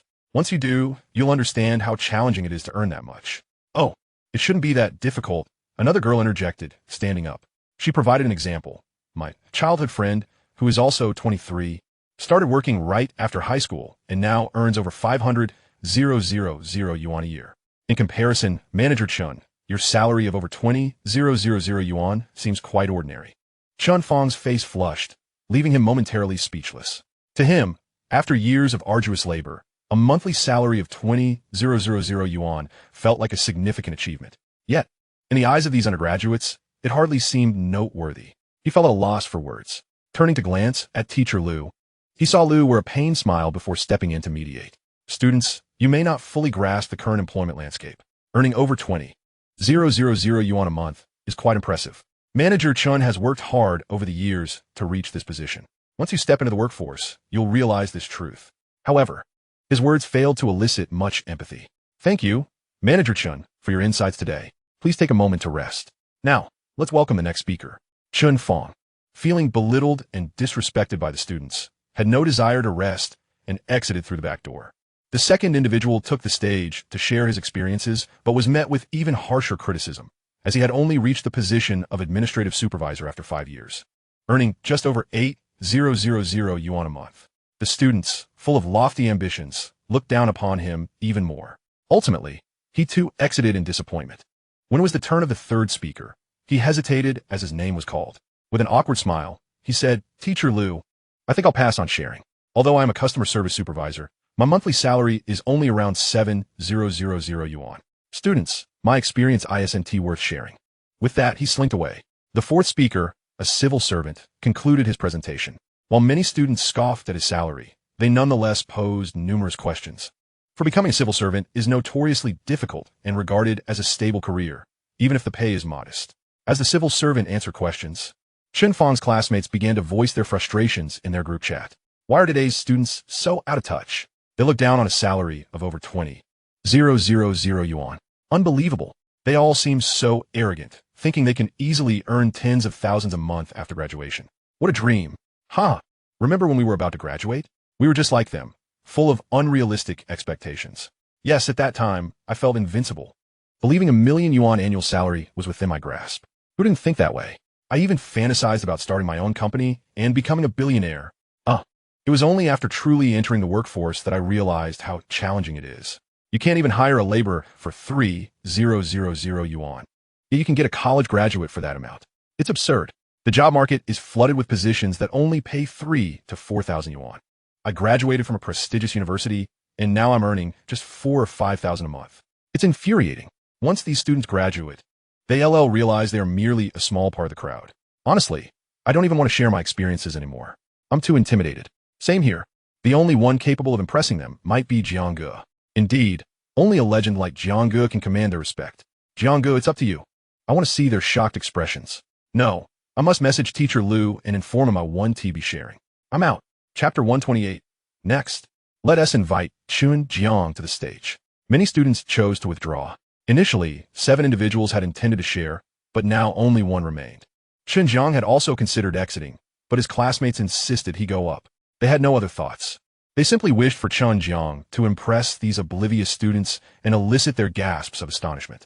As time passed, and the previous speakers withdrew, it was now the 8th individual's turn to share. While he presented, 2 graduate students seated in the center began whispering to each other, clearly uninterested. A third-year female student shook her head and said to her companion, Meng Fei, this is so dull. I'm not interested in how much these seniors earn. I'm more curious about their professions. It seems like they're either in sales, programming, or administrative roles. I doubt we'll find anyone engaged in research here. After this presentation, if the last speaker isn't involved in research, let us switch classrooms. Okay, Huang Mengfei nodded. Let us see how this goes. But I doubt we'll encounter any peers in research given the range of professions. Both were third-year students specializing in aircraft, focusing on helicopters, and were currently engaged in a research project on armed helicopters with their advisor. Their reason for attending this undergraduate employment guidance session was twofold: to pass the time and to see if they could find any seniors in research. However, as the presentations continued, none had any connection to research, leaving them disenchanted. After the 8th speaker concluded, the question and answer segment began. As before, the students posed bizarre questions, dismissing the speaker's monthly salary of 15,000 yuan. After he exited the stage, the students began to voice their criticisms. These seniors aren't doing so well either. Exactly. The highest monthly salary so far is just over 20,000 yuan. If I graduate, I'm sure I could easily find a job paying that much. Right? Why do they consider 20,000 yuan a month something to boast about? My dad, who only has a middle school education, earns over 20,000 yuan a month. I'll definitely earn at least 30,000 or 40,000 yuan once I graduate. Absolutely. I've already planned to work for a large company, climb the ranks to earn $1 million a year, and then start my own business. I'm destined to become a billionaire.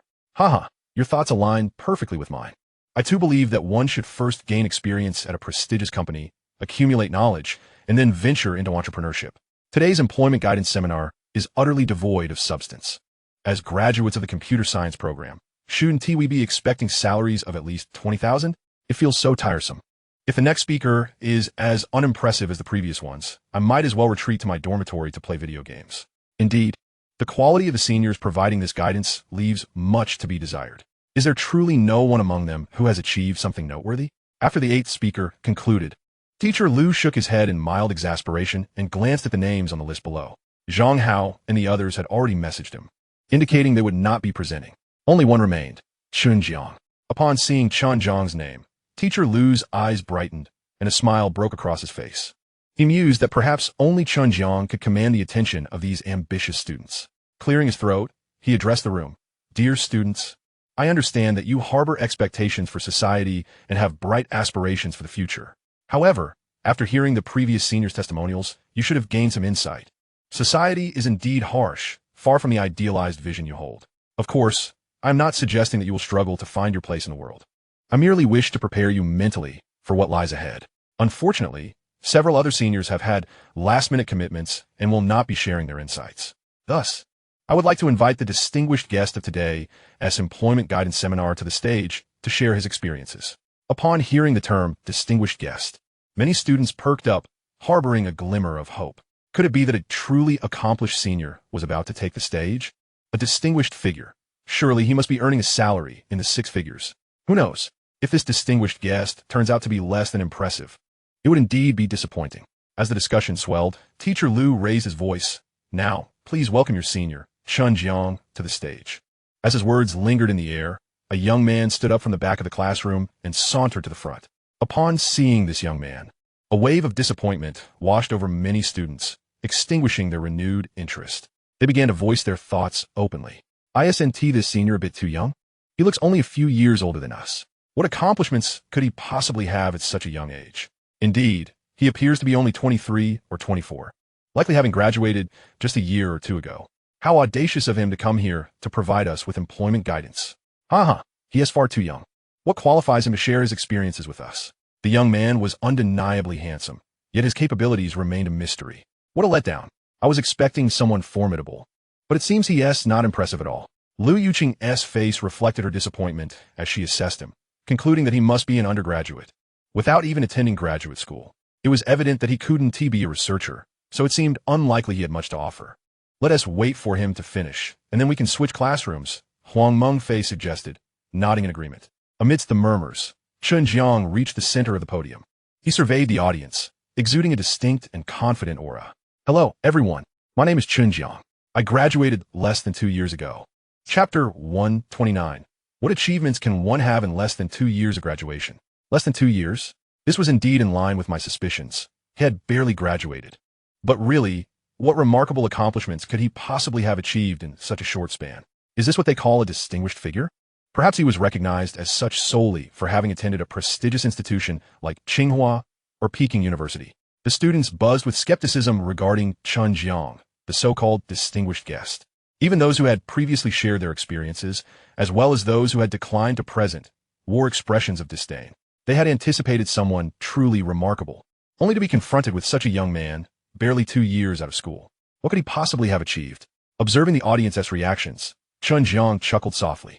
When I first graduated, I opened a repair shop, servicing various household appliances, refrigerators, fans, washing machines, and so forth. A chorus of perplexed expressions swept across the room. Unable to contain themselves, they began to voice their disapproval. A repair shop? He really opened a repair shop after graduating? This is laughable.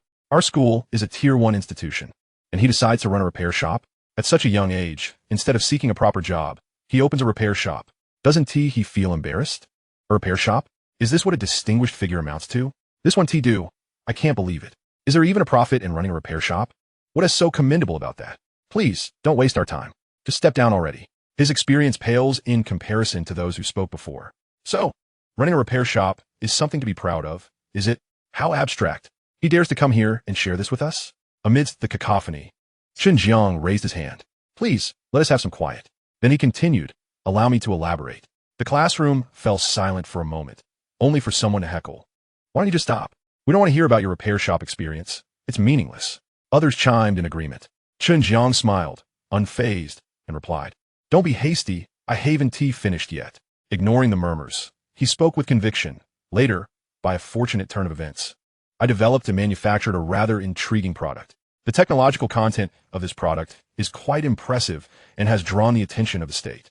Following a series of validations and evaluations, due to my contributions, I was recognized as a national strategic talent, became an academician, and was granted military status. I have since been promoted to the rank of major and currently serve as the technical chief advisor for the 6th military factory. At this point, Chen Jiang paused, casting a glance at his classmates. The expressions on their faces were a mixture of disbelief, skepticism, and astonishment, creating an atmosphere of eerie silence in the classroom. After a brief moment, someone shouted, breaking the stillness, "Are you joking with us, senior?" This question was like a pebble tossed into a calm lake, sending ripples throughout the room. The classroom erupted into chaos, filled with incredulous voices. Is this for real? Of course, it's a fabrication. I can't believe he claims to be a national strategic talent, an academician, and a major, serving as the technical chief advisor for the 6th military factory. Does he even believe his own words? Senior, your claims are rather grandiose. Do you even know what it means to be a national strategic talent? Such individuals are rare. Not even graduates from the top 985 or 211 universities would attain such honors after decades of hard work. How could you possibly be among them? It's utterly ridiculous. How absurd. The sheer ridiculousness is staggering. I cannot believe a word you say. You claim to be an academician? Which true academician isn't in their 40s or 50s? Having spent decades amassing knowledge and contributing immensely to their field to earn such a title?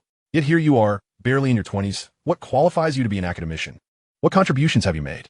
And to assert that you are a major at your young age is truly nonsensical. My brother works at the 6th military factory, aspiring to become a chief advisor there. Do you have any idea how challenging that is? Can just anyone become a chief advisor? Certainly not you. I have absolutely no faith in you, and neither does anyone else. Your boasting is outlandish, almost laughable. Lu Yuqing, shaking her head with a smile, turned to Huang Mengfei and said, "At last, we encounter someone claiming to be a researcher. Yet he also proclaims himself a national strategic talent, an academician, and a chief advisor. Do you think that is plausible?" Huang Mengfei, without hesitation, dismissed the notion. It's definitely impossible. As someone engaged in research myself, and considering we will likely join research institutions after graduation, let us talk about academicians. Achieving that title is the ultimate dream for anyone in our field, and not one of them is under 50, nor without decades of contributions. How could he possibly be one? I suspect he is merely here to boast in front of younger students. I can't believe a word of it. And what about his claim of being a chief advisor at the 6th military factory? Does he even understand what that entails? We certainly do, and it's not a position for just anyone. Lu Yuqing nodded in agreement, her gaze towards Chen Jiang shifting to one of skepticism, akin to that reserved for a deceiver or a fool. In the face of their derision and incredulity, Chen Jiang merely smiled serenely. From that moment on, I began working for the nation. Through my efforts, I have developed several products for the country. To put it plainly, based on my contributions, receiving 10 honors would still be an understatement. I've already been awarded once, and I have not sought further accolades. Perhaps what I'm saying seems distant to you, and you may not grasp the significance of it. Allow me to mention something you are all undoubtedly aware of. That student raising her hand. Do you have a question? Before Chen Jiang could elaborate, a girl stood up, gazing intently at him. Senior, every title and position you've mentioned seems so far beyond our reach that it feels like we might spend our entire lives striving to attain them. I want to delve into whether what you claim is true or false. You've stated that your accolades stem from developing technology of great national significance. Therefore, I must ask, what technology have you developed? What contributions have you made? The accomplishments of those who previously shared their experiences were rather mundane, failing to captivate the student's interest. In contrast, Chen Jiang's narrative and achievements appeared almost legendary, as if drawn from the pages of a novel. Yet, doubts began to surface regarding his authenticity. After all, such lofty claims seemed implausible. Responding to the girl's inquiry, Chen Jiang remained composed. I apologize, but the details of my research are classified, and I cannot disclose them here. With a scoff, the girl retorted, "How can we trust you if you don't provide any evidence? What you've said sounds far-fetched." Others chimed in, echoing her skepticism. Indeed, if you make such grand claims but can't substantiate them, how can we believe you? It seems you've been spinning tales. Senior, while we may be 2 years your junior, we are not gullible. We can discern truth from fiction. Laughter erupted as they continued to challenge him. If you can't share your achievements or the products you've developed, your credibility is in question. You've clearly come here to show off. I understand that the specifics of my research cannot be shared freely in a public forum. However, there's one product I've developed that you should all be familiar with. It has been prominently featured in recent news. Chen Jiang intended to mention the groundbreaking drug he had created, which was not classified information. What is this product you refer to? The girl pressed. The elixir of life. Chen Jiang replied calmly, revealing that the globally renowned cancer treatment drug was indeed his creation. Have you heard of it? What? The girl's expression turned to one of disbelief. You developed the elixir of life? How is that even possible? Shock spread among the crowd, their astonishment palpable. Could it be true? My grandmother is a beneficiary of the elixir of life. Is it really your invention? What proof do you have? The girl cleared her throat and stated, Senior, without evidence, how can you prove that the elixir of life is your creation? The proof is quite simple, Chen Jiang replied. You can download an app to check corporate ownership and see who the largest shareholder of the New Life Pharmaceuticals is.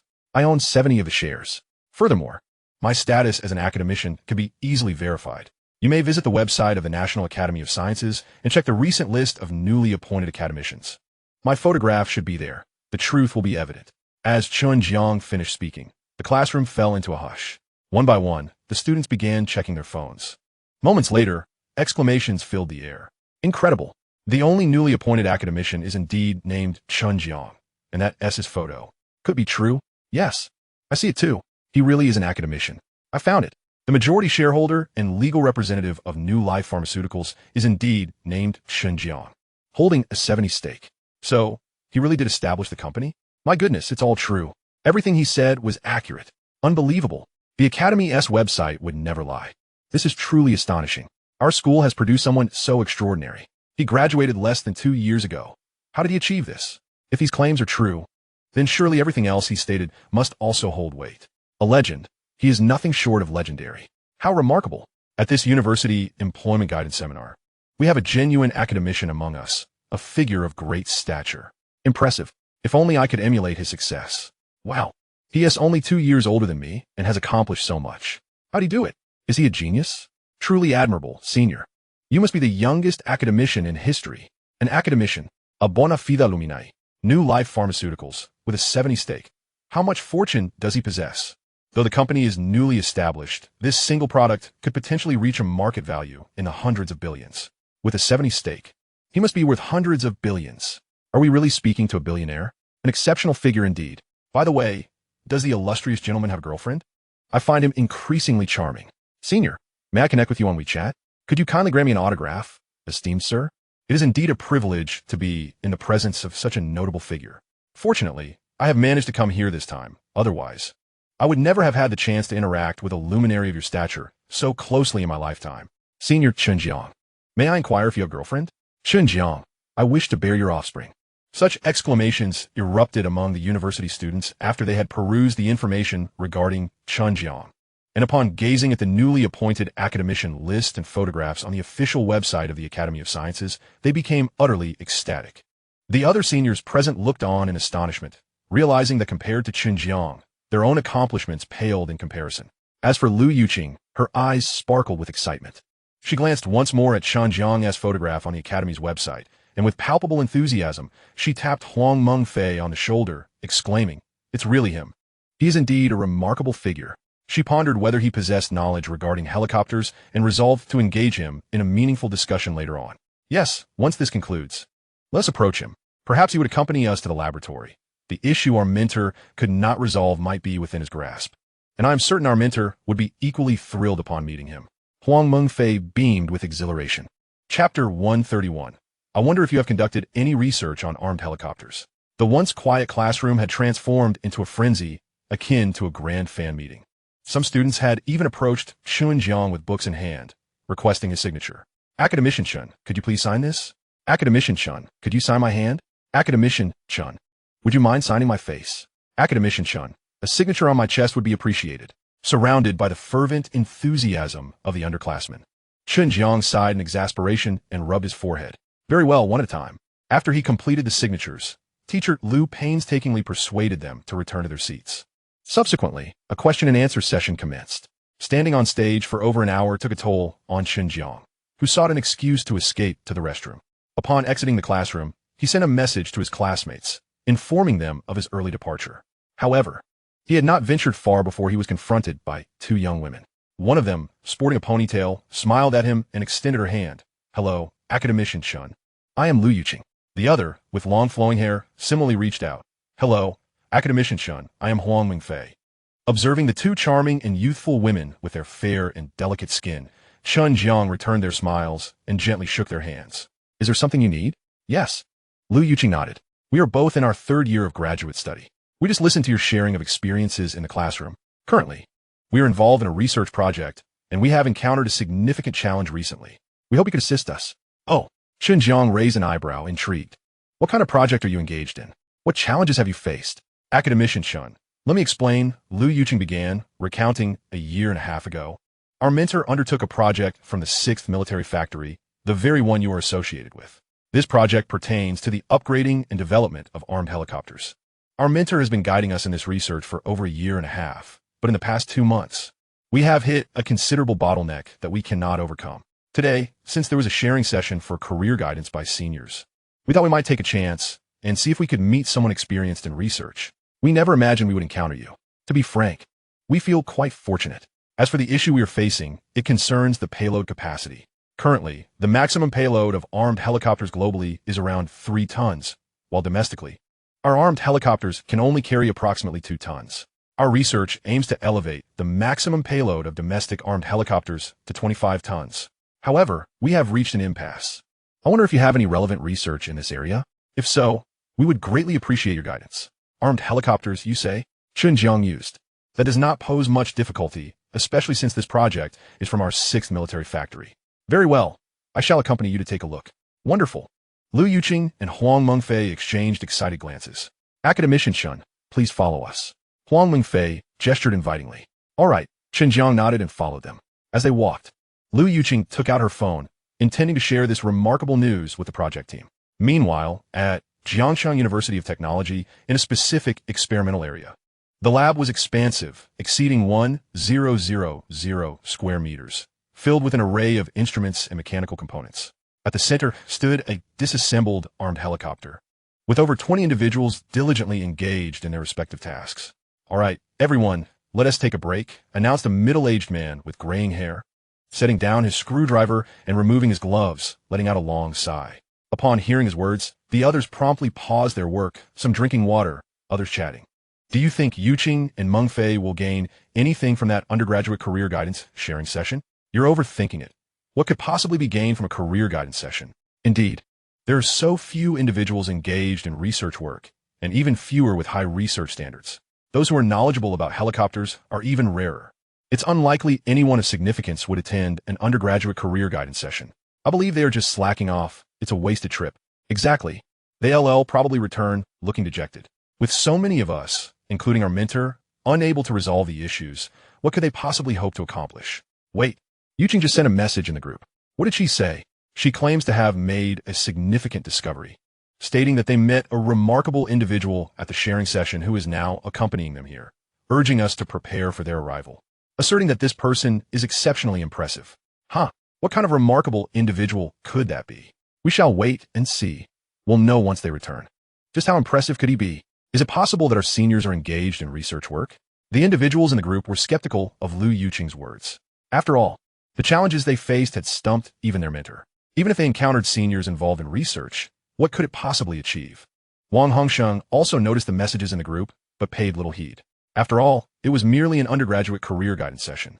Those who attended, even if they were noteworthy individuals, were typically more focused on profit. It was improbable they would be researchers. Furthermore, even if a researcher were present, the chances of their research direction aligning with their current project were exceedingly slim. Even in the unlikely event that a specialist in aircraft development were to appear, it was doubtful that they could resolve the issues they faced. With these thoughts, Wang Hongsheng sighed.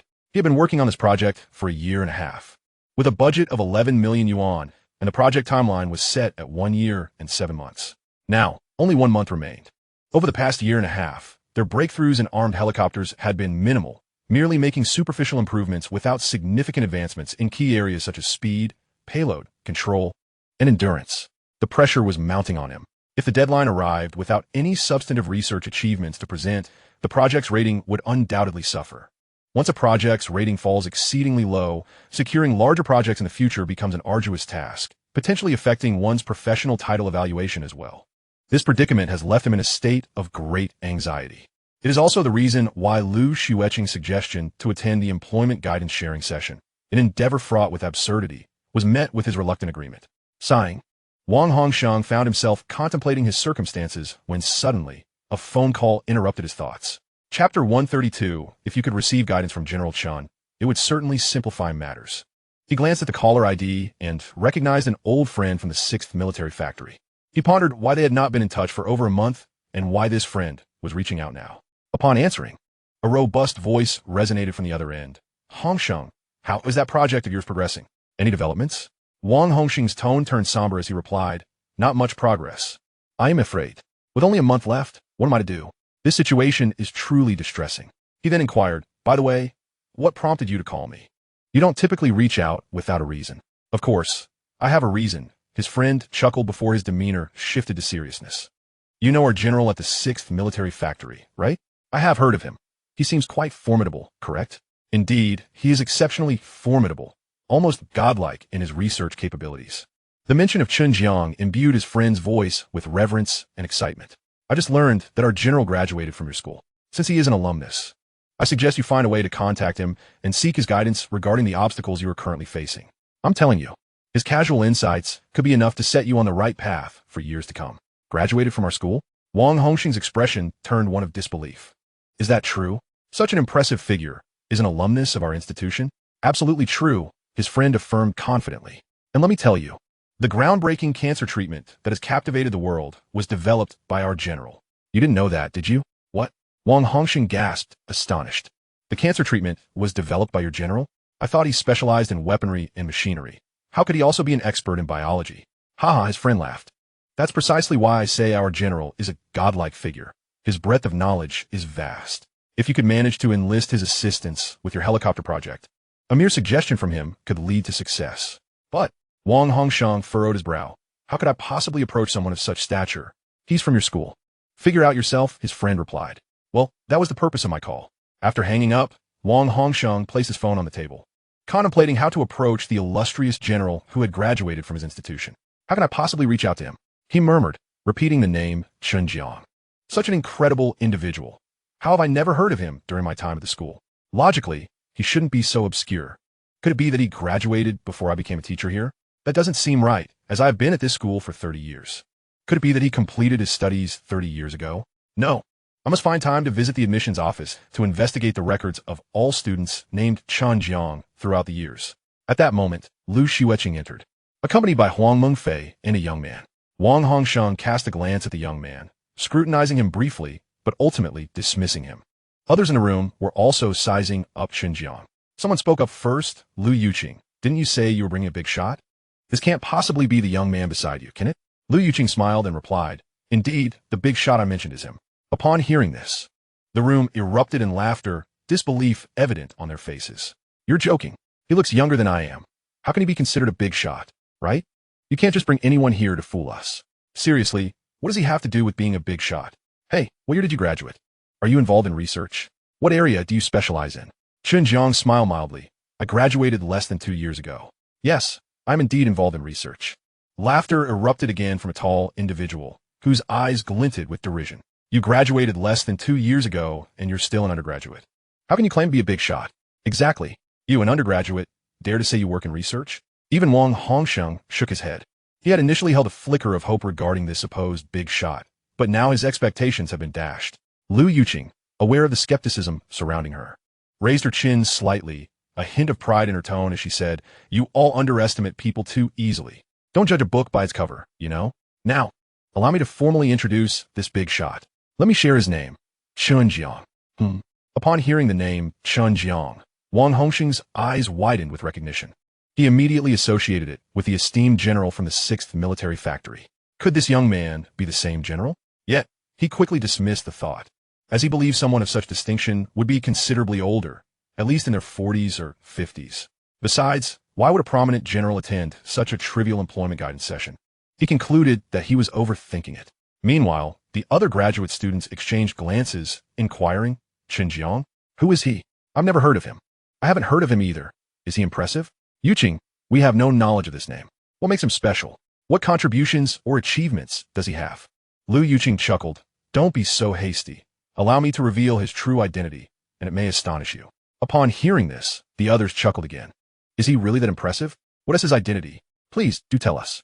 Come on, hurry up and shock us." "Ha! I hardly believe he could be that remarkable."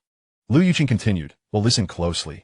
He is the youngest academician in history, a national strategic talent, the general at the 6th Military Factory, and a major. The revolutionary cancer treatment that has taken the world by storm was also developed by him. He is indeed the big shot, Chen Jiang." Chapter 133, Chen Jiang. "I support you being with my granddaughter." Upon these words, the entire laboratory fell into a profound silence. Everyone gazed at Chen Jiang in disbelief. Moments later, someone exclaimed, "Oh my God, are you joking with us? How is this possible?" He looks to be barely in his 20s. Wow, you really can exaggerate. A national strategic talent? Can we even trust that? The general at the 6th Military Factory? Are you serious? Do you have any idea how high the bar is for that position? And you think you can just summon him? Ha ha. Now we have a major in the mix too. This is hilarious. You're joking about the treatment's development, right? I almost believed you. Since Lu Yuqing's claims were unsubstantiated, it was unsurprising that the crowd remained skeptical. However, Wang Hongxing's eyes gleamed with intrigue. Though he found it hard to believe the general at the 6th Military Factory could be so young, the coincidences were too striking to ignore. After all, the general was indeed an alumnus of their school, and he too bore the name Chen Jiang. Before him stood a young man named Chen Jiang, a recent graduate of the same institution, whose students had proclaimed him to be the chief advisor of the 6th Military Factory. This assertion inevitably sparked a flicker of skepticism within him. He thus called for silence among the crowd and approached Chen Jiang directly. After scrutinizing him for a moment, he inquired, "Are you truly the chief advisor of the 6th Military Factory?" "Indeed," Chen Jiang replied with a calm nod, exuding an air of nonchalance. Wang Hongxiang pondered for a moment before asking, "How can you prove that? What proof is necessary?" Chen Jiang responded with a subtle smile. "Shall I give Du Wenhai a call? Du Wenhai? Wang Hongxing face register de surprise." "You mean Director Du of the 6th Military Factory?"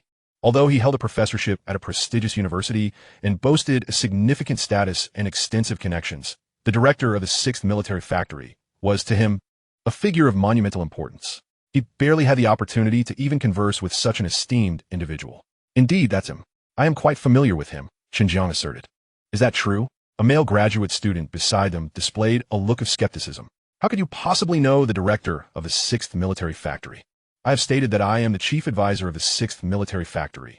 Naturally, I would know their director," Chen Jiang replied with an air of indifference. "I don't believe it." The graduate student shook his head dismissively. He found it hard to accept that someone so youthful could hold such a prestigious title. "Be quiet," Wang Hongxiang admonished the graduate student. He then turned to Chen Jiang, taking a deep breath. "It's not that I don't trust you, but you are simply too young for me to believe it. Perhaps you could provide a small proof?" "Professor," Lu Yuqing interjected, "there's no need for proof. He truly is a figure of great standing, and I wouldn't mistake him. Moreover, you could verify it on the official website of the Longwo Academy of Sciences, where his name and photograph are listed. There's no way it could be forged." Hearing Lu Yuqing's words, Wang Hongxiang furrowed his brow and replied, "Perhaps you should still provide some proof, my dear student." "Very well." Chen Jiang shrugged nonchalantly. "How would you like me to prove it?" Wang Hongxiang contemplated for a moment and suggested, "Why not call the chief advisor of the 6th Military Factory? I've heard him speak at meetings before, and I have a vivid impression of his voice.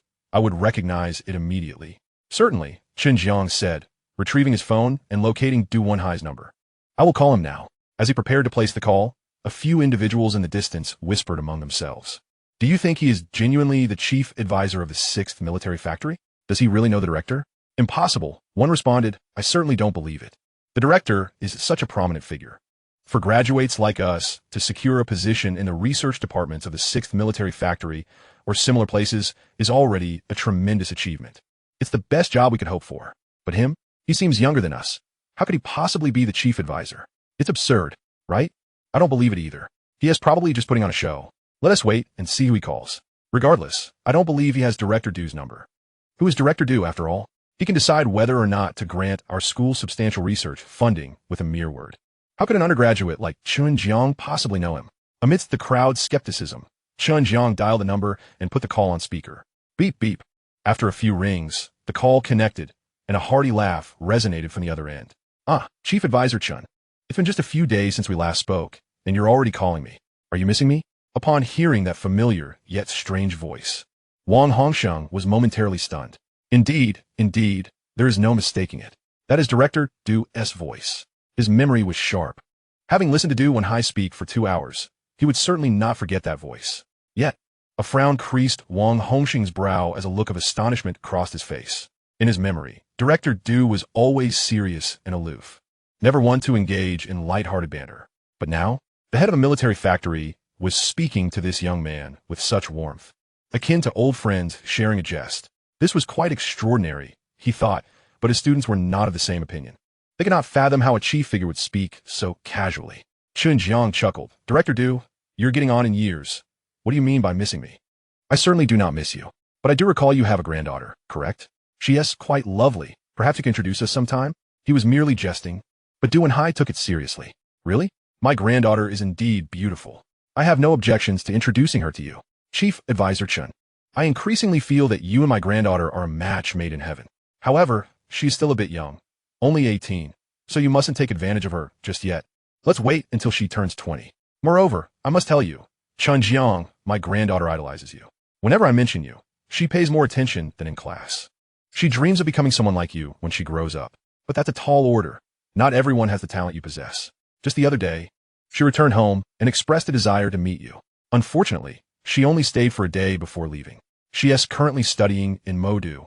So if you ever go there, make sure to let her treat you to a meal. I've been wanting to tell you about my granddaughter for some time, but I never found the right opportunity. Who would have thought you were also interested in her? This is truly fate. If you were to become our family's son-in-law, I will be overjoyed. My son also thinks highly of you and insists I find a chance to invite you to dinner at our home to see if you two might hit it off. Chen Jiang, our family isn't doing poorly. My granddaughter is clever and charming, attending a 985 university, and she is incredibly beautiful with countless admirers. Yet, she remains uninterested. My family, including my son and daughter-in-law, all hold you in high regard. Why not take some time to visit my home, and we can discuss this matter. I can arrange for you to have a break, allowing you to enjoy Modu and spend quality time getting to know my granddaughter. Who knows? You might find mutual affection. Chapter 134. If Chief Advisor Chen is willing to come and guide your project, you should secretly rejoice. Wang Hongsheng was left in a state of utter confusion. The director Du he was familiar with was a far cry from this jovial individual. They seemed almost like entirely different people. He could hardly fathom just how extraordinary Chen Jiang must be, how significant his standing was to elicit such a cordial response from a high-ranking official, who seemed eager to introduce his granddaughter to him. This was not the demeanor of a leader addressing a subordinate. It was more akin to that of old friends.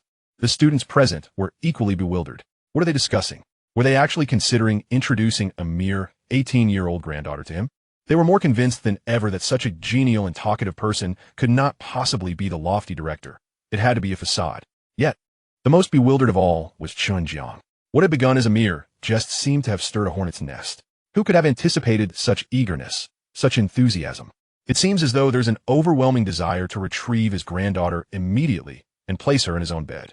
Moreover, is she not merely 18 years of age? How exceedingly youthful. Previously, in Chen Jiang's understanding, the threshold of the father-in-law's household was the most formidable. Yet, under the current circumstances, it appears that the Du family is eager to see her married to him. Is his allure truly that formidable? Ahem. Chen Jiang cleared his throat a few times, suggesting they momentarily set aside such topics, as he had a matter to discuss. Very well, we shall converse further when we meet another day. My granddaughter holds you in great admiration, truly. All right, we shall talk when we meet. But what prompted your call? Du wenne enquayod. Chen Jiang hesitated for a moment before responding. I am presently at my alma mater, Jiangxing University of Technology.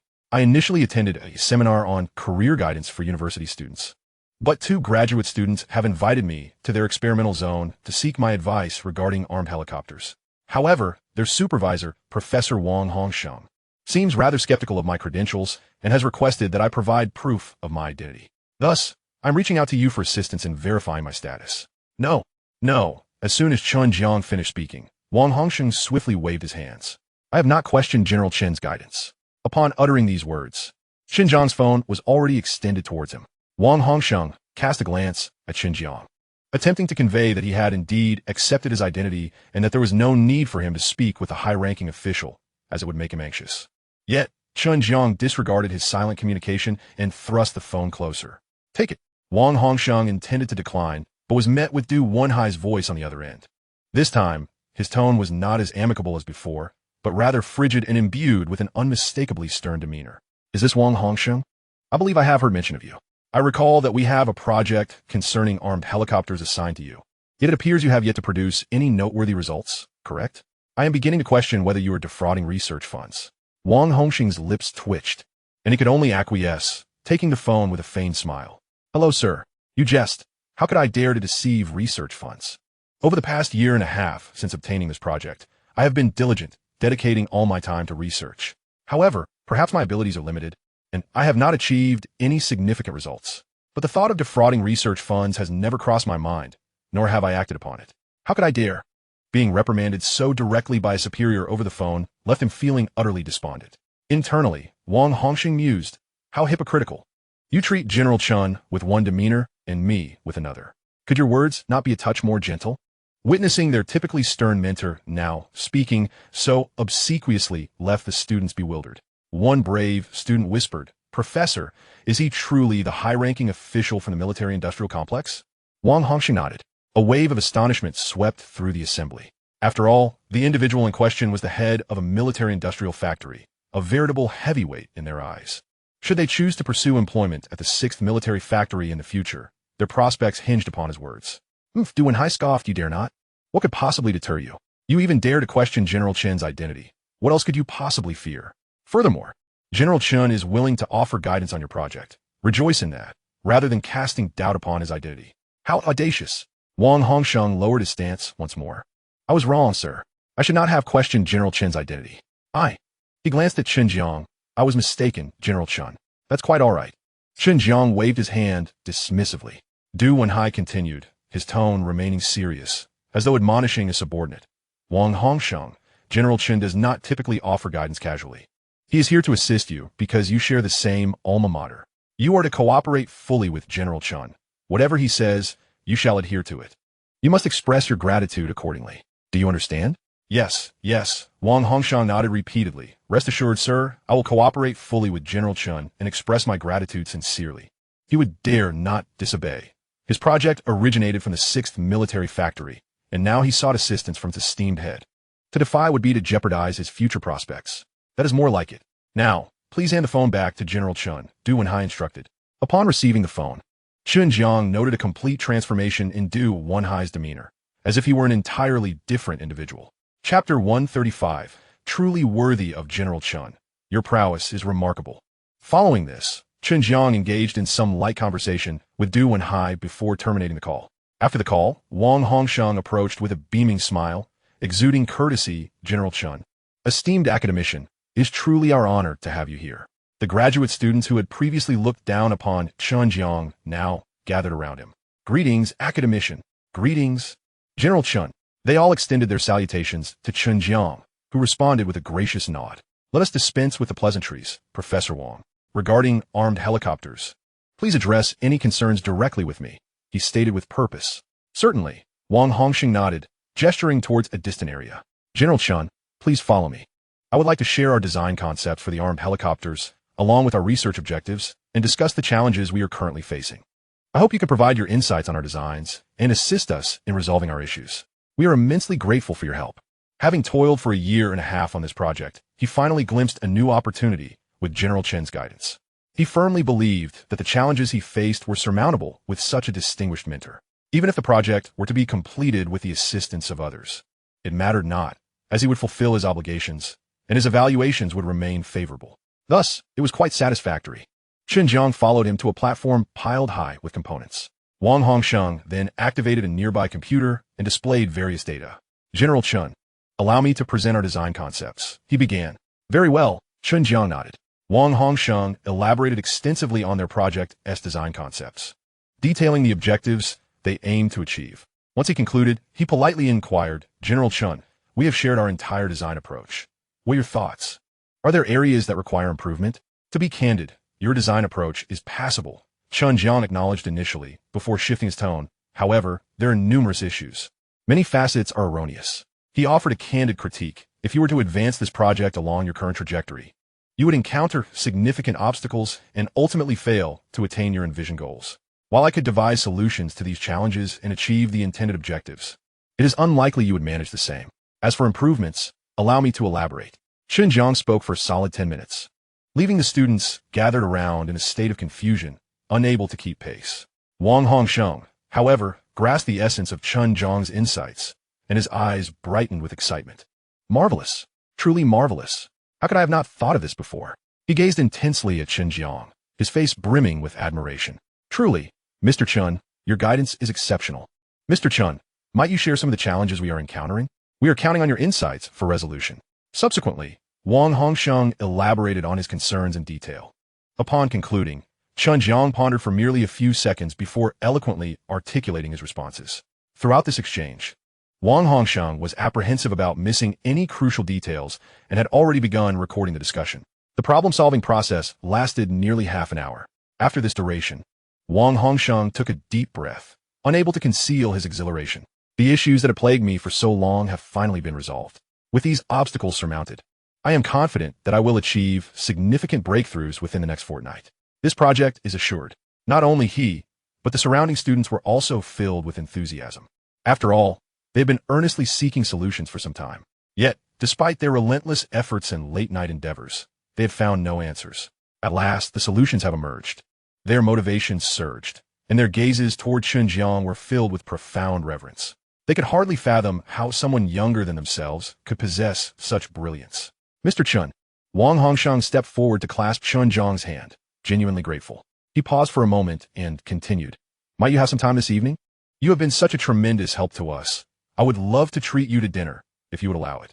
Regarding dinner, Chen Jiang contemplated briefly before responding. Let us save that for another time. I am here with my classmates for a university career guidance sharing session, and they are waiting for me. Moreover, we must leave before noon. Perhaps we can dine together on another occasion. Very well then. Wang Hongsheng's face briefly flickered with disappointment at Chen Jiang's refusal. All right. Chen Jiang nodded. I shall take my leave now. Please ensure you thoroughly review the design concepts I shared. Listen to the materials I provided repeatedly, and apply them based on your understanding as swiftly as possible. If you grasp what I've imparted and put it into practice, you will undoubtedly exceed expectations on this project. Thank you, Mr. Chen. Wang Hongsheng expressed his gratitude once more. After exchanging pleasantries, Chen Jiang turned and departed. Once Chen Jiang had left, Wang Hongsheng directed his gaze toward Lu Xueqing and Huang Mingfei. Xiao Lu, Xiao Huang, we owe you both a tremendous debt of gratitude. When you two took leave to attend the career guidance sharing session, I thought it was a waste of time. However, reflecting on it now, I'm grateful you went. Otherwise, we would have missed the opportunity with Mr. Chen. If that had happened, I truly wonder if our project could have achieved any breakthroughs. It was highly probable that it would not have. The teachers will remember this. He continued, let us celebrate together with dinner tonight. It will be my treat. Meanwhile, Chen Jiang had rejoined his classmates. They strolled leisurely around the campus, visiting the library, playground, gymnasium, small woods, and lakeside, ultimately arriving at the school canteen. As they wandered and reminisced about their time at school, Chen Jiang felt a surge of joy and connectedness. A stark contrast to the atmosphere when Zhou Hao had been present the previous night. Such camaraderie among classmates should indeed be like this. They shared a meal at the canteen before gathering at the school entrance. After chatting for a while longer, they parted ways, each heading in different directions. Chapter 136. The notion of creating a mechanical legion is quite appealing. Most individuals drove back to their respective workplaces or homes, while a few prepared to take a bus to the train station and return to the provincial capital. In the end, only Chen Jiang remained. After everyone had departed, he stood in place, letting out a wistful sigh. A rare gathering of classmates had come to an end. This was the first reunion since graduation, and it could very well be the last. Yes, everyone has changed to some extent since leaving school. I hope our friendship endures. He shook his head and mounted his electric bike, riding off into the distance. The school was not far from his repair shop, a half-hour ride on the electric bike. Upon returning to the shop, he plugged in the bike to charge. He then sank onto the sofa, casually grabbing an unopened can of cola from the table. Twisting off the cap and taking a sip, he exhaled deeply, murmuring to himself, what shall I do next? Feeling somewhat bored, Chen Jiang started a live stream, engaging in casual conversation with online viewers for a while before ending the broadcast. He gathered his fishing gear and prepared to venture out for fishing. Riding his electric bike, he arrived at a riverbank approximately 7 or 8 kilometers away. He parked the bike by the roadside and surveyed his surroundings. This riverbank stretched for several kilometers, dotted with numerous waterholes, each teeming with various fish. There were also plenty of anglers present. His gaze settled on a relatively large waterhole, and he strolled leisurely over, selecting a spot to set up his equipment. After settling in, he turned to a middle-aged man fishing under a sunshade nearby and inquired, Brother, how is the fishing here? The man glanced at Chen Jiang and replied casually, Not bad. I've been here for 2 hours and caught about 10, the largest weighing over 2 pounds. All right, thank you. Chen Jiang expressed his gratitude and proceeded to prepare his fishing gear and bait before taking a seat to fish.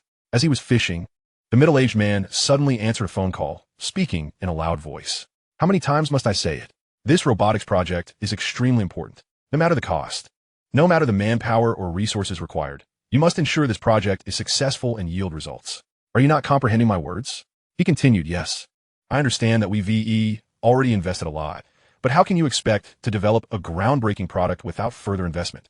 Don't lecture me about finances or production ratios. Don't you realize? Many tech companies are already developing robots. Although no one has made significant breakthroughs yet, in time, some will. While the market value may not seem substantial now, trust me, the potential market value is absolutely in the hundreds of billions. Are you even listening to me? He added, if funds are running low, invest more. If manpower is lacking, hire more. We must stay ahead of the competition and achieve breakthroughs in humanoid robotics as soon as possible. Enough with the trivialities. Just execute the plan, he stated firmly. I mean, how dare you question my vision?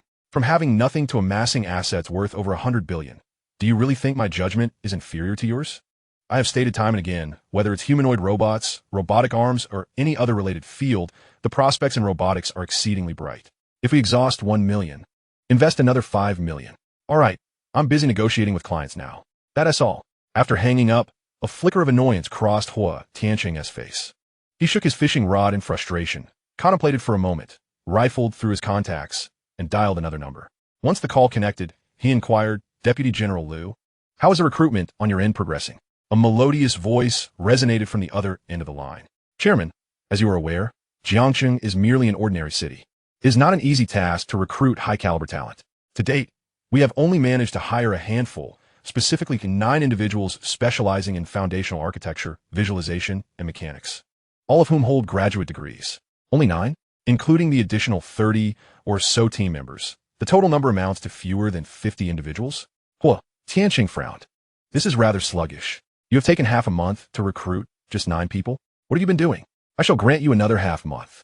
You must ensure that the team expands to over 100 within this time frame. Furthermore, graduate degrees are not particularly valuable these days. Why limit yourself to hiring only master's graduates? Can we not consider recruiting some doctoral candidates? We can adjust the salary as needed. If 20,000 is insufficient, offer 30. If 30 is inadequate, then offer 50. Let me be clear. Although this project may appear modest at present, its prospects are undeniably vast. You must ensure that we bolster our numbers.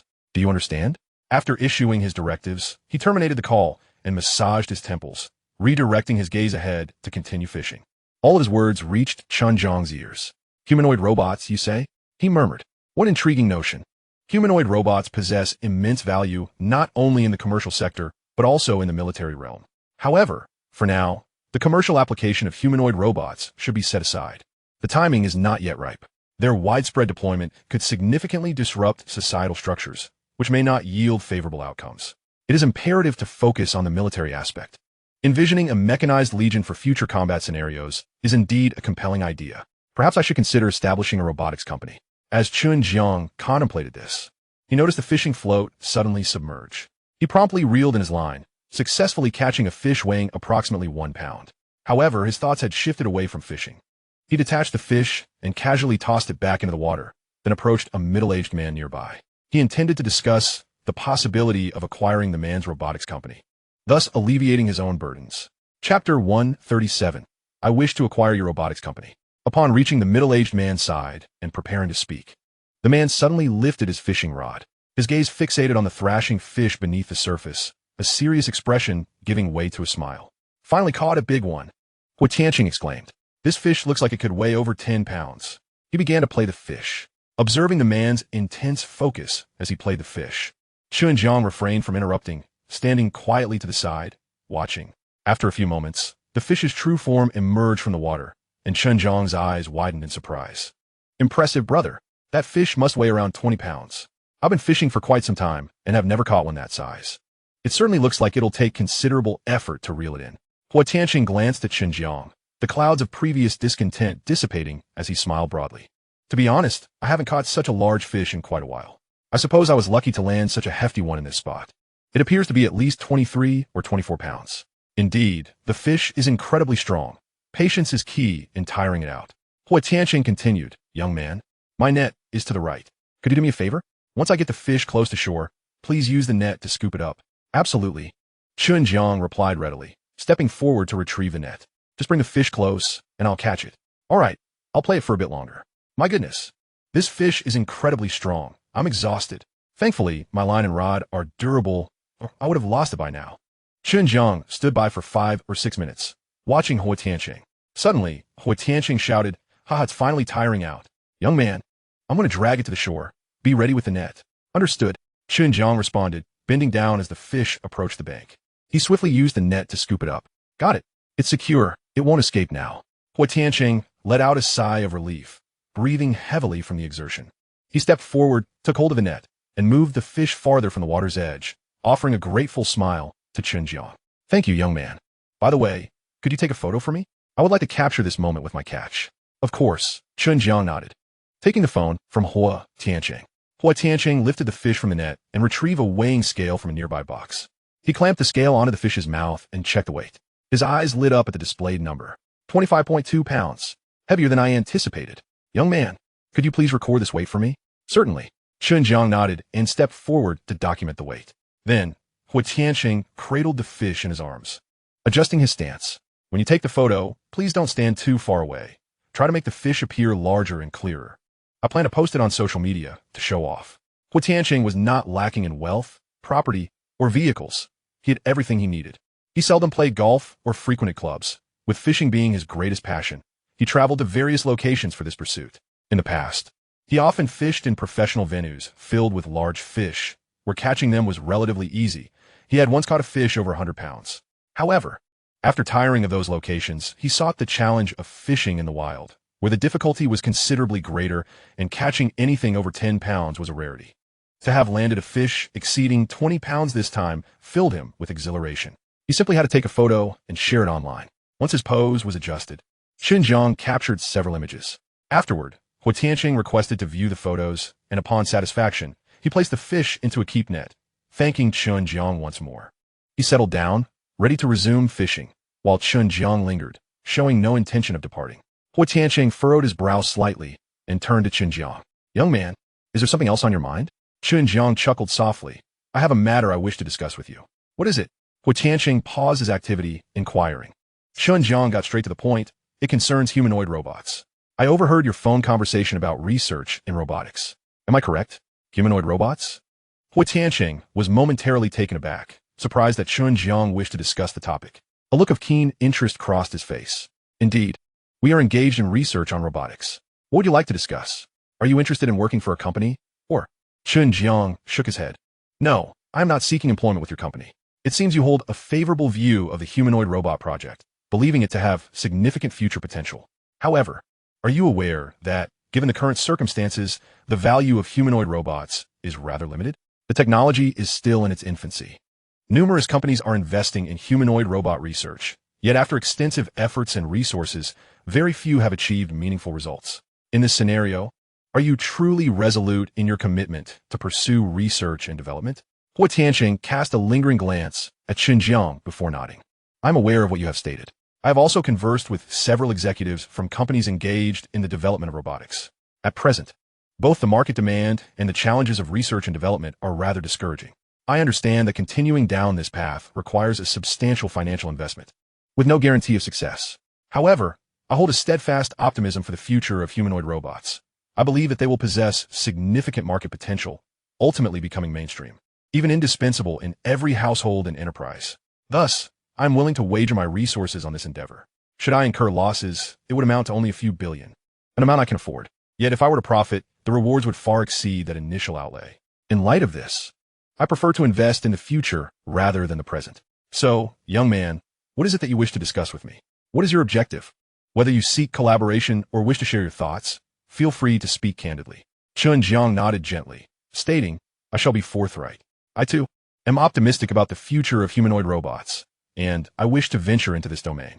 Initially, I contemplated establishing a company from the ground up. However, upon hearing your discussions over the phone, I learned that you already possess an existing company and have recruited a portion of technical talent. Thus, I am considering the possibility of acquiring your robotics company to streamline the process. What are your thoughts on this? As Chapter 138 unfolds, the moment I enter this field, your robotics company would lose its significance. Should he embark on the journey of founding a robotics company from scratch, he would need to secure a location, assemble a team, and undertake various foundational constructions, all of which would inevitably consume considerable time. Therefore, he intends to explore the feasibility of directly purchasing the other party's company to save a substantial amount of effort. However, upon hearing Chen Jiang's proposal, Tianqing was momentarily taken aback. Furrowing his brow, he inquired, "Young man, did I mishear you just now? Did you say you wish to acquire my robotics company?" He chuckled, his tone laced with skepticism. "Do you have the means to do so? What is there that I cannot afford?" Chen Jiang replied calmly, "When you spoke on the phone, I gathered that your robotics company is merely in its nascent stages, both in terms of workforce and other aspects. Such a company holds little value. My intention is simply to simplify matters. And as you are based in Jiangsheng, and your recruits are also from Jiangsheng, I thought it prudent to buy it outright. Let us dispense with the pleasantries. Name your price." Tianqing let out a cold laugh, remarking, "Young man, your confidence is rather audacious. Even if you're not financially constrained, do you truly believe I would sell my robotics company to you? If my purpose in establishing this company were to sell it to others, there would be no point in undertaking this endeavor. I have conveyed to you before that I see great promise in the future market for humanoid robots. I'm focused on the future, not the present. Moreover, I am not in want of funds. My aim in building this company is to systematically develop humanoid robots and seize the potential commercial opportunities that may arise. If I were to sell to you, why would I continue pursuing this venture? Therefore, I suggest you reconsider your approach and focus on your own pursuits." Tianqing clearly exhibited a desire to disengage from further dialogue with Chen Jiang. Yet, Chen Jiang remained undeterred, smiling as he said, "President Hua, I urge you to contemplate my proposal seriously. My intention to acquire your company is for your benefit, providing you with an opportunity to mitigate your losses. Furthermore, as I mentioned earlier, I plan to enter the robotics market. Once I do, your company will no longer hold any relevance. No matter how many people you hire or how much capital you invest, it will ultimately prove futile." Tianqing raised an eyebrow, looking intently at Chen Jiang. "What do you mean by that? Why would my company lose its significance upon your entry into the market? Why would all my hiring and investments lead to nothing? What basis do you have for such claims?" Chen Jiang clasped his hands behind his back, his gaze directed forward as he calmly replied, "You are undoubtedly aware of the current market conditions for humanoid robots. While numerous companies are engaged in this area of research, none have produced tangible results. You should also recognize that your newly established company lacks any competitive advantage. Should you wish to achieve success and yield results, you will require a continuous influx of personnel and capital, along with a significant investment of time, to potentially break through. The financial commitment may well begin at a staggering 1 billion, with timelines extending to 10, 20, or even 30 years. Am I mistaken in this assessment?" "You are not mistaken," Tianqing nodded. "I anticipated these challenges long ago, yet I proceeded. I have long-term plans and am unafraid of financial burn, even if it takes a decade, 2 decades, or 3 decades to yield results. As long as success is achieved in the end, it will be worthwhile. My investment will eventually be recouped. Thus, what is it you wish to convey with these words?" "I wish to convey that if I do not engage in the field of humanoid robots, the future trajectory will unfold as I have described. Many companies will require a decade, 2 decades, or 3 decades to achieve results. Whether it be other firms or yours, all may find victory in this competitive landscape and reap substantial rewards, provided I do not step into this arena. However, should I enter, your company and all others in the robotics sector will find their endeavors rendered meaningless. No one will profit, and all previous efforts will swiftly dissipate." As he listened to these assertions, Tianqing's brow furrowed deeper, his countenance revealing hints of anger and impatience. "What do you mean by that? How can you assert that once you enter this field, none of us will profit? What gives you the power to declare that our efforts will vanish overnight? Do you truly possess such capability?" "I certainly do," Chen Jiang asserted with unwavering conviction. "Once I step into the realm of humanoid robots, the entire landscape will undergo a seismic shift in a remarkably short time. I am confident that within 3 days, I could construct a fully realized prototype of the robot you have long aspired to develop, one that would typically take decades to design and produce. Within a month, I would achieve mass production. By then, you might still be laboring to figure out how to make a humanoid robot stand, walk like a normal person, acquire even a modicum of knowledge, and become functional. While you remain stagnant, I will have completed the product and initiated mass production. Furthermore, to reach the level of my creations, you would require at least several more decades of research. By that time, all opportunity would have slipped away, and I would dominate the market. Do you still believe your efforts hold any significance?" My answer is that they hold absolutely none. If there is no significance, then why persist in this endeavor? What do you think? In chapter 139, poised to forge a mechanical legion's trifecta, Tianqing found himself momentarily stunned, responding after a few seconds, "Young man, your words are exceedingly brazen. Who do you think you are? It is utterly laughable. Do you presume I am ignorant of the intricacies involved in researching humanoid robots? I am acutely aware of the challenges that lie ahead. Across the globe, countless technology enterprises are engaged in research, and numerous talented individuals toil day and night in pursuit of innovation. Yet none have truly succeeded in development thus far.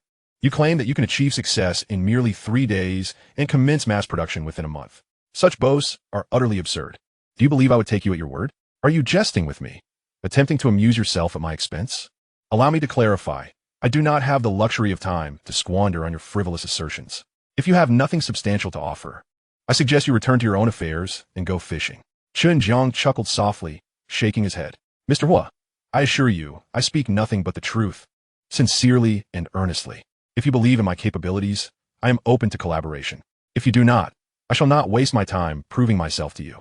At worst, I shall establish my own robotics company. However, should I proceed down that path, your previous and future investments will amount to naught. What do you think? Reflect carefully and provide me with your response. Hua, Tiansheng scoffed disdainfully, a flicker of contempt crossing his face. There is no need for contemplation. Not a single word you utter is worthy of my belief. Not only I, but anyone you tell would doubt your claims. You are merely in your early 20s, and you aspire to develop robots? Such dreams are the musings of a fool. Instead of pursuing knowledge, you engage in nonsensical chatter. I even question your sanity and mental stability. Were it not for your recent assistance, I would have already dismissed you. I am now granting you a final modicum of dignity. Do not take it for granted. Chen Jiang sighed. Very well. It seems you are unwilling to collaborate with me. In that case, let's leave it at that. You may continue with your endeavors. Given the obstinacy of his counterpart, Chen Jiang found little more to say. He returned to his side, picked up his fishing rod, and resumed his pastime. Over the next 2 hours, fortune smiled upon him as he caught fish one after another, tallying over a dozen, the largest weighing around 5 pounds. By evening, his catch amounted to several dozen fish.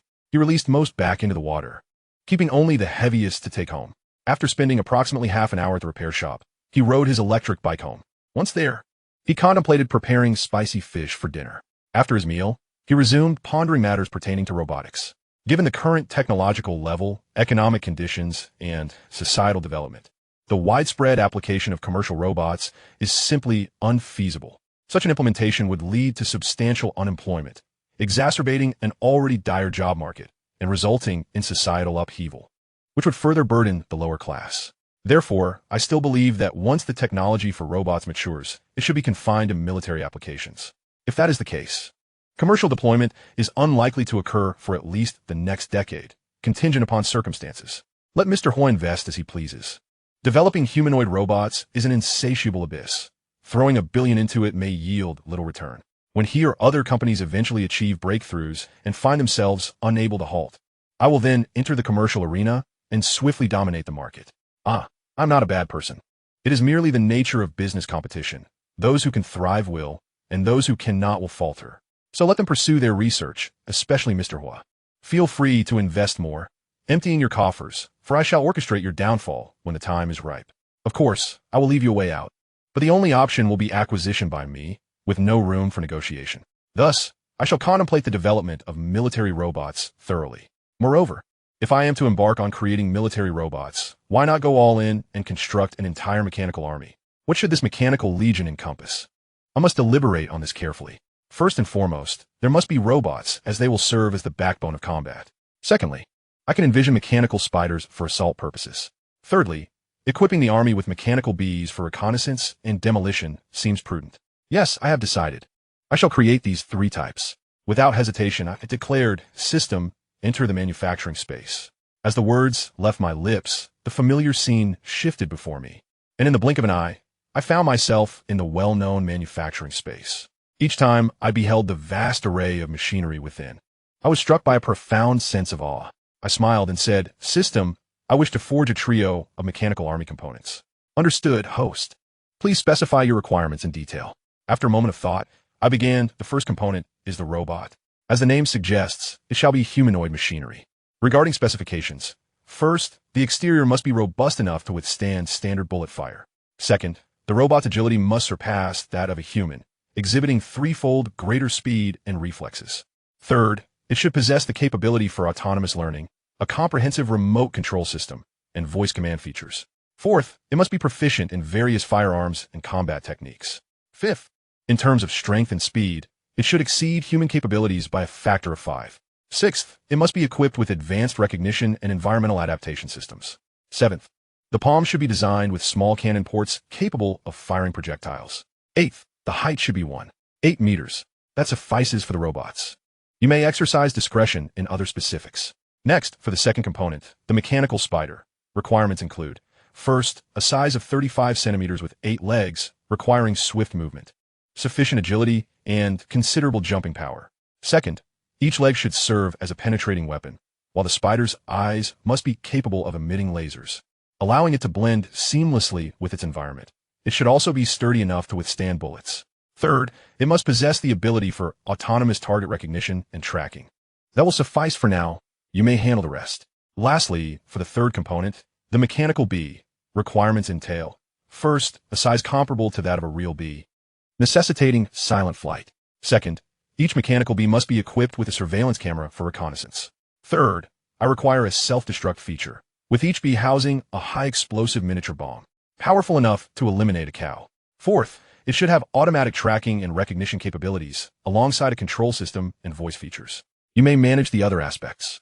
Having outlined the requirements for the trio of components, I instructed the system, design according to my specifications, but feel free to exercise your creativity in the details. Furthermore, create one each of the robot and mechanical spider, but for the mechanical bees, produce 100. Now, prepare to procure the necessary plans, technologies, and materials for the trio of components. Understood, host. The total cost for plans, technology, and materials amounts to 500 manufacturing points. Do you confirm the purchase? Confirmed. Deducting 500 manufacturing points, you now possess 525, 465, 891 manufacturing points. Relevant knowledge and materials have been disseminated. As the mechanical voice concluded, a torrent of information flooded into Chen Jiang's mind. With previous experiences and his enhanced capacity, the influx of data caused him no discomfort.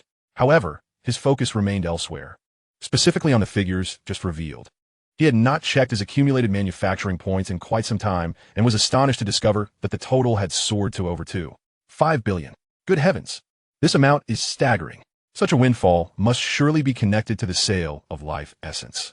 Am I to consider myself an overnight millionaire? Heavens! With so many manufacturing points, how could I ever exhaust them all?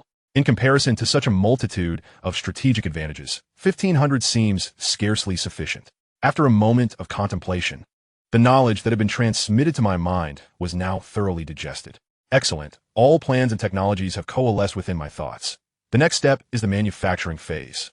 His gaze swept over the dazzling array of equipment and the small heaps of materials, and he addressed the system. System, let the manufacturing commence. Chapter 140. Humanoid robots. Mechanical spiders, mechanical bees. Manufacturing complete. Understood, host. Manufacturing begins. Upon issuing the command, the manufacturing space was once again illuminated by an ethereal blue foundational light. Several silvery mechanical arms silently descended from the dome and walls, accurately positioning themselves. The specialized alloys, composite materials, and rare elemental crystals piled together were uplifted by an invisible force field, disassembling into their most fundamental particle streams, surging above the central manufacturing platform, reconfiguring themselves like a nebula birthing new creations. The first to take shape were 3 diamond-shaped crystals aligned in parallel, radiating a luminous data glow. This was the hive mind core shared by the Legion. Subsequently, an ergonomic alloy skeleton materialized within the particle stream, perfectly proportioned at an imposing height of 1.8 meters, resembling a robust man. Countless fine silver filaments and precision conduits were intricately woven into the skeleton, bestowing it with potential that transcended human limits. Layer upon layer of lightweight composite armor, akin to growing scales, enveloped it tightly, with internal matrices capable of effectively deflecting and absorbing kinetic impacts. A torrent of data streams surged into the processor located in its head.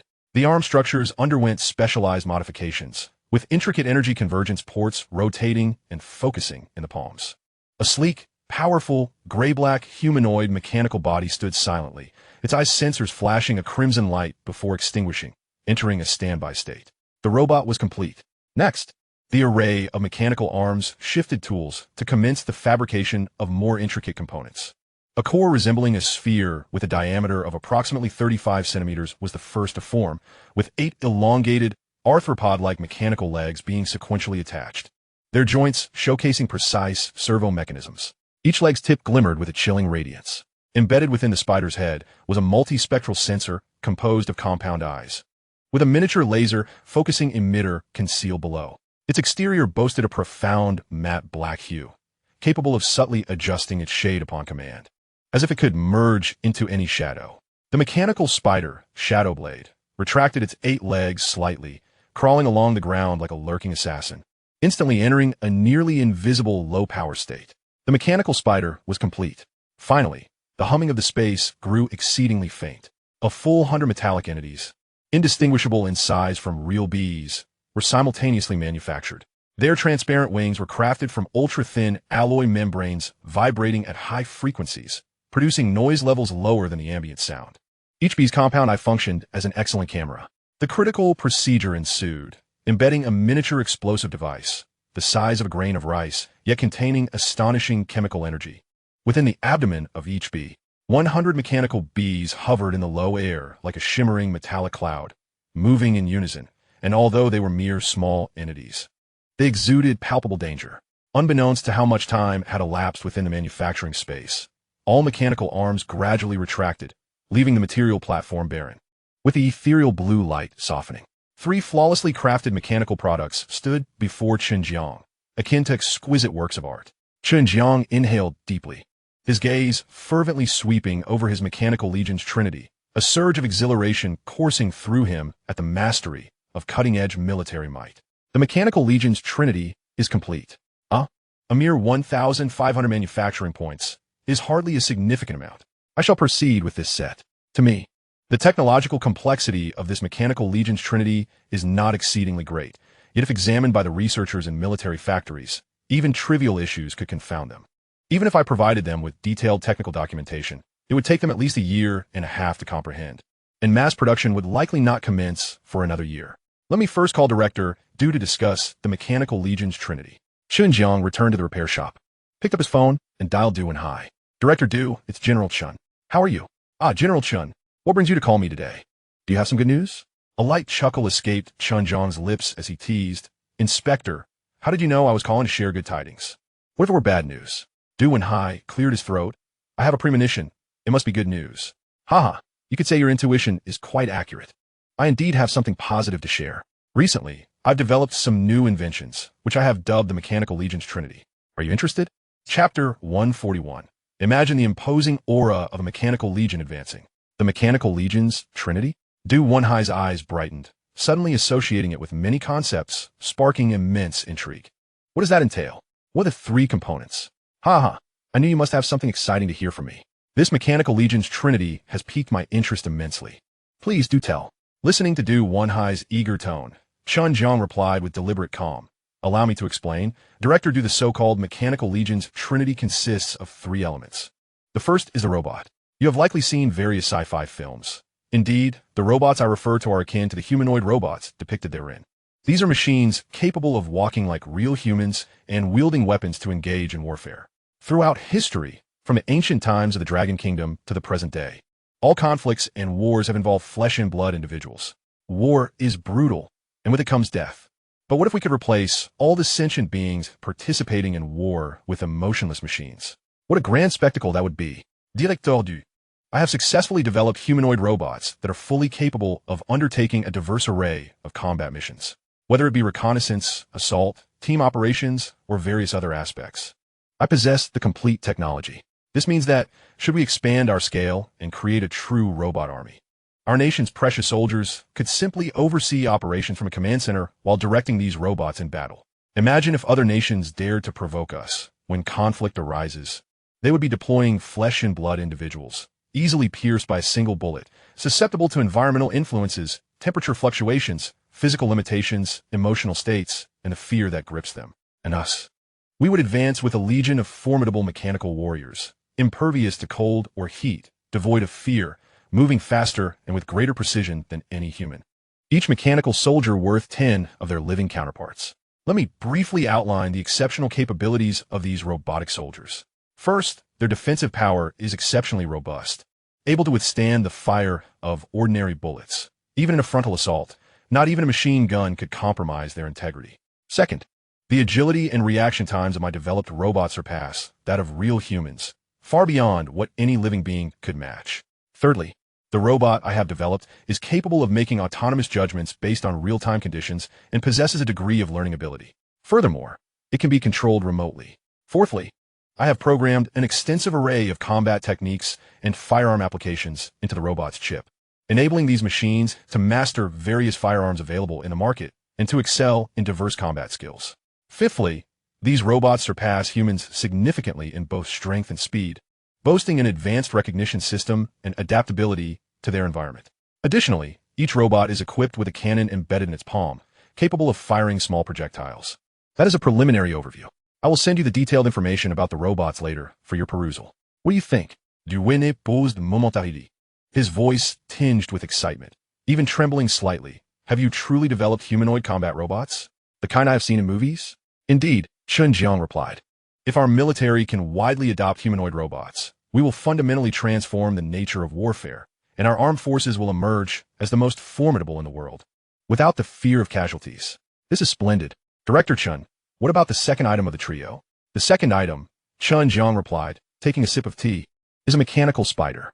As the name suggests, it possesses 8 legs, but this mechanical spider is considerably larger than an ordinary spider.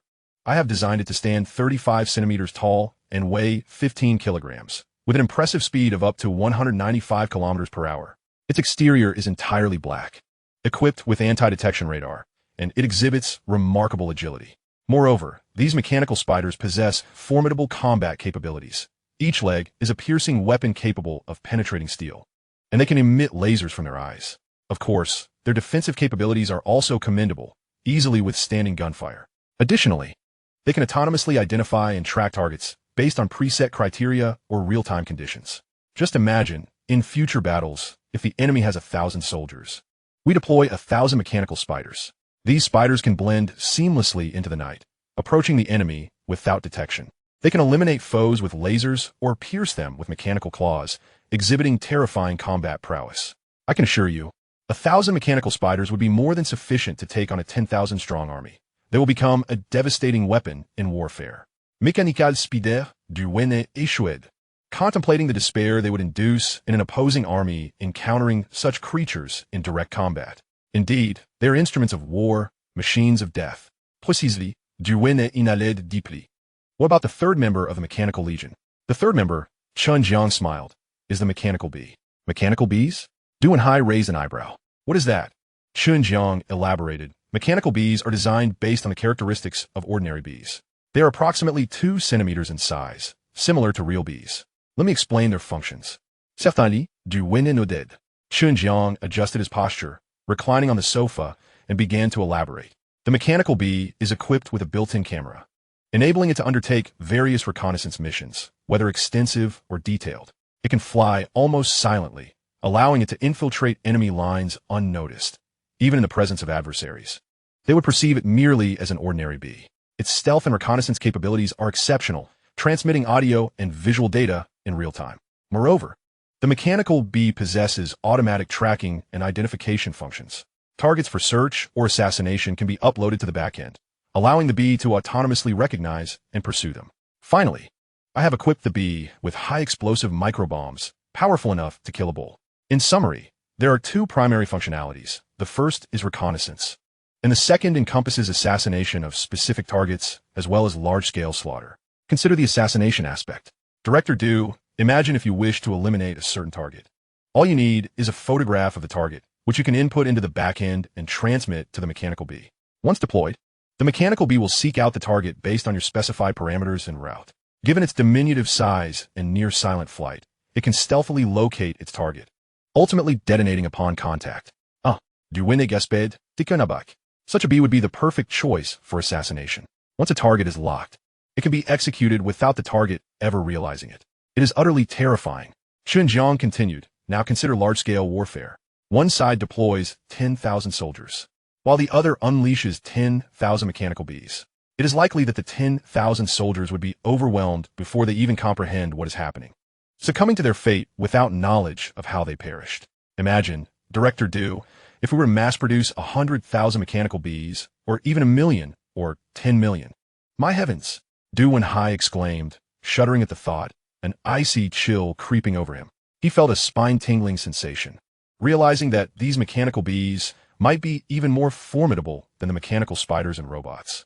The mere contemplation was enough to instill dread. Though the mechanical bees may seem simple in function, their small size, ability to fly, silent operation, remote control capability, and automatic recognition and tracking, coupled with explosive potential, render them a superlative weapon. Their diminutive form indicates minimal material usage, suggesting that once the manufacturing technology is mastered, they could be mass-produced on a grand scale. If an army of millions of these bees were unleashed upon the world, would any military dare to confront such an entity? The trio of the Mechanical Legion, humanoid combat robots, mechanical spiders, and mechanical bees, Du Wenhai murmured. If mass production is realized, it could entirely reshape the global landscape. Our nation's foundational military might would ascend to be the preeminent force worldwide. However, Du Wenhai suddenly recalled something, dousing his exhilaration with a splash of cold reality. After a moment's hesitation, he inquired, the technology underlying this mechanical legion must be quite complex. Achieving mass production must be exceedingly challenging, correct? Do you only have individual prototypes at present? How long would it take to commence mass production? After pondering for a moment, Chen Jiang remarked, I can provide the technology and the blueprints for the production line. However, even if I were to offer everything, achieving mass production would still take at least a year. At this point, Chen Jiang paused to reflect. Presently, he had an exceedingly vast number of manufacturing points. Constructing a genuine mechanical legion was certainly within reach. Nevertheless, he hesitated between submitting the crafted prototype or directly instructing the system to forge an entire legion. For a moment, he found himself at an impasse. A year, you say? Du Wenhai, far from disheartened, felt a surge of excitement. Just a year? That's splendid news. For me, the prospect of mass-producing a mechanical legion in a year is remarkably swift. Very well, Director Chen, this technical aspect will rest upon your capable shoulders. I hope for a swift transition to mass production. Also, have you discussed this matter with Commander Liu? Not yet, Chen Jiang replied. Upon concluding this call, I will report to Commander Liu. All right then, when can you visit the military factory? We should meet to discuss this in detail. And do bring along the samples of the Mechanical Legion's trio of components for us to behold. Du Wenhai eagerly anticipated the opportunity to witness them. Chen Jiang responded, let us aim for in a couple of days. I will call you beforehand. Sound good. I will hang up now. I still need to contact Commander Liu. After ending the call, he refilled the teapot with hot water and took a sip before dialing Commander Liu. He then recounted the details regarding the trio of Mechanical Legion components. Liu Wening's reaction was even more pronounced than Du Wenhai's. He was so exhilarated that his words stumbled out in a rush. Excellent. Wonderful. Director Chen, do you realize? The potential for mass production of your Mechanical Legion components could utterly transform the global military landscape. Our Dragon Country's military strength will reach unprecedented heights. Standing alone in its prowess, you have truly achieved a monumental feat. The accolades you deserve are far beyond mere commendations. I scarcely know how to reward you. How about we elevate your rank from major to colonel? Really? Chen Jiang's eyes brightened at the prospect of a promotion to colonel. That sounds fantastic. I have no objections. At this rate, it won't be long before I find myself a general. Indeed, that day will come. By the way, in a few days, we have an external operation. Would you like to participate? Oh, Chen Jiang's interest peaked. What kind of operation? Chapter 143, The Direct Confrontation. Is 2,000 sets of Mechanical Legion sufficient? Upon hearing Liu Guining mention an external operation, Chen Jiang's eyes instantly lit up. He leaned forward slightly, his teacup pausing on the table, his tone imbued with evident intrigue. During this period, aside from research and development, he had been fishing, and he longed to engage in something more thrilling. Liu Guining fell silent for a couple of seconds, his tone suddenly turning grave. It is an operation targeting the nation of scammers, primarily aimed at dismantling their fraudulent networks and rescuing our compatriots who are trapped there. His voice brimmed with suppressed fury, his fingers unconsciously tapping against the table. The heinous acts of those scammers were enough to make one's teeth grind in frustration. Chen Jiang raised an eyebrow, a chill running through him. He was aware of the scammers' nation, situated to the north, and had heard tales of their rampant scamming syndicates.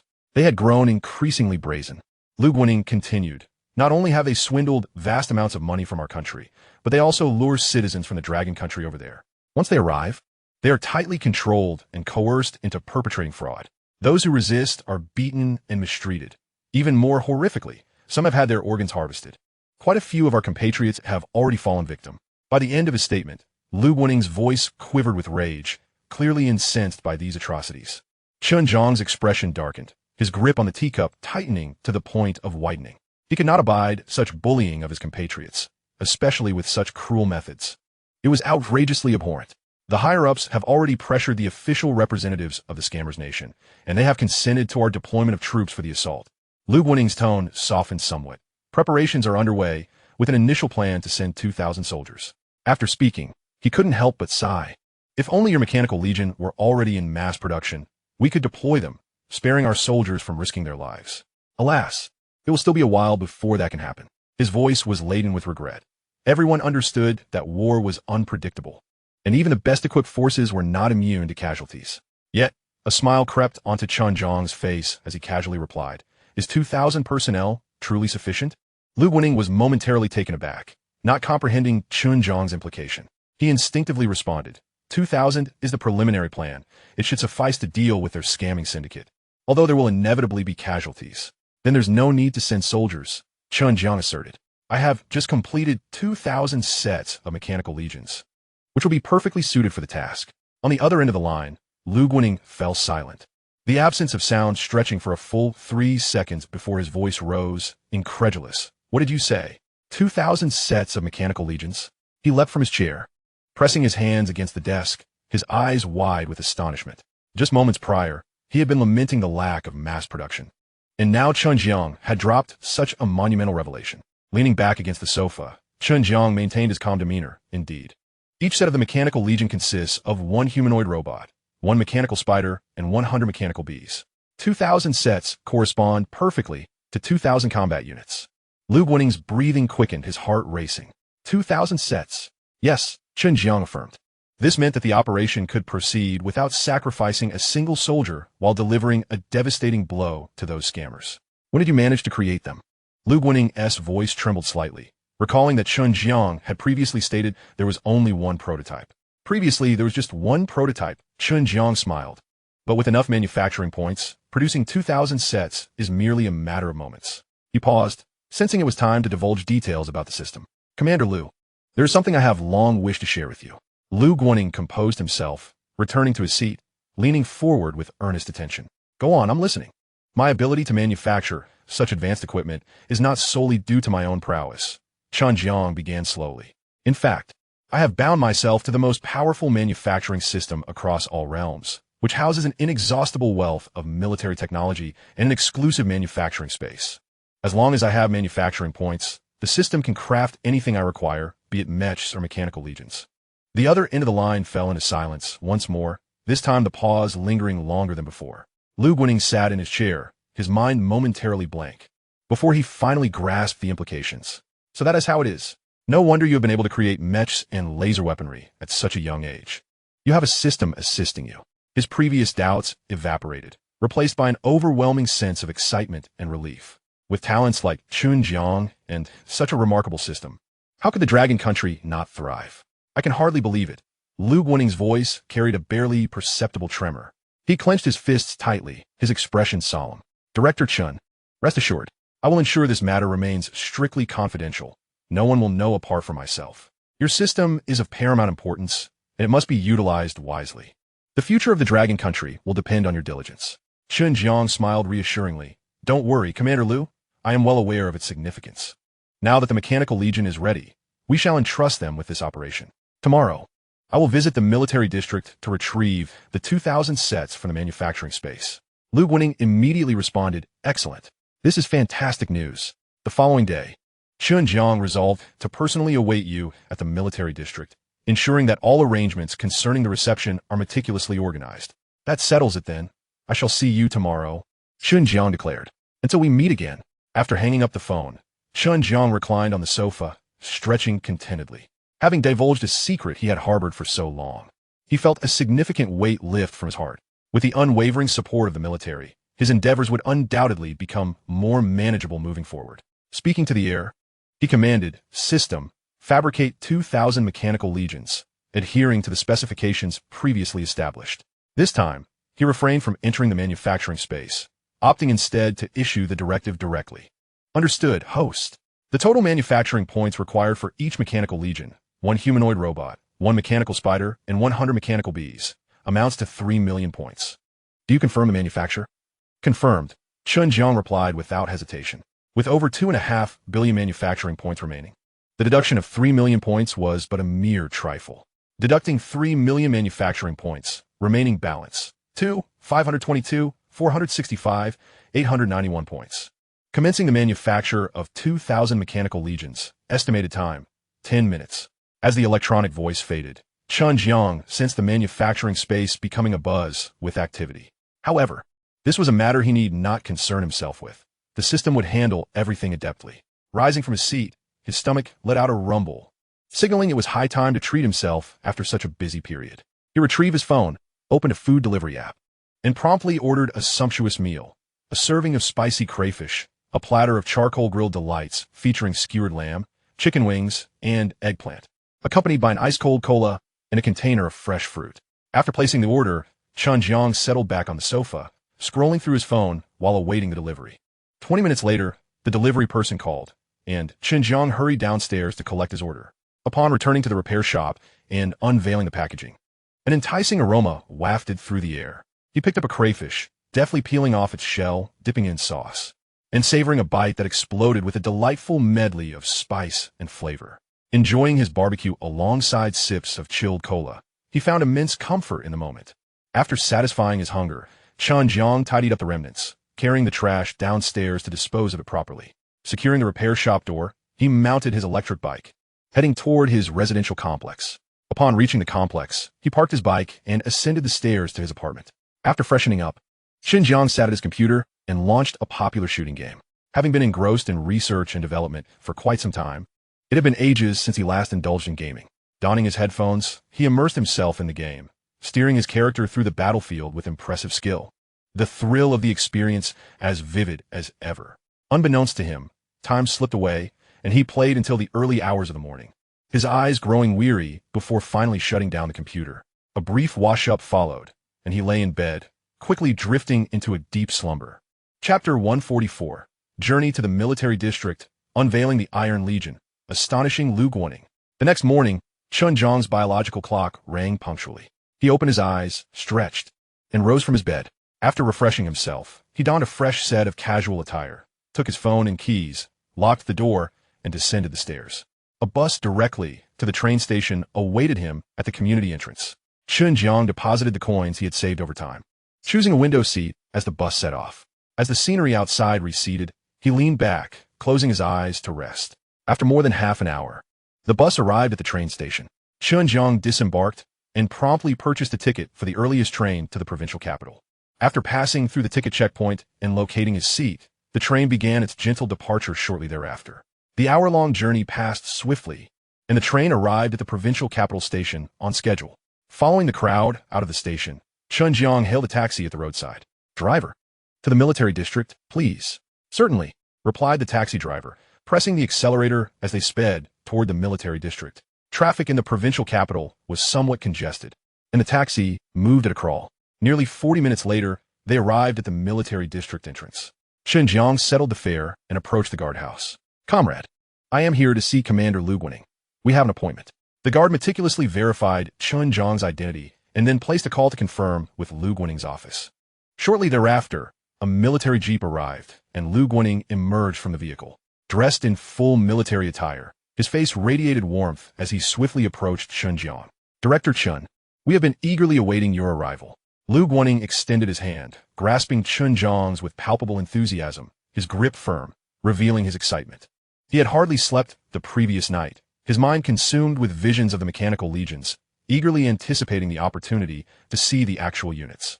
Chen Jiang smiled and replied, "Commander Lu, you are too kind. There was a bit of traffic on the way, which delayed my arrival."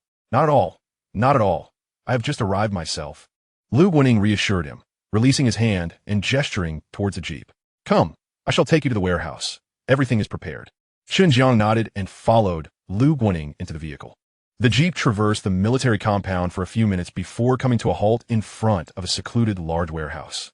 Two armed soldiers stood guard at the entrance, snapping to attention and saluting upon seeing Lu Guaning's vehicle. After disembarking, Lu Guaning and Chen Jiang were greeted by the soldiers, who opened the heavy iron doors of the warehouse. Inside, the vast space was meticulously clean, illuminated by bright incandescent lights, ample enough to accommodate 2,000 mechanical legions. Director Chen, there is no one here. You can safely retrieve them now, Lu Guaning whispered, his eyes gleaming with anticipation.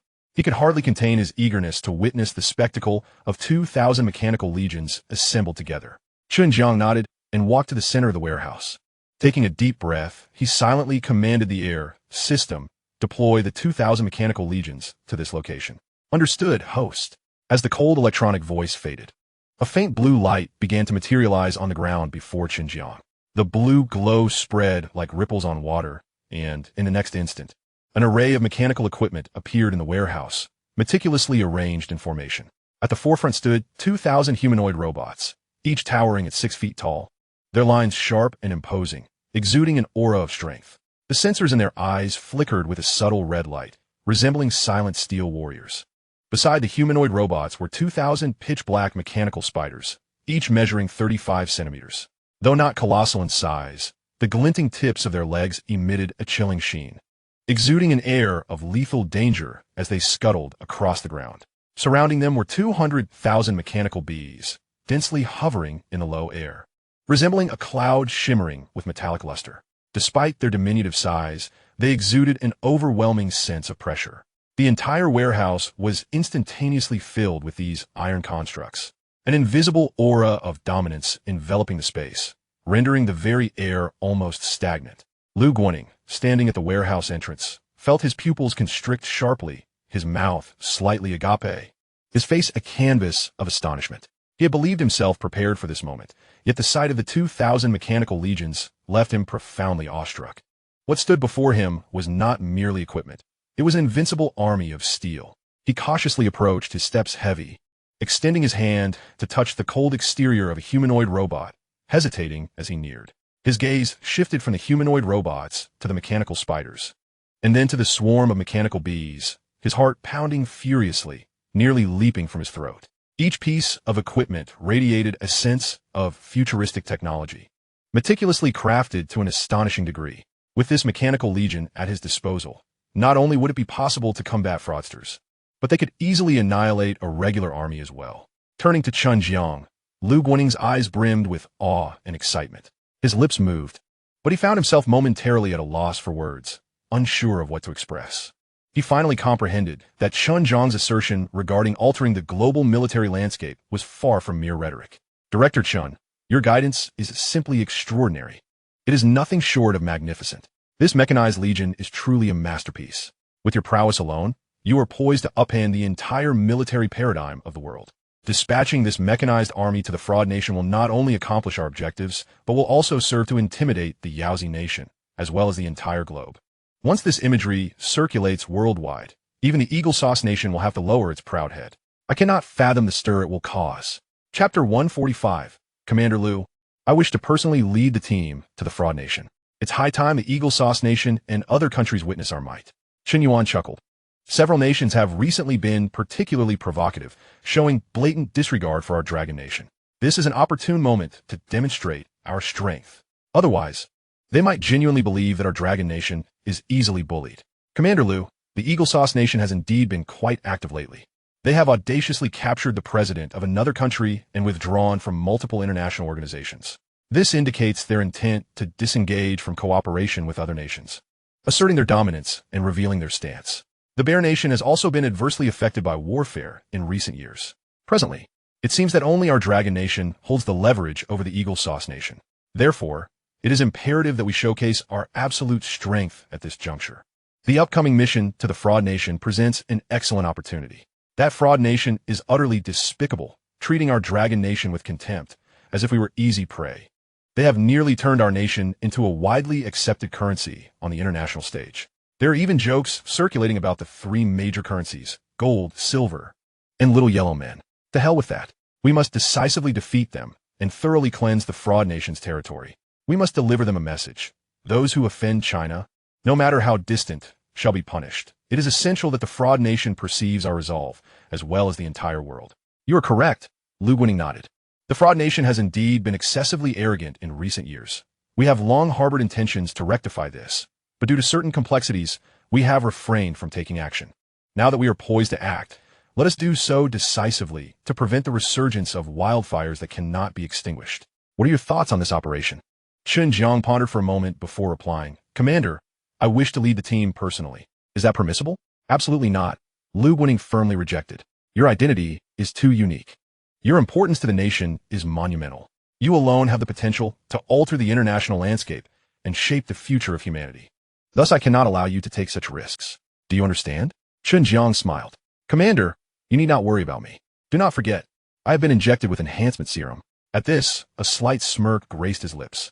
In the next moment, the mechanical watch on his wrist disassembled instantaneously, enveloping his entire body in a short span of time. He transformed from a little yellow man into a little dragon man, his scales gleaming brilliantly. Commander, with the dual enhancement of a serum and dragon scale armor, I am in no danger, rest assured. If you remain concerned, you may assign 2 special forces soldiers to accompany me. Let them also receive the enhancement serum and be outfitted with dragon scale armor. That should suffice, yes? I recall you formed a dragon scale squad. Each member is equipped with dragon scale armor and has also been injected with biological enhancement serum. Just select 2 from that squad to join me. There will be no danger. Lu Guining furrowed his brow, contemplating for a moment. Must you participate in this operation? If it were anyone else, he would have outright rejected them. However, Chen Jiang was not just anyone. He valued Chen Jiang's opinion. Yes, Chen Jiang nodded, his expression resolute. I have been rather bored lately, and I intend to travel abroad. Of course, the trip abroad is merely a secondary motive. The primary objective is to showcase our national strength and intimidate those who harbor ill intentions. Very well, Lu Guining conceded with a nod. However, for your safety, perhaps it would be best if the entire dragon scale squad accompanied you. There is no need for such a large contingent. Let us send 5 soldiers with me, in addition to 2,000 mechanized troops. With such firepower, as long as they do not deploy nuclear weapons, my safety is assured. Naturally, the diminutive fraud nation is unlikely to possess nuclear arms, so there is nothing to worry about. Moreover, have you forgotten that I am equipped with a system? I can handle any predicament or unforeseen event that arises. As he spoke, Chen Jiang paused, his gaze sweeping over the dense array of mechanized troops. Regarding the mechanized army, please devise a plausible explanation. Simply state that it is mass-produced by our military factory. You can figure out how to phrase it. Just ensure that my system remains undisclosed. You can rest easy on that front, Lu Guining nodded. I will handle it appropriately. So, when do you plan to depart for the fraud nation? As for timing, I will remain at the military district for the day. No, I shall stay for 3 days to organize the technical documentation regarding the mechanized army for Director Du. Once I have sorted all the technical materials and delivered them to Director Du, I will depart. 3 days should suffice. I will set out on the morning of the 4th day. Absolutely, Lu Guining readily agreed. For the next few days, you should stay at the military district. All right, Chen Jiang responded, then turned to the mechanized army. Clapping his hands, he spoke in a tone that was neither cold nor warm. Mechanical bees, return to the hive for recharging. Upon his command, the hovering mechanical bees immediately flew towards the nearby robots. Each robot opened a compartment on its back, allowing the bees to enter in an orderly fashion. Each robot was equipped with a recharging hibernation pod specifically designed for the mechanical bees, capable of accommodating 100 bees each. Once all the bees had entered the recharging chamber, Chen Jiang continued, all mechanical spiders, lie in wait and enter standby mode. As he spoke, the mechanical spiders' 8 legs retracted, and they collapsed onto the ground, their red eyes gradually dimming. Lastly, he added, all robots enter standby mode. In the next moment, the lights in the robot's eyes also began to extinguish. After completing these tasks, he turned to Lu Guining with a smile. Shall we, Commander? Indeed, Lu Guining replied, still somewhat lost in the astonishment from earlier. The 2 exited the warehouse, with Lu Guining closing the door behind them. He then addressed the 2 armed soldiers stationed at the door. Ensure the warehouse is secured. No one is permitted to approach or enter without my command. Understood? Yes, sir. The soldiers saluted in unison. Very well, Lu Guining nodded. Director Chen, what will you do next? Will you directly proceed to organize the technical documents, or? Chen Jiang's gaze fell upon a group of soldiers passing by, and after a moment of contemplation, he said, Commander Lu, although I have visited the military district several times, I have yet to properly tour the facilities. To be honest, I once considered enlisting, and now it seems that dream has become a reality. Do you have time to show me around the barracks? Of course. I am not busy at the moment. Allow me to guide you, Lu Winning responded. This way, please. The two departed. At the entrance of the warehouse stood two soldiers, both wearing expressions of astonishment. They could scarcely comprehend the identity of this youth, who appeared even younger than themselves, and whose presence commanded such courteous treatment from the commander-in-chief, engaging in conversation as equals. It was utterly inconceivable. Lu Winning accompanied Chen Jiang, providing an introduction to the military district. He elaborated on the establishment of the military district, significant events that transpired, the organizational structure, the elite divisions, and their remarkable achievements, among other details, with meticulous seriousness. As they walked, they arrived at the entrance of a large courtyard, marked with the words Army Special Operations Forces. Lu Winning gestured towards a sign and remarked, Director Chun, within these walls lies our Special Forces barracks. The troops here can be considered the finest in the entire military district. Each soldier is a master of their craft, essentially a rare gem among many. Of course, the Dragon Scale Combat Team is selected from this very group, and they undergo training here. Would you be interested in taking a look inside? Absolutely, Chen Jiang replied. His curiosity piqued. The Special Forces were the stuff of legends. He had often encountered the term in television dramas or novels, even fantasizing about becoming a Special Forces soldier himself. There is a saying that a soldier who does not aspire to be a Special Forces operative is not a good soldier. Let us go in and meet the members of the Dragon Scale team. Very well, please, Lu Winning gestured invitingly, and the two proceeded through the open gates.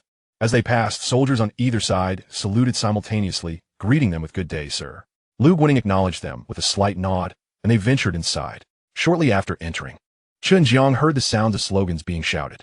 Further ahead, he turned to observe hundreds of soldiers engaged in various training exercises. Some are running with weights, others performing abdominal exercises, some crawling on the ground, and others doing sit-ups while carrying wooden stakes in muddy water. The sharp crack of gunfire echoed as some practiced shooting. The atmosphere was palpably intense, a true testament to the rigorous training of Special Forces, and Chen Jiang murmured his thoughts aloud. Lu Winning chuckled softly, affirming, indeed, the training for Special Forces is the most stringent and demanding. Chen Jiang nodded in agreement, remaining contemplative. The two continued to wander through the barracks, with soldiers saluting and calling out sir as they passed. Observing the soldiers clad in their uniforms, Chen Jiang remarked, I should have worn my military attire. I still have 2 sets of colonel uniforms at home. Turning to Lu Winning, he added, Commander, the more I see these uniforms, the more they captivate me. Please prepare a set for me. I must wear my uniform when I visit the United States. That is no trouble at all, Lu Winning replied, raising 3 fingers. I can prepare as many sets as you desire. There is no limit.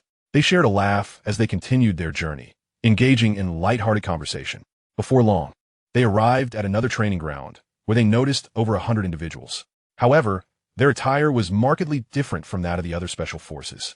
They exuded a more formidable aura, with dragon insignias embroidered beneath their epaulets. Chen Jiang's interest was piqued, and he squinted, saying, Commander, I sense these individuals are quite extraordinary. Let me venture a guess. These must be your Dragon Scale team, correct? Indeed, Lu Winning replied, patting Chen Jiang on the shoulder. You have a keen eye. You deduced it well. Chen Jiang, slightly taken aback, realized that he need not have guessed. Each member sported a mechanical watch on their wrist, a rarity among soldiers, clearly indicating their affiliation with the Dragon Scale team. As they approached, the chief instructor of the Dragon Scale team noticed their arrival. He glanced at Chen Jiang before directing his gaze to Lu Winning, promptly saluting, Greetings, sir. Lu Winning nodded casually, instructing, Continue your training as you were. Yes, sir. Chen Jiang and Lu Winning observed the training for several minutes before Lu Winning addressed the chief instructor. All right, halt the training and assemble everyone. Yes, sir. The chief instructor saluted and whistled, signaling for all to cease training and gather. In an instant, the soldiers lined up in formation, standing at attention. At ease. Stand at attention. 99 soldiers arranged themselves in 5 neat rows. Once they were properly positioned, the chief instructor saluted Lu Winning again, inviting him to address the troops. Very well. Lu Winning stepped forward, surveying each soldier. I have observed your training and noted your dedication. You are all exemplary. You are the elite among the elite. A sharp dagger. He lavished them with praise before shifting his tone. You are known as the Dragon Scale team because of the Dragon Scale armor you have been issued. Do you know why it is called Dragon Scale armor? Report, sir. We do not know, one soldier responded.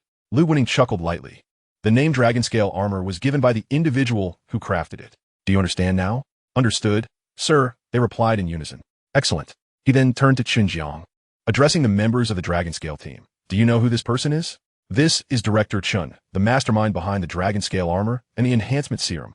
The soldiers exchanged glances, their expressions a mix of confusion.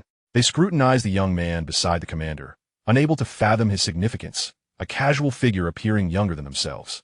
Some furrowed their brows, pondering if he might be a relative of the commander, merely visiting the military camp. The chief instructor also appeared taken aback. Having served alongside the commander for years, he had never encountered such a figure, but noted the commander's unusually respectful demeanor towards him. Lu Guaning observed their bewilderment and smiled. This is Chen Jiang, the legendary Director Chen. As his words hung in the air, silence enveloped the scene. The soldiers remained unresponsive. The name Director Chen had been mentioned in passing by superiors, yet they had never seen him in person. Lu Guaning raised his voice, infusing it with gravitas.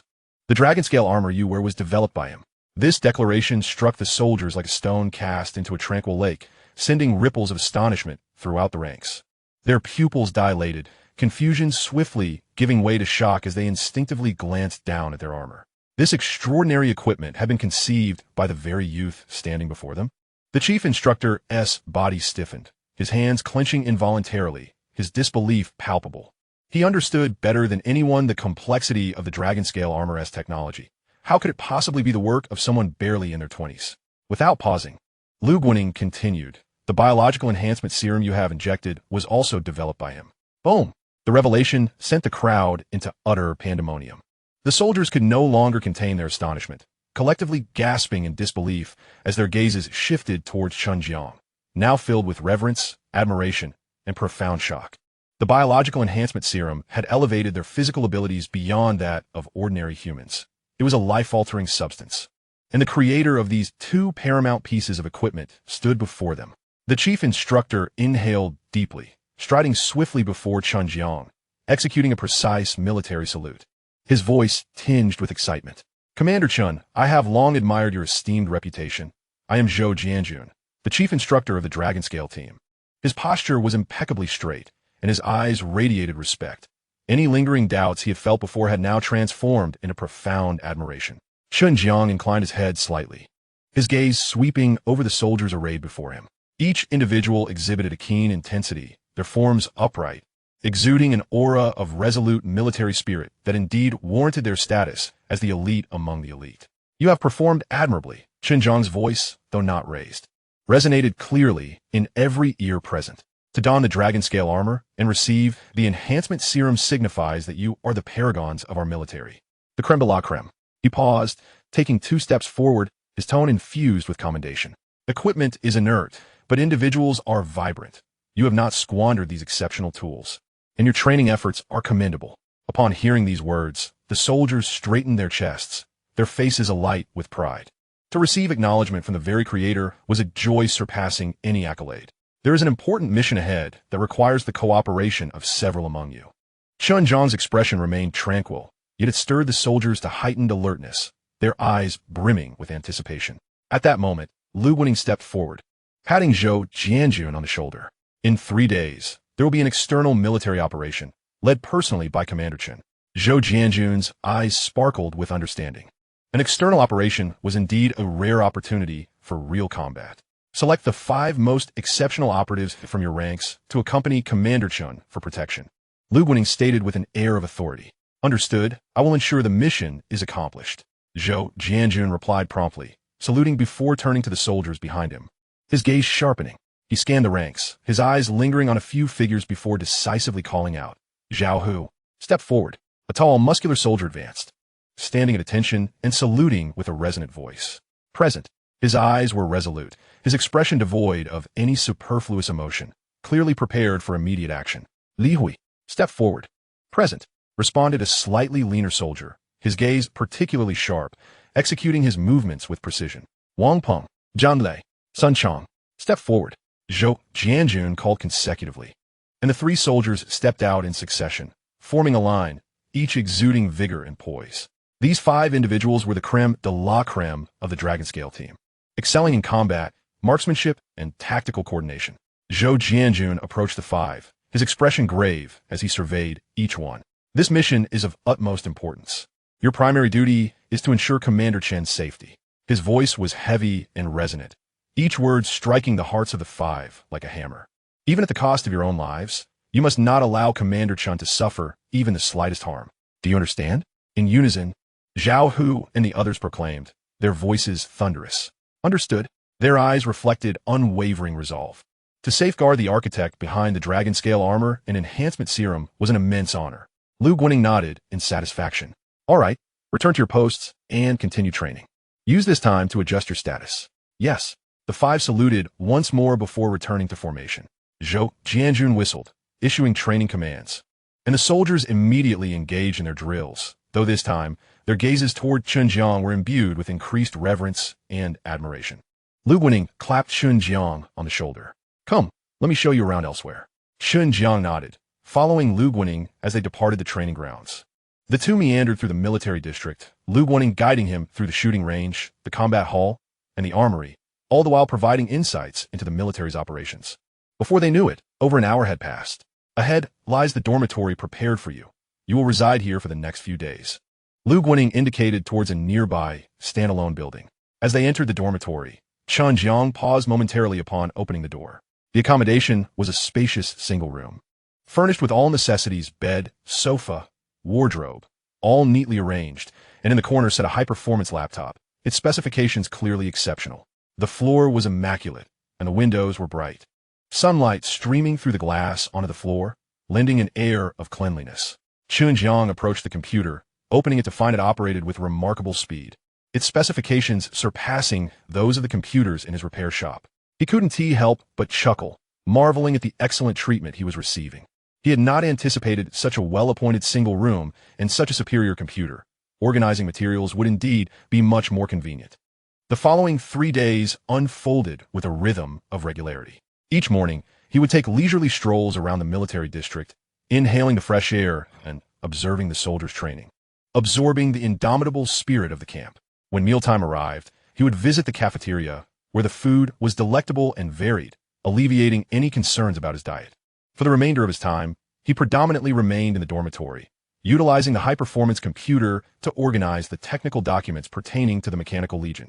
These documents encompass the structures, principles, and production processes of robots, mechanical spiders, and mechanical bees, necessitating meticulous organization for the convenience of Du Wenhai and his team in subsequent mass production efforts. As he recalled the technical details provided by the system, he typed away, categorizing the materials systematically. Occasionally, when encountering areas requiring further refinement, he would pause to contemplate carefully, ensuring the accuracy and practicality of the documents.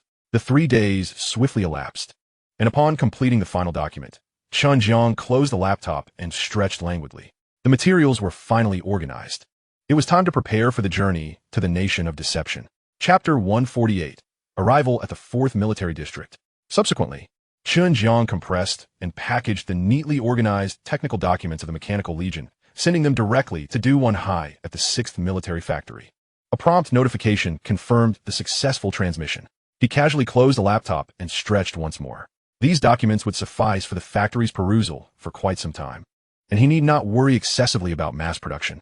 Soon, his phone rang, illuminating Du Wenhai's name on the screen. Commander Chen, I have received the documents.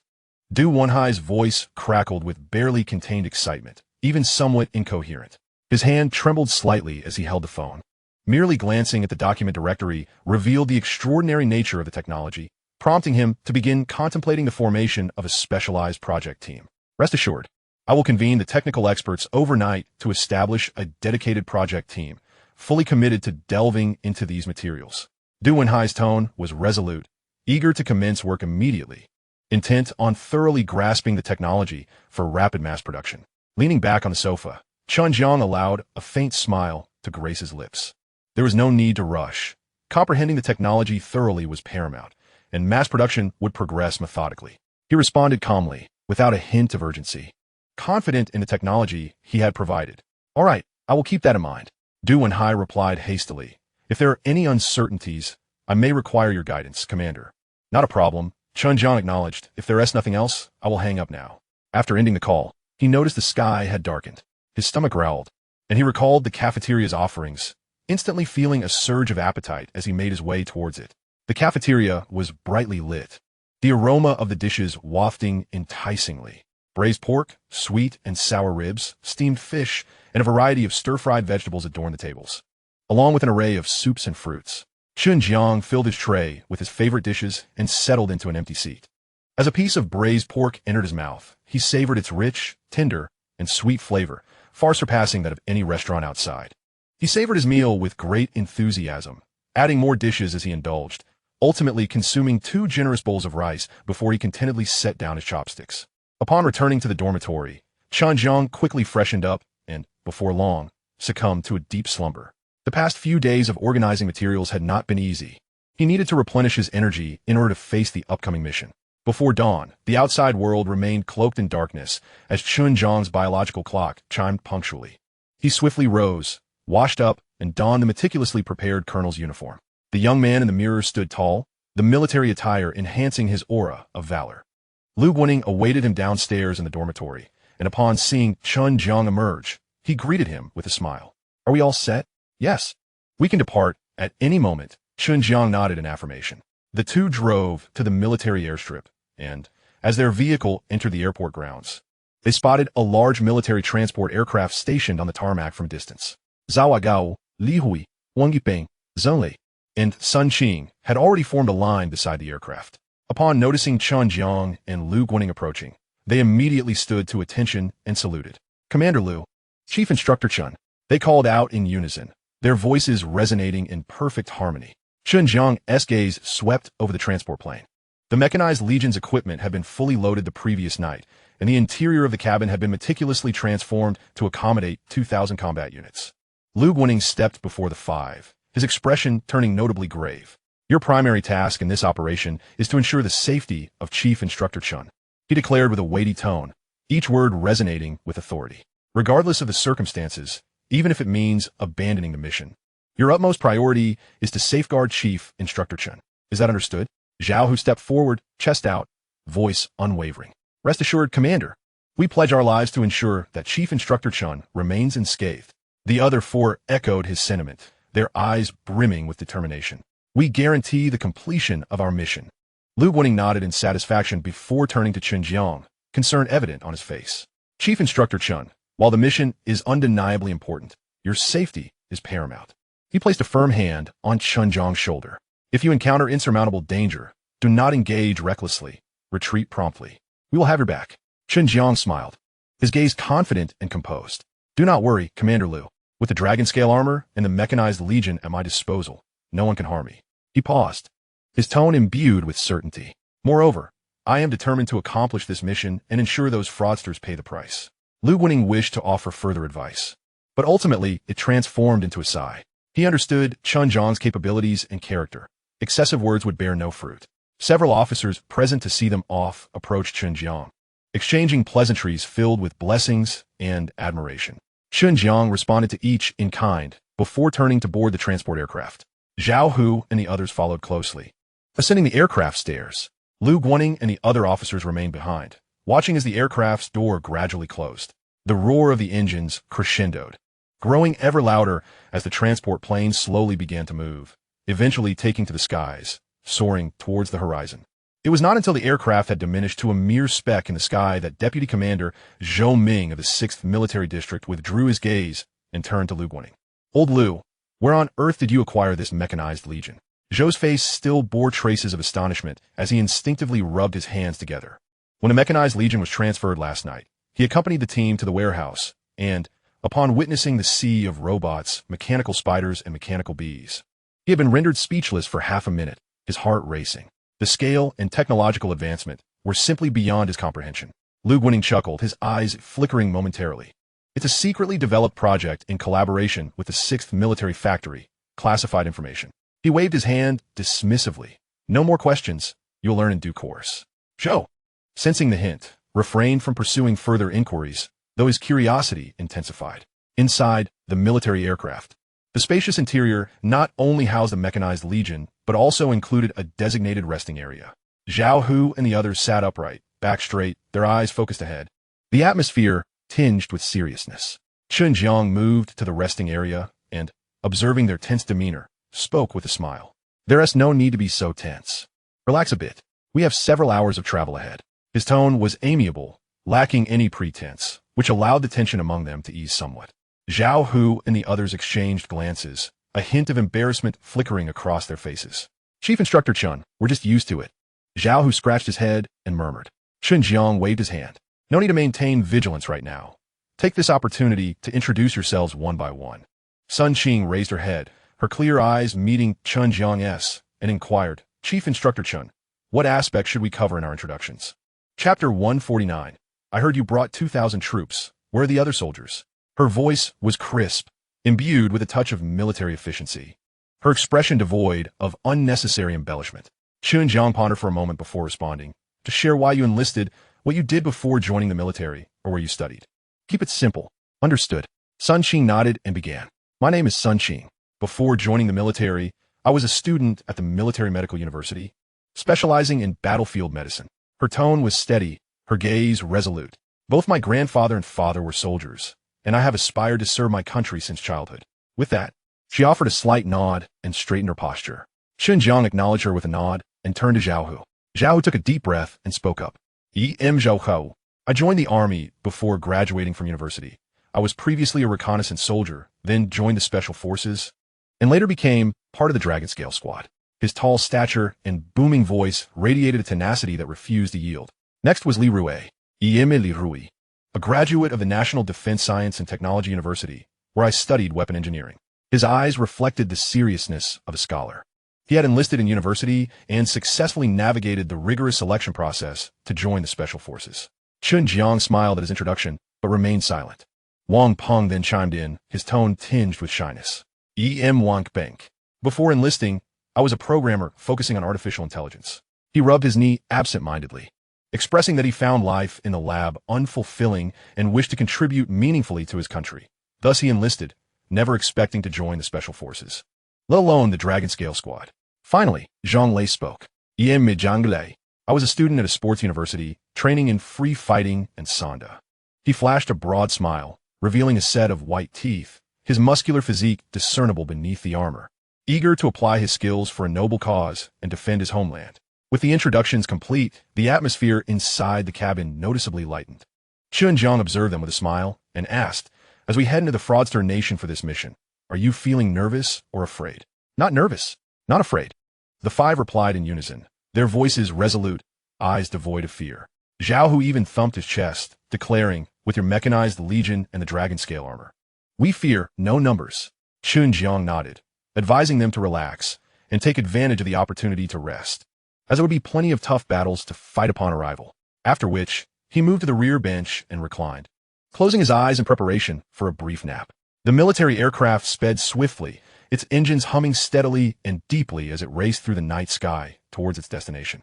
Several hours later, it arrived, gently descending onto the military airstrip of the 4th Military District. The cabin door slowly opened, and the staircase automatically extended to the ground.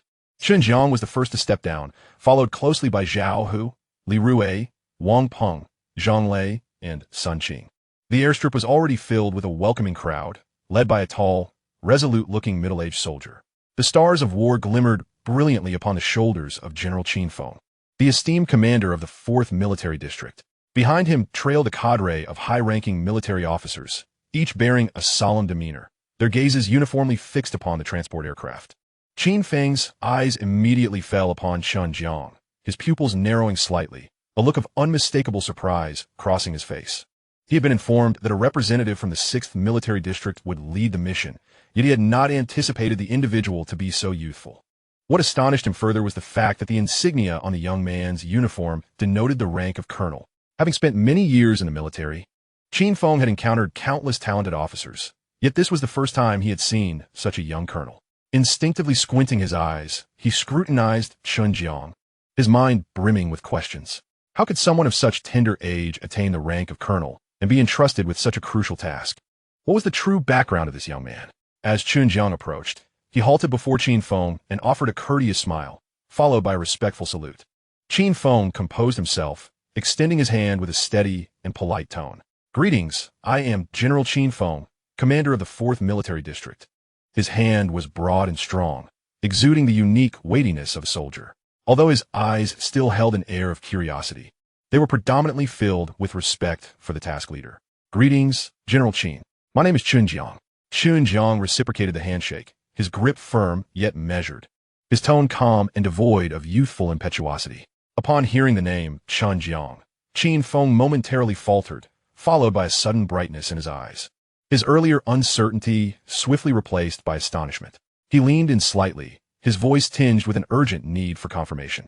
"Are you the esteemed Chen Jiang from the 6th Military District, the one responsible for the development of the mecha and the dragon scale armor, as well as the biological enhancement agents?"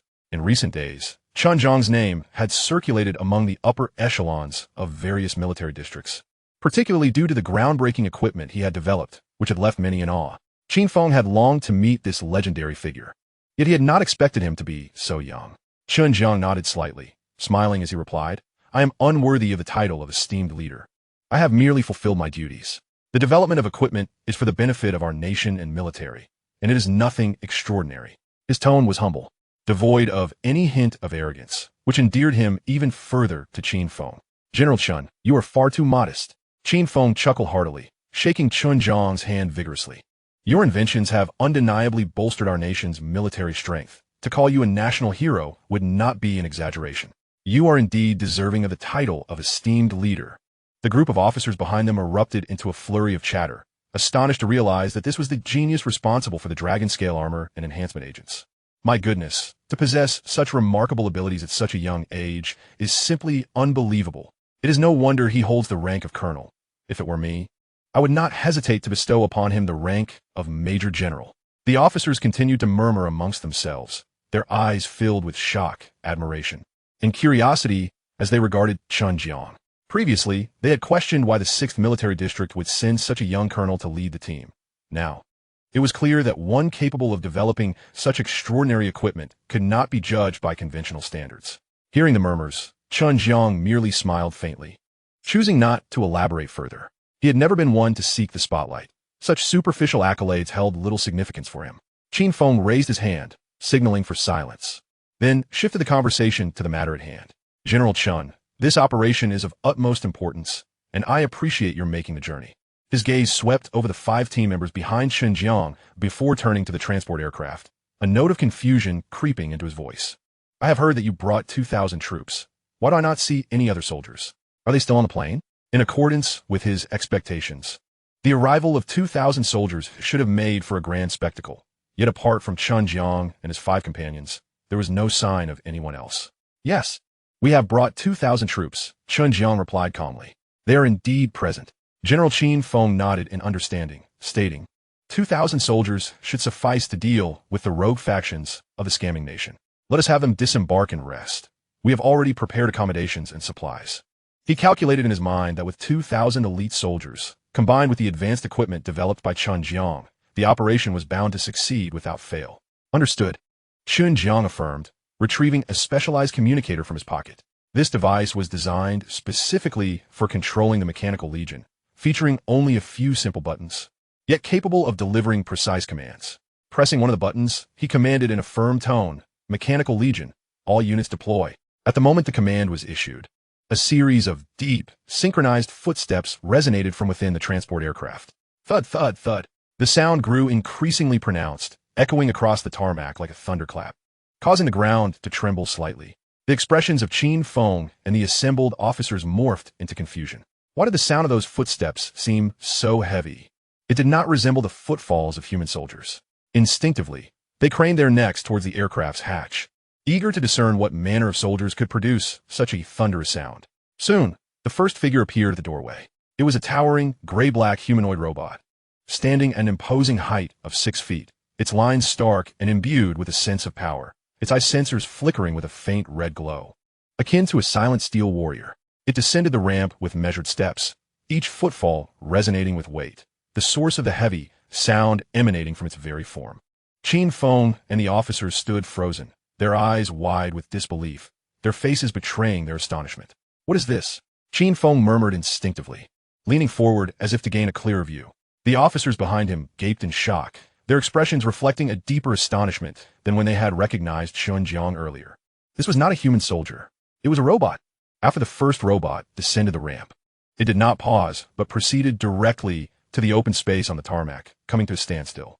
Following it, a second, a third, and an increasing number of humanoid robots emerged from the transport, their movements synchronized and precise, as if they were a perfect replication, quickly forming into an orderly formation on the ground.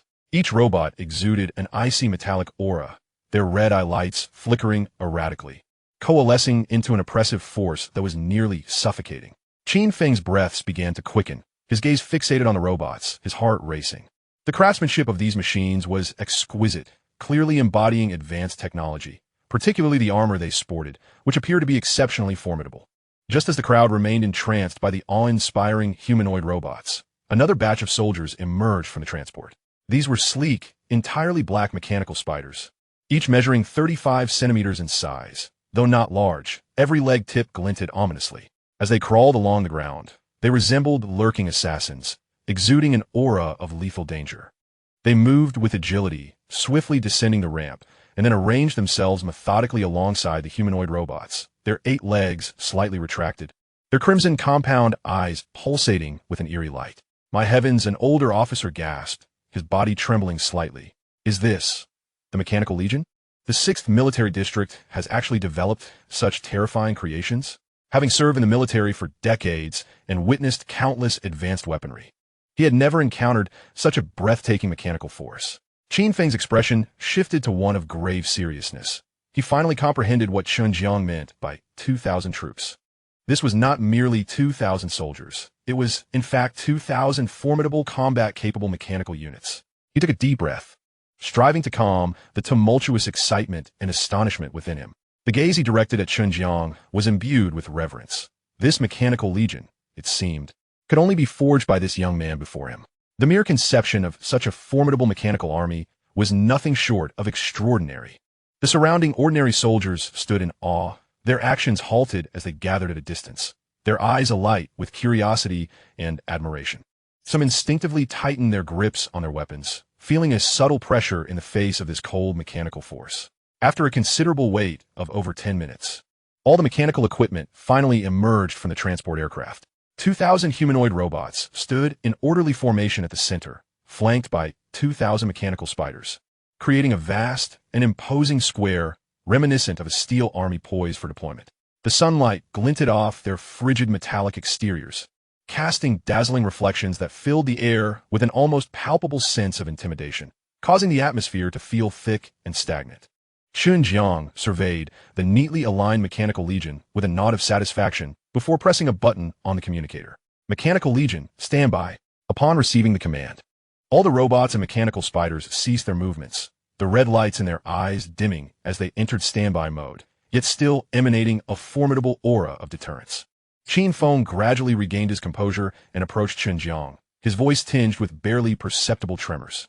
Director Chen, is this indeed the Mechanical Legion secretly developed by your 6th Military District Joint Military Factory?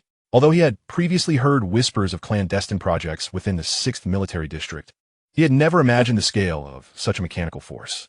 Indeed, Chen Jiang replied with a nod, his tone unembellished. For the upcoming mission in the Fraud Nation, I will lead this Mechanical Legion. Qin Feng inhaled deeply, his gaze brimming with admiration. Impressive, truly remarkable. He couldn't help but give a thumbs up, marveling at how the 6th Military District and the Military Factory had quietly produced such a formidable creation.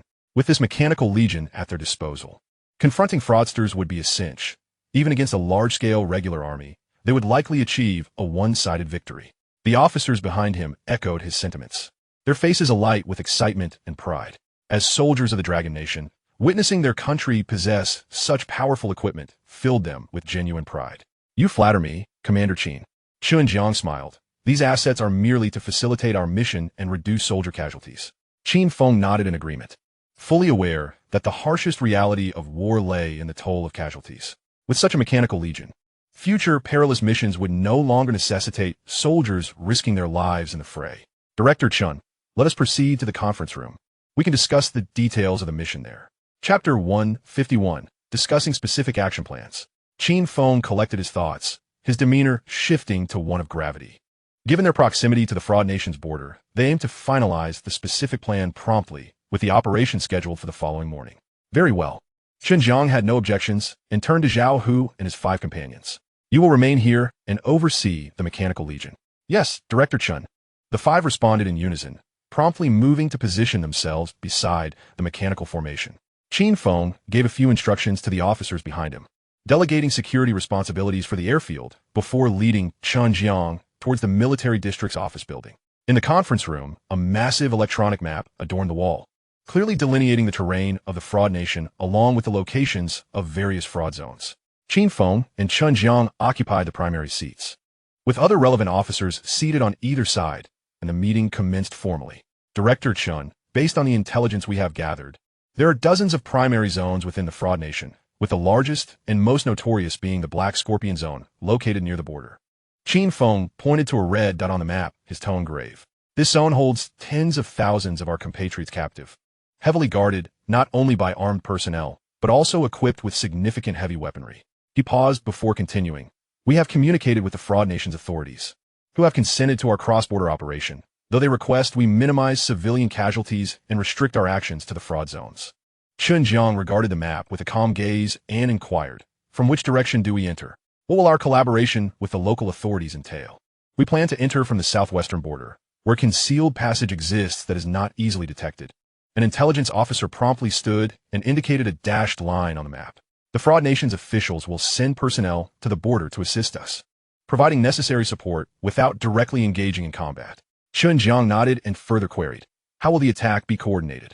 Will we strike multiple zones simultaneously, or take them down one by one? Qin Feng pondered for a moment, then stated, my inclination is to concentrate our forces on securing the Black Scorpion Zone first. This area is central.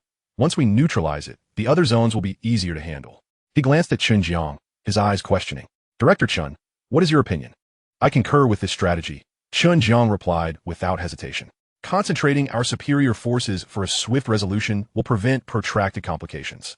He paused before adding, given the stringent defenses of the Black Scorpion Zone, conventional assault methods may incur substantial casualties. However, with the Mechanical Legion, we need not worry. We will first breach the zone's defenses, eliminate the armed personnel within, and then rescue our compatriots. Excellent. Qin Feng nodded. With the presence of the Mechanical Legion, everything is feasible. The other officers also nodded in agreement, having witnessed the Legion's intimidating presence and feeling confident in its combat capabilities. The operation was scheduled for 6 o'clock the next morning, a time when individuals are typically most fatigued, and the guards at the zone would likely be more lax, favoring our surprise attack. Qin Feng looked at Chen Jiang to confirm, Director Chen, is this timing acceptable? Absolutely. Chen Jiang nodded in response. We shall depart punctually tomorrow morning.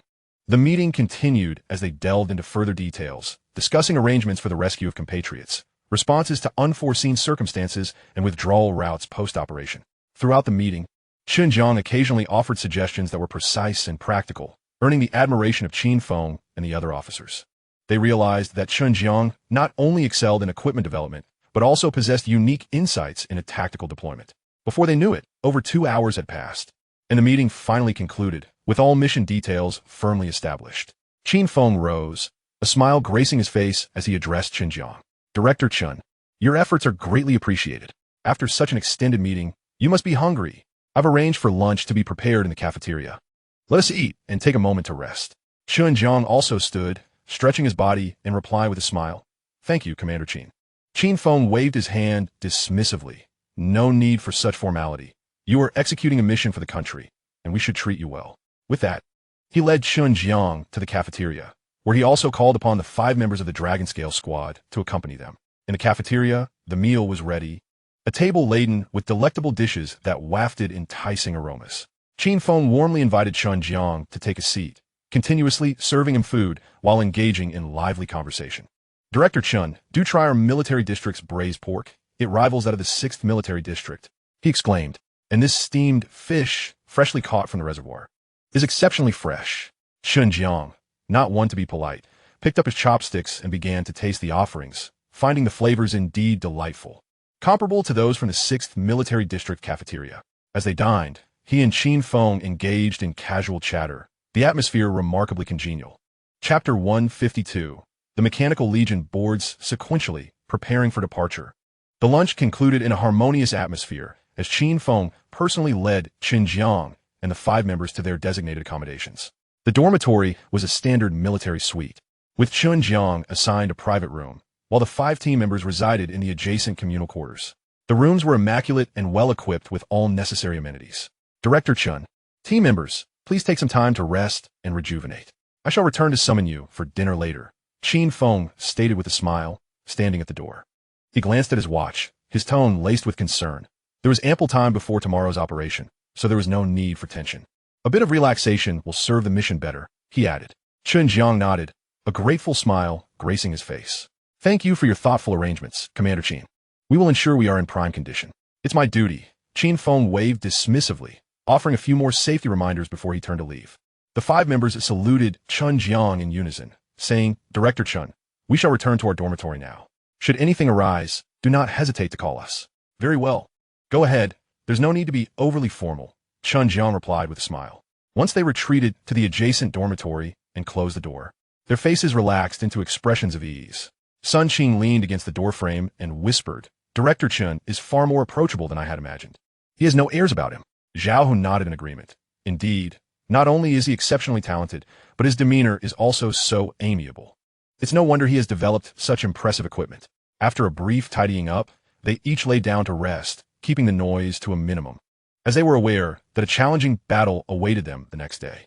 Chen Jiang returned to his private room, lying on the bed with his eyes closed, seeking to fully unwind and allow both his body and mind to recuperate. As the sun dipped below the horizon, darkness enveloped the sky. A knock on the door interrupted the stillness, followed by Qin Feng's voice. Director Chen, team members, it's time for dinner. Chen Jiang rose to open the door, just as Zhao Hu and the others emerged from their room, all looking invigorated. Commander Qin, they greeted in unison. Qin Feng smiled and nodded, his tone cheerful. Let us go. The cafeteria has prepared several hearty dishes. We can chat while we eat. Dinner was once again lavish, with Qin Feng continuously serving Chen Jiang and the team members, inquiring about their culinary preferences, his words imbued with care. The team members initially felt somewhat reserved, but under the influence of Qin Feng and Chen Jiang, they gradually relaxed, contributing to the conversation and filling the table with laughter. After dinner, Qin Feng had other matters to attend to and departed, reminding Chen Jiang and the others to take it easy. Back in the dormitory area, Chen Jiang addressed the 5 team members. Since we have some downtime, would you care to engage in a few rounds of cards? He produced a deck of playing cards from his pocket, which he had casually taken from the cafeteria, and waved them lightly, his eyes sparkling with suggestion. The 5 members paused momentarily, their faces displaying surprise. They had not anticipated that someone of Chen Jiang's stature would proactively propose a game with them, leaving them momentarily speechless. Sun Qing was the first to recover, her eyes brightening. Director Chen, do you play cards? Occasionally, just to pass the time, he replied, pausing before asking, so, what do you say? There is no punishment for losing, it's merely for enjoyment. Count me in. Zhao Hu responded eagerly, pulling the others along. Playing cards with Director Chen was indeed an honor. They entered the dormitory, forming a circle as Chen Jiang dealt the cards. Initially, the team members were somewhat hesitant, playing cautiously as if fearful of making mistakes. Sensing their apprehension, Chen Jiang deliberately played a few poor hands, allowing Sun Qing to win a round. Well done, Sun Qing. Your luck is impressive, Chen Jiang remarked, tapping the card face with a relaxed tone. Sun Qing's cheeks flushed slightly, and a smile began to emerge, her previously tense demeanor gradually unwinding. As the game progressed, the team members fully let loose, sometimes arguing passionately over a card, and other times cheering for each small victory. Chen Jiang, without any pretense, laughed at his losses and refrained from boasting about his wins, blending seamlessly with his team. Director Chen, are you perhaps going easy on us?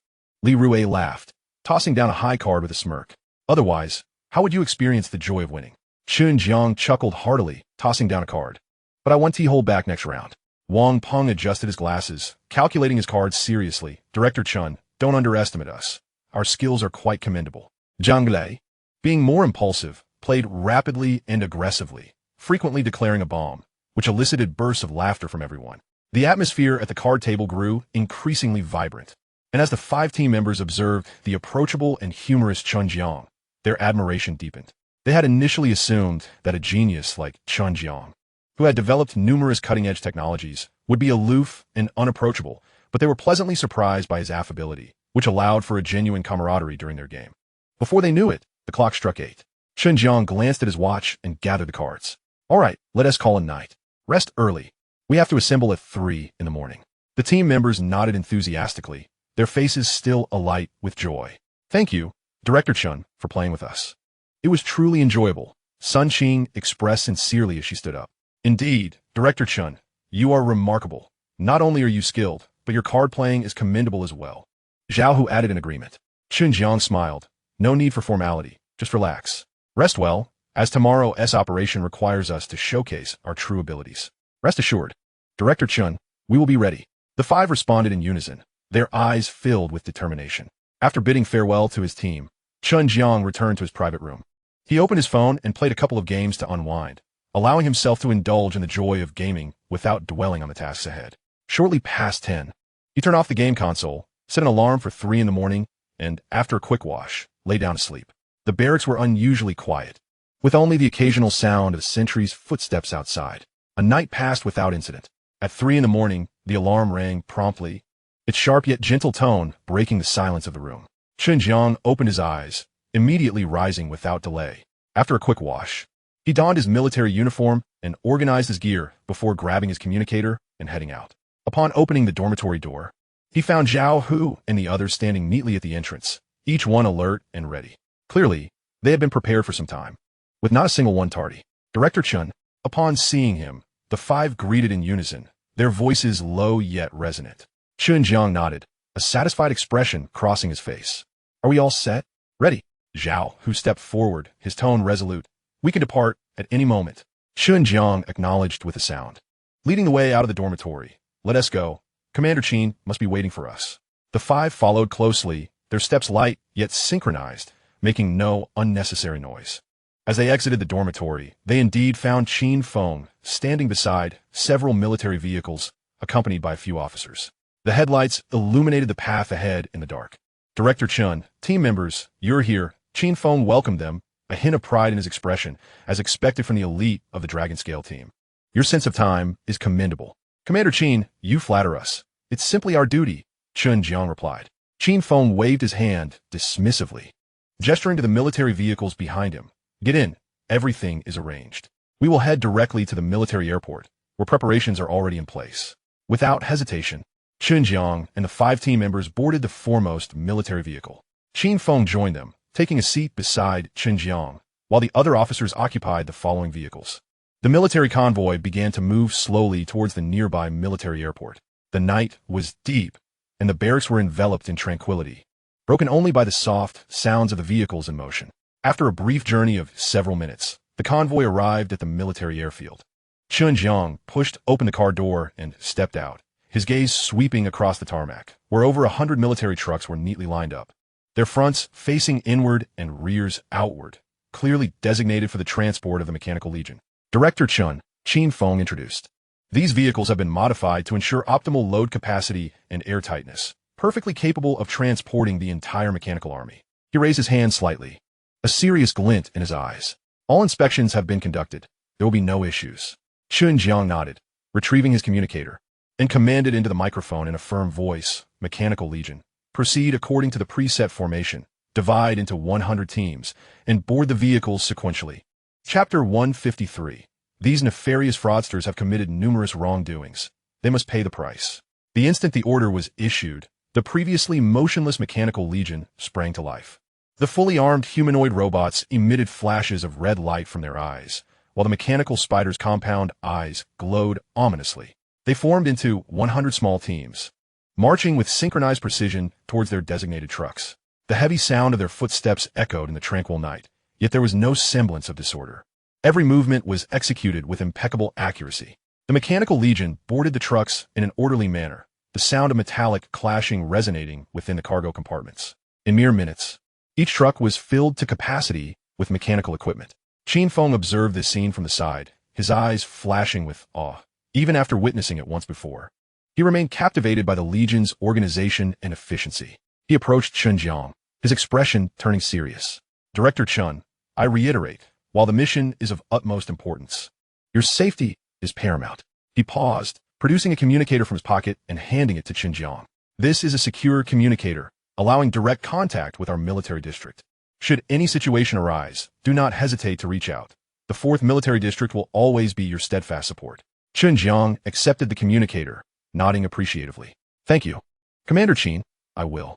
Qin Feng then turned to a 30-something officer beside him, introducing him. This is Major Li Weiguo. He is well acquainted with the terrain and circumstances along the border with the fraud nation. I have assigned him to accompany you. He will assist in coordination and provide necessary support along the way. Major Li Weiguo stepped forward, rendering a formal military salute to Chen Jiang. Director Chen, esteemed members of the Longlin team, I am Li Weiguo. I will offer my assistance throughout the journey. Please give your orders. He stood tall and resolute, exuding the aura of a seasoned veteran. Chen Jiang returned the salute. Major Li, you are too kind. Your assistance will be invaluable. It is my duty to serve the mission. It is no burden. Li Weiguo raplia earnestly. Qin Feng patted Chen Jiang on the shoulder, his tone laced with reluctance and concern. Well, I've conveyed everything necessary. Stay vigilant on the road. I wish you and your team a triumphant return, safe and sound. Rest assured, Commander Qin, we will accomplish our mission successfully and return safely. Chen Jiang replied with unwavering determination, his eyes betraying no hint of fear. He then turned to Zhao Hu and the others, as well as Li Weiguo, saying, let us board the vehicles. It's time to depart. Yes, they responded in unison.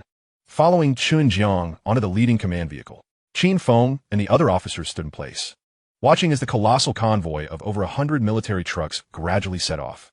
The headlights merged into a long ribbon of light, heading towards the border, growing increasingly distant until finally vanishing from sight. Qin Feng clenched his fists, silently praying. They must return safely. Meanwhile, within the convoy, Chen Jiang sat in the passenger seat of the command vehicle, his gaze fixed on the inky darkness outside, his eyes sharp and discerning as an eagle. Inside the vehicle, Li Weiguo adjusted his posture, turning slightly to Chen Jiang, his tone familiar and congenial.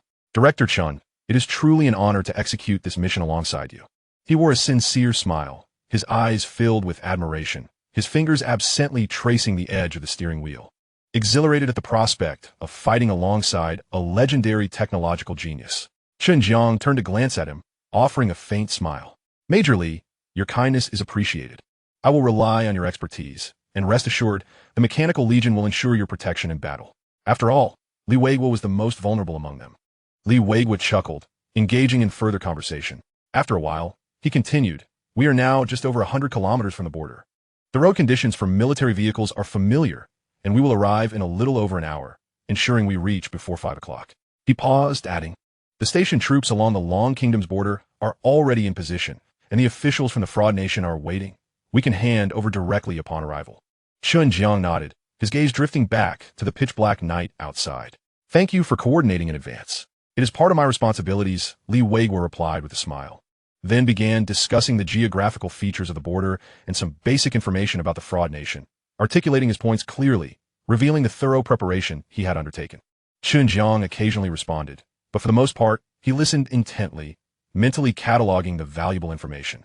At this hour, the sky had yet to brighten, and the highway was nearly devoid of other vehicles.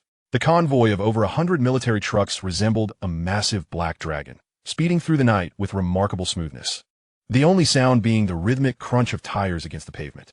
Simultaneously, at the border where the Long Kingdom met the fraud nation, over 100 station soldiers stood in formation, their headlights illuminating the surrounding area in the darkness. Officers Zhang Chengjun, Lu Bin, and Wang Hao were gathered at the front of the line, engaged in quiet conversation. Zhang Chengjun, the battalion commander of the border defense troops, was a robust figure, his face weathered, his tone grave. This time, the higher-ups are truly resolved to eradicate these fraud dens.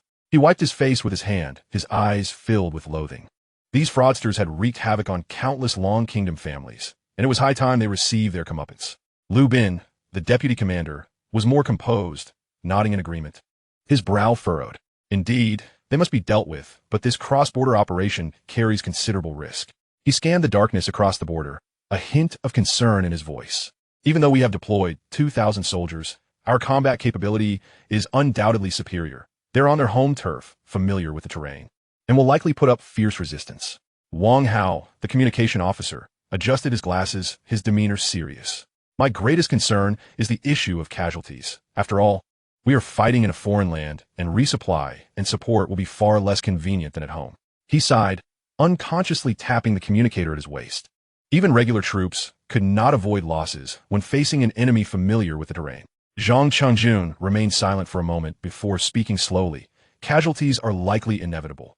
As long as we can rescue our trapped compatriots and dismantle the fraud dens, incurring some costs will be worthwhile. His tone was resolute, his eyes glinting with determination. These fraudsters had committed countless atrocities, and they must be made to pay the price.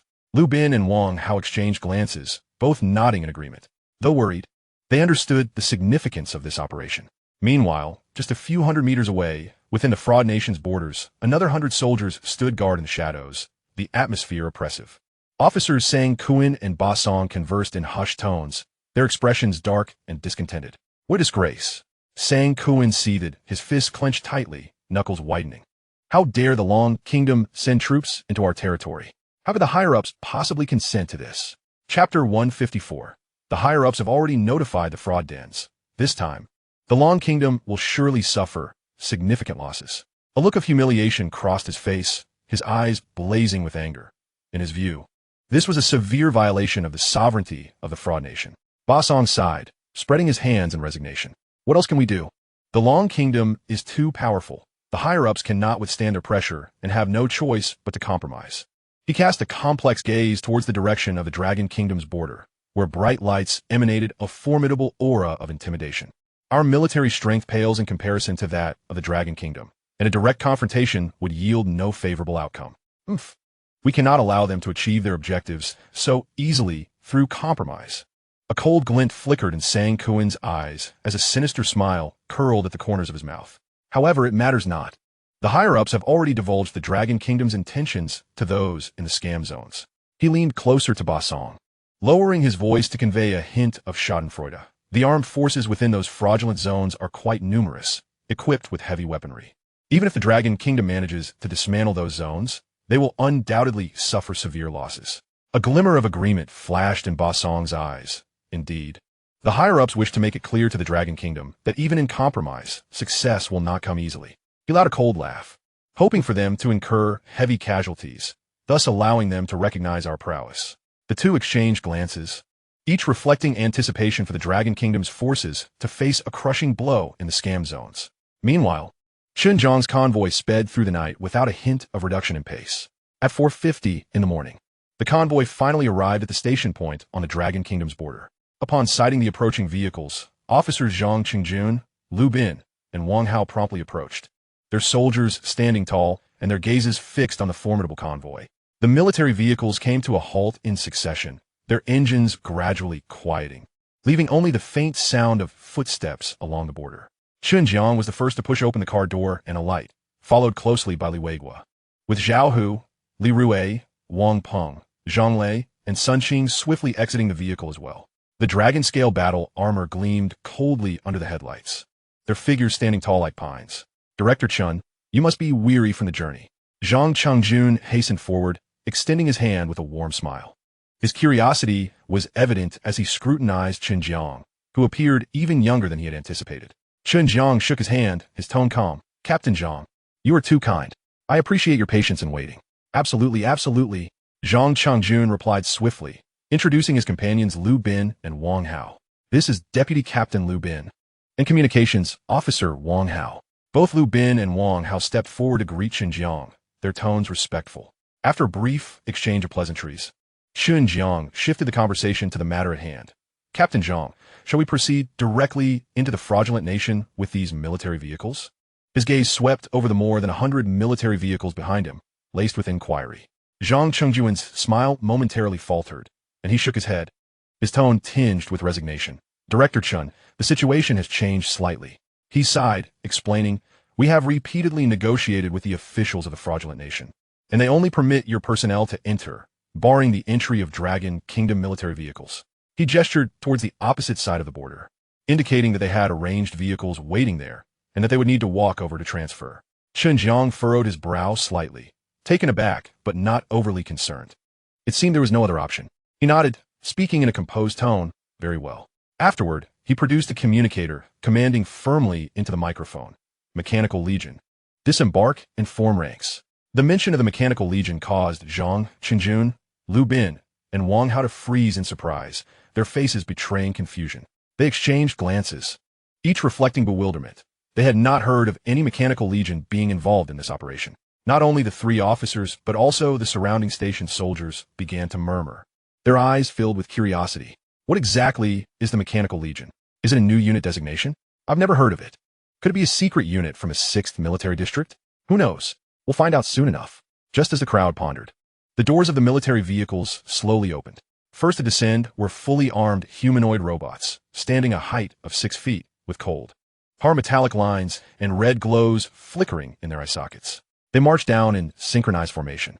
Following them, sleek black mechanical spiders crawled out of the vehicle, their 8 legs moving with agility, their red compound eyes emanating a sinister glow as they scuttled across the ground, exuding an air of danger. What is this? Zhang Changjun stood frozen, his eyes wide in disbelief, his face a canvas of incredulity. He instinctively rubbed his eyes, questioning his vision. Yet the scene before him was undeniably real. Lu Bin and Wang Hao were equally taken aback, their mouths agape, their bodies trembling slightly, their breaths quickening. The surrounding station soldiers erupted into a flurry of astonishment, gasping in shock and awe. My heavens! Robots! And mechanical spiders. This is astonishing. So this is what Director Chen referred to as the Mechanical Legion? It utterly shatters preconceived notions. Soldiers whispered among themselves, their faces marked by astonishment. Some instinctively tightening their grips on their weapons, feeling an innate sense of pressure in the presence of such a cold mechanical force. Zhang Changjun remained in trance for a full half-minute before gradually regaining his senses. He quickly approached Chen Jiang, his voice trembling slightly. Director Chen, is this truly the Mechanical Legion you mentioned? He pointed at the orderly ranks of robots and mechanical spiders, his eyes brimming with awe and curiosity. Indeed, Chen Jiang confirmed with a nod, his tone flat, as if these awe-inspiring mechanical assets were merely common tools. These are the Mechanical Legion, secretly developed in collaboration with the 6th Military District and the 6th Military Factory. This is their inaugural public appearance. He paused briefly before continuing. The upcoming mission will be executed by me leading this Mechanical Legion. A collective gasp resonated among Zhang Qingjun, Lu Bin, and Wang Hao, their expressions reflecting deeper astonishment. Zhang Qingjun felt his heart racing, having served in the military for decades and witnessed countless advanced weaponry. He had never encountered a mechanical force of this magnitude. The 6th Military District and the 6th Military Factory are truly remarkable. Liu Bin exclaimed, his voice brimming with excitement and pride. To develop such an advanced mechanical legion, has our Dragon Kingdom's military industry reached this level? Wang Hao adjusted his glasses, his eyes filled with admiration. No wonder the higher-ups are so confident. With such a mechanical legion, those scam zones 1T stand a chance. And we need not worry about casualties.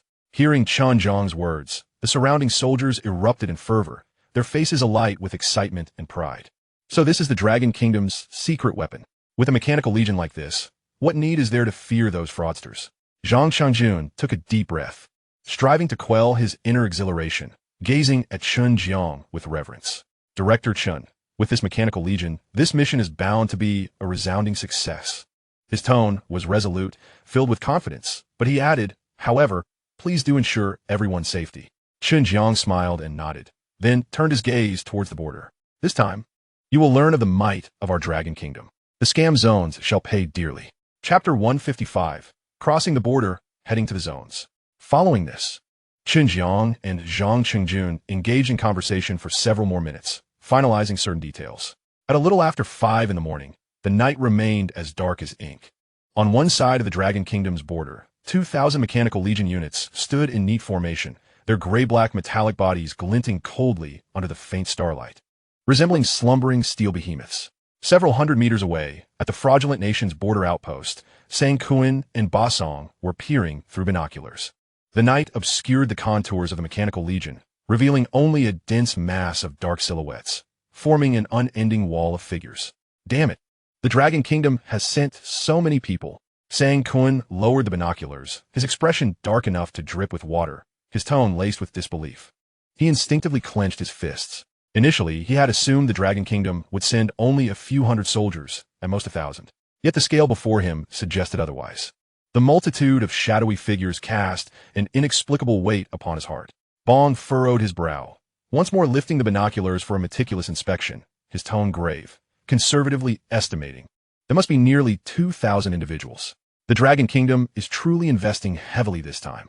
His gaze was a tapestry of complexity, interwoven with both trepidation towards the Dragon Kingdom's military might and a hint of schadenfreude.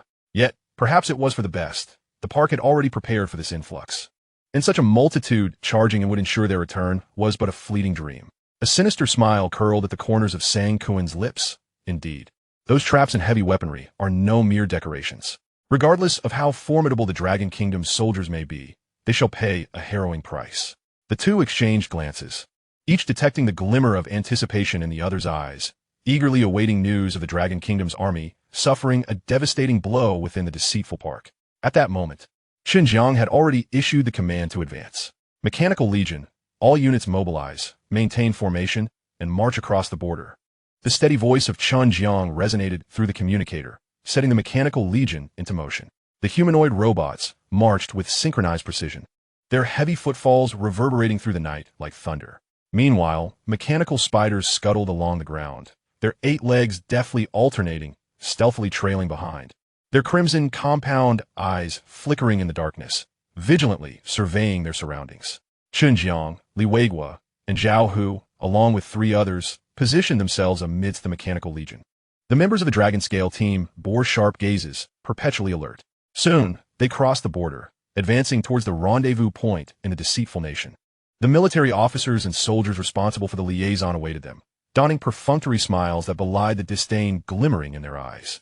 To them, the soldiers dispatched by the Dragon Kingdom were merely emissaries of death. The high-level negotiations were merely a temporary compromise. Once the Dragon Kingdom's forces sustained significant losses, they would undoubtedly retreat in disgrace. As the figures from the Dragon Kingdom drew closer, Sang Kuan stepped forward to greet them. "Welcome, friend from the Dragon Kingdom. The vehicles are prepared for your convenience. Please board," he said, his smile betraying a subtle mockery. However, as his gaze swept over the ranks of Dragon Kingdom soldiers and beheld the orderly procession, his brow furrowed slightly. As the distance diminished, the night could not obscure the true nature of the Mechanical Legion. Sang Kuan was momentarily taken aback, his smile freezing instantaneously, his eyes widening in disbelief. As if he had witnessed something unfathomable, he instinctively rubbed his eyes, questioning the veracity of his vision. Were these truly humans?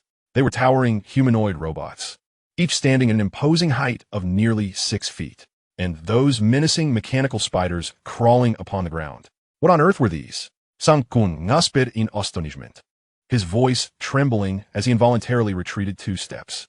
The soldiers behind him reacted in kind, their expressions of disdain swiftly replaced by shock. Mouths agape as they gasped in disbelief, their eyes filled with fear. Robots? Are they robots? My heavens! So many robots. How did the Dragon Kingdom achieve this? Is this truly an army? Are you sending these robots to assault the park? The soldiers erupted into a cacophony of discussion, their voices tinged with panic. Some instinctively tightening their grips on their weapons, their bodies trembling slightly. They had anticipated confronting ordinary human soldiers, yet the Mechanical Legion before them exceeded all comprehension. The cold metallic sheen and synchronized movements emanating a suffocating aura of oppression. Sang Kuan remained frozen for a full half-minute before barely regaining his composure. He hastily approached Chen Jiang, his voice laced with incredulity. "Is this your army?" "Indeed," Chen Jiang replied with a nod, his tone unflappable, devoid of any turbulence, as if these awe-inspiring mechanical apparatuses were mere commonplace tools. Observing Sang Kuan's panicked demeanor, Chen Jiang felt no stirrings of sympathy. These denizens of the deceitful nation, who had condoned the exploitation of their compatriots, were unworthy of compassion. Sang Kuan swallowed hard, striving to quell his astonishment, his eyes rife with reverence. He finally comprehended that the Dragon Kingdom's audacity to embark on such a bold cross-border operation was not merely due to the dispatch of 2,000 soldiers, but rather stemmed from the possession of this terrifying Mechanical Legion. "Please, board the vehicles. They are ready." Sang Kuan dared not harbor even a trace of condescension any longer, his tone shifting to one of respect, even tinged with supplication. He promptly turned, gesturing for his soldiers to guide the Mechanical Legion onto the vehicles, the previous facade of indifference vanishing, replaced by profound apprehension. Chen Jiang nodded, issuing a command through the communicator. "Mechanical Legion, board the vehicles in sequence. Maintain order." The Mechanical Legion immediately complied, the humanoid robots and mechanical spiders boarding the modified large trucks in an orderly fashion. These trucks were spacious and well-equipped. Chen Jiang, Li Weiguo, and the 5 members of the Dragon Scale team also boarded a command vehicle, which slowly set forth towards the deceitful nation's scam park. Inside the vehicle, Li Weigua gazed out at the swiftly passing scenery, his tone reflective. I did not anticipate such a significant reaction from the liaison personnel of the deceitful nation. It seems our mechanical legion has indeed taken them by surprise. This is merely the beginning, Chen Jiang asserted with unwavering conviction, his eyes sharp as an eagle's. The true surprise lies ahead. Zhao Hu and the others nodded in agreement, their faces adorned with confident smiles. With the formidable support of the mechanical legion, coupled with the Dragon Scale battle armor and biological enhancement serums, they felt an absolute assurance in successfully completing their mission. After approximately an hour and a half of travel, the sky gradually brightened. In the distance, the horizon revealed a series of enclosures surrounded by barbed wire. These were the infamous scam parks of the deceitful nation. Among them, the largest was the Black Scorpion Park, its towering walls rising to over 10 meters, adorned with barbed wire and surveillance cameras, while armed personnel patrolled outside, creating a formidable fortress. Chapter 156. Approaching the park, the Mechanical Legion prepares for attack. Meanwhile, within the Black Scorpion Park, a starkly different scene unfolded. The cramped rooms were teeming with individuals, all gaunt and hollow-eyed, their faces etched with fatigue and despair. The air was thick with an unbearable stench, a suffocating blend of sweat, tears, and hopelessness. A young man named Lin Hao curled in the corner of a room, clad in tattered clothing, his arms bearing the bruises of past beatings. Once a student at a prestigious university in the Dragon Kingdom, he had been lured here under the false pretense of a lucrative job, only to lose his freedom upon arrival. Each day, he was forced to sit before a computer, following orders to call and message his compatriots in the Dragon Kingdom to perpetrate scams. Any hint of disobedience resulted in brutal punishment and withheld meals. He had once attempted to escape, but the park's formidable defenses proved insurmountable. He was captured by patrolling armed personnel as soon as he scaled the wall, enduring a savage beating that nearly cost him his life. Since that moment, despair had taken root in his heart. I shall likely remain trapped here for the rest of my life, Lin Hao murmured to himself, his gaze vacant, silent tears cascading down his cheeks. He longed for his parents far away, for his classmates at school, for the freedom he once enjoyed, but all of that had become an unattainable dream. Beside him, an elderly man with graying hair wept softly. His name was Zhang Wenzhong, deceived into this plight by his son, who, in pursuit of so-called high wages, had ensnared both himself and his father in the same trap. Upon their arrival, they had been separated, and Zhang had not seen his son since, uncertain of his fate. I am so sorry, my dear wife, my child, Zhang Wenzhong wept, his voice filled with regret and despair. He yearned for a savior, yet deep down, he knew this hope was but a foolish fantasy.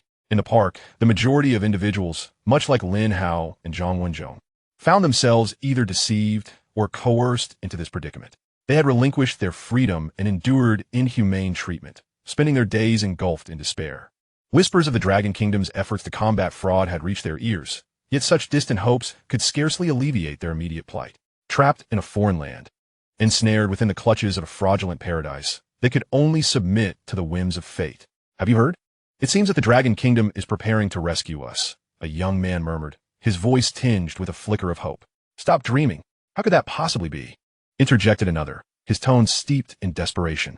The guards here are relentless. Even if the Dragon Kingdom wished to save us, they would be unable to breach this fortress.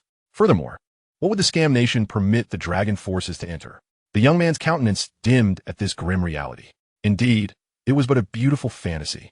Most inhabitants of the park had long since abandoned hope, resigning themselves to a fate of eternal entrapment until their final breath. Meanwhile, within the command center of the Black Scorpion Park, the leaders of the 4 major scam families, Luo Kuan, Ma Tao, Xiefeng, and Lu Yong, gathered, their faces adorned with arrogant smirks. The Dragon Kingdom's army intends to come? Such audacity!